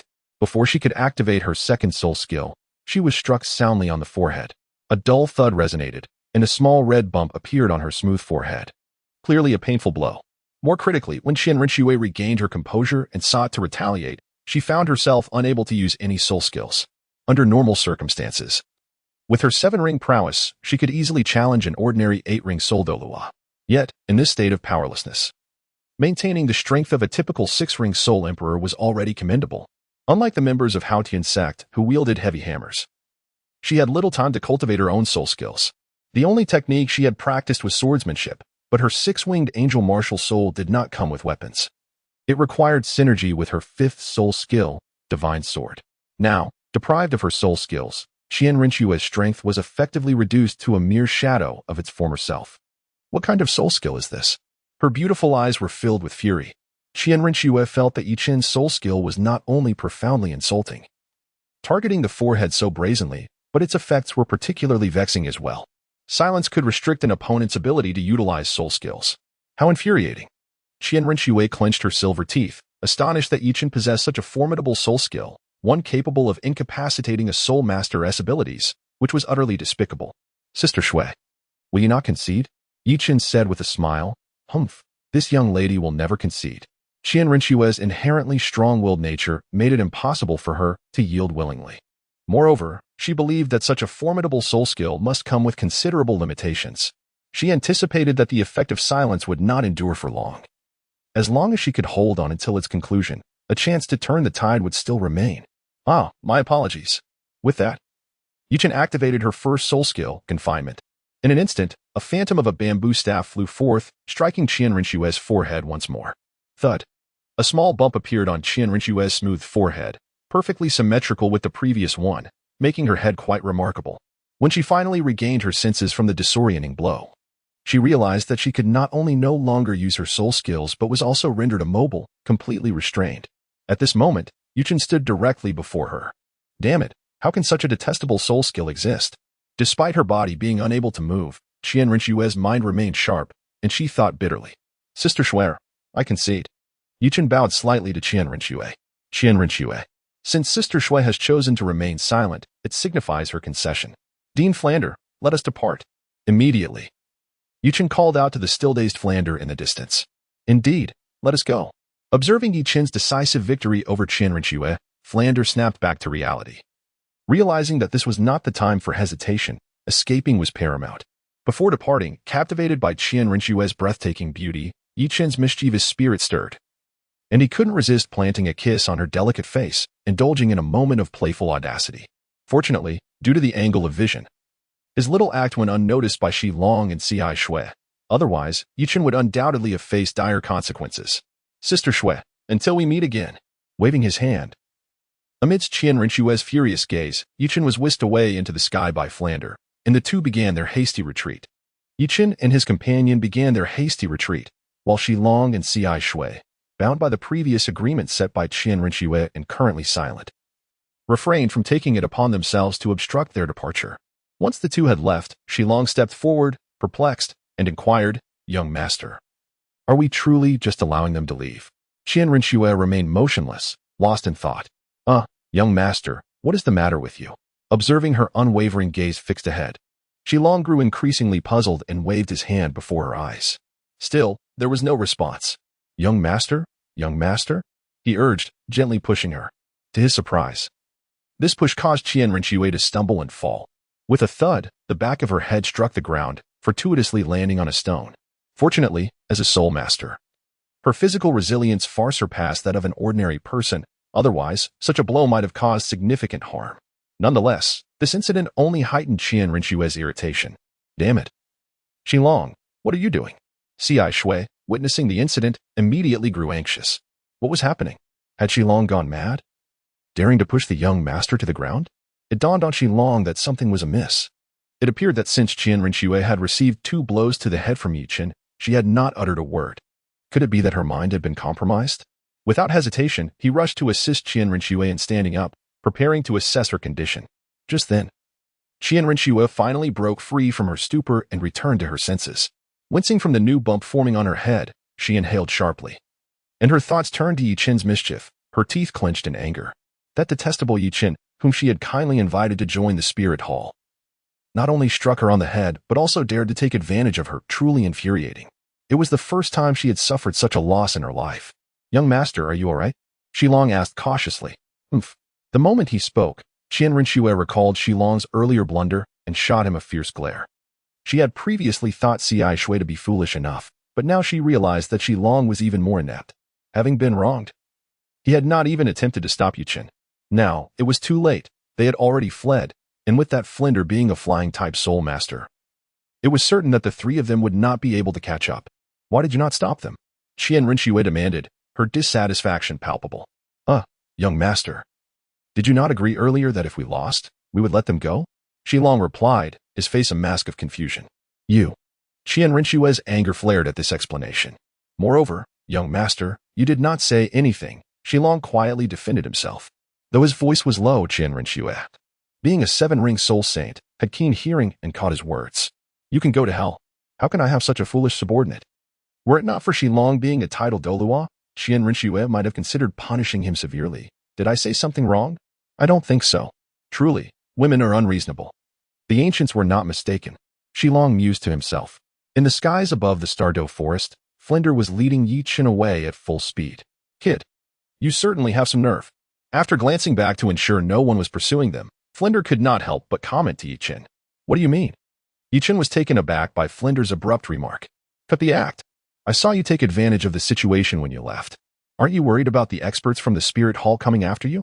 Flinder's face displayed a look of disdain. Although Yi Qin's movements had been swift and obscured from the eyes of Shilong and Xiai Shui, Flinder had witnessed everything clearly. Yi Qin, am not easily intimidated. If they want me to join the spirit hall, they must be prepared to pay a price." Yi Qin was unperturbed, confident that Qian Rinxue, with her strong-willed nature, would likely keep his little antics a secret.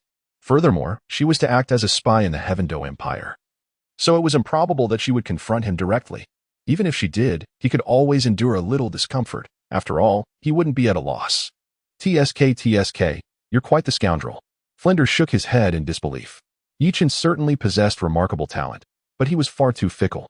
Having 3 girlfriends within the academy was not enough. He sought to sow his wild oats outside as well. Unlike Flinder, who remained steadfastly devoted to his one true love, he would have to be cautious if he had a daughter. I refuse to converse with a 50-year-old old bachelor," Yi Qin immediately retorted, inciting a furious reaction from Flinder, who nearly dropped him from the sky. "So what if I'm a virgin?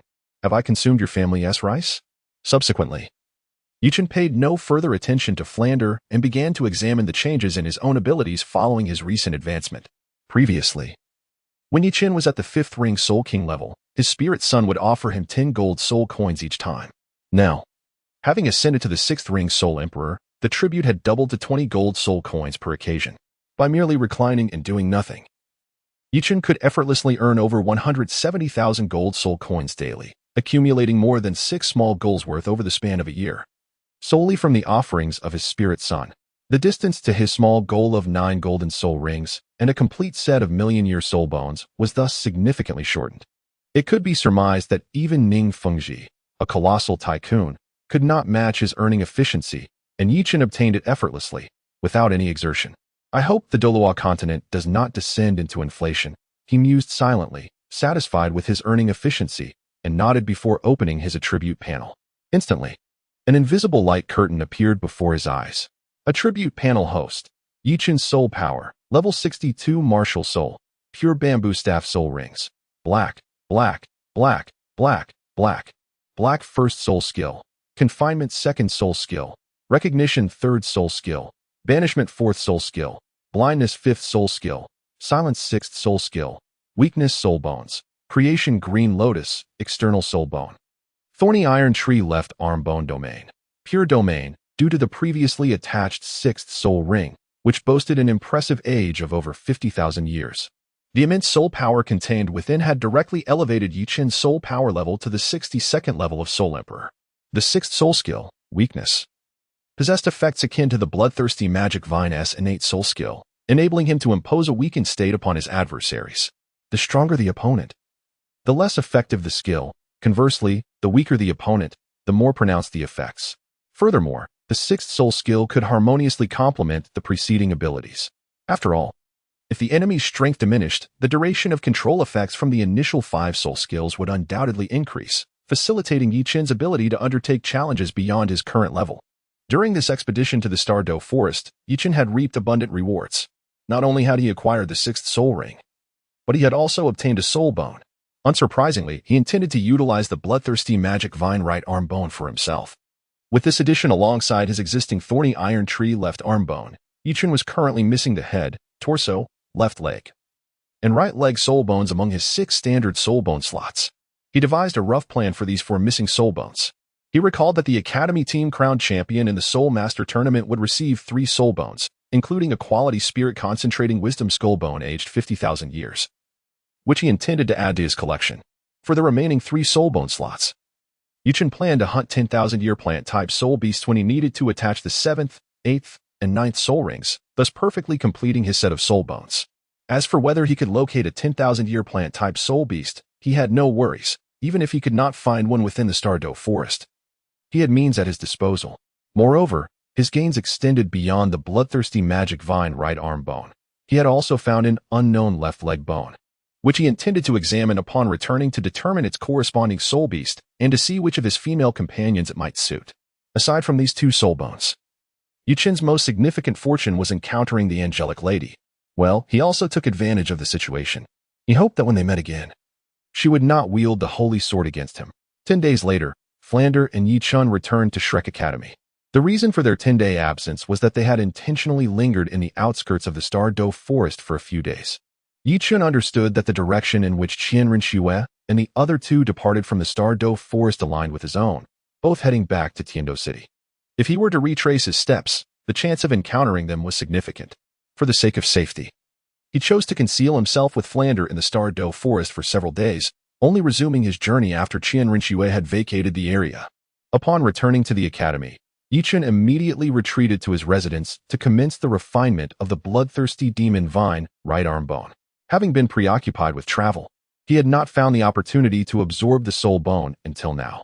After several hours, he completely refined the bloodthirsty demon vine right arm bone, which had just advanced in rank, elevating his soul power level to the pinnacle of level 63, very close to level 64. Upon introspection, Yi Qin discovered that the soul bone ability, Endless Blood Vine, proved to be quite effective. This ability, driven by soul power, could conjure blood vines akin to those of the bloodthirsty demon vine itself. The more soul power expended, the greater the number of blood vines that could be summoned. Conversely, a lesser expenditure would yield fewer. These blood vines could ensnare and control opponents, and could also be wielded to strike adversaries, inflicting considerable damage. Additionally, the blood vines possessed the capacity to siphon the blood of foes, potentially leading to their demise through significant blood loss, and could even provide sustenance for Yi Qin's own cultivation through extensive blood draining. Indeed, this was undoubtedly a malevolent soul technique. Were it not for Yi Qin having consumed celestial herbs that had transformed his innate abilities, he might have pursued a darker path through this soul bone ability, ultimately becoming a veritable evil soul master, with a pronounced potential for notoriety. It was likely that the city of slaughter would serve as his ultimate destination. Of course, it was also possible that before he could reach the city of slaughter, he might be eliminated by the experts of the Spirit Hall. Chapter 134. Targeted by Qianren Xue. Meanwhile, within the prince's residence in Tiando City. Have we uncovered the details on Yi Qin? Qianren Xue inquired. Her brow furrowed as she addressed Xilong. Unfortunately, young master, we have not gathered much information regarding Yi Qin, Xilong replied, somewhat embarrassed. What purpose do our intelligence personnel serve if they cannot even ascertain the details of a single individual? Qianren Xue expressed her dissatisfaction. If you cannot even uncover the background of one person, what use are you, young master? It seems that Yi Qin has not registered with the Spirit Hall in various locations, which is why we have been unable to gather substantial intel. Xilong explained. During our time in the Stardo Forest, Yi Qin mentioned that he was 18 years old, and I naturally conducted my inquiries based on this age and his clear bamboo staff martial soul. Due to the erroneous age, Coupled with the fact that the clear bamboo staff martial soul underwent evolution later on, the Spirit Hall has been unable to clarify matters in a short span of time.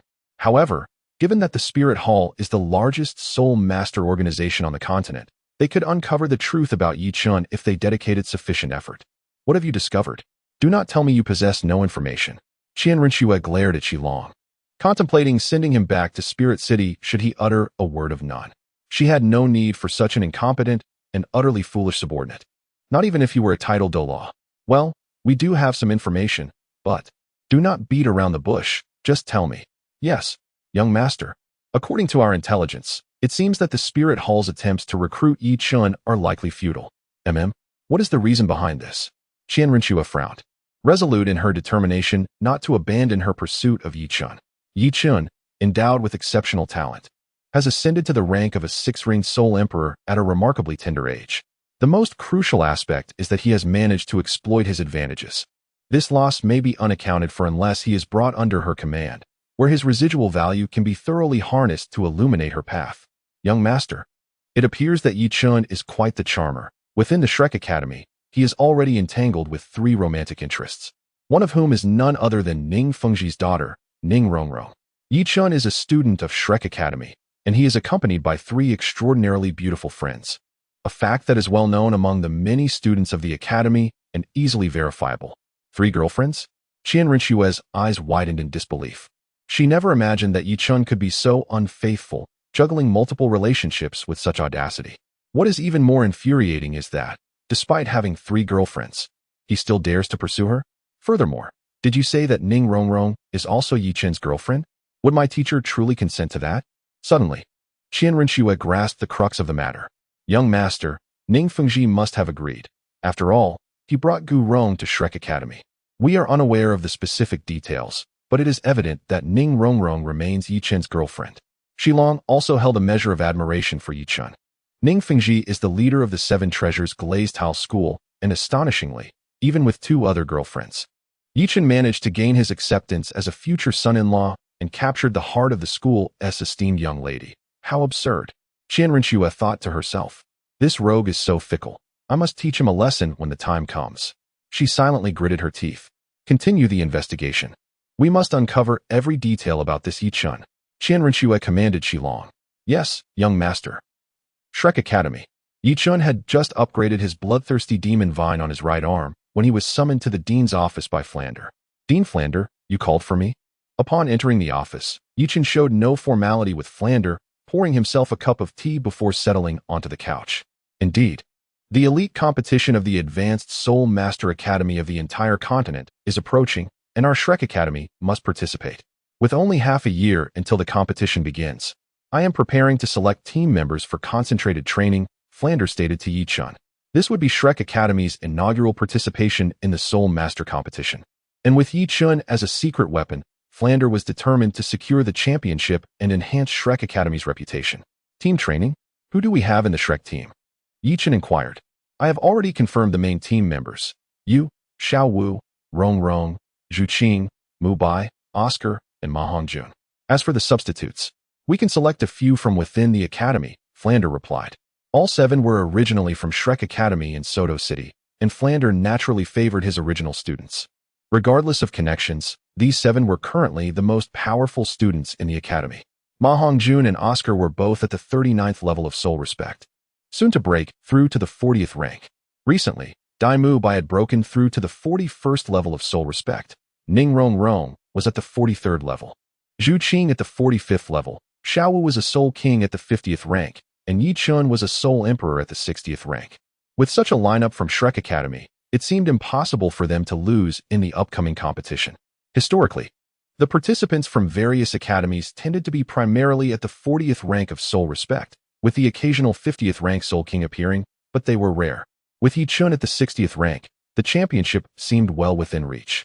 Unbeknownst to Flander, Xiao Wu had already reached the 59th level of soul king and would soon break through to become a soul emperor. Everyone is fine, but I refuse to team up with Dai Mu Bai, Yi Chun stated firmly. I must be paired with Xiao Wu, Ning Rong Rong, and Zhu Qing. Oscar and Ma Hongjun are my subordinates, which is acceptable, but Dai Mu Bai is different. He is an adversary. and I have no intention of including him in the competition. Well, I understand that your conflict with Daimu Bai is due to Zhu Qing, but I cannot find other suitable main team members within the academy, Flander admitted, feeling somewhat helpless. Dean Flander, let me be direct. Even if you find a first-level soul master, I absolutely refuse to have Daimu Bai on the team. As long as I am in the Shrek team, there is no place for Daimu Bai. If he is included, I will withdraw, Yichen asserted resolutely. Flander found himself in a dilemma. As the head of Shrek Academy, he could not simply abandon Daimu Bai due to the conflict between him and Yichen. Such a decision would be unjust. Dean Flander, where do you think we stand within the Empire? Observing Flander's discomfort, Yichen contemplated persuading him further.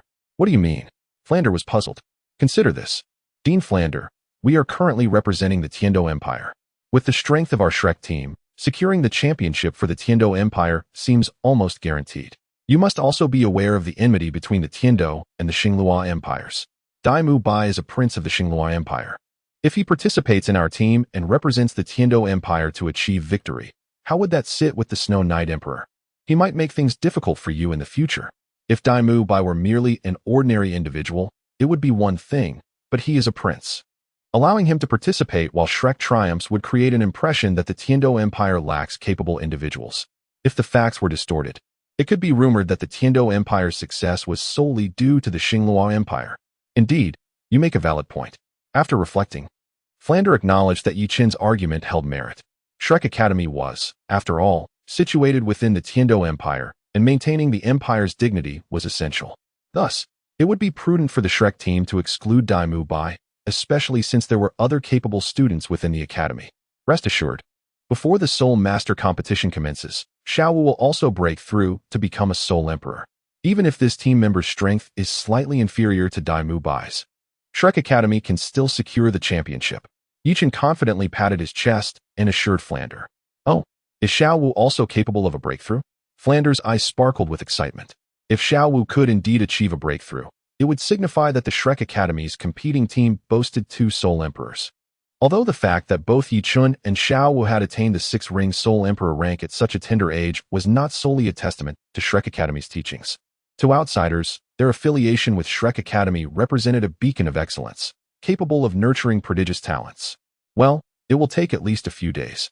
Or perhaps a couple of months. Haha, splendid. Absolutely splendid. Flander was brimming with enthusiasm, already envisioning Shrek Academy triumphing in the Soul Master competition, consequently attracting numerous gifted individuals within the Heaven Do Empire eager to enroll. Dean Flander, I must clarify something. Yichen interjected. During the Soul Master competition, Shiau will disguise herself as a Soul King, so please ensure her true identity remains concealed to avoid drawing the ire of other formidable powers. Yichen understood the principle that the tallest trees catch the wind. Initially, he had contemplated using a disguised necklace to obscure a significant level. But after being discovered by Qianren in the Stardo Forest, he abandoned that notion. Since Qianren was aware, it meant the Spirit Hall was also informed, rendering any attempt at concealment futile. As for other forces, Yichen held little concern. The 7-treasure glazed tile school possessed sufficient strength to safeguard his development. The reason Yichen had no intention of withdrawing from the Soul Master competition was that this tournament was unlike any other. The Spirit Hall had invested significantly, offering 3 soul bones as rewards for the champion team, which Yichen could not bear to forego. In truth, the rewards for this championship were particularly generous and came with a backstory. These 3 soul bones were originally intended for the Golden Generation trio of the Spirit Hall, but the elders felt that the trio had not earned sufficient merit and thus withheld their approval for a direct allocation. Moreover, Bibi Dong believed that the Spirit Hall was certain to win this time and intended to present the 3 soul bones merely as a formality. This situation presented Yichen with an opportunity to seize the prize. Understood. Since Daimu Bai will not participate, I shall allow Tailong to join the team, and then select 3 substitutes to form the Shrek team. Tailong. Yichen raised an eyebrow, recognizing the loyal servant of Tang Dazue, the grandson of the mighty Titan. Unlike the original narrative, the Titan dared not disturb Shiau. After all, Shiau had become the head of Shrek Academy. Despite her seemingly gentle demeanor, she was, in truth, a fierce rabbit. All the students in the academy respected her and called her sister Shiau. Indeed, Talon wielded the martial soul of the mighty gorilla, boasting a soul power level of 37, which might increase further, rendering him not particularly weak. this was of little concern. Yichen decided to let things unfold as they would. As for the training camp, he suggested that Zhu Qing and Rong Rong join the training, while he and Shiau would abstain. Even if he were to compete alone in the Soul Master competition, victory was assured. After all, the strongest team from the Spirit Hall consisted merely of 4 Soul Masters and 3 Soul Kings. Although the siblings Xiaoyu and Hulaina possessed the martial soul fusion technique called Demonic Charm, its strength was only equivalent to that of a high-level Soul Emperor, making it rather easy to counter. After some contemplation, Flandre concurred. The disparity in strength was too vast. Yichun and Shiau Wu's participation in the training camp bore little significance. Subsequently, Flandre informed the other 5 about the training team's cohesion. Dai Mubai, who initially intended to join the Soul Master competition, felt crushed upon realizing he was excluded. If all the members of the Shrek team surpassed him in strength, he could accept it, but the fact that a mere Soul Master like Talon replaced him, a Soul Sovereign, was blatant discrimination.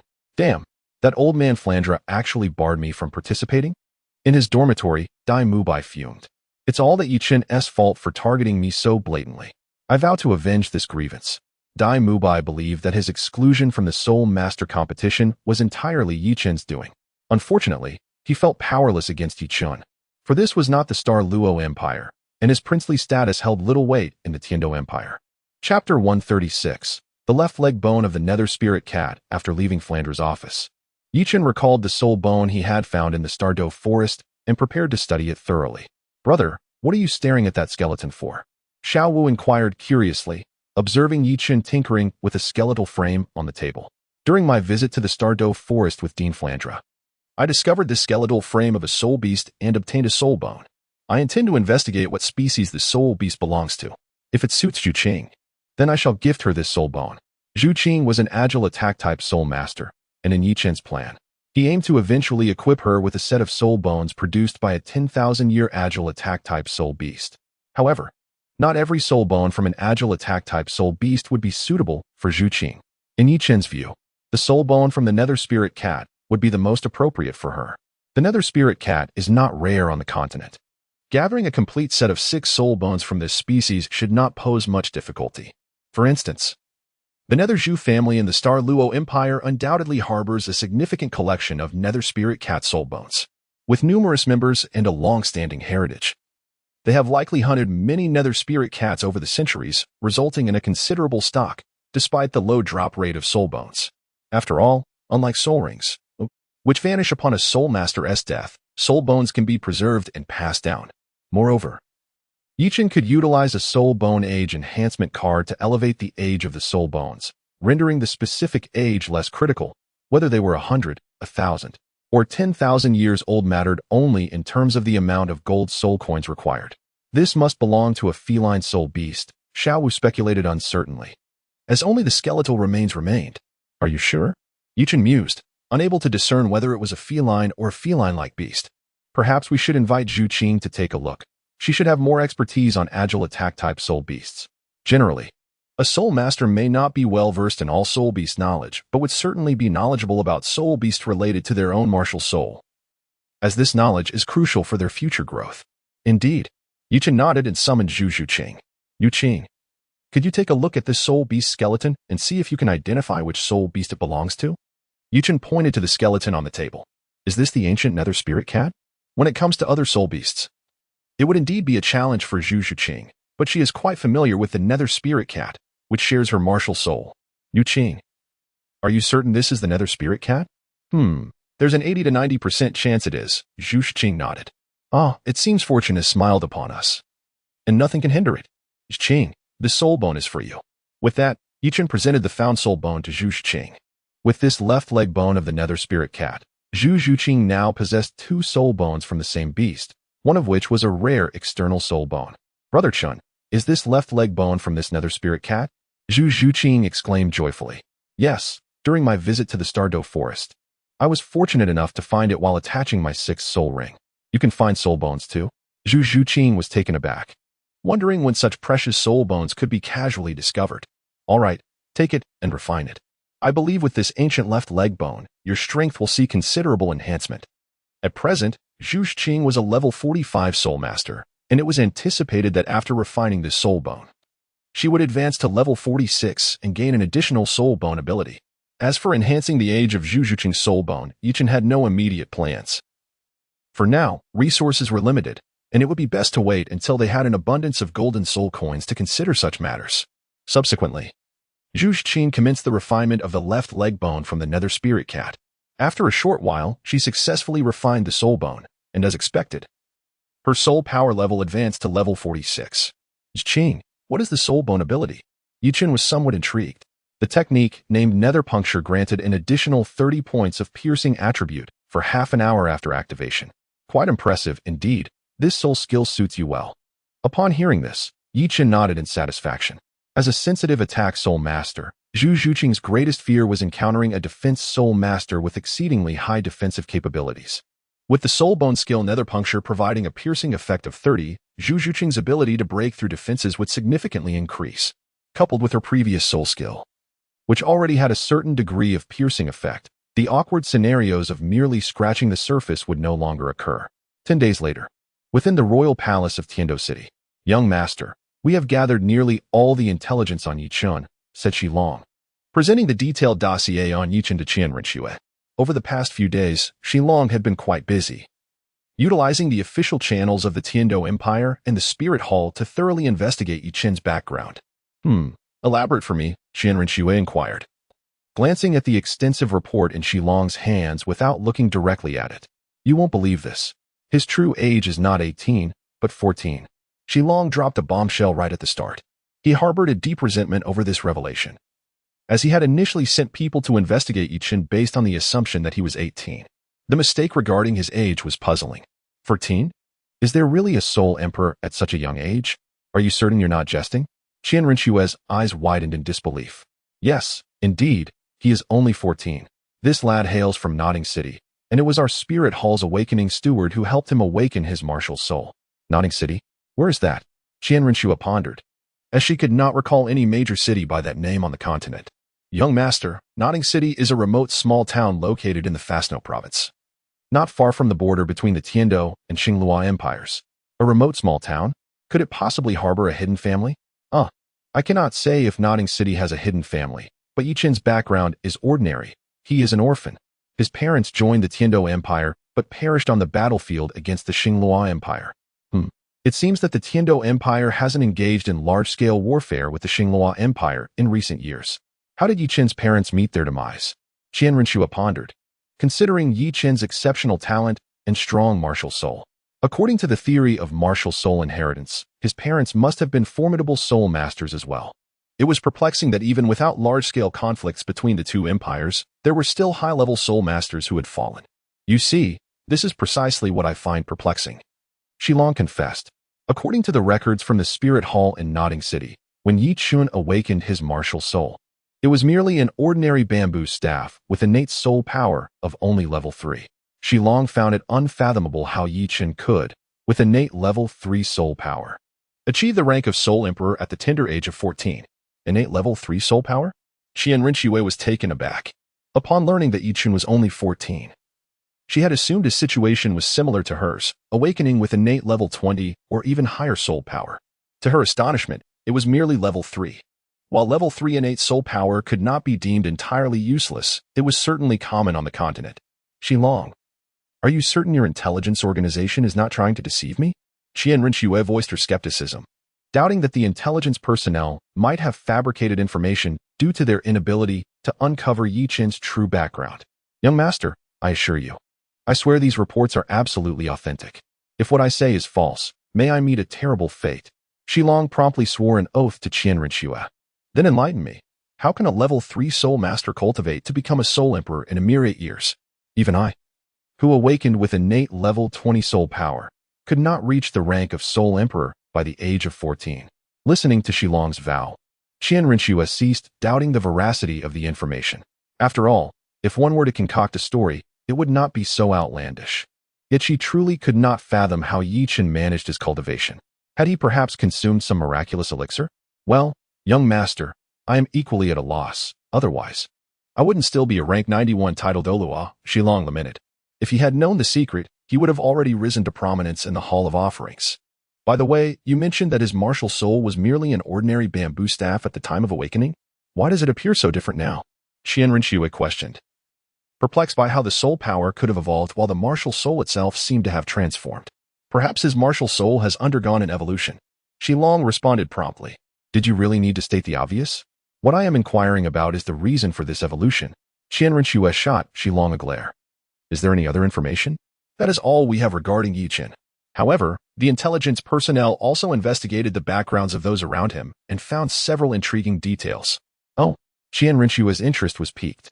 According to the intelligence from Nodding City, one of Yichen's girlfriends, Xiao Wu, is of the same age and reportedly entered the Nodding Academy with full innate soul power, at the time being a level 12 soul master.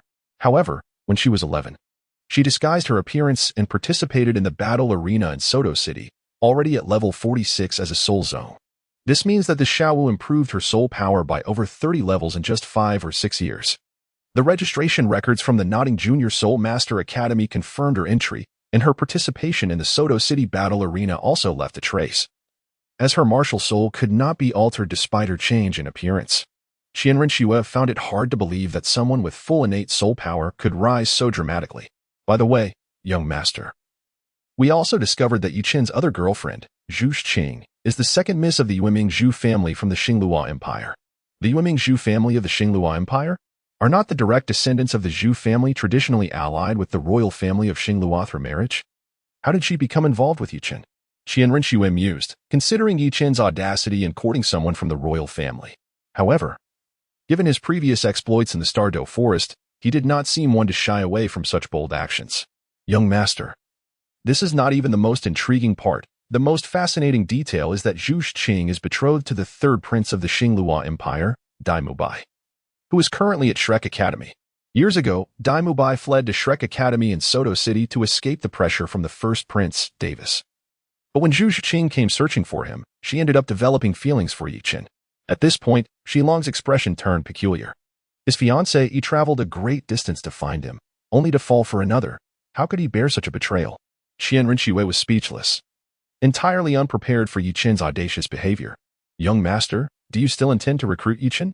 If not, I believe it would be wise to act preemptively, considering his uncanny rate of cultivation, lest he grows to become an adversary of the Spirit Hall in the future. As he spoke, a glint of menace flickered in Shilong's eyes. Presently, Yichen was merely a sixth-ring soul emperor, and Shrek Academy lacked formidable guardians. With his title as a Douluo, Shilong was confident that success was within his grasp, once the deed was accomplished. Even if the Seven Treasure Glazed Tile School discerned the involvement of the Spirit Hall, it was unlikely they would confront them over the demise of the already deceased Yichen. They would likely acquiesce, pinching their noses in acceptance. Furthermore, should the operation be executed with agility and discretion, the Seven Treasure Glazed Tile School might remain oblivious to the truth. There is no need for that. Qian Rinxue, would never fear Yichen, she declared, waving her hand in refusal to Shilong's proposal for nefarious action. Yichen was not beyond persuasion, his background was unblemished, and he bore no animosity towards the Wuhuan Palace. His only affiliation with other powers was with the Seven Treasure Glazed Tile sect, which happened to be one of her targets for recruitment. Moreover, Yichen was merely the prospective son-in-law of the Seven Treasure Glazed Tile sect. Could Qian Rinxue's allure possibly be inferior to Ning Rongrong's? She acknowledged that while Yichen might be a bit of a flirt, he possessed both looks and talent in abundance. Among the younger generation on the continent, Yichen was undoubtedly the most outstanding. It would indeed be a great loss if he were to fall. Additionally, having previously been defeated by Yichen in the Stardo Forest left a profound impression on her. His strength surpassed hers, and his appearance was equally impressive. Was he not the Prince Charming she had longed for in her dreams? Contemplating this, Qian Rinxue's cheeks flushed with warmth. Having spent over 20 years single and never having experienced romance, she could not help but feel a stir of youthful longing. Oh no. Could it be that the young master has taken a liking to Yichen? Observing her master's demeanor, Shilong felt a sense of foreboding. The more he looked, the more he sensed something amiss. Shilong, what are you staring at? Noticing Shilong's gaze, Qian Rinxue's expression darkened, and she glared at him with displeasure. Young master, there is something I am uncertain whether I should mention. After a moment's hesitation, Shilong spoke to Qian Rinxue. Speak. Young master, Yichen is nothing more than a scoundrel. Though his talent is slightly commendable, he is certainly not a worthy match for you. You must not let yourself be swayed by him. She long feared that if the grand offering, Douluo, discovered that his beloved granddaughter had been led astray by Yichen, he would hold him accountable, and Shilong would not be able to bear the consequences. Begone! Rinxue was incensed by Shilong's revelation of her hidden thoughts. Yes, I shall take my leave. Seeing his master in a rage, Shilong quickly retreated. Wait. Investigate what treasures exist in the world that can rapidly enhance soul power and evolve martial spirits. After some reflection, Rinxue resolved to look into Yichen's unusually rapid cultivation speed, suspecting he must be using some kind of treasure to explain it. Understood, young master. Shilong immediately accepted the command. Meanwhile, Yichun, situated within the Shrek Academy, remained blissfully unaware that his life had nearly come to an end. Chapter 138. Xiao Wu has grown up half a month later, on a day when Xiao Wu was diligently cultivating indoors. A sudden surge of soul power enveloped her, marking her breakthrough to level 60, qualifying her as a soul emperor. Brother, I've reached level 60. Upon awakening, Xiao Wu joyfully exclaimed to Yichen beside her. Indeed, my dear Xiao Wu is about to mature. After advancing to the 6th ring of Soul Emperor, Xiao Wu would enter her mature phase, meaning she would soon grow into adulthood. Yichen could not help but imagine how alluring Xiao Wu's long, slender legs would become. As a self-proclaimed admirer, he felt a stir of excitement. Subsequently, Xiao Wu began to condense her 6th soul ring. As a 10,000-year soul beast in human form, she did not need to hunt soul beasts in the soul beast forest. She could condense her soul rings herself, which, like the God-given soul rings, perfectly matched her martial spirit. However, condensing her own soul rings meant that she could not obtain soul bones, making it difficult to weigh the advantages and disadvantages. Yichen was well aware of Xiao Wu's situation, having previously learned about it. Her ability to condense her soul rings stemmed from the legacy of her 10,000-year soft-bone rabbit form. Of course, since Xiao Wu's martial spirit had evolved from the soft-bone rabbit to the moon rabbit through a martial spirit upgrade card, her original form had also transformed. Should a soul Douluo or tidal Douluo be able to perceive her true essence, they would recognize her as a 10,000-year moon rabbit in human form, rather than a soft-bone rabbit. Relying on the foundation of the 10,000-year moon rabbit, Xiao Wu could continue to condense her soul rings up until she created her 10,000-year innate soul ring. However, once that foundation was exhausted, she would have to hunt soul beasts for her subsequent rings. Thus, if Xiao Wu were to condense her 10,000-year innate soul ring at the 8th ring, she would need to hunt a soul beast for her 9th ring. Given that Xiao Wu had practiced the creation body refinement technique, Yichen estimated that she could endure a soul ring of around 50,000 years for her 6th ring, nearly 100,000 years for her 7th, and a full 100,000 years for her 8th. As for her 9th ring, the upper limit would exceed 100,000 years by a considerable margin. However, considering that soul beasts over 100,000 years were exceedingly rare, it was nearly impossible for another 100,000-year rabbit soul beast to appear on the continent. Thus, Yichun had advised Xiao Wu to reserve her innate 10,000-year soul ring for her 9th ring. Despite both being 10,000-year soul rings, the abilities derived from the 8th and 9th rings would differ significantly, with the 9th ring's soul skills being markedly superior. This was because, upon attaching a soul ring, the martial spirit would become more potent, and the strength of the soul skills was determined by the martial spirit's quality at the time of attachment.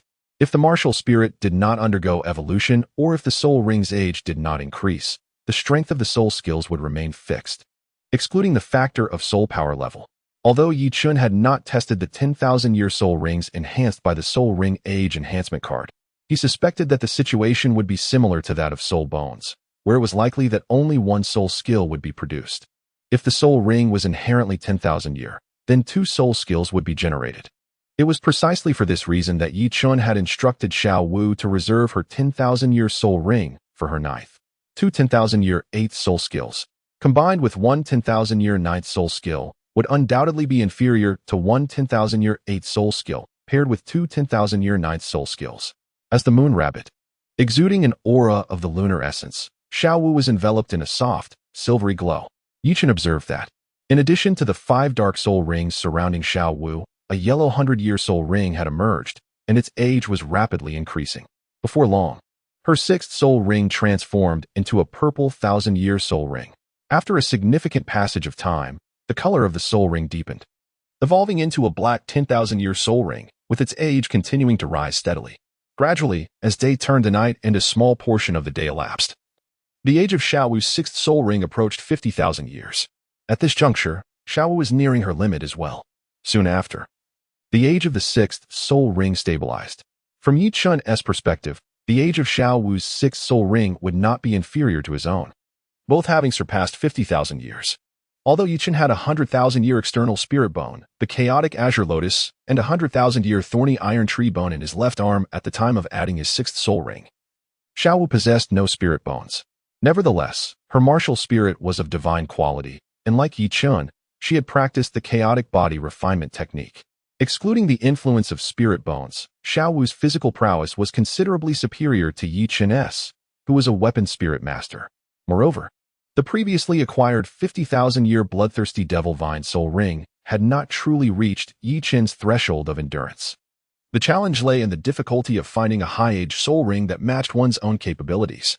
Yi Chun would not seek out soul rings at the upper limit of his tolerance merely to save a few gold soul coins. A close approximation sufficed.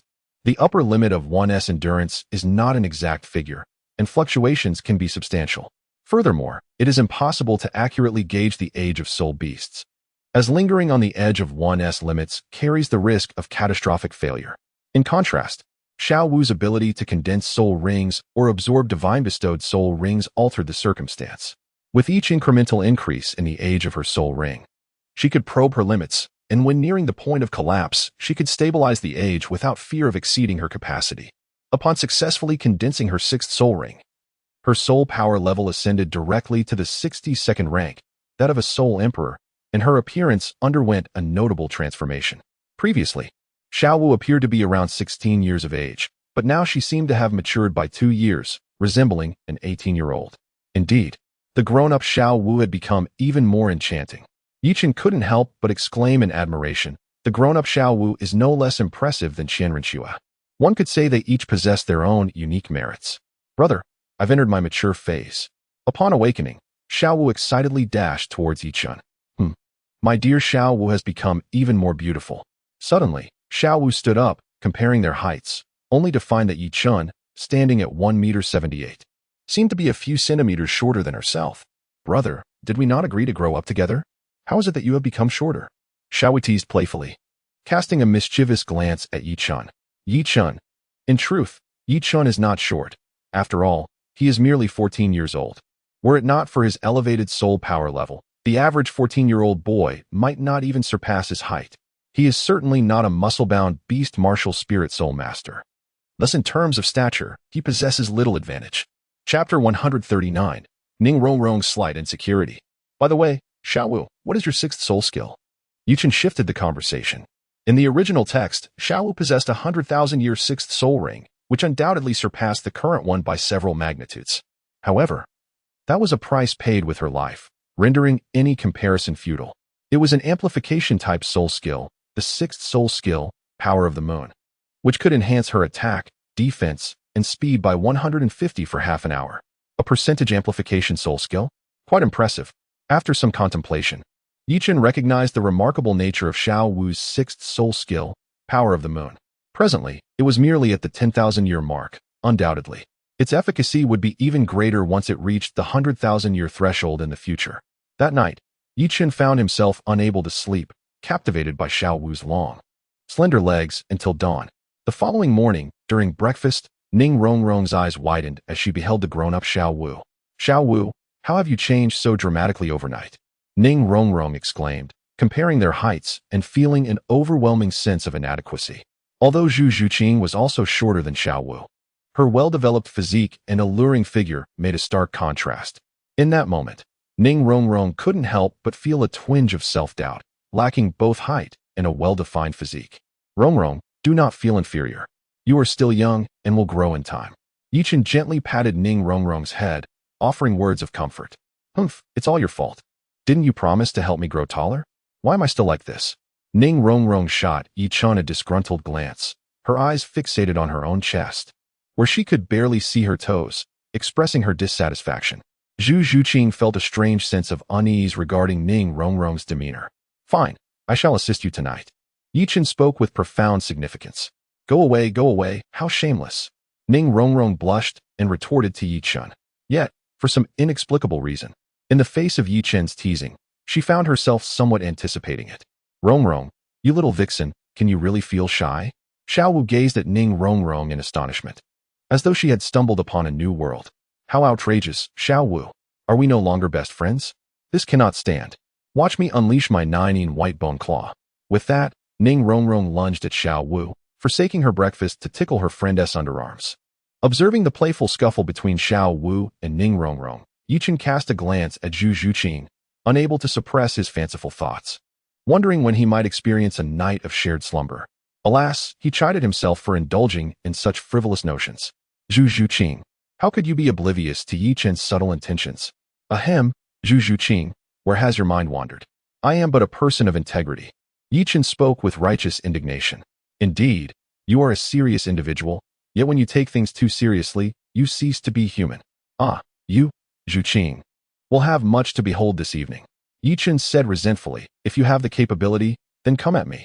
As she spoke, Zhu Zhuqing beckoned to Yichen with her finger. Yichen, resolute in his determination, was intent on teaching the big cat a lesson today. It had been a while since he had playfully tugged at her tail, and he found himself reminiscing about those moments. Time flew by, and in the blink of an eye, 6 months had passed. The elite competition among the advanced Soul Master Academies across the continent was about to commence. Early that morning, Flanders summoned all the members of Shrek Academy's team participating in the competition.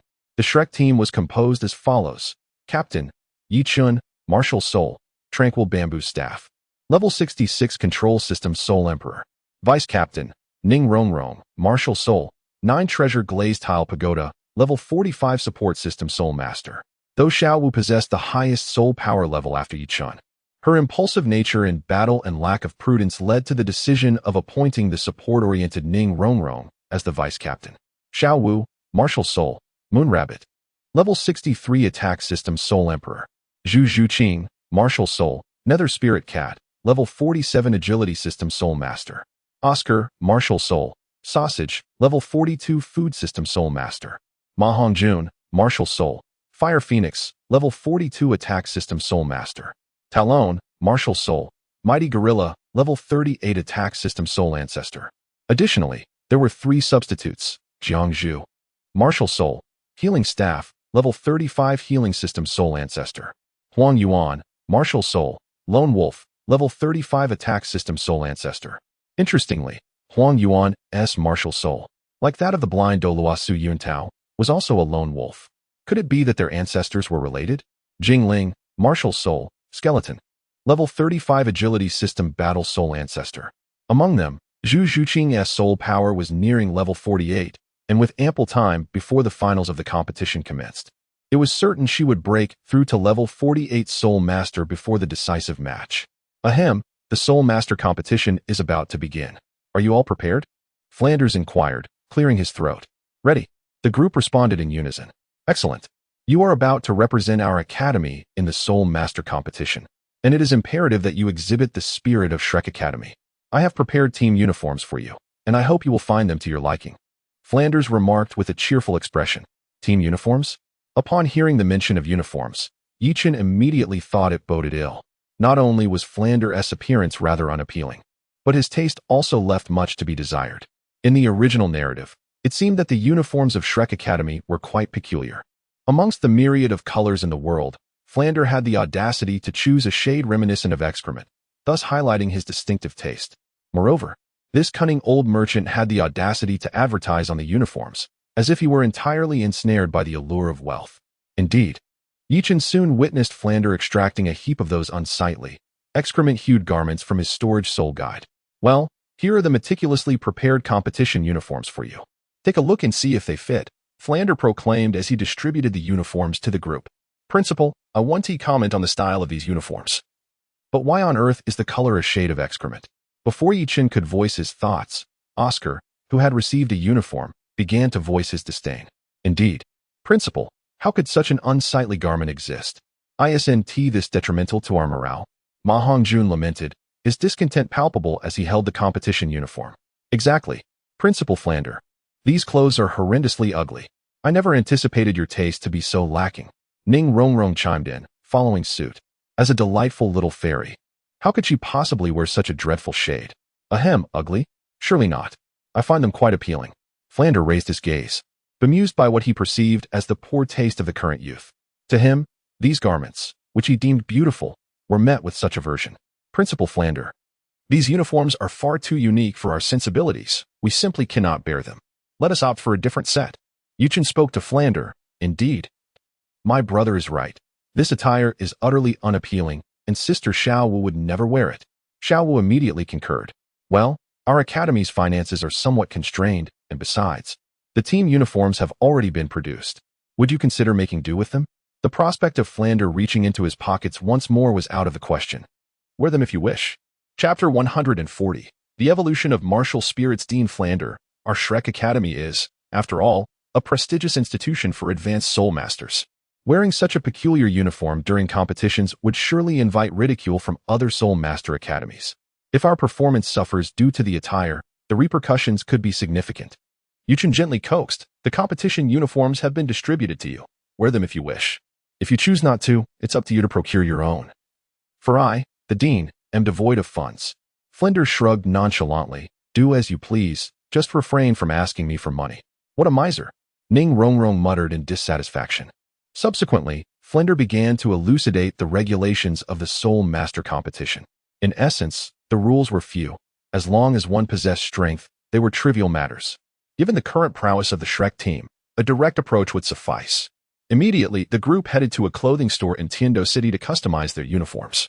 With merely 3 days until the competition commenced, urgency was paramount. Delays would be detrimental. Due to the expedited nature of the order, the cost was significantly elevated. With each set fashioned from ordinary materials priced at a staggering gold soul coin. Fortunately, Yichun was not short of funds and generously ordered 3 sets for each individual. Once the uniform issue was resolved, upon returning to the academy, Yichun noted the increase in his modest treasury, prompting thoughts of enhancing Zhu Zhuqing and Ning Rongrong's abilities. Both he and Shiau had attained divine-level martial souls, and as Zhu Zhuqing and Ning Rongrong were his sisters, their treatment should be equally exceptional.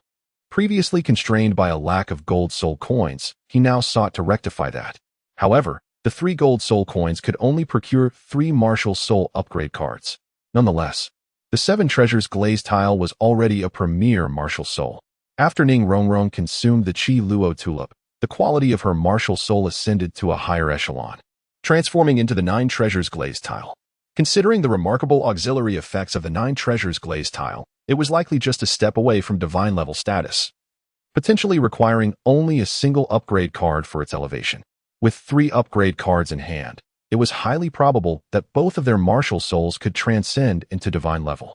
After some contemplation, for the sake of fairness, Yichun decided to prioritize Ning Rongrong's enhancement. If it required but 1 upgrade card to elevate Ning Rongrong's 9 treasures glazed tile to divine level, the remaining 2 gold soul coins could be allocated towards procuring 2 upgrade cards for Zhu Zhuqing. Conversely, if it necessitated 2 cards to achieve Ning Rongrong's transformation, he would utilize the remaining gold soul coin to enhance the age of Zhu Zhuqing's nether spirit cat's left leg bone, compensating later to maintain fairness. Having resolved his intentions, Yuchen summoned Zhu Zhuqing and Ning Rongrong. Qing, Rongrong, I am prepared to enhance your strength. Yuchen addressed the 2 individuals, expressing his eagerness. Enhance our strength? I desire it. Upon hearing the prospect of strengthening their abilities, Ning Rongrong immediately responded with excitement. Beside her, Zhu Zhuqing's eyes also sparkled with anticipation. Here. This item can elevate the quality of your 9 treasure glazed tile spirit. As he spoke, Yichun procured a spirit upgrade card from the system's marketplace and handed it to Ning Rongrong. Can the quality of my 9 treasure glazed tile spirit truly be enhanced? Ning Rongrong inquired, her face a mask of confusion as she accepted the gleaming spirit upgrade card. On the continent, spirits are classified into various tiers: ordinary, advanced, and top tier. However, this classification is not entirely comprehensive, as there also exist divine spirits. Both the 7 treasure glazed tile and the 9 treasure glazed tile are considered top-tier spirits, and should they undergo further transformation, they would ascend to divine spirits, which possess an inherent talent domain. Yichun provided Ning Rongrong with some insights. Divine-level martial spirits? So, does that mean both your and Xiao's martial spirits are of divine caliber? Indeed. Yichun nodded. Brother Chen, you mentioned that this card can enhance the quality of the martial soul. Do you happen to have any spare ones? Ning Rongrong asked, somewhat shyly. Rongrong, rest assured. My father-in-law has only recently entered the Soul Douluo rank. Even if the 8-treasure glazed tile martial soul evolves into the 9-treasure glazed tile, it won't make much difference. There is no rush to elevate the martial soul's quality. Waiting a few more years is perfectly acceptable. Yichen understood Ning Rongrong's sentiments. However, considering that it would take time to elevate her father-in-law Ning Fengji's 8-treasure glazed tile martial soul to the 9-treasure glazed tile, there was no urgency, as he wouldn't reach the 89th level of Soul Douluo in the near future. Yes, Brother Chun, you are truly wonderful. Thank you. With that, Ning Rongrong stepped forward and planted a kiss on Yi Chen's cheek. What is there to thank? We are all family. Yi Chen waved his hand, asserting that his father-in-law could hardly be considered a stranger. All right, you may begin now. Summon your martial soul and then integrate the card into it. Without hesitation, Ning Rongrong complied, merging the martial soul upgrade card into her 9-treasure glazed tile martial soul. Zhu Qing, I currently possess a limited number of these cards. At most I can procure 3. In the past, both Xiao Wu and I utilized 2 cards to elevate our martial souls to divine status. Since Rongrong's martial soul is closer to that level, she shall receive the first enhancement. If she requires only 1 card, the remaining 2 shall be yours. If it proves insufficient, then we shall delay the enhancement of your martial soul, and I will enhance the age of the left leg bone of the nether spirit cat for you. Yi Chun turned to Zhu Zhuqing and said, Zhu Zhuqing nodded in response. As Ning Rongrong infused the soul upgrade card into her martial soul, a magnificent spectrum of 9 colors erupted from the 9-treasure glazed tile martial soul, enveloping the entire room in a kaleidoscope of hues. At that moment, Ning Rongrong, who already possessed a fairy-like aura, appeared even more ethereal. Brother Chun, do you think Rongrong will succeed on her first attempt? Zhu Zhuqing inquired of Yi Chun. I am uncertain, he replied. Yi Chun shook his head, uncertain about the matter at hand. As time gradually passed, he could perceive the aura of the 9 treasures glazed tile, the martial spirit hovering above Ning Rongrong's head, steadily intensifying. After half an hour had elapsed, witnessing the continued amplification of the 9 treasures glazed tile's aura, Yi Chun realized that success was assured. If the martial spirit had not ascended to divine level, the process would have concluded by now. Since it had not yet ceased, it was undoubtedly a triumph. Indeed, when another half hour passed, a domain radiating with a myriad of colors emanated outward from Ning Rongrong, who stood at its center. At this moment, although the 9 treasures glazed tile atop Ning Rongrong's head retained its 9 layers, Yi Chun discerned that, in addition to the original spectrum of colors, it now shimmered with the brilliance of the sun, moon, and stars. Chapter 141. The 9 treasures star glazed tower within the domain. Yi Chun carefully attuned to his surroundings and found himself neither attacked nor suppressed, and Ning Rongrong's aura had not intensified. This indicated that her domain was neither combat-oriented nor suppressive, resembling his own tranquil domain, and was instead of an auxiliary nature, albeit lacking the ability to nullify other domains. Before long, Ning Rongrong opened her eyes. Rongrong, what changes have occurred following the evolution of your martial spirit? Upon seeing her awaken, Yi Chun immediately inquired. Brother Chun, come and experience it for yourself.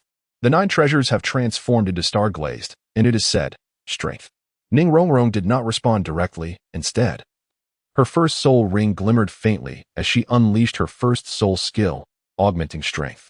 Instantly, Yi Chun realized that, following Ning Rongrong's enhancement, his own strength had astonishingly surged by over 70%, reaching a level of 75. Previously, as a 4-ring soul master, Ning Rongrong could only amplify her allies' attributes by 50%. Now, the enhancement effect had remarkably increased by half. Rongrong, has the effect of your soul skill strengthened? Yi Chun exclaimed in astonishment.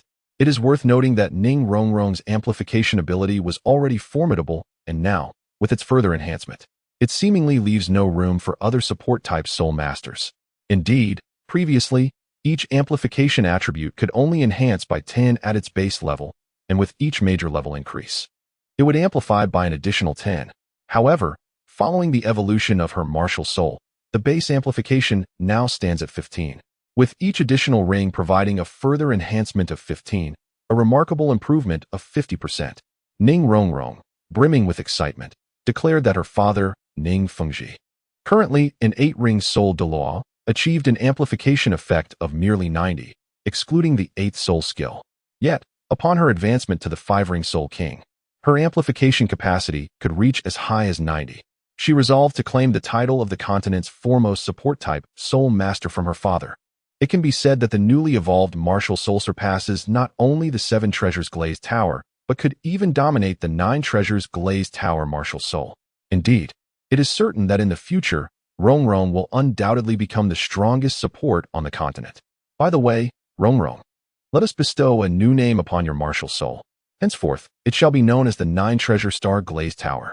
Not only has her soul skill transformed, but even the incantation has undergone a change.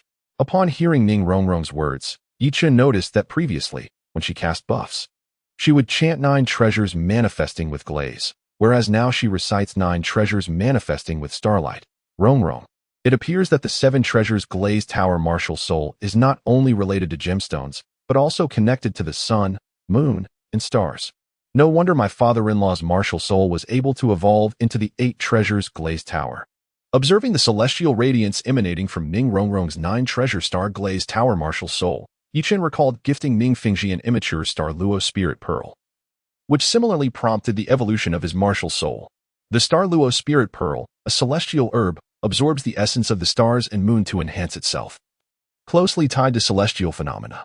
Had the Starluo Spirit Pearl been mature at that time, Yichen surmised that Ning Fengji would have indeed shattered the limitations of his martial soul, advancing the 7 Treasures Glazed Tower to the 9 Treasures Glazed Tower. Even if the type of celestial herb differed, resulting in a non-evolution to the 9 Treasures Glazed Tower, it would undoubtedly have been a variant martial soul of the same caliber. It certainly would not find itself stuck at the 8 Treasures Glazed Tower, unable to progress. Of course, even with this knowledge, it holds little significance. After all, the maturation period for celestial herbs is extensive, and Ning Fengji would undoubtedly have perished long before the Starluo Spirit Pearl reached maturity. By the way, Rongrong, how is the effect of your domain? Yichen was exceedingly curious about the specific effects of Ning Rongrong's domain. My 9-colored domain allows me to reduce the soul power consumption by 50% when I unleash my soul skills. A reduction of half the soul power consumption? Yichen raised an eyebrow, surprised to discover that Ning Rongrong's domain effect bore a striking resemblance to that of the 7 Treasures Glazed Tile martial soul, both resulting in a halving of soul power consumption. However, this did not imply that Ning Rongrong would be able to activate her martial soul's true form and utilize her 9-colored domain to grant buffs without any cost. Rather, under the combined effects of both, the soul power expenditure for soul skills would be reduced to 25%. The significance of the 9-colored domain was indeed considerable, especially since Ning Rongrong's amplification attributes had been enhanced. According to the law of energy conservation, the consumption of soul power when employing amplification soul skills would naturally increase. Without the halving effect of the 9-colored domain, the sustainability of Ning Rongrong's enhancements would undoubtedly suffer. With Rongrong's martial soul having evolved, it was now Zhu Qing's turn. With that, Yichen directly purchased 2 martial soul upgrade cards from the system store. Originally, Zhu Qing's Phantom Cat martial soul was of high quality, but after consuming the celestial herb, Phantom Celestial Grass, it evolved into a top-tier martial soul. This situation was akin to Yichen's. They were still far from achieving divine quality.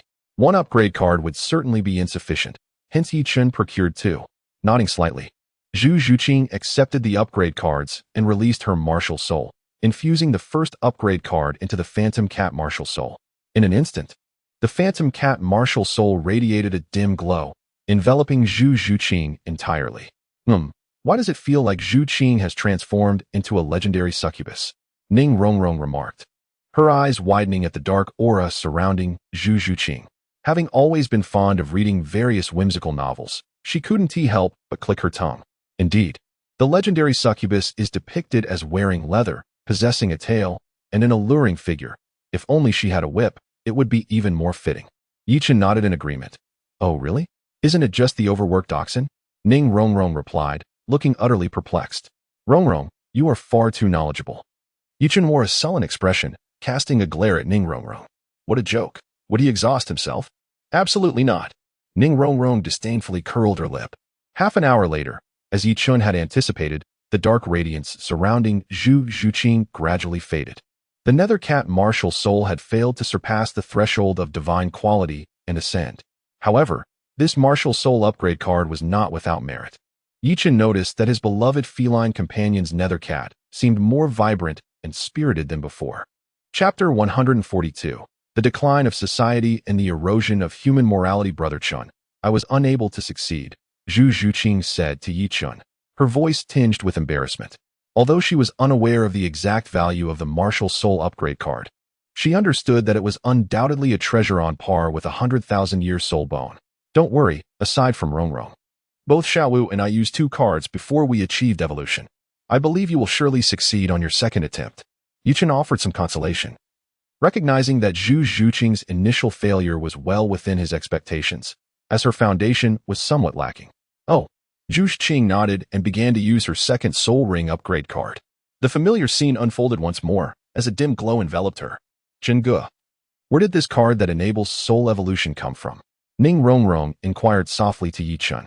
While she could comprehend the mystical herb, the Chilua tulip, which had allowed her 7-treasure glazed tile to evolve into the 9-treasure glazed tile, the concept of this soul upgrade card completely eluded her understanding. The same went for the soul ring year enhancement card from before. Both clearly transcended the realm of soul masters. The Chilua tulip was a naturally occurring plant, while the soul upgrade card and the previous enhancement card were undoubtedly artificial, purchased with golden soul coins. Yichen spoke softly. Ning Rongrong curled her lips, utterly disbelieving Yichen's fanciful words. Did he truly think her a mere child of 3? She acknowledged that the golden soul coins were indeed valuable, and while their absence was certainly detrimental, they were not omnipotent. Treasures capable of enhancing the quality of one's martial soul could not simply be purchased with wealth. If such items were available for acquisition, her own 7-treasure glazed tile school would have long since rebranded itself as the 9-treasure glazed tile school. No force on the continent could rival the 7-treasure glazed tile school, not even with the financial might of the Spirit Hall and the 2 great empires. While it was true that their revenues likely surpassed those of the 7-treasure glazed tile school, the sheer number of members among these 3 factions meant their daily expenditures could easily outstrip the 7-treasure glazed tile school by several streets. In terms of per capita income, the 7-treasure glazed tile school undoubtedly stood far superior, thanks to the treasure-seeking abilities of the 7-treasure glazed pagoda martial soul. The vast majority of mines within the Tiando Empire belonged to the 7-treasure glazed tile school, making them wealthy enough to rival nations. This was no mere boast. Alas, in these times, it seems that honesty is met with skepticism. Truly, the world has fallen from grace, and the hearts of the people have become jaded. Yichen shook his head in resignation. In this regard, he had not deceived Ning Rongrong. Indeed, he had acquired these items using golden soul coins. By the way, Rongrong, has my father-in-law prepared the soul bones for you? Yichen had made plans for his several sisters in the future. Both the soul rings and soul bones must be elevated to the 10,000-year level. As for the soul rings, they could be obtained methodically, but the soul bones could not be gathered solely from the additional soul rings. They would certainly need to be sought after separately, even with the body refinement technique. Yichen estimated that he would need to reach the 8th and 9th soul rings to endure hunting 10,000-year soul beasts and acquiring the corresponding soul rings. However, if he were to attach several 10,000-year soul bones in advance, it might be feasible to add a 10,000-year soul ring by the 7th soul ring. Xiaowu would not need to hunt soul beasts, as she would have to find a complete set of 6 soul bones elsewhere. It would be nearly impossible to find a 10,000-year soul beast that complemented Zhu Zhuqing's martial soul. So her soul bones would have to be sought from the Zhu family and the Dai family of the Stardo Empire once Yichen's strength was sufficiently formidable. If they refused, he would simply take them by force. As for Ning Rongrong, given how much Ning Fengji cherished his little darling, he must have made prior arrangements. After I awakened my martial soul, my father prepared a set of 10,000-year soul bones for me, excluding those for the torso and head. However, due to the rarity of soul bones and to prevent prying eyes, my father did not allow me to refine them. The probability of obtaining torso and head soul bones is significantly lower than that of limb soul bones, and even a wealthy man like Ning Fengji could not acquire them. Thus, Rongrong, if you wish to refine soul bones, you can at most refine 3, leaving 3 positions for soul bones. After pondering for a moment, Yichen devised a plan. Before Ning Rongrong's soul power level reached the 7th ring, he intended for her to refine 3 soul bones and elevate them to the 10,000-year level. This way, combined with the enhancements from the body refinement technique and the soul refinement technique, Ning Rongrong would possess the foundation to absorb a 10,000-year soul ring. The soul beasts suitable for the 7 treasures glazed tile martial soul are relatively diverse, and it is likely that the 9 treasures glazed tile martial soul is similar. While 10,000-year soul beasts are rare on land, they abound in the vast seas, where even million-year deep-sea magic whales exist, with some effort. 10,000-year sea soul beasts could certainly be located, were it not for the low compatibility of sea soul beasts with cat and rabbit martial souls. Xiao Wu and Zhu Zhuqing might have been able to attach 10,000-year soul rings from the 7th ring onward, leaving 3 positions for soul bones. Ning Rongrong seemed somewhat perplexed. Well, just follow my lead, and I will help you find 3 excellent soul bones. In Yi Chen's vision, Ning Rongrong would ultimately possess 3 single-skill 10,000-year soul bones and 3 dual-skill 10,000-year soul bones, equating to 9 10,000-year soul skills. Even though Ning Rongrong was a support-type soul master, with 9 10,000-year soul skills, she would undoubtedly dominate soul masters of the same level. Perhaps in the future, Ning Rongrong would grant herself a buff and unleash a 10,000-year soul skill, knocking out a title Douluo. As time gradually passed, nearly an hour later, the transformation of Zhu Zhuqing's phantom cat martial soul reached its conclusion. Suddenly, a dark domain erupted from Zhu Zhuqing. Within this domain, Yi Chen immediately sensed that his strength seemed to be suppressed by 20%, while Zhu Zhuqing's aura surged considerably. A suppression enhancement type domain? Yi Chen raised an eyebrow, surprised to discover that Zhu Zhuqing's domain bore a striking resemblance to the god of death's domain. It possessed the ability to suppress the strength of opponents within its realm while simultaneously amplifying its own power. A soft meow echoed as Zhu Zhuqing opened her eyes.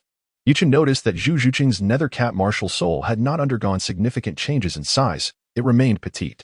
However, its original purple-black fur had completely transformed into an obsidian hue. No, it would be more accurate to describe it as a shade of darkness. The brightness of the once illuminated room diminished considerably after the completion of Zhu Zhuqing's martial soul metamorphosis, as if her martial soul had absorbed the light. Moreover, alongside this transformation, her soul power level had ascended by 1 rank, reaching the 48th level of Soul Master. Qing, your feline companion has undergone quite the transformation. Upon seeing Zhu Zhuqing awaken, Yi Chen promptly pointed out her martial soul. Chapter 143. The Dark Spirit Cat. Indeed, it feels significantly more powerful than the previous Nether Cat martial soul. Zhu Zhuqing could sense that her divine quality martial soul was substantially stronger than her former top-tier martial soul. With her current strength, she was confident she could defeat her pre-transformation self twice over. Zhuqing, I see that your little cat has transitioned from an attribute-less state to a dark attribute. It might be inappropriate to continue calling it the Nether Cat. Perhaps a new name is in order. Despite the name containing Nether, which evokes a sense of the ethereal, it does not pertain to attributes, but rather to the spectral speed of the Nether Cat martial soul, which was originally a non-attribute, agile attacking spirit beast. However, following its metamorphosis, Yi Chen could distinctly perceive that it now possessed dark attributes. In the Douluo Continent, there exists a notion of extreme attributes. It seems that Zhu Zhuqing's martial soul must have achieved the pinnacle of darkness, especially given its divine quality status. Shall we call it the Dark Spirit Cat? Zhu Zhuqing mused, tilting her head thoughtfully. This is your exclusive martial soul. What matters is that you are pleased with it. Yi Chen was not overly concerned with the name of the martial soul, as long as it was powerful enough. Since my martial soul has transformed into the Dark Spirit Cat, many of my soul skills have undergone changes, all now imbued with dark attributes. Zhu Zhuqing recounted the alterations to her soul skills to Yi Chen and Ning Rongrong. Her first soul skill, Nether Strike, had evolved into the current Dark Strike. Initially, while still in the yellow 100-year category, activating Nether Strike allowed Zhu Zhuqing to double her speed instantaneously before scratching her opponent. Later, after Yi Chen enhanced her soul ring to the 1000-year level, the attack method remained unchanged, but her speed increase surged to 120. Now, with her martial soul's transformation into the Dark Spirit Cat, the percentage increase in speed had escalated to 150, along with a significant enhancement in her claw attacks. Now infused with dark attribute damage, the original second soul skill, Nether Claws, allowed her to strike the same location on her enemy over 100 times in a fleeting moment, with a slight piercing effect. After her martial soul transformed into the Dark Spirit Cat, this skill evolved into Dark Claw. The method of attack had shifted from numerous scratches to a single target assault, now accompanied by a 20 piercing effect. While the 20 piercing rate may seem modest, it is merely at the 1,000-year soul ring. It would undoubtedly increase as her second soul ring's age advances. Furthermore, Zhu Zhuqing possessed the soul bone technique from her nether cat's left leg bone, nether piercing, which includes a 30 piercing effect. This means that Zhu Zhuqing can now ignore half of her opponent's defense when utilizing her second soul skill, regardless of how formidable that defense may be. Previously, her third soul skill, Nether Slash, has transformed into the current Dark Slash. The attack method remained unchanged, but its efficacy had significantly improved. The former Nether Slash lacked a piercing effect, whereas the new Dark Slash now shares that 20 piercing effect, akin to her second skill. Zhu Zhuqing's fourth soul skill, Nether Shadow Clone, was acquired after defeating a 10,000-year ghost tiger, enabling her to create clones equal in number to her soul rings. These clones possessed not only the power of illusion, but also offensive capabilities and were able to use all skills except the fourth one. After the metamorphosis of her martial soul, there were minimal changes. The effect remained cloning, the number unchanged, only the name altered to Dark Shadow Clone. Transitioning from non-attribute to dark attribute. Zhuqing, does your domain possess any special effects? After understanding the changes in Zhu Zhuqing's soul skills, Yichen inquired about the effects of her domain. Special effects? My dark domain can enhance my strength by 20 while suppressing my opponents by the same margin within its confines. Additionally, there is a capability called Shadow Escape, which allows me to teleport freely within the domain at the cost of a certain amount of soul power. Freely teleport? Yi Chen's eyes widened in astonishment. Is the Shadow Escape truly this formidable? It is worth noting that the range of the domain is not insignificant, and coupled with Zhu Zhuqing's agility as a sensitive attack-type soul master, her speed is exceptionally swift. In a situation where levels are closely matched, her opponent would undoubtedly struggle to shake her off. Once the dark domain envelopes the area, every time Zhu Zhuqing launches an attack or retreats, she can utilize Shadow Escape for instantaneous movement. Isn't this merely an act of bullying? To be honest, even Yichen couldn't help but feel a twinge of envy towards the effects of the dark domain. Space reigns supreme, and time commands respect. This notion resonated deeply with him. Nevertheless, while the dark domain boasts impressive effects, it still pales in comparison to Yi Chen's tranquil domain. Not only does the tranquil domain enhance soul skills by an impressive 50%, but it also possesses the remarkable ability to forcibly disrupt other domains, solidifying its status as one of the most formidable domains in existence.